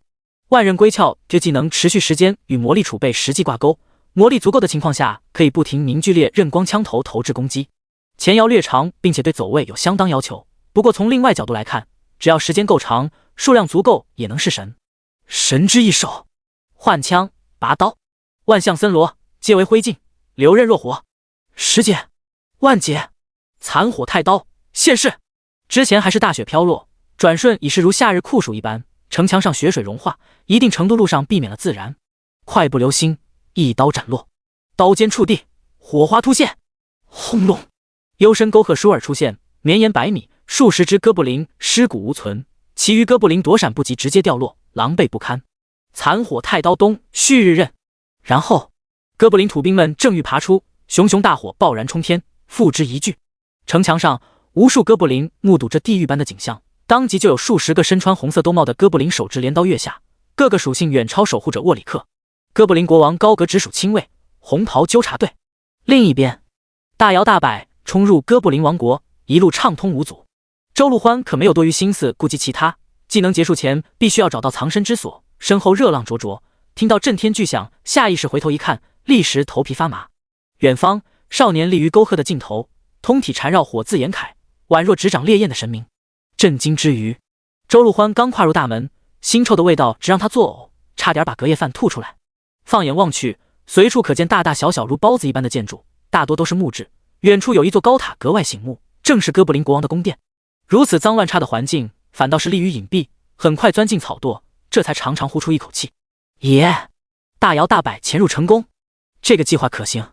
少女浑身上下热血沸腾，这种惊险刺激的紧张感与期待感，此生第一回。以自身为诱饵，吸引哥布林开门出击。周陆欢利用自身潜行技能进入哥布林王国，之后就是静静等待苏木潜入。如今，周陆欢对苏木充满信心，匆匆一瞥所看到的身影已经深深烙印在脑海中，挥之不去。换刀，冰轮丸握于手中，天空毫无征兆，有雨点哗哗落下。周陆欢可以清楚听到周围哥布林们的呐喊，对苏木的手段感到惊奇。下雪又下雨，还有什么是你不能做的？控制天气这种事情不应该是法师的专长，端坐于霜天之上吧。冰轮丸，低声吟唱，通体包裹冰龙铠甲，有力的冰晶长尾不时拍打地面。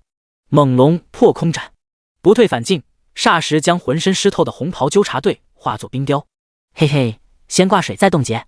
放眼望去，全都聚在一起。挥刀横斩，宽广的扇形剑气霎时将冰雕斩碎。冰龙旋尾，忽然危机降临，一道身影砸落，狂暴无双，挥拳轰击。苏木侧身闪躲，转头便走。从开门到现在足有20分钟，想必周陆欢早已潜入。此番重点在于营救。要知道，秋雪和孙萌萌都算得上高颜值女性，哥布林最爱将生命的种子播撒在如此肥沃漂亮的土地上。万一迟上半步，脑海中倏尔浮现那时陆六六让他观摩欣赏的某个人与各种怪兽的小电影，嗨嗨，绝对不可以。手段齐出，苏木直接脱离战场，将一众追兵远远抛在身后。这就是苏木的绝对自信。更何况情报显示，哥布林王国并没有类似神之天锁这种堪比规则的宝物或技能。数小时后，趁着夜色大雪，直接飞越城墙，从天落入草垛之中。当然，这次是软着陆，脸部因为有特殊的保护，非但没有受到任何损伤，反而体会到别样的 Q 弹。轻轻吸了口气，是那种牛奶样的味道。气飞之中，少女脸颊羞红，暗自气恼，被占了便宜要怎么占回去？总不能也贴上去吧？只是那一丝莫名的感觉是怎么回事啊？喂！脑海中出现密密麻麻的信息，很快就找到了孙萌萌和秋雪。下一刻，苏木脸色突变，我擦嘞，赶快！怎么了？咱俩要是再不快点，估计队长和萌萌就得当哥布林的新媳妇儿了。明亮宽敞的房间中，玉体横陈，这是每只哥布林最喜欢的地方。数张简陋的石床，四角各有一只机关，能够将躺上来的人门户大开。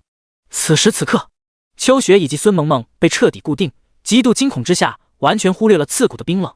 命运从被生擒便已注定，秋雪感受到自下而上的阴风，完全陷入绝望的深渊。孙萌萌哭泣不停，反而激起哥布林们的无限激情。他还只是个学生，有美好的前途未来。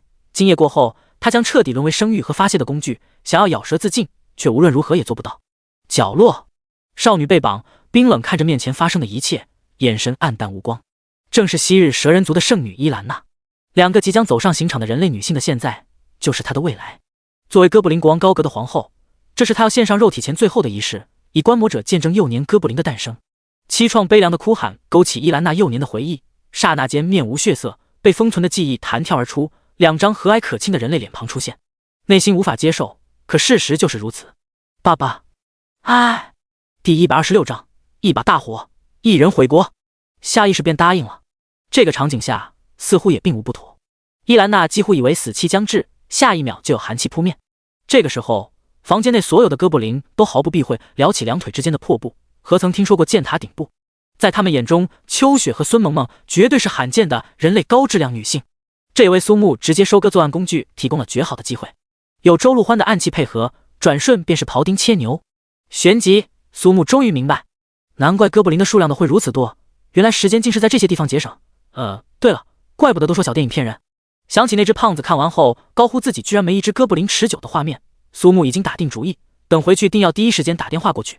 一刀一个，头颅落地，闲庭信步般收割，毫不费力的模样，看得孙萌萌目瞪口呆。这些哥布林膀大腰圆，防御极高，他先前就是因为不敌才被抓。另一边的秋雪同样如此，迅速掏出各种恢复药剂。秋雪和孙萌萌听到周陆欢说过先前发生种种，对苏木感万分。再迟来个几十秒，估计哥布林直接就能收枪出营，他们就算被救，剩下的人生也只有灰暗。闲话不多说，四人刚打算离开，伊兰娜眼看这些人对他视而不见，当下便恐慌起来。相比于猥琐的哥布林国王，人类反而要顺眼得多。方才记忆涌入脑海，他这才明白自己不过是被注射过蛇人因子的人类，如今也只是个被最为信赖的同伴抛弃背叛的可怜虫而已。等，请你们救救我！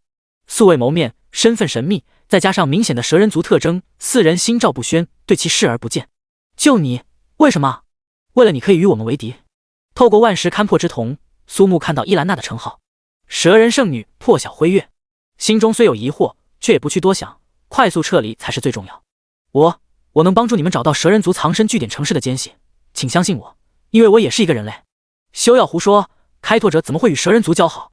呵呵，要不然你们的手环为何会失效？你们两个又是怎么被抓的？忘了？想要被救，手里需要有重量级筹码。伊兰娜深知这个道理，我是蛇人族的圣女，也是被注射了蛇人因子的人类，我能帮助你们获得最终的胜利。我还知道蛇人族在这里的真正目的，我也是华夏国的人，华夏人不骗华夏人啊！如果你们不救我，我也让你们走不成。话音未落，苏木提刀直刺，亏得秋雪阻拦，刀刃森寒，此股寒气与浓重无双的杀意，使得伊兰娜体会到死亡的感觉。他是真的会杀。瞬息的判断会影响开荒的走向，秋雪示意周陆欢将其释放，递给几瓶药剂补充。迅速来到城墙边，苏木同周陆欢对视一眼，后者心领神会。才刚一侧身，苏木直接挥刀将伊兰娜斩成重伤。接下来故技重施，还不待秋雪反应过来，双翼出现一飞冲天，抽刀斜斩，木质城墙在流人若火面前如土鸡瓦犬，顷刻崩塌。紧接着，周陆欢带着秋雪等人率先冲出，不禁高呼一声：太刺激了！潜入哥布林王国营救这种高难度任务，居然如此轻松。少年徐徐降落，数不清的哥布林发疯般涌出营帐。现在终于可以不用再顾及，可以全力以赴解放流刃若火。伴随着炽热的低吟，一层焦黑的物质渐渐贴合于刀刃，轻轻插地，极致到无可想象的火力唤醒曾经被斩杀的王者之灵，土地龟裂崩碎。滚烫炙炎中，苏木就是天地之间的唯一。残火太刀难，活火10万一死大葬阵。不同于当初在秘境邪恶圣殿，等级提升后属性增加，蓝条上限已非昔日可比。这次并没有着急呼唤焦黑的骷髅军团，任由火力在地下肆虐蔓延。冲天火光将半边天空染红，哥布林王国的木质建筑在高温面前不过一堆带着造型的柴火，毋庸置疑助长火势蔓延。众人回头看去，面露惊悚之色，尤其是伊兰娜更是将苏木归为极端恐怖并且脾气不好的高绝战力。这等引动天地威势的超大范围技能，最次都是7转强者。咔嚓咔嚓咔嚓，当无数骷髅骨头碰撞声交汇，便是迈向死亡的毁灭序章。无穷尽的骷髅军团与哥布林大军厮杀，冰霜巨龙、吸血鬼德卡拉、雷火双头狼王、魔物母神莫杜莎相继出现，那是先前比苏木斩杀过的怪物，还有源源不断的强大怪物显露。一方空旷的天地呼吸间变得拥挤不堪。甭说是哥布林，就连开拓经验十足的秋雪与异位面而来的伊兰娜，也从未见过这般毁天灭的大气象。依稀可见在火焰中被骷髅大军环绕的少年身影，他们成为的一人毁国的有数见证者。据点城市的屏幕上，超远距离遥感镜头拍到的图片被放大，欧阳淼与骆云飞等高层不禁产生疑惑，究竟是在对哥布林出手？看这样子，怎么是要灭国的节奏？泽卡望着冲天的火光，惊骇之余更会疑惑，莫非是人族的开拓者军团选择全部梭哈，直接发动总攻？为何没有收到任何情报？脸色顿时变得阴沉。旧日蛇神头骨的挖掘工作进入最关键时期，这个当口若是哥布林王国覆灭，蛇人族就要承受开拓者的所有进攻。思来想去，泽卡选择向母国发出派兵增援的请求。迄今为止，往往是还未用出终极的全力，怪物便已彻底倒下。此刻盛大而壮丽的舞台搭建完毕，正是青春爆发、全力以赴的最佳时机。生者与王者的交战无停，哥布林大军节节溃败，声声怒吼，道道战鼓隆隆。穿越空间，苍茫大地出现迄今为止从未听到的乐曲。不好！秋雪和伊兰娜同时回头，这是哥布林一族令人绝望的开端。烈焰冲天，宫殿的最高处，哥布林国王高阁出现，起舞，迈向毁灭的圆舞曲。第127章，计划成功，车速度7000%。众所周知，哥布林国王是个老六，从来都是让手下的小卡拉米们冲锋陷阵，他则是躲在背后摇旗呐喊666。当然，如果真是只吃干饭不干事的领导，哥布林也不会成为开拓者心目中最难对付的怪物 Top 3。战鼓震天，高阁跳起哥布林一族独有的战舞，声波扩散的同时，所有的哥布林等阶直接提升一阶，并非单纯属性的增加，而是彻头彻尾的进化。也就是说，原本处于最低阶段的幼年期哥布林会瞬间跃升为成熟期的哥布林土兵，那些本就强悍的精英怪们进化变成为堪比秘境 BOSS 的存在。苏木眉头微微一皱，闪身躲避空中接连砸落的雷电，摇头苦笑，竟是见到了老朋友洛雷诺凯，数量成百上千。脑海中怪物们的信息陡然转变，精英怪的数量直接突破3万。死！这一刻，哥布林大军不再节节败退，与骷髅军团分庭抗礼，互相蚕食。几人爬上高地，再回头，哥布林王国已然化作火海，两支军团交错倾轧，互不相让，早已无暇分身追击。周陆欢暗暗松了口气，迄今为止，所有的展开都在苏木的预料之中。蛇人族的斥候将消息传回，泽卡脸色突变，一定是人族开拓者的大部队。加之连日来完全没有人族开拓者出现，无疑令泽卡愈发相信人族这是打算全力歼灭哥布林，再集中全部力量对付自己。当即再度向母国发出增援的请求，收到回信后面露狂喜之色，没想到女帝陛下会派出一具分身前来。随后泽卡略一思考，唇亡齿寒，当下哥布林王国还不能轻易被开拓者覆灭，立马传讯就近的蛇人族军团前往支援。狼烟肆虐，喊杀震天，谁都没想到苏木居然拥有一人抗衡一个国家的力量。4人身影飞快掠过高原，秋雪除了震惊更多还是担忧，而周陆欢经历过一连串后，对苏木这个谜一样的男孩充满信心。他们此时此刻最需要抓紧时间赶回据点城市。号角齐鸣，纵然已经距离哥布林王国数千米，仍能清晰听到。秋雪心中焦灼，却明白此刻回去无异于成为苏木的包袱，只能在心中暗自祈祷。这会儿的功夫，伊兰娜从听到的对话中知道，先前将他重创的少年不过只是个普普通通的开拓者，对3人更是忌惮。能够与那种心思缜密、实力恐怖的家伙组队，肯定都不是省油的灯。尤其是那个脸上拥有刀疤的女人，居然被那种人称作队长，看起来普通的外表下必定有所隐藏。原本还想趁机逃跑，几番思量后，还是决定乖乖跟着回到据点城市。毕竟蛇人族不要他，哥布林要上他，真正的无家可归。现如今也只有用尽浑身解数，在人类这里求得一席之地。哥布林王国已然化作一片废墟，除了中间的高塔宫殿被莫名的力量保护，无法燃烧，满地灰烬。打开手环，时间过去38分钟，想必秋雪等人已经安全。抬起头，高阁彻底进入忘我之境，太空步、托马斯拳旋、野兽单车等动作接连出现，与之相对应的则是愈发变态的哥布林大军，前后进化跃升3次，全部进入狂暴状态，化身不知疲倦、没有痛苦的杀戮机器。任务已经达成，完全没必要再死磕下去。当即开启技能，一路向东边的蛇人族聚集地而去。然而，高阁对这个一把火将自己家烧了的可恶人类，如何肯善罢甘休？跳上战车追赶不停。可惜，这时候苏木想要走，就是神也拦不住。属性面板移动速度显示7000%，应该能比肩光速了吧？苏木从开启技能后一步未动，连续击杀始终都在进行。也就是说，无数次叠加下的移动速度已经堪比光速。从一开始，最终的目标就是为了掩护撤离，其次尝试活火10万一死大藏阵的威力。目前看来，技能威力是与魔力消耗以及魔力上限有关，随着属性上涨，技能威力还会的再度提升。那么，感谢你让我欣赏舞蹈，我们日后再见。不对，改天再见。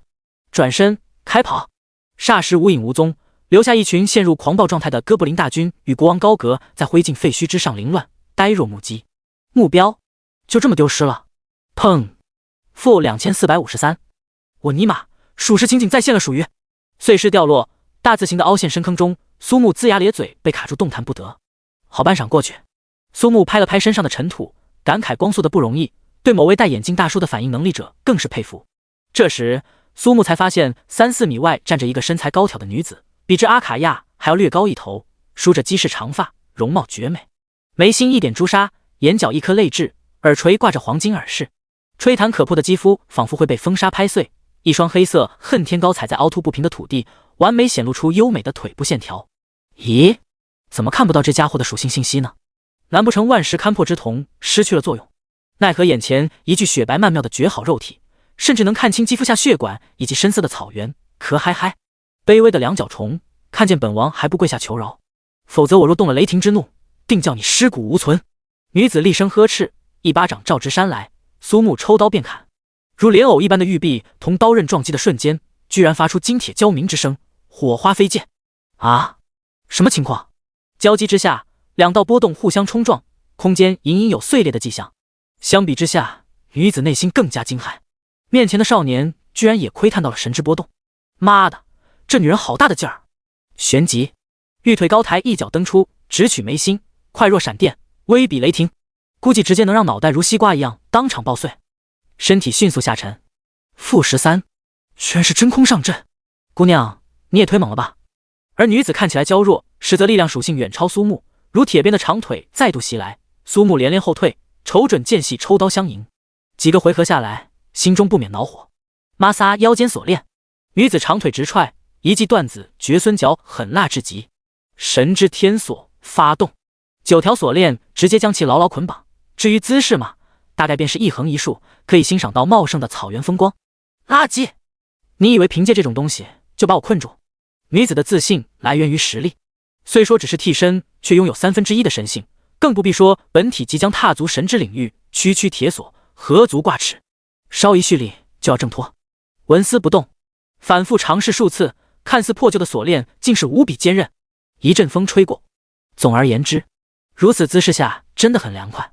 直到此时，女子这才发现，她好像才刚降临荒兽高原就翻车了。结！第128章苏轼爱的教育，斩杀卧底，堪称世界名画现场。怪不得旅行者背包里要随身携带留影机，否则岂不是白白浪费了大好场面？储物空间里有不少爱的教育小玩意儿，偏偏忘记准备即时留影机这种东西，如今真是后悔万分。指头粗细的黝黑锁链深深勒入雪白的皮肉，柔嫩雪白的肌肤上出现一条条红色的痕迹，尤其是雪白丰满的史莱姆，几乎要撑破衣衫，破风而出。2条紧致雪白的大长腿的确惊世骇俗，完全属于造物主的恩赐，称得上艺术品的存在。反复尝试挣脱，奈何越来越紧，直到身体出现某种异样。内心惊悚如滔天巨浪，女子想不到平平无奇的垃圾如此强韧。虽说只是3具替身中实力最弱的那个，却也有比肩人类5转6转职业者的能力，莫不是拥有附神能力的宝物？转瞬，女子否定了自己的想法，那种东西也只是存在于传说中，就算有，也不可能出现在卑微的人类手中。你放开我！耍这种手段有什么意思？说话间，他触及到少年的目光，身体不自觉颤抖。有本事我们真刀真枪的较量！哦，苏木走近身前，嘴角翘起，毫不掩饰的戏谑嘲讽，比之女子还要高出一头，极具压迫力，单手扬起下巴。话说的好听，真刀真枪你有吗？充其量你也只有3把刀鞘或者枪套而已，咱俩怎么打？你！这一刻，他忽然明白了这个人类少年要做什么，悲怒交加，羞愤难耐，一口唾沫星子飞出，苏木侧头躲过，旋即，啪！狠狠一巴掌直接甩在白皙脸颊，红色掌印格外醒目。紧接着又来一下，真没办法，谁让苏木是处女座的对称狂魔呢？你居然敢打我！瞬间爆发出无与伦比的惊人气势，近距离下头皮发麻，奈何无法突破神之天锁，最多也只扭动纤细，没有一丝赘肉腰肢，倒好像是条肚皮舞。苏木可没有闲着，双手置于腋下，然后我挠，轻轻的挠，憋不住，张嘴大笑的瞬间，呵 ，TUE， 我发誓，以祖先之名，一定要杀了你！你敢不敢告诉我你叫什么？苏木将会成为你这辈子噩梦的男人。苏啊，我一定要！苏木手中多了根羽毛，不多时又换了另外一个。说吧，你的名字是什么？你没资格知道。眼睛一眯，左右开弓。女子嘴巴的确很严，苏木却是不慌不忙。事实上，苏木为了当一个好老师，也是准备颇多教具，一个不行换一个，总有一个适合。痛苦中夹杂着某些别样情感的呻吟，回荡在旷野之上。身体与心灵遭受重创的女子看见苏木手中多了3把震动长剑，双目圆睁。我叫雅莎，嘿嘿，这才用到第36个就招了呢。为了纪念这个神圣的时刻，掏出特殊墨水，在其腰间写下36SM 字样。身后有拳风骤然而至，力拔山兮，绝伦无双。蛇人族大将泽卡面色铁青，目眦欲裂。堂堂女帝陛下的替身，竟然被你这般侮辱！幸亏拥有心眼波动的提前感知，苏木不曾回头侧身躲过。哎呀，总有人不期而至，那我们下次继续喽。当即，唇瓣贴合，登堂入室。蛇人族母国的寝宫中，早已被折磨到欲仙欲死的女帝本体感受到嘴唇的异样，大脑有了那么瞬间的空白。然后，老娘的初吻没了。奔行高原旷野，残影闪现，跑出数千米才停下。确认对方没有追来，苏木小小舒口气，未免觉得有些犯困。爱的教育能够令心情舒畅，却无法缓解精神上的疲惫。当即寻到一个还算隐蔽的角落，怀抱流刃若火，闭眼小憩。醒过来已经数小时过去，苏木朝着位于西南方向的据点城市前进。天高云淡，黄沙漫天，高原景色苍凉荒芜中，却又有几分不同于其他的雄壮气象。视线的尽头出现一道人影，极目远眺，正是据点城市中负责军训工作的董信。极目远眺，唯有董信一人，行色匆匆，不时回头张望，好像在害怕着什么。苏木迟疑片刻，更换武器，快步上前。说实话，他对于这个大半辈子奉献给开拓者事业的老兵观感不错。长官，您怎么了？苏木，你居然还活着！太好了！短暂的震惊过后，董信的反应很快，一把将苏木拥抱，涕泗横流，高呼上苍有眼。不久前，董信费尽心机，终于将最新更换的波长信号传递。刚回到住处，就有亲信前来，义愤填膺说起欧阳淼以及骆云飞对他的怀疑，他则是将其杀死后仓皇出逃。看见苏木后相当热情，又听到其刚刚碰到大将泽卡，更是喜不自胜。阴冷的眼神一闪而逝，既然苏木与泽卡交手，如果他将其杀死，定可以被其接纳。这个距离下，即便苏木属于军训学生中的佼佼者，突然发难，定可以将其击杀。一念至此，暴起发难。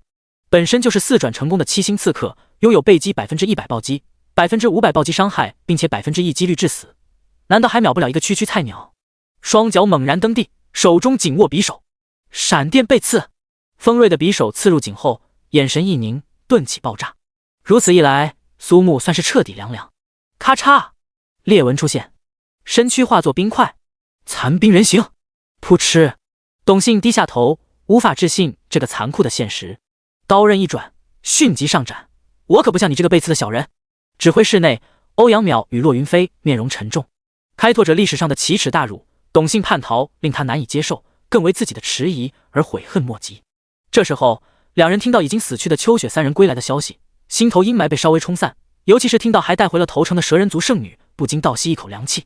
很快，临时的审讯室中，欧阳淼、骆云飞亲临，伊兰娜深吸一口气，想到泽卡先前的所作所为，以及幼年时父母被蛇人残忍杀害的往事，将所知道的一股脑说出来。而苏木经过3日高强度行进，终于抵达据点城市。什么？欧阳淼拍案而起，完全无法相信董信已死，直到苏木拿出董信的开拓者勋章，这才颤巍巍接过，抓着苏木的手不松开。旁处，骆云飞满意点点头，将这个前途无量的小家伙深深记在心里。谢谢你，苏木，我欠你个人情。如果真让董信叛逃至蛇人族，恐怕此次开荒结束，他将面临军事法庭的审判，最好的结果是黯然退役。苏木此举无疑延长了欧阳淼的开拓者生涯。闻言，指挥室内其他人都对苏木投来艳羡妒忌的视线。欧阳长官，请您松手好吗？我对中年男人的肢体接触没有任何兴趣，谢谢。第129章，怪物攻城。苏木，你给我死出来！啊！指挥室内气氛顿时一滞，少年将手挣脱出来，还不忘在衣服上抹了抹，嫌弃到了极致。秋雪和周勃感觉后背发凉，焦灼万分。众所周知，欧阳淼可是出了名的火爆脾气，他俩当年可没少挨揍，不住朝苏木使眼色。我之前也是我们班的班草，您又不是班花，我对老男人没什么兴趣。骆云飞忍俊不禁，欧阳淼摇头苦笑，其他人这才笑起来，着急的两人对视一眼，咧嘴无奈一笑。尼玛，怎么还区别对待呢？紧接着，指挥室向全体开拓者播报有关卧底董信叛逃并已伏法一事，狱有容热泪盈眶，兴奋之余差点叫出声，多亏牧师妹子眼疾手快，要不然就是哥布林大军倾巢出动。6人匍匐在高处，个个震惊万分。哥布林王国成了废墟，唯有中间的高塔矗立，放眼望去尽是焦黑之色。嗡嗡嗡，手环狂震，下意识点开手环，发现竟是积分排行榜更新。卧槽！向来温文尔雅的教官骂了一声，揉揉眼睛，108355。少女嘿嘿一笑，粉嫩的拳头握起，眸子里满是喜悦。当时看到苏木的名字从排行榜上消失，失声痛哭，后来不顾一切加入探查队。荒兽高原各处的开拓者们无一不是头皮发麻，个个以为自己昏聩，眼睛发花。玉有容目光灼灼，到这一刻他无比确信，就是苏木一把火给哥布林烧成了无家可归。只是这个叫周陆欢的女生是怎么回事？来源于女人的直觉告诉她，这也是坐过苏木车的人，要不然如何解释突然暴涨至第2名？我擦，这怎么可能呢？少年相当郁闷，他才刚坐上第1的位置没几天，转瞬就被人接连2脚踹到第3。要不要这么玩啊？位于指挥室夹藏的房间中，欧阳淼与骆云飞静静听着秋雪说着一路上发生的种种。苏木一人的分数等于所有军训学生积分的总和，如此逆天之事前所未见，两人自然是心中好奇。砰砰砰！欧阳长官、骆长官，前线小队传回图像，哥布林王国被烧了。皱皱眉头，两人走出房间的瞬间，不由倒吸一口凉气，心脏也有片刻的停顿。得到秋雪肯定的答复后，眼神中不由露出惊骇之色。这真是一个学生所为，独自完成需要一个军团的开拓者才能做到的壮举。你们这时候在哪里？长官，我们应该距离有上千米。根据周陆欢的说法，苏木应该是害怕直接把队友变成烤肉，这才……话语之意不言自明。也就是说，组队这种在大多数人看来增加战斗力的事情，对苏木反而是限制发挥了，是吧？还来不及细想，指挥室中突然响起前线队长的即时通讯：紧急情况，哥布林王国全军出动！紧急情况！侦察到蛇人族大批军队朝据点城市快速移动。砰！突然出现的杂音令指挥室内所有人的内心陡然一颤。应该是指挥中枢对吧？告诉苏木，让他洗干净身子等死吧。秋雪摇头苦笑连连，虽不知说话女子是何身份，总归是蛇人族的高层，同为女人，听那语气明显就是苏木干了什么。真是个能惹事的家伙。指挥室内所有人都明白，这将会是决定性一战。倘若失败，绝非据点城市被摧毁这么简单，所有开拓者都将战死，而一旦获得胜利，哥布林王国将不再构成威胁，蛇人族元气大伤，同样无法抗衡开拓者的大棒。启动最高等级预案，全员投入战争。要战便战！一瞬间，据点城市内警铃大作，所有在外执行任务的开拓者们被迅速要求放下手上一切工作，马上回城。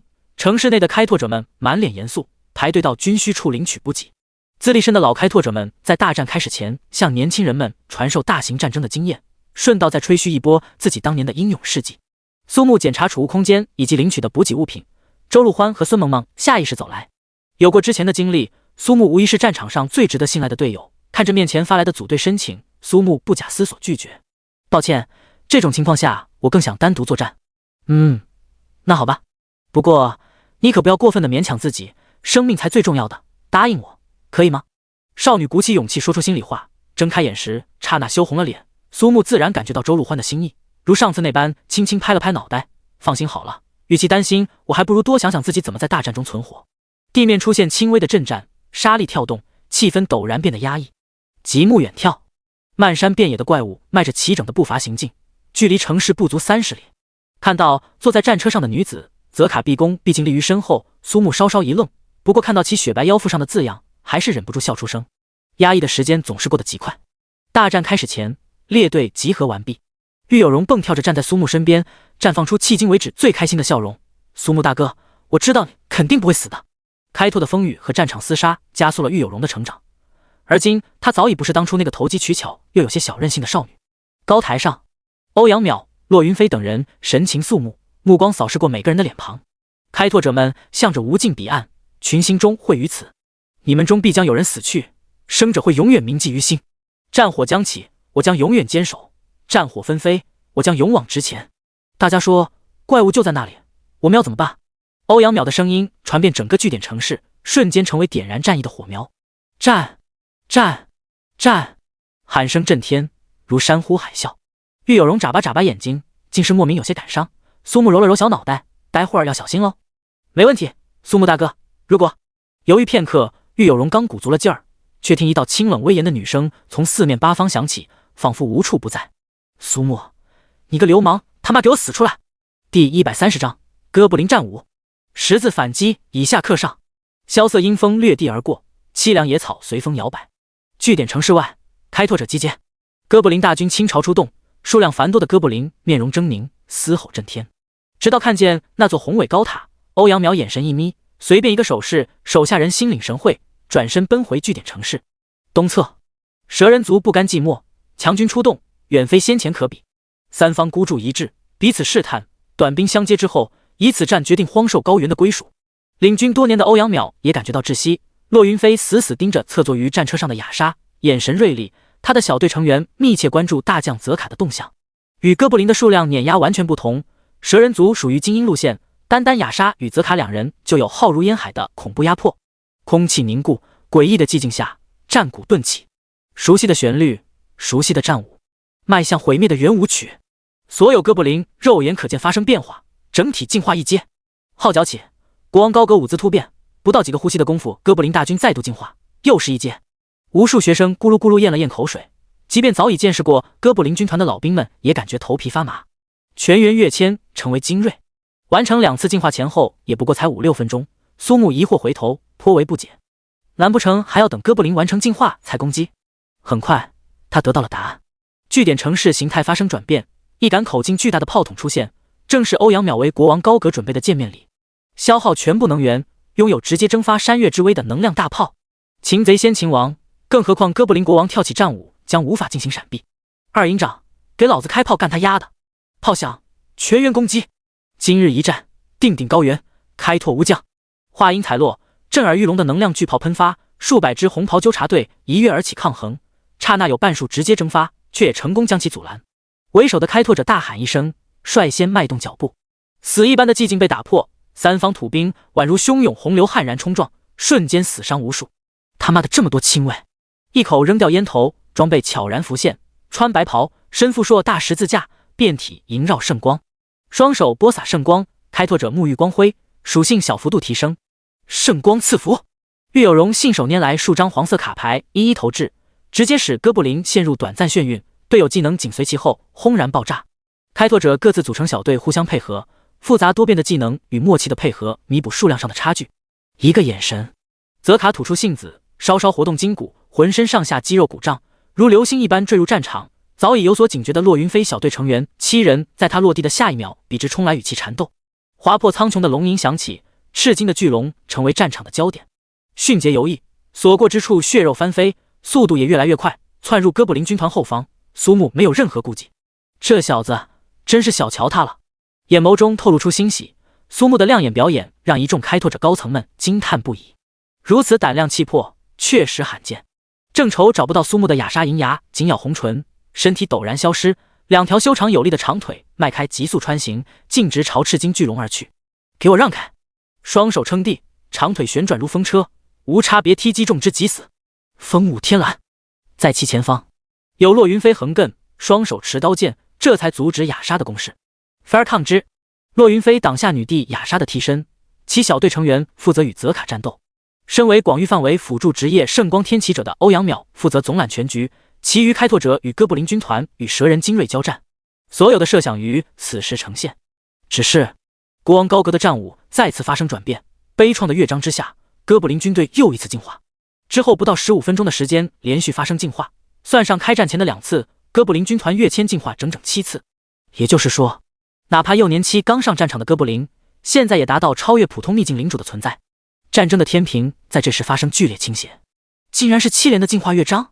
根据所有的情报，他猜测高阁最多能达到5次进化，却不曾想到风云突变的战局。欧阳淼掏出蓝瓶，随后双手合十，嘴中念念有词：圣光当头，播撒恩赐，天启圣光。随后欧阳淼一咬牙，又一颗漆黑圆珠投射下恶魔的赐福，将所有怪物的属性降低。恶神王的降赐，战局再度扭转。一边咳血的欧阳淼终于看到负责守卫的红袍纠察队开始投入战场，心中狂喜，挥舞白色令旗。与此同时，一支由高攻高移速等级40以上开拓者组成的斩杀队冲入战场，直奔高阁而去，如利剑直接切入心脏。而苏木先一步抵达高台之下，双翼展开一飞冲天，整个战场的温度瞬间暴增。首尔，阴云直接凭空消失。少年手中所握焦黑残破，缕缕黑烟升腾。怎么会？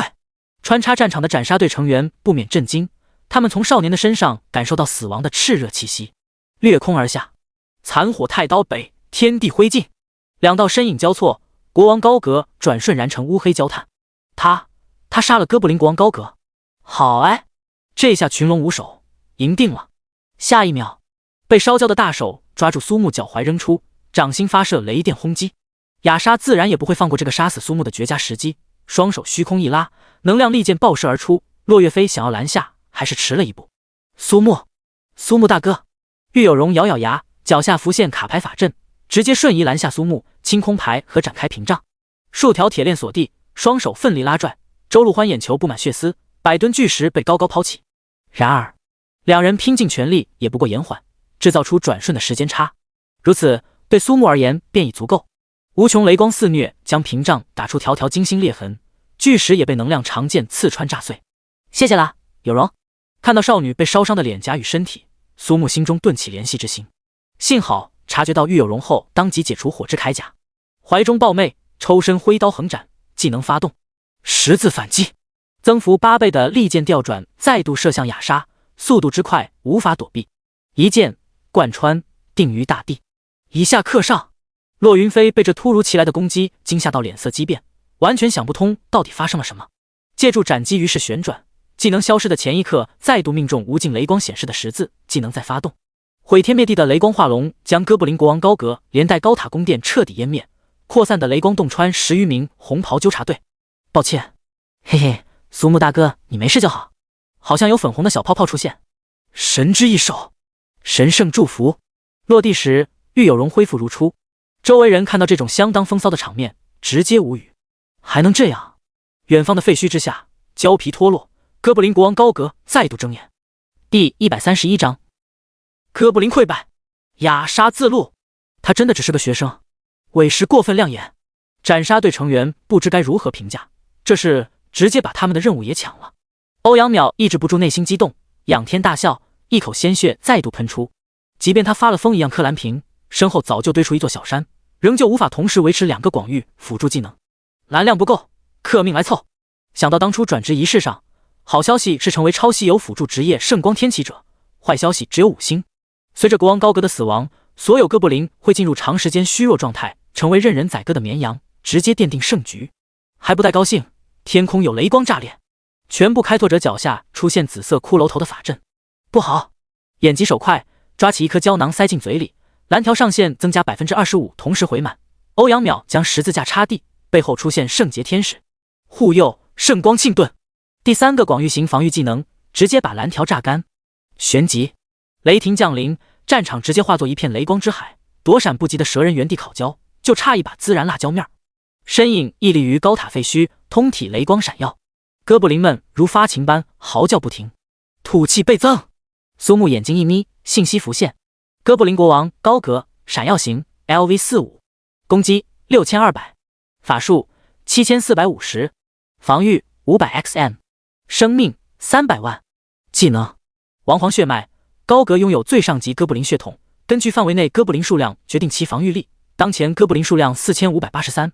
暴虐嗜血，高阁从出生开始被神明诅咒，神性200，暴击率正 35%， 暴击伤害为 5XN， 死去哥布林数量当前为3473。雷电预言，高阁攻击造成暴击时，如果为偶数攻击则附加感电标记，如果为奇数攻击有 75% 几率对所有附加感电标记的目标召唤雷电攻击。信仰敕令，受到攻击并造成超过 5% 当前生命的伤害时，可命令距离最近的哥布林代替承受伤害，冷却时间12秒。极致殴打，对单一目标持续殴打并造成减速或抵消效果，目标包括但不限于生物。技能王者之拳，使用极致殴打时进行计数，当达到333、666、999时可发动，对前方敌对目标造成一次击打伤害，与死去哥布林数量有关。军心爆发，超凡体能。介绍：猥琐的伪装下雄伟的肌肉国王，击杀高阁，战5型后出现。俯瞰战场，高阁拍打胸膛，沉闷鼓动，震战人心。欧阳淼目眦欲裂，顾不得身体透支，又连续使用2个广域增益技能，利用手环迅速将开拓者们分为3部分。斩杀队以及部分精英辅助肉盾职业迅速冲向国王高阁，剩余开拓者一分为2，分别同蛇人族以及狂化哥布林军团战斗。哈哈！凄厉笑声下，雅莎披头散发，眼眸中满是疯狂。苏木，妾身今日必杀你，以报羞辱之仇。嘿嘿，你要是还想体会那更多新花样，我倒是不介意满足你，可是36擦不掉了呀。洛云飞定睛看去，这才明白雪白腰肢上字样的含义。SM 等于苏木，好像没毛病。旋即脸色变得古怪，你小子知道你做什么吗？难怪对他如此深仇大恨。同样身为人类，洛云飞心中暗自为苏木竖起大拇指，玩得够花，干得漂亮。无耻之徒，妾身要把你嵌进神像里。只可惜洛云飞如狗皮膏药般，雅莎银牙咬碎，一脚飞踹而出。短时间内两人势均力敌，无暇分心，狠厉之色掠过，雅莎对准洛云飞全力输出。战场彻底混乱，连同开拓者在内，所有人都杀红了眼。3-3-2-2抱团作战，特有的默契配合优势凸显。神之一手，神圣祝福，负2682，多谢兄弟。致命一拳也才不过打了半血，原本感觉要跪的守护祈土喜出望外，连连道谢。再度切换为长枪，借助高额移动速度跃飞腾空，血色浓光炸裂，突刺死降之枪，信仰敕令。最近的红袍纠察队霎时心脏破碎，暴毙而亡。双翼展开，苏木贴身而战，刹那间上百支烈刃光枪透体而过，万刃归鞘开启。配合之下，高阁的生命迅速缩减，甚至完全没有机会用出王者之拳。斩杀队成员很快发现，造成伤害最高之人竟然是苏木这个只是为军训而来的学生。虽遭受巨大打击，旋即改变策略，转攻为守，交错吸引仇恨火力，为苏木创造机会。好，好，好！高台上的欧阳淼拼死坚持，战争不停，技能不停，光枪数量2000，大家都散开。数十道人影四散后退，苏木食指弯曲，遍地光枪倒飞而回，一如星辰流光，凭借风骚走位牢牢锁定高阁。终于，消逝的生机最后化作不甘的怒吼。哥布林国王高阁卒！倒地的刹那，残留战场的哥布林身体急速膨胀，甚至疯狂抱紧开拓者，直接自爆。落日黄昏，天空多了一抹血色，悲凉雄壮却志气高昂。胜利天平彻底倾斜，哥布林王国完全覆灭。土气旺盛的开拓者想要歼灭蛇人族并非难事。无人发现满地碎尸悄然化作血水渗入地下。某一刻，苏木眉头紧皱，警惕凝重的神情罕见出现在脸上。这是什么？心眼波动的天赋使他拥有远超平常职业者的特殊感知，而今在这战场上出现一道远远超过所有人的波动，甚至还在增强。圣灵塔狱中也从未见过，一方空间变得格外压抑，就连蛇人也变得焦躁。舒尔，脑海中出现之前队长旧日神灵的场景，那时的压迫感记忆犹新。欧阳长官，我怀疑旧日神灵要复活。不好，雅莎、泽卡等人的真正目标并非是与哥布林大军联手，从最开始就是要将旧日的神灵复苏。所有开拓者全力绞杀蛇人。我再说一次，将这些蛇人不惜一切代价全部击杀。不到1小时，遍地皆是蛇人族精锐的尸体，也只有雅莎、泽卡以及数十个队长级土兵被分割包围。那份压迫反而愈发极致，从地下传来的某种力量狠狠敲击所有人的心脏。狂体护铠，泽卡身体出现一层流光溢彩的能量盔甲，扛下雨点般的技能，当场格杀数人，冲出包围圈，向远方奔逃。留在战场的反而是雅莎与队长级精锐。微风吹过额前碎发，雅莎轻轻一扬头，单手叉腰，可悲的蝼蚁。说罢，雅莎与所有蛇人手握蛇形匕首，狂笑中直刺心脏。突然的变故惊呆了所有人，尸体迅速化成血水渗入地下。苏木面色阴沉，旧日蛇神活了。第132章开荒最终战。身高100丈的替身使者痛苦呻吟回荡于宫殿，两旁站立侍女无一人敢露出任何表情。无声无息间，一道身影坐于悬浮的机械装备上，裙摆飘摇，隐约可见娇小可爱的玉足，涂抹红色指甲油后格外诱人。抱歉，梅比乌斯伯土，女帝陛下，她不许任何人入内。呵呵，人家的小白鼠都被他送给了哥布林，难不成你也想要成为我实验的切片吗？闻言，侍女颤抖跪地，梅比乌斯目不斜视，徐徐进入。哟，我的女帝陛下，失去替身的痛苦是不是让您无法下床？就好像交配之后带来的痛彻心扉那般。请注意你的言辞，梅比乌斯伯土。雅莎的本体下床，3000青丝垂落，虚弱至极，有种病态的美感。先前他将梅比乌斯最喜爱的小白鼠伊兰娜送给哥布林时，便想到有今日，自然也想好了说辞。我用替身以及葬身战场的所有生命将蛇神奥罗巴克复活，那些人类必定会将其击杀，届时还麻烦你替我去回收头骨，我答应你，拿到后可以先用以研究，如何？哎呀，你总是这么了解我，真令人感到讨厌。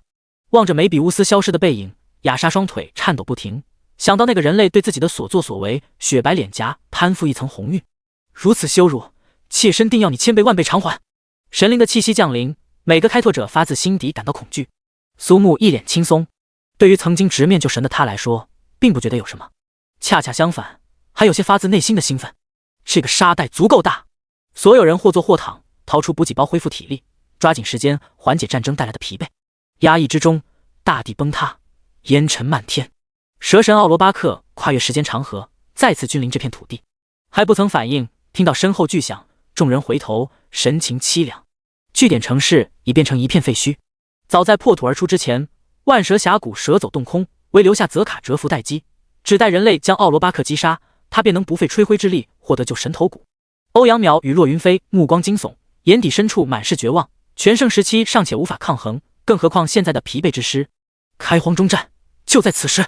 去他娘的什么就神星神，就是神他老祖宗来了，我们也得给他干死，干到翻白眼的那种。大家说对不对？哈哈，对对对，欧阳长官没毛病，我喜欢这种。恐慌得到遏制，开拓者们重燃信心。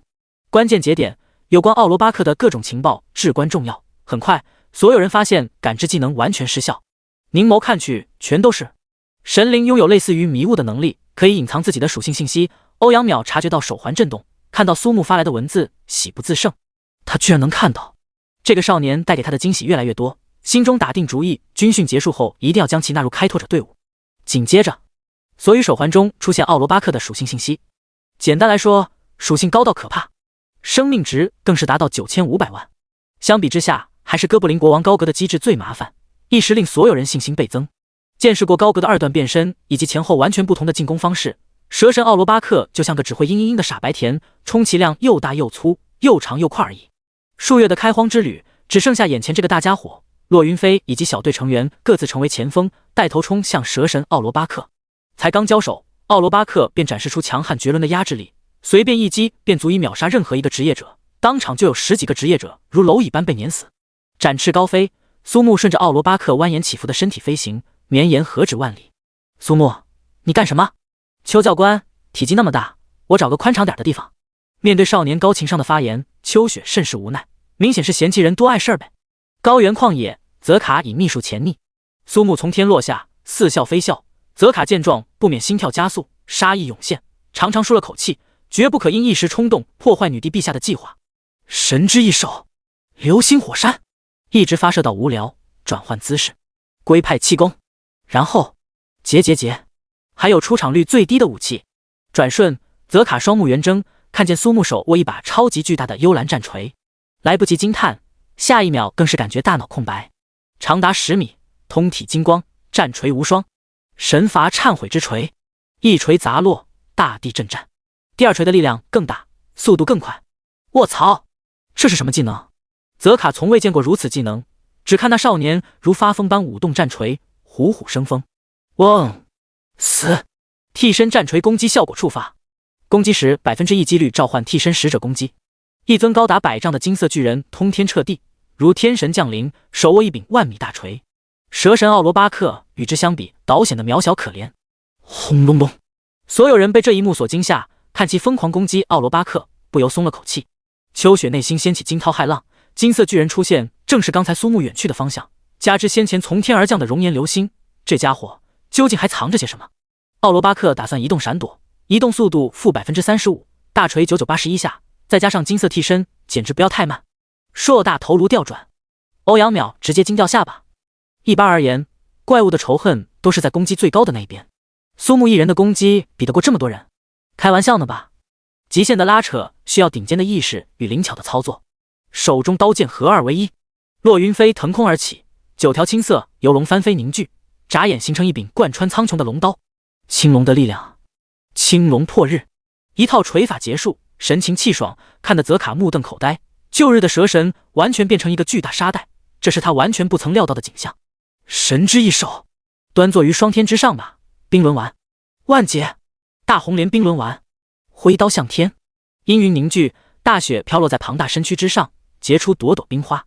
冰天百花葬，千年冰牢。第133章，伊兰娜觉醒，万解当 buff， 夜色起，纷纷洒洒，雪花飞舞。奥罗巴克转瞬被冰花淹没，极致的冰寒造成大量伤害。远方的异变自然不会逃过欧阳淼和骆云飞的眼睛，惊叹于苏木的非凡手段，一人造成的伤害量居然可以如此恐怖。在场所有人的感知技能面对救神时全部无用，唯有不间断、无疲倦攻击。不好，辅助放增益技能，所有人全力输出，缤纷绚烂的技能无差别轰击。刚要偏转的硕大舌头再度回转，张开血盆大口，白色能量光柱喷发。欧阳淼再次使用广域技能护佑圣光庆盾，无数开拓者心中暗自叫好，这就叫专业，永远快敌一步。然而能量炸裂，地面直接被轰出可怕深坑，几乎与据点城市等同，当场将躲闪不及的开拓者直接葬送。仅一击，57人尸骨无存。倘若没有欧阳淼的技能，这个数字还能再翻上几番。痛心之余，所有开拓者血性被激发，事到如今已经付出太多，每个人都有同袍、朋友、兄弟死在这片土地，绝对不可以失败。狭路相逢，勇者胜。泽卡看到这些的与蛇神相比不过蝼蚁的人类，非但没有被吓破胆，反而愈发凶猛，瞳孔紧缩，被冲天战役吓到不自觉颤抖。此刻终于明为何女帝大人会将人类，尤其是华夏国的人类视作尽量少招惹的存在。奥罗巴克之所以会频频掉头，原因不言自明。骆云飞与欧阳淼当即做出决断，以自己和所有开拓者作为肉盾，在正面牵制，吸引蛇神的仇恨，换取远方苏木更好的输出关键。据点城市被毁，征服迷雾区到现在只有最后一个障碍。开拓者们为了死去的兄弟们，背水拼杀，唯死炸耳。耳机内传出的声音慷慨激昂，开拓者们爆发出前所未有的坚韧意志。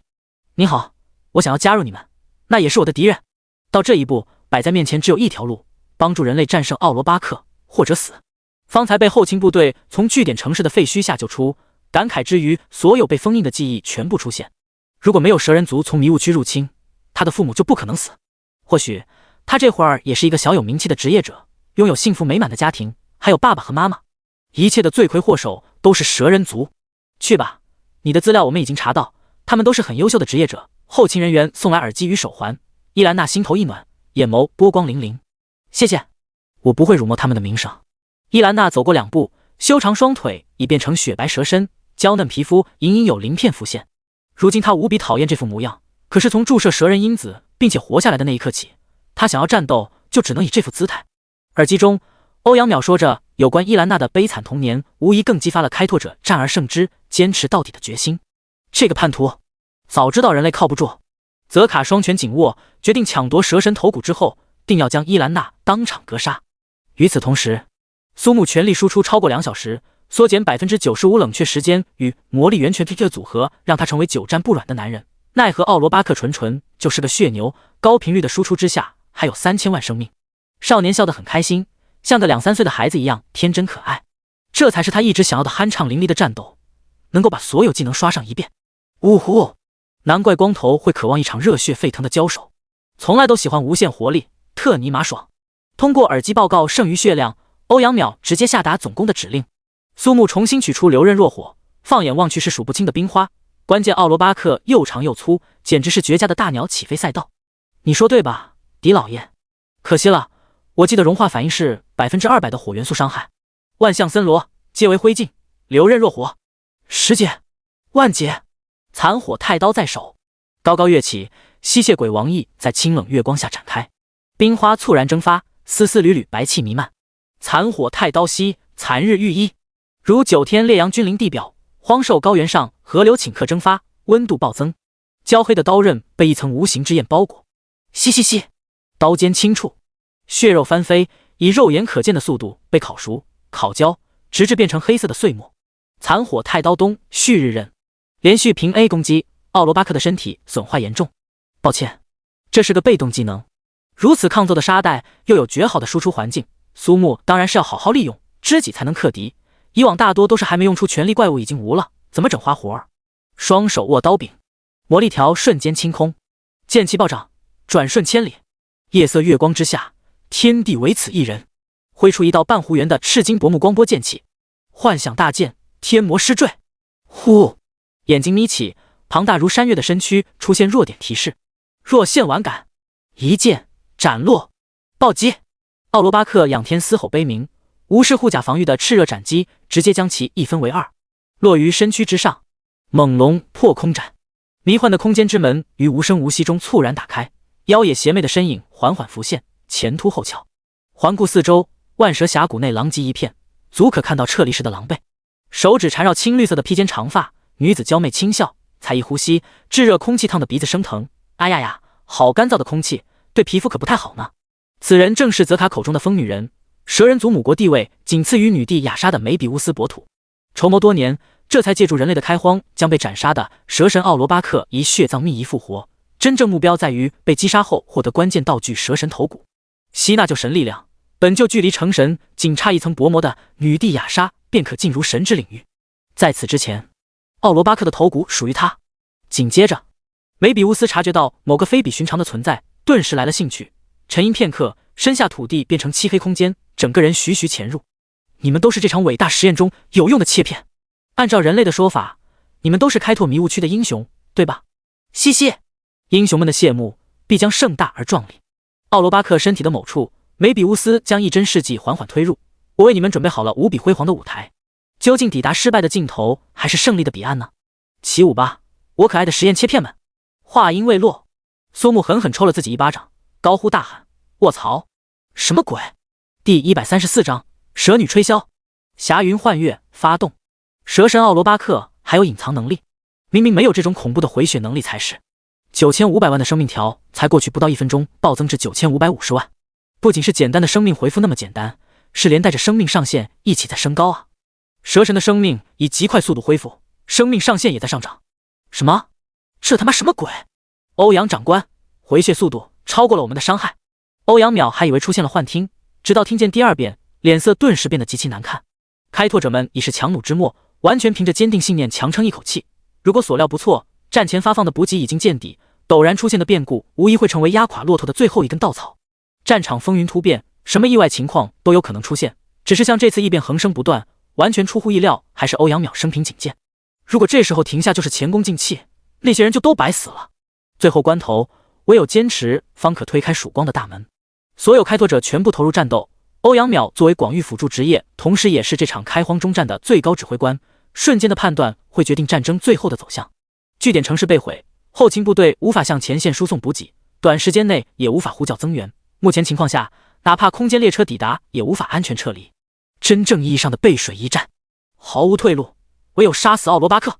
憔悴的脸庞上笑容满是嘲讽，怎么现在变得这般犹豫？战前动员不是说过的吗？绝不放弃，无妨，全力输出。耳机中传出的声音坚定沉稳，完全不见慌乱。收到，长官。与此同时，奔赴战场前线的伊兰娜感受到一股不同寻常又悄然而逝的气息，大惊失色。再看奥罗巴克身体宽度以肉眼可见的速度增加，由于本身就拥有蛇人因子，他可以看破蛇神奥罗巴克的伪装，飞也似上涨的生命数字令他感到无限的恐惧。一瞬间想起梅比乌斯博土的某个研究，无限试剂使用后可以令被注射者的细胞分裂加速至极限，拥有度快速恢复生命以及大幅度提升。唯一的弱点就是会因为被注射者的潜能而带来效果的差异。而奥罗巴克属于旧日的神灵，恰恰属于潜力无限的被注射者。换言之，他被注射无限试剂后，究竟能成为怎样的存在？对，一定是梅比乌斯博土来了。新一轮的实验，那个于万千人类幼童中将他挑选出来，10几年来帮助他一步步成为蛇人族圣女的人。伊兰娜觉醒幼年的记忆后，对他的感情变得微妙。战场局势瞬息万变，容不得半分犹豫。将情况通过耳机汇报完毕，伊兰娜当即取出一支造型精巧、通体晶莹的翠玉长箫，一人一箫立于山丘之上，粉嫩的双唇轻抵，十指灵巧，悠扬的乐曲立时传遍战场。生命咏叹的华章，早已突破极限的开拓者们霎时感觉全身上下每一个毛孔透露着轻松的欢愉，连带精神的疲惫荡然无存。毋庸置疑，伊兰娜的决断为欧阳淼争取到绝佳的机会。听到奥罗巴克竟然还有反扑的可能，开拓者们的攻击变得更加疯狂。与之相对应的则是伊兰娜生命疯狂下降。伊兰娜这个贱人，早知那时就该把你杀了。双拳紧握，不时发出骨头碰撞的响声。泽卡死死盯着伊兰娜，已然下定决心，必杀伊兰娜。开拓者们，我们所有的努力皆系于此。从现在开始，不论消耗全力输出，至死方休。不屈的意志席卷高原旷野。嘻嘻，人类的赞歌就是勇气的赞歌，闪耀黄金的遗志，无论看多少次都不觉得厌烦呢。带着尖锐的指套，青丝绕指柔，精心培育的小白鼠最终选择了属于自己的路。哎，梅比乌斯心情复杂，手上工作不停。实验日志中开始详细记录有关伊兰娜的各项资料，失去听话小白鼠的悲伤与新生实验的喜悦杂糅。疯狂的技能输出之下，奥罗巴克的生命回复得到遏制，唯有生命上限在不停增长，前后不超过5分钟。苏木感受到华夏国开拓者们的不屈意志，源于心底的自豪，露出会心的笑容。都拼命了呢！凌空跃下，一刀插入地面，极致的火力唤醒陨落于流刃若火之下的亡灵，化作无尽的焦黑骷髅军团，重现人间。残火太刀南，活火10万一死大葬阵。迄今为止最强的骷髅军团爬出地面，其中新增数以万计的哥布林土兵以及哥布林国王高阁，密密麻麻的骷髅军团疯狂涌向奥罗巴克。苏木同样没闲着，直接上最抢手。残火太刀北，天地灰烬；残火太刀东，旭日刃。猛龙破空斩。随着死在流刃若火之下的亡灵增多，现在的骷髅军团整体数量远远超过先前哥布林王国以及蛇人族的总和。5分钟，奥罗巴克生命锐减700万还多。箫声出现短暂的动荡，吹奏者的心境在看到骤然消失的大块生命条时顿起滔天巨浪。发生了什么？嗡！生命条逼近 30%， 伊兰娜看见奥罗巴克只剩下最后2000万生命，银牙轻咬红唇，旋即露出坚毅之色。欧阳长官，你应该有广域的回血技能吧？啊？你想要做什么？内心一沉，直觉告诉欧阳淼这个小妮子要搞一波大的，赶忙掏出压箱底的回蓝秘药，直接扔进嘴巴。箫声戛然而止，习惯了身轻如燕的开拓者们霎时出现停滞。紧接着，伊兰娜脸颊红晕消退，嘴唇血色全无，生命只剩下最后的 10%。取而代之的是一轮幽冷辉月徐徐升起，双月同天，澄澈夜空舒尔奇霞云，战场出现一层淡淡的雾气。霞云幻月，所有开拓者们不仅是身轻如燕，整体属性爆炸式提升 15%。真正令人惊悚之处在于，这个技能是在开拓者增幅后的属性基础上提升 15%。当然，技能也有负面效果，持续时间内所有获得提升的单位按照生命最大值持续减少生命。卧槽！欧阳淼终于明白伊兰娜使用技能前询问的原因。尼玛，这血掉的是一点儿也不含糊啊！能够被合作过的开拓者们称为神级辅助，就在于其技能释放堪称神速。双手一拍举过头顶，如拨云落凡尘，一尊圣洁6翼天使虚影降临，一微抖，白雨落，圣光天启，新生者的咏叹调。天使啊，向开拓者们赐予你真正的祝福吧。于是乎，所有开拓者们的生命条左右摇摆，总体而言大致持平，却获得了10打10的属性提升。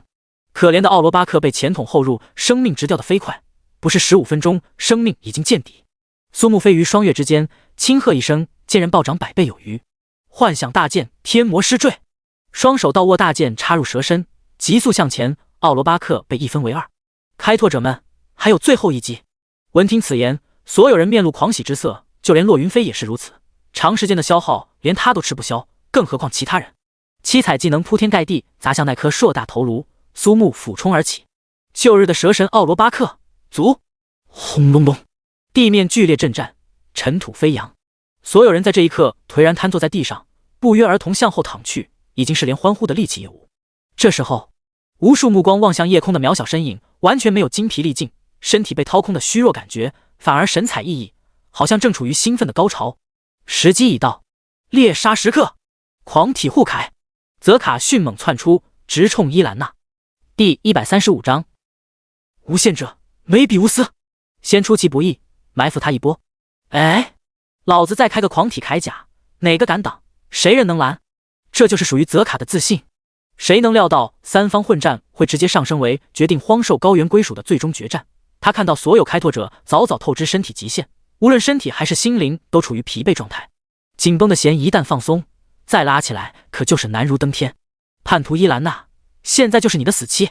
两个以生命为代价启动的辅助增益技能，使得伊兰娜如风中残烛，挥手即灭。泽卡从来都不认为注射蛇人因子的混种蛇人会忠心耿耿，非我族类，其心必异。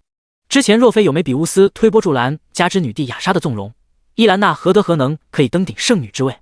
他要用伊兰娜的死彻底扳倒梅比乌斯，说不定愤怒的女帝陛下会直接废掉他，投入大狱，到时候不就可以为所欲为？嘿嘿嘿！诚然，这时候就连等级最高的欧阳淼和洛云飞都硬不起来，更遑论其他开拓者。有心无力，从眼眸里读出内心的惊恐，泽卡的嘴角依然浮现出成功后的微笑。砂锅一样大的铁拳暴涨数倍，拳骨冲击，砰！空间震荡，余波扩散，使得周身3米范围内的碎石直接变作齑粉。一拳之威，恐怖如斯，是起于仓促风雷，以至于距离最近的洛云飞也不曾察觉，待到发觉时已经慢了不知多少。伊兰娜如子弹一般被打飞数十米，本该高兴的泽卡茫然无措，拳头何时变得如此孱弱？连贯穿伊兰娜都无法做到的吗？可，嗨！卧槽！面如金纸，气若游丝，全身上下没一块完整的骨头。即便如此，本该死之人还活着，却是不争的事实。还来不及惊讶，转瞬就有圣光笼罩全身，伊兰娜原地弹跳而起，完全看不出上一秒是重伤垂死，而泽卡的速度与反应之快，已然出现在近前不到半米，必杀伊兰娜。然而，虚空有9条锁链激射出，将泽卡捆了个结结实实。强猛有力的拳头虽有雷霆之势，在这不起眼的锁链前也是徒劳。最终，拳头在距离鼻尖1厘米左右停下，再无法前进分毫。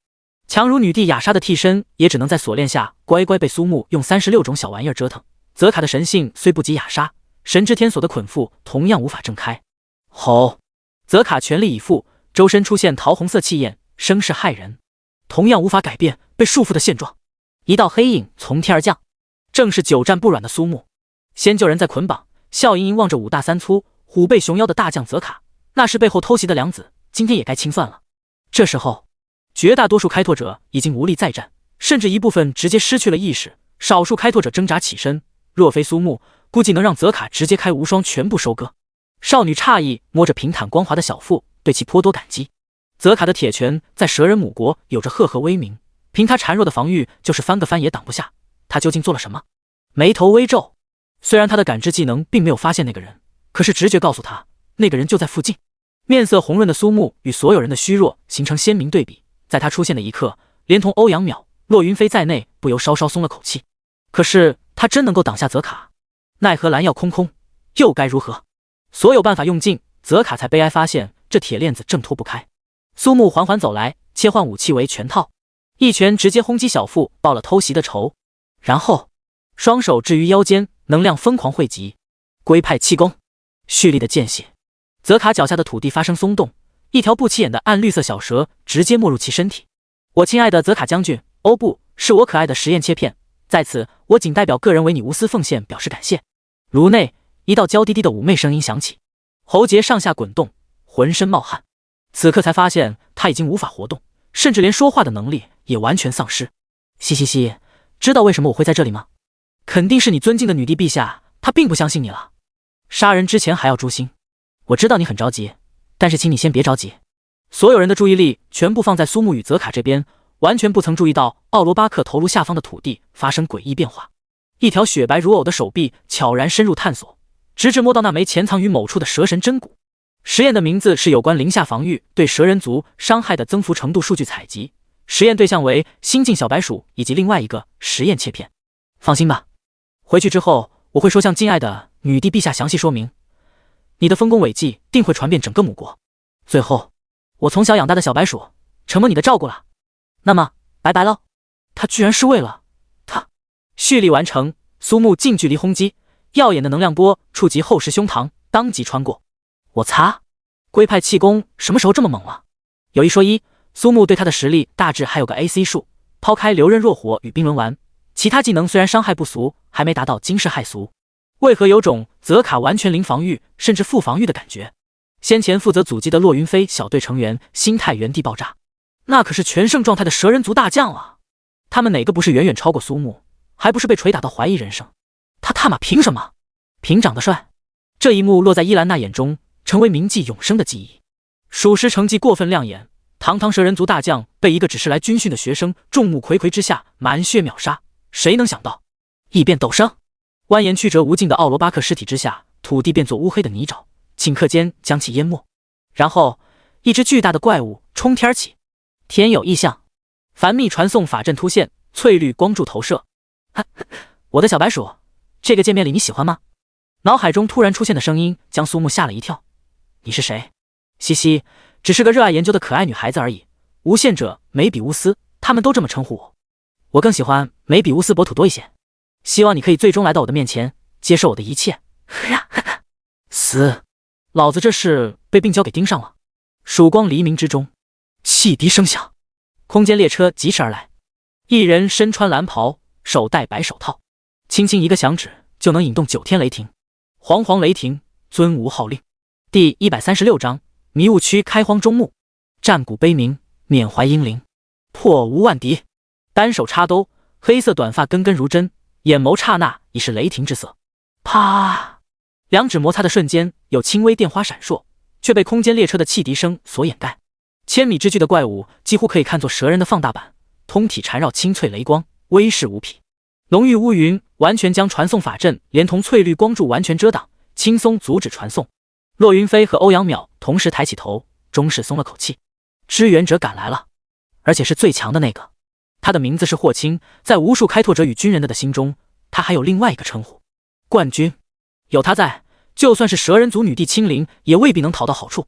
伊兰娜被吓到恢复人形，几近窒息。她跟随梅比乌斯者讨伐异位面时曾见过，这个形态下的梅比乌斯拥有近乎无限的威能，一人可吞噬一个小世界，其名即为无限。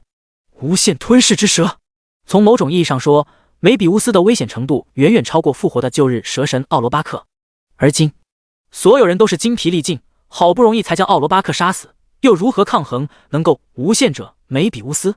经历先前莫名其妙的颅内对话，苏木心有余悸。万时勘破之瞳与心眼波动配合，第一次被打破。从头到尾，他都没能感知到这只怪物的存在。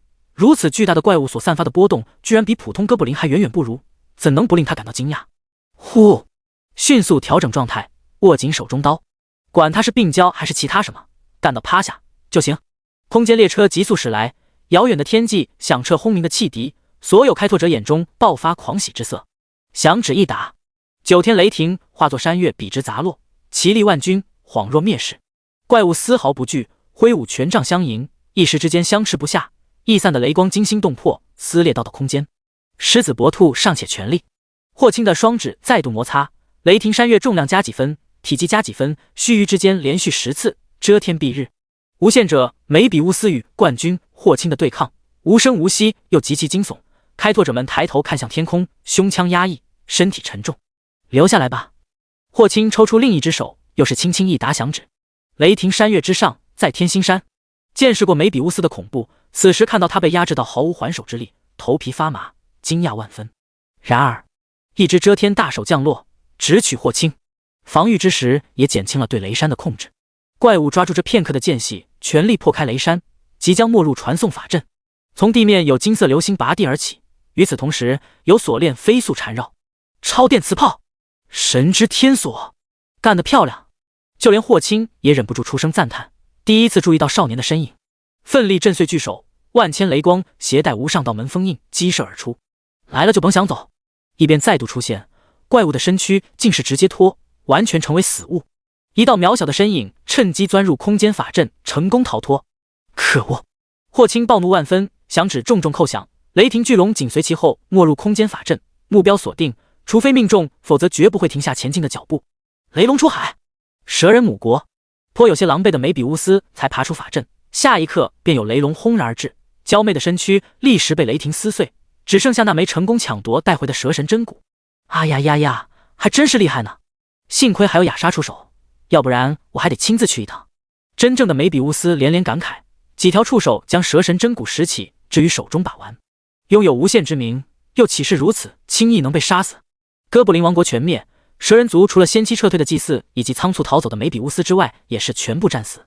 虽然微观地图上显示人有 2% 的区域未曾点亮，也只不过时间问题而已。烽烟弥退，阴云消散，清晨的霞光洒落大地，为这片血红的土地染上一抹悲壮的金色。夜尽天明，欧阳淼仰天悲哭，男儿有泪不轻弹，只是未到伤心处。此番血战前后22个小时，战死开拓者4367人。真正令他为之心碎之处，在于那些跟随他开荒过许多迷雾区的老兵们，有70%战死。无数人心情沉重，对于职业者所肩负的重担有了更深刻的了解。周陆欢跪地痛哭，苏木走近一看，才发现是孙萌萌。正处于花季的少女不甘心地呼出粗气，有出无进，瞳孔逐渐扩散。脑海中想到组队时少女自信说话的模样，不禁长长叹口气。熟悉的生命在眼前消逝，无疑极为悲痛。有担架路过，眼角余光瞥到躺在上方的副教官周勃，断一臂一腿，血流不止，眼眸暗淡无光，神情凄惶。可以预见，周勃在此之后会从开拓者部队退役，从此成为一个普普通通的职业者。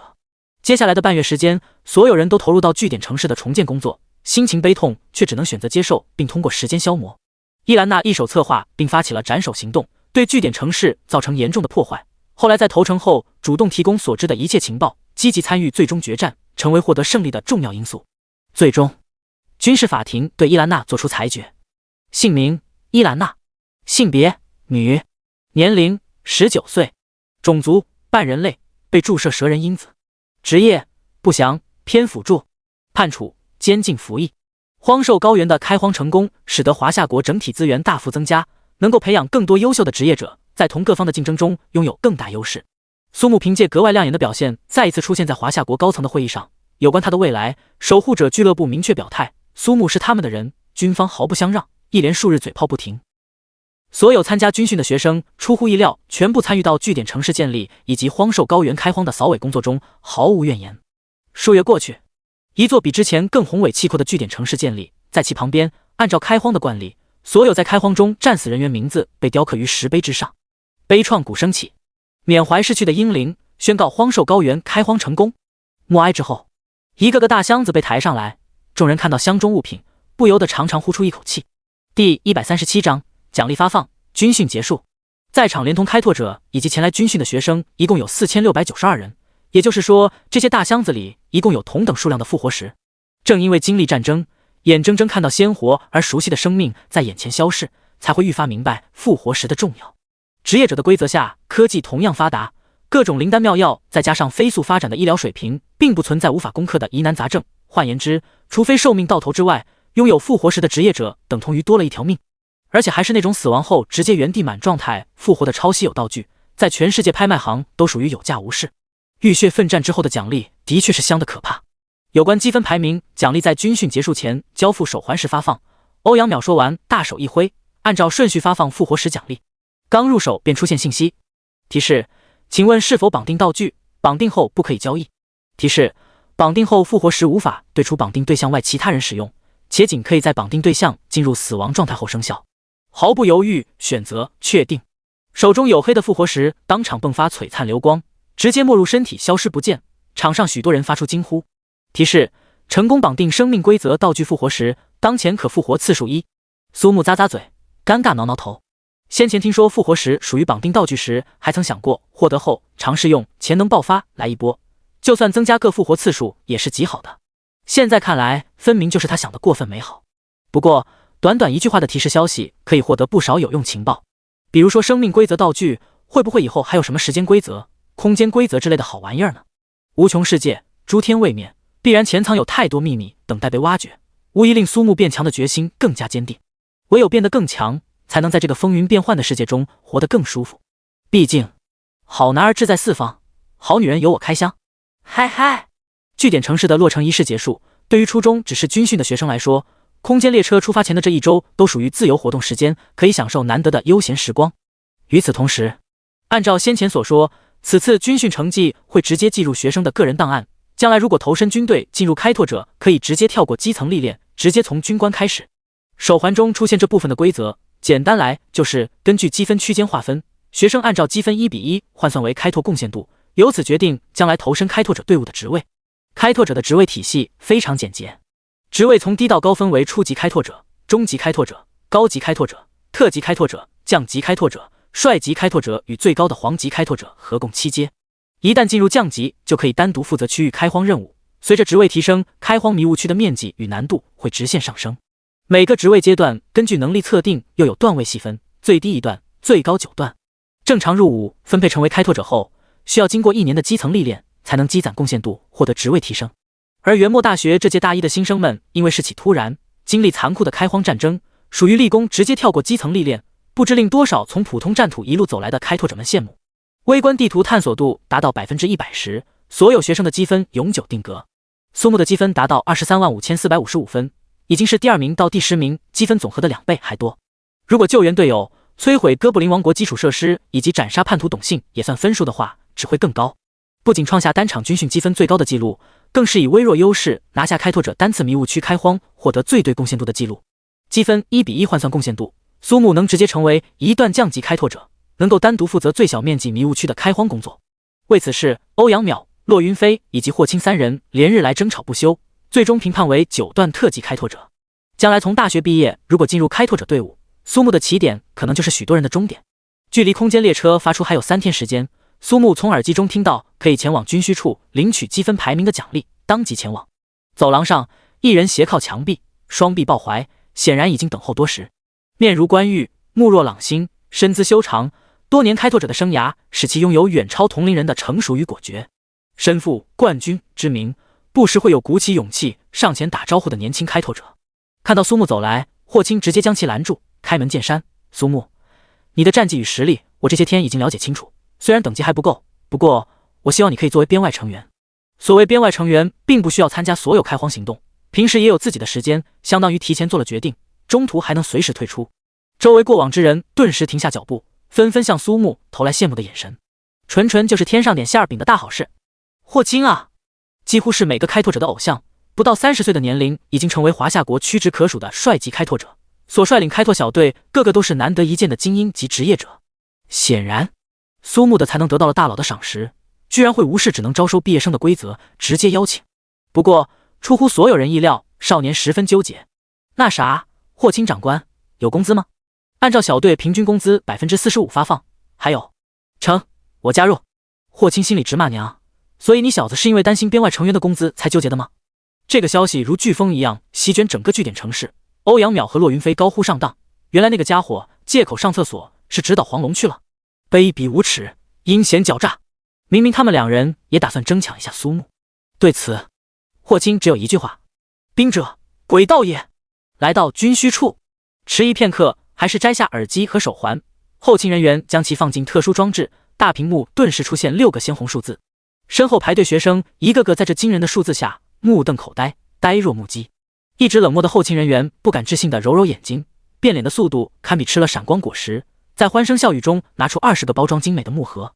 尊敬的开拓者，这是您的积分排名奖励，全部收入储物空间。苏木选择并没有直接服用，万一能用潜能爆发搞搞呢？时间转瞬即逝，落日的余晖下，元墨大学大一的学生们按照班级顺序依次登上空间列车。这一刻，他们不再是开拓者，仅仅只是刚结束军训，即将开始大学生活的学生。敬礼！所有人回头，一时间眼眶湿润，连同霍青、欧阳淼、秋雪等诸多开拓者向这些帮助过他们的学生致以最高的礼节。汽笛共鸣，列车启动。透过窗户看到据点城市与开拓英灵纪念碑逐渐消失，苏木长长呼一口气。军训结束了。第138章暴增240点属性。大学生活进行时，轻微的晃动，苏木睁开眼睛，窗外景色突变的大雪纷飞，银装素裹，竟是到了冬天。算算时间，已经过去数月。打了个哈欠，苏木坐直身子，宽敞的车厢内寂静无声，来时的热闹景象仿佛昨日，除了提早离开的5人，又有17人战死，其余学生历经战场上残酷杀伐，多了几分超出同龄人的成熟与果决。列车到站，雪下得更大了，仍旧是当初的武装直升机。所有等待的土兵望着走下车的年轻职业者们，满是崇高的敬意。无论何时何地，他们都会发自内心尊重勇敢者。飞机落地，苏木刚睡醒，感觉2条胳膊似乎在被什么挤压着，触感美妙弹润，而且非常的爽。周陆欢和郁有容一左一右，皆是抱着少年有力温暖的胳膊沉沉睡去，胸前风景双绝，尽数深陷入无响刃匣间，独特的挤压感左右截然不同。天色渐晚，机舱外天寒地冻，苏木咧嘴一笑，怪不得睡这么安稳，以为取暖，古人诚不欺我。元墨大学的操场上，漫天风雪中，校长率领全体老师等候多时。楚月兰和纳兰清玄在军训1周后就乘坐空间列车回到学校，虽说早已得知班级内学生少了1/3，真正看到苏木、郁有容这些人时，眼泪夺眶而出。走，今晚我和纳兰老师一起为你们接风洗尘。席间听到苏木已经是特级开拓者的消息，楚月兰惊讶之下一口咬断筷子，看得旁边纳兰清玄等人脸色突变。一场接风的聚餐吃到凌晨，苏木最后将喝醉的郁有容送回宿舍，路上差点被郁有容抓着丈量尺寸和深度，不得不承认这妮子喝醉酒后相当生猛。风雪夜归人，才刚开门就闻到一股馊味，好像长时间都无人居住。眉头微皱，阿卡亚这家伙不是直接偷懒了吧？阿卡亚小朋友一路摸索到房间，看到桌上阿卡亚留下的书信，才知道他已经离开2月有余。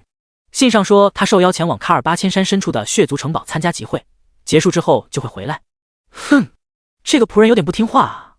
一走就是2个月。苏木抹了抹桌上厚厚的灰尘，叹一口气，直接开始打扫。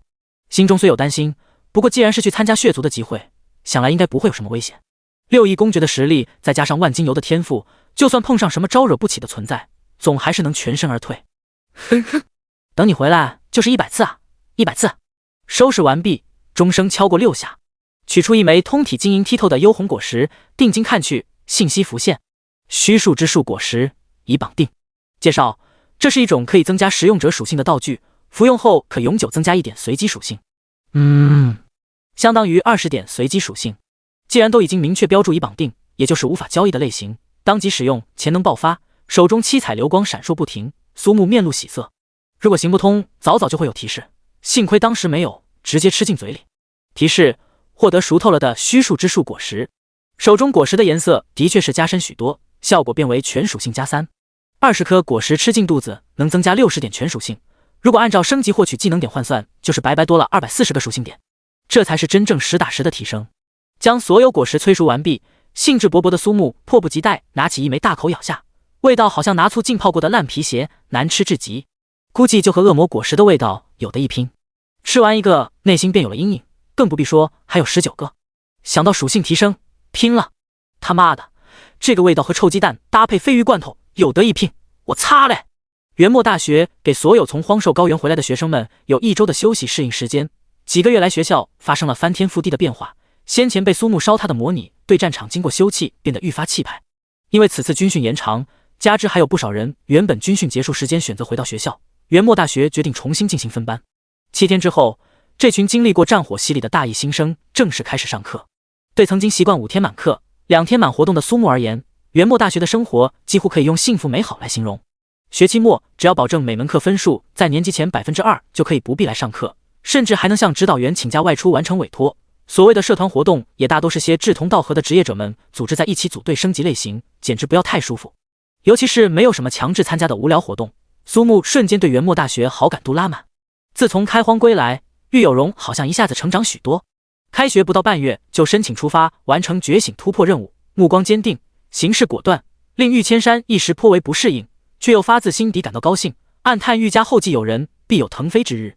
听完玉有容说起苏木直接拒绝与他组队一事，玉千山特地登门拜访，表示心中感激之情。若非如此，恐怕玉有容的成长变化不会如此之大。在迷雾区开荒的种种亮眼表现，通过各种渠道传回元末大学，不敢相信的大3、大4学长学姐纷纷找人打探。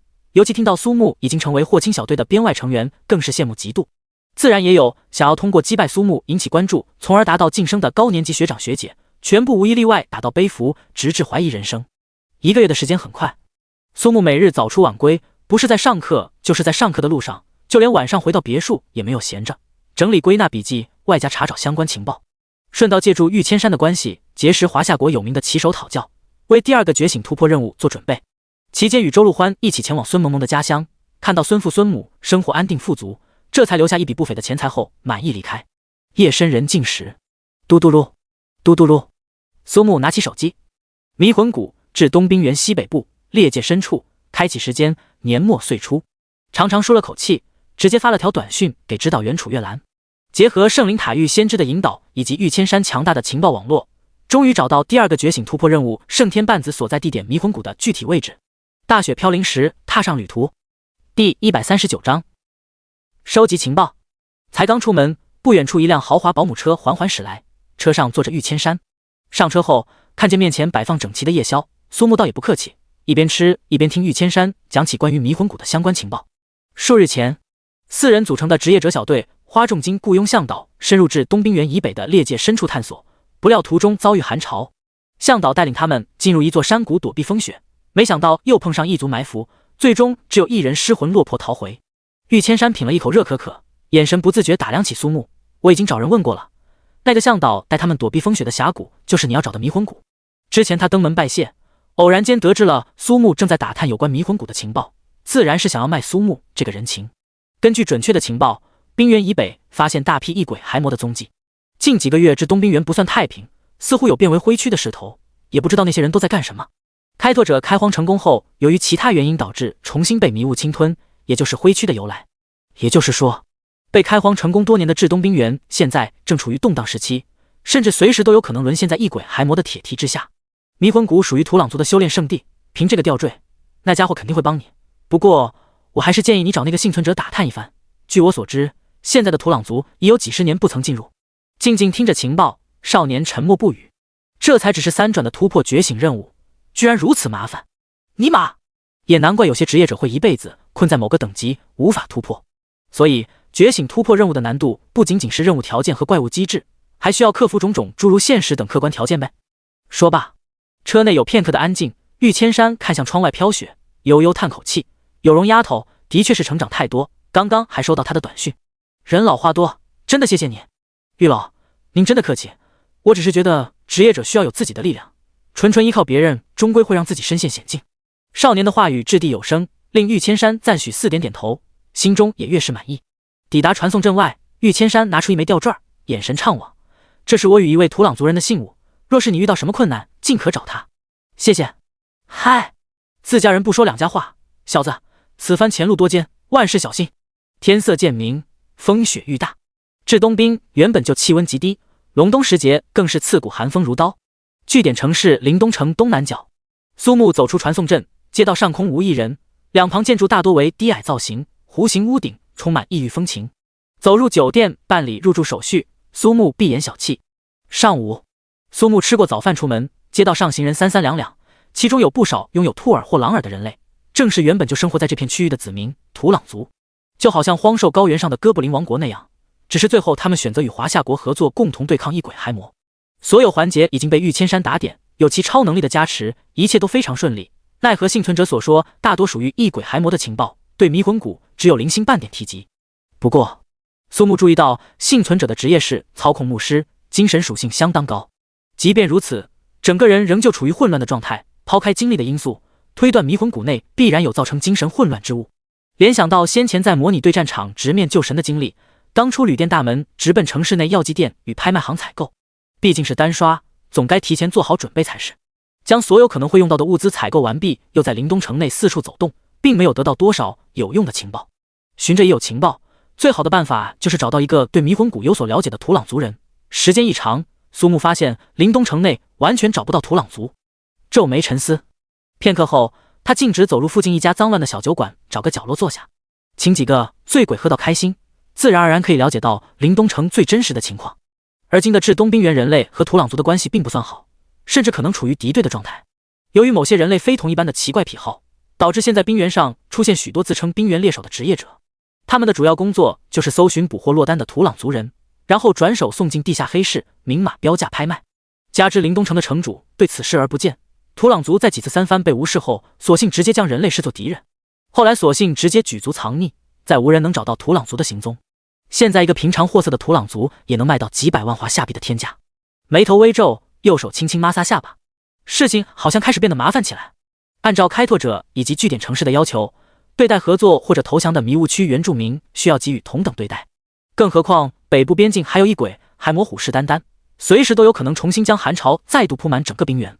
土朗族人生性直爽，对待朋友热情，面对敌人宁死不屈。苏木本想直冲入土朗族部落，听到醉汉的描述后，稍加思索，还是打消了这个念头。欲速则不达啊！渐渐的，一个计划在脑海中形成，虽然有点俗套，但是应该会很管用。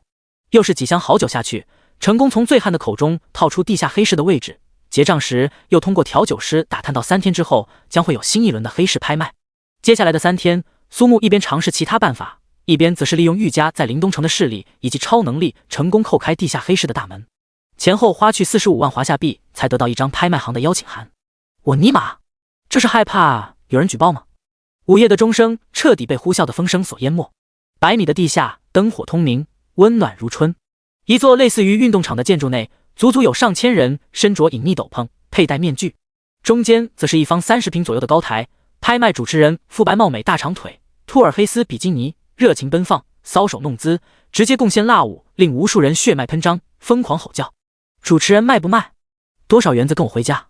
简单的开场白之后，一个强壮的光头拽着兔耳狼尾的少女走上台，虽是简单装束，恰到好处衬托出前凸后翘的成熟身材，媚骨天成，极度恐慌之下，反倒更能激发雄性的征服和保护的欲望。顿时，场内安静，唯有咽口水与急促呼吸声音。那么，感谢 GD 们捧场。首先是第一件拍卖品，纯正土朗血统，妙就妙在同时拥有血兔和槟榔血脉。诸位想想看，一次购买2种血脉，多重享受。无底价起拍，上不封顶。主持人轻轻一敲锣，现在拍卖开始。第140章，拍卖成功，缔结奴隶纹。130万，150万170万。才刚喝口水的功夫，价格直冲200万而去，竞拍声此起彼伏，显然已经将气氛炒热。每次加价最少20万起步，放眼许多一线城市的拍卖行也不过如此，放在这个边陲之地，倒的确罕见。少女听到飞升的价格，愈发恐惧，嘴唇翕动，面无血色。殊不知，如此更激发出竞拍的欲望，价格仍在攀升。众人头顶有诸多通体以特殊玻璃打造的贵宾室，所有设施一应俱全。超远距离动态摄像机从360度全方位无死角拍摄，房间的大屏幕上可以显示出拍卖品的所有细节，座椅上的操作台可以摄像机进行转动、放大、缩小的诸多操作。旁边的平板上则是关于少女的各项数据以及身穿各种风格服装拍摄的写真，方便贵宾拍卖者更好了解。如此贴心的安排，引得苏木内心惊叹连连。更不必说旁边还有身材火辣的美女拍卖管家，可以提供包括但不限于所能想到的任务服务。调节摄像机，大屏幕上少女恐慌惊惧的神情。旋即，苏木再次将影像放大，漆黑眼球的边缘悄然变红，隐约有血色十字浮现。从眼神中可以看出对命运的执拗倔强与不甘抗争，完全没有接受未知悲惨命运的凄惶。这一瞬，少女似乎察觉到什么，竟是看了过来。透过摄像机，四目相对，再次拿起平板，重新审视少女的信息。No 1拉夫卡，兽人，兔耳，狼尾，狼的身体，兔子的性格，适合征服者享用。种族，土朗族，纯种雪兔族与纯种槟榔族混血。性别，女。等级19，身高175厘米，体重58千克，三围90、60、90。注意，本次拍卖中所涉及活体拍卖品均未开封，信誉保证，当场验货，开1赔100。倒也难怪这群人如此疯狂，这身体数据的确给力。反正最后都要买，开场直接入手，说不定还能少花点钱。此时，拉夫卡的价格已经飙升至530万，竞拍声依旧密集。询问管家才得知，每个土朗族的最后成交价在800万上下浮动，如果碰上极品，更是上不封顶。拉夫卡显然就是竞拍价在上了1000万后，声音才变得稀落。1040万，开场第一件就能破1000万，主持人显然已经坠入高潮，声嘶力竭地喊着1040万第一次，1040万第二次。苏木直接在平板上输入价格，外部的玻璃上立时呈现1140万。场面霎时安静，不少人抬起头，却无法看到贵宾室中的苏木。主持人在短暂发呆后当即喊话，3声倒数，木锤砸落，拉夫卡满目黯淡，垂头丧气被光头工作人员来下台去。片刻后，拉夫卡被打包成精美的包裹送到贵宾室。苏木打开礼盒，黑色丝质软垫上，拉夫卡蜷缩身体，仅仅只是将重要部位遮挡。美女秘书掏出2侧黑色卷轴，缔结奴隶纹，这是奴隶交易中最常用契约。一旦缔结成功，主人只需要一个念头就能让奴隶生不如死，而且奴隶胆敢对主人攻击，将会直接死亡。撕心裂肺的喊叫后，左边的奶白史莱姆上浮现触目惊心的6芒星纹路，与之对应的则是苏木的右手背也出现相同纹路。刹那间，眼前浮现拉夫卡的所有信息，同样也确认拉夫卡还未被开封。钱货两清，美女秘书识趣地退出贵宾室，因为接下来几乎所有包下贵宾室的客人都会迫不及待享受拆封的快乐。拉夫卡想要去死，却发现根本无法做到。那种被牢牢掌控的感觉令他感到无边的恐惧，尤其是面对一个完全不知底细的少年。片刻后，他抬起头，看到四仰八叉坐在沙发上的少年，不甘地抿起嘴巴，心中纵有万般不情愿，不得不低头。我叫拉夫卡，你有什么吩咐，我的主人？当然，现在请你用嘴巴。拉夫卡如遭雷击，他不曾想到残酷的命运会来得如此之快。嘴巴，还有苏木的这个动作。话音未落，拉夫卡当即俯首前爬，毛绒蓬松的尾巴以及2只饱满的史莱姆左右来回晃动，无限的屈辱在心中滋生蔓延，已然近在咫尺。可面前这个少年完全没有半点要行动的意思，拉夫卡面如死灰，明白这是对方打算看看他的表现如何，颤巍巍地伸出手。冰原极寒，食物短缺经常发生，为此拉夫卡从小便练就一身掏鸟摸蛋的本事。拉夫卡是吧？我想你是不是误会了什么？少女猛然抬起头，看到的是少年近乎嘲讽一样的笑容，倏尔想到所思所想，机遇去死。土朗族的荣耀与自豪被他抛诸脑后，拉夫卡似乎下定了决心，对准2腿之间用力撕咬下去。奴隶纹一旦铭刻，只要奴隶敢于做出伤害主人是行为，当即就会剥夺性命。事到如今，唯求一死。然而腹部遭受重击，强横的一脚令拉夫卡飞出4-5米远，身体完成虾仁的形状，双手捂着小腹，痛彻骨髓。啊！单手攥紧长长的耳朵，直接将拉夫卡拎到半空，疼痛使得他从连声惨叫。啪啪，左右开弓便是2巴掌下去，娇嫩雪白的两颊上血红的掌印格外醒目。怜香惜玉，完全不存在这种东西。对于一个想要断送未来幸福生活的家伙，无关男女，都是死敌。现在，你要用你的嘴巴告诉我关于土狼族的所有，听明白了吗？原来他是这个意思。这一刻，拉夫卡的内心被羞耻填满，他无法相信那个曾经高傲的土狼族战徒，某一天居然会为了生存而做出那种放荡的姿势。你休想从我的嘴里得到任何土狼族的情报，想要贩卖土狼族，做梦！拉夫卡终于明白苏木拍下他的目的，竟是想通过他的嘴巴得知土狼族的踪迹。手上奴隶纹闪现光辉，拉夫卡通体如火烧刀砍，每个毛孔都犹如针扎般痛苦，额头青筋暴起，脸庞扭曲，四肢无处安放。苏木信手一扔，重新坐回沙发。想想吧，你只要告诉我再不用遭受痛苦，而且我还可以恢复你自由，怎么样？我就是死也绝不会告诉你的。事实上，苏木也很诧异，这个叫拉夫卡的土朗族少女为何能反抗奴隶纹呢？正常情况下，不应该乖乖把所知道的一切都和盘托出才对的吗？苏木喝了一口飘香香奶茶，说不出的轻松惬意。真是个烈性子的女孩呢。没事儿，我有的是时间，我倒要看看你能坚持多久。第141章，拉夫卡，你也不想妹妹她，对吧？一曲悠扬的钢琴曲搭配拉夫卡的嘶吼，反而别有韵味。拍卖仍在继续，奴隶纹带来的极致痛感每分每秒都在折磨着拉夫卡。已经过去将近3个小时，拉夫卡发疯一般耐头撞地，鲜血满面，披头散发，何曾有刚刚在台上楚楚可怜惹人爱的模样？期间，美女秘书进来送上甜点水果，看见屋子角落如同疯婆子一样的土朗族少女，又看到苏木笑盈盈看着大屏幕，身体没来由颤抖起来。在土朗族隐匿的今天，随随便便一个土朗族人都能拍出数千万的天价。相比之下，仅仅只花费了1140万就拍到拉夫卡，苏木感觉是血赚。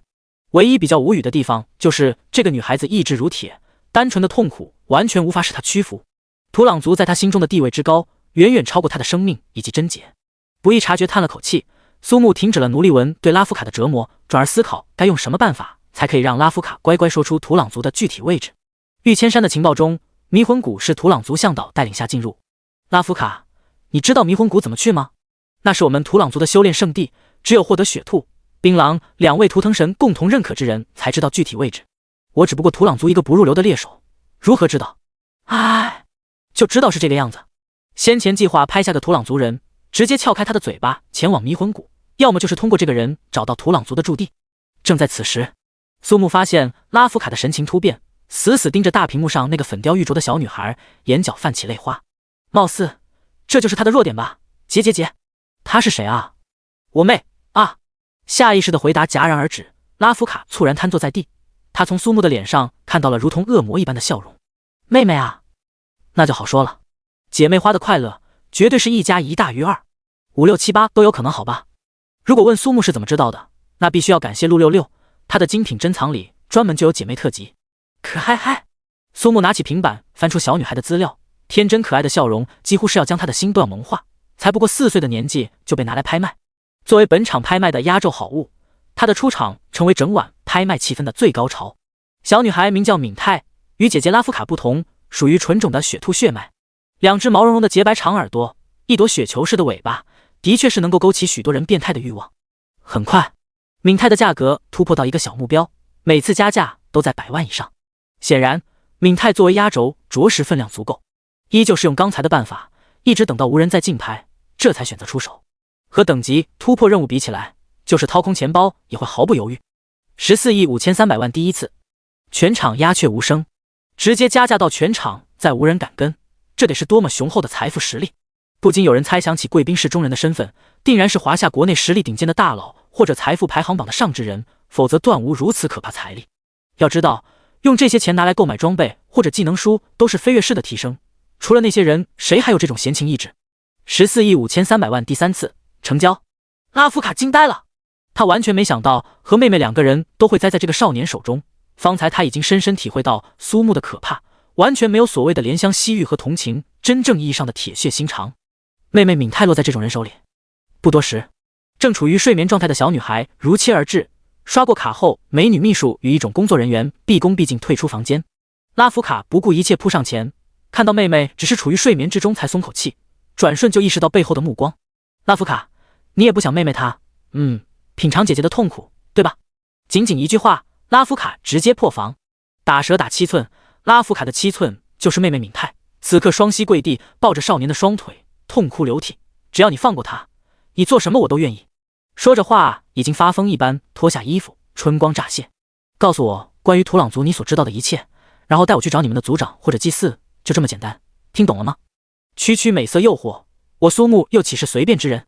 拉夫卡再一次发懵，他从少年的眼眸里看不到任何有关情欲的东西，平静透亮，只看到他浑身上下无一处自在。土朗族是极北冰原的主人，信奉雪兔、槟榔两尊图腾神，由擅长辅助和魔法的雪兔族以及战斗刺杀的槟榔族组成。我们世世代代守护这片土地，与极北边境的异鬼骸魔不死不休。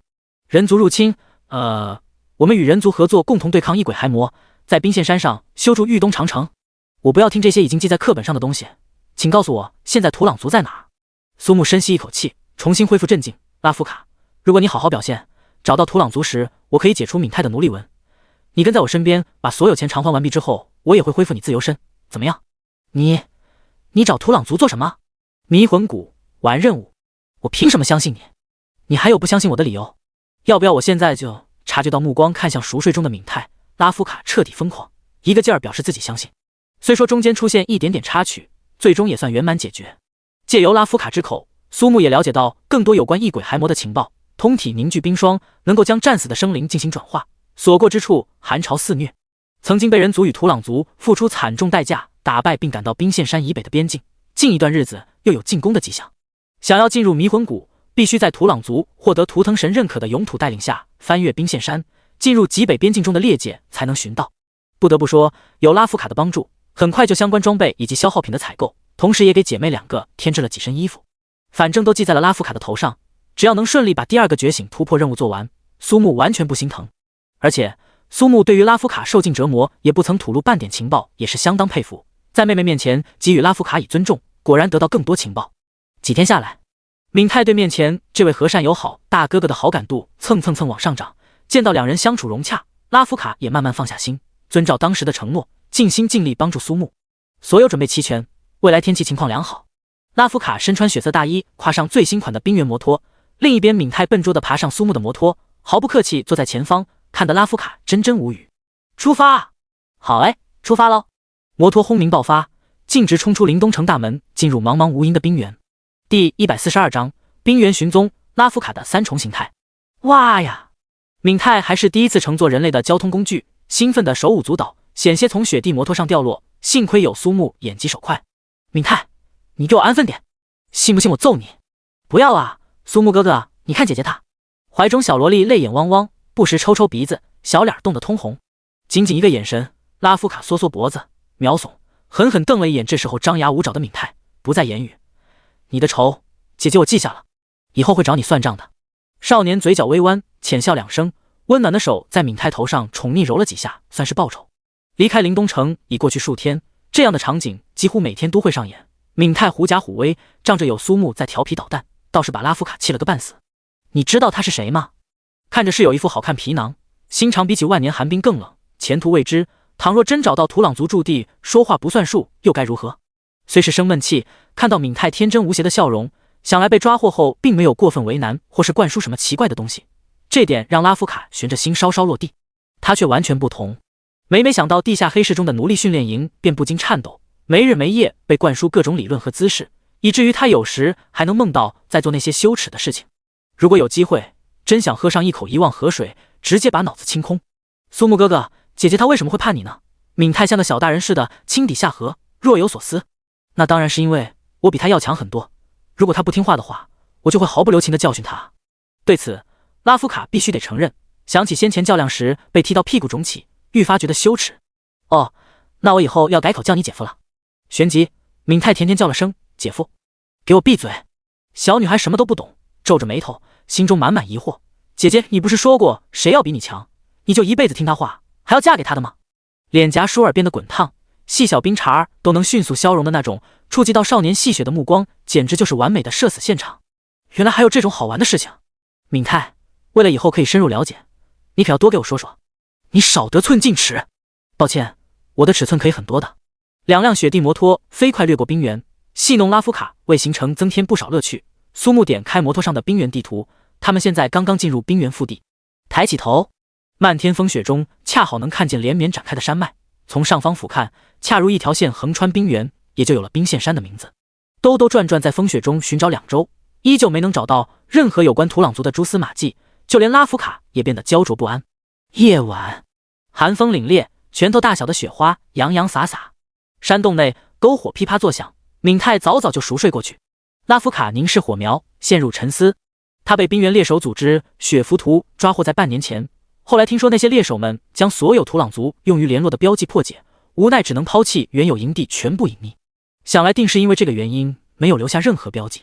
忽然有灵光迸发，当即闭目凝神。半晌过去，终于感知到那些借助图腾神的力量设下的独特标记，只有土朗族人才能看到。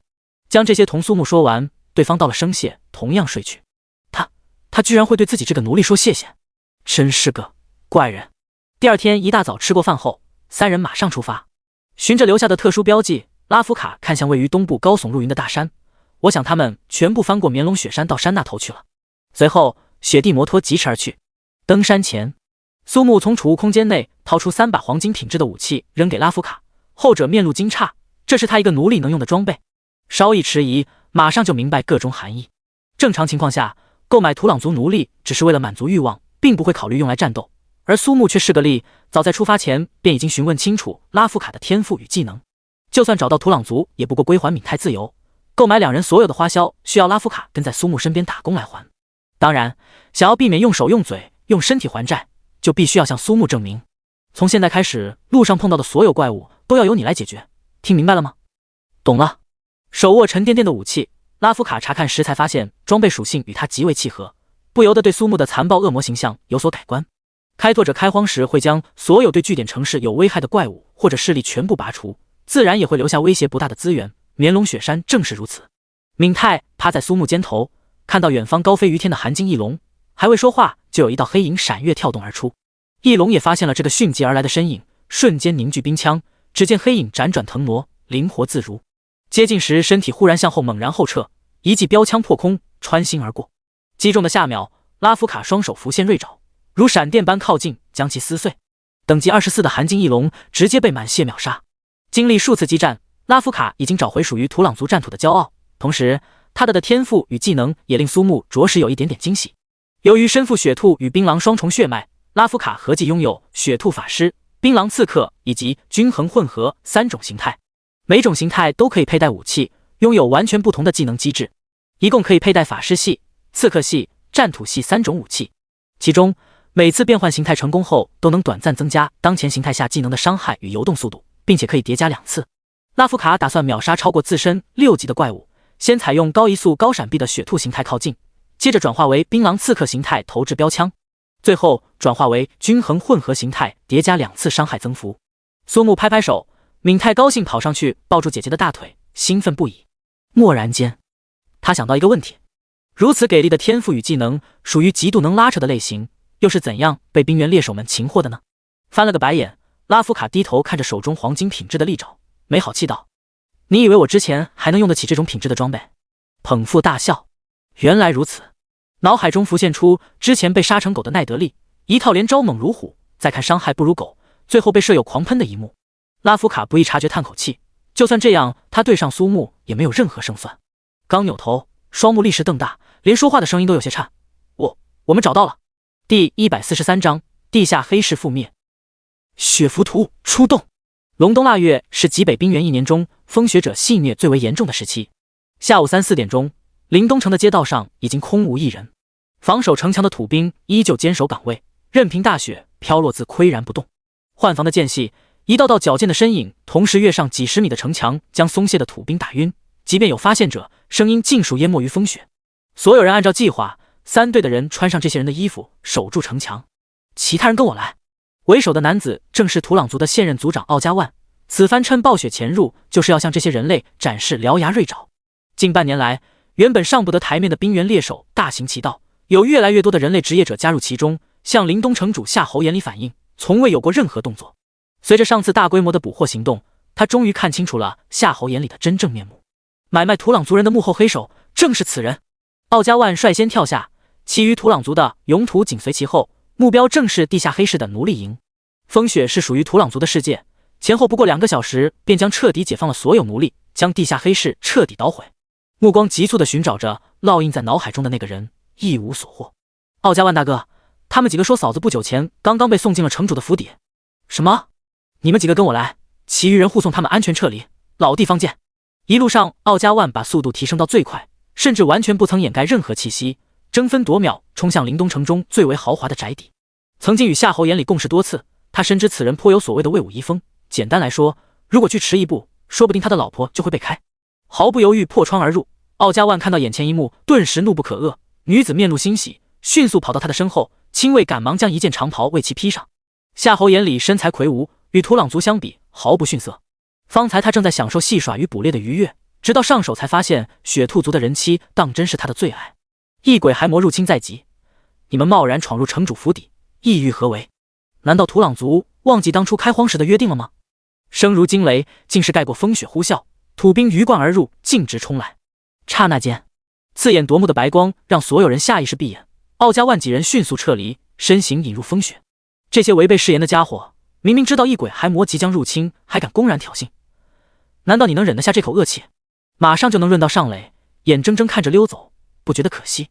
守护者失踪，新任守护者不曾出现，现在你就是林东城的主人，极北冰原的王。那个整夜都在脑海里絮絮叨叨的声音说个没完。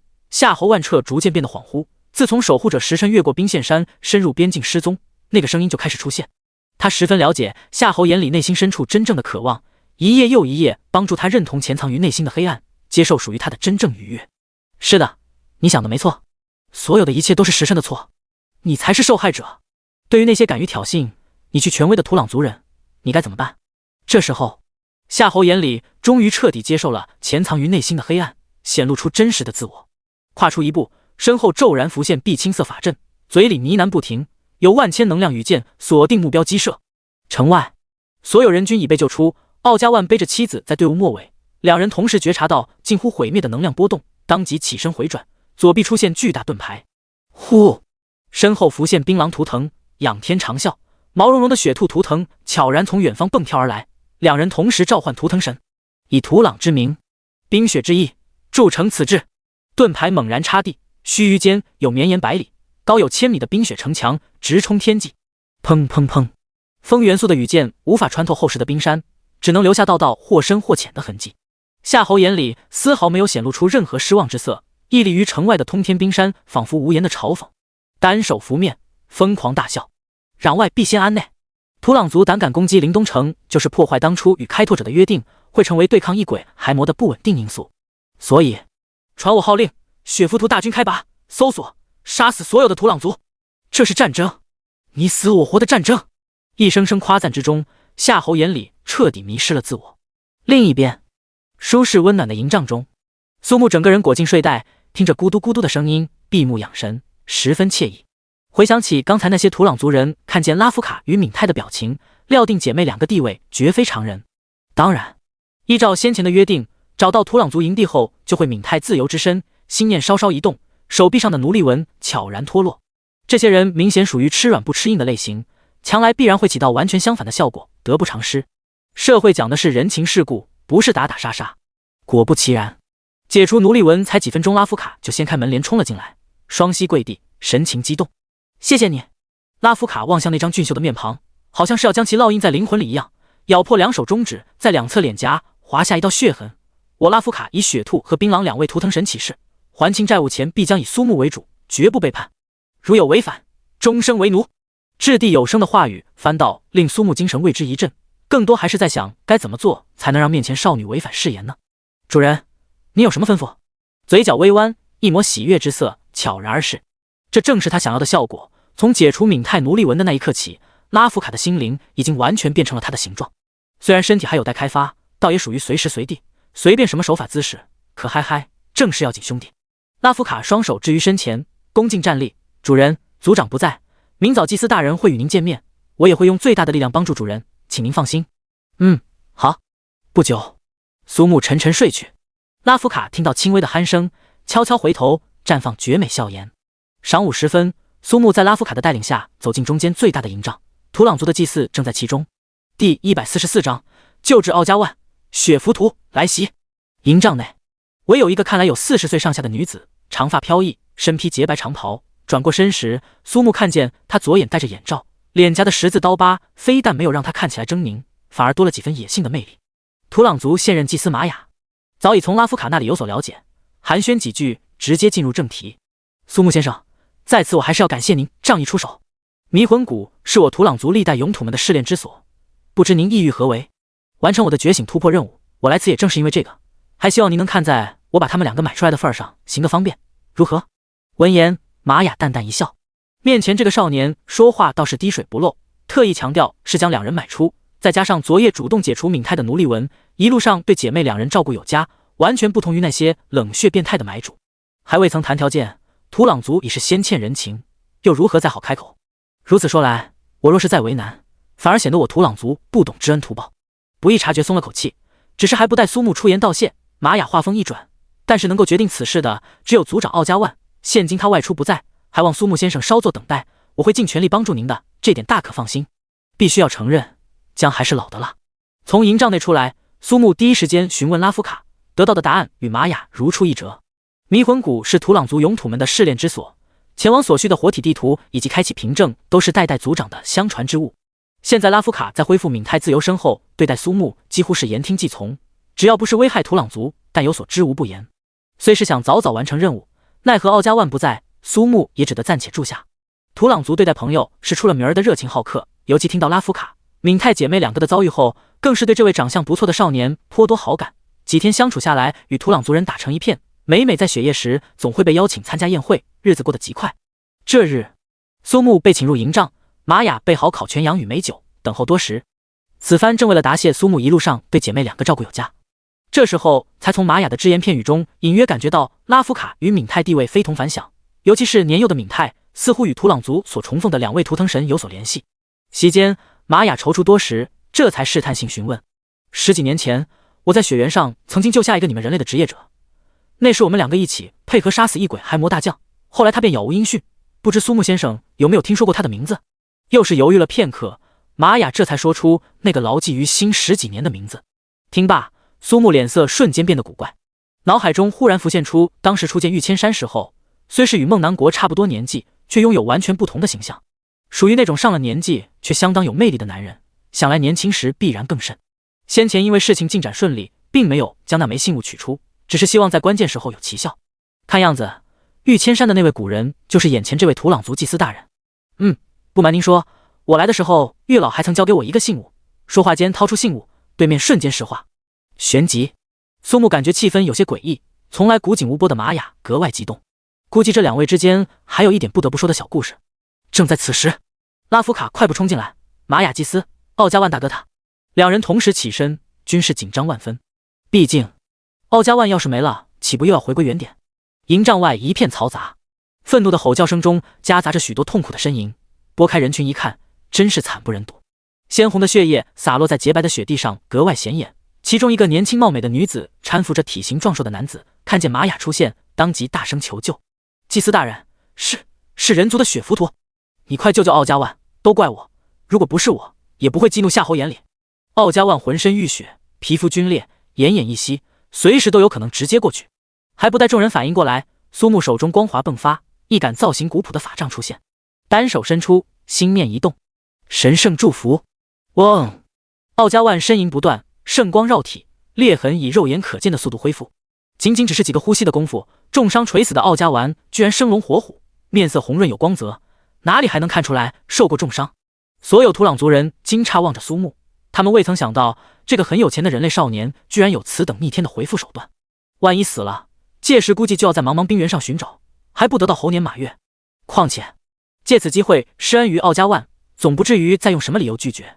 拉夫卡看向苏木的眼神在悄然间发生变化，他已经属于土朗族新生代的天才人物，战斗天赋出类拔萃，从小就在生死厮杀中成长。先前同苏木的较量，全程被碾压不说，层出不穷的手段几乎令他感到绝望。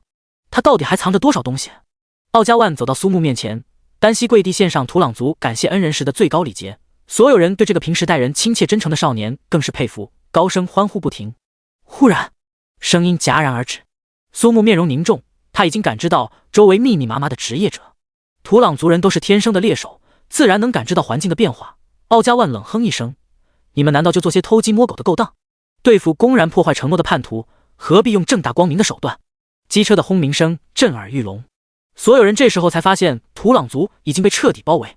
清一色的最新雪地摩托，拥有完全媲美雪狼的移动速度，全部装备有最新的隐形盔甲，包裹全身上下，在阳光下熠熠生辉。这就是林东城的最大依仗，能够直接凿穿异鬼骸魔大军的血浮屠。傲家万等人脸色大变，刚刚逃脱，转瞬就将他们彻底包围，不愧是号称机动性最强的冰原军团。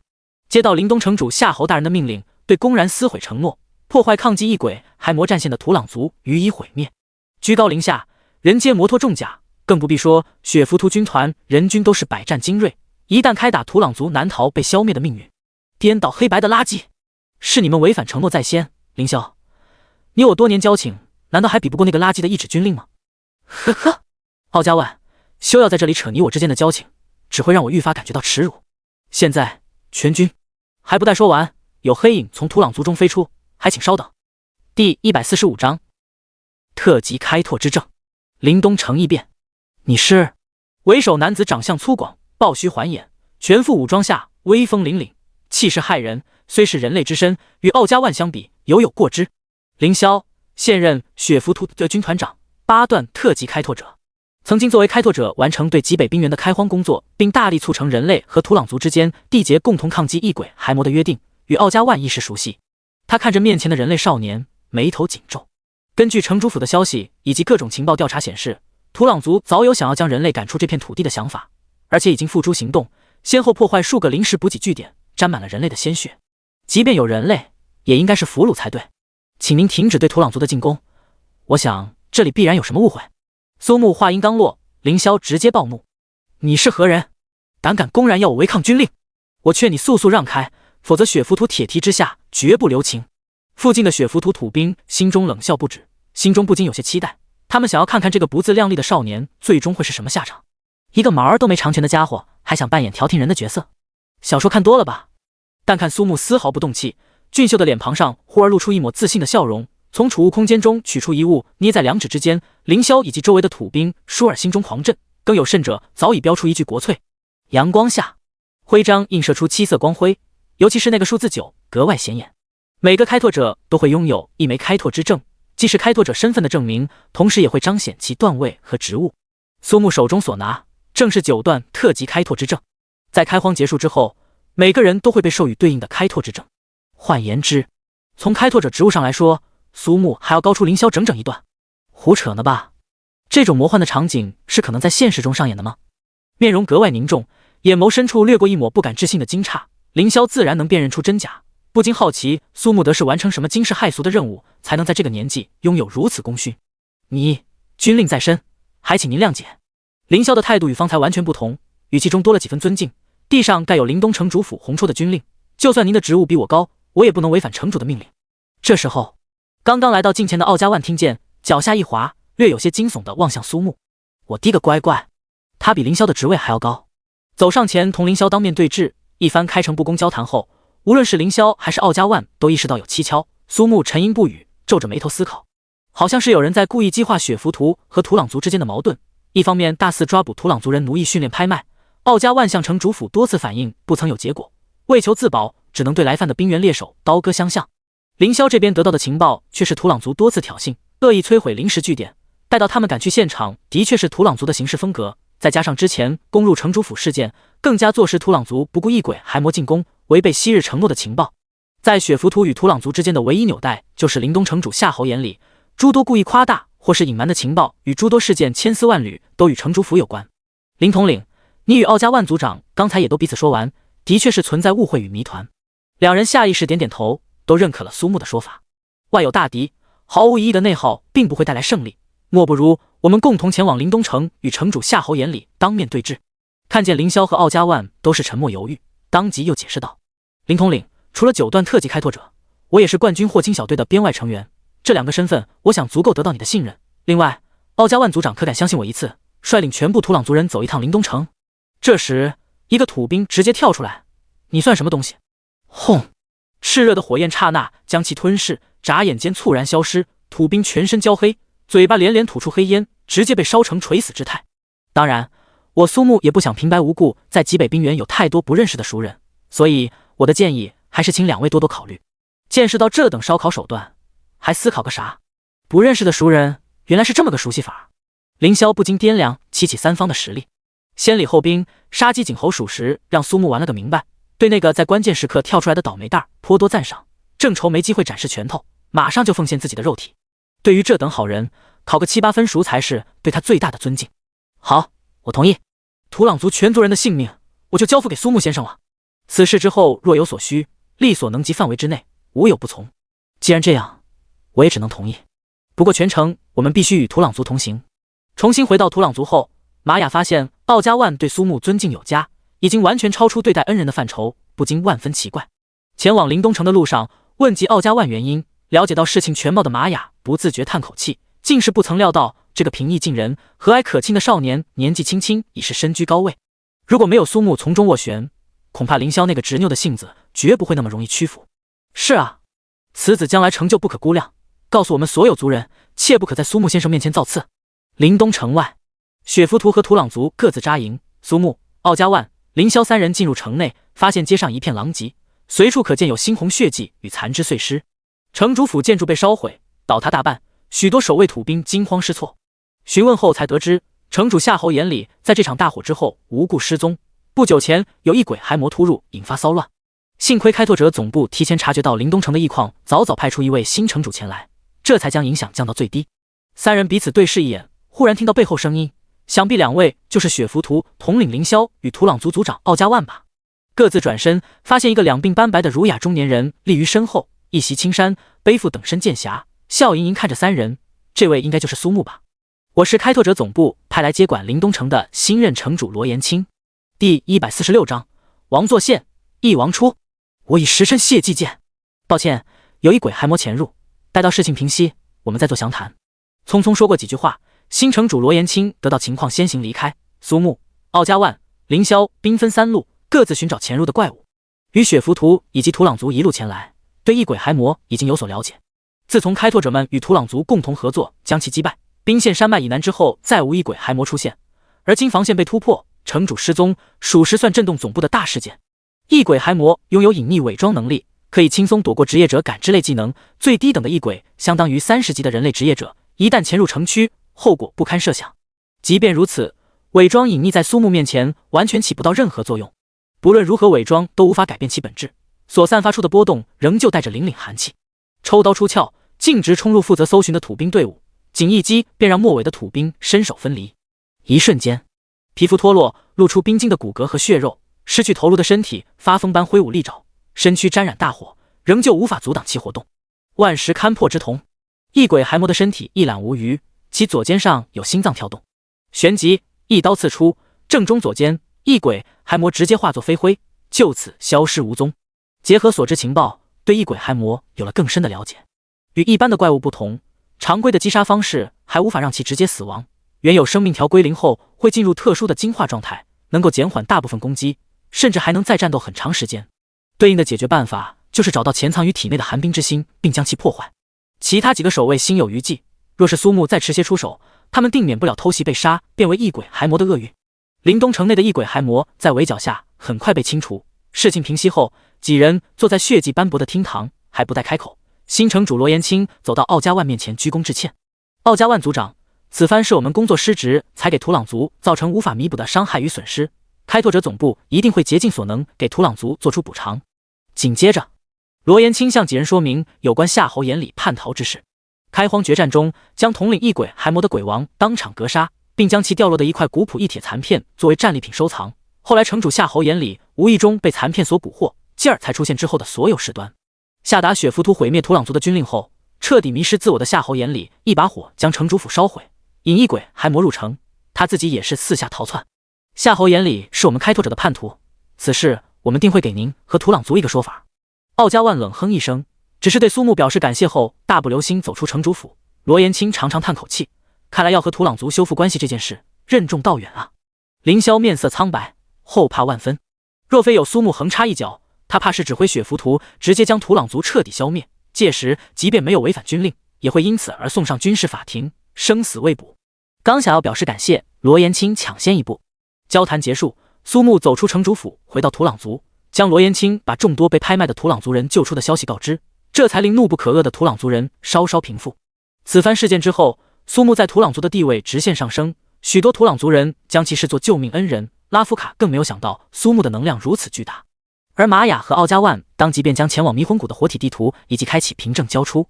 所谓的活体地图，就是一册可以实时显示前进路线的卷轴，不论如何行走都能规划出正确的路线，倒是与导航差不多。简单休息一夜，第二天大清早就带上拉夫卡离开，翻越冰线山脉后，直接进入北部边境的猎界。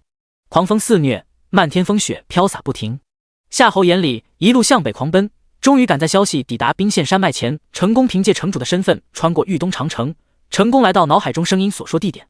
对的，你的欲望都可以得到满足，我是这个世界上最了解你的人，何必压抑自己，只需要放弃身为的人的身份，所有身为人的欲望都可以被满足。你想想看，这笔买卖是不是很划算？无数个夜晚，声音在夏侯眼里的脑海里碎碎念，此时此刻，距离真正的成功仅差最后一丝，声音中有难以掩饰的激动与窃喜，如同导师在谆谆教导。远方，一个面相阴柔俊俏的男子被困在寒冰中动弹不得，在他的身后还有几十个相同的冰块，其中也都有人被冰封。虽是如此，他的意识却清醒得很，眼睛还能看到周围的景象。风雪交加中，他的瞳孔骤然紧缩，连带着心脏也几乎停止了跳动。那道身影他格外熟悉，出现在这里也就意味着夏侯眼里彻底被蛊惑。他作为灵东城的守护者，最早发现夏侯眼里的异常，几番思索准备，才决定孤身一人进入北部边境。然而令他没有料到的是，所有一切都不过是陷阱。最终的结果就是他在距离函谷王座还有66级台阶时彻底冰封。夏侯眼里拖着疲惫的身躯行在冰面上，眼睛死死盯着那把拥有无限诱惑的长剑。所有的愿景都可以成为现实，与之相比，身为人的资格还重要吗？不，一点都不重要，对不对？现在这个机会就在眼前。你听，他在呼唤着你。他说他的名字是……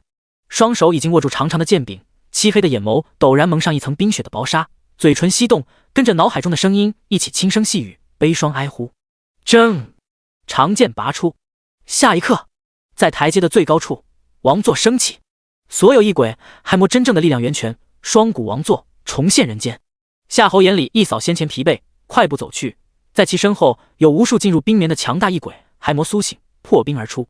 他走到寒冰前停下脚步，四目相对的瞬间，一切都是时辰你的错。可是我要谢谢你。嘴角一咧，笑得像个30-40岁的小孩子。从今天开始，我不做人了。时辰，悲霜哀呼直接捅烂时辰的心脏，滚烫的鲜血被吸收殆尽。夏侯眼里成功坐上王座，天地风雪骤停，王座之下是无数异鬼还魔俯首朝拜。从怀中掏出那一块相伴无数个日夜的残片，轻轻扣在把手上。双股王座的力量源源不断流入夏侯眼里的身体，渐渐凝聚出厚重的盔甲。很好，我没有看错你。双股王座的声音在夏侯眼里耳边出现，你是第66位鬼王，你将带领他们让疾病的寒潮重新在这片土地肆虐。振臂高呼，铺天盖地的异鬼还魔开始向南行进，直指玉冰长城。第147章，抵达迷魂谷，圣天半子任务开始。对，就是这样，拉夫卡。哎呀，错了，再靠上一点。就是这个样子，保持住。啊，真舒服。欢愉的叫喊与少女因为剧烈运动而带来的急促呼吸杂糅，在这个风雪肆虐的夜晚别有一番滋味。小脸红的像是能掐出来水似的，拉夫卡不由得心猿意马。明明什么都没干，就感觉像什么都干了一样。这样的场景以后还会经常上演。拉夫卡从储物空间掏出小本本，认认真真写下时间、地点、事件以及报酬，这才满意钻进被窝。拉夫卡，你现在绝对属于一流的按摩师傅，真的太舒服了。少女翻了个白眼，听见苏木想要让她扩展一下别的按摩业务，比如扩展新的业务，用更短时间解决债务问题。拉夫卡直接把头缩回睡袋，蒙头睡觉，浅浅一笑，转瞬又想到阿卡亚，也不知道从卡尔8000山回来没有。没有他在的日子，当下其实有那么一点点大忧郁。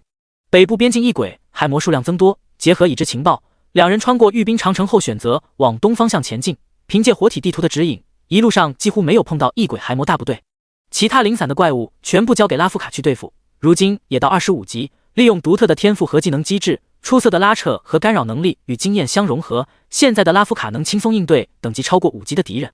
苏木打开活体地图，估算行程时间，明天就要正式进入异鬼骸魔盘踞之地，行进速度可能会因此受到影响，大致还有10天左右。打个哈欠，苏木缓缓闭上眼眸。出发前，苏木又拿出325级的黄金品质武器以及防具扔给拉夫卡，后者在犹豫片刻后还是选择换上，然后债务瞬间又增加几千万。明知如此，拉夫卡还是无法拒绝装备提升带来的爽快感觉。先前一记标枪连冰原魔熊的毛皮都无法戳穿，换上黄金品质装备后，瞅准机会4枪就能直接带走，现在估计可以更快。相比刮痧的痛苦，他还是更喜欢痛苦的还债。深入边境数天，苏木和拉夫卡没有碰到任何怪物，甚至完全感受不到任何怪物的气息，诧异之余也变得愈发小心谨慎。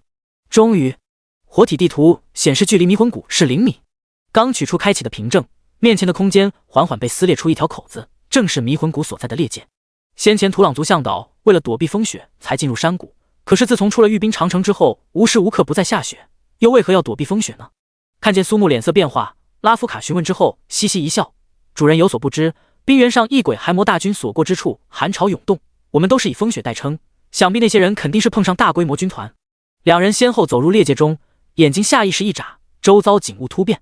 站在高处俯瞰而下，一条宽阔蜿蜒的峡谷直通远方，两侧高地上积雪颇多，眺望远方有一棵枯树，依稀可见树下有人枯坐。呼，握紧拳头，按捺住内心激动，那里就是开启圣天绊子任务的机关。根据圣灵先知所说信息推断，圣天绊子并非单纯的刷怪，而是解密类型，尝试次数越多，难度越大。最关键的是，没有重置次数的选择。倘若贸然开启任务又没有通过，接下来会一次比一次难，届时会变得十分麻烦。正因如此，苏木才会拜托玉千山向诸多围棋国手请教。拉夫卡激动万分，尤其在看见峡谷入口的2尊图腾神雕像后，更是巴不得当即冲进去开启试炼，热切的目光望向苏木。从某个角度讲，拉夫卡已然将苏木视作他的主人了。没有得到命令，哪怕内心再想要，也会静静等待。那我们兵分2路，之后还是在这里会合。话音未落，得到苏木许可的拉夫卡径直跃下，隐约听到汪的一声，这是激动的狗叫了一声。王一出现，振翅高飞，圣天绊子的开启机关变得愈发清晰起来。一棵枯树，一人枯坐，独对万古苍穹。落至树下的瞬间，直接进入到另外一片世界。眼前是一座偌大的城池，夜幕之下灯火通明，街上车水马龙，川流不息，街道纵横各19，交叉合计361，正合一旗之数。枯坐的人影消失不见，取而代之的是一个游走于街道的落魄少年，年仅18，孑然一身，已乘坐棋盘，孤独对弈，名震京师。解密类型的任务绝不能放过任何细节，这是苏木玩过许多游戏后得到的真理。此刻目不转睛，凝神静气，眼前景象又变。再见少年已是容貌憔悴，身形枯槁，衣衫褴褛，行走于天地风雪之间，正是与方才一样。苏木的呼吸不由得急促起来，接下来可能就是真正有关圣天绊子解密的情报。只见他满面悲伤走入迷魂谷，前进至枯树下，又直接跳上来，跃至空中时神情突变，眉头舒展，开怀大笑。这一刻，苍穹失色，大地纵横开裂，恰是棋盘19道。但看他折下树枝，在面前空地画出棋盘一个，袖袍中掉落黑子若干，地作棋盘云为子，不与天战与谁战？说罢，执黑先行。最终油尽灯枯，手上黑子掉落，生命走到尽头，跪倒在棋盘旁，唯有最后一手不曾落下。提示：解密类任务圣天绊子开启。提示：是否开启圣天绊子任务？犹豫片刻，确定。提示：以地作棋盘与天对弈，你将执黑先行。提示：请最终获得天地棋局的胜利。这一刻，苏木就是那个少年，对手则是天。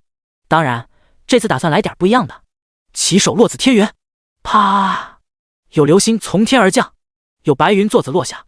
倏尔，苏木脸色变得阴沉，忍不住破口大骂：落子一次竟是以魔力作为代价，难怪少年最后会跪。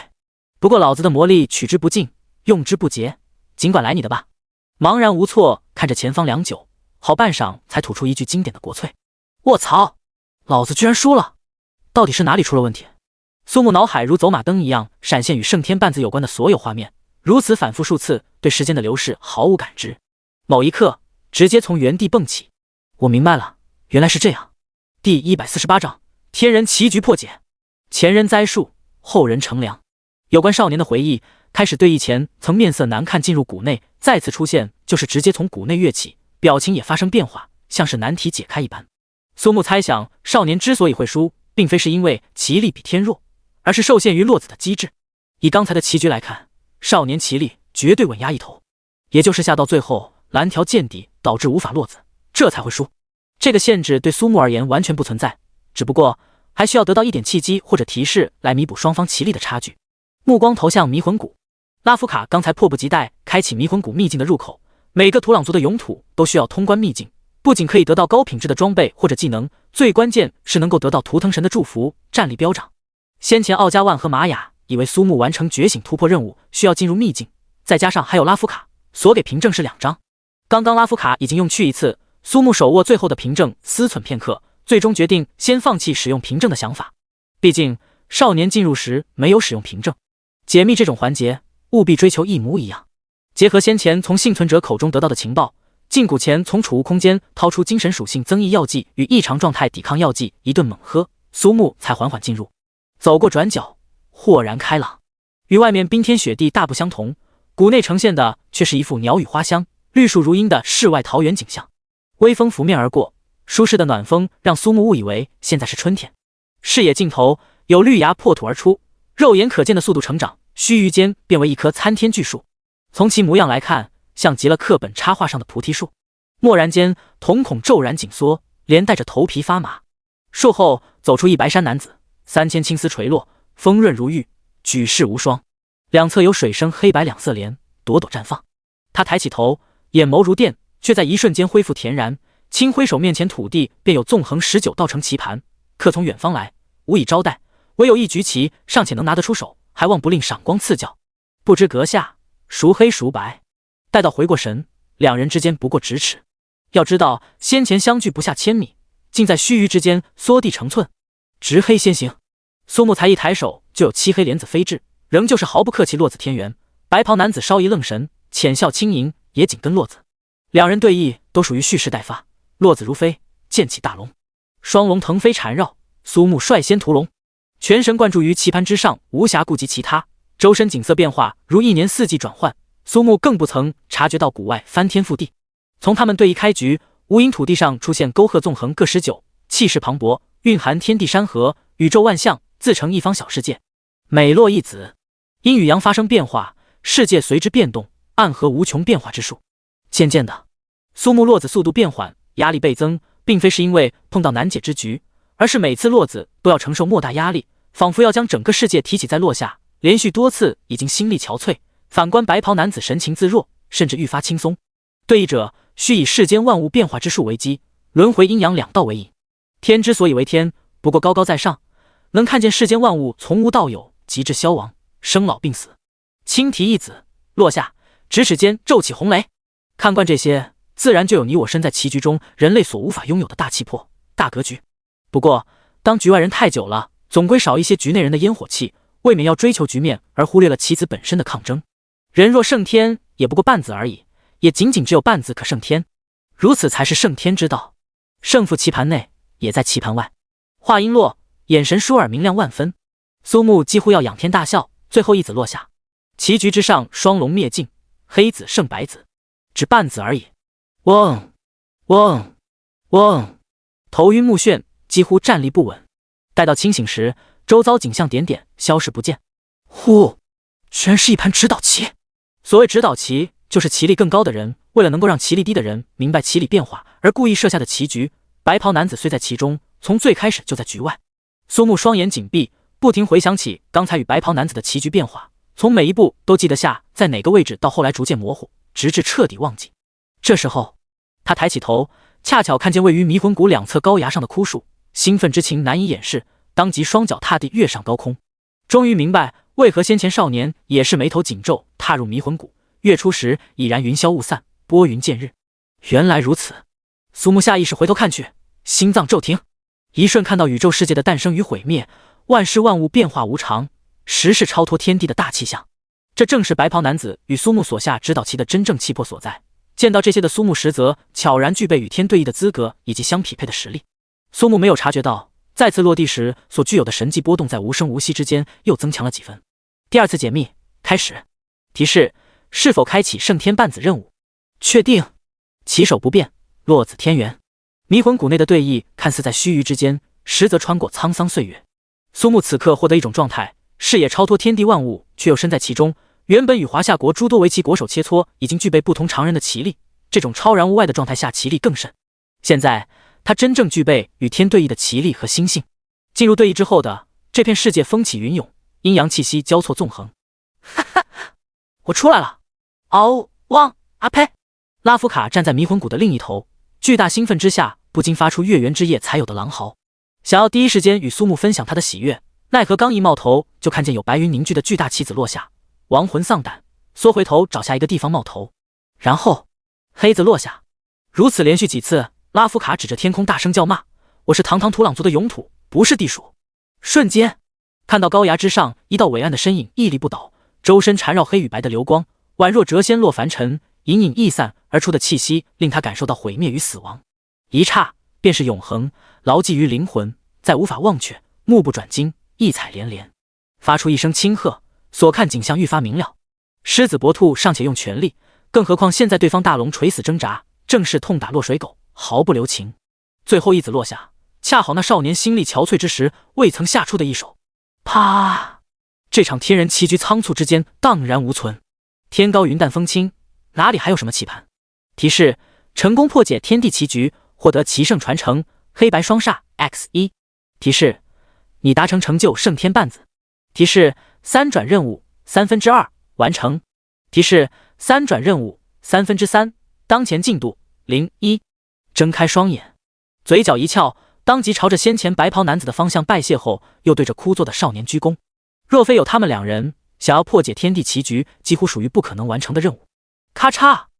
第149章，拉夫卡尾巴翘上天，借由指导其获得的状态消失不见，对弈时那种超然物外又身处其中的感觉无迹可寻，眉头一挑，心有余悸。幸亏提前又去学习围棋，并且与国手对弈增加棋力，这才能通过状态无限提升，直至战胜。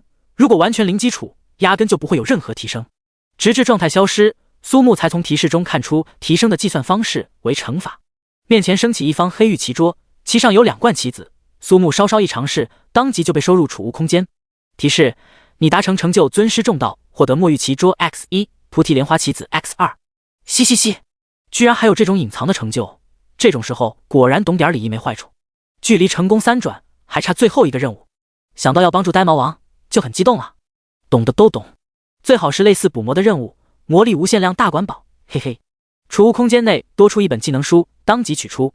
黄色黑白双煞 LV35， 职业法师。介绍：消耗大量魔力展开棋盘，并禁锢该区域内所有敌方单位，技能持续时间内可通过一棋对区域内所有敌方单位造成微量持续伤害，每颗棋子伤害单独计算。属于又能控制又能输出的技能，只不过有点墨迹。虽然每颗棋子造成的伤害很低，但架不住棋子多呀。纵横19道，落子361，如果打满，那可是361次持续伤害啊！现在就有这种效果，必然是要来上一波了。潜能爆发，手中技能书迸发金色光华，旋即由金转成，直至橙色中出现一缕缕耀眼的红色。红色天地棋局 LV35， 职业法师。介绍：可通过蓄力展开超大范围棋局进行自我对弈，技能持续时间内禁锢所有敌方单位，并且每颗棋子3秒造成1次伤害。落下黑子时有 10% 几率造成眩晕，落下白子时回复有方单位 5% 的生命。棋局结束时，根据黑子数量对敌方单位造成伤害，根据白子数量回复有方单位生命和魔力。技能持续时间内获得天地对弈状态，免疫异常状态，受到伤害负 35%， 并有 1% 几率进入虚无状态1秒，免疫所有攻击。呜呼，同先前欧阳淼的许多技能一样，这是一个广域型的辅助技能，必须学习。另一边，拉夫卡等级达到30，早早便来到苏木身后，战意旺盛。经历迷魂谷秘境的血战，可以说是收获颇丰。通关后获得堪称神器的宝物，常驻提升 15% 移动速度与25点闪避。最有用的地方在于每次切换形态会有 0.5 秒的无敌时间，如果用好，可以规避绝大多数致命伤害。雪兔和槟榔2尊图腾神分别强化拉夫卡的2种形态，其中雪兔法师形态下可以使用光元素魔法，属于攻击辅助兼备；槟榔战土形态拥有黑暗元素附加，大幅度提升了防御和持久作战的能力。等级提升与图腾神的双重祝福，更不必说还有无敌的宝物。虽说诚心尊苏木为主，却不想承认弱于苏木，而今自然是想要找点场子回来。毕竟本质上是兽人，野性难驯也属正常。四目相对的瞬间，就知晓拉夫卡的小心思，当即借坡下驴，一口便答应下来。信心满满的少女摇晃着毛茸茸的尾巴，跃跃欲试。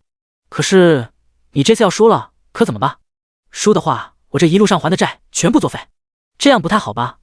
那可是你的心血啊，你忍心就这么白白送给我？脸上满是不忍，心里早已不厚道的笑个不停。没办法，咱可是个厚道人，就害怕你会输，还专门提醒你，奈何不听劝呢？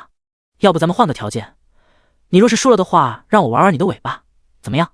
苏木瞅着拉夫卡的尾巴都要翘上了天，正好借着这个机会好好给他顺顺毛。事实证明，热血上头的拉夫卡完全接近无脑，不由分说摆开架势。苏木轻轻抬手示意先出招，眨眼间只觉有黄色闪光急速闪过，拉夫卡已经绕至身后，正是拥有光元素能力的雪兔形态。苏木的反应同样不慢，引刀抽身回击，残影出现。拉夫卡摆明想要展示他的速度，每次攻击必定舍近求远，出现在苏木身后。几番拉扯之下，哪怕苏木后发先知预判出手，也全部被切换效果的无底形态规避了过去。不错不错，看来这趟迷魂谷之行，你的提升巨大啊。那是自然，主人，现在的我就算赢不了你，你想要打败我也不是那么容易。硬扛下一记全力的下劈攻击，无论拉夫卡还是苏木都很满意。说话间，灵巧的少女跃身躲过一招横斩，切换为暗元素的槟榔形态，一尊漆黑冰冷的虚影浮现，旋即手中标枪狠狠朝苏木的影子狠狠扎下。骤言黑影数约，感觉到身体的迟缓，已然陷入禁锢。苏木赞许点点头，好歹也是他的奴隶，没有点出众的能力算怎么回事？形态切换，距离霎时拉远，目标锁定，标枪投掷。见识过全部的变化，苏木也就没了想要继续打下去的心思。神之天锁，9条锁链激射而出，任凭如何挣扎，甚至是将压箱底的图腾神召唤也无法挣脱。又是一种从未见过的手段，他的技能究竟有多少？拉夫卡面颊出现一抹红晕，形态连连切换，希冀凭借体型变化或者 0.5 秒的无敌摆脱锁链束缚，终究还是徒劳。这时候苏木很自然上前，动物的尾巴实则极度敏感，更像是某种特殊的开关。汪汪！终于抵达尽头，原本柔顺的毛发变得乱糟糟，震惊、后悔、懊恼以及丝丝不同寻常的欢愉。紧咬红唇，想要避免发出任何声音，终归还是徒劳。直到此时，拉夫卡才意识到挑战苏木这件事有多么愚蠢。第150章，拉夫卡的欲望大爆发。挑战土朗族试炼圣地，手指翻飞，轻巧灵活，尾巴高竖，每根毛都炸了起来，像极了受到惊吓的猫咪。不过叫声并非喵，而是喵的一声之敌，汪。苏木没想到，在雪兔与槟榔的血脉之下，居然还有狗的基因。只希望不是2哈属性就好。隔着一层铁链，本不该感受到那该死的温度与奇怪的触觉，可偏偏就有。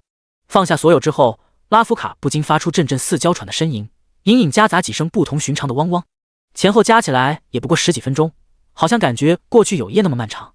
经过图腾神的祝福，每一寸肌肤的感知都变得极其敏感，这种本该对战斗十分有帮助的提升，放在另外场景下的战斗中就变得十分容易破防。被定格时的姿势令他羞于启齿，难以忘怀，直到铁链缓缓撤去，身躯无力瘫坐在地，大口大口喘着粗气，因为口干舌燥而不停咽着口水，完全没有做什么，好像又什么都做了一样。说实话，拉夫卡真的仅仅是想证明提升后的他完全不弱于苏木，真的没有想过其他什么乱乱的东西。现在就是今非昔比，被打开了某种阀门之后，一些想法非常自然地流出来，而且是挡都挡不住。想法多大，像是决堤的洪水一样，完全不受控制。冰凉与酥麻两种截然不同的触感，如同拉锯一般，疯狂挑战着拉夫卡自认坚韧的神经，不间断突破底线。好像是玩过火了。苏木只不过轻轻拍了拍圆滑柔嫩的肩头，后者居然下意识发出令人听来虎躯一震的呻吟，回眸之时如嗔似喜，欲语还休。缩了，妈了，简直太妙了！如果放在其他人身上，恐怕此时早已从口变成秃。然而，苏木是谁？如何能因为这种区区小事而上头？你等我会儿，时间应该不会太长，还有一次秘境的挑战机会，我可不要浪费。女人和接下来土朗族的修炼圣地比起来，又能有几分吸引力？除了根本能爽得起来，其实也只能根本爽上有限时间而已，哪里比得上爆装备和技能的爽快持久？摆摆手，转身朝迷魂谷走去的瞬间，拉夫卡猛抬起头，妩媚的眼神中露出一抹羞怒，尾巴急速左右摇摆。雪兔和槟榔两位图腾神在上，这可是他先撩的我，撩完我提裤子就要跑，这个世界哪里会有这么好的事情？骨子里的野性在此刻苏醒，如猛兽扑食，一瞬跃至后背，双腿双臂抱紧，狠狠咬在肩膀。你这个女人！苏木刚伸手准备剥离，拉夫卡如同软滑的泥鳅，猝然钻到面前，还不待招架应对，便手为爪，直接将衣服撕扯，露出厚实宽阔的胸膛。卧槽，老子的衣服！动情的拉夫卡哪怕让苏木说完话的功夫也没有流出来，双臂死死搂着脖子，完全不该闪避的空间，唇瓣紧密贴合，才刚一接触就毫不客气破开一软一硬两层护甲，属实把破甲属性拉到了满级，就是这么急不可耐。双腿自然也没有闲着，在绝对的柔韧面前，任何高难度的姿势不过手到擒来而已。冰冷的旷野变得不再冰冷，咂咂嘴，苏木稍稍揉了揉脸颊，谁能想到居然会在这个冰冷的野外能发生炽热且酣畅淋漓的激烈战斗呢？骨子里的狂野几乎表现到全程主动，并且还是一个身躯3种体验，每种形态下都有截然不同的快乐，由此而带来的组合以及自然流露的技巧更是妙不可言。总而言之，这是过去了多长时间来着？当然，在驯服野兽之后往往会精神抖擞，而与之相对应的则是拉夫卡裹在温暖的毛毯中睡得格外香甜。为了变强，不放过任何时间，从储物空间中掏出一套新衣服换上，走到迷魂谷前，使用凭证打开秘境入口，直接选择最高难度。听玛雅说起，这座圣地中蕴含雪兔和槟榔两位图腾神的神之力，可以最大限度激发拥有2种血脉的土朗族人的潜力，赋予新的天赋或者技能，基本等同于人族职业者的觉醒。从拉夫卡出来后各方面的表现来看，迷魂谷秘境的经验加成和出货率更高。提示：图腾神的祝福与你同在，获得雪兔的祝福，移动速度正 10%， 获得槟榔的祝福，力量、智力加250。提示：试炼者属性检测中 25%。提示：试炼者属性检测完毕 100%。提示：根据试炼者综合属性匹配试炼对手。类似的信息提示先前在圣灵塔域中见到过，完全是根据试炼者进行调整，遇强则强，遇弱则弱。提示：根据试炼对手适配战斗地形中。一脚踏进秘境入口，周遭的景象忽然变化，无论雪兔还是槟榔，基本可以确定都是冰属性的对手。稳妥起见，手中所握正是冰雪系最强的冰轮丸。虽说用冰属性打冰属性本身并不占优势，不过冰轮丸拥有极其珍贵的免疫冰属性攻击以及冰冻效果的能力，万一又碰到类似暗影迷宫影叉那种开局秒人的老六，应该不至于被秒杀。面对未知的秘境，该有的意识必须得有。果不其然，意识才刚出现，马上就有接连不断的提示出现，铺天盖地的技能砸来，不至于秒人，却有相当高的几率造成冻结。Nice！ 果不其然，苏木当即抽刀绕身，横斩逼开敌人，一瞬间看清两人的模样。兔儿小萝莉，狼头操大叔，万石勘破之瞳，漫天风雪飘摇直落，可见度极差。这些障眼法在2个技能的感知下完全无用。苏木缓缓舒出一口气，露出古怪的笑容。图腾神雪兔瑞莎莎 LV36， 图腾神槟榔瑟克 LV36， 还真是看得起我啊！开局适配等级下的图腾神还是2个。呼吸间，瑞莎莎动了，从身后掏出一根洁白无瑕的金银图腾，狠狠插在地上，马上就出现半径大约2米的领域，残影闪现之间，几个呼吸的功夫已经插下8个图腾。这些图腾彼此连接，形成半月攻势。正当苏木打算出手的时候，瑟克双手挥舞巨大狼形图腾而来。才刚交手几个回合，瑞莎莎召唤出一轮明亮圆月，瑟克仰天嘶吼，音波扩散，只把苏木逼退，将巨大图腾猛插在地，光华扩散至整片空间。刹那间，身体边缘出现一层黑影，双目赤红，2拳迸发幽蓝星光。意念之域，幻影召唤。嗡！瑟克俯冲而来，一记子弹刺拳，快过音速，下意识抬刀格挡。不曾料到瑟克居然可以在攻击已经出手的瞬间改变攻势，身体猛然向左扑闪的同时，再次出拳正中小腹。Nice！ 神之天锁！瑟克左躲右闪，居然完美避开了9条锁链。然而，砰！本该躲闪成功的一拳，居然在间隔极短时间后再次出现攻击提示。更加奇怪的是，瑟克在此期间内完全不曾有半点动作。负2688，身体倒飞而出。钻心的疼痛令苏木倒吸一口冷气。虽说这伤害是真的和刮痧一样，完全不像是神打出来的攻击。但是难对付也是真。尼玛，老子居然碰上了柔化！第151章，一人战两神。左摇右摆，前俯后仰。槟榔色客身躯粗壮，却极为灵活，辗转腾挪之间的攻击如雪花一般密集，随时随地不间断的柔化攻击，导致苏木无论在攻击还是防御上都变得束手束脚，每出一招都必须要想好后手，否则面对柔化之后的攻击方向调转，唯有挨打的份儿。凭借扎实的基础以及心眼波动提供的高额闪避，短时间与色客有来有回。只不过一旦命中，哪怕可是闪避成功第一次，却无法闪避第二次来自黑影的攻击。当然，伤害刮痧，疼也是真的疼。至于另一边的雪兔瑞莎莎，完全将机动灵巧发挥到了极致，从开局就没有在同一个地方停留超过2秒。两个图腾神分工明确，一个属于近身粘人，伤害不高却无比灵活，另外一个伺机而动，技能伤害极高，冷却时间同样短。砰！眼角余光瞅见不远处呈现半月状展开的图腾，瞳孔骤然一缩。雪兔图腾每次会向前方发射扇形冰晶，一轮4到7个，单个图腾不足为惧，然而达到一个数量级后就会变得异常恐怖。苏木和色客所在平面空间内完全被冰晶封锁，每次想要跳跃时，色客如同复古之躯上来，如此密集的冰晶中居然可以闪转腾挪，丝毫没有任何影响。如此交叉的攻击之下，几个呼吸间顾此失彼，不愧是2位图腾神。叮！色客凝聚蓄力，刺拳砸来，直取面门。咬咬牙，身躯跃起，选择以胸膛正面接下这一拳。既然两个都是多动症，索性也不再纠结。神之一手，冰轮丸消失的瞬间，这一方天地的温度蓦然升高。抱歉，哥们选择直接掀桌子，开地图炮，抽刀出鞘，自脚下有火龙绕身冲天腾飞，恐怖的高温将冰晶瞬间融化，万象森罗皆为灰烬，流刃若火。10姐开，万姐再开。疾驰俯冲而来的色客刚想出手，身体本能向侧边闪躲而去。这一刻，苏木的身体瞬时浮现火形铠甲，一方空间内冰雪消融，脚下土地在倔强抵抗几秒后，终是怀着不甘被融为滚烫岩浆。残火太刀息，残日御衣。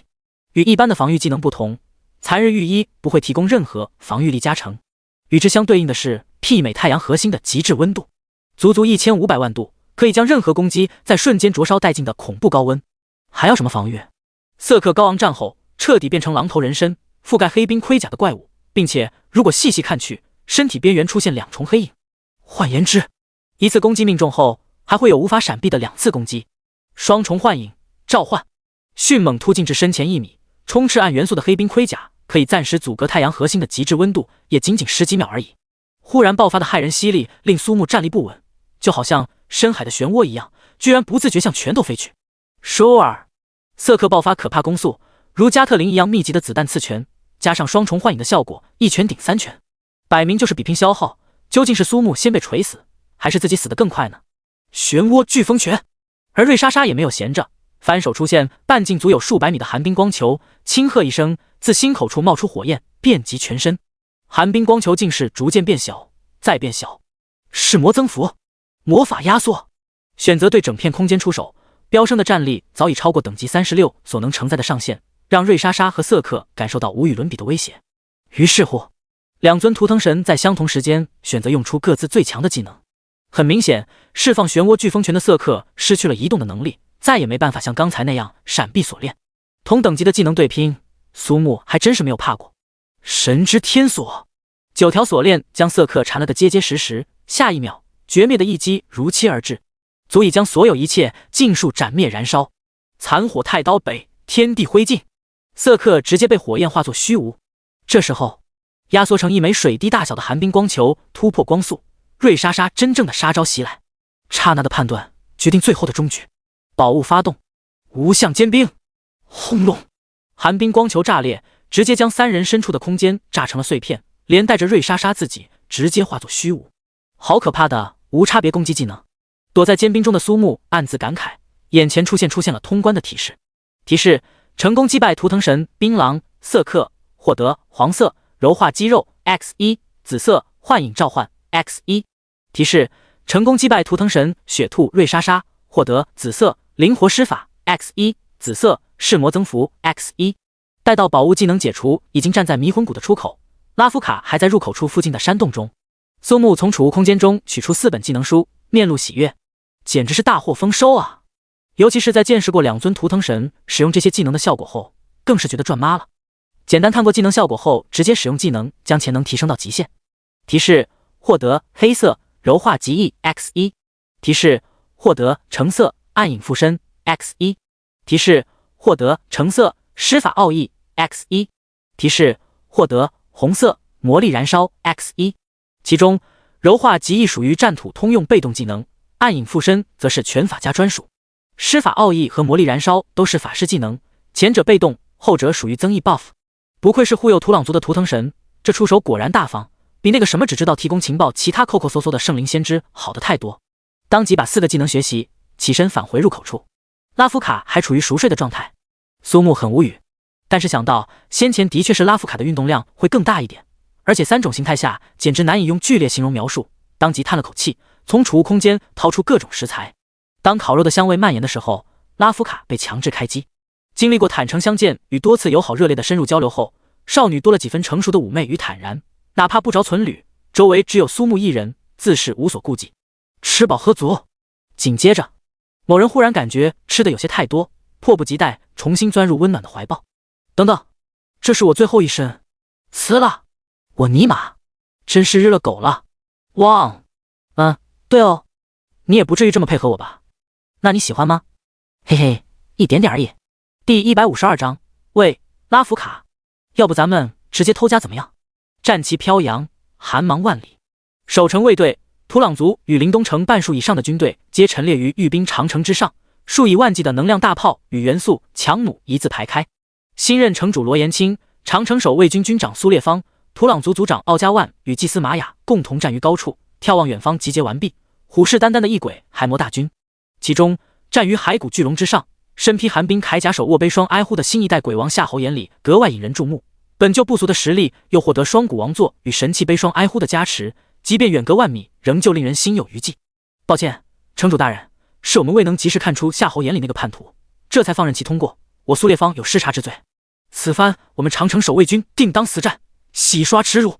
本就菲尔等之罪，夏侯眼里选择屈从于双骨王座的那一刻，这一天迟早会有。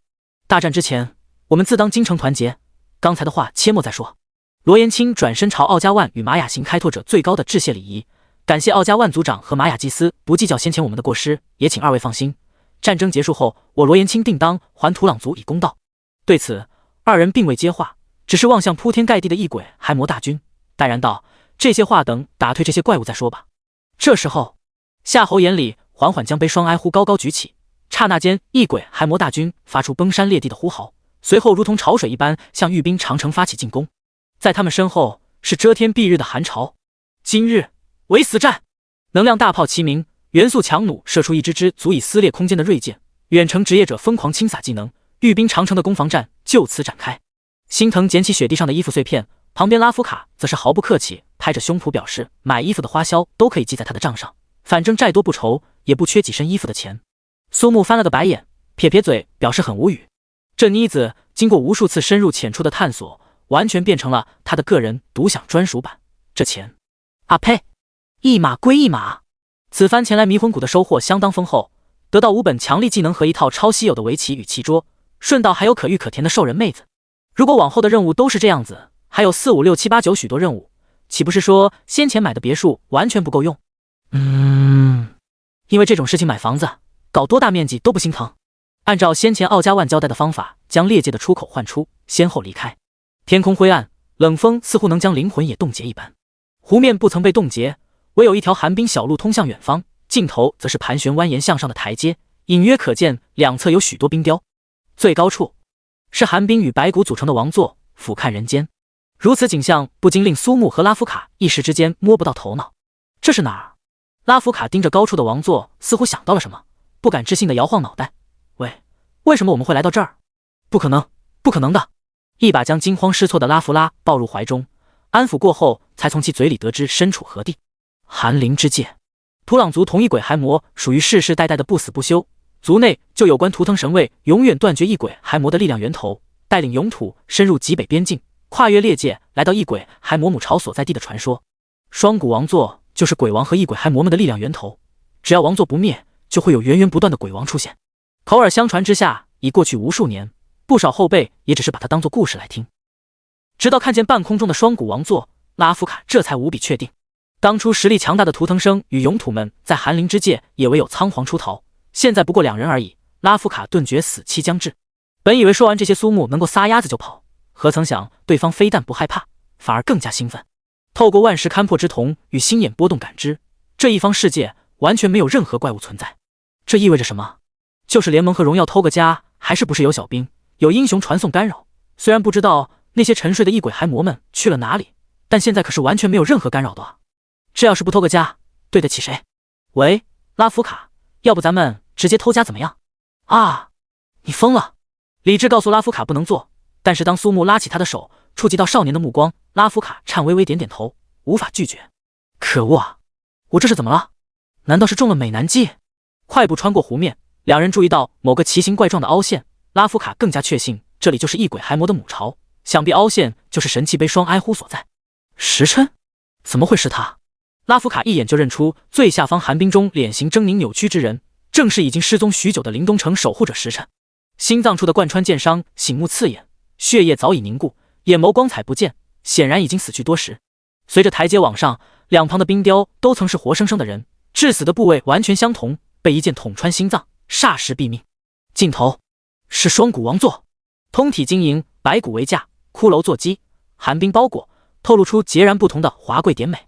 拉夫卡有一瞬的失神，不受控制想要坐上去，幸亏苏木毫不客气，直接左右开弓打醒，看向王座的眼神心有余悸。把这个东西干碎就行了，对吧？可是没什么可是，来都来了，总要干一炮再说。说话间，苏木掏出法杖，开始蓄力。嗖！天动万象，通体流淌幽蓝，转眼爆燃，魔力燃烧。释放魔法时可进入魔力燃烧状态，消耗更多魔力，增加技能伤害，增加值为消耗魔力的1%。天空之上，阴影浮现。拉夫卡头皮发麻，转瞬又露出疑惑的神情。上一秒体积增加1倍，下一秒又减少1倍稍多，如此反复拉扯。施法奥义，掌握魔法的奥义，可以在移动的过程中释放魔法技能，并且可以扩大或压缩魔法范围，带来伤害增加或减少。通过蓄力带来体积增加，借由施法奥义将体积压缩，伤害增加。时间流逝，此消彼长，压缩为拳头大小时，毁灭气息蔓延，仍在增加。这到底是什么？拉夫卡被眼前的景象彻底震惊，光滑额头上满是汗珠。来吧，吃我一发！一颗小小的陨石划破天际，精准砸落。轰！裂纹瞬间布满整个王座，先后有65道虚影急速窜出。提示：成功破坏双骨王座。提示：异鬼骸魔。还来不及看信息，66道骇人气息拔地而起，同时间朝两人攻来。苏木眼疾手快，横跨2步抱起拉夫卡，王意展开，打完就跑，真尼玛刺激！与此同时，御冰长城外，许多进入精化状态的异鬼骸魔崩碎为漫天细小冰晶。激战的守卫军与土朗族人直接傻眼，发生了什么？第153章战场激变，御冰长城失守。远方，厚重铠甲直接消失不见，夏侯眼里面露金黄，体内的能量在飞速流失。成为鬼王第一次感到恐惧，他完全不理解家被偷是什么概念。想要击杀异鬼骸魔，必须在正常击杀后再找到其体内潜藏的寒冰之心，相当于拥有2条命。先前通过各种手段让异鬼骸魔进入精化状态，短兵相接后只需要专注于击碎寒冰之心即可，奈何数量太多了。面对不知疲倦甚至没有倦感和痛觉的异鬼骸魔大军，人族与土朗族联军逐渐收缩，然后精化状态异鬼骸魔一个个崩碎了。罗延清、奥加万等人面露惊喜之色，如此奇诡的一幕真切发生在眼前，仿佛看到胜利的曙光。更令人惊喜的是，异鬼骸魔彻底失去了精化的能力。后勤部队全线补给，辅助所有技能给我上！一时之间，联军土气大振，重新占领差点就失去的阵地。城头能量大炮与元素强弩玩命般射击，战局瞬息万变。以往对战得到的经验是，只要将鬼王斩杀，就能让这些异鬼骸魔们重新退回边境深处蛰伏，换得几十年和平。眼神示意，城头军令官挥舞血色浮屠旗。作为灵东城最大的依仗，血浮屠军团打从战争开始就在作壁上观，它将会成为致命的尖刀，在关键时刻化作斩首的利刃，一锤定音。现在正是最终之刻。机车的轰鸣声化作异鬼骸魔的噩梦，从战场旁处突然出现，迅速分割战场。高机动性与厚重装甲的加持，每个成员都是百战精英，目标明确，正是身处后方的鬼王夏侯眼里。凌霄满目喷火，牢牢将其锁定。在下并非辅助，城头看戏也非无怨。话音刚落，身后巨大剑匣轰然砸落在地，罗延清单手奋力一拍，剑匣开，内有飞剑108。暗合天罡地煞之术，几人还未看清，罗延清跃下城头，双手负后，脚踩飞剑，其余飞看灿如流星，紧随其后。傲家万族长、苏军长，长城就有劳二位了。横飞战场，与下方血浮屠一样，照着夏侯眼里而去，双指捏剑诀，飞剑加速，一生二，二生四，无穷无止，一剑便是万剑。罗延清如同贬谪的剑仙，挥舞之时有万剑天来。御剑术，一剑万剑，手指虚空一点，万剑从四面八方攻至，转瞬就是高达上万的连击。如此景象，苏烈方双手叉腰，不禁感叹：这般好活儿没法赏。血浮屠的攻击如期而来，虚弱状态下的夏侯眼里生命条疯狂下降，已如风中残烛，随时都有可能熄灭。见状，无论罗延清还是血浮屠都加快了攻击。蓦然间，有黑影自远方飞速袭来，一个接着一个进入夏侯眼里体内，前后足有65个，气势暴涨不停。罗延清当即大吼：凌霄，带领大家后退！迟疑的间隙，生机再无。悲霜哀呼出鞘，一记横斩便有千米剑芒，躲闪不及的血浮屠军团当场死去大半。联军痛心疾首，却又不得不面对如此强大的存在。是鬼王附身！原来如此，怪不得异鬼们失去了精化能力，居然是有人将双骨王座打碎了。玛雅失声尖叫，欣喜之余眼眸深处满是焦虑。双骨王座被打碎，这场战争胜利后，冰原上将永无异鬼骸魔存在。然而王座碎，则历代鬼王之魂齐出，夏侯眼里将拥有历代合计65位鬼王的能量，举世无双。而异鬼骸魔们没有了精化能力，取而代之是基础属性成倍增加。至于解决办法，他完全不知道，因为自从土朗族对抗异鬼骸魔入侵，除了远古时期2尊图腾神潜入寒灵世界外，再没有任何直面双骨王座的记录，何谈应对之策。很快，所有联军土兵都知道了这个消息，罗延清更是苦笑不已。倘若胜利便是泼天的功勋，前提是这种怪物怎么才能将其打倒？关键时刻，夏侯眼里动了，居然跨越了整座战场，无声无息出现在御兵长城下，如法炮制，横贯千米，剑芒汹涌，一剑横斩，建成数千年不曾倒塌的御兵长城塌了。卧槽！以土朗之名，玛雅双手合十，图腾神雪兔瑞莎莎虚影出现，信徒玛雅在此虔诚，请您护佑，飘雪万千，寒霜入骨。寒雪的祝福，风雪之意，铸成此志。傲家万的身后有图腾神兵狼瑟克虚影仰天长啸，获得玛雅的增幅后，技能形态改变，长城的废墟之上顿起大高耸冰墙，范围内所有友方单位出现一层厚实的冰雪护盾。永义的冰雪之城，哈哈，干得漂亮！苏烈方再无后顾之忧，双手挥舞巨大铁柱落下，冲向夏侯眼里。罗延清双手高抬，108飞剑分作上中下3圈，形成剑阵。御剑术三才剑阵。主人，那些东西全部变成了一个。怀中拉夫卡惊慌失措，看见66道人影合一，声音发颤，内心狂跳不止。那你抓好。闻言，拉夫卡双腿上臂毫不客气，像只八爪鱼紧密贴贴。神之一手，跟了一路，妈的又不是美女，老子才不喜欢你追。眼眸微微凝视，弱点浮现，若现晚感。指尖闪冒电光，是我不变的信仰。啊呸，说顺嘴了。砰！电光肆虐，超电磁炮，负34280，浑身癫狂游走，立时僵硬不动，显然是进入麻痹状态。刚刚能行动，又是一发超电磁炮射来，再度麻痹。本身冷却时间不长，又有装备减少95%冷却，一发接着一发，命中弱点似乎还可以增加麻痹几率。这他妈也可以！拉夫卡紧贴胸膛，震撼不已。储量得有多丰富，才能达到这种不停射、射不完的境界？一招鲜，吃遍天。总而言之，先射到爽再说。不知多少发打出去，从怪物身上剥离出一道黑影，离体便化作虚无。怪物居然直接无视麻痹效果，强冲而来。苏木大骂一声，振翼高飞。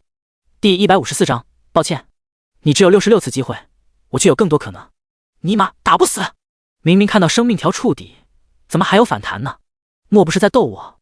拉夫卡死死贴着苏木，先前的恐慌在目睹方才直接用一个技能生生把鬼王射死之后，心中满满都是激动，还有几分小窃喜。哎，怎么了？主人，差点叫错。拉夫卡的脸颊满是红晕，抬头刚好看到少年帅气坚毅的侧颜，怦然心动。这家伙有点古怪，说不定咱们还得搞死他65次。什么？几乎不敢相信自己的耳朵，这种强大的怪物本身就难对付，怎么可能做到？其实，苏木没有说完。透过万事勘破之瞳，翻看多到像一篇小论文的技能介绍后，他终于找到杀不死的原因。领主66型护作天尊 LV42， 护作使者6566，攻击4890，法术9465，防御3230，生命30万。技能共享魂魄，护作天尊可共享所有护作使者的技能，若对应护作使者死亡，则技能失效，全属性正 1%。 众魂者，护作天尊与所有护作使者共享生命，护作天尊复活次数等于融合护作使者生命的总和。霸鬼拥护，当护作天尊被击杀造成护作使者数量减少时发动，造成此次护作天尊死亡的攻击方式将不再对护作天尊造成伤害，并且免疫其附加效果。介绍：欲成鬼王，必换王座，若换王座，血迹倾盆，鬼王横出，倾盆数死，和王座下所有护作使成天尊，横护王座。真正麻烦的不是护作天尊拥有66个职业者的技能，而是其封印攻击方式的能力。刚才使用超电磁炮将护作天尊活活射死，紧接着触发了技能霸鬼拥护，超电磁炮可以视作被封印，连带麻痹效果失效。护作天尊摆明就是打团 BOSS， 想要让他再起不能，就要用不同方法杀他66次。紧追不舍，很显然是将苏木和拉夫卡两人牢牢锁定，即便是吸血鬼王毅外加高原血统的移动速度增幅，仍旧无法摆脱。那就干呗！上次朝奥罗巴克无脑扔技能，这次苏木倒是想看看他能把护作天尊搞成什么样子。拉夫卡，没我的指示不准出手。刚说完，整个人就被撕了下去。看见护作天尊完全没有将拉夫卡放在眼里，嘴角翘起，冰冷一笑：“那就来吧。”神之一手，龟牌气功蓄力。首先是全套系技能来一圈，10来个龟派气功波后，护作天尊还剩下64条命，当即寻了片空地降落，稍稍活动筋骨，马上就有连串噼啪爆响。双拳紧握，对准发射，流星火山，完全舍弃了第2阶段的巨型陨落，单纯凭借第1阶段的发射伤害，辗转腾挪，绕着圈射，用各种姿势射，总之就是把护作天尊打到死。接下来才是重头戏。众所周知，刚刚有得到2个技能柔化极意和暗影附身，正好借用这个还算不错的沙包练习。照面冲拳，声势凌厉。护作天尊则是一记中位鞭腿甩出，速度快过闪电，正是要彼此换招。小山包上拉夫卡眼睛一眨不眨盯着，大气都不敢出。就在即将命中的前1秒，苏木的身体呈现诡异的扭曲，中途直接收拳换腿，居然能后发先至。负6350。但见苏木攻击如暴风骤雨，毫不停歇。中途换招这种本该损失伤害的愚蠢行为，在苏木这儿完全不存在，恰恰相反，还会增加速度。而且每次攻击必定暴击，小嘴几乎能被塞下一颗日落果。天拉噜，这是什么技能？朴实无华，连串直冒的红色暴击大数字已经令拉夫卡感到麻木。护作天尊真正成为韧性沙包，被打到毫无还手之力。柔化极意，将肌肉变得柔软，掌控身体的每一寸地方。可以随时取消普通攻击或技能，然后接下一个普通攻击或技能，释放后增加下一次普通攻击或技能 10% 的释放和攻击速度，效果最多叠加3次，冷却时间 0.5 秒。配合若感完现，每次普通攻击命中弱点几乎必定暴击的特性，以及心眼波动的打击效果，使得苏木的普通评 A 等同于其他职业者的小技能。嘻嘻嘻，纵享丝滑，还完全没有什么技能限制或者使用惩罚，不愧是黑色品质，用了都说好。好，短短10几分钟又死一次，苏木也没有闲着，轻轻吹了声口哨，身体边缘出现一层暗影轮廓，趁着护作天尊转换的空档，栖身贴近，再度出拳。提示：霸鬼加护效果发动，伤害丢失。然而暗影轮廓紧随其后的一拳结结实实打了上去。负 63.5， 连击加2，两道身影急速拉扯，残影平现，眼前的连击数很快抵达100，暗影轮廓愈深，一拳下去增加3次连击，达到210，伤害变为127。从图腾神色客身上爆出来的第2本技能书经过强化，技能效果开启后强化普通攻击，初始为普通攻击伤害的 1%， 达到基数 x110， 暗影数量加1，偶数 x110， 伤害正 1%。 同时这也是苏木对护作天尊技能机制的一次尝试，很显然与所理解分毫不差。咧嘴一笑，66条命，66种杀死你的办法。抱歉，你的上限是66，我的上限是没有上限。滚烫的鲜血泼洒在寒冰的高墙，共同组成一幅凄美惨状的猩红绘卷。联军同属性增强的异鬼骸魔们相持不下，拉锯战的开始意味着伤亡仅仅只是一个数字。罗延清、苏烈方、奥加万与玛雅这4个高端战力共同对抗鬼王，每个人都感到莫大的压力。66位鬼王的恐怖压迫下，保持不败已经十分艰难。所幸没多长时间就有黑影化作虚无，紧接着又出现第2道。玛雅喜出望外，难以抑制心中激动，大声将这个好消息告诉另外3人。必然是某位隐居的前辈趁寒灵之地空虚将双谷王座破坏，而今正在迎战负责保卫王座的护座天尊。面对历任鬼王的集合体，巨大生存压力下，玛雅终于破解每代土朗族祭司传下的预言。想要成为统帅异鬼骸魔的鬼王，必须要将亲朋血祭于寒灵之地，方可召唤出双谷王座，得到统御万鬼的证明。悲霜哀呼，双谷王座破坏。夏侯眼里成功进化为66型极鬼王，真正要将其击杀，要么力量凌驾其上将其碾压摩擦66次，要么通过组团杀死护座天尊的方式将其削弱。没有一个护座使者被杀，与之对应的鬼王灵魂便会彻底释放。解释的功夫，又有数道黑影归于虚无。那位高人前辈及其部下的确厉害，我们只要坚持就是胜利。此言一出，原本心生绝望的另外3人瞬间燃起无穷希望。技术不好，后续还会调整。第155章，第一个广域型辅助技能，统御战场的神明降临，万刃归鞘。伴随技能终结，铺天盖地的烈刃光枪按序飞回，在苏木精确的走位之下，一杆杆光枪穿胸而过，护座天尊浑身上下血流如注。旋即还不待反应过来，便是高高跃起，左臂膨胀鼓起。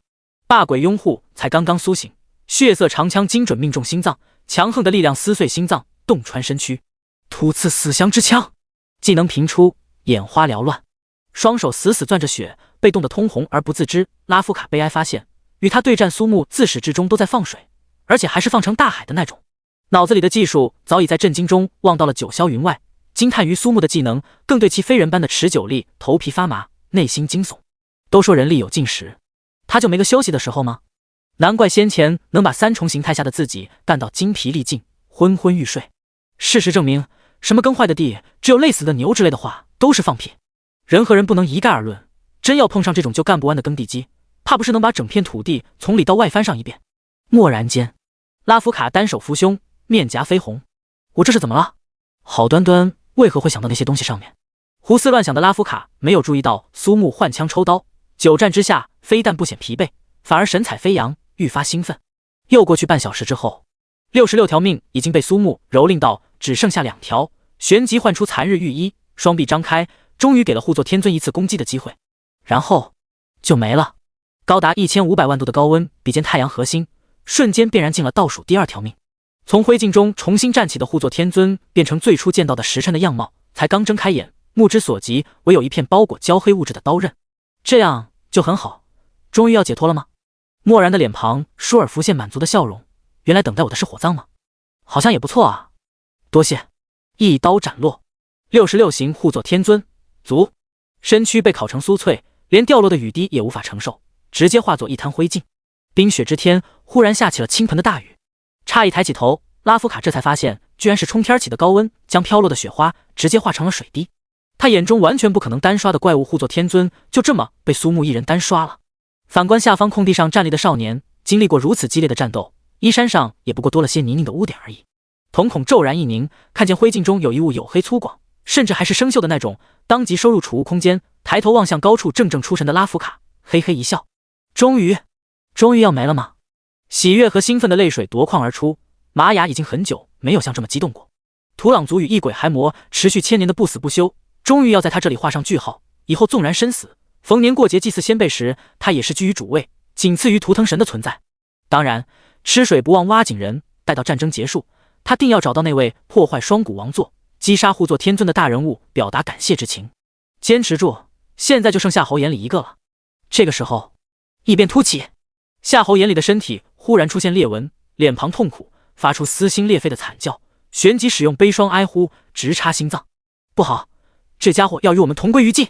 凌霄人如其名，骁勇果敢，先前因为瞬间的迟疑导致大半血浮屠土兵战死，对夏侯眼里的仇恨之浓重，驾驶机车最大速度冲去，与夏侯衍里一同跌入雪渊。轰隆隆！第66代鬼王夏侯衍里自爆而死。众人才稍稍松口气，却发现异鬼骸魔们没有任何撤退之意，反而愈发强壮。战场上方的天空风云汇聚，眨眼间凝成一只无可言状的遮天巨手，而后从雪渊深处有流光冲起，正是神器悲霜哀护。罗延清等人面容沉重，不可思议惊呼：这其中居然还有域外的存在！事到如今，异鬼骸魔困兽犹斗，唯有死战将其全数消灭。至于遮天巨手，不过是要回收神器。罗延清、奥家万几人投身战场，无暇顾及，唯有放任其离开。不过，一道黑影快若闪电，虎口夺食般将悲霜哀呼拿在手中，转瞬就收入储物空间。尼玛，敢在我面前玩这手？拿来吧，给我！万象森罗皆为灰烬，流刃若火。师姐，万解二连开！旋转身躯，双手握刀挥斩，天空转瞬其红霞，遮天巨手一分为二，直接蒸发。苏木，苏木，哇哈哈哈！打得好！拉夫卡从天而降，加入战局。苏木则是立于冰墙之上，法杖高举。一瞬间，战场中心有棋盘展开，光影交错，汇集成纵横19道，刹那横盖整座战场。本身拥有蓄力增加技能范围的能力，加之施法奥义的辅助，覆盖速度快了一半还多。天地棋局，棋盘已成。呼！眼眸微闭，一座微型棋盘悄然浮现，右手伸出便有黑子凝聚。啪！落子！轰！有乌云城滔天大手落子于棋盘，所有异鬼骸魔同时受到攻击，不少当场进入眩晕。战场上联军所有人尽皆错愕万分。下一刻，有白子落下，身处战场内所有联军感到生命值回复少许。罗延清回过头望向立于冰墙最顶端的少年，满是艳羡之色。广域型的超大范围辅助啊，此子非凡，将来必会绽放光彩。黑白落子如飞，强控加回血的组合令不少处于濒死状态的联军土兵生命值回归正常。苏木婉若统御战场的神明，从他出现的时候起，真正意义上实现了零死亡的战场奇迹。随着最后一只异鬼骸魔被击杀，御兵长城下的攻防战宣告结束。极北冰原上持续超过1000年的异鬼骸魔之乱彻底终结。第156章，震动高层，最年轻的降级开拓者诞生。苏木才刚刚落地，就被周围兴奋到极点的联军土兵们扔到了天上，胜利的欢呼转为对苏木的感激。若非是他出现，胜利虽然同样会到来，他们之中有许多人可能会死。不远处，拉夫卡看见心爱之人享受如此荣光，不免也是心情激动，溢于言表。拉夫卡听见祭司玛雅的呼喊，少女马上便跑到玛雅和奥加万身边。你获得了2位图腾神的认可。玛雅定睛一看，当即发现拉夫卡产生的变化，内心剧烈起伏不定。虽说拉夫卡拥有雪兔族与槟榔族各一半的血脉，正常而言理应就该如此，可这样一位史无前例的双图腾神认可之人站在面前，还是觉得不可思议。他与奥加万仅仅只是获得各自图腾神认可，就足以统帅一族，拉夫卡将来的成就又会在哪儿？欢呼的声音响彻冰原，苏木坐在身材最高大的土朗族土兵肩上，享受着来自四面八方的目光。这个小家伙看起来有点害羞啊。那倒是，不过他刚才可不是这样。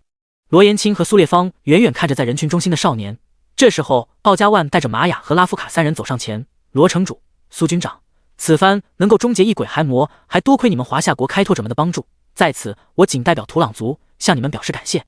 奥加万族长哪里的话，我们本就是永远交好的朋友亲人，何必这般客气。之后在临东城还有胜利庆典，还希望奥加万族长和玛雅祭司率领全体土朗族参加，安全方面无需担心。抱歉了，罗城主，此番之所以能获得胜利，苏木的辅助功不可没，但是还有另外一位更大的功臣，那便是在另外一个战场上打碎双骨王座，击杀护座天尊的人。若非如此，恐怕我们所有人都会死在夏侯衍里手上。说话间，玛雅眼角余光看向奥加万，见到后者默认，这才继续说道：这可是我土朗族的大恩人，我们打算不惜一切代价找到，建碑纪念。然而4人没有注意到旁边的拉夫卡脸色古怪，呼吸变得急促。在此之前他还全然不知，而今听完玛雅的话，内心顿时掀起滔天巨浪。当时也只不过震惊于苏木层出不穷的手段，哪里还想到过这些。那个玛雅阿姨其实不用特意去找。什么意思啊？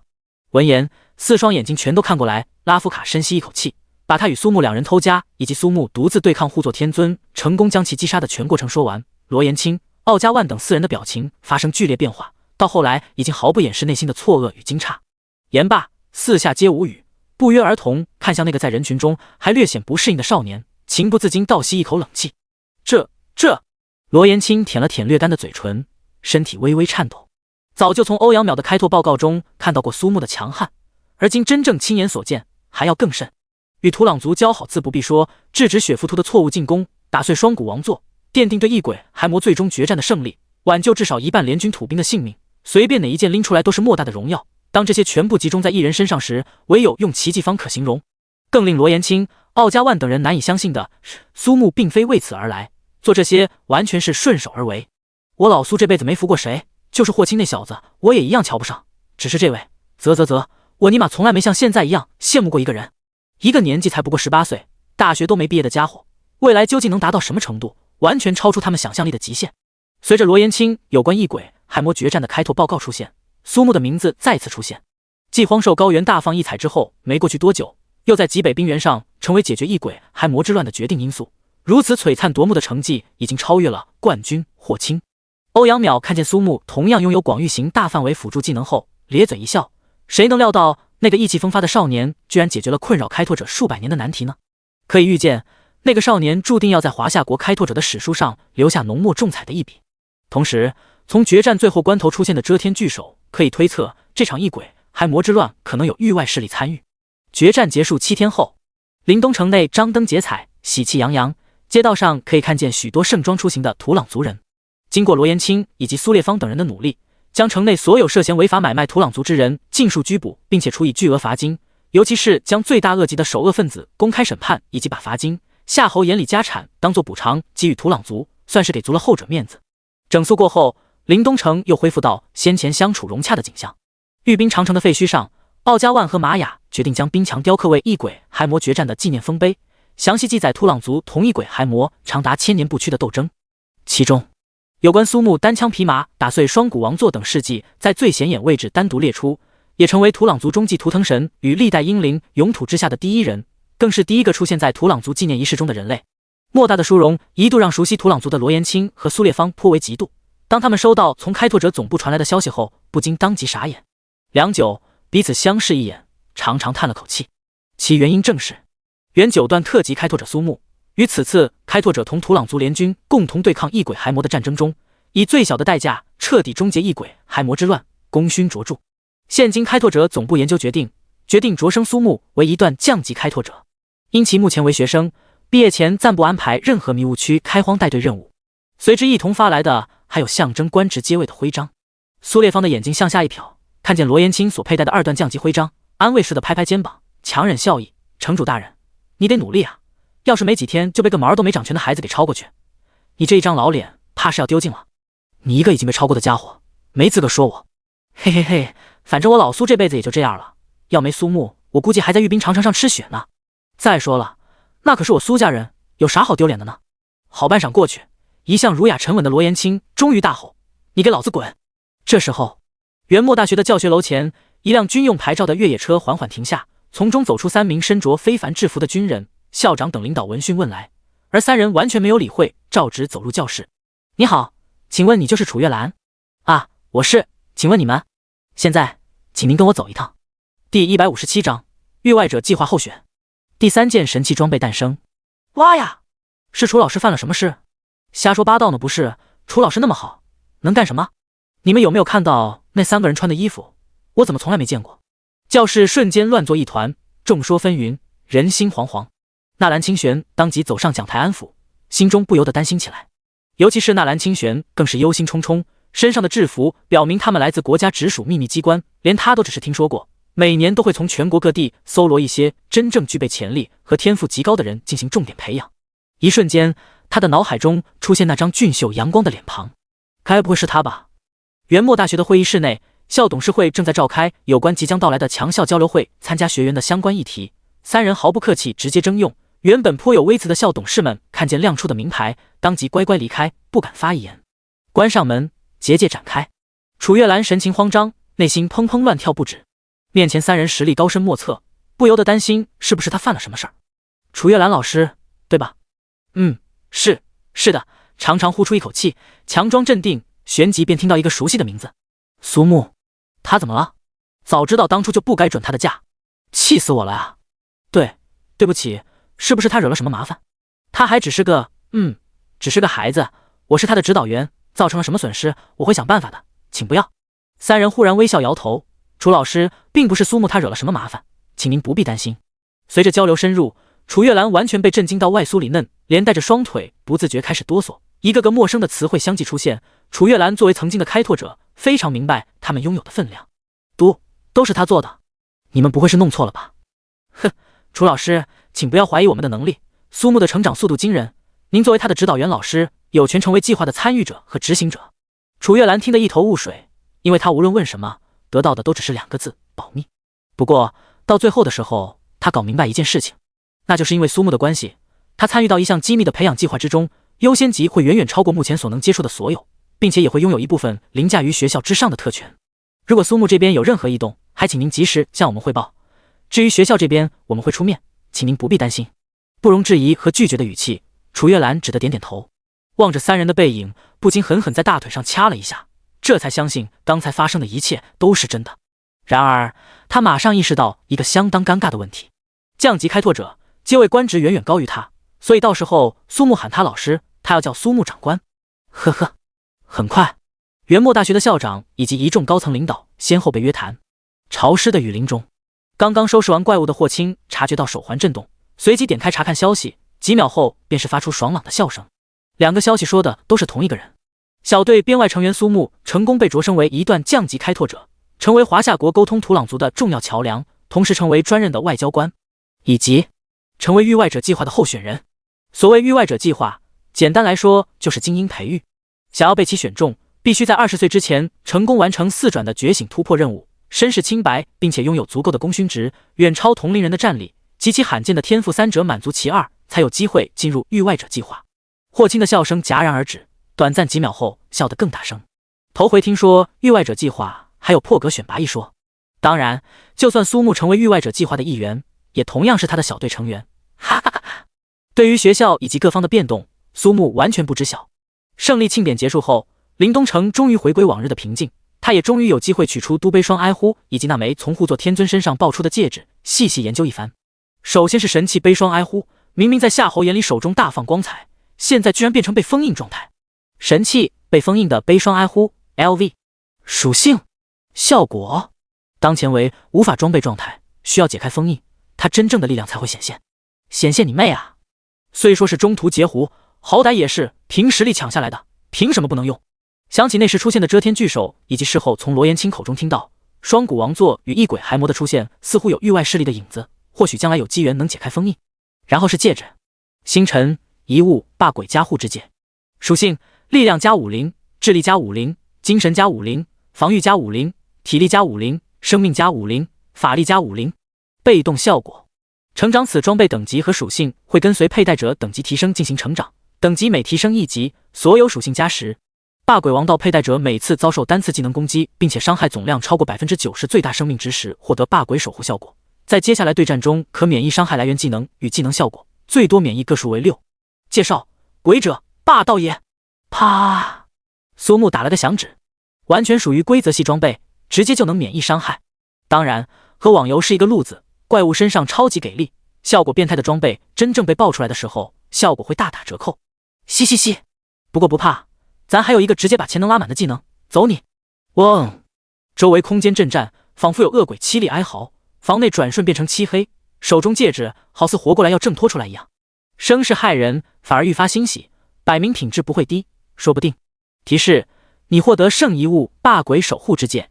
再点开装备信息，哇哈！居然是神器！除了流刃若火与冰轮丸之外，第3件神器装备诞生。神器圣遗物霸鬼守护之戒 LV。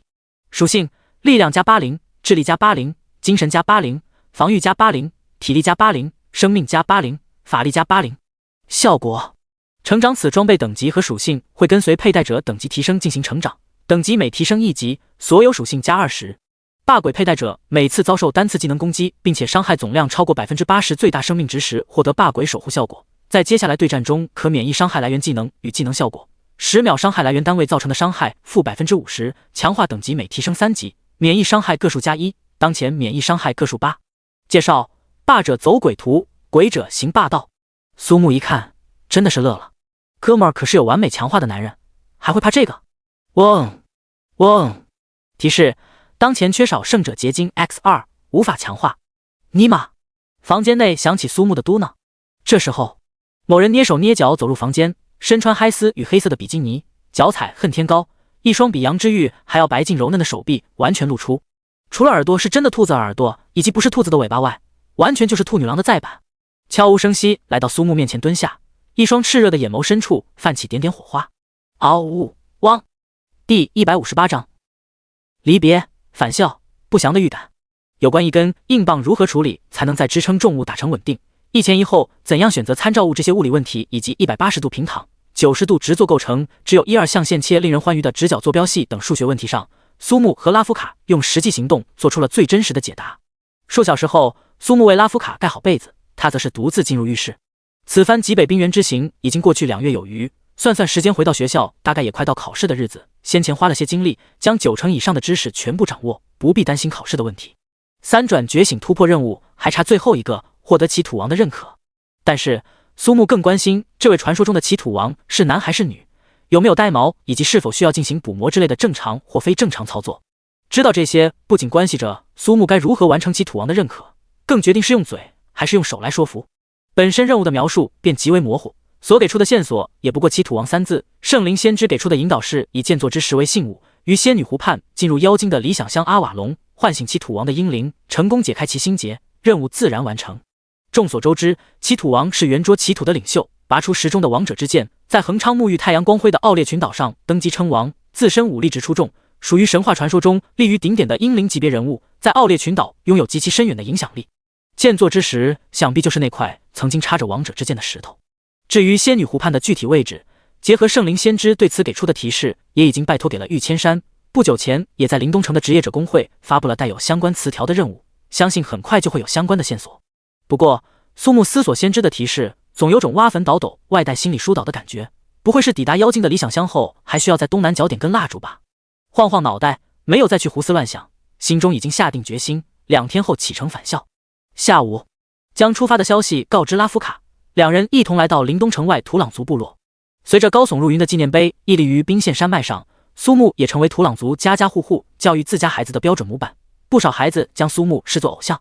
才一露面，苏木转瞬就被部落中许多尚且年幼的孩子们围住，面对一张张天真可爱的脸庞，苏木也只能稍稍花了点时间。这时候从人堆里挤出个小脑袋，正是敏泰，好不容易钻出来，跑到拉夫卡身边嗅了嗅，红扑扑的脸蛋儿有一丝丝奇怪疑惑的神情，随即恍然大悟，纯真的笑容里满是可爱的狡黠。姐，我是不是应该叫苏木哥哥姐夫了啊？刹那满脸红霞，羞涩难当，狠狠瞪了一眼妹妹，赶忙将嘴巴捂住。奥加万和玛雅正好闻讯而来，听到小姑娘的话语，神情各不相同，只不过嘴角皆是带着笑意。从拉夫卡嘴中听到即将离开的消息，二人更是颇多不舍，当即下令杀猪宰羊，酒足饭饱。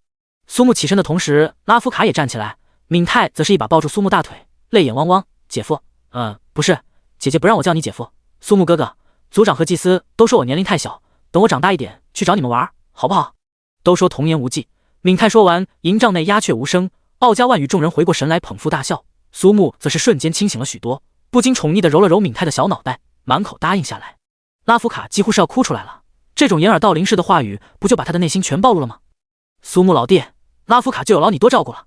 放心吧，在他没还完债之前，我肯定不能放他离开。哈哈。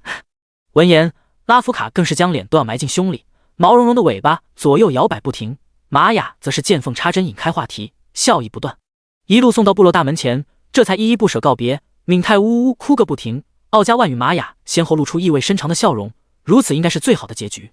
极北冰原正式成为华夏国的版图，灵东城经历先前夏侯眼里之乱，对土朗族的政策有180度转变，只不过经此一事，想要以后在人类的土地上站稳脚跟，适当依附强者属于必要的手段。二人同时将目光锁定在苏木身上，虽然现在仍是学生，可凭借其对天赋能力，将来必定会在华夏国中担任要职，有如此靠山，土朗族也能避免类似事件再次发生。出发前，苏木带着拉夫卡同罗延青等人告别，这才踏上最新修建的传送阵。光华一闪，再次睁眼时已经离开。乘车回到别墅已是半夜，才打开门就是一阵扑面而来的陈旧味道，家具器物上尘土颇多，物品摆放还维持着苏木在雪夜离开时的样子，也就是说，阿卡亚中间一直都没有回来过。点开属性面板，仍旧能看到阿卡亚的相关信息，从属关系也没有发生改变。可如此长时间没有回来，本就不合常理。不祥的感觉猝然而生，脸色顿时变得难看，肯定是出现了什么意外的状况。骤然间，拉夫卡感到一针刺骨的寒意，双腿更是不自觉颤抖，不由得双手抱胸，内心也泛起了嘀咕。呼，苏木长长呼出一口气，刚打算招呼拉夫卡准备收拾屋子，一辆军用牌照的越野车停下，从车上走下来的正是先前来过元末大学的3人。呼，身旁拉夫卡龇牙咧嘴，尾巴上的毛直接炸起，身体压低，感受到3人的威胁，躬身防御。只是一个照面，苏木就感受到莫大的压力。看似3人实为一体，不退反进，迎难而上，感知技能全开，身体呈现自然放松的状态，即便对犯猝然发动进攻，苏木也有绝对的把握。如此对峙了半分钟，为首男子露出满意的笑容，剩下2人也赞许四弟点点头。你合格了。介绍一下，我们是域外者计划的执行人，深夜来访并无恶意，可以请我们进去坐坐吗？有什么话在这里说就好，我也是刚回来。不错的警惕心。当解释完之后，苏木大致对所谓域外者计划有直观的了解，目的便是要选拔出精英人才，进行最大限度培养，以应对未来可能出现的域外入侵。虽然你目前还未完成3转，不过你的能力以及功勋得到我们所有人的认可。明白了，你们就是个门槛很高的职业者培训机构呗。3人嘴角轻微抖动，表情如出一辙。然后，你看我，我看你，场面顿时变得异常安静，那是相当尴尬。所以，你一点都不觉得激动？请你们告诉我，有什么值得激动的地方吗？你不知道吗？成为域外者的候选人会拥有专项的培养资源，在某些地方可以享受特权。话还没说完，苏木早已热情迎上来，表情转换之迅速，衔接之完美，简直浑然天成，简直判若两人。嗨，原来是你们啊！久仰大名，快进屋，快进屋！你听过我们？没有呀。第159章，加入域外者组织，寻找阿卡亚。噗嗤，拉夫卡忍俊不禁，赶忙走进别墅内，随便清扫2下，总不至于没地方坐。现在，我们可以来好好聊一下有关福利或者特权的具体事宜。3人颇有默契的说完，苏木如花一般瞬间绽放，紧接着才关切询问：“3位来这儿是有什么事情吗？”从刚才就被苏木热情的不要脸，而左右局势的3人面面相觑。你这家伙可算是想起来了，你已经成为域外者计划的候选人，但是我们仍旧希望你可以在这2年内完成4转。为此，学校方面我们已经出面打过招呼，你可以按照自己的计划提升经验，当然，我们也会给你提供试炼的平台或者机会。我们今天来此也是为了当面告知。说实话，这个所谓的域外者计划，苏木对其并不关心。刚刚说了一大堆什么抵抗域外神明入侵、阻止救神复活之类的大话，完全就是当耳旁风听过去。但是这个自主练级的特权，可就是非常的香了。结合先前的升级情况，有很大的可能是在完成3转突破任务后，又可以直接抽取4转突破任务。嘿嘿，换言之，苏木相当于有2年可以自由支配的时间，可以选择外出做任务练级，也可以选择安然在学校享受美好的大学生活。如果没有规则的束缚，那么自由也将失去价值。更何况当务之急是苏木打算动身前往卡尔8000山寻找阿卡亚，刚刚还在想要如何找指导员楚月兰批假。除了资源之外，还有一个好处是可以借助域外者的组织共享情报，完全省去了打探获取情报的步骤。虽说需要相应的功勋值，可是与节省的时间和精力相比，一毛不值。3人离开后，苏木并没有打扫别墅，而是直接住进了酒店。第2天醒来已是中午，按照3人所说的方法找到域外者组织的分部，外表只不过是一家平平无奇的小酒馆。通过走廊进入地下室，登记后获得与开拓者们一样的手环，适用的范围以及功能性会更强。苏木打开后看到了属于他的功勋值，合计15万。使用电子屏幕查找到有关卡尔8000山以及血族的相关情报，标价为73000功勋，毫不犹豫选择确定。很快，手环震动，所有情报上传完毕，直接开始阅读。卡尔8000山脉区域是目前蓝星所有人族所公认的血族领地，此处生活有无数血族，并且有证据显示与血族位面有联系，周边的人族国家也从未放松警惕与防备。作为除精灵族、兽人族、矮人族之外第4个允许人族职业者进入异族领土，同时也是失踪人类报备最多的地方。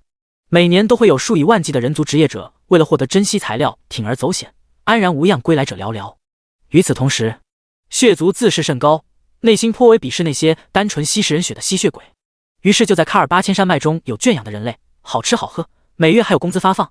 这些人类只需要定期提供新鲜且健康的血液，情报显示，这里生活的血族实力最强也不过公爵而已，拥有6亿亲王实力的阿卡亚在这里应是等同于始祖的存在。同时也有关于阿卡亚信中所说关于聚会的描述，最长也不过才3周。阿卡亚必然是出现了什么意外。确认之后，当即回到酒店，拽上拉夫卡，传送到距离卡尔8000山最近的城邦哈德。不得不承认，域外者组织对情报的收集和整理，还配套有相应的建议。血族领地内人族贸然飞行会引起不必要的纷争，考虑到还要寻找阿卡亚，决定采纳建议，开车前往。带领拉夫卡走入哈德城中最大的汽车租赁中心，掏出黑卡，直接买下一辆双座跑车，引擎轰鸣，疾驰而去。主人，你刚才刷卡的动作真帅！啪！苏木没有理会拉夫卡的奉承，直接赏了一发暴力。后者双手捂着脑门，眼角含泪。别忘了，你还欠着我10几个小目标，4舍5入等于没海。那我就肉偿。得了吧，就你那几两肉，才值多少钱？哼！正值黄昏，前往卡尔8000山的公路平坦却蜿蜒曲折，引擎的轰鸣声响彻山间。这时，拉夫卡竖起耳朵，不禁回头，恰好看到一辆漆黑的跑车汹涌来，每一个弯道都采用漂移，紧贴内线，不一会儿便紧随车后。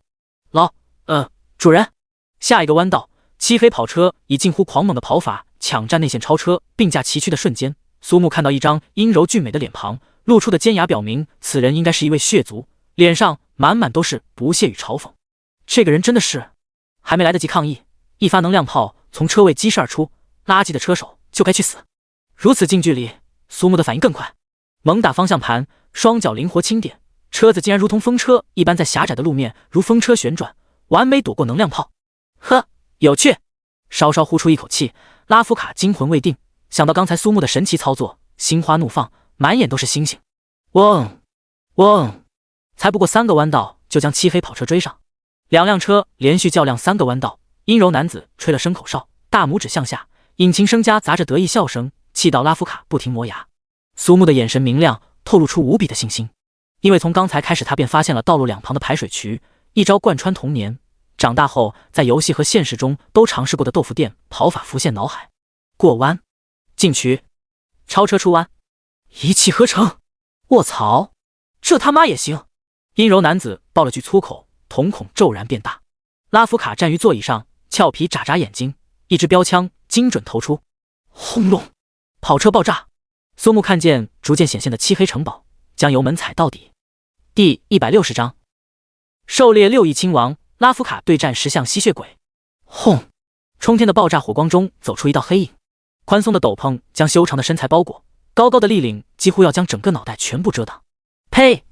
就这一会儿的功夫，他连车尾灯都看不见，只能听到回荡在山间的引擎轰鸣。掏出镜子，看到洁白的脸庞出现指甲大小的乌黑，脸庞骤然扭曲，咬牙切齿。他的名字是格里菲斯，拥有血族7大始祖之一卡尔的纯正血脉，更是血族位面中年轻一辈中3大侯爵之首。而今他居然会被下等短生种的人类弄脏脸庞，简直不可以容忍。反正最后等待他们的是镇守古堡的仆人塞斯特。格里菲斯掏出一块极致柔软的湿巾，小心翼翼拭去乌黑，这才长长舒了口气。他真的很想让那2个垃圾生物品尝从一张嘴巴到另一张嘴巴的穿刺，可是理智告诉他还有更重要的事情必须完成，捕猎达到6亿亲王阶位的女性吸血鬼。当初来到蓝星，格里菲斯与仆人循着本能的直觉来到文献中记载的圣地耶布朗城堡，可笑一群不入流吸血鬼居然敢自称血族，在格里菲斯看来无疑是种玷污。于是他轻松将城堡内所有吸血鬼杀了个干净。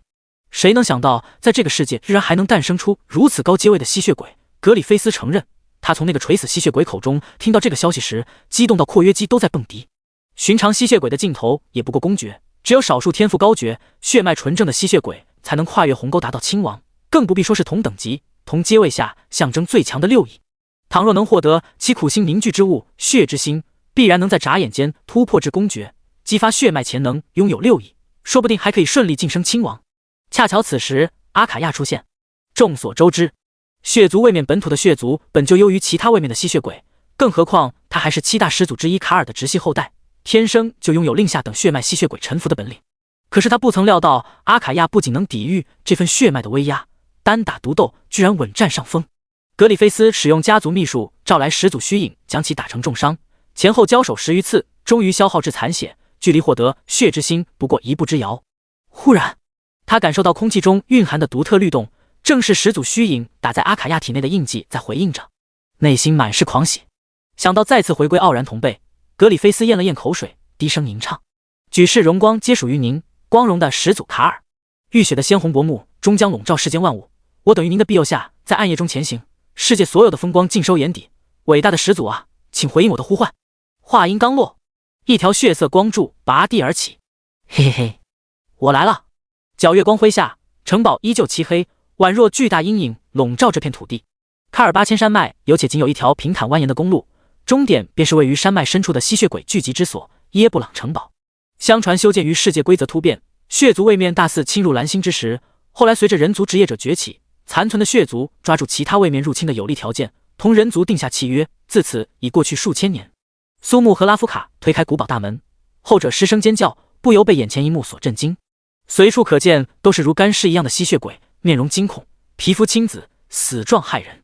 浓郁的血腥味令本就嗅觉灵敏的拉夫卡几欲作呕。到现在已经可以确定，阿卡亚必然是遭遇到意外情况。万石勘破之瞳，感知笼罩整座古堡，所有吸血鬼死亡，没有阿卡亚的踪迹。就近查看干尸，苏木想起阿卡亚的终极技能王者血河，回收血液的阶段会将技能范围内所有血液全数带走，也就是说，他所遭遇的敌人最次也是与他相仿的存在。叮，异样波动。察觉到的瞬间，苏木手上已经凝聚闪电的能量激射而出。超电磁炮，枪，声音悠扬，竟好似打在铁块上。定睛细看，是角落位置的一尊6-7米高的狰狞石像，金色的电光蔓延，碎小的石片逐渐脱落，显露出苍白的表皮。呈现石像状态的怪物完全规避感知技能的探查，一旦苏醒就会拥有不同寻常的波动。旁边的拉夫卡颇有些郁闷，对危险的感知分明是土朗族的看家本领，他还是经过2尊图腾神的强化，就这还是没有发现，纯是全方位的碾压呀！好，通体呈雪白色，四肢粗壮，背后拥有巨型翅膀。真正令人感到惊悚之处在于其身体上徐徐睁开的眼睛，足足有10几双，拳头大小的眼珠胡乱转动，极其恶心。石像吸血鬼！哦，拉夫卡天生对这种颜值低下的怪物没有任何好感，手中标枪出现，低声嘶吼，直接化作槟榔形态。你们就是侮辱格里菲斯殿下的那2个人吗？也好，今天就让我用你们2个的心脏恭迎殿下突破，劝你们不要做无谓的抵抗，否则只会像那个女人一样遭受无尽折磨。那个女人是在说一个吸血鬼，对吗？哦，莫非你就是他口中的人类主人？真是丢脸，堂堂6翼亲王居然会奉人类为主，还口口声声说着主人会替我报仇这种幼稚的话，笑死个人。怪物的声音中满是不屑的戏谑，丝毫没有注意到苏木愈发冰冷却又极其灿烂的脸庞。那他现在怎么样了呢？说话间已经将万石勘破之瞳开到最大，覆盖古堡附近1000米之地。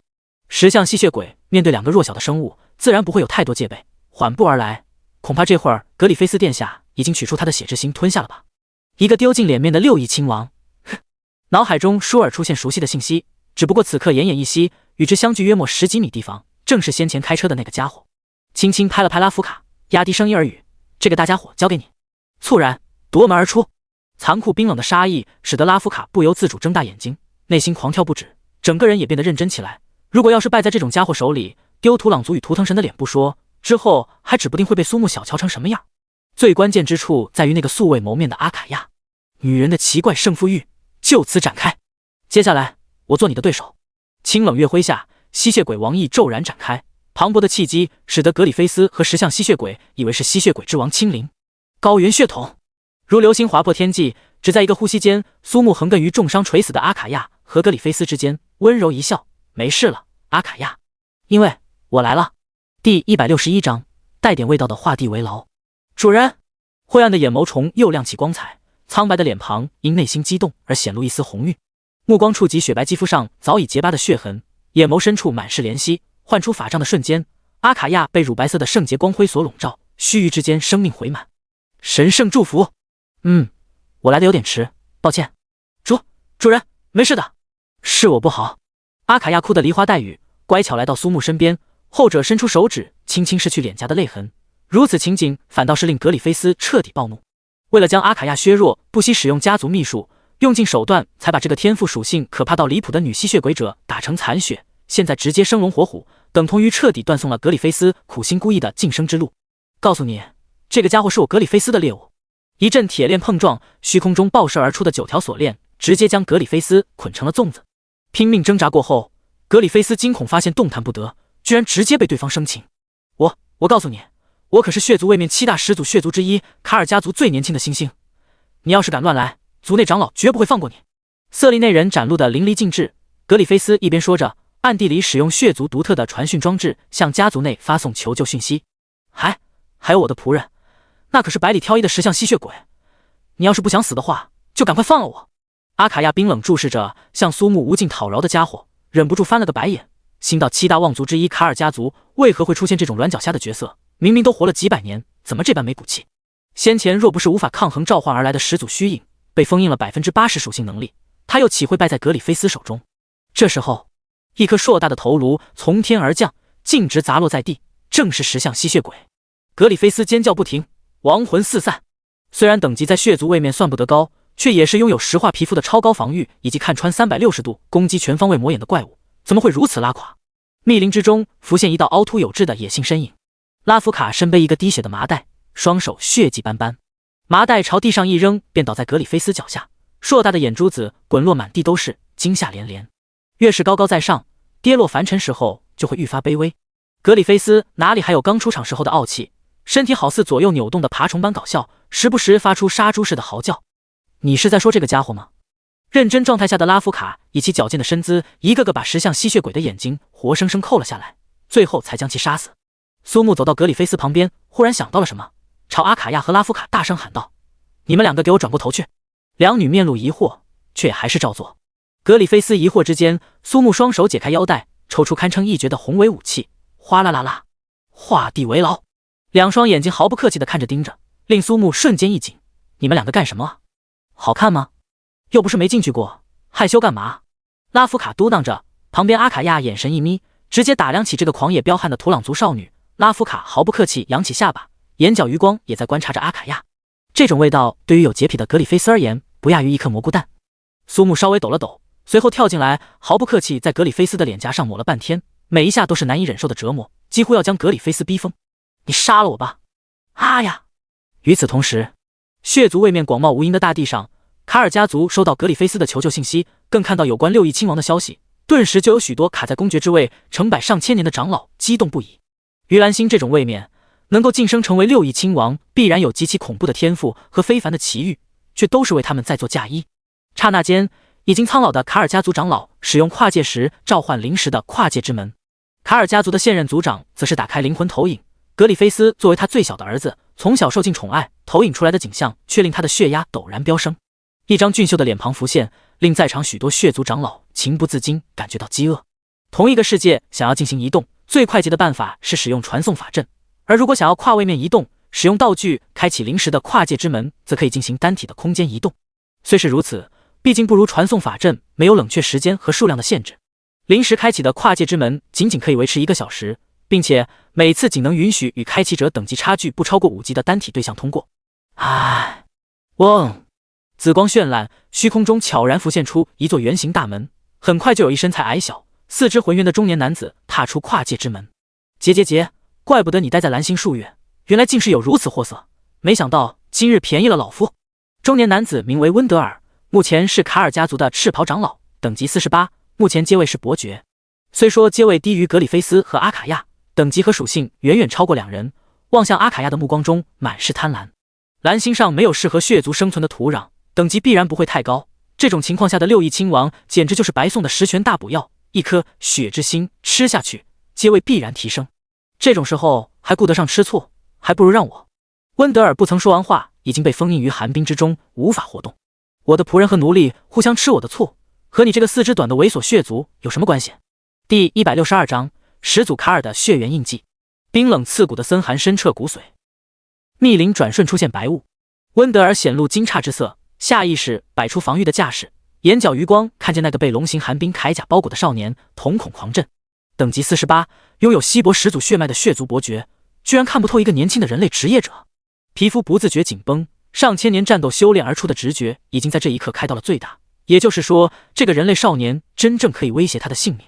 当年横空出世的人类职业者有天纵之姿，这个年龄等级也不过40级上下，等级呈碾压之势，更不必说血族天生就拥有的高属性和高成长。莫非只是错觉？脑海瞬间闪过诸多念头，迟疑间，温德尔丧失了最后的机会。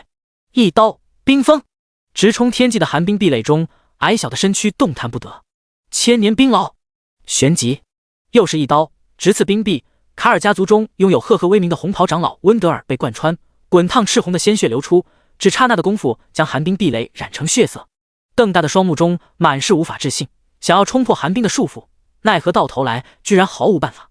咔嚓，噗嗤，苏木将一颗暗红色的小珠子信手扔给阿卡亚，再看温德尔双目中的光彩逐渐暗淡，身体肉眼可见萎缩，显然是死的不能再死。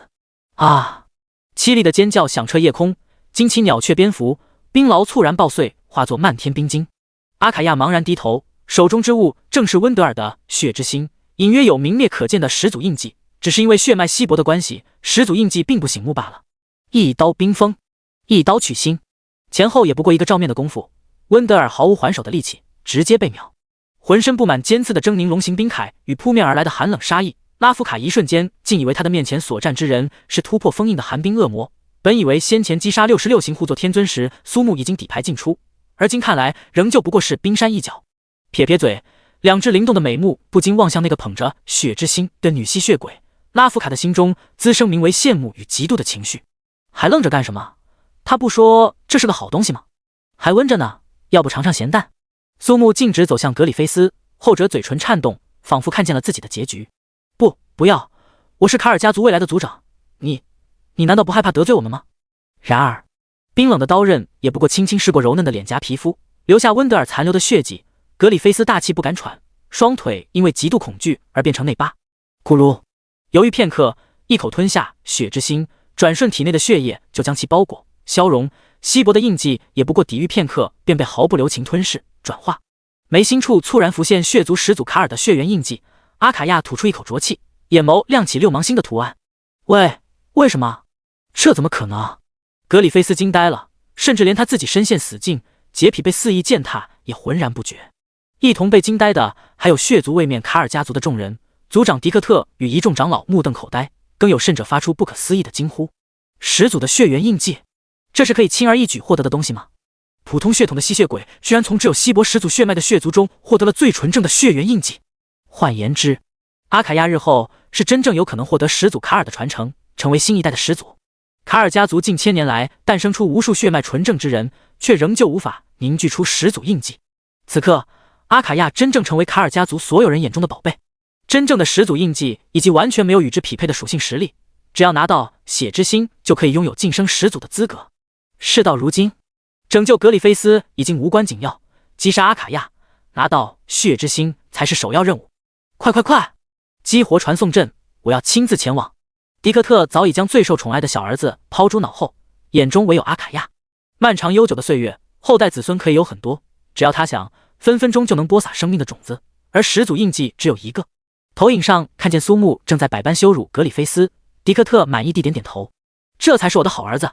再稍稍拖延一点时间，只要激活位于耶布朗城堡地下室中的次元传送阵，凭他的等级和实力，可以轻松带回阿卡亚，届时吞下血之心，成为千年以来晋升血族始祖的第一人。不过面对始祖印记的诱惑，又有一名长老穿过跨界之门。迪克特对于这种僭越的行为并未生气，反而愈发开心，尽可能拖延到次元传送阵修复完成，需要一些自认为聪明的家伙出现。至于捷足先登，届时只要再将其击杀就好。血族本就如此，强者为尊，纵然是一个家族，也经常能看到为滔天利益而彼此互杀的场面。迪克特摩拳擦掌，跃跃欲试，只是看见前脚刚踏出跨界之门，后脚就被虐杀取心的场景，略有些心理不适。依旧是冰冻和斩杀，完全打破了等级的限制，近乎不讲理的效果令迪克特感到好奇。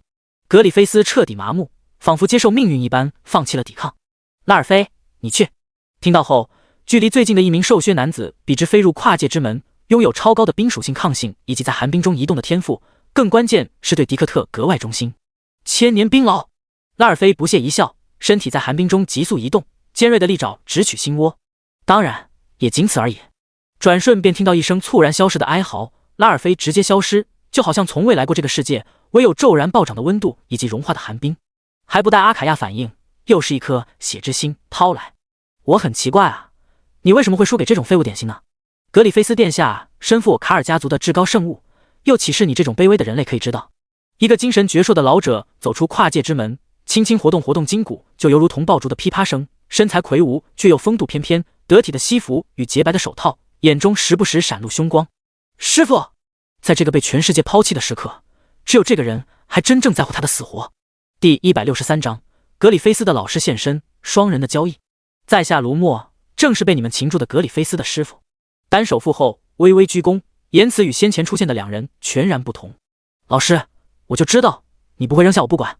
从阿卡亚获得始祖卡尔血缘印记的那一刻起，格里菲斯就知道他已经变成了弃子，家族内没人会在乎他的死活，就连亲生父亲也会加入到争夺血缘印记中去。但是有一个人绝不会袖手旁观。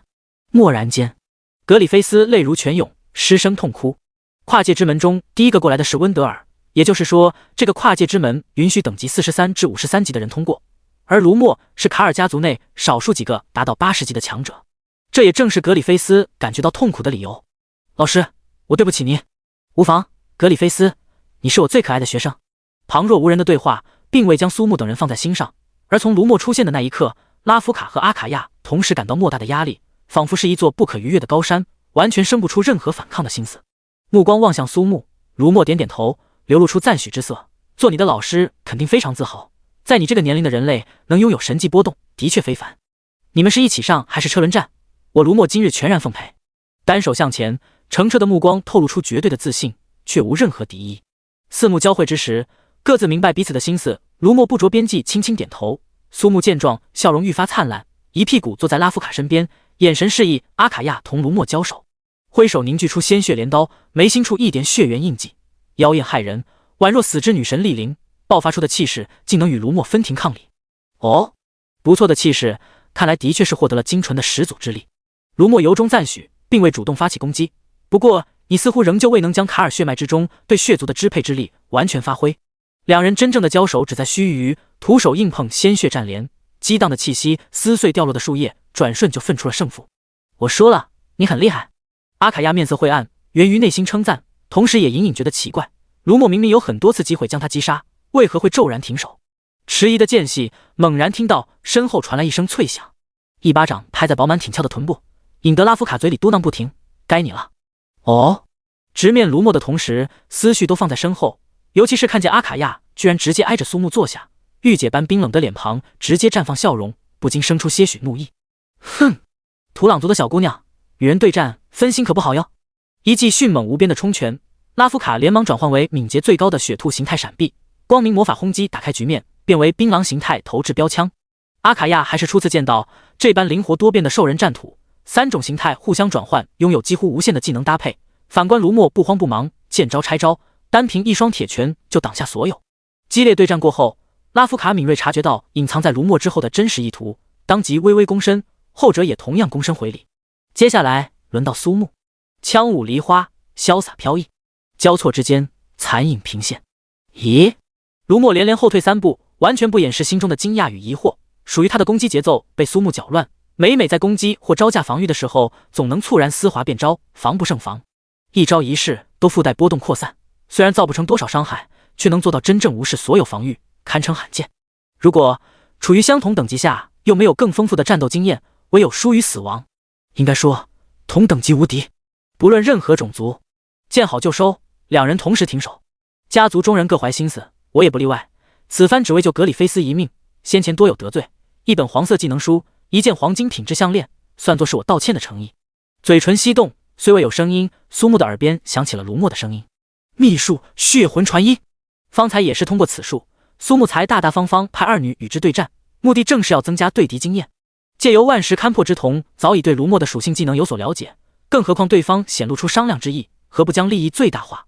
即便自毁等级，那也是在残酷无情的血族位面成功达到80级的狠人，拥有丰富的战斗经验。不过苏木朝卢默使了个眼色，伸出2根手指，后者心领神会，无奈将诚意提升2条黄金品质的项链，这才满意点点头。虽说一个仆人，一个奴隶，毕竟也都是娇滴滴喊了自己主人，总不能厚此薄彼才是。心中默默拍了个6星半爷的大招，为自己宽广无边的爱点了个大赞。奉上道歉的诚意，苏木解除神之天锁，径直将懵懂的格里菲斯扔向卢默，卑微的家伙们，你们以为可以就此结束了吗？我的父亲马上就要降临了，到时候你们谁都逃不掉！哈哈！拉夫卡瞬间暴怒，正欲一发标枪菊花残，阿卡亚却听出了格里菲斯话中之意，伸手将拉夫卡拦下，毫不掩饰对格里菲斯的喜爱。尤其是方才看似暴怒，实则有意为之的情报泄露，更是恰到好处。卢默眼看跨界之门时间已到，当即从怀中掏出一册卷轴，二人传送回血族位面。你为什么要阻拦我一枪爆死他？他为我们提供了情报，比起杀了他更有价值的事情就是放他回去。虽然阿卡亚完全不清楚究竟发生了什么，可是凭借他对苏木的了解，必然是与卢默达成了某种约定。更何况一个心机颇重的格里菲斯安然回归，定会上演父慈子孝的场面。啪！苏木对阿卡亚也是一巴掌。轰隆隆！耶布朗城堡的地下室内，次元传送阵成功激活，卡尔家族族长迪克特与一众亲信现身。第164章，惩罚阿卡亚。血族入侵，所以我该怎么惩罚你呢？别墅可都脏得不成样子了呢，你知不知道？阿卡亚知错了，请主人宽恕阿卡亚，并予以惩罚。皎洁的月光穿过摇曳的缝隙，为漆黑的密林带来点点与众不同的光明。手指轻轻划过颈间，刚才还略显冰冷的项链，今早已被身体温热，白皙的皮肤上有一条淡金色的项链点缀，恰到好处。拉夫卡心满意足，嘴角不由得微微上翘。黄金飞跃者的蓝金项链 LV28， 属性力量加55，智力加45，精神加45，移动速度正 15%， 跳跃加35%。效果跃翔之极，佩戴者增加跳跃 X 时的防御属性以及移动速度 X 时的生命上限。飞跃奥义，佩戴者每次跳跃时有 5% 几率使移动速度翻倍。介绍：唯有飞跃方知助跑的重要，可以说是非常契合他的手势。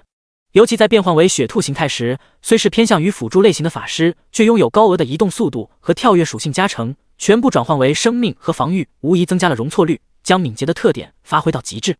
一旦触发跳跃，就能翻倍移动速度，在对战中几乎可以视作全程增加。属性给力，外观精致，非常符合拉夫卡的审美。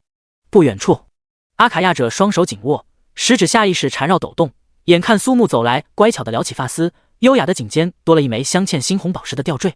一瞬间，传遍身体的电流使得阿卡亚没有忍住，惊叫出声，面颊绯红，娇俏而明艳。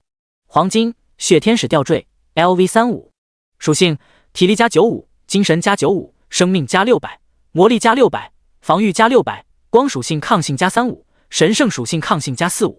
效果：叛逆的天使，佩戴后攻击时有 10% 几率造成出血效果，不与正常出血效果叠加，异常状态有 50% 的几率不可被驱散。加成朴实无华，效果能力对于攻击动辄就能出血的阿卡亚而言属于巨大提升。试想在紧要关头，敌方一个驱散技能下去无法将异常状态驱散，在瞬息万变的战场上将会演变成足以致命的伤害。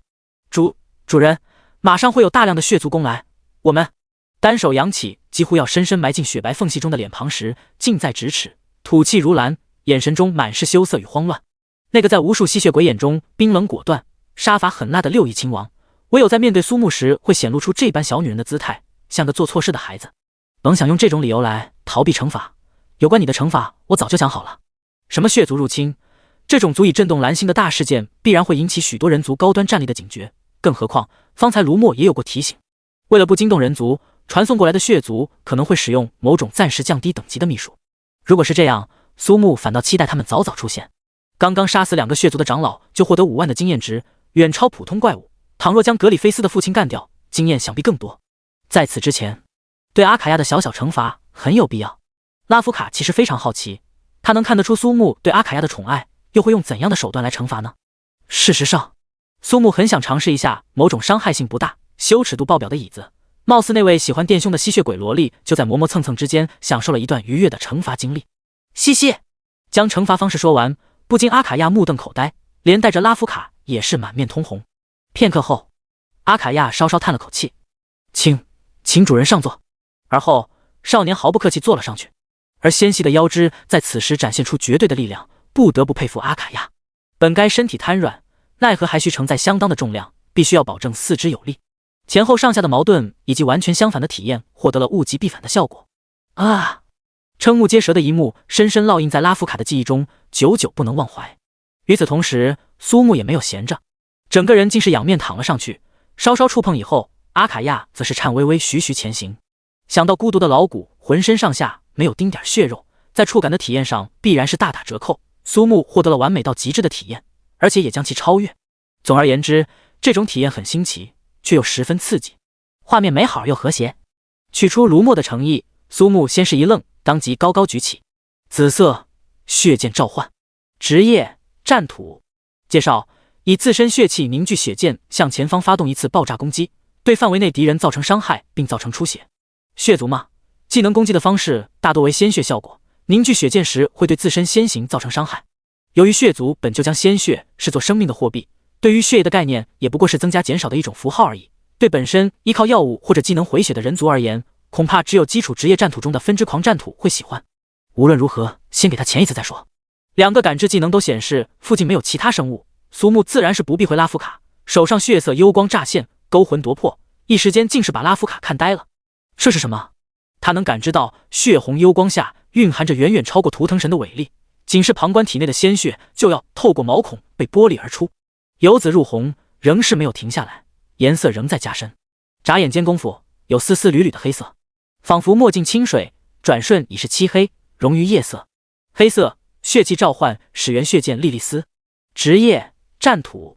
介绍：消耗 77% 最大生命的血气召唤始祖之剑莉莉丝，持续时间内每秒负 7% 当前生命。莉莉丝存在期间，攻击可令敌对目标进入无法驱散的始源出血状态，并降低其防御。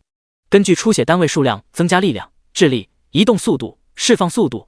攻击出血单位时，莉莉丝会吸取目标单位最大生命 7%， 化作血气之刃，并恢复自身同等生命。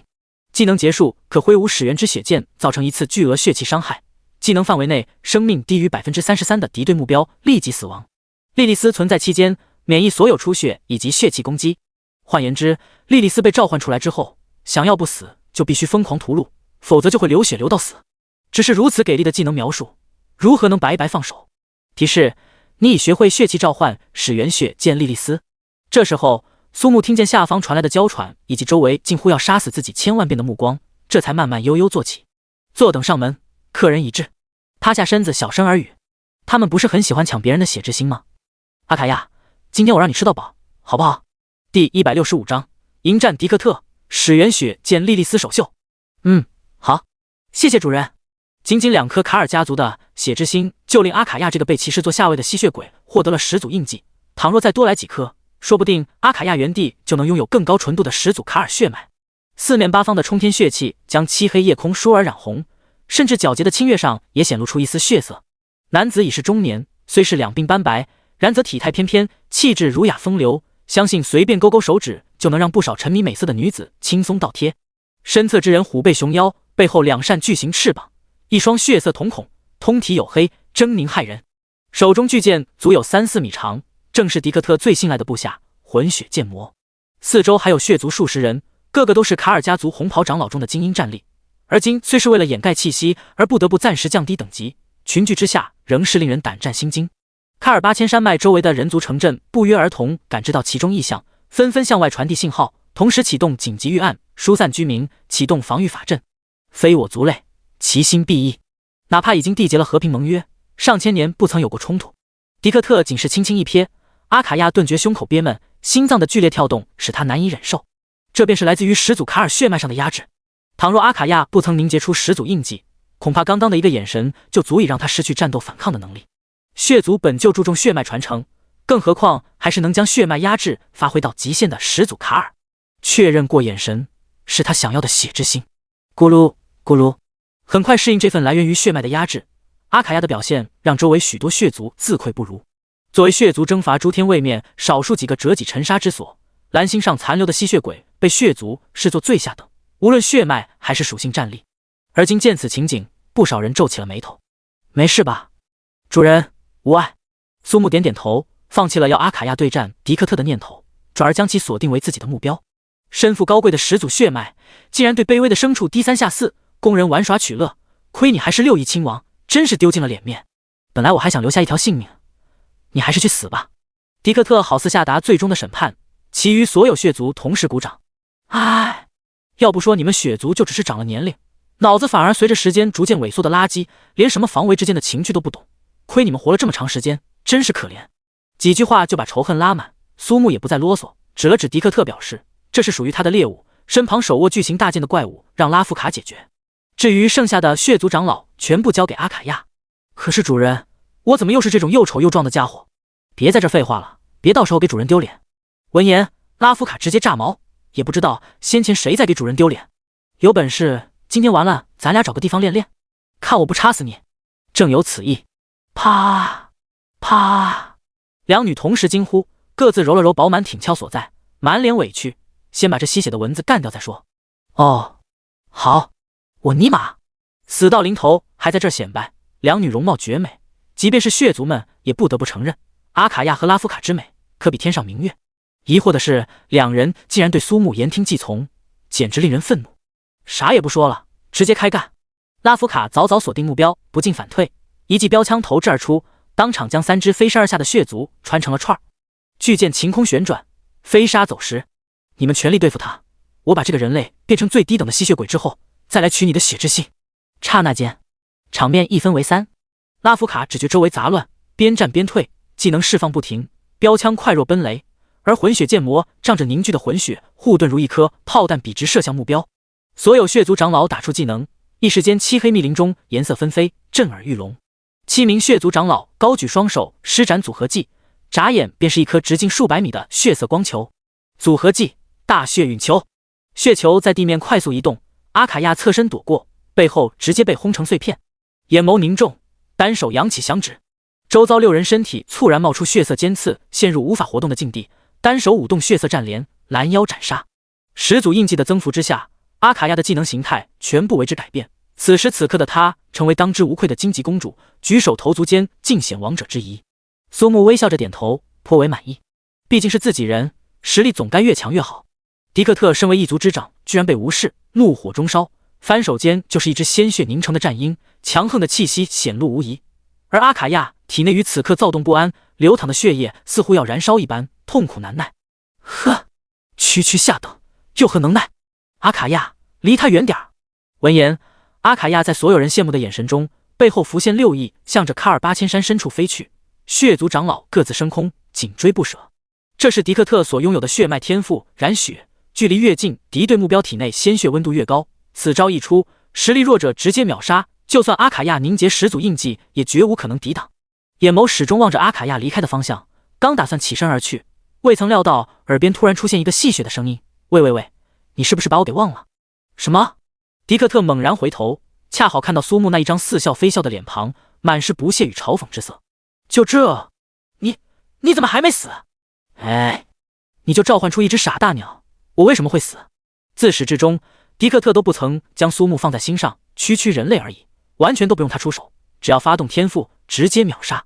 可是，意料之外的情况并没有让迪克特有所慌张。血色战鹰啼叫升空，迪克特抽出一把冰色战斧，下一秒，苏木脚下张开赤血漩涡，血渊恶犬巴尔扎克张开大口，召唤巴尔扎克，以战斧作饵，却用法术攻击。迪克特出手完全没有章法，而苏木依靠柔化极意，同样不落下风。你来我往，双方互不相让。迪克特越打越是心惊，凭他85级的战斗经验，居然拿不下这个人类少年。所以，你的攻击结束了吗？恼羞成怒的瞬间，苏木切换法杖，对自己来了一发神圣祝福。那接下来就轮到我了。手握流刃若火，浑身上下满是裂纹，血液飞溅，遍体鳞伤。还不待迪克特惊讶，源于灵魂的震颤令他不由得向后退去。此刻，苏木好似化身始祖，那份来自血脉的压制使迪克特差点双膝跪地。血气凝成一把无刃的剑柄，倒立于虚空之上。血气召唤始源血剑莉莉丝。第166章，各自的战场。作为卡尔家族的族长，迪克特拥有1/4的始祖血脉，这也正是他纵横血族位面的最大依仗。放眼诸天万界，能胜过他的强者很多，可是通过血脉力量将其压制之人几乎没有。身体的每一个细胞都在站立，迪克特唯有凭借坚韧意志，强行按捺心中升腾而起的不安与恐慌。到了这个时候，迪克特终于将苏木放到对手的位置，不敢再有半点轻视。苏木也没有闲着，打开属性面板，看到属性均有所提升，体内好似有用不完的力气，闻到空气中弥漫的血液味道，如痴如醉，恨不得拥抱杀戮，享受快乐。黑色品质的技能的确拥有非凡的能力，若是稍不注意，恐怕会彻底化身为一头杀戮的恶魔。生命每秒都在下降，想要维持始源血剑莉莉丝存在，从召唤的那一刻开始，就必须进入战斗状态，否则自身恐怕会被莉莉丝吞噬殆尽。嗖，大小不一的血红光球从漆黑中飞来，尽数被莉莉丝吸收。原本只有剑柄，现在能够看到1寸的剑刃。挑挑眉毛，不自觉地笑了。生命值恢复了呢。介绍中并未明确说明，真实的使用体验就是莉莉丝可以吸收范围内出现的血气。枪，刀出鞘。那么，趁着月色正美，抓紧时间。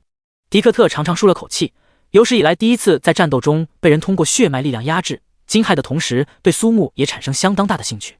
难怪能令6翼亲王做出那般羞耻的动作，此子身上定然有非同寻常之处。深入研究一番，说不定比始祖印记更加有用。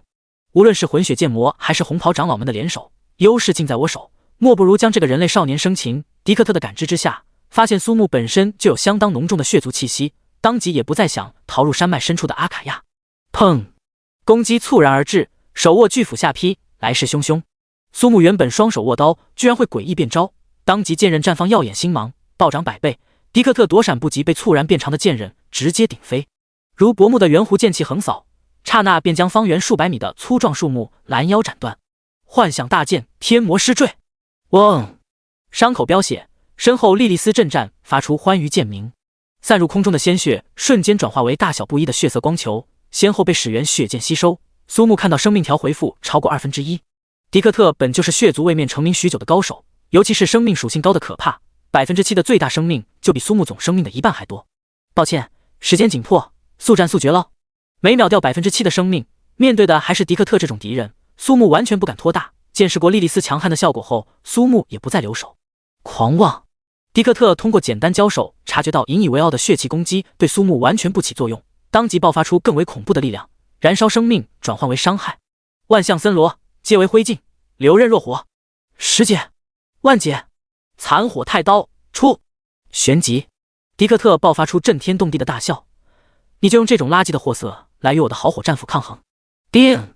清脆嘹亮的响声传遍整个卡尔8000山脉，令无数血族长老神采奕奕。与拉夫卡对战的混血剑魔嘶吼一声，身躯再度暴涨3倍有余。好火剑灭世！混血剑魔是迪克特的特殊眷属，灵魂寄宿于好火战斧之中的存在，唯有迪克特释放好火战斧的全功率能量，他才能够激发自身最大的潜能。巨型翅膀遮蔽天空，浑身流淌紫色凶火，彻底疯狂。拉夫卡仍旧在密林中奔跑，标枪、法术不断砸向剑魔。若要论拉扯风筝，拉夫卡堪称大师。高额的移动速度与灵巧的走位身法，再加上得心应手的标枪投掷，伤害随着距离而增加，一路下来几乎将混血剑魔折腾得够呛。追不上，打不着，想要走时，对方又冲上来搞你，简直玩人心态。变身后，大剑燃烧紫色毒火，只要能靠近拉夫卡，就能将其虐杀。奈何移动速度是硬伤。喂，傻大个，来追我呀！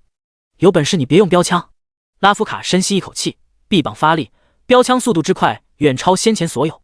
漆黑环境下极难发现标枪上萦绕螺旋状的黑暗元素，散发凛冽寒气，蕴含诅咒之力。无视目标35%的护甲防御，并且命中后造成10%的减速效果。黑冰奈落，不管用爪还是用矛，你的结局都是一样的。咔嚓，标枪穿胸而过，剑魔的速度锐减。也不知道那个弱鸡女人怎么样了，不会已经被干掉了吧？拉夫卡的话音未落，左手不远处飞沙走石，尘烟四起。一个只会躲猫猫的小兔子，有什么资格说我？切，你还是先担心自己吧。虽是如此，血兔形态下的拉夫卡也拥有不俗的辅助能力。闪避的间隙靠近阿卡亚，一连串辅助技能脱手而出，足足15名红袍长老联手释放的大血陨球凝聚成型，转瞬即至。阿卡亚嘴角微翘，手中血色战镰堪比日月，一击将血球切成2半。正是阿卡亚获得始祖印记后解锁的新技能死神镰刀，拥有斩杀敌人后有1%几率转换为听命于己的灵体的恐怖能力。阿卡亚横亘于混血剑魔和拉夫卡之间，徒手接下好火剑，另一手挥动血色战镰迅猛斩出，混血剑魔当场斩杀。抱歉，我不太喜欢欠别人的人情。拉夫卡的目光瞄上那些红袍长老，眼眸忽而一黑一白，其身后同时出现2尊图腾神。血兔莉莉丝为每个红袍长老添加标记，槟榔色刻直接附身，标枪投掷速度激增，一枪一个。转瞬，红袍长老被屠杀殆尽。战于树梢，拉夫卡转身背对月光，不好意思，我最喜欢就是让别人欠我人情了。两人相视一笑。骤然，天上明月染血，密林中瞬起红雾，死！迪克特变为本体，化作狰狞丑陋的吸血鬼姿态。而这时，杀死红袍长老以及混血剑魔的血气飞抵，始源血剑莉莉丝最后的剑尖也凝聚完成，显露出绝世的凶光。第167章，阿卡亚的全新大招灵视王者血合。优雅的血族理应以最完美的姿态将对手杀死。此时此刻，迪克特只想对曾经将这句话奉为一生信条的自己说：去你妈的！他深深体会到了这个世界的恶意。苏木召唤出始源血剑莉莉丝，免疫了血气攻击，将迪克特一半以上的技能和攻击方式直接封印。对于火九剑的迪克特来说，仍旧是小菜一碟。毕竟他还拥有血族位面3大毁灭武器之一的好火战斧，全功率解放之下迸发的好火，拥有烧毁天地万物的威能，是人类穷其一生也无法掌握的顶尖火焰。万万没料到，手握流刃若火的苏木拥有完全免疫火焰伤害的能力，血气攻击和火属性技能全部失效，就剩下个不起眼的物理伤害，还打个毛啊！从血脉到技能，堪称全方位无死角克制。直到迪克特手段尽出，也对苏木没多少卵用，反而被那柄看似一撅就会断的黑鹫太刀打得怀疑人生，简直是把这数千年来的脸都要丢了个干净。幸好及时将投影关闭，否则如此姿态被家族中人看到，以后在血族位面只怕成为一个天大的笑话。主动解除秘术，迪克特恢复原本的实力，展现出身为血族的本体姿态。什么优雅的姿态，都给我去死！事到如今，也顾不得会惊动人族顶尖强者这种事情，夺走血之心，杀死面前这个令他蒙羞的人类少年，才是迪克特目前心中所想。纵观数千年，就是当初从蓝星败北退回血族位面，也没觉得这么憋屈过。始源血剑莉莉丝以完美的姿态浮于虚空，剑刃呈现明亮的金色，剑柄暗红，雕刻有的初代血族莉莉丝的族徽。那是……迪克特眼眸深处有心悸之色，恍然大悟。难怪拥有1/4始祖卡尔血脉的他，面对苏木会不自禁站立。他终于想起来，那是第一始祖莉莉丝的佩剑，最终被赐名为莉莉丝。相传莉莉丝与其佩剑被永生勇士镇压于血渊深处，想要将其释放，需要将血族位面破坏。曾经盛极一时的莉莉丝王朝就此覆灭。这个人类居然能召唤象征不祥的始源血剑，脸庞掠过一抹贪婪。他决定杀死阿卡亚，夺走其血之心，将苏木变成吸血鬼，得知召唤始源血剑的奥秘。夜空燃血，皎月隐没，以迪克特为制高点，血色穹顶眨眼，将方圆千里的土地尽数笼罩，恐怖威压降临。固有领域，鲜血中途，万川归流。阿卡亚和拉夫卡双腿颤抖不停，好似一个站立的虾仁，弯腰却不曾下跪。有时候，女人之间的奇怪胜负欲一旦出现，势必要分个高下。眼角余光各自看向对方，死命支撑。反观苏木，未曾感受到半点压力，悬空的心终于落地。原来你也能吃饱。一泻4剑，终有尽时。始源血剑以完整姿态出现，便不再扣血。另外，属性增加与吸取血气数量以及质量有关，并非只是单纯固定的数值。到现在，算是将这个黑色品质的技能彻底摸清。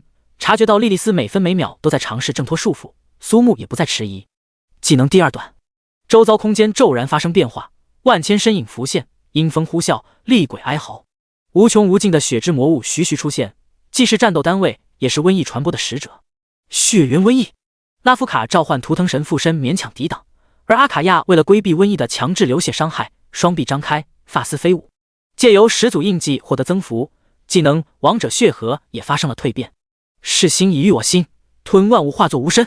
浅唱低吟中，阿卡亚舒尔成为无法用语言形容的奇妙存在，分明就在身旁，却没有任何身为活体的感知，既存在又不存在。解放灵视王者血合，迄今为止，所有被血河流淌淹没并且留下过生命货币的存在悉数显露，刹那间充斥整片空间。他们都可以称作阿卡亚，也全都不是阿卡亚。想要将阿卡亚杀死，除非将这些存在全部屠杀。两股红色巨浪扑打在一起，彼此混杂不堪。迪克特不曾想到阿卡亚居然也有类似的技能，而且还不是固有领域。来啦！神之天锁，始源血剑莉莉丝，双手握剑柄，一剑斩于地面。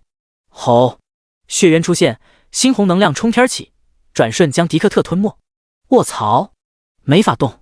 苏木想要使用柔化极意，依旧没办法。脑海中忽然灵光一闪，拉夫卡，踢我一脚！啊！哦！轻轻一脚，身体恢复自由，猩红能量的冲击仍在继续。迪克特的惨叫响彻云霄，手中多了一侧卷轴。吸血鬼王一展开，十解万解顺开，残火太刀北，天地灰烬，一刀砍去大半个身体。迪克特燃烧卷轴，竟是在这个危急关头传送回血族位面。下方滔天的血河倒流而回，连带着混血剑魔以及诸多红袍长老的尸体也一并吸纳。无月无星的夜空，万里无云。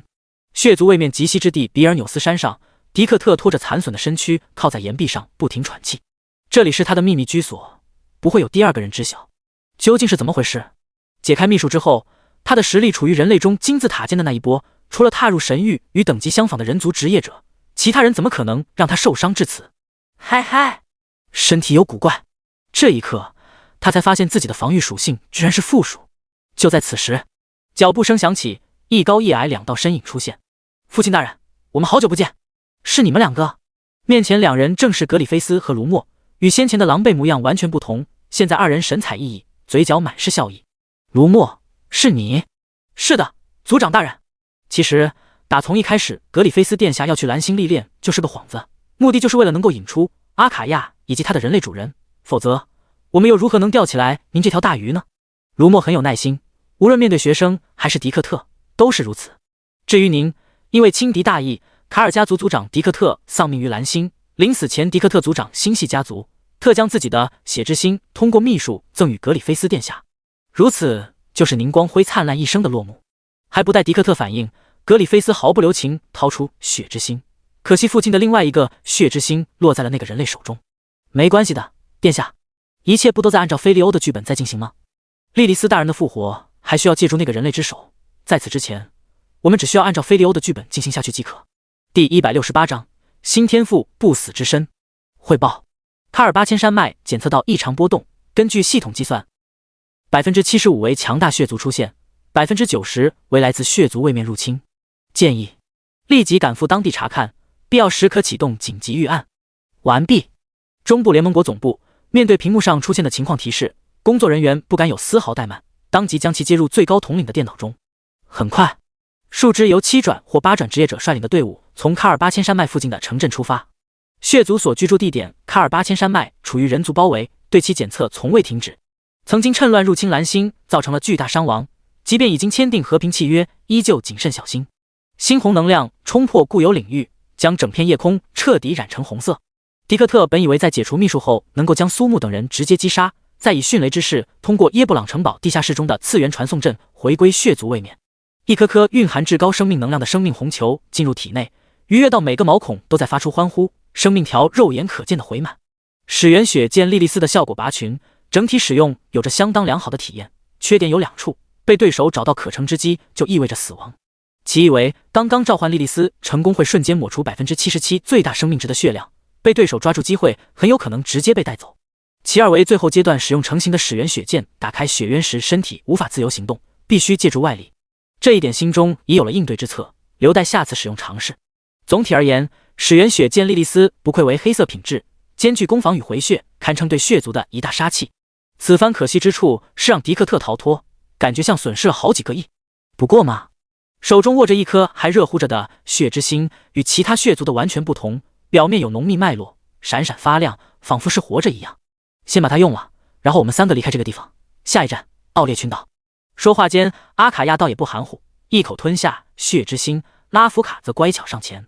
做得很好，看来是我想多了。拉夫卡自然明白苏木为何夸奖，歪着脑袋嘿嘿一笑。我们2个的矛盾再大，也是内部矛盾，我还是能分得清楚。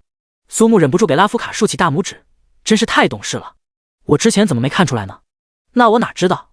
与此同时，红血染空，赤云汇聚，有炸雷轰然砸落。阿卡亚莫名升至半空，6翼齐出，机上浮现血色纹路，光滑白洁的后背上出现10组印记。再次落地，阿卡亚仰天高呼，贺岁奔雷。再次睁眼，血色瞳孔中有6芒星缓缓消散，整个人透露出几分邪魅之气，滔天邪恶气息令拉夫卡情不自禁显露出敌意。兽人族天生敏感，如此反应倒也正常。真正令苏木感到惊喜之处，还在于阿卡亚的成长，新增天赋不死之身，简而言之就是无法被杀，哪怕身首分离也同样可以存活。想要真正让阿卡亚死去，唯有用绝对的力量直接存在这个属性从当前世界抹杀。技能骤血死杀可以在交战中通过对敌方目标造成伤害，造成骤血的特殊出血效果。如果品尝其鲜血，可通过血液这种生命货币建立联系，造成感同身受的效果。也就是说，一旦被阿卡亚用骤血死杀命中进入骤血状态，并且被阿卡亚品尝了血液，只需要对自己的身体造成伤害，敌人能感觉到痛苦，造成同等伤害。配合其天赋不死之身，简直属于量身打造，直接将阿卡亚击杀，敌人会当场死亡，简直可以称其为无解技能。整体的属性没有发生变化。其实，因为主仆的关系，导致阿卡亚的等级同样卡在36，拥有令血族都垂涎3尺的尊贵血脉，却无与之相对应的属性。主人，我们走吧。好。随后，阿卡亚颇有种先下手为强的意思，一把拉起苏泰的右手，而康福卡不甘示弱，同样握住左手，两具身躯各有千秋，不由分说就往中间挤，左拥右抱，快乐无边。事实上，苏木这个时候完全没有闲暇的心思享受这种别样的快乐，脑海中满满都是刚刚卢墨铜鼓秘术传递出来的情报，尤其最后一个，迪克特在解除秘术恢复等级后，自身防御属性会变成负数。正出于此，苏木才会决定冒险尝试，其结果便是将迪克特一分为2，距离击杀值差半分。如果单纯为了帮助格里菲斯脱身，满满的诚意与先后3人的对练可谓足够，又何必再泄露这些对迪克特完全不利的情报呢？就好像在故意引导苏木向迪克特出手一样，仿佛事先就有人制定好了所有，然后推波助澜。不知不觉间，3人来到耶布朗城堡前，所幸刚才的战斗没有对这里造成任何影响，也只有跑车下方的土地裂开。拉夫卡直接坐上副驾驶，一脸洋洋自得。很显然，没有阿卡亚的地方。见状，阿卡亚不慌不忙，待到苏木坐在驾驶位，他则是直接抬起修长玉腿，跨过座椅，直接坐在了最特殊也最温暖的座位上，看得拉夫卡一脸后悔。嘻嘻，这不公平，小妹妹，这就岁月带来的智慧，没办法。哼，我果然还是最讨厌你了。这一点，我与你的观点相同哟。苏木调整好位置和姿势，有些许舒服，更多还是出乎意料的刺激。引擎轰鸣，跑车开启，强大的后坐力带来奶凶的史莱姆挤压变形，绝对舒服。苏木轻轻咳嗷几声，那啥，你给我把2只手都给我拿上来。可是，主人，你难道不想在这条空旷的公路上同时开2辆车漂移过弯吗？这个不安分的家伙，遵守交通规则，考驾照的时候没听过这句话吗？道路千万条，安全第一条，开车玩飙车，亲人2行泪。第169章，抵达奥列群岛，强效比武成员确定。队长，3位负责侦查的队长早已对残酷血腥的场面习以为常，队员们的话在他们看来不过大惊小怪，目光不约而同望向角落的大家伙。耶布朗城堡内的惨状令众人确信监测系统反馈的消息准确，必然有强大血族出现。紧接着，在地下室中发现了次元传送阵的痕迹，平静的队长们露出惊异之色。而随后在密林中发现的红袍长老干尸以及弥漫的血气，无不表明之前战斗的惨烈。血族位面的红袍长老贸然出现，足以证明其暗自侵入蓝星的事实，可为何全部都被抽干了血液，与城堡内蓝星的本土血族们死相一般无二呢？将现场情况汇报，中部联盟国的智囊团经分析后得到结论，卡尔8000山脉事件中还存在除了2支血族势力外的第3股力量，其实力远远超过2股血族势力，最终将那些暗自侵入的红袍长老与混血剑魔悉数杀死。螳螂捕蝉，黄雀在后，最少有2人，其中一个属于实力超过红袍长老的强大吸血鬼。除此之外，现场没有发现任何有价值的线索，调查周边城镇并未发现其他线索。很快，中部联盟国向周边国家和地区发去通报，疑似有强大血族流窜，一时之间中部地区草木皆兵，全员陷入恐慌。许多高转觉醒的职业者做成巡逻队，没日没夜搜索，一无所获。这时候，从卡尔8000山脉走出的主仆3人驾着游轮正行驶于碧蓝的大海上。考虑到阿卡亚的特殊身份以及随后可能出现的意外情况，苏木可不打算将有限的时间放在与人解释上。综合考虑下来，还是租赁一艘小型游轮，先行驶出中部联盟国，再搭乘飞机前往奥列群岛。碧海蓝天，风光无限，值此绝美景色，船上只有苏木、阿卡亚、拉夫卡3人，在不知不觉间踏入新的世界。见识到彼此充沛的体力，反而激发出更加恐怖的胜负欲。拉夫卡与阿卡亚相互较劲，各不相让，以至于苏木不得不鸣金止战。再这么嗨下去，还不知道什么时候能抵达奥列群岛。当然，也不是因为体力不知什么的情况，就算拉夫卡形态变换狂野无双，纵然阿卡亚使出浑身解数，还有分裂的能力，想要让我扶墙而走，呵呵，抱歉，绝不可能。1周后，奥列群岛中央城伦德郡最大的皇家机场，3人刚出现在机场大厅就引发绝对的关注。苏木仍是一身得体的运动衣，飘逸的长发与极具东方气息的俊朗面庞，惹得不少一帮少女连连回头。一左一右2人各自身穿藏青色西服，玫瑰红领带，凹凸有致的身躯与禁欲系的西服搭配，属于刚露面就极度吸睛的存在，更不必说许多人想要知道摘下墨镜后的真容。拉夫卡还略微有些不适应，而早已习惯的阿卡亚一路上说起先前跟随苏木出行的经历，风趣幽默，引得拉夫卡轻笑不断。事实上，先前两人趁着苏木夜晚睡去，已经偷偷交过手，阿卡亚略胜一筹。不过拉夫卡因为先前主动辅助，阿卡亚对其心中颇有好感，再加上某些不可描述的原因，两人的关系突飞猛进，完全如同姐妹一般。坐上计程车，穿过跨河大桥与高楼大厦，听着悠扬的钟声，刚下飞机的沉闷消失不见。两旁的建筑以白色居多，满满都是各种各样有关太阳的雕塑，而且每个人身上所散发出的波动格外炽热，还有几分说不出的诡异。阳光之下，奥列群岛上的居民不曾有半点影子。时间已是薄暮黄昏，天空明亮，完全不见有变暗的迹象。三人才体会到恒昌沐浴太阳光辉之地的与众不同。这里是受到烈阳赐福之地，恒昌的光明照耀大地。换言之，奥列群岛之上没有黑夜，唯有白天。走进酒店，在侍者的带领下来到顶层的豪华套房。侍者轻轻旋转调钮，房间逐渐变暗，屋顶也随之发生变化，出现类似于星空的投影。这便是顶级豪华套房独有的享受，廉价房间也不过只有几片无法遮挡明光的窗帘而已。待到侍者介绍完房间内所有功能离开，阿卡亚直接钻入属于他的漆黑小房间。作为吸血鬼，他早已克服害怕阳光的弱点，只是仍旧对明光有所抵触。而拉夫卡也走进他的房间。正在此时，玉千山将海外的情报简讯传来。圣灵先知提示中需要的剑作之时最后一次露面是在一位名叫列文的收藏家那里，建议苏木先行拜访，同时还不忘叮嘱苏木采取行动前万事小心。奥列群岛虽是人族国家，以人类意志主导，但是由于先前种种原因，奥列群岛也是烈阳天使盘踞之所，大多数人类都会加入烈阳教派，接受烈阳神的赐福。倘若惹出什么不可调和的麻烦，毕竟不是在华夏国，玉千山有心帮助，却属于能力有限。了解到这些，苏木心中大致有了计划。走进浴室后，发现其设计颇具情趣。这时候，刚刚沐浴完毕的拉夫卡也发现了苏木，原本耷拉着的长耳朵瞬间竖起。呼！楚月兰长长舒了口气，与纳兰清玄闲聊几句，走出办公室。第一学期的期末考试顺利结束，班上的学生们由于先前经历过残酷开荒战的洗礼，无论在实战亦或理论上的表现都十分出色。除了那个家伙，一下子请了半个学期的假，连期末考试也全部翘掉，在他的教学生涯中还是第一碰到这样的学生。目光不由看向旁边高楼顶层的会议室，现在正召开有关强校比武成员的最终会议。所有校董事、学校领导和资深教师，就连平时神龙见首不见尾的学校创始人都悉数到场。先前零零散散召开过数次，总会因为一人而争吵到不可开交。苏木玉手揉了揉太阳穴，楚月兰也不知道该高兴还是郁闷，还从没想过会碰到如此出色的学生，以至于让他这个所谓老师的存在感极其稀薄。与此同时，会议室内气氛凝固。毕竟元墨大学作为最新晋升的顶尖大学，已经连续3年都在强校比武中败给其他3所学校，成绩实在尴尬。今年要是再输一次，可就连续6年成为垫底的顶尖大学。总不能一直这样吧？我不认可你的说法，他的战绩再好，光环再耀眼，不也还是个大一新生？我同意赵董事的话，这不是胡闹吗？校长李岩松面色铁青，据理力争，只是会议室内大多数人还是不看好苏木。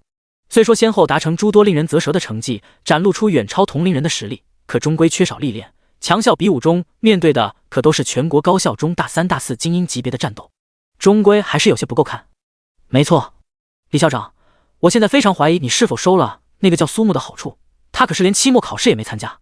这个决定事关我们元墨大学的声望，要是在垫底，你拿什么向在座所有人交代？年轻董事将苏木的资料往桌上一扔，眉头紧皱。被冠军霍青选中成为编外成员，那又如何？迷雾区开荒我不如他，可谁能证明他的眼光就一定准呢？话音未落，从会议开始就坐在角落一言不发的老者猛然睁眼，从走廊传来爽朗笑声，说我霍青眼光不准，这些年还是头一次听到。第170章以物易物。罗瑟之圆桌，会议室大门被推开，霍青大步流星，如虎豹一样极具侵略性的目光扫视所有人，有胆小者不由被目光逼得往后一挪。说我眼光不行的那位站出来，让我看看是怎样的人中龙凤。其他人还在喊着莫欺少年穷的时候，霍青已经孤军深入，离庭扫学，闯下不世功勋，张扬跋扈，一人便是千军万马。年轻董事被无数目光盯着，脸色青白相接，实在难看。他不过一个学校的董事，霍青却是军方冉冉升起的新星，论地位还要在城市守护者之上。如何能比？李岩松内心不禁叫好，霍青在这个关键时候出现，苏木进强校比武名单算是稳了。之所以坚持让苏木参加，正是为了今年不再垫底。他已经从楚月兰处得到消息，苏木请假正是为了觉醒突破任务。按照之前的情况推算，寒假结束最次都在40级上下，与大3、大4的学生分毫不差。来，把你们定的名单拿来瞅瞅，我看看我的眼光怎么差劲儿了。你应该不介意吧，肖老头？霍青口中的肖老头正是元墨大学的创始人肖大伟。所有人脑袋嗡一声，不约而同望向始终沉默不语的肖大伟，惊骇万分。看我干什么？还不打开让霍将军看看？助理手忙脚乱打开投影。董天宝46级柔术师，不错。下一个赵游龙，哟，30岁才48级，这家伙居然还在上学，倒也还行。霍青一个个评点，毫不客气。卧槽，龙九霄什么玩意儿？38级的土系法师，这种资质平平的垃圾是谁选上来的？可嗨！肖大伟连连提醒，还是迟了半步。霍青对着龙九霄便是一顿输出，浑然不曾察觉刚刚带头反对苏木的老董事面色铁青。龙九霄正是他的孙子，此番强校比武成员名单中其他人都是无懈可击，唯有苏木可以顶替。反正都垫底6次了，也不差这一次再垫底。学校只是重复了前几年的老路，我的孙子可是能镀金啊！孰轻孰重，是个人都知道怎么做好吧？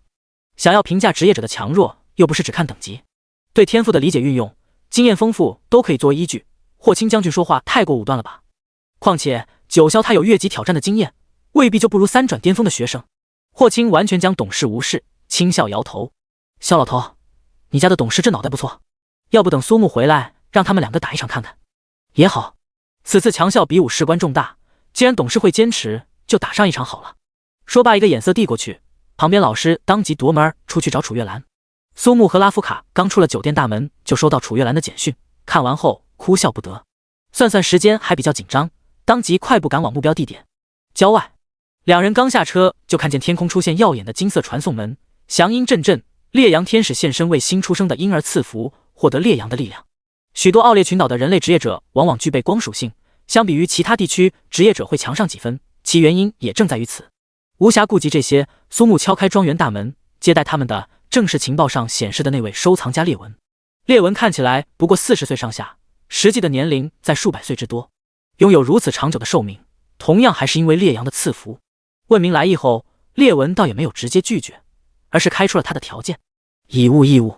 众所周知，剑座之石上曾经插着一把王者胜利之剑，后来被祈土之王拔出，成为祈土之王百战胜利的象征。而这块石头几经辗转被列文得到，现在他开出的条件是用曾经祈土之王座下圆桌祈土的象征罗瑟之圆桌作为交换。不知列文先生可否告诉罗瑟之圆桌的地点？列文转身从墙上取下地图，指了指位于群岛西南角的一座不起眼岛屿。这些年想要得到剑座之石的人多如牛毛，到头来全部选择放弃，劝你三思而行。三思个屁！事关觉醒突破，怎么可能放弃？万一我把东西取回来，你没有遵守诺言，又该如何？既然阁下诚心，我也报以诚意。咬破手指，以鲜血起誓，以太阳之王的名义起誓，若你取回罗瑟之圆桌，我必以剑座之石做偿。为了展示诚意，列文轻打响指，巨大书柜徐徐挪开，法阵中间正是一块平平无奇的石头，七彩的元素符文极为醒目。现在可以相信我的话了吧？凭借万石勘破之瞳，苏木看到了法阵的毁灭属性，庆幸刚才没有选择直接暴力夺取。赶至小岛，苏木再三对照地图标记，这才确认无误。拉夫卡拽了拽2只毛茸茸的耳朵，面露疑惑之色。所以那个什么圆桌子就在烈阳教堂里。第171章，取得罗瑟之圆桌，暗影骑士团出现。小岛名为格里芬，是奥列群岛中最不起眼的那个，甚至在地图上还必须要仔细看才能找到。若非有列文的指引，想要找到罗瑟的圆桌，真如大海捞针一般。这座荒无人烟的岛屿上，居然修建有如此宏伟的烈阳教堂，足以显示出在这个恒昌沐浴太阳光辉之地，烈阳教会的势力有多么巨大。匍匐在丛草丛中，头顶时不时会有烈阳天使掠过，教堂的附近也有巡逻队，似乎在警戒与守护。来到奥列群岛之前，苏木借助职业者论坛等方式收集关于这个区域的情报，所得到大多都是关于烈阳教会与没落的人族合作，共同从残酷的入侵战争中拯救了这片土地上的生灵，以及歌颂太阳之王诸如此类的信息。目前看来，烈阳教会在奥列群岛上拥有相当恐怖的能量，而根据观察来看，想要通过和平手段让这群天使们乖乖送上罗瑟的圆桌，似乎是一件不可能的事情。一旦动手，势必意味着与烈阳教会为敌，在这片土地上可能会寸步难行。倒也难怪拉夫卡感觉疑惑，列文此举莫非是故意刁难？人在异国他乡，总该谨慎小心为妙。展开万石勘破之瞳，脑海内转瞬出现密密麻麻的信息。立于荒野的宏伟教堂，实则内藏2层地下密室，烈阳天使不计其数。主人，我们要直接杀进去抢桌子吗？拉夫卡跃跃欲试，琉璃般的眼眸中战意跳动不止。苏木几番思考，仍旧决定先行潜入，打探圆桌具体位置。天使好杀，怕的是影响3转突破任务。恰在此时，眉头紧皱，脸色也为之一变。教堂的背后异军突起，凭空出现数道强而有力的气息，不乏5转甚至6转的职业者出现，全部都带有黑暗属性。巡逻的烈阳天使骤然飞至，刹那间双方就站在一起。我擦，这种天赐的好机会，要是不好利用，岂不浪费？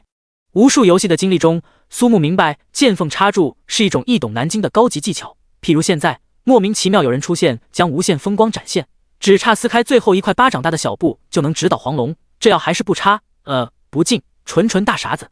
说干就干。苏木与拉夫卡趁乱摸进教堂，放眼看去，全都是散发圣洁光芒却给人以狰狞恐怖的图画。下方大厅屹立着奇怪雕像，3翼2头，6足7手，传承生命的器官毫不客气地裸露在外，刻画之细致令人叹为观止。万石勘破之瞳的感知下，整座教堂居然没有一个人类存在。蓦然间，拉夫卡发现一张散发奇异力量的巨大圆桌，通体黝黑，直径足有100米，镌刻有威风凛凛的雄狮，脚踩烈阳，咆哮四方。不必说，正是此次的终极目标——罗瑟之圆桌。一把拉住迫不及待的拉夫卡，眉头微皱。苏木感觉事情过于蹊跷，便想要再多观察一些时候。整座教堂中波动最强的，居然是圆桌旁的丑陋雕像，恐怕是类似于先前血族石像鬼的存在，贸然出手，唯恐生出意外。更何况，大理石铺成的地面骤然出现暗影漩涡，有女子无声无息出现，火辣身材完全包裹在黑色皮质连体衣中，体态妖娆，浑身上下散发出如恶魔一般的诱惑，高跟鞋踩在地板上，发出响彻整个厅堂的清脆声音。翻身坐上石桌，手心边缘轻轻扶正眼镜，不知从何处掏出连弩，对准雕像直接轰击。然后雕像苏醒，孩子别害怕，向我述说你的罪孽，烈阳会给予你应有的救赎。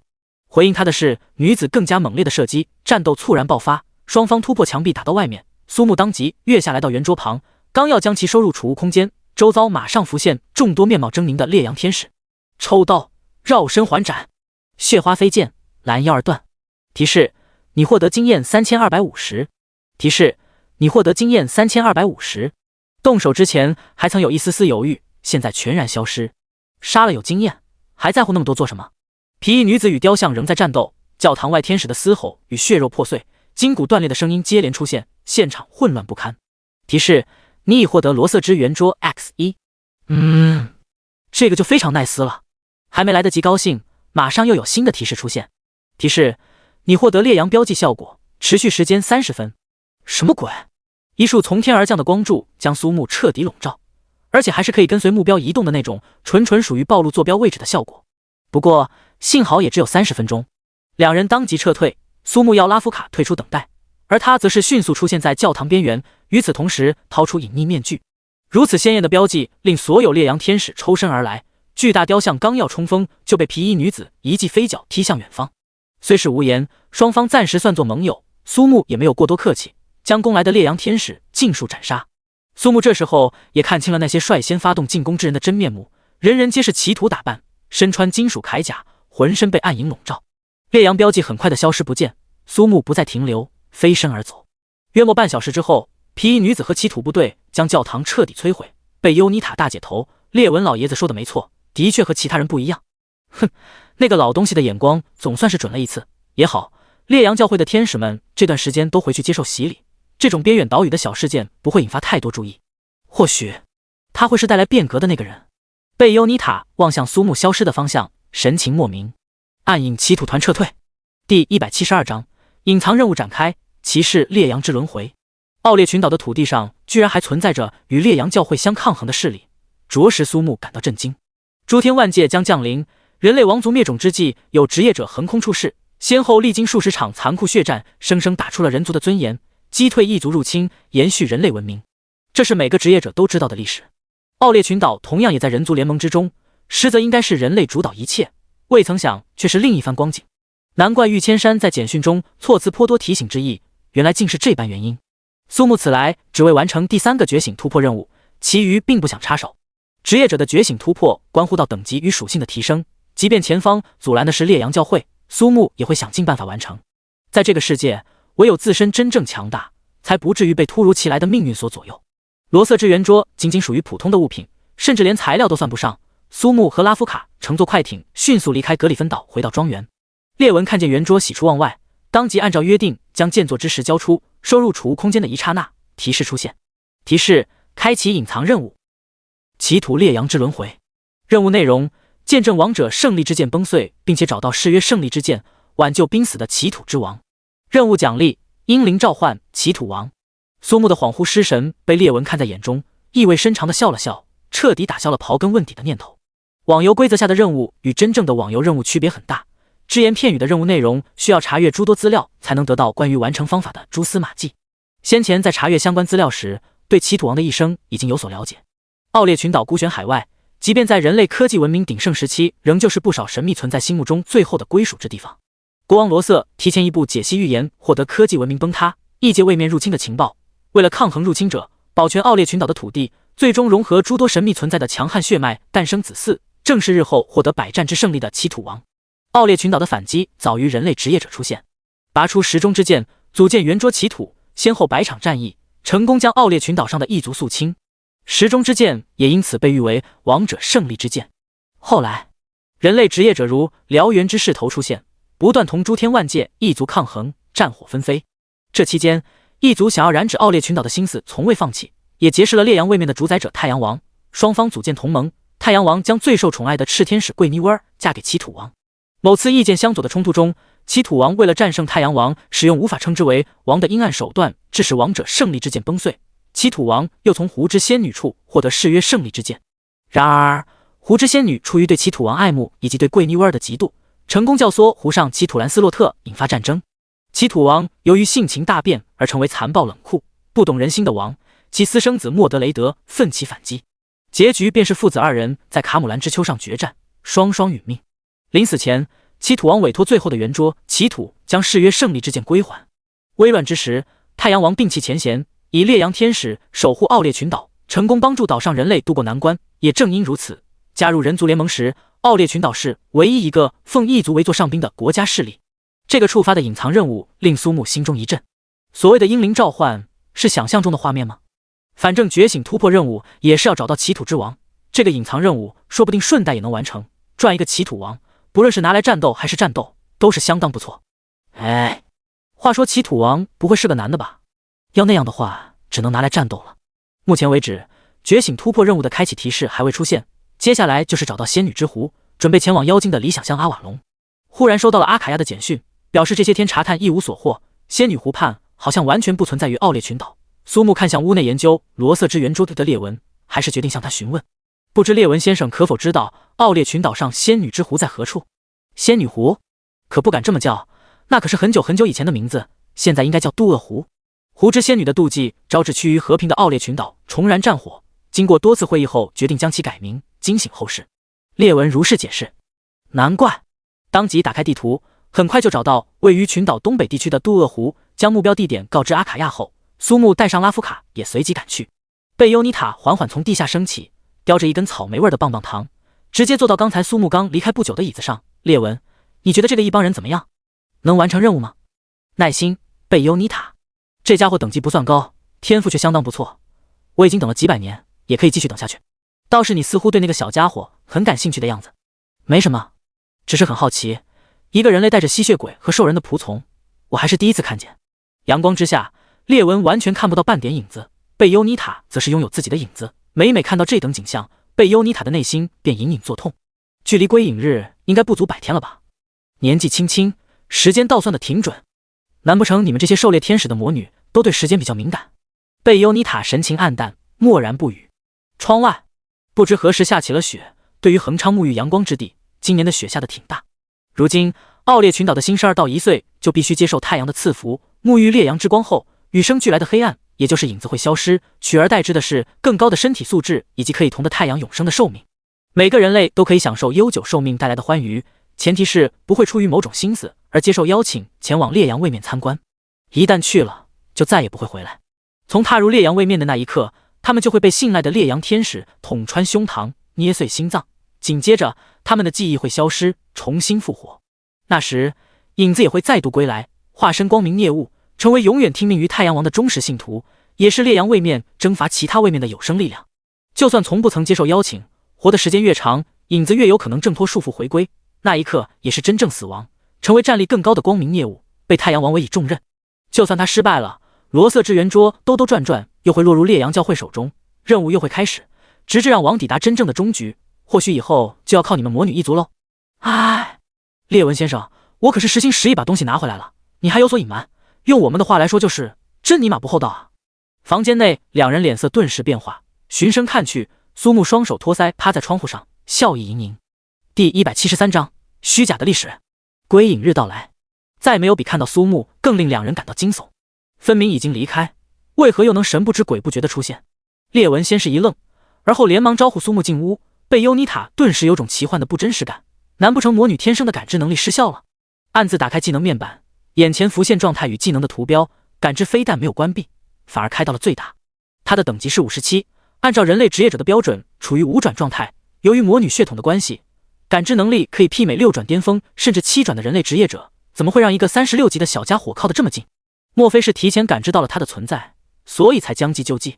想到先前苏木在格里芬的教堂里按兵不动，贝优妮塔心中将苏木瞬间抬高了好几个等级。一个看不透的小家伙，不知道能不能摸得透呢？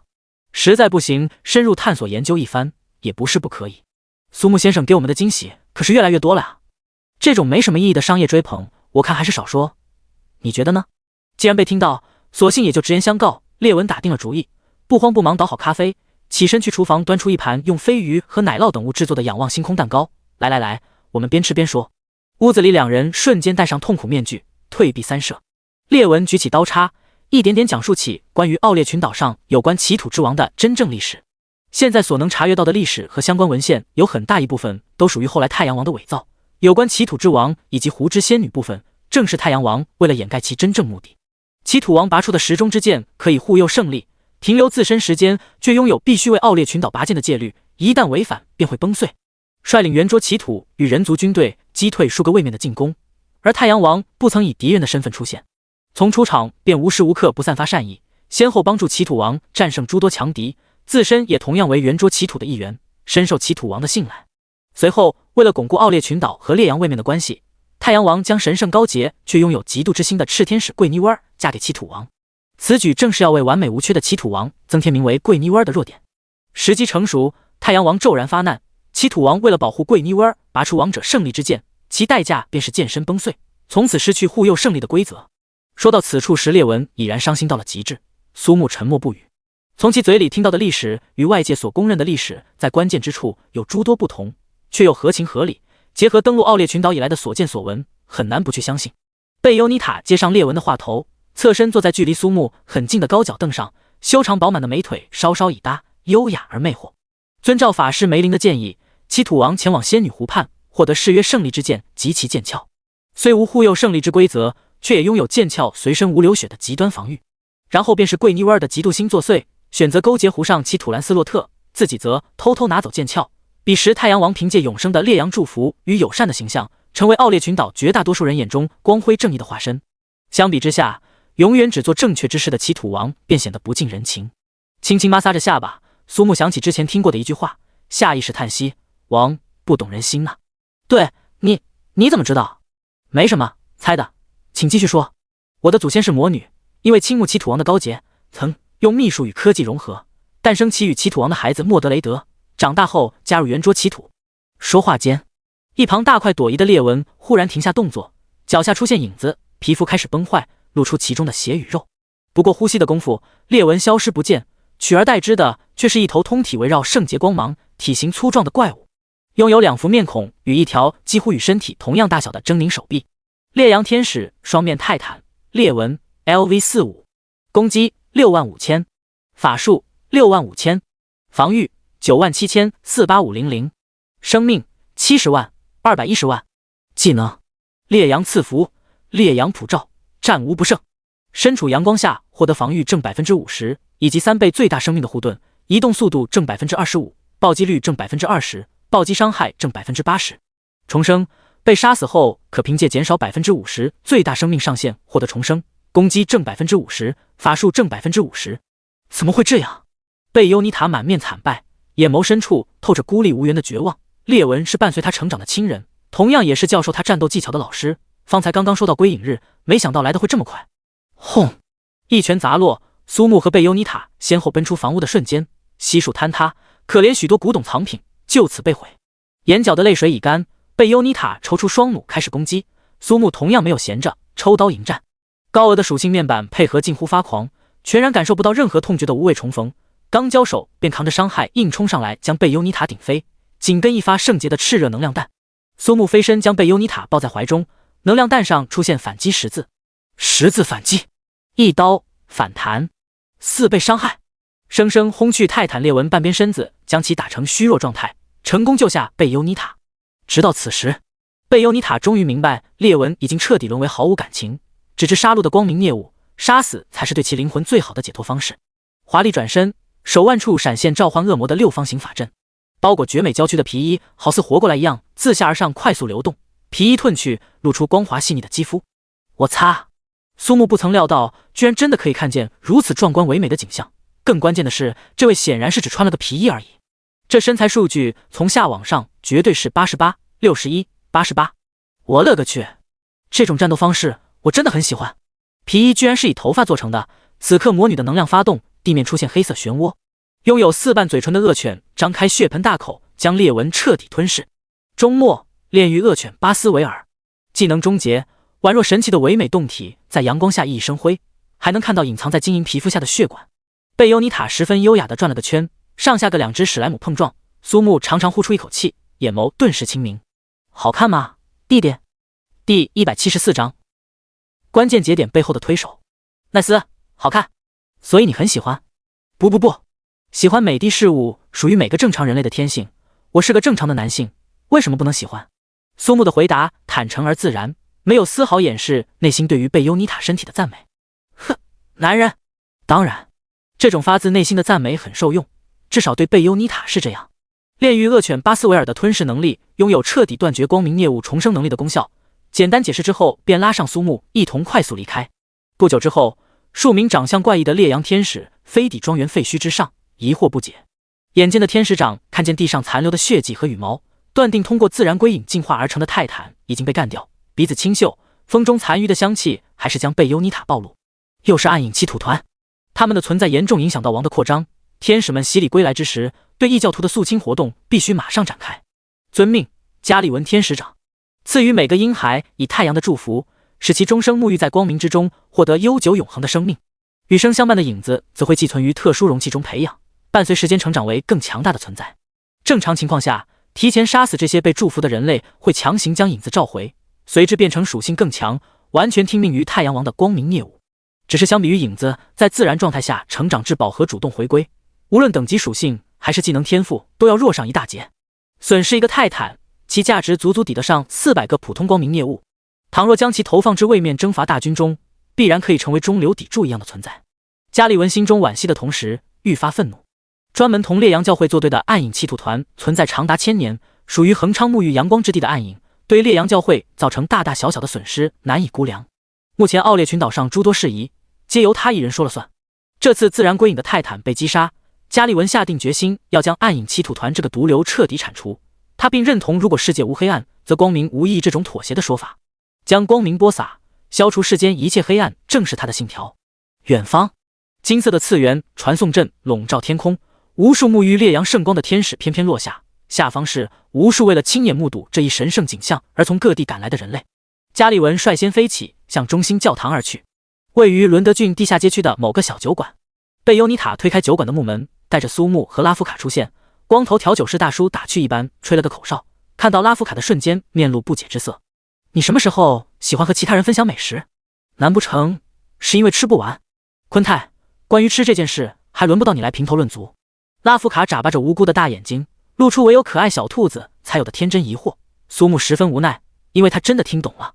这位老哥，难道你不觉得是因为地不够的原因吗？男子先是一愣，眼睛不由看向毫无反应的贝优妮塔，内心不禁对这个生猛的少年竖起大拇指。感情这位看起来年纪轻轻，实际上是个绝对的狠人啊！很快，3杯酒上桌，入口醇香甘甜，带有独特的冰凉，令人为之一振。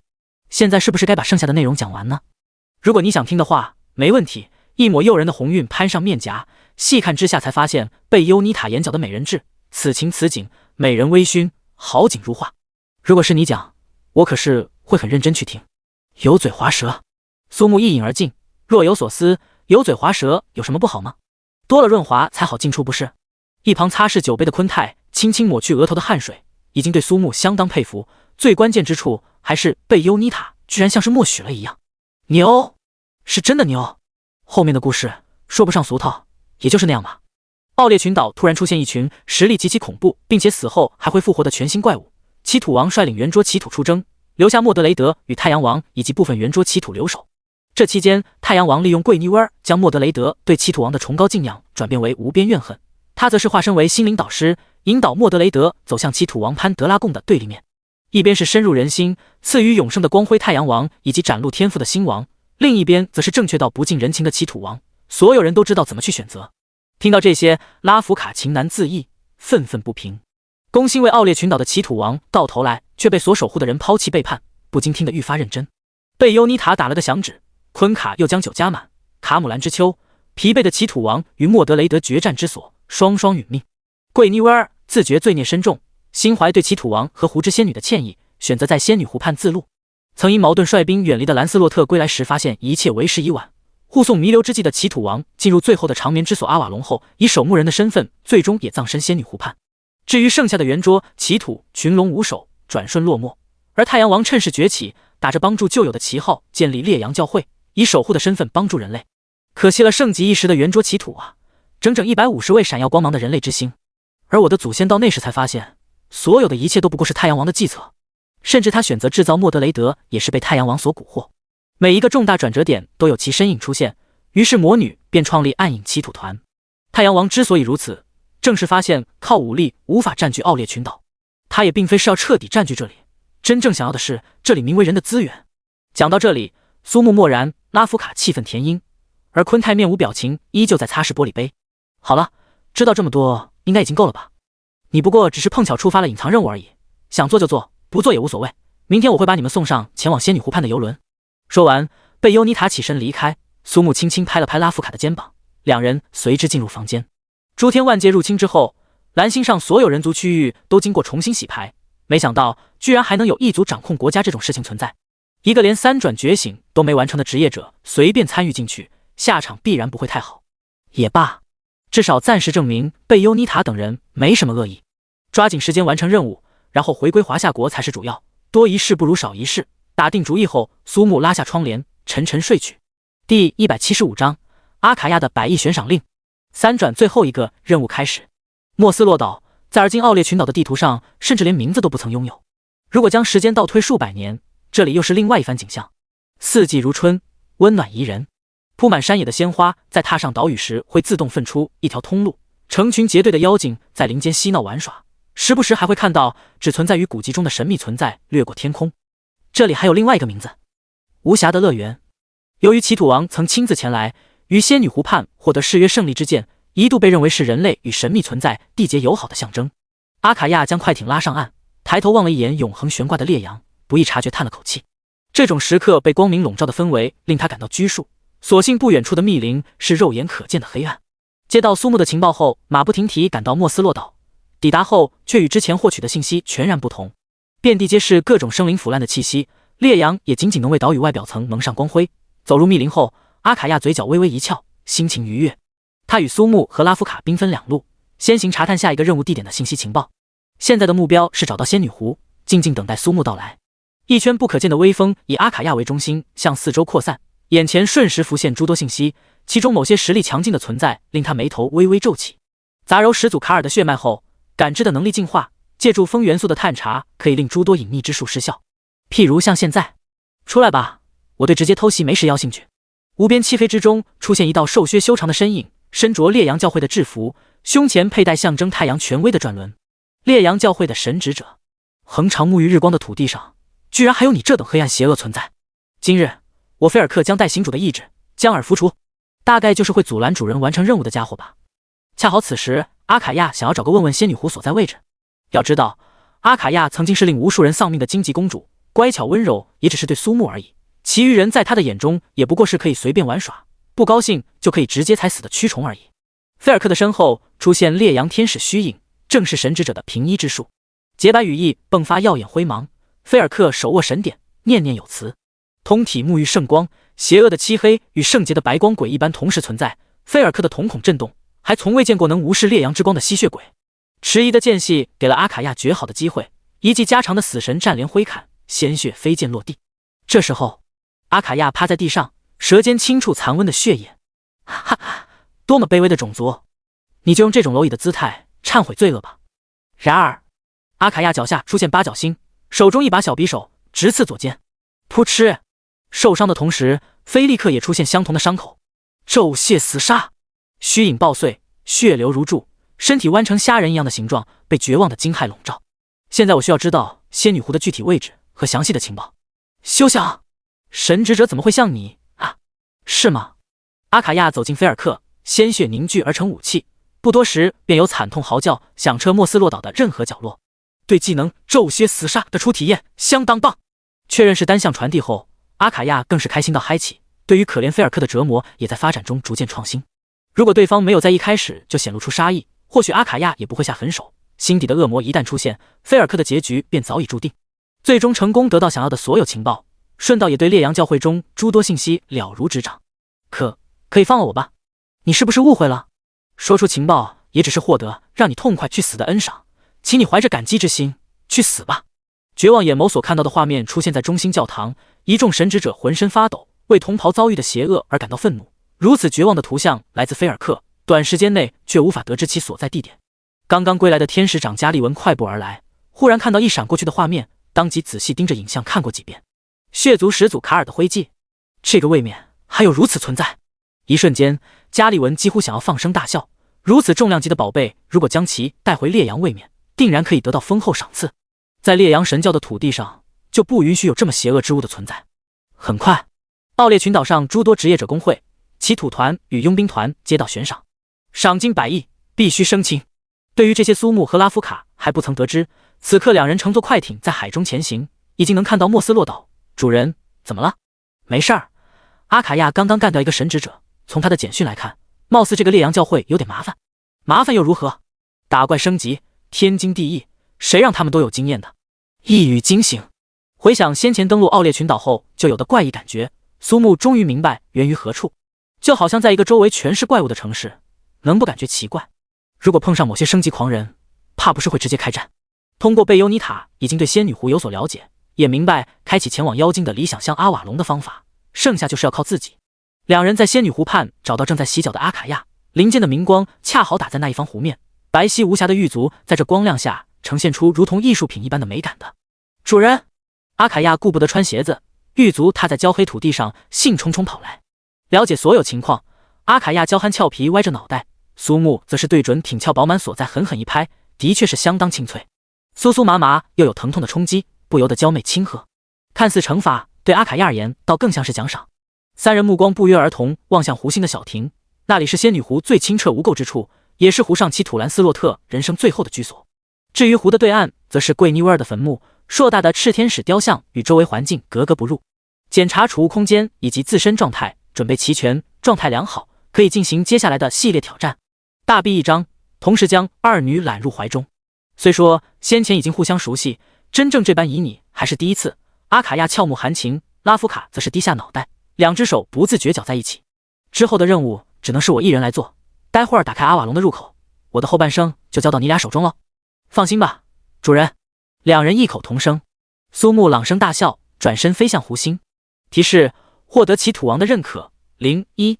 老铁，没毛病。眼前出现的任务提示说明这段时间以来的努力方向无错，内心更是欢喜。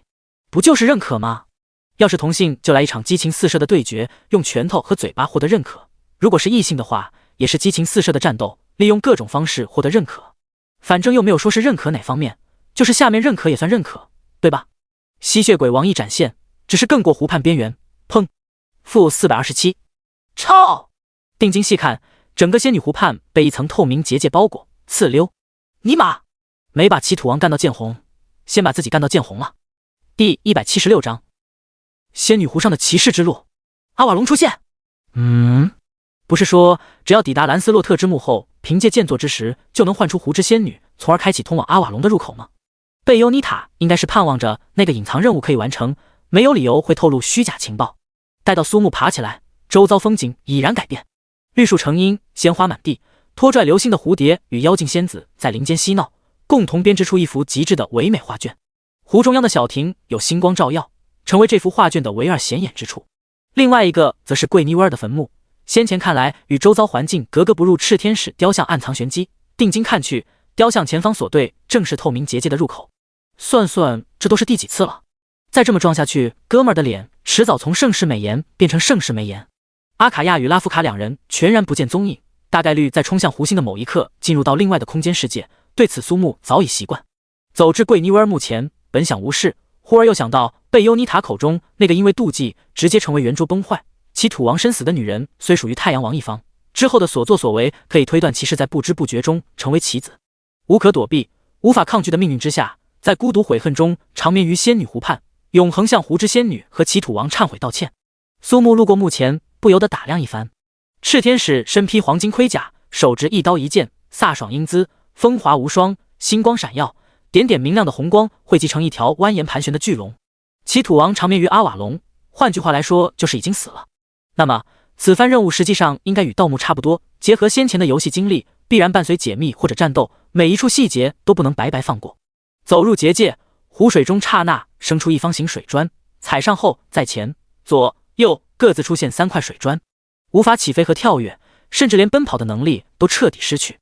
偌大的湖面透明见底，几乎没有任何多余的提示，开启万事勘破之瞳，发现位于湖心的兰斯洛特之墓在小型结界中，入口同样也只有一个。懂了，说白就是要通过选择合适的水砖走到指定地点呗。哥们儿不光玩过，而且相当专业，只要把那个墓地看成华丽宝箱的集合地。一句话，宝箱都是爷的。走过几块，发现没办法走回头路，想要完成回头路，可以通过转圈的方式回归刚才位置，并且每块水砖都有固定存在时间，超过就会消失。这些在苏木看来不过小菜一碟，设定好具体位置非常容易走到。哈哈哈，笑死我了！这么简单的机关，卧槽，这尼玛都行！走到湖心，发现结界入口关闭，刚吐槽完毕，又被传送回初始位置，显然是挑战失败。紧接着，眼睛一眨不眨盯着目标，几次尝试后发现某个不起眼位置有150的数字显示，每走一步都会1。哦，是要150步内走到终点啊！苏木暗暗为自己点了个赞，没花多少时间就用148步走到终点，还是进不去，简直要抓狂了好吧！尝试刚好150步，仍旧无法进入。苏木蹲坐湖畔，看来是思路出现偏差，思考的间隙，目光被雕像上的红色巨龙吸引，下意识数着红光陷入思考。146、147、148，什么鬼？为什么是148呢？圆桌祈土鼎盛有150人，或许正是抵达湖心的关键所在。突然冒出来的148，倒是将苏木整不会了。片刻，苏木恍然大悟，之前查阅资料时就有说过，圆桌祈土中并未有尊卑，祈土王潘德拉贡也是其中一员。而今在阿瓦隆中还有已经出现的兰斯洛特，自然就是148。只是眼神闪烁，已然有了想法。神之一手，超电磁炮！咔嚓，红色光球消散，湖面多了一位圆桌祈土的虚影，却并非在岸边。几番尝试发现其中的联系，也就是需要找到红色光球中排序第一的那个，并将其打碎，第二个红色光球就会变得更亮。在水砖消失前打碎，下一刻就可以走过正确路径。想要通过，要么是远程职业者，要么就要有短冷却时间的远程技能。苏木正好全部具备。一个个昔日跟随其土王抵御异族的圆桌祈土悉数现身，走过这条祈土之路，苏木也不由得心神激荡。值得注意的地方是在即将抵达兰斯洛特之墓前的最后一块水砖，祈土拥有接近3米的身高以及能与雄虎相搏的骇人体魄，却是从出现的那刻就开始萎缩，直至成为一个弱不禁风、身高1.5米的弱鸡。踏上兰斯洛特之墓，听到身后传来不屑的一声冷哼，回头看时依然消失不见。奇怪，凭直觉来看，此人对兰斯洛特颇多不满。苏木不再多想，长长呼出一口气，再看炽天使雕像，失去红色巨龙后，战意愈发高昂，直冲云霄。一把造型简洁、上窄下宽的长剑插于木上，通体幽蓝，似乎是充当墓碑的作用。传说无垢的湖光，被绑定，不可获取，不可交易，无法强化，无法附魔。从储物空间中拿出剑座之时，又将无垢的湖光插入。兰斯洛特的虚影浮现，单手指向西方，奔腾的海浪声不绝于耳。那一艘飘摇的小木船在汪洋大海的衬托下显得极为渺小。海的那头便是妖精的理想乡。阿瓦隆第177章渡成明之海，骑士王是男的。走上近前，正打算唤出吸血鬼王意，眼前马上出现提示。总而言之，就是只能乘坐面前这一叶扁舟漂洋过海。再次感叹想要见到奇土之王的不容易，苏木倒也没有着急上船，从储物空间掏出一堆食材和调味料，抽出流刃若火小烧烤。这可不是网游的世界，不吃饭怎么横渡大海？如何面对接下来的战斗？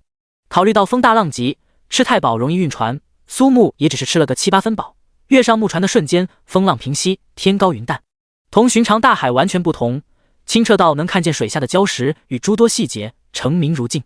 不过苏木却从其中感受到非同寻常的死亡气息。水至清则无鱼，这片无垠的成明之海完全感受不到任何生者的气息，与许多情报中所描述的场景天差地别。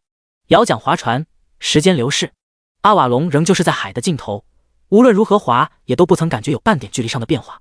入夜骤起迷雾，周身暖洋洋，格外舒服。苏木劳累多时，再加上本身就是一座交通工具，就打瞌睡，打了个哈欠，闭眼小憩。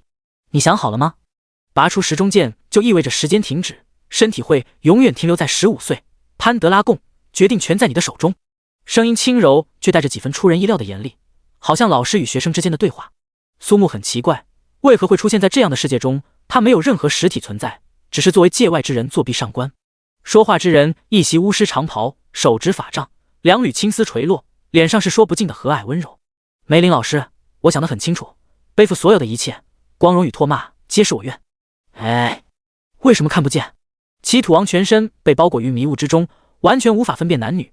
苏木气到咬牙切齿，除了关心能不能获得奇土王认可完成任务，他也很关心奇土王究竟是男是女，直接关系到获得认可的方式，站或者躺，道理嘴遁，还是直接亮剑破门而入。真的是狗啊，哪怕给我露个头顶也成啊。内心疯狂吐槽的功夫，名为潘德拉贡之人拔出时钟剑，以王者之姿拥抱胜利。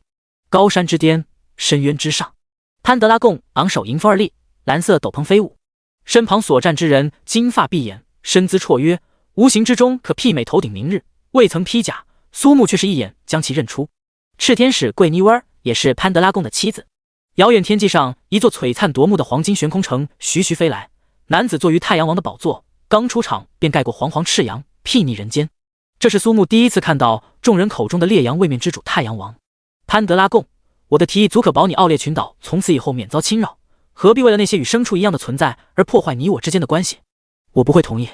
如果想要战争，我奉陪到底。声震寰宇，一众圆桌奇土发出欢呼，苏木也不禁喝彩，如此胆魄才是当之无愧的奇土之王。太阳王不怒反笑，猝然起身，桂妮薇，你是我烈阳位面之人，如今你已无留下的必要，现在随我离开。不，请容我拒绝，既已是他的妻子，我便不会再随你离开。说话间，桂妮薇望向潘德拉贡的眼神满满都是发自内心的爱意，直面昔日的主人毫无惧意。桂妮薇，你可知背叛我的下场？攻击的到来不过须臾，以至于除了潘德拉贡之外，其他人完全不曾反应。危急之刻，他想要挡下这必杀的一击，唯有拔出王者胜利之剑。然后桂妮薇安然无恙，王者胜利之剑彻底崩碎。哈哈，潘德拉贡，你拿什么与我再斗？辉耀的黄金之城从正午的太阳中汲取丝丝缕缕的力量，比刚才更加凶猛的攻击转瞬即至。桂妮薇，带着你那愚蠢的爱人永坠深渊之下吧。桂妮薇扶起潘德拉贡，直面那绝对耀眼的攻击。一道身影横亘之间，如海渊般深不可测，似山岳一样可靠。苏木顿觉眼熟，那是在兰斯洛特之墓前最后出现的奇土。等身的巨剑向前突刺而出，同样是金色耀眼的能量如决堤洪水喷薄而出。螺旋轮转，胜利突刺，一触即溃，太阳之城被通体贯穿。太阳王不甘地望向那道巨大身影，终是选择撤退。至此，苏木也知道了奇土的真名，不夜的奇土高文。当然，一颗满怀期待的心也碎成了一地。没看见桂妮弯的眼神吗？齐土王分明就是个男的。好，决定了，要用全力获得齐土王的认可。哎，这份怅然且无可诉说的失落。齐土王的人生如同走马灯一幕幕出现，苏木沉浸其中，浑然忘却此时此刻还身在成名之海的木船上漂流。待到苏醒时候，已经躺在沙滩。所以阿瓦隆这就到了。第178章，螳螂捕蝉，黄雀在后。如何渡过成名之海，又是怎样来到岸上？发生过的一切都在睡梦中，完全属于空白状态。环顾四周，在不远处看见曾经齐土王所立石碑，苏木这才确认身处之地就是妖精们的理想乡阿瓦隆。同样是一座与世隔绝的孤岛，放眼望去，满是茂盛且颜色极其艳丽的植物，形状怪异，空气中有令人不自觉愉悦的香气，使人情不自禁会想起诸多美好的回忆。的确无愧于理想乡之称。一瞬间还以为将万事勘破之瞳关闭，直到打开技能页面，这座岛上完全感知不到妖精或者怪物的存在，即便如此，却仍旧感觉十分热闹。如此错觉令苏木大为惊奇，行动愈发谨慎小心。结合先前完成圣天绊子时候的经验，昔日从圣灵先知口中得到的引导提示基本属于大框架，换言之，提示中所说流程极为概括。如果按照提示来做任务，怕是会在失败中怀疑人生。来到仙女湖畔，利用剑作之时开启前往阿瓦隆的通路，这两个如今都已完成，接下来还有唤醒其土王的英灵以及成功解开心结两步。好像切似召唤英灵时候用了誓约胜利之剑的剑鞘，哎，算了，都说是唤醒了，又不是召唤，可能是另外的意识。苏木观察两旁的植物，开始在植物海中前行，渐渐发现这些植物好似都朝某个方向低着脑袋，好似沉浮一般。拥有如此威仪，极有可能是其土王，当即改变方向前行。贝尤妮塔穿过封锁警戒的街道后，走进一家职业者工会大厅，人头攒动，有着非同往日的热闹和喧嚣。刚露头就被熟悉的朋友拉到角落，几番询问之下，才得知烈阳教会发布一条价值100亿的悬赏任务，悬赏对象则是一只冷艳的吸血鬼。看见悬赏令的刹那，贝尤妮塔眼皮一跳，正是跟随苏木同来的吸血鬼阿卡亚。关键之处在于他的悬赏金额居然比他这个烈阳教会的敌人还要高出1倍。哦呀，他是犯了什么难以饶恕的罪过，居然能让抠搜的教会拿出100亿？我们也不太清楚，听说这是教会高层亲自下达，而且必须生擒才有。眼底深处掠过一抹异色，着实惊讶许多。贝尤妮塔稍稍推了推眼镜，颇有种自怨自艾的感觉。哎，真是无情啊！教会喜新厌旧的本性就没有变过，真是有够渣的呢。正如当初太阳王自觉无法战胜其土王潘德拉贡与圆桌其土而选择加入，从内部将强大敌人腐蚀，暗引其土团，而今也选择如此作为。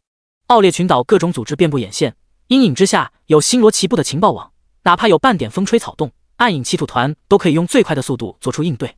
贝尤妮塔快步流星赶回酒吧，不多时一辆摩托疾驰而出。这片土地在太阳王眼中不过是一块诱人的资源蛋糕，可以源源不断产出强力的光明孽物，供其征伐其他位面。偶尔有强力个体则会被拿来改造，必须生擒就意味其拥有令太阳王都眼馋的天赋能力。总而言之，敌人想要做什么，让他失败流产就对了。而且加利文那家伙抠搜的要死，绝不会因此而支付100亿，极大可能是在得到情报后让烈阳天使直接降临，他则可以用阿卡亚为诱饵埋伏一波。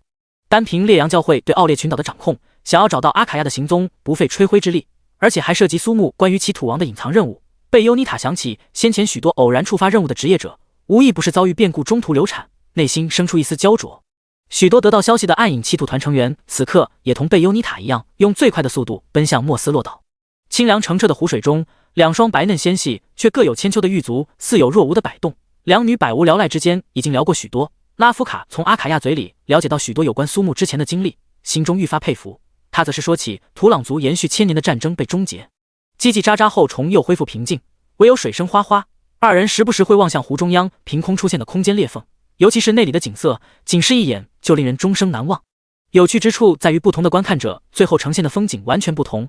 拉夫卡悠悠叹口气，两只耷拉着的长耳朵瞬时立起。阿卡亚，有情况。话音未落，数道技能飞来，目标居然都是阿卡亚。一道血色屏障拔地而起，其上出现巨口，生生将技能全部吞噬。贪欲血墙，标枪早在发现技能时投掷而出。拉夫卡的反应速度与天生具备的感知能力，使得阿卡亚佩服不已。仍是坐在湖边，数条红色血线向远处延展，拉夫卡也没有闲着，辗转腾挪之间，标枪破空而出。数道惨叫回响，标枪和血线都命中了那些轻敌的倒霉蛋，令人啧舌的伤害直接将其毙命。怎么办，阿卡亚？主人叫我们守好，管他什么目的，杀了就是。嘻嘻，就知道你会这么说。阿卡亚将狱卒从清澈湖水中拿出，感知技能全开，双手一拍，数道血影出现扑向目标，血肉碎裂的咀嚼与痛苦的惨叫回荡。暴食血鬼暗流。自从拥有始祖卡尔的血缘印记后，阿卡亚发现对血气技能的运用愈发娴熟，技能效果也在随着时间而发生改变。时至今日，几乎所有技能都得到了强化。拉夫卡颇有些羡慕地看向如同女王君临的阿卡亚，心中也有几分羡慕，嘴角掠起一个弧度，怎么可以输给你呢？一瞬跃入林中，锋锐的利爪将一个法师撕成两半，还不待离开，便听到身后一响，回头看时有面相丑陋的恶物不顾一切冲撞而来。哇啊！灵巧闪躲之中，冰霜魔法将其冻住，标枪洞穿，恶物直接爆炸。怎么每次我都能碰到丑陋的家伙？还有你们几个！躲过两人的技能之后，拉夫卡直接反击。不多时，来犯者在两人的攻击下全部死亡。拉夫卡感到很奇怪，这些人类都拥有死后变成丑陋恶物的能力。走进旁边尸体查看时，忽然看到其下所压之物，拿到手中，眼神骤然一缩。第179章技能组合技：斩裂世界的千米长刀。这一步向前，一步退后，前后之间，眼前景象全然不同，仿佛两个颠倒世界的分界线。天是白的，云是蓝的，树叶多彩，鲜花反而变成翠绿。苏木还以为是某种幻境，解除万石勘破之瞳后，他才见识到什么是真正的幻境。也就是说，眼前这个怪异的世界中的所有景象完全真实，漫步其中有颇多荒诞之感。距离登陆阿瓦隆已经过去数个小时，循着植物低手的方向一路前行，好似有走不完的路。蓦然间，站于两个世界的中间，两侧景观呈现镜像的对称，而所有植物低头则如同箭头般指出接下来前进的方向。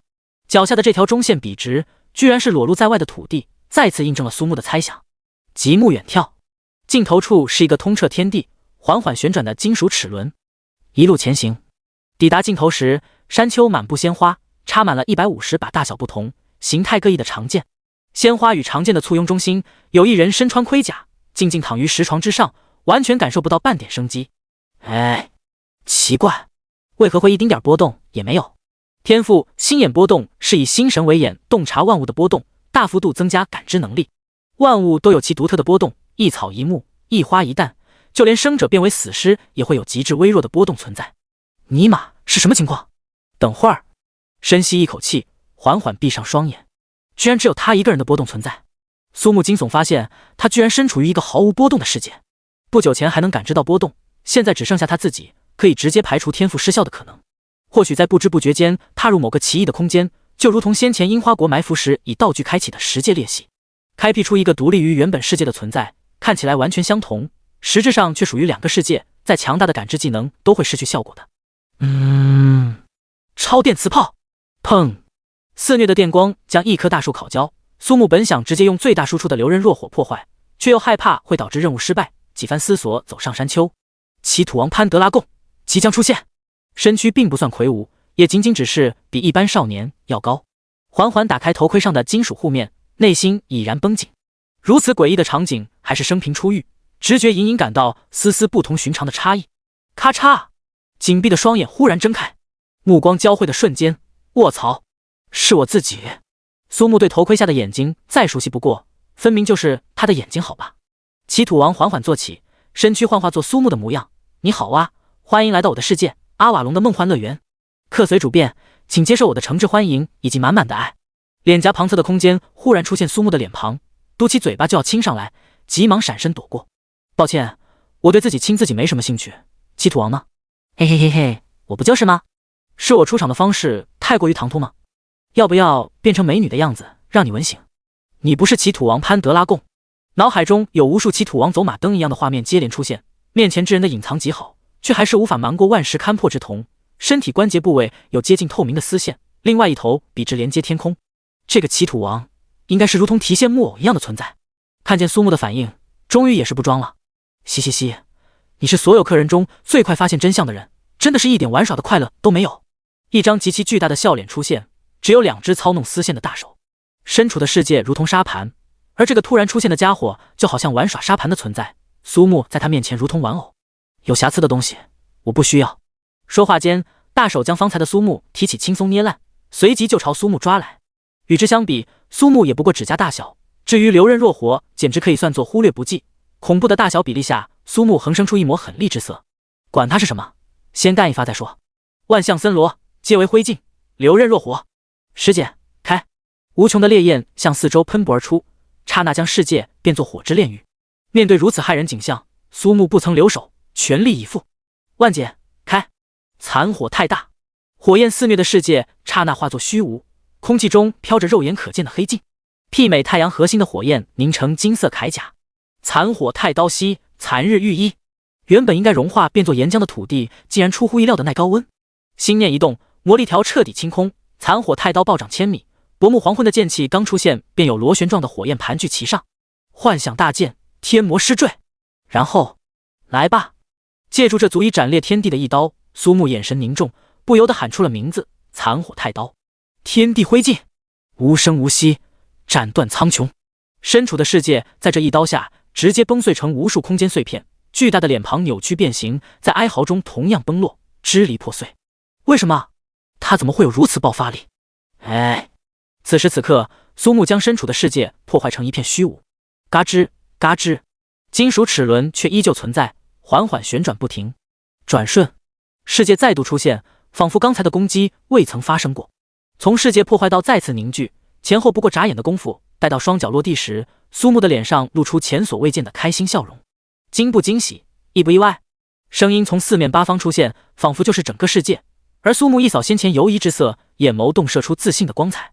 方才的斩击将这一方世界破坏，除了苏木之外，唯有巨大金属齿轮依旧存在。对方似乎非常害怕被苏木察觉，将世界重新凝聚。除了自身之外，没有任何波动。残日御衣媲美太阳核心的高温，连土地都无法烧化，以及许多不合常理之处。万事看破之瞳，也仅仅可以看破提线木偶。深究其原因，可能荒诞，却绝对合理。那我说，把别人拉进梦里，是不是有些没有礼貌呢？第180章，永堕梦界。连环梦境的齿轮传动，沉默不语。荒诞反转的世界里，先前得意疯狂的存在直接选择隐没，唯有远处巨大的金属齿轮在缓缓旋转。诸天万界之中，天赋技能繁多，层出不穷，更不必说技能相互叠加会带来全新的效果，穷极一生也无法参透其中变数。此时此刻，便是身处于那个神秘存在的梦境之中，倒也难怪无法探查感知波动，却又无比真实。梦境本就是如此，而对方显然没有料到苏木在遮天巨手之下会爆发出可以斩裂世界的力量，世界崩碎成为虚空的瞬间，真正本源显露，正是远方那枚旋转不停的齿轮。一般来说，想要走出梦境，无非梦醒而已。关键在于苏木本身属于清醒状态，各种知觉均在，想要破除身处的梦境世界，唯有把真正做梦之人惊醒才可。惊人的力量之下，唯有齿轮依旧存在。想要将其惊醒，或许将齿轮破坏，或者使其停止转动即可。一步踏出，仍旧是在原地。换言之，在抬脚落脚的须臾之间，进行了类似空间变换或者时间倒流的操作。对方长时间的沉默，间接印证了心中的想法。人如果无法靠近，技能呢？当即切换弓箭，超电磁炮，电光直冲天际，无穷蔓延的电蛇经由齿轮通导，并未造成任何损伤。苏木面色微凝，心中却是长长舒了口气。不易察觉的停顿足以说明问题。齿轮可以被攻击，也有可能被破坏。最关键之处在于，对方没有办法对技能产生影响。隐隐可以感知到方才的存在正以某种方式暗中观察。苏木直接切换法杖，心念一动，足以将半个天空都遮挡的黑影霎时笼罩大地。天动万象，魔力消耗的同时，身体冒出丝丝缕缕的蓝色气息，转瞬燃烧，技能的威力也在不知不觉间提升。魔力燃烧，苏木显然并未满足，天动万象在某个时刻限时增大半分，紧接着又诡异凝缩1分。施法奥义，高举法杖，缓步前行。如果所料不错，方才的试探已经让对方有所警觉，此番若是无法将齿轮破坏，往后的难度恐怕会直线提升。既然是梦境，其主人在这个世界必然拥有可以改变真实与万般规则全能，而隐于背后的存在之所以没有多余动作，也只能说明一个问题：这片梦中世界的主人并不是他，也有可能因为刚才的攻击短暂失去了控制。无论如何，这一击都是至关重要。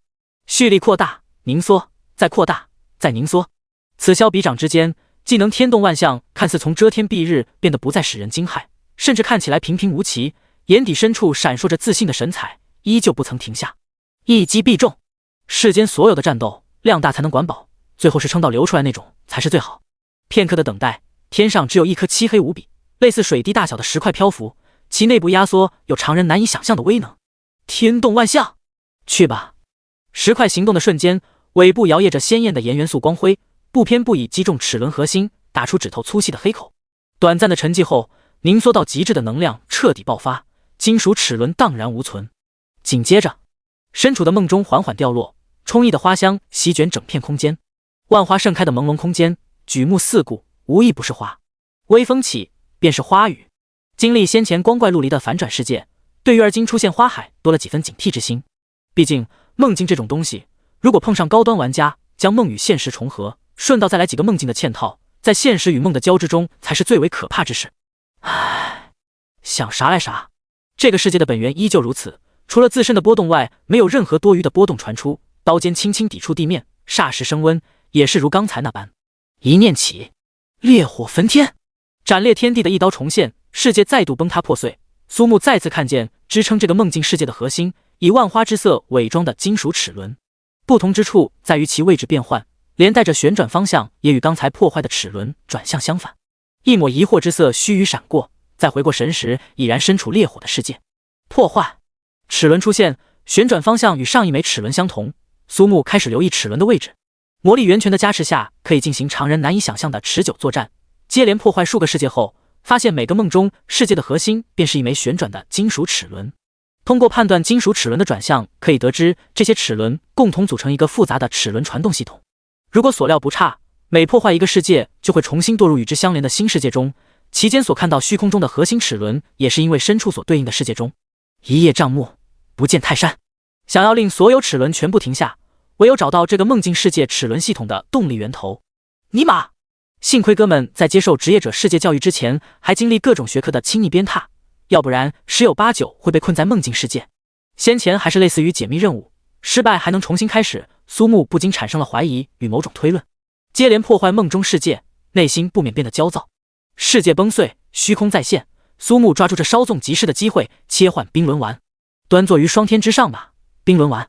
秒开始谢河万解。四界冻结。冻结的概念足以令4步之内所有的一切停滞不前，包括时间与空间。而破坏金属齿轮后，按照梦境齿轮系统的运转规则，会重新堕入新世界。动与不动两种规则的冲突骤然爆发。苏木借助这个契机，从规则交织撕裂的世界缝隙中窥伺到令人叹为观止的齿轮传动系统，也找到了最为核心的动力源头。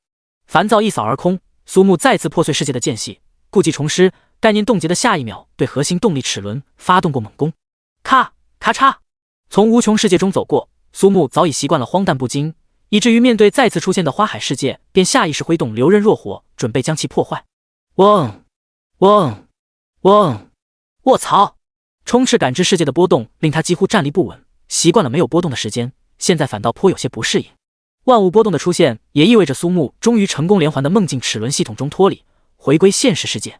下一秒，杀意笼罩，危急降临。寒芒起，直刺面门。第181章梦魇幻魔。梅林现身，下意识格挡了致命伤害，巨大的力量将苏木轰飞，烟尘四起，百花凋零。手臂撑地华丽转身，移动速度陡然暴增。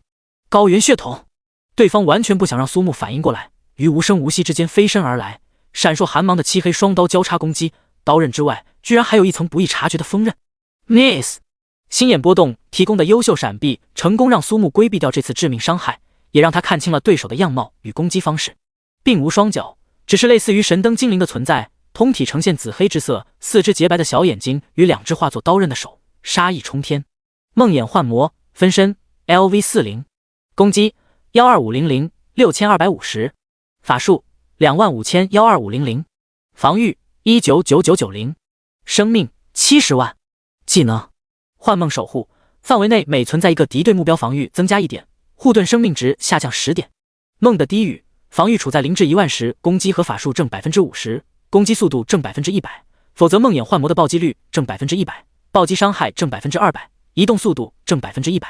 噩梦集血，攻击并造成伤害时，对受伤目标造成集血效果，恢复伤害量 5% 生命，并在5秒内偷取受伤单位 25% 全属性。美梦成真，护盾生命值变化时，可以自身为中心播撒美梦种子，被种子寄生的敌方目标获得防御属性每秒5效果，梦魇幻魔增加相同防御。介绍：这只是梦魇幻魔的一个分身，如果你以为它就是本体，肯定会后悔。乖乖，只要扔进战场，人越多爆发越猛。苏木可没时间与这个分身对战，第一反应仍是使用神之天锁，奈何虚空中激射而出的锁链径直穿过身体，完全无法束缚。居然属于没有实体的存在，苏木定睛细看，原是其体内拥有一颗黑白相间的核心，也是其弱点所在。如此倒也简单许多。神之一手，冰轮丸，再次施展概念冻结，将其彻底冰封。技能狂甩而出，梦魇幻魔分身中的核心碎裂。至此，危机消除。经过方才的激斗，鲜花败落，露出光秃秃的地面。可是呼吸间已有花朵再度冒出，远方的山丘被一团紫黑屏障包裹，在其上空则是散发圣洁光芒的瞭望塔。通过万石勘破之瞳，苏木得知那团紫黑屏障之中正是此次的终极目标——祈土王潘德拉贡。梦魇幻魔的本体与潘德拉贡同在屏障之内，一动不动，似乎在进行着某种仪式。中心教堂内，中年神职者快步跑到走廊尽头的房间，对于屋内赤身裸体、面容淡漠的美丽少女视而不见。桌后，一个相貌极其英俊的青年毫不客气地正在吮吸。不多时，吸干抹净，勾勾手指，又叫过来一个，继续着他的饕餮大餐。加利文大人，有关。我在听。哦，好。根据目击者证明，那名叫做阿卡亚的女吸血鬼目前在莫斯洛岛上，同伴是一名人类男性和女性兽人族。之前裁决者赏金团发现踪迹后，派出精锐小队，截至现在音讯全无，被杀的可能性大于90%。清了清嗓子，又开始念情报。对于四仰八叉躺在地上娇喘不停的少女，完全不去理会，时不时会有少女从他的身旁走过。还有一个情报您可能会感兴趣，目标3人来到奥列群岛后，主要在打听祈土之王以及渡厄湖等诸多信息，与收藏家列文交往甚密，不排除是他们破坏格里芬岛教堂，杀死泰坦列文的可能。最后，那个人类少年说不定是新一个触发隐藏任务的职业者。以下是关于这个人类少年的情报资料。加利文一边听着，一边品尝着香甜的饮料，这是他在离开烈阳位面后为数不多的快乐时间。而那些自小被洗脑的女孩们，可以为了他们心爱的加利文天使长去做任何事情。听罢，加利文的注意力仍旧放在那个名为阿卡亚的吸血鬼身上，生擒后带回烈阳位面，结合太阳王至高的神圣力量，足以将其转化为忠心耿耿的光明孽物。多加培养后，激发始祖卡尔的力量，由阿卡亚作为先锋，何愁烈阳光辉不能普照血族位面的？至于触发隐藏任务的人类，完全不值一提，数百上千年来何止一个，最后不都以失败告终？将最后一个少女推开，马上就有女仆进来，将他们用车拉出房间。加利文大手一挥，直接下令让附近的烈阳天使全部降临莫斯洛岛。命令才刚刚发出不久，便收到了来自太阳王的信息。加利文被吓到显露出本体，光之门打开，一把接近2米、散发乳白光晕的旗枪从中飞出，悬浮于空。圣枪，永耀的卡尔兰德。来到山丘之下，刚要循着台阶上去，天上的瞭望塔跃下一人。尊敬的来访者，还请您停下脚步，如何？轻柔的话语和万花随风摇曳发出的声响巧妙柔和，听来心旷神怡，带着奇异的魔力，先前积累的精神疲劳的一扫而空。回头看时，一女子站于花海中，手握木质法杖，锦丝制成的斗篷包裹全身，简洁而不失美观。粉色长发随意挽束，碧青色眼眸中满是感激之色。这个人，苏木知道他的名字，梅林。引导潘德拉贡成为祈土之王的人，每每在关键节点做出最正确的选择，后来不知为何会神秘消失，未曾想会在这里遇到。我知道您此刻内心的疑惑，且听我一言，适当的等待，最后总会得到想要的结果。实力高强的人都喜欢的故作高深吗？反正之前大把的时间都扔了进去，等待也是为了完成任务，更何况梅林此番出现与方才的梦魇幻魔分身因事不同。我猜你一定很想知道些什么，对吧？苏木点点头，静静注视着这个放眼蓝星都是属于顶尖法师行列的女人。梅林倒也不客气，抬手间有桌椅凝成，两人坐下，梅林倒好茶，目光不由望向山丘，沉吟片刻，红唇轻启。讲述之前，请容许我向您致以诚挚的谢意，感谢您将祈土之王潘德拉贡从永远无法抵达死亡之真实的噩梦中拯救出来。第182章，恒昌的轮回，连环梦境。这又是从何说起呢？梅林淡淡一笑，显然早已料到。请容我卖个关子，稍微等上片刻，您自然就会明白。在此之前，伸手掏出本技能书放在桌上，这是您能从那片连锁梦境中走出来的奖励，总不能让您白干就是了。这一刻，梅林在苏木心中的形象瞬间变得亲切美好，光辉灿烂。嘿嘿，这怎么好意思呢，梅林姐姐。该客气总要客气，该拿也自然得拿，当然姐姐也要叫，总不能喊阿姨或者奶奶不是？不打开看看？嘿嘿，那我就不客气了。黄色理想乡阿瓦隆 LV35，职业法师。介绍：张开名为阿瓦隆的虚幻领域，可立即回复领域内所有有方单位 10% 最大生命，领域维持时间内所有有方单位增加 20% 最大生命上限。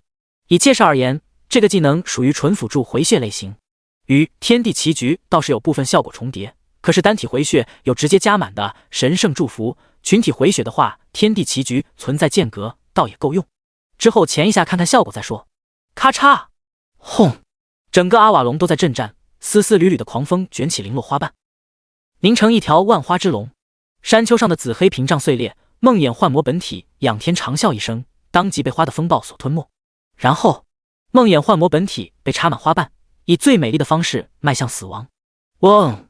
耀眼的金光自残骸的裂隙中迸发而出，气势惊人的光明孽物出现，一拳砸落，分明就是要将石床上的祈土王潘德拉贡身体毁坏。条条锁链将其捆缚固定，闪烁电光的轰击使其麻痹，动弹不得。身体的反应快过意识，眼前出现有关梦魇幻魔本体的属性，等级居然高达87级。然而此时却属于残血外加瘫痪的状态，所有属性均被大幅度降低，还有受到攻击伤害增加 200% 的效果。管你是谁，敢动我的任务就是不行。梅林微微点头，脸庞显露几分佩服。这般反应的能力，即便放在人才济济的圆桌祈土内，也是少有人能及。血红的强光洞穿孽物的心脏，接连投掷的烈刃光枪将光明孽物扎出数不尽的窟窿。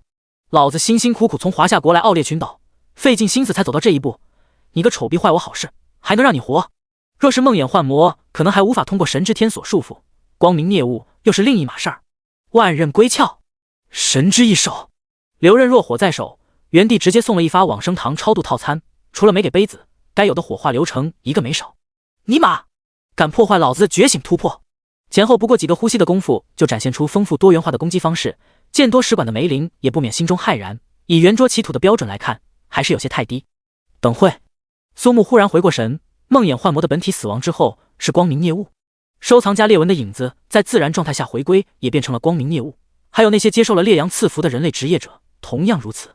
难不成梦魇幻魔是太阳王提前安排用来对付七土王潘德拉贡？我想，聪明的您应该已经明白了吧？一步一步，梅林登上台阶，来到石床旁边，眼眸中透露出几分不易察觉的慈祥与温柔。梦魇幻魔存在于此处的意义，不过是为了阻止七土王抵达死亡的真实罢了。不太明白。法杖敲击地面，地面好似清澈的水面，有一圈圈涟漪扩散。心之瞭望，花之海洋，唯选中之人方可明之。刹那，有万花遮目，薄暮日落，残阳如血。曾经的王者站立于山丘之上，刀山断枪，尸横遍野。昔日的同袍战友，而今拔剑相向，所创造的一切，而今被其亲手摧毁。一道身影缓步而来，正是由魔女创造的莫德雷德。在他的身后，有烈阳天使的虚影浮现，逐渐化作实体。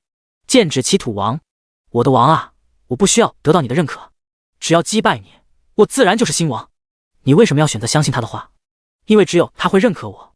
莫德雷德挥剑攻来，潘德拉贡想要抽出誓约胜利之剑，奈何尸山之下是数不尽的光明孽物，情急之下唯有使用圣枪伦德戈尔。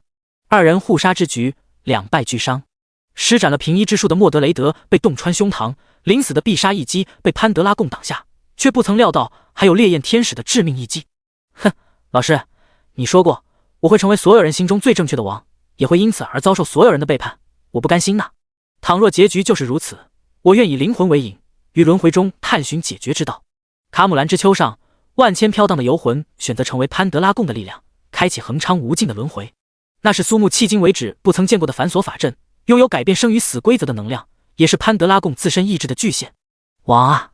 赶来支援的兰斯洛特目睹了这一切，他无法相信潘德拉贡会用如此方法折磨自己。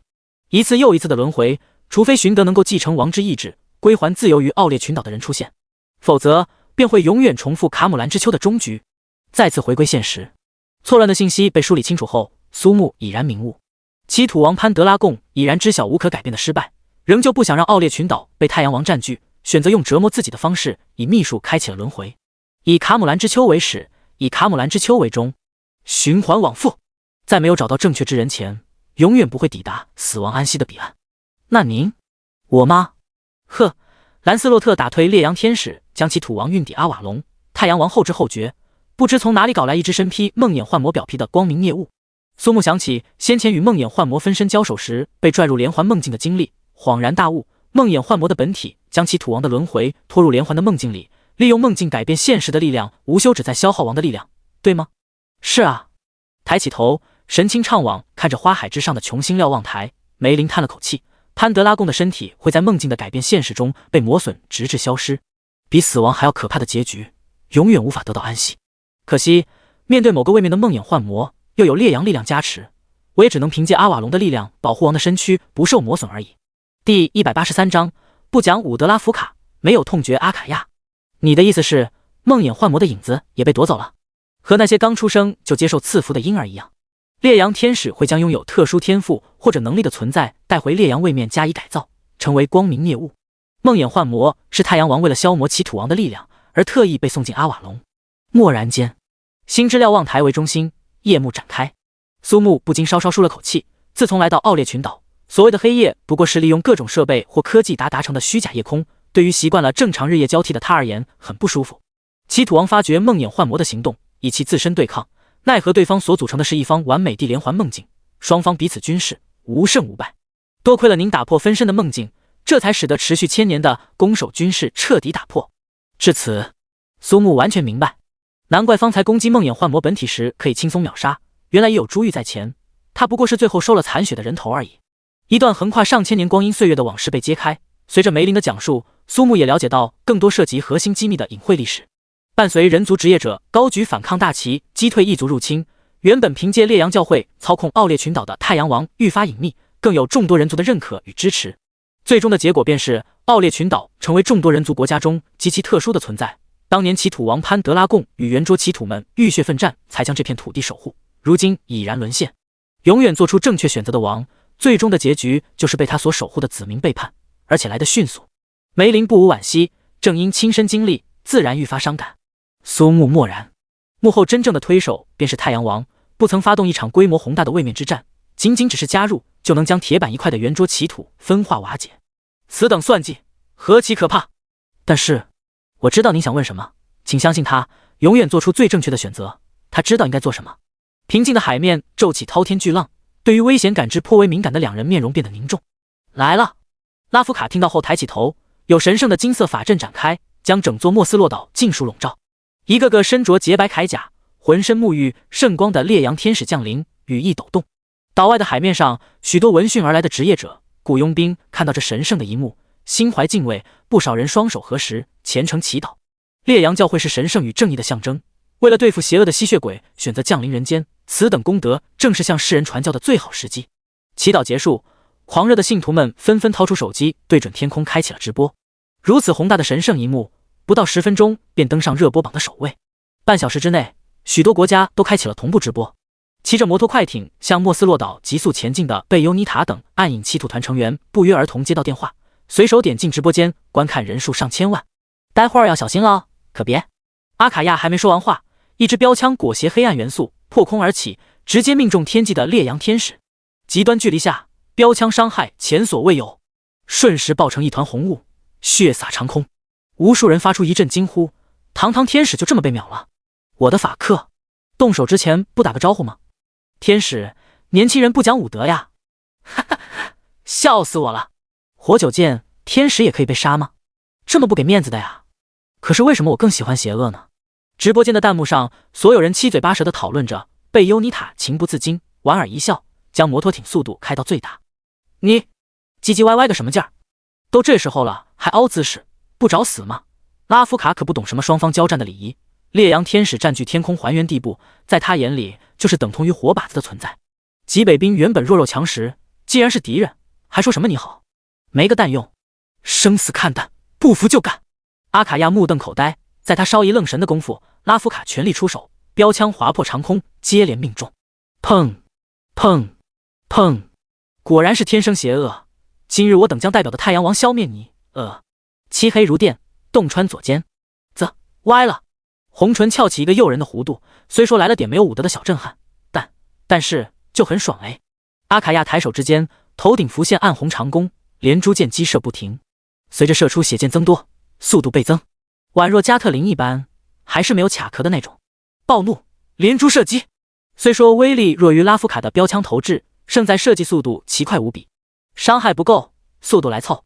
当然，自诩走过的路比拉夫卡吃过的肉还多的阿卡亚还不忘抓住这个机会谆谆教导：任何生物收到攻击都会感到疼痛、害怕或是露出破绽，但是天使不会有那种感觉。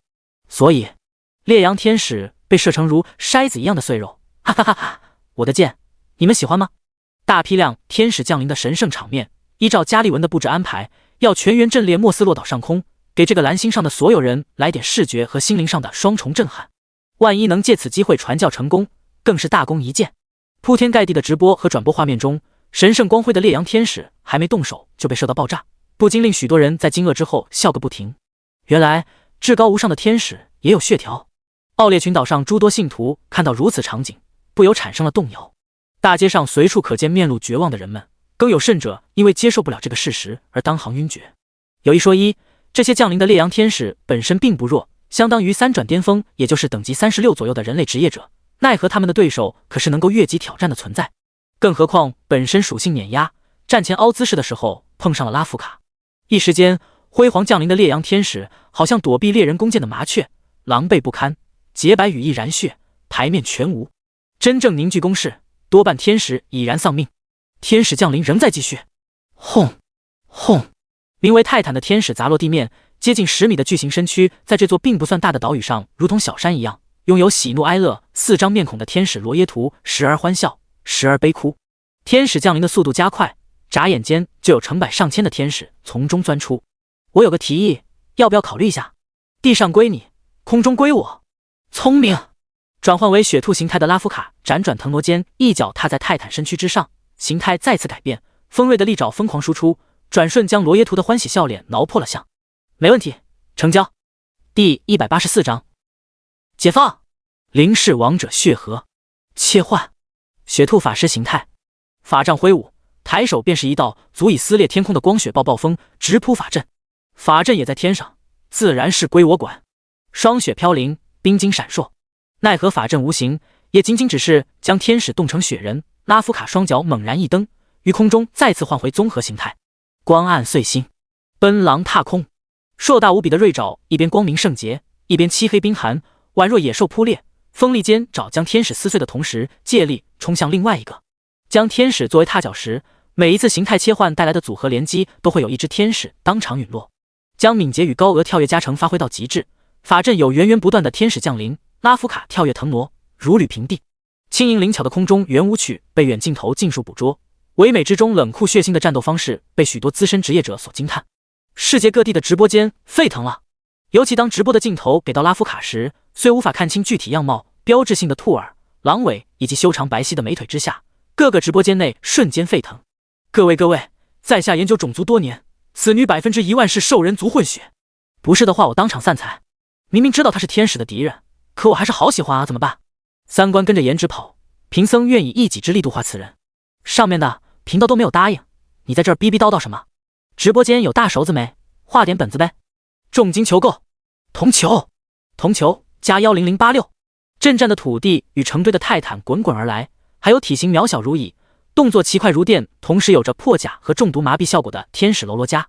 丝丝缕缕的鲜红脉络遍及全身，这些烈阳天使全部经过改造，深知吸血鬼或血族的攻击方式将出血抗性堆砌到令人为之啧舌的程度。如此偏科的属性改造对于阿卡亚颇为克制，反倒无法阻止拉夫卡绽放爆发。这妮子倒是分得清楚，不过我喜欢。拉夫卡将地面单位全部放过，飞行单位一只不留。而看清这些天使的基础属性后，阿卡亚轻蔑一笑，信手发出血气攻击，时不时看看天生的法阵是否还在运作。两人的战斗思路完全不同的，阿卡亚向来喜欢一波流，化作一滩血影将这些天使引开，牢牢关注着仙女湖畔的动静，绵软无力的回击与一瞬间透出的森然杀意使人不寒而栗。当贝尤妮塔率领暗影弃徒团成员赶到莫斯洛岛时，眼前景象使得他们震惊不已。虽说早有心理准备，仍旧对苏木身边两人过分低估。那个家伙上哪儿的收的仆人？实话就是，如果可以的话，这种仆人有多少要多少，绝不嫌多。你们几个上岸，降临法阵交给我。说罢，暗影七土团成员先后登岛，而贝优妮塔优雅转身侧坐，任凭海上摩托在海水中颠簸，他也只是推正眼镜，一口咬碎草莓味的棒棒糖。如此级别的降临法阵，除非主动关停，否则能够一直展开，此消彼长，面对人海战术，迟早都会败退。徐徐扭动手臂上的抑制器，贝优妮塔打开禁制，恢复原本等级，等级79。漆黑的皮衣逐渐褪去，媲美女神的优雅胴体呈现。降临法阵之上，更大的紫黑地狱法阵霎时凝聚，太耀眼的东西，可是很容易碎的呀。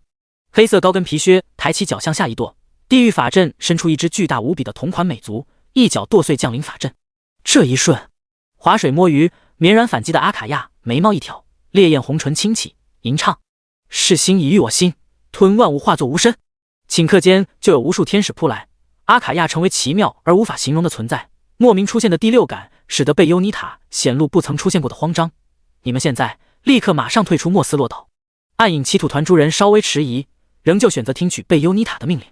在岛的另一边，有不少人胆大的职业者握着手机登岛入林。这种微乱的战斗中，他们也不想。可是榜一大哥给的实在太多了，每分钟的进账都远远超过做任务的奖励佣金。贪婪的欲望蒙蔽内心，驱使他们直面最真实的战斗。来了！轰！高达100丈的血浪拍而下，刹那将仙女湖以外所有土地倾数淹没，连同土地上的所有生灵在瞬间遭受无数死灵的攻击，当机毙命。灵式王者血河，每一次释放都会将浸没土地的所有生灵席卷一空，成为永恒被血河禁锢的死灵。几个为了直播铤而走险的职业者还来不及撤离，血河浸润之时，生命的货币被抽离一空。满溢而出的绝望令屏幕前的观众感到窒息，当即便有不少高阶职业者准备前往，转而想到这是属于吸血鬼与天使之间的纷争，这才作罢。我去，这么快！拉夫卡回头看时，先前岛屿上密集的天使全部被血河淹没，整座小岛已然成为死之石界。谢谢了，贝尤妮塔姐。夺路而逃的暗影七土团成员心中颇多庆幸，这一招的无差别攻击委实恐怖。重新调回等级的贝尤妮塔自嘲一笑，现在看来似乎没他们什么事情。螳螂捕蝉，黄雀在后，只是而今这蝉似乎快要把螳螂给搞死了。两人如此出手，也使得贝尤妮塔愈发相信苏木此刻已然身处七土王的场面之所阿瓦隆，说不定这一次真的会唤醒奇迹。这等规模的战损，前所未有的失态，而且还是加利文亲自颁布的悬赏令，那个家伙没理由不出现。太阳王最信任的部下之一，位列9大天使的高位，加利文若是出现，贝尤妮塔柳眉微蹙，以他现在的等级属性，解开抑制器也仅仅可以占平或小占优势。漫溢的血河以肉眼可见的速度回流，光秃秃的地皮仿佛诉说着血河的霸道蛮横，连青青绿草也已尽数枯萎。再次显露真身，面容红润，双唇染血，一双血色的瞳孔深邃无边。某个情急之下，跳上树梢的职业者将镜头对准，上百万人同时瞪大双眼，被那纯洁无辜又散发无边危险的笑容深深吸引。伸了个懒腰，绝美的身材，即便没有滤镜加持，也是美得惊心动魄。天上最后一只天使碎成肉块，两片战场上的天使全部清空。这时候，一道身影从天而降，毛茸茸的尾巴左右摇摆。拉夫卡走近与阿卡亚同框，平分秋色，各有千秋，美不胜收。啧，要早知道是这种结果，我就应该直接来的。噗呲，阿卡亚不敢置信地看着从自己小腹直穿而出的奇枪，大口吐血。为什么？第185章，拉夫卡独占加利文。贝尤妮塔登场。血族或者吸血鬼，真正惧怕之物乃是日光。单纯的物理损伤对而今的阿卡亚而言稀松平常，不值一提。真正令两人后脊发凉之处在于出枪之人居然可以躲过两人的感知技能，不可谓不强。拉夫卡转换形态，双爪出击将其逼退。奇怪的是，向来不喜欢被拉夫卡救的阿卡亚出乎意料完全没有动作，仿佛石化一般完全没有动作。你怎么了？没有任何回应。任凭拉夫卡如何呼唤，阿卡亚全然不动，甚至连呼吸与眨眼睛也全部停下。最后目光停留在旗枪护手处的时钟机关上。拉夫卡想到一个几乎不可能的可能，他的时间被停止了。身体的灵觉开到最大，感知技能从未关闭，对不远处手握长旗枪顾影自怜的青年完全没反应。原因也只有一个，他的等级属性要远远超过两人。生物面对比自身强大太多的存在时，往往会因此而关闭灵觉。一个好好的传教机会，借着今天太阳王的光辉，可以播撒整个蓝星。青年正是亲自赶来的天使长加利文，那张不知让多少女人为之痴狂的面庞，此刻变得扭曲而癫狂，眼球满是血丝，额头青筋暴起，乖乖束手就擒，不香吗？啊，呵！阳光下，长旗枪熠熠生辉。面对数以千计的烈阳天使阵亡，加利文丝毫不觉紧张，只要目标完成，上万烈阳天使因此战死也在所不惜，无法产生任何活动，思维的跨度依旧存在。有一说一，阿卡亚目前心态略有些崩，他的身体本就是不死之身，充盈魔力，其他生物的致命伤对他而言完全不会构成任何威胁，事实也正是如此。为什么无法活动？洞穿小腹带来的伤口依旧存在，阿卡亚能感觉出是被某种凌驾其上的规则所阻止。时间？还是其他什么？眼看阿卡亚即将落入加利文手中，拉夫卡身后出现槟榔色刻的虚影，一杆标枪扎落，恰好命中加利文的影子。骤言黑影术约，借由固定影子从而限制其活动能力，在拉夫卡所有技能中控制能力最强。身形猛然一滞，拉夫卡没有放过这个机会，虚影色刻仰天咆哮，黑暗元素刹那凝聚为手中标枪。骤言虚暗之枪。加利文察觉异样后，稍稍挣脱，便解除了束缚。这片刻时间已然无法躲避的下一次攻击。呵，这种软绵无力的攻击还需要防御吗？光明本就克制黑暗，更何况攻击发出者无论等级还是属性都远远逊色于他。一动不动就是他对虚暗之枪的最好回应。加利文，防御！脑海中突然出现的声音，下意识让加利文释放技能抵御，从而避免了一次堪称恐怖的灵魂伤害。等级和属性有近乎天地的恐怖差距，相比之下，灵魂之间的差距就要小得多。拉夫卡这看似平平无奇的一记标枪，目标正是加利文的灵魂。倘若没有声音提醒，这记标枪足以使加利文陷入昏迷。可惜，机会只有一次。加利文心有余悸，显露惊异之色。放眼烈阳位面，都是赫赫有名的天使长，居然差点栽在这个地方被名不见经传的小人物手里，简直就是个天大的笑话。而刚才脑海内响起的声音是太阳王。太阳王啊！丢脸都丢到了王的面前，对于加利文而言是天大的耻辱。他不再有任何戏谑的心思，反正阿卡亚已经再无法逃脱，这个兽人族的女人今天必须死。速度之快，凌驾于拉夫卡的反应之上，一瞬绕至身后，齐枪扎下。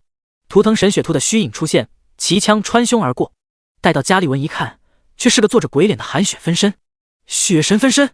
阿卡亚想要冲破束缚，奈何这股力量对他而言已然接近规则，唯有静静看着拉夫卡不断向加利文发起攻击，心中油然而生对他的佩服。诚然，单纯拼杀战斗能力，他可能会更强，可是在拉扯骚扰方面，拉夫卡堪称神明。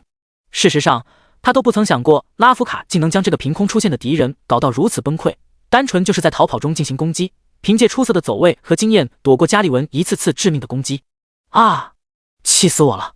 如果被烈阳位面的人知道自己如同被放风筝一样战斗，可就彻底没了面子。加利文双手握紧齐枪，交错旋转，机关始终发动。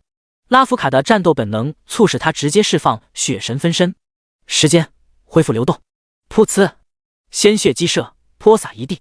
拉夫卡重伤，圣枪的主动效果，时间断流的可以停止时间2秒，足够加利文发出致命一击。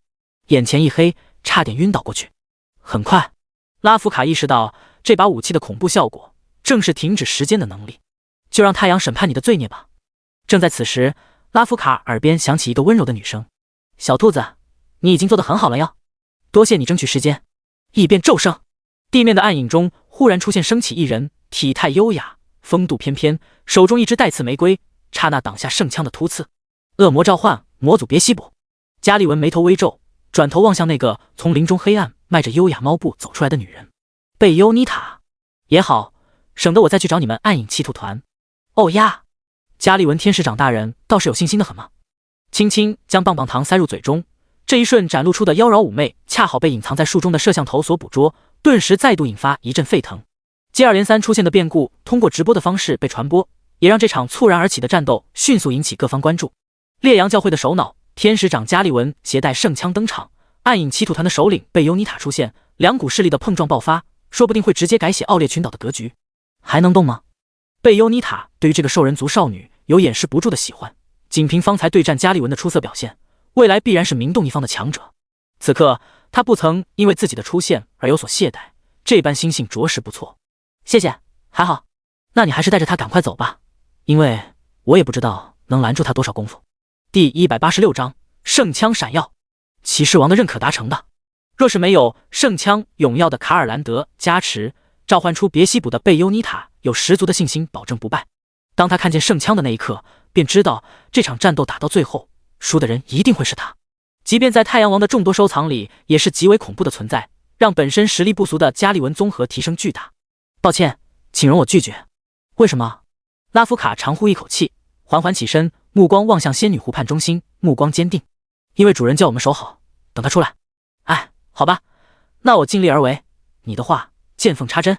方才的重伤已经恢复到七七八八。拉夫卡看了一眼阿卡亚，丝毫没有担心，因为他从那种悬赏令上看到了必须生擒。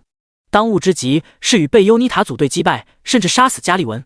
手持圣枪与别西卜站在一起，加利文丝毫不落下风，几乎全程压制。贝优妮塔将嘴中棒棒糖直接咬碎，也加入战斗。来得好！加利文精神抖擞，以一敌二，仍有余力。除了移动速度是其短板，加利文好像一个重型战土，完全不惧正面硬刚的战斗。圣枪的实停功能，某种意义上弥补了移动速度不高的缺陷。此刻的加利文堪称无敌。在加利文每一次将贝优妮塔和别西卜击退的瞬间，总会有标枪如期而至。高阶职业者的战斗余波之强，一旦贸然闯入，便会直接死亡。拉夫卡凭着雪兔形态的辅助和槟榔形态的标枪，在一定程度弥补了贝优妮塔和加利文之间的战斗差距。阿瓦隆，苏木耐着性子听梅林说了很多陈年的往事，眼角余光时不时看向山丘上的祈土王潘德拉贡，内心莫名有些焦灼。局势错综复杂，稍不留意便有可能招致灾祸。处于烈阳教会与暗影祈土团的夹缝中，如果说苏木不着急，那真是假的。那么按您的说法，祈土王打破梦魇幻魔营造的连锁梦境，接下来就该是力量传承了吧？或许是这样，也可能无法传承。梅林不无惋惜地解释道，对抗梦魇幻魔上千年的侵蚀磨损，我想他的力量必然不足以传承。那他现在在做什么？暗中打开属性面板，发现阿卡亚的生命骤然下降许多，拉夫卡的蓝量几乎见底，必然是遭遇到什么变故。如此情形，委实难以心平气和为梅林排解孤独寂寞。再说又不是生命层面的孤独寂寞。哈哈，我知道你很急，但是你先别急。梅林的脸上掠过一丝意味深长的笑，耐心总会收获意想不到的快乐。既来之，则安之。呼，那好，就请梅林姐姐，您继续接着说吧。哼，调皮。阿瓦隆内永远都是一成不变的花海，无法通过周遭环境的变化察觉时间的流逝。奥列群岛的陈年往事在梅林的讲述中徐徐铺展开来。皇后桂妮薇儿发自内心喜欢着那位冲锋陷阵的王，心灵的沦陷足可抵御身体的躁动，面对昔日救主的呼唤也不为所动。为了保护心爱之人，甘愿化作永世无安眠的雕像，守护阿瓦隆的入口。圆桌祈土们面对异族入侵时的抗争，最后却在太阳王的算计中一个个心怀不甘离开世界。他们的子嗣后代加入烈阳教会，成为太阳王的忠实信徒，现在要么死于其他位面，要么在烈阳位面身居要职。那位曾经在危急关头救下祈土王和皇后桂妮薇儿的祈土高文，曾公然向兰斯洛特发起挑战，殊不知对手是经过特殊伪装的太阳王。以太阳为能量来源的高文，因失去太阳而变成一个瘦弱的普通人，毙命于兰斯洛特剑下。待高文明悟之时，已然身死。不知不觉又是数个小时过去，梅林的身体变得愈发虚幻，眉宇间难掩疲惫之色。以老师的身份守护学生近千年，看着他即将远行去安息的彼岸，我也终于休息了。很高兴认识你，我的朋友。话音落，猝然消散，唯有无垠花海与山丘之上静躺于石床的七土王。世界规则突变，诸天位面入侵，人族正因有无数闪耀勇气光辉者才得以延续。任务提示依旧存在，七土王的认可还不曾得到。做了这么多，总该差不多认可吧？要是还不认可，反正那么多前戏都做了，也不差临近门前再多几个步骤。这就是为所谓的浪漫与情调。登上台阶，一道身影出现，祈土王潘德拉贡。听完梅林的描述，再加上皇后桂妮薇儿的眼神，苏木100%确定祈土王是个男的。既然是个男人，无论手段还是姿势就变得单一许多。极至床前，我操，怎么会是个女的？黄金一般颜色的刘海儿将光洁额头遮盖，吹弹可破的肌肤有些许红晕，双目微闭，安静而祥和。恰好此时有风吹过，一根倔强的金色呆毛在沉寂不知多少时间后重新站起，昂首挺胸，随风轻摇。任务依旧没有提示完成。再看其土王的嘴角翘起，似是在做着什么幸福的美梦。认可这种东西，肯定是要亲口承认才是。换言之，给人弄醒才对吧？指尖轻触脸颊，柔软细腻的感觉透过指尖传来，忍不住捏了几下。还是不行，那拍一拍呢？好歹也是王队吧，过分粗鲁的手段不能用，万一被打醒之后有起床气怎么办？王就算是王，也是女孩子，对不对？苏木可不敢冒险，所以当然是要用童话一样美好的叫醒服务了。可嗨嗨，娇小可爱的身躯，纯洁无瑕的脸蛋儿，太行了，简直可口。舌头将嘴唇变得湿润，紧接着又从储物空间掏出一块湿巾，给潘德拉贡的嘴巴擦干净。最少几百年的嘴巴，万一不干净怎么办？唇瓣贴合，初时冰凉柔软，细细品尝又有些许温度，伴随着不只是嘴巴，还是周围花海的花香，如品尝奶酪般有甜甜的味道。原本浅红的双唇被吮吸渐入深红，紧闭的门扉在一次次坚持不懈的叩击之下，终于浅浅开了条缝儿。刹那涌入，眼眸顿时睁开，四目相对的瞬间，碧绿色的瞳孔骤然紧缩，舌尖传来剧痛。祈土王潘德拉贡醒了，看吧，童话才不会骗人，只不过没亲对人，没亲对地方，或者就是技巧的问题。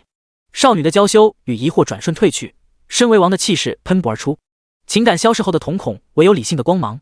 潘德拉贡缓缓坐起，尊敬的来访者，感谢您将我救出无限轮转的梦境。苏木满脑门黑线，梅林你不厚道啊！现在想来之前是有提示的，真不愧是梅林的学生，连对他的称呼也一模一样。跨越时间长河，我得以恒久无常的解脱。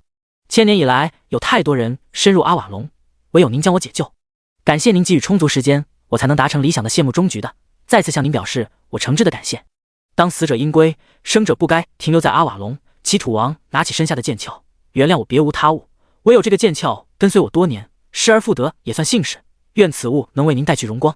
说到这儿，祈土王忽然展露出足以永远留存记忆的甜美笑容，万千花海也无可比拟。毕竟您是我认可的人啊。嗡。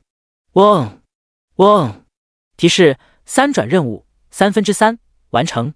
提示：你获得称号不灭之王。提示：三转觉醒系列任务完成，3转成功。风起云涌，花海翻腾。哦，在这种盛大的场面下台结束，似乎也不错。消散的瞬间，祈土王下意识地舔了舔嘴唇，掠过一抹明媚的娇羞。这就是亲吻的味道吗？有点怪怪的。其实是有一点点味道的，毕竟有好多天的没有刷牙。希望日后不要再碰到你了。第187章，三转觉醒突破，天赋装备破坏。就这就成了。想到圣灵先知说过的话，苏木简直哭笑不得。这便是任务自动完成的意思。庆幸有听从梅林的话，没有急不可耐唤醒祈土王，否则必然又会是另一种光景。而且看样子，似乎这个任务还属于没办法重来的那种。好险好险！一条条提示在眼前出现。苏木手握剑鞘，立于山丘之上。花海滔滔，光柱降临。提示：你的等级上限提升为45级。提示：佩戴宝物数量提升2，当前可佩戴宝物数量3。提示：佩戴防具数量提升1，当前可佩戴防具数量6。提示：职业技能效果提升。面对应接不暇的提示，苏木已然驾轻就熟。他更期待会获得什么新天赋，以及目前所累积的经验值可以把等级提升到什么程度，是否又会直接触顶。确认三转觉醒成功的提示后，马上就是等级升高的提示。提示：等级提升，当前等级37。提示：你获得144个属性点，当前属性点为144。提示：等级提升，当前等级40。提示：你获得144个属性点，当前属性为576。升级带来的光柱不停出现，苏木静静享受着来之不易的觉醒突破。随着最后一个升级光柱消失，如约抵达等级上限，也就是45级。累计获得属性点为1296点，有点凶哦。属性点的使用需要从长计议，苏木倒是不着急，转而开始期待新天赋来临。片刻后，人未出现，苏木正在焦灼时，眼前亮出文字提示：装备大师一转成功的，获得职业天赋装备破坏。死疼，双眼犹如被浇灌活水一样，极其痛苦。苏木不由得叫出了声。这样的痛苦持续了数十秒才缓缓消退。再次睁眼时发现并未有任何变化，当即点开技能栏开始查看详细介绍。装备破坏，身为装备大师，你对任何装备的耐久和弱点都了如指掌。你可以发现任何装备的弱点，在有限时间内命中个这些弱点，可以将装备耐久度降低为0，并使其进入破损状态。破损状态下没有任何属性效果加成，受到攻击后会直接破碎，无法修复。哦，懂了，只要是装备都可以破坏的天赋，纯属于拉仇恨以及送福利的天赋。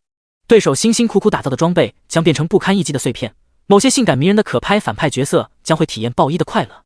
香，是真的香。再看手中的剑鞘，正是其土王佩剑誓约胜利之剑的剑鞘，但是当前阶段属于材料而非装备。算了，先不纠结这个。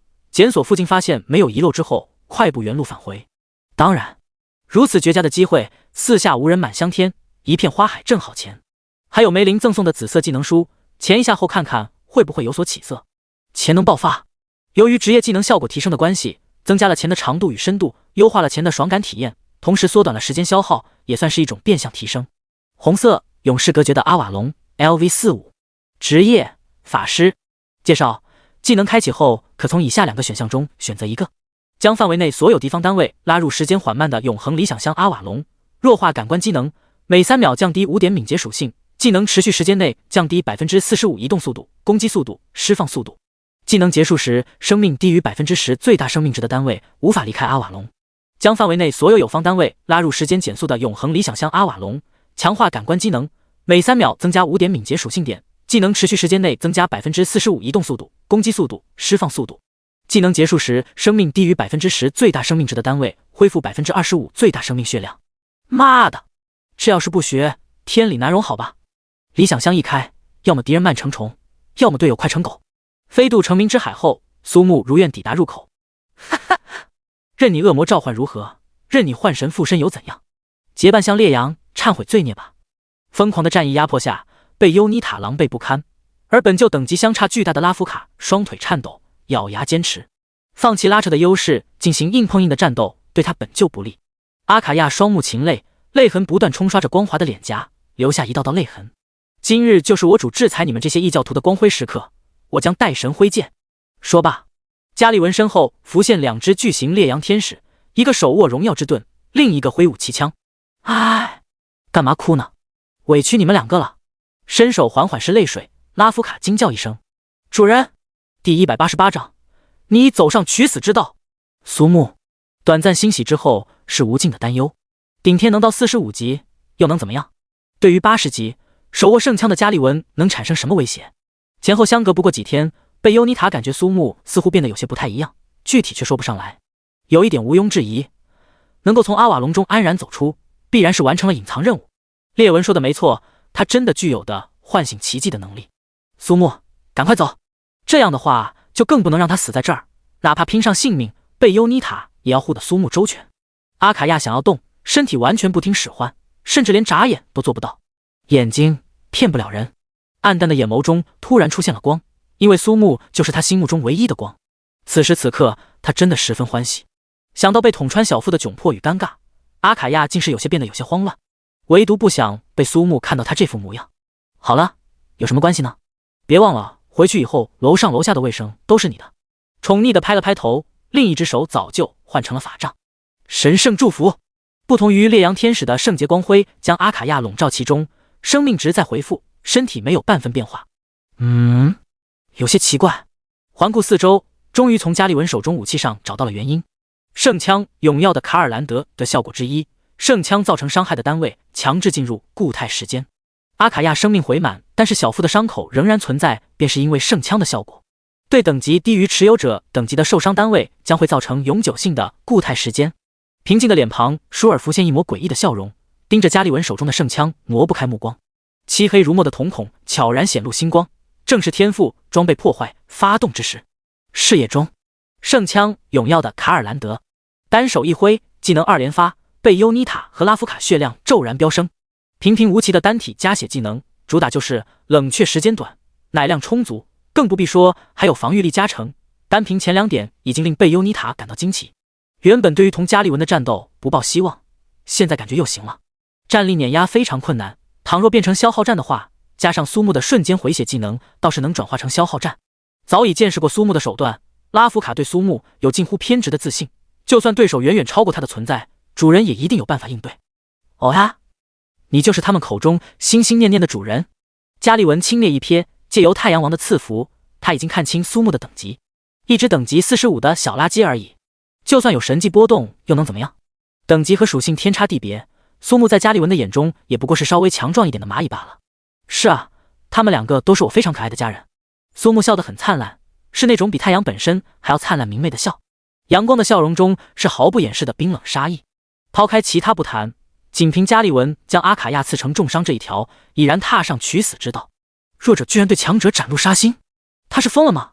贝尤尼塔从未见过如此疯狂的家伙，而且死到临头，这个胆大包天的家伙居然还不忘朝他眨眼睛。真想好好问问他，嫩的心咋这来大嫩？事到如今，他又如何能从圣枪加利文的手中保得苏木等3人平安离开？先前天使降临失利，已经令加利文大为光火，自然是要留个活口，好向世人展示。温和著称的天使也有惩罚的铁拳。极端安静下，苏木所说的每一个字都真实呈现在直播间。因为过分靠近战斗前线，这名幸运儿的直播间已经突破1000万人观看，还有全球各地的转发，预估早已破亿。谁能告诉我这是哪个家族的公子？一人霸占2个极品，木了！惹怒加利文大人，谁家的少爷公子都不行，今天必死！看样子等级最高不超过30，还以为他们的主人是什么强力货色。哎，难道现在的女人都喜欢反串？从科学的角度分析，此人今日被超度的概率大于100%。滚吧！这可是华夏国不世出的天才苏木，我不信华夏国会就此束手旁观。那你，不到几秒时间，全球大大小小的搜索引擎上苏木的名字居高不下，主要信息由于国家层面的介入已经全部删除。不过，观看这场惊世骇俗直播的人们还是通过各种渠道查找到有关苏木的蛛丝马迹。与此同时，元墨大学内正在为即将召开的强校比武加班的老师们偶然打开直播，赫然看见苏木的头像，当即点进去，一时引发阵阵惊呼。闻讯而来的校长李岩松调出加利文的资料，看到等级的刹那，两眼一黑，差点晕过去。而纳兰清玄紧咬红唇，隔着屏幕看到苏木满身自信的目光，疑惑不解：难道他真的有安全离开的把握？这场全球直播的观看者还有守护者俱乐部以及开拓者总部，包括刚刚结束练级回归校区的陆66，以及刚从修炼室中走出满身寒气的少女。六神哥，对于这场决斗你怎么看？看什么看？看个球啊！就那种又丑又露的逼，我木哥肯定不会。卧槽，这个秃耳朵妹子是谁？操！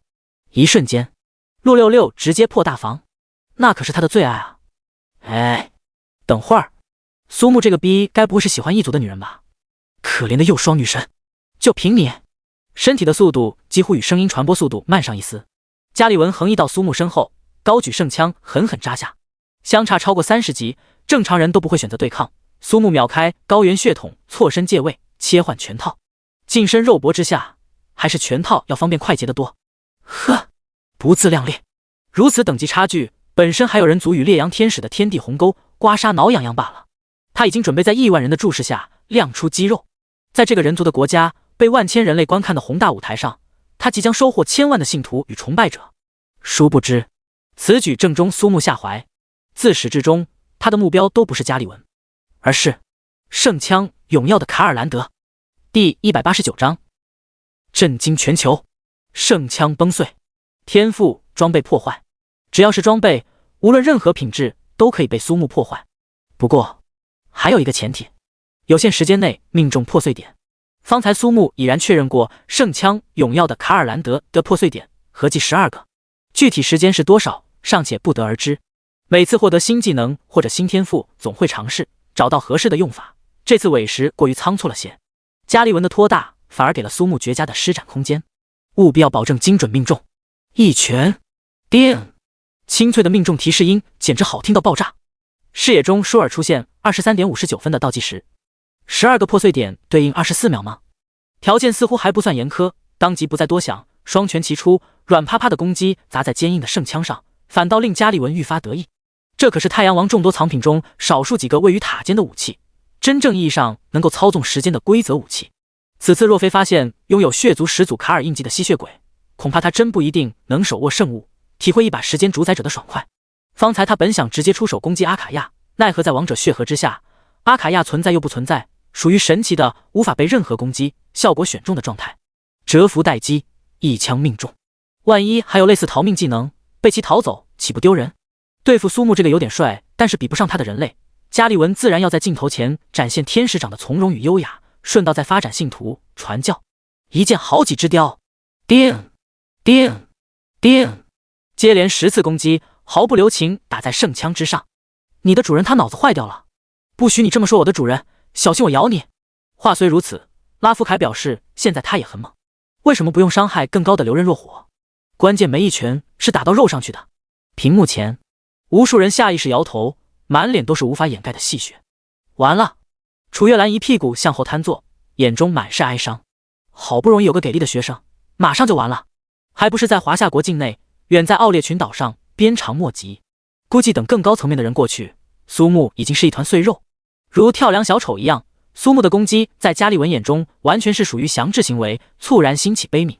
可怜的家伙，因为压力太大而疯了吗？也好，就让我赐予你永恒的解脱。11个破碎点全部命中，光辉之下的圣枪出现极难察觉的细微裂纹，距离相对更加接近的贝尤妮塔发现后，不禁倒吸一口冷气。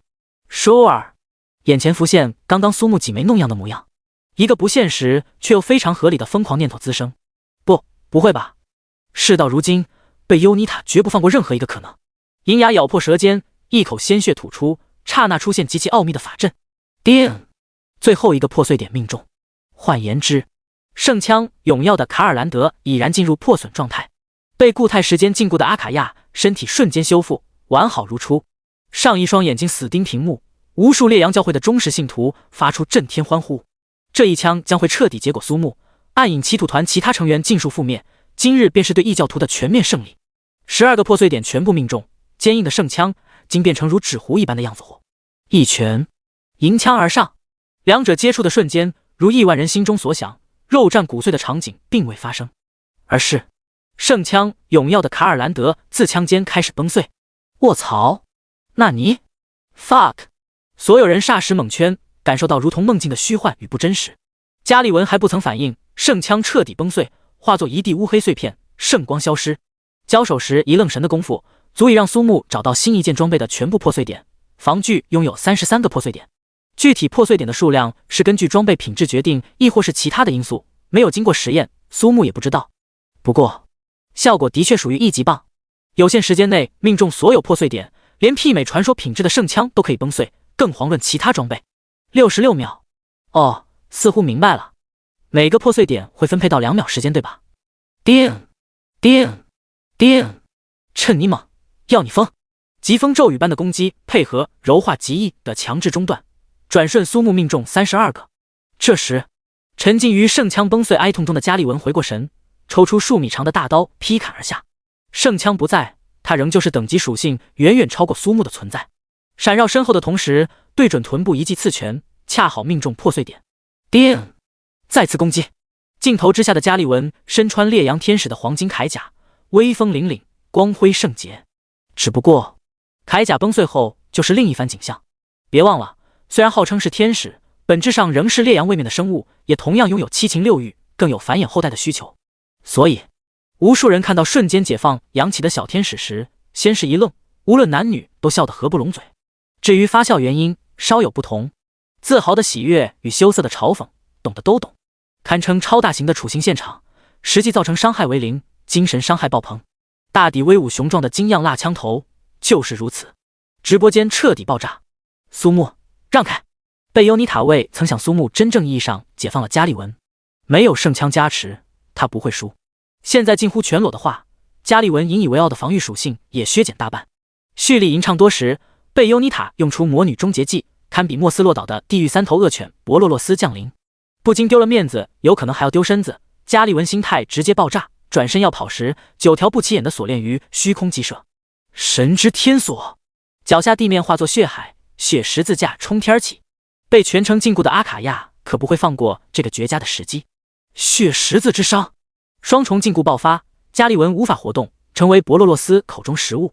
全程仅在眨眼之间，奥列群岛烈阳教会首脑天使长加利文死亡。路过一地的碎片时，颇有些舍不得。阿卡亚深知苏木的心思，一挥手便全部回收。苏木转身送出一个双赞：“苏木，马上离开！”好，抱起拉夫卡，4人迅速撤离，留下在风中凌乱的主播以及发懵的观众。这就完了？几乎所有看到这段直播的职业者都深深将苏木的脸庞烙印在灵魂中。娘嘞，辛辛苦苦打造的装备要真是被碎喽，不得直接疯了。苏木完全不曾想到，他会以另外一种方式成为家喻户晓的人物。第190章战争余波，苏木危险等级 SSS。莫斯洛岛大战落下帷幕，由此而引发的风波非但没有停止，反而愈发高涨，层出不穷的高潮着实满足了一群人吃瓜看热闹、不嫌事大的心理。各国的职业者论坛中，讨论最为激烈的莫过于最后出场的苏木，一通莫名其妙的操作后，直接将武器和装备全部破坏。有数据大佬贴出圣枪永耀的卡尔兰德的属性图，众人在感慨之余，心中更加疑惑。当晚，蓝星用户量最大的职业者论坛中，已经有分析地结合各种情报，逐帧进行分析，热度居高不下。30年职业分析师，我敢拿我的身家性命发誓，绝对不是什么装备破坏，而是类似于加速耐9度损耗的技能。嘤，这个哥哥好帅的啦！要是看到的话，可以加人家好友吗？有点小生意，想要谈一下拉拉。与此同时，真正感到紧张的还是各个国家的高层。诸天万界入侵，人族联盟成立，本质来说是要联合起来一致对外，但是实际的情况是，各国都会对其他国家有所警惕。每个国家的顶尖职业者都会在其他国家有专门的档案，并且可能还培训有专门的应对人员。毕竟，抵御异族入侵和保护国家不被消灭同等重要。无论是何种原因，苏木的确是将圣枪打碎，仅凭这一点就足以被所有职业警惕。众所周知，职业者的战力与自身等级和装备有关。一件高强化、好附魔的顶级品质装备所起到的作用不言而喻。而且，纵观职业者历史，出现过因为连番不断的大战导致装备损耗严重的案例，却从未有装备直接被打爆这种匪夷所思的情况。辛辛苦苦打造的装备，要是才几个回合就被打崩，无异于赤身裸体对战全副武装，更关键的是心态也会随之崩溃。于是，几乎80%以上的国家决定为苏木建立专门的档案，然后在许多国家的职业者档案室中，苏木成为独一份的存在。而建立专门档案的职业者，其为危险程度评判为 SSS， 非必要不可与之为敌。深夜，昏暗房间中，纳兰清玄不断观看直播回放，希冀能从一个表情、一个动作这些细节中对其进行分析。事实上，他之所以加入元墨大学，目的就是苏木。银牙轻咬手指，柳叶弯眉轻蹙。纳兰清玄现在越发看不透苏木，委实搞不懂，一个年纪轻轻的家伙为何会有如此之多的手段。职业者天赋和技能等同意第2条命，哪怕他是老师，对方也有权保持沉默，否则要职业者分析师干什么？几十分钟过去，纳兰清玄大脑过载，真想直接走捷径，在一场对生命的深入探索后，趁机打探一些情报出来。嗨，这种手段想想就好，怎么可能实行呢？或许是因为已经熟透了的缘故，也可能是太累了，居然真就出现被其吃干抹净的场面。还有那张不知从何时开始就会出现在梦里的俊秀脸庞，双腿一夹，老脸一红，暗啐一口，悠悠叹了口气。唉，屋外寒风呼啸，屋内冷冷清清，反而愈发让纳兰清玄想入非非。有些事情不经想，一想就停不下来。而心烦意乱的纳兰清玄在几番挣扎之后，从枕头下摸出一坚硬之物。有时候想要安稳睡觉，他的帮助必不可少。不知何时，天上大雪飘落，密林深处的一所别墅内，熊熊燃烧的壁炉时不时发出木柴燃烧的声音，为沉寂冰冷的夜增添一丝温暖的声音。奥列群岛的冬夜有无法形容的严寒。窗边，苏木盖着毛毯，静静躺在木质躺椅上，他感觉不到冷，甚至还很热。不得不说，这个椅子又大，质量又好。两女与他分别多时，大战结束，心弦放松，好似商量好一般，一左一右分站两边。清冷的月光洒落，场景有说不出的唯美。拉夫卡与阿卡亚先后沉沉睡去，似乎是某种本能一样，先后将手放在了应该出现的地方。苏木略略呼出一口气，任凭两人时不时向中间挤一挤，拱一拱，眼眸望向窗外明月。3转觉醒突破任务做完，如愿达到45级。不过从升级时候的感觉来看，累积的经验估计用的差不多，说不定在未来某一次觉醒突破时，等级就会不够用。这个倒属于小问题，完全不需要担心。真正令苏木陷入沉思的，反而是最新获得的天赋装备破坏。倘若将对手装备破坏殆尽，单纯依靠自身等级属性加成和天赋技能，完全属于刮痧。激动过后，细细想来，却发现有些鸡肋。真正面对等级实力远远超过自身的职业者，对方又岂会留给他命中破碎点的时间？加利文是因为托大外带在镜头前凹姿势，这次有了他的可乘之机。据贝优妮塔所说，加利文那个自恋的家伙特意留下个主播，目的就是展示他的完美胜利，间接导致了苏木本人身份曝光。日后与他交手之人必然会有所警惕，破坏装备也变得困难。至于其他人，还需要破坏？直接开揍，他不香吗？需要考虑如何将天赋的利用最大化。苏木在思考中逐渐陷入沉睡。别墅的地下室内，贝优妮塔与一众暗影歧途团成员正在沙盘上研究接下来的行动方案。短短不到半日时间，烈阳教会就出现数以万计的脱会者，在民间的声望直接跌落谷底。加利文之死毫无疑问会成为奥列群岛局势的转折点，加之内线探查到太阳王正在讨伐其他位面，分身乏术，无暇顾及。千年的平安日子导致烈阳教会反应迟钝，待到反应之时，脱会的浪潮一浪高过一浪。倘若运营得当，说不定能够一举推翻烈阳卫面对奥列群岛的控制，重新回归自由。呼！直至现在，他仍旧处于惊讶与窃喜之中。千年来无人完成的隐藏任务，而今已经落幕。他作为新一代的魔女，说不定能够完成历代魔女都无法完成的壮举。这一切都是楼上名叫苏木的少年的功劳。思忖之间，计划缓缓成型。银牙猛然咬碎棒棒糖，贝优妮塔决定利用这次机会全部梭哈。正在此时，一个军官模样的男子带着另一个身材强壮的大汉走进地下室。贝优妮塔大人，华夏国内有人向咱们兄弟打听苏木的情报，属下认为有必要把这个情况汇报给您。哦，是吗？什么情况？天亮了，温暖的阳光倾洒而下，长时间的解密和战斗使得身体异常疲惫，刚恢复意识便察觉到不对，掀起毛毯，是两张额头略略渗出薄汗、满面潮红的两人。卧槽！在惊讶与缠绕舔舐的刺激下，苏木毫不客气的。第191章，誓约胜利之剑获得。不在的这段时间里发生了什么？大早上就会整这种花活了啊？一般来说，冬日的早上总有说不出的寒冷，现在苏木一点都不冷。主人，你喜欢吗？拉夫卡舔了舔嘴唇，眼眸清澈无瑕，很难与方才那个瞳孔闪烁情欲光芒的少女联系在一起。怎么都变成了这个样子？总不至于上梁不正下梁歪吧？这些都可以稍后再想，先洗澡。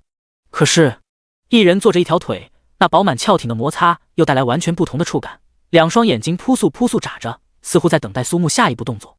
抱歉，请容我拒绝。清早就有如此上头的场面，苏木早已在心头默念，心若冰清，天塌不惊。主人，切，还叫，必须得给你俩降温了。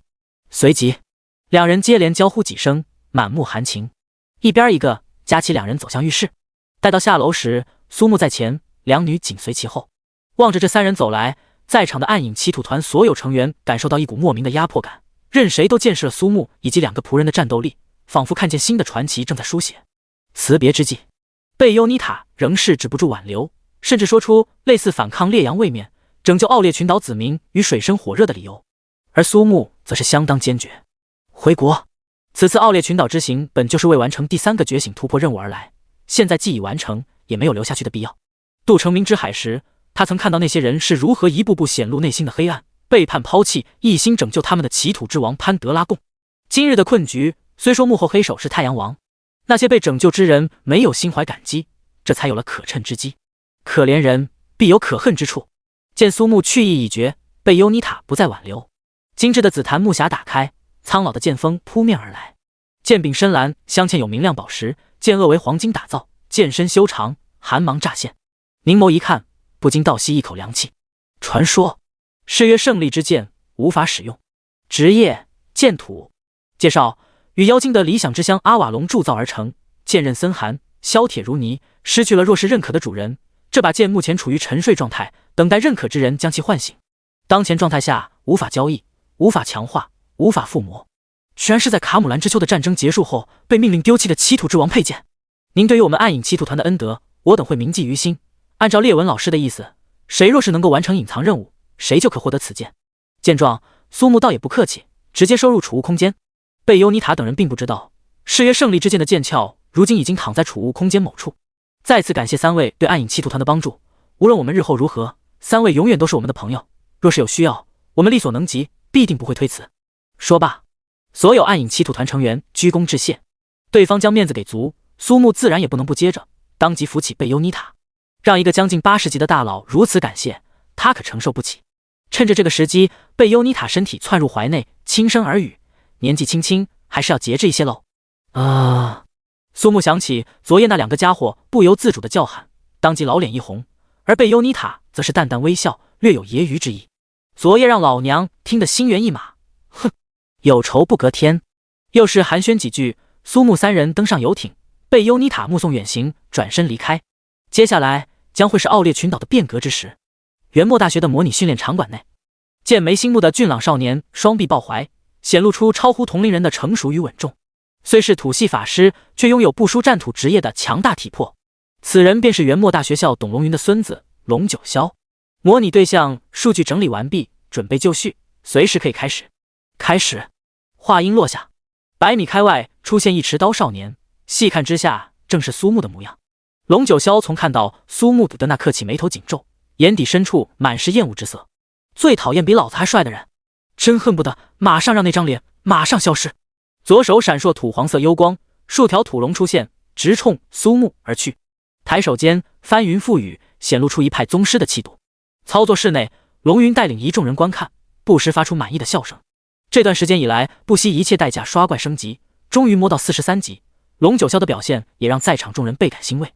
龙老爷子，令孙虽是大二，已然具备强者之资。我等今日一见，方知传言不假。是啊，不愧是龙家血脉，此番我们几个定然会坚定拥护。可是那场直播突然出现的不和谐声音，令话语戛然而止。龙云似乎早有预料，抚着花白胡子，自信满满。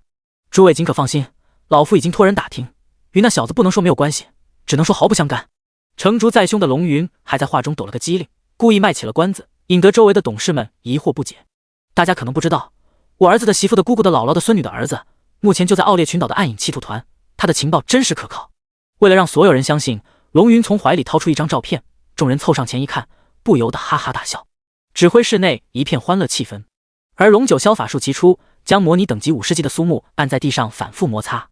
就凭你，一路乘坐游艇到附近城市，借由飞机与传送阵返回华夏国。因为直播的关系，苏木三人的面孔变得相当有知名度，无奈之下只能使用隐秘面具等道具，悄无声息之中回到别墅。刚开门，苏木和拉夫卡相视一笑，直接把阿卡亚全副武装，要是有半点灰尘的话，可别怪我不客气哦。而阿卡亚早有准备，直接选择分裂。第192章命运守护之夜，英灵召唤骑士王。好了，主人，绝对是一尘不染。前后不超过10分钟，阿卡亚身着女仆装，垂手低眉，走进房间，整洁如新，许多地方甚至比镜子还明亮。这样也行？拉夫卡还是第一次看见阿卡亚的分裂技能，惊讶于这种给力的技能用在打扫卫生这种小事上面，大材小用啊！怎么不行？主人的事情再小，那也是大事。果然姜还是老的辣。反应过来的少女脑袋一扬，轻声冷哼：这家伙居然用这种方式玩心眼子。两人之间也算是过了命的交情，自然不会因为这种小插曲而闹得彼此不和。拉夫卡瞅准机会，使劲一拍阿卡亚的翘臀，算是两清。对于许久没有在棺材里安眠的阿卡亚而言，除了苏木的臂弯之外，还是这1亩3分地令他感到安心。别墅房间不少，拉夫卡选择了顶层角落的那个。夜已深，风雪交加，两人先后入睡。苏木打开称号，赫然发现称号已经替换为不灭之王。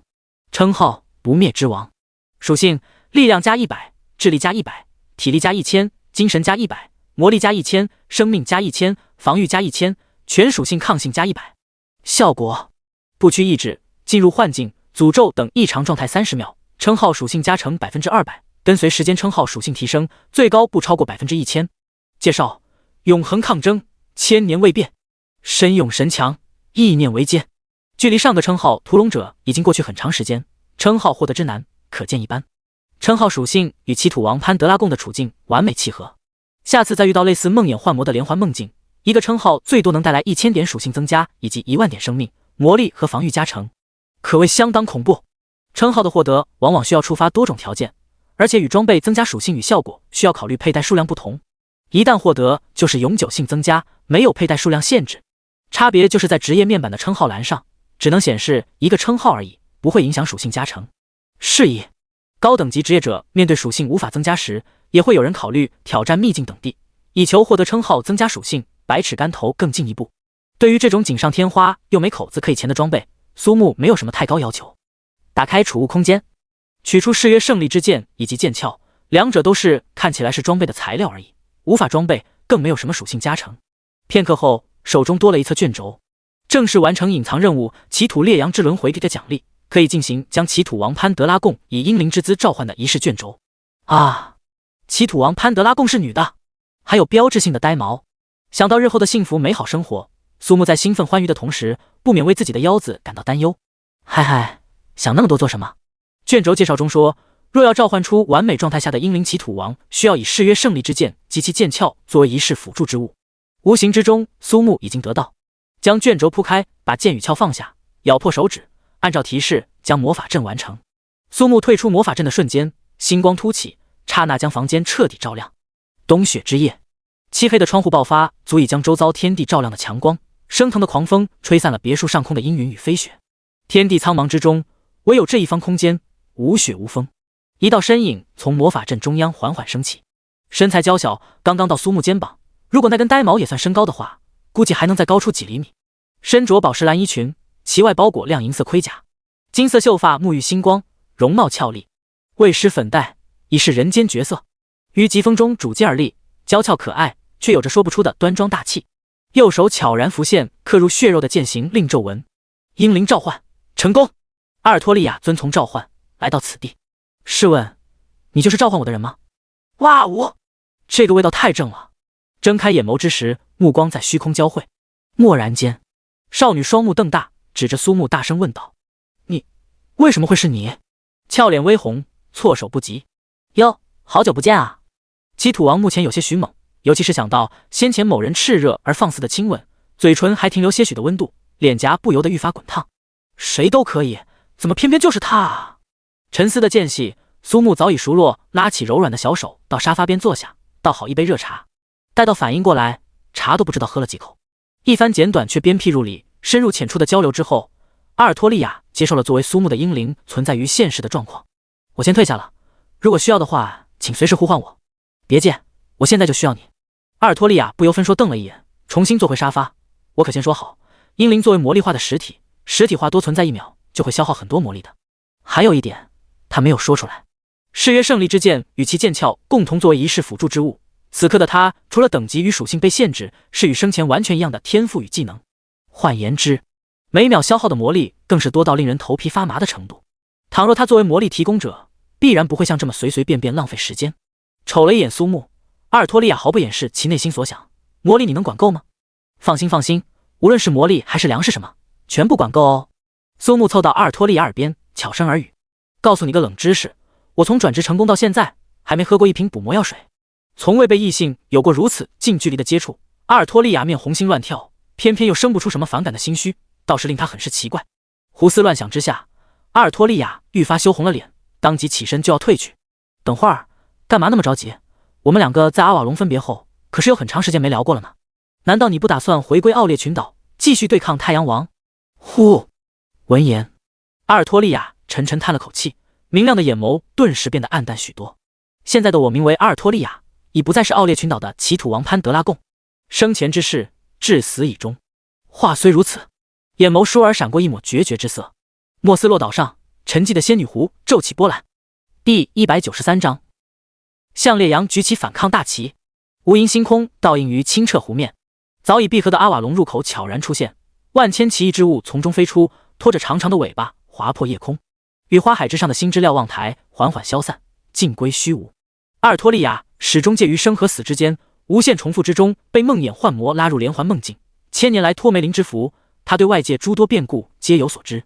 以英灵之身重回现世，他也只是想用最后的力量为这片土地以及生活在这片土地上的人们做些什么。异族之祸能否被根除不得而知，暗影七土团倘若对烈阳教会动手，可能还有最后的顾忌。来自太阳王的祝福看似能够拥有无尽永恒的生命，实则为影子拘禁的把戏。影子不在，自然也无法死亡。的确比普通人要活得长，影子也会在此期间被培育得更加强壮，达到极限之时，永生代价就会到来。影子重回身体，早已在悠久岁月变得轻飘飘的灵魂，如何能承受强出数百上千倍的影子？其结果只能是崩碎，继而变成光明孽物。一旦暗影祈土团对烈阳教会动手，纵使获得胜利，也必须面对几百万甚至几千万的人因此而死去，代价之大，无法承受。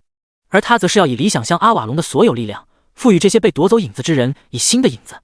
由于这些人的灵魂几乎没有重量，影子的重量也不会太大，以阿瓦隆的力量足以。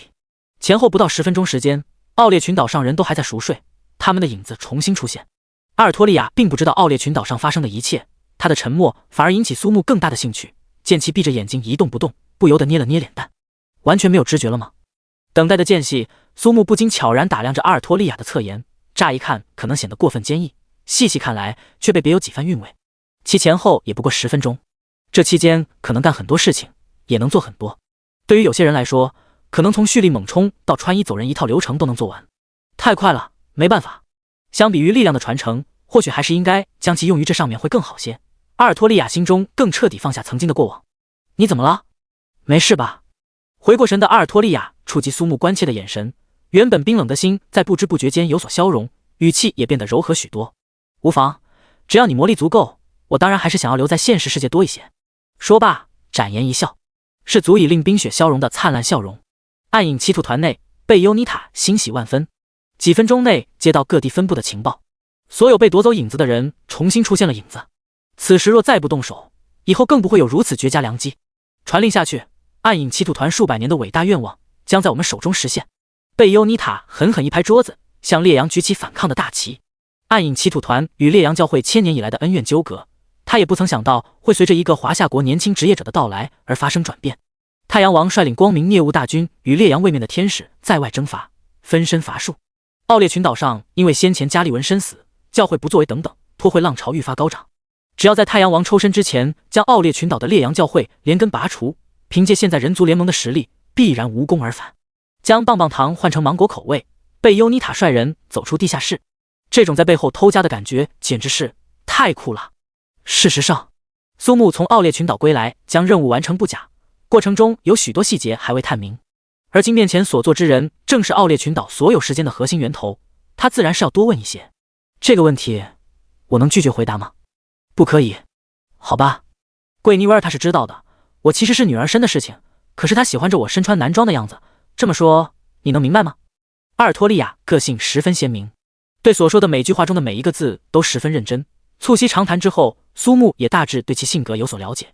事实上，他更好奇桂妮薇儿身为一个女性的天使，在嫁给阿尔托利亚以后的日子里，总归是有所需要的，那又是如何解决的呢？这个问题终归还是没有问出口。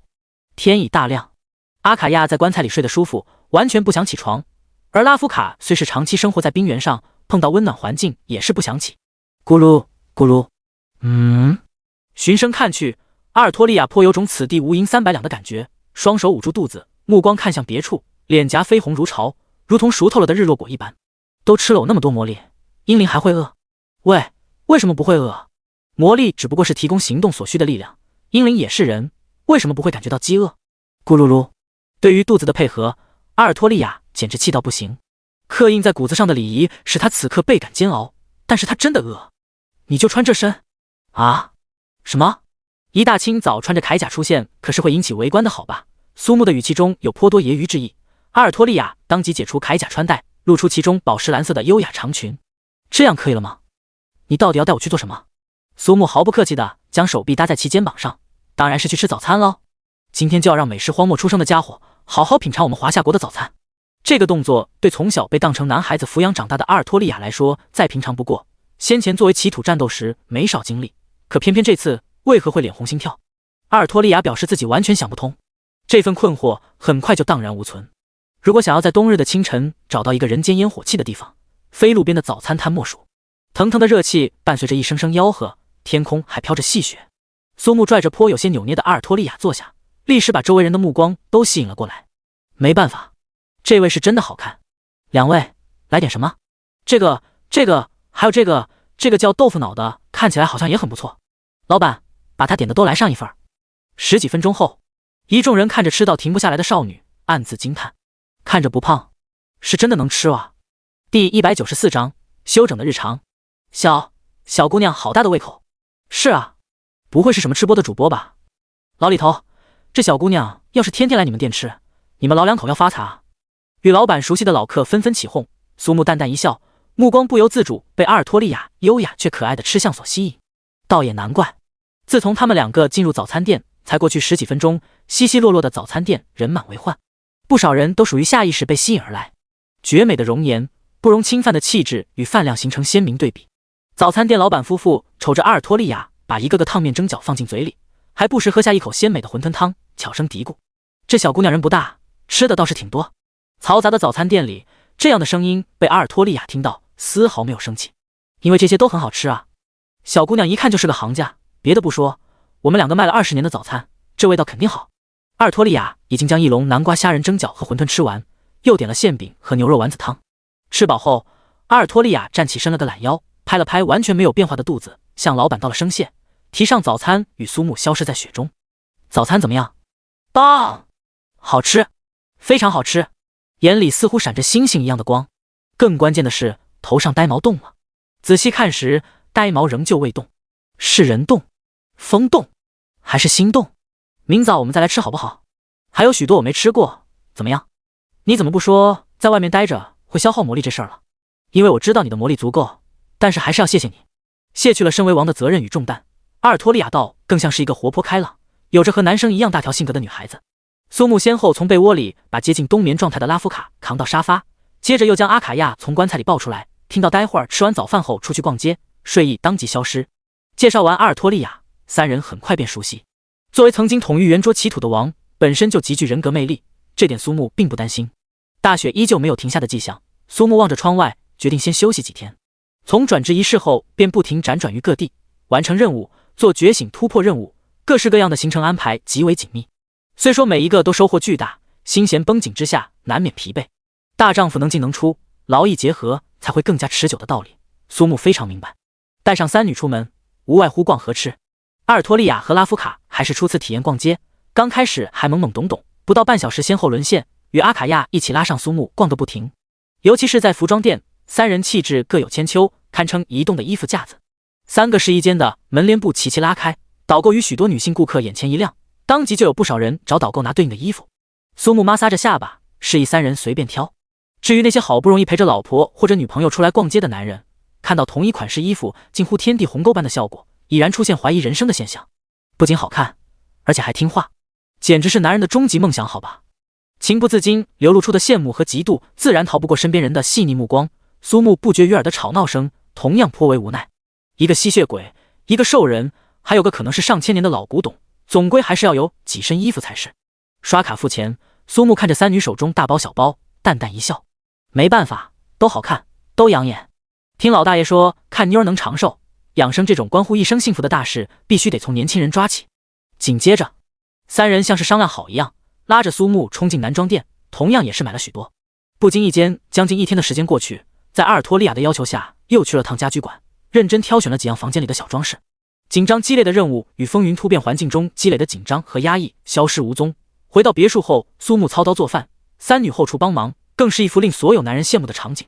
饭后，4人一同漫步于元末大学的操场，回头率100%。如此梦幻的场景，瞬间令不少人顿时心碎。正巧处于强校比武开始前夕，学校暂时休息，归来后也没有任何安排。楚月兰中途曾特地登门，将之后可能发生的状况说明。听闻对方的傲人战绩，苏木笑得合不拢嘴，展露出绝对的自信。将近1周的时间，苏木除了每日的日常运动，剩下时间也会看看书，浏览职业者论坛，顺道也会学习未来接触到的理论课程，生活充实水润。接到楚月兰的电话后，苏木嘱咐了3人几句，便出门去。刚进入会议室，几人瞬间眼睛明亮，这就是那个名头正盛的家伙。而苏木完全没有理会从各处投来的目光，他察觉到一股隐秘如渊的强大波动，不禁扭头看去。一个老者正闭目睡觉，鼾声不绝于耳。如此波动，甚至远远超过加利文，深不可测。巨大会议桌的一边是16个学生，9男7女，看样子似乎都是大3或者大4的学生。另一边是诸多教授、老师和校董，还有楚月兰和霍青。苏木来了呀！循声看去，正是冠军霍青。到我旁边坐下。苏木只感觉会议室氛围有些沉重，看见楚月兰微微点头，自然也不再客气，直接越过众人，坐在靠前的位置。其他同龄人看见霍青如此热络的主动对苏木打招呼，虽是面无表情，眼眸先后掠过一抹羡慕之色。只有一个剑眉星目、长相俊美的少年咬牙切齿，毫不掩饰对苏木的愤怒和敌意。眨了眨眼睛，苏木静静看着那人，嘴角一点一点缓缓向两边翘起。确定没见过，约莫就是那个可能要与之比试的家伙。不服来干我呀！看我不给你2人带工具都绝掉。在座除了冠军霍青或长官之外，都是我们元末大学的人。此次强校比武事关重大，今年我们的目标，老校长说了，前3随便一个都行。李岩松强忍着一字一句复述，要不然他挨个亲自给每个参加强效比武的打屁股。所以这时候，一个精神矍铄、面容红润的老者直接打断，毫不客气望向霍青。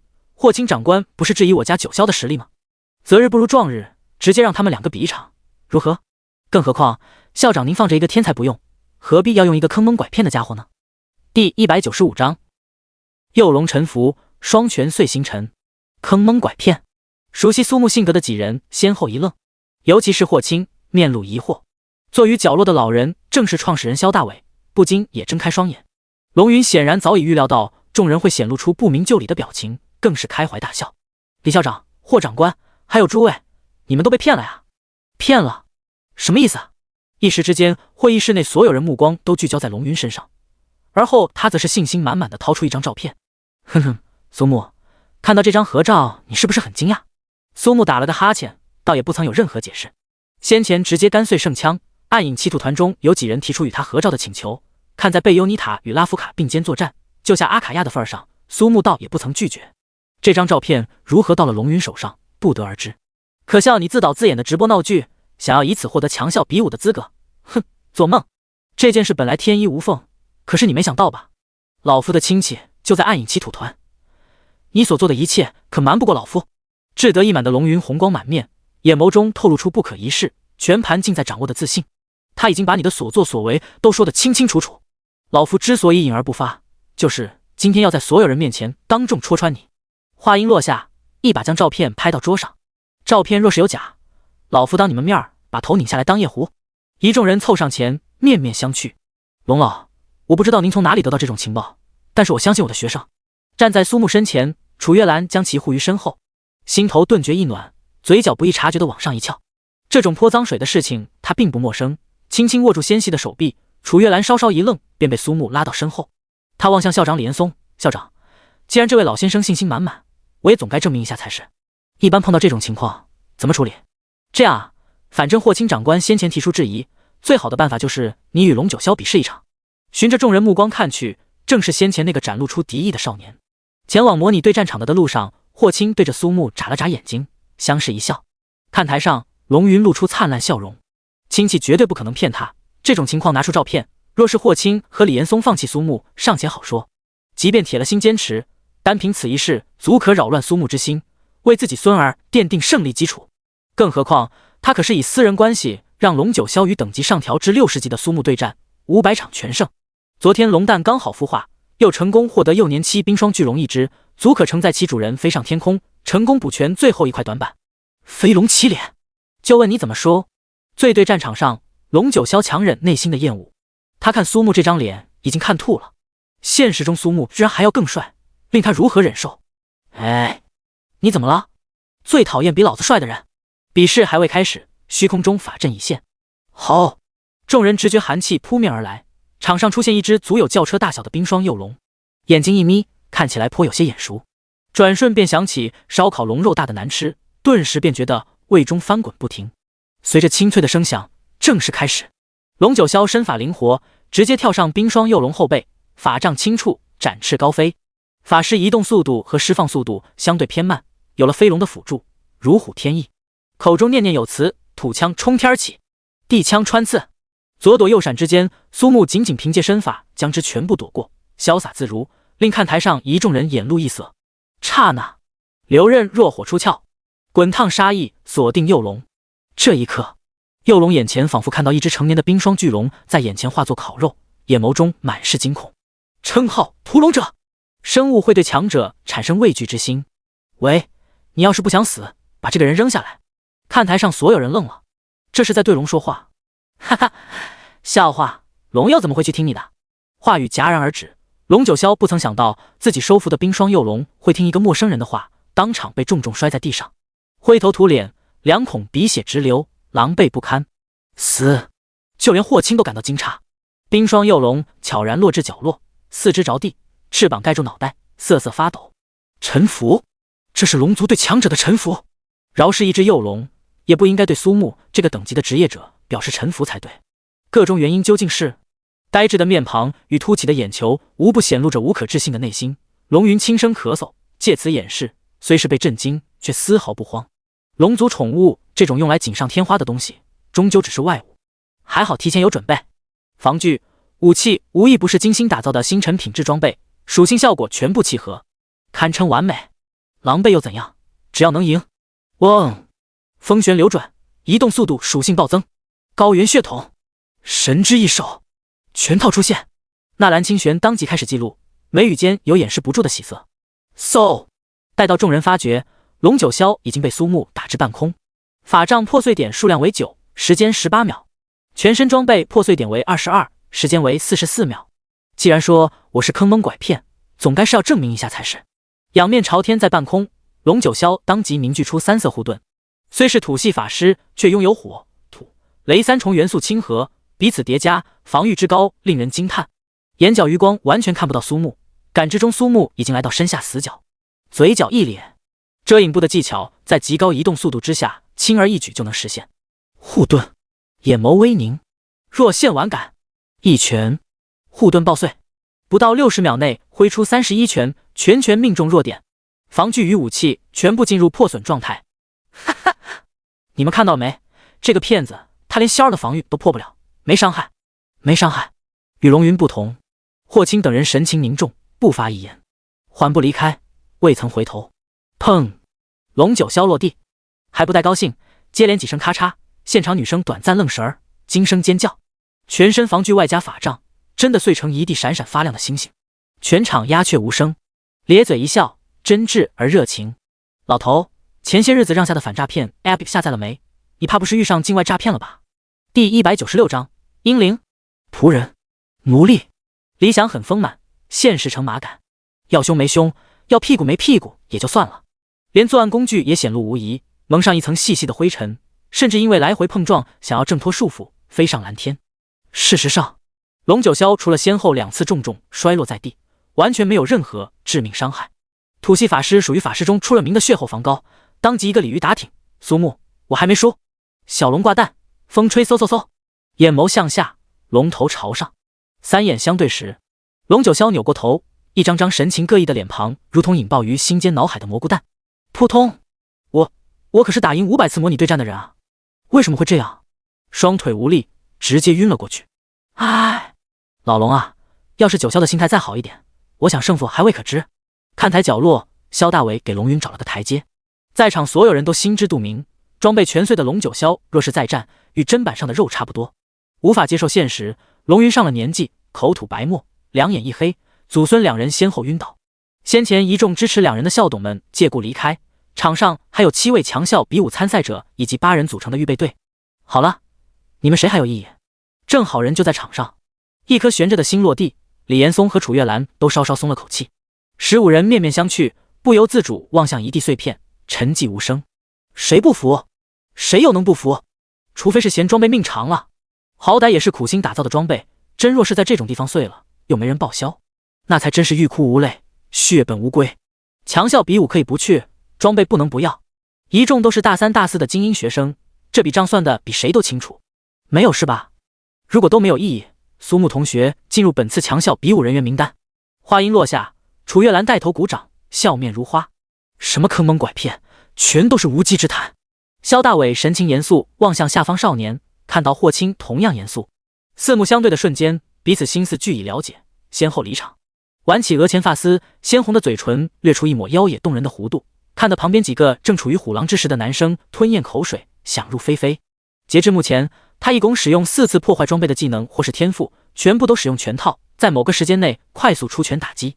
24秒、66秒、18秒、44秒，大概可以得到推断，必须使用类似于全套的打击系武器，在规定时间内对装备造成有效打击，成功即可使破坏装备。再细致准确的结论，还需要多加观察。纳兰清玄将本子抱于胸前，美目中满是少年的模样。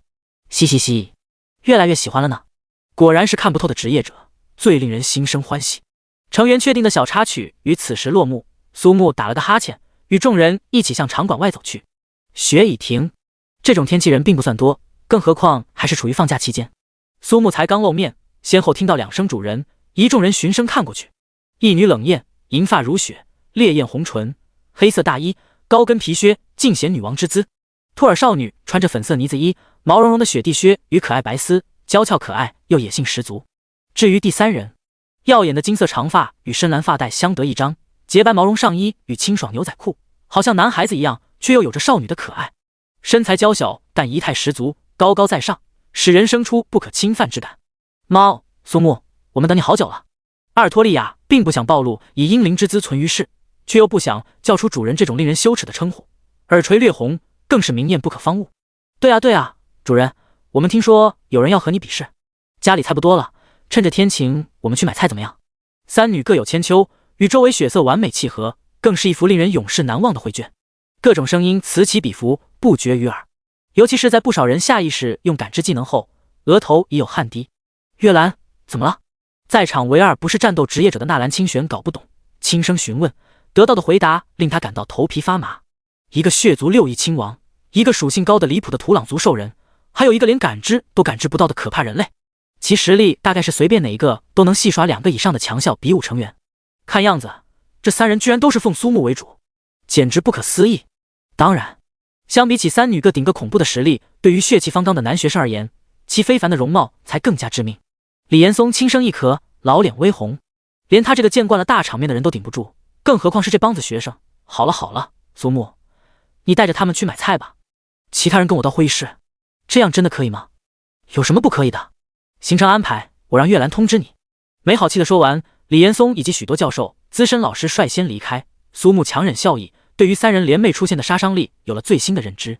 苏木，老师知道你这个年纪正处于但是你要明白细水长流的道理。别，楚老师的意思是要告诉你，年轻人啊，要懂得节制。纳兰清玄年长几岁，无论说话还是做碍事，那都是单刀直入，甚至什么铺垫前戏也不想要，直接开垦，他是不香吗？放心，老师身体有货，心里有谱。说完，苏木和3女相伴前往附近超市，留下错愕脸红的楚月兰以及咯笑不停却又难免有点别的心思的纳兰清玄。咚咚咚咚咚，将菜和肉都准备完成，将火锅架起。苏木莞尔一笑，轻声念道：万象森罗，皆为灰烬，留刃若火。轰！而今对留刃若火的控制愈发娴熟，若非想让火锅更快沸腾，他也不会选择用出石碱。不多时，火锅咕嘟咕嘟已经煮开。帐篷内4人围坐，阿尔托利亚眼冒金星，不时发出赞叹之声。再没什么比寒冷冬夜吃火锅更绝妙的搭配，3女都还是第一次吃火锅，裹着芝麻酱的嫩羊肉入口，带来前所有为的体验。有人先起走近，正是楚月兰，连夜赶来通知苏木有关强校比武的相关事宜。老师，一起来吃点，顺道我们可以一起玩个火锅游戏。迟疑之间，拉夫卡与阿卡亚早已挪开位置。见状，楚月兰也不再客气，大快朵颐。一番吃喝后，3人洗碗收拾，楚月兰和苏木坐在客厅。苏木，此次强校比武地点在圣秘境昆仑山。第197章，队友见面。霍青的提醒，昆仑山自古便是华夏国中名山大川中最为神秘的那个。听到强校比武居然能在昆仑山上，苏木也不由得大吃一惊。楚月兰深知此次强校比武的重要性，介绍时一丝不苟，苏木同样认真倾听。3日后，将会有专机飞抵元墨大学，将参加比武的8名成员送往指定地点。今年的强校比武，为了能够让更多大学认识到自身的差距，增加优秀职业者的机会，全国排名前100的大学都会参加。每个学校共派出8人，平均分为2队。首先是预选阶段，起始位置在昆仑山脚，共有东南西北4个，由各队抽签决定。比武开始，各队向山顶出发，最终取最先抵达的8支队伍晋级接下来的正式比武。其他所有的规则全部未知。苏木，今年的强校比武与往年变化颇大，地点改为圣秘境昆仑山，参与学校和队伍数量之多史所罕见。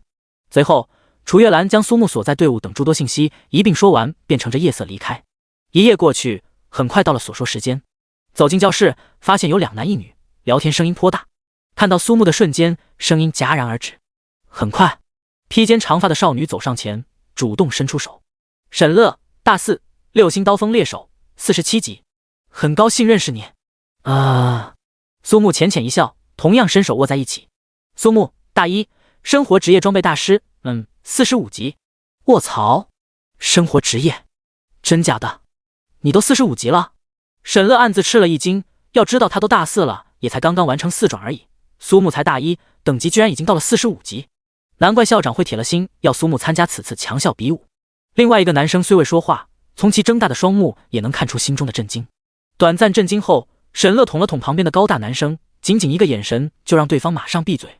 苏木恰好看到，已然知道两人关系不一般。高大男生拍着胸脯，声音爽朗：“聂云，大4，七星辅助天启牧师，和我家乐乐一样，都是47级。事先说好，我这个牧师可是要冲锋陷阵的。学弟，很高兴认识你。”说话间，聂云将厚重刘海潇洒一甩，指了指远处身穿黑袍、略显阴质的长发少年：“那家伙是向飞，我和乐乐的同学，8星职业盗土，现在53级。3人都是同班同学，加之聂云、沈乐和苏木性格都偏向于开朗活泼，向飞话不多，熟悉之后倒也还算不错，没费多少力气，很快就熟络起来。沟通之后，以沈乐为小队队长，针对每个人的职业特点确定了各自的位置以及大致的战术。接下来大家都是一起并肩作战的兄弟，苏木你也别叫什么学长学姐，我们也不会叫你学弟，总之我们一起争取拿下强校比武冠军。对于沈乐3人而言，强校比武结束就是最后的毕业考核，倘若能够在比武中有亮眼表现，大概率会被知名职业者工会看中，或者直接被军队选上，可谓好处多多。4人互相添加联系方式后，相约出发当天再见。分别后，苏木在回别墅的路上，发现霍青早已等候多时。楼顶，冬日的寒风中，即便太阳已经出来了，仍旧有些寒意。霍青凭栏远眺，沉寂片刻，这次开口说道：“你的装备破坏，应该是天赋吧？”沉默。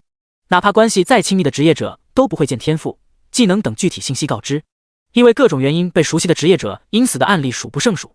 就算这个人是冠军霍青，苏木也不会说半个字。弱肉强食的职业者世界，技能和天赋就是生命的保障。看到苏木没有回答，霍青眼神中悄然流露出一抹赞许之色。以此刻他的地位和身份，这种问题若是151时回答，毋庸置疑会增加他的好感，继而对未来的人生产生利好的影响。多少人在这种情况下会选择直接说出，霍青也见过不少。苏木不曾说一言，如此反应却正是他所想要的。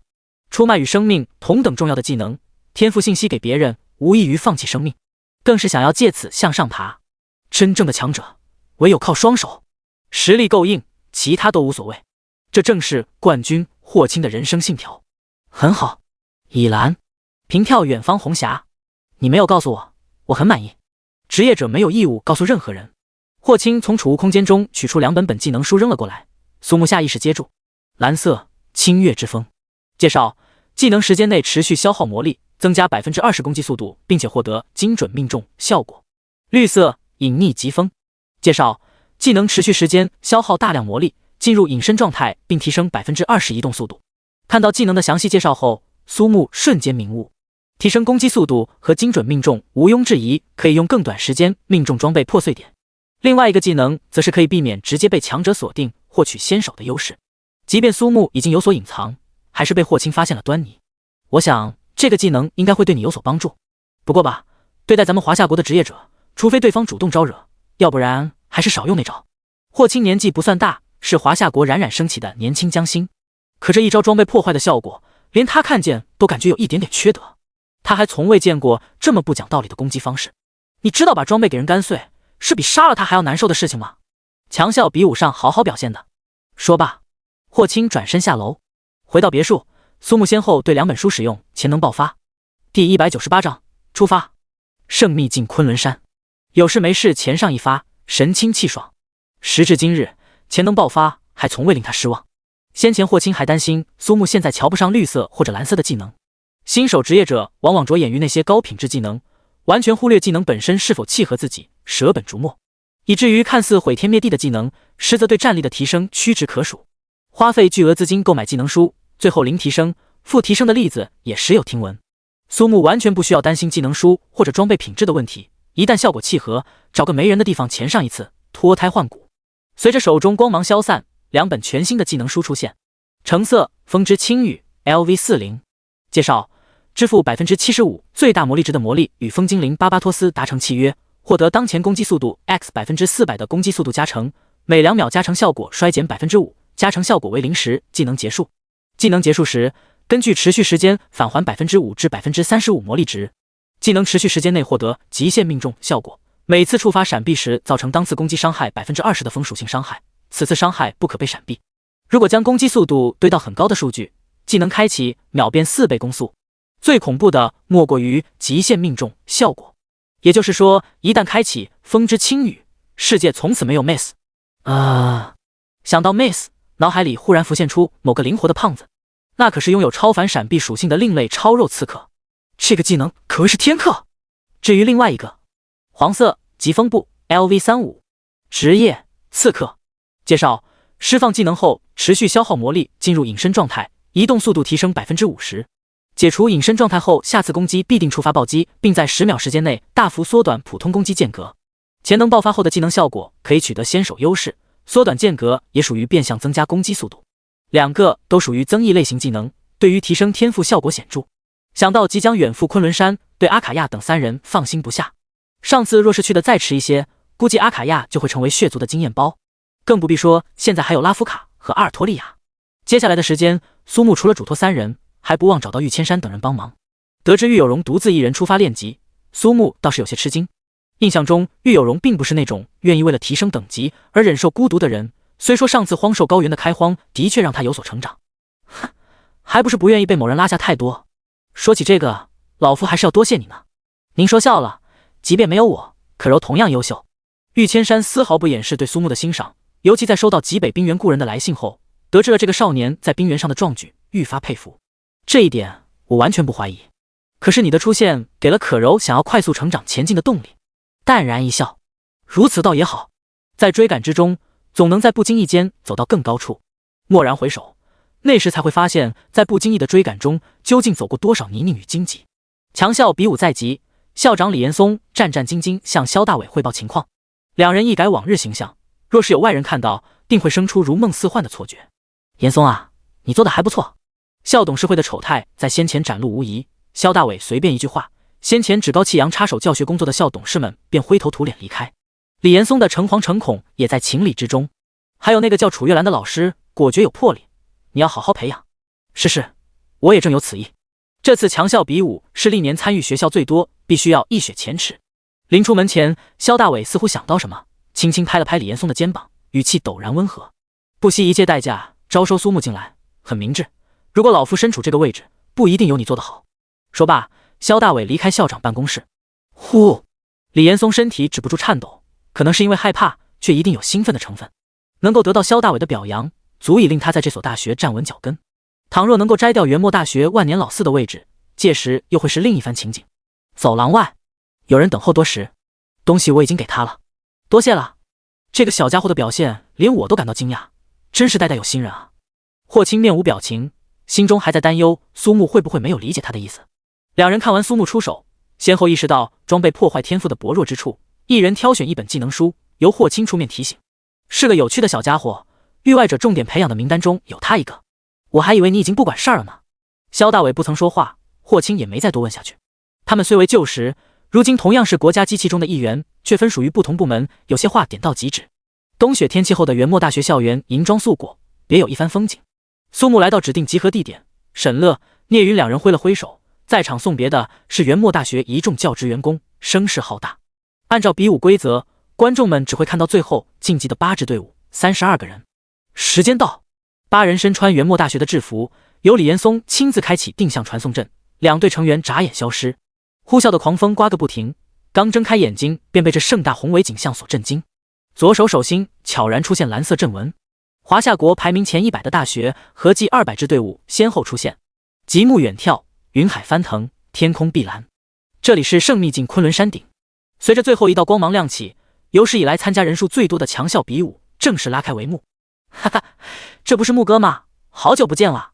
猛然回头，一个身穿白色宽松西服，胸前佩戴妖艳玫瑰的胖子出现。四目相对的瞬间，两人先后大笑，而后便拥抱在一起。老子昨天做梦就梦到你了，哈哈哈！这语气我差点都没听出来。可以啊，你面前之人正是昔日苏木的铁杆，被清源武大录取的陆66。你们3个看到了没？这就是我一直和你们说的，老子这辈子永远的兄弟苏木。第199章，昔日3人预选开始。循声望去，苏木眨了眨眼，不禁轻咳几声。3个超级可爱的妹子，全部都是萌系萝莉风装扮，召唤师、精灵祈土与阵法师，再加上陆66这个闪避贼高的暗影刺客，攻防搭配得当。有力的胳膊一把搂过苏木，陆66如今颇有种衣锦还乡的即视感。兄弟，怎么样？你这个可太行了呀！我知道你很畜生，但是我没想到你这么畜生。滚一边去！想什么呢？陆六六嬉皮笑脸着一拳捶过来，刚想要解释，忽而显露出一抹坏笑。来，还不叫学姐？学姐！不仅是苏木懵了，就连沈乐等三人也有点转不过弯。什么情况？本大爷的队友，也就是这3位，可都是我们学校大4在读的小姐姐，当然也是我陆六六的媳妇儿了。卧槽！三女各自淡淡一笑，并没有反驳，显然早已经适应这种情形。好不好？只有用过才知道，幸不幸福，只有做过才明白。你哦，那是当然，不过还是多亏了你的那套装备为我启迪了思路，要不然我也不会有这么天胡的开局。木哥，对不起，上了大学之后，我做了个违背祖宗的决定。虽然我真的很喜欢你，但是他们3个兄弟我实在顶不住，最后只能做了变心的渣男。仿佛戏精上身一般，大庭广众之下，陆六六一把鼻涕一把泪，就差嚎啕大哭。你可不要怪我呀！苏木直接对准屁股就是一脚，给老子滚圆圆的，少在这儿恶心老子在。哎，木哥，你放心，日后若真是碰到，我们一家子肯定会对你特殊照顾的。滚！看到4人离开的背影，苏木咧嘴一笑，他能感觉到3人对陆六六的喜欢，同样也能感觉出好兄弟的心思。这时候，聂云走上前询问，这才说出有关陆六六的传闻。刚入学就以新生的身份单挑30人，全程轻松划水，立于不败之地。随后入选学生会，只身作为肉盾，面对灭国级的区域 BOSS 光暗双头狮，坚持7天不败。他还有个绰号，你知道是什么吗？苏木不解摇头，史上最耐干的嘴贱刺客。噗嗤，笑得很开心。苏木仿佛能想到陆六六发挥祖安状元的优秀本色，疯狂输出，对手疯狂输出却全部被闪避的场面，这才是他所认识的那个陆六六。当时吃烧烤的3人，还有一个沈幼霜，也不知那妮子在做什么。与此同时，阿 T 正在冰川暗渊之下独自前行的少女忽然打了个喷嚏，下意识笑了笑。自从转职冰霜魔岛，打喷嚏这事情从此与她绝缘。都说一想二骂，会不会是她想我了呢？冰冷的俏脸露出一抹仿佛能驱散周围黑暗的明媚笑容。幼霜，加油了！少女站于地下冰崖俯瞰，被极寒的气息冻到浑身发抖，红扑扑的脸蛋儿，笑容愈多。远方，一枚散发出恐怖冰寒能量的核心漂浮于空，是这冰川暗渊之下唯一发光之物。不见天日中行走3月有余，所幸一切努力都没有白费。冰寒之律者的核心终于找到了，大家如果遇到危险情况，直接发动瞬时传送即可。现在强效比武预选正式开始。随着声音消失，天上忽然有数不尽的光球落下，仔细看去，这些光球都落在各队队长的身旁。换言之，也就是决定从哪个初始位置向山顶进发的抽签。每年强效比武的地点皆不相同，今年由于人数众多，再加上是在昆仑山这座圣秘境中，其难度必然不低。短暂的迟疑过去，先后握碎光球，随即苏木眼前忽然浮现提示信息：提示获得初始位置坐标信息，提示5分钟后将进行传送，抵达初始位置视作预选开始。提示最先登顶山巅的队伍获得晋级资格。提示传送倒计时时。提示传送倒计时1。提示坐标位置西，传送开始。再次睁眼，周遭景物发生变化，身处于茂密原始丛林中，不时传来震啸山林的咆哮。远方是白雪皑皑，一眼看不到山顶的昆仑山，巍峨雄壮，绵延万里。圣秘境与普通秘境有所不同，无论经验加成亦或物品爆出概率都要更高，空间面积几乎可以等同于一个小世界。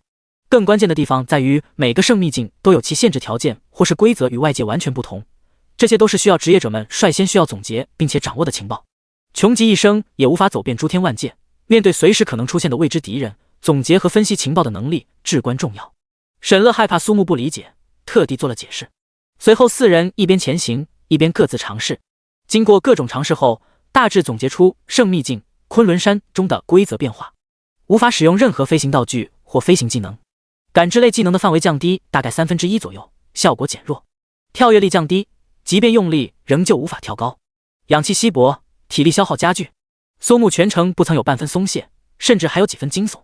心眼波动在进入这圣秘境后所能接受的范围扩大数倍，几乎能够将所在的原始森林全部笼罩，其中就有许多单凭波动就能判断出极为恐怖的存在数十只，似乎稍稍运气不好就会碰到。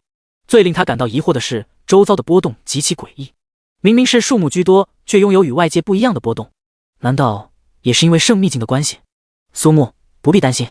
一般来说，预选上不会出现剧烈的战斗，更多是类似秘境解密一样的机关。平素大大咧咧，聂云的心思却颇为细腻。看到苏木眉头紧皱，当即解释道：“我只是有些奇怪，这些树好像与外面的不一样。”“不一样？哪里不一样？我感觉应该都是怪物。”一言，三人皆惊。话音落下之际，周遭树木忽然有了轻微的动作，紧接着，一张张狰狞的笑脸悄然浮现。第200章反转规则，破树精，结。四人转瞬便被无穷声浪所淹没，土地龟裂，眨眼出现黝黑如铁的尖刺。陌生环境下面对突发状况也不至于手忙脚乱，全部放弃跳跃进行闪避。显然，他们都已经将总结出的圣秘境规则记在心上，并展现于战斗中。能够被选作成为强效比武的成员，无论苏木还是沈乐等三人都有其过人之处。这家伙不错嘛。聂云眼角余光看到苏木的闪避没有一丝多余的动作，其反应速度甚至比他还要快上几分，不由暗自感叹：这些是百年的树精，要是不想被爆菊花，就不要被藤蔓枝条捆住。呀哈！向飞，你是不是被爆过？你才被爆过！滚！一向沉默寡言的向飞难得爆了个粗口，无形中将紧张气氛扭转。沈乐眼中寒光乍现，左右两手各执弯刀，比恶魔猎手的武器还要大上一圈。这时候，有数不清的柔软纸条伸过来，沈乐轻轻吸了口气，如陀螺一样飞速旋转。刀锋猎手的招牌技能刀刃风暴，拥有极强的斩击属性，最大的优势在于一次支付魔力，使用时间不限。对付这种情形，应是消耗最小的办法。枪！漫天飞溅火花。怎么会？这些藤蔓枝条看似柔软，实则表皮坚硬如铁。苏木见状，抽出流刃若火一记下劈，震得虎口生疼。奇怪，使用万石勘破之瞳已经确认过这些百年树精的信息，没有类似的效果，怎么会免疫斩击呢？看我的！单手抽出一张符咒，另一手捏法诀，口中念念有词。如果无法用利器斩断，索性就用树精对火属性的弱点，直接开烧。向飞作为道土，天赋中就有对火和雷两种元素的亲和，借助符咒的效果，威势无匹。一条红紫色火焰凝成的巨蟒出现，轻声一喝，火蟒分裂为漫天火蛇扩散开来。火法万火落天，哼哼，这下子总该。话音戛然而止，这些火蛇砸落的同时，百年树精的笑声在短暂消失之后，反而愈发大声，其中满是戏谑与嘲讽。沈乐和苏木先后注意到火蛇接触树精时猝然闪冒的绿色光辉，连带藤蔓枝条的速度也快了几分。结！一瞬之间，通过这些百年树精的反应，做出了判断。这些火焰非但没有对其造成伤害，反而给他们带来回血以及加速的效果。怎么会？我的紫渊血火球又没有？向飞连番闪躲，难掩震惊之色。锋锐的斩击系攻击与火属性机能完全无用，反而令怪物速度暴增。四人此时被百年树精团团包围，身陷险地。小心！聂云大声提醒，却还是慢了半步。粗壮的藤蔓猝然砸落而下，避无可避。若是被击中，聂云就算生命防御颇高，也难免会承受巨大伤害。情急之下，血性爆发，嘶吼一声，十字架迸发璀璨金光。身形暴涨之下，聂云单手抡起十字架砸了过去，两者悍然相撞。轰！如此情形，聂云必然会变成残血。苏木手中已握法杖，技能瞬发，神圣祝福。令人惊奇的一幕出现了，滔天起的粗壮藤蔓竟然出现一丝不易察觉的裂纹，随即快速钻入地下，消失不见。正是这短暂的景象，苏木仿佛捕捉到某种发生变化的规则，联想到方才以火焰灼烧时发生的景象，心中愈发确定。正常情况下，树精的弱点是锋锐武器的攻击被火属性克制，打击系的攻击只能算普普通通，水或者冰属性的攻击则是可以帮助其回血加速。完全相反，在这个圣秘境中，克制与被克制的属性互换。聂云本以为会残血重伤，未曾料到还是满血，甚至防御属性还有所增加。联想到刚才苏木手握法杖的模样，哑然失笑。这家伙还是个牧师。向飞，你试试用拳法攻击这些藤蔓。突然出现的声音令其他三人一愣，虽不明何意，下意识目光望向苏木。当然，苏木的法杖换成了拳套。这家伙到底能用多少种武器？呼，身体微微下蹲，向飞双手起势，正是他常年练习的8级强拳。周身有7张符咒漂浮，增加力量、攻击速度、命中等属性。被攻击命中时，前7次可以减少 80% 伤害。道法7段符，短距离助跑后单脚踏地，身体一次骤然浮现奇异纹路。8级铁山靠，砰！这一次，三人看得清楚，柔软却极其坚硬的藤蔓枝条在这一击之下出现了裂纹。明白了，的确如此。沈乐比苏木慢上半拍，也从向飞这次攻击中发现了端倪。神之一手，冰轮丸，刀出鞘，天地间骤然刮起一阵冷风。端坐于霜天之上吧，冰轮丸。须臾之间，冰轮丸实解，晶莹闪亮的冰之铠甲将苏木彻底包裹，狰狞的模样几乎令三人感到窒息。这是什么？他们也都属于天之骄子和年纪的风云人物，都曾在往年中大放光彩，却从未看到过如苏木这般通过变换武器就能转换攻击风格的职业者。难道这就是所谓的装备大师？百年树精群将四人团团包围，跳跃能力降低又无法使用飞行技能或道具的前提下，要么将其全部击杀，要么选择退出。眨眼间便是无穷极寒冰弹发出，诡异的飞行之后化作一只闪闪发光、寒气四溢的冰鸟。一声震天尖叫，冰鸟腾空，毫不留情用寒冷的羽翼将密密麻麻的藤蔓枝条撕扯开来，而百年树精上那些狰狞脸庞如今满满都是痛苦之色。群鸟冰柱，虽是冰属性攻击，却造成了灼烧的效果。攻击之下，百年树精群被击破，顿时化作一片火海。比武预选赛上出现的第一个难题被成功将解决。沈乐嘻嘻一笑，与聂云和向飞相视而笑。如今看来，苏木的确是有相当的实力，并非只有破坏装备继而削减属性的攻击路数，无疑增加了此次通关预选赛的信心。前路通畅，四人迅速撤离。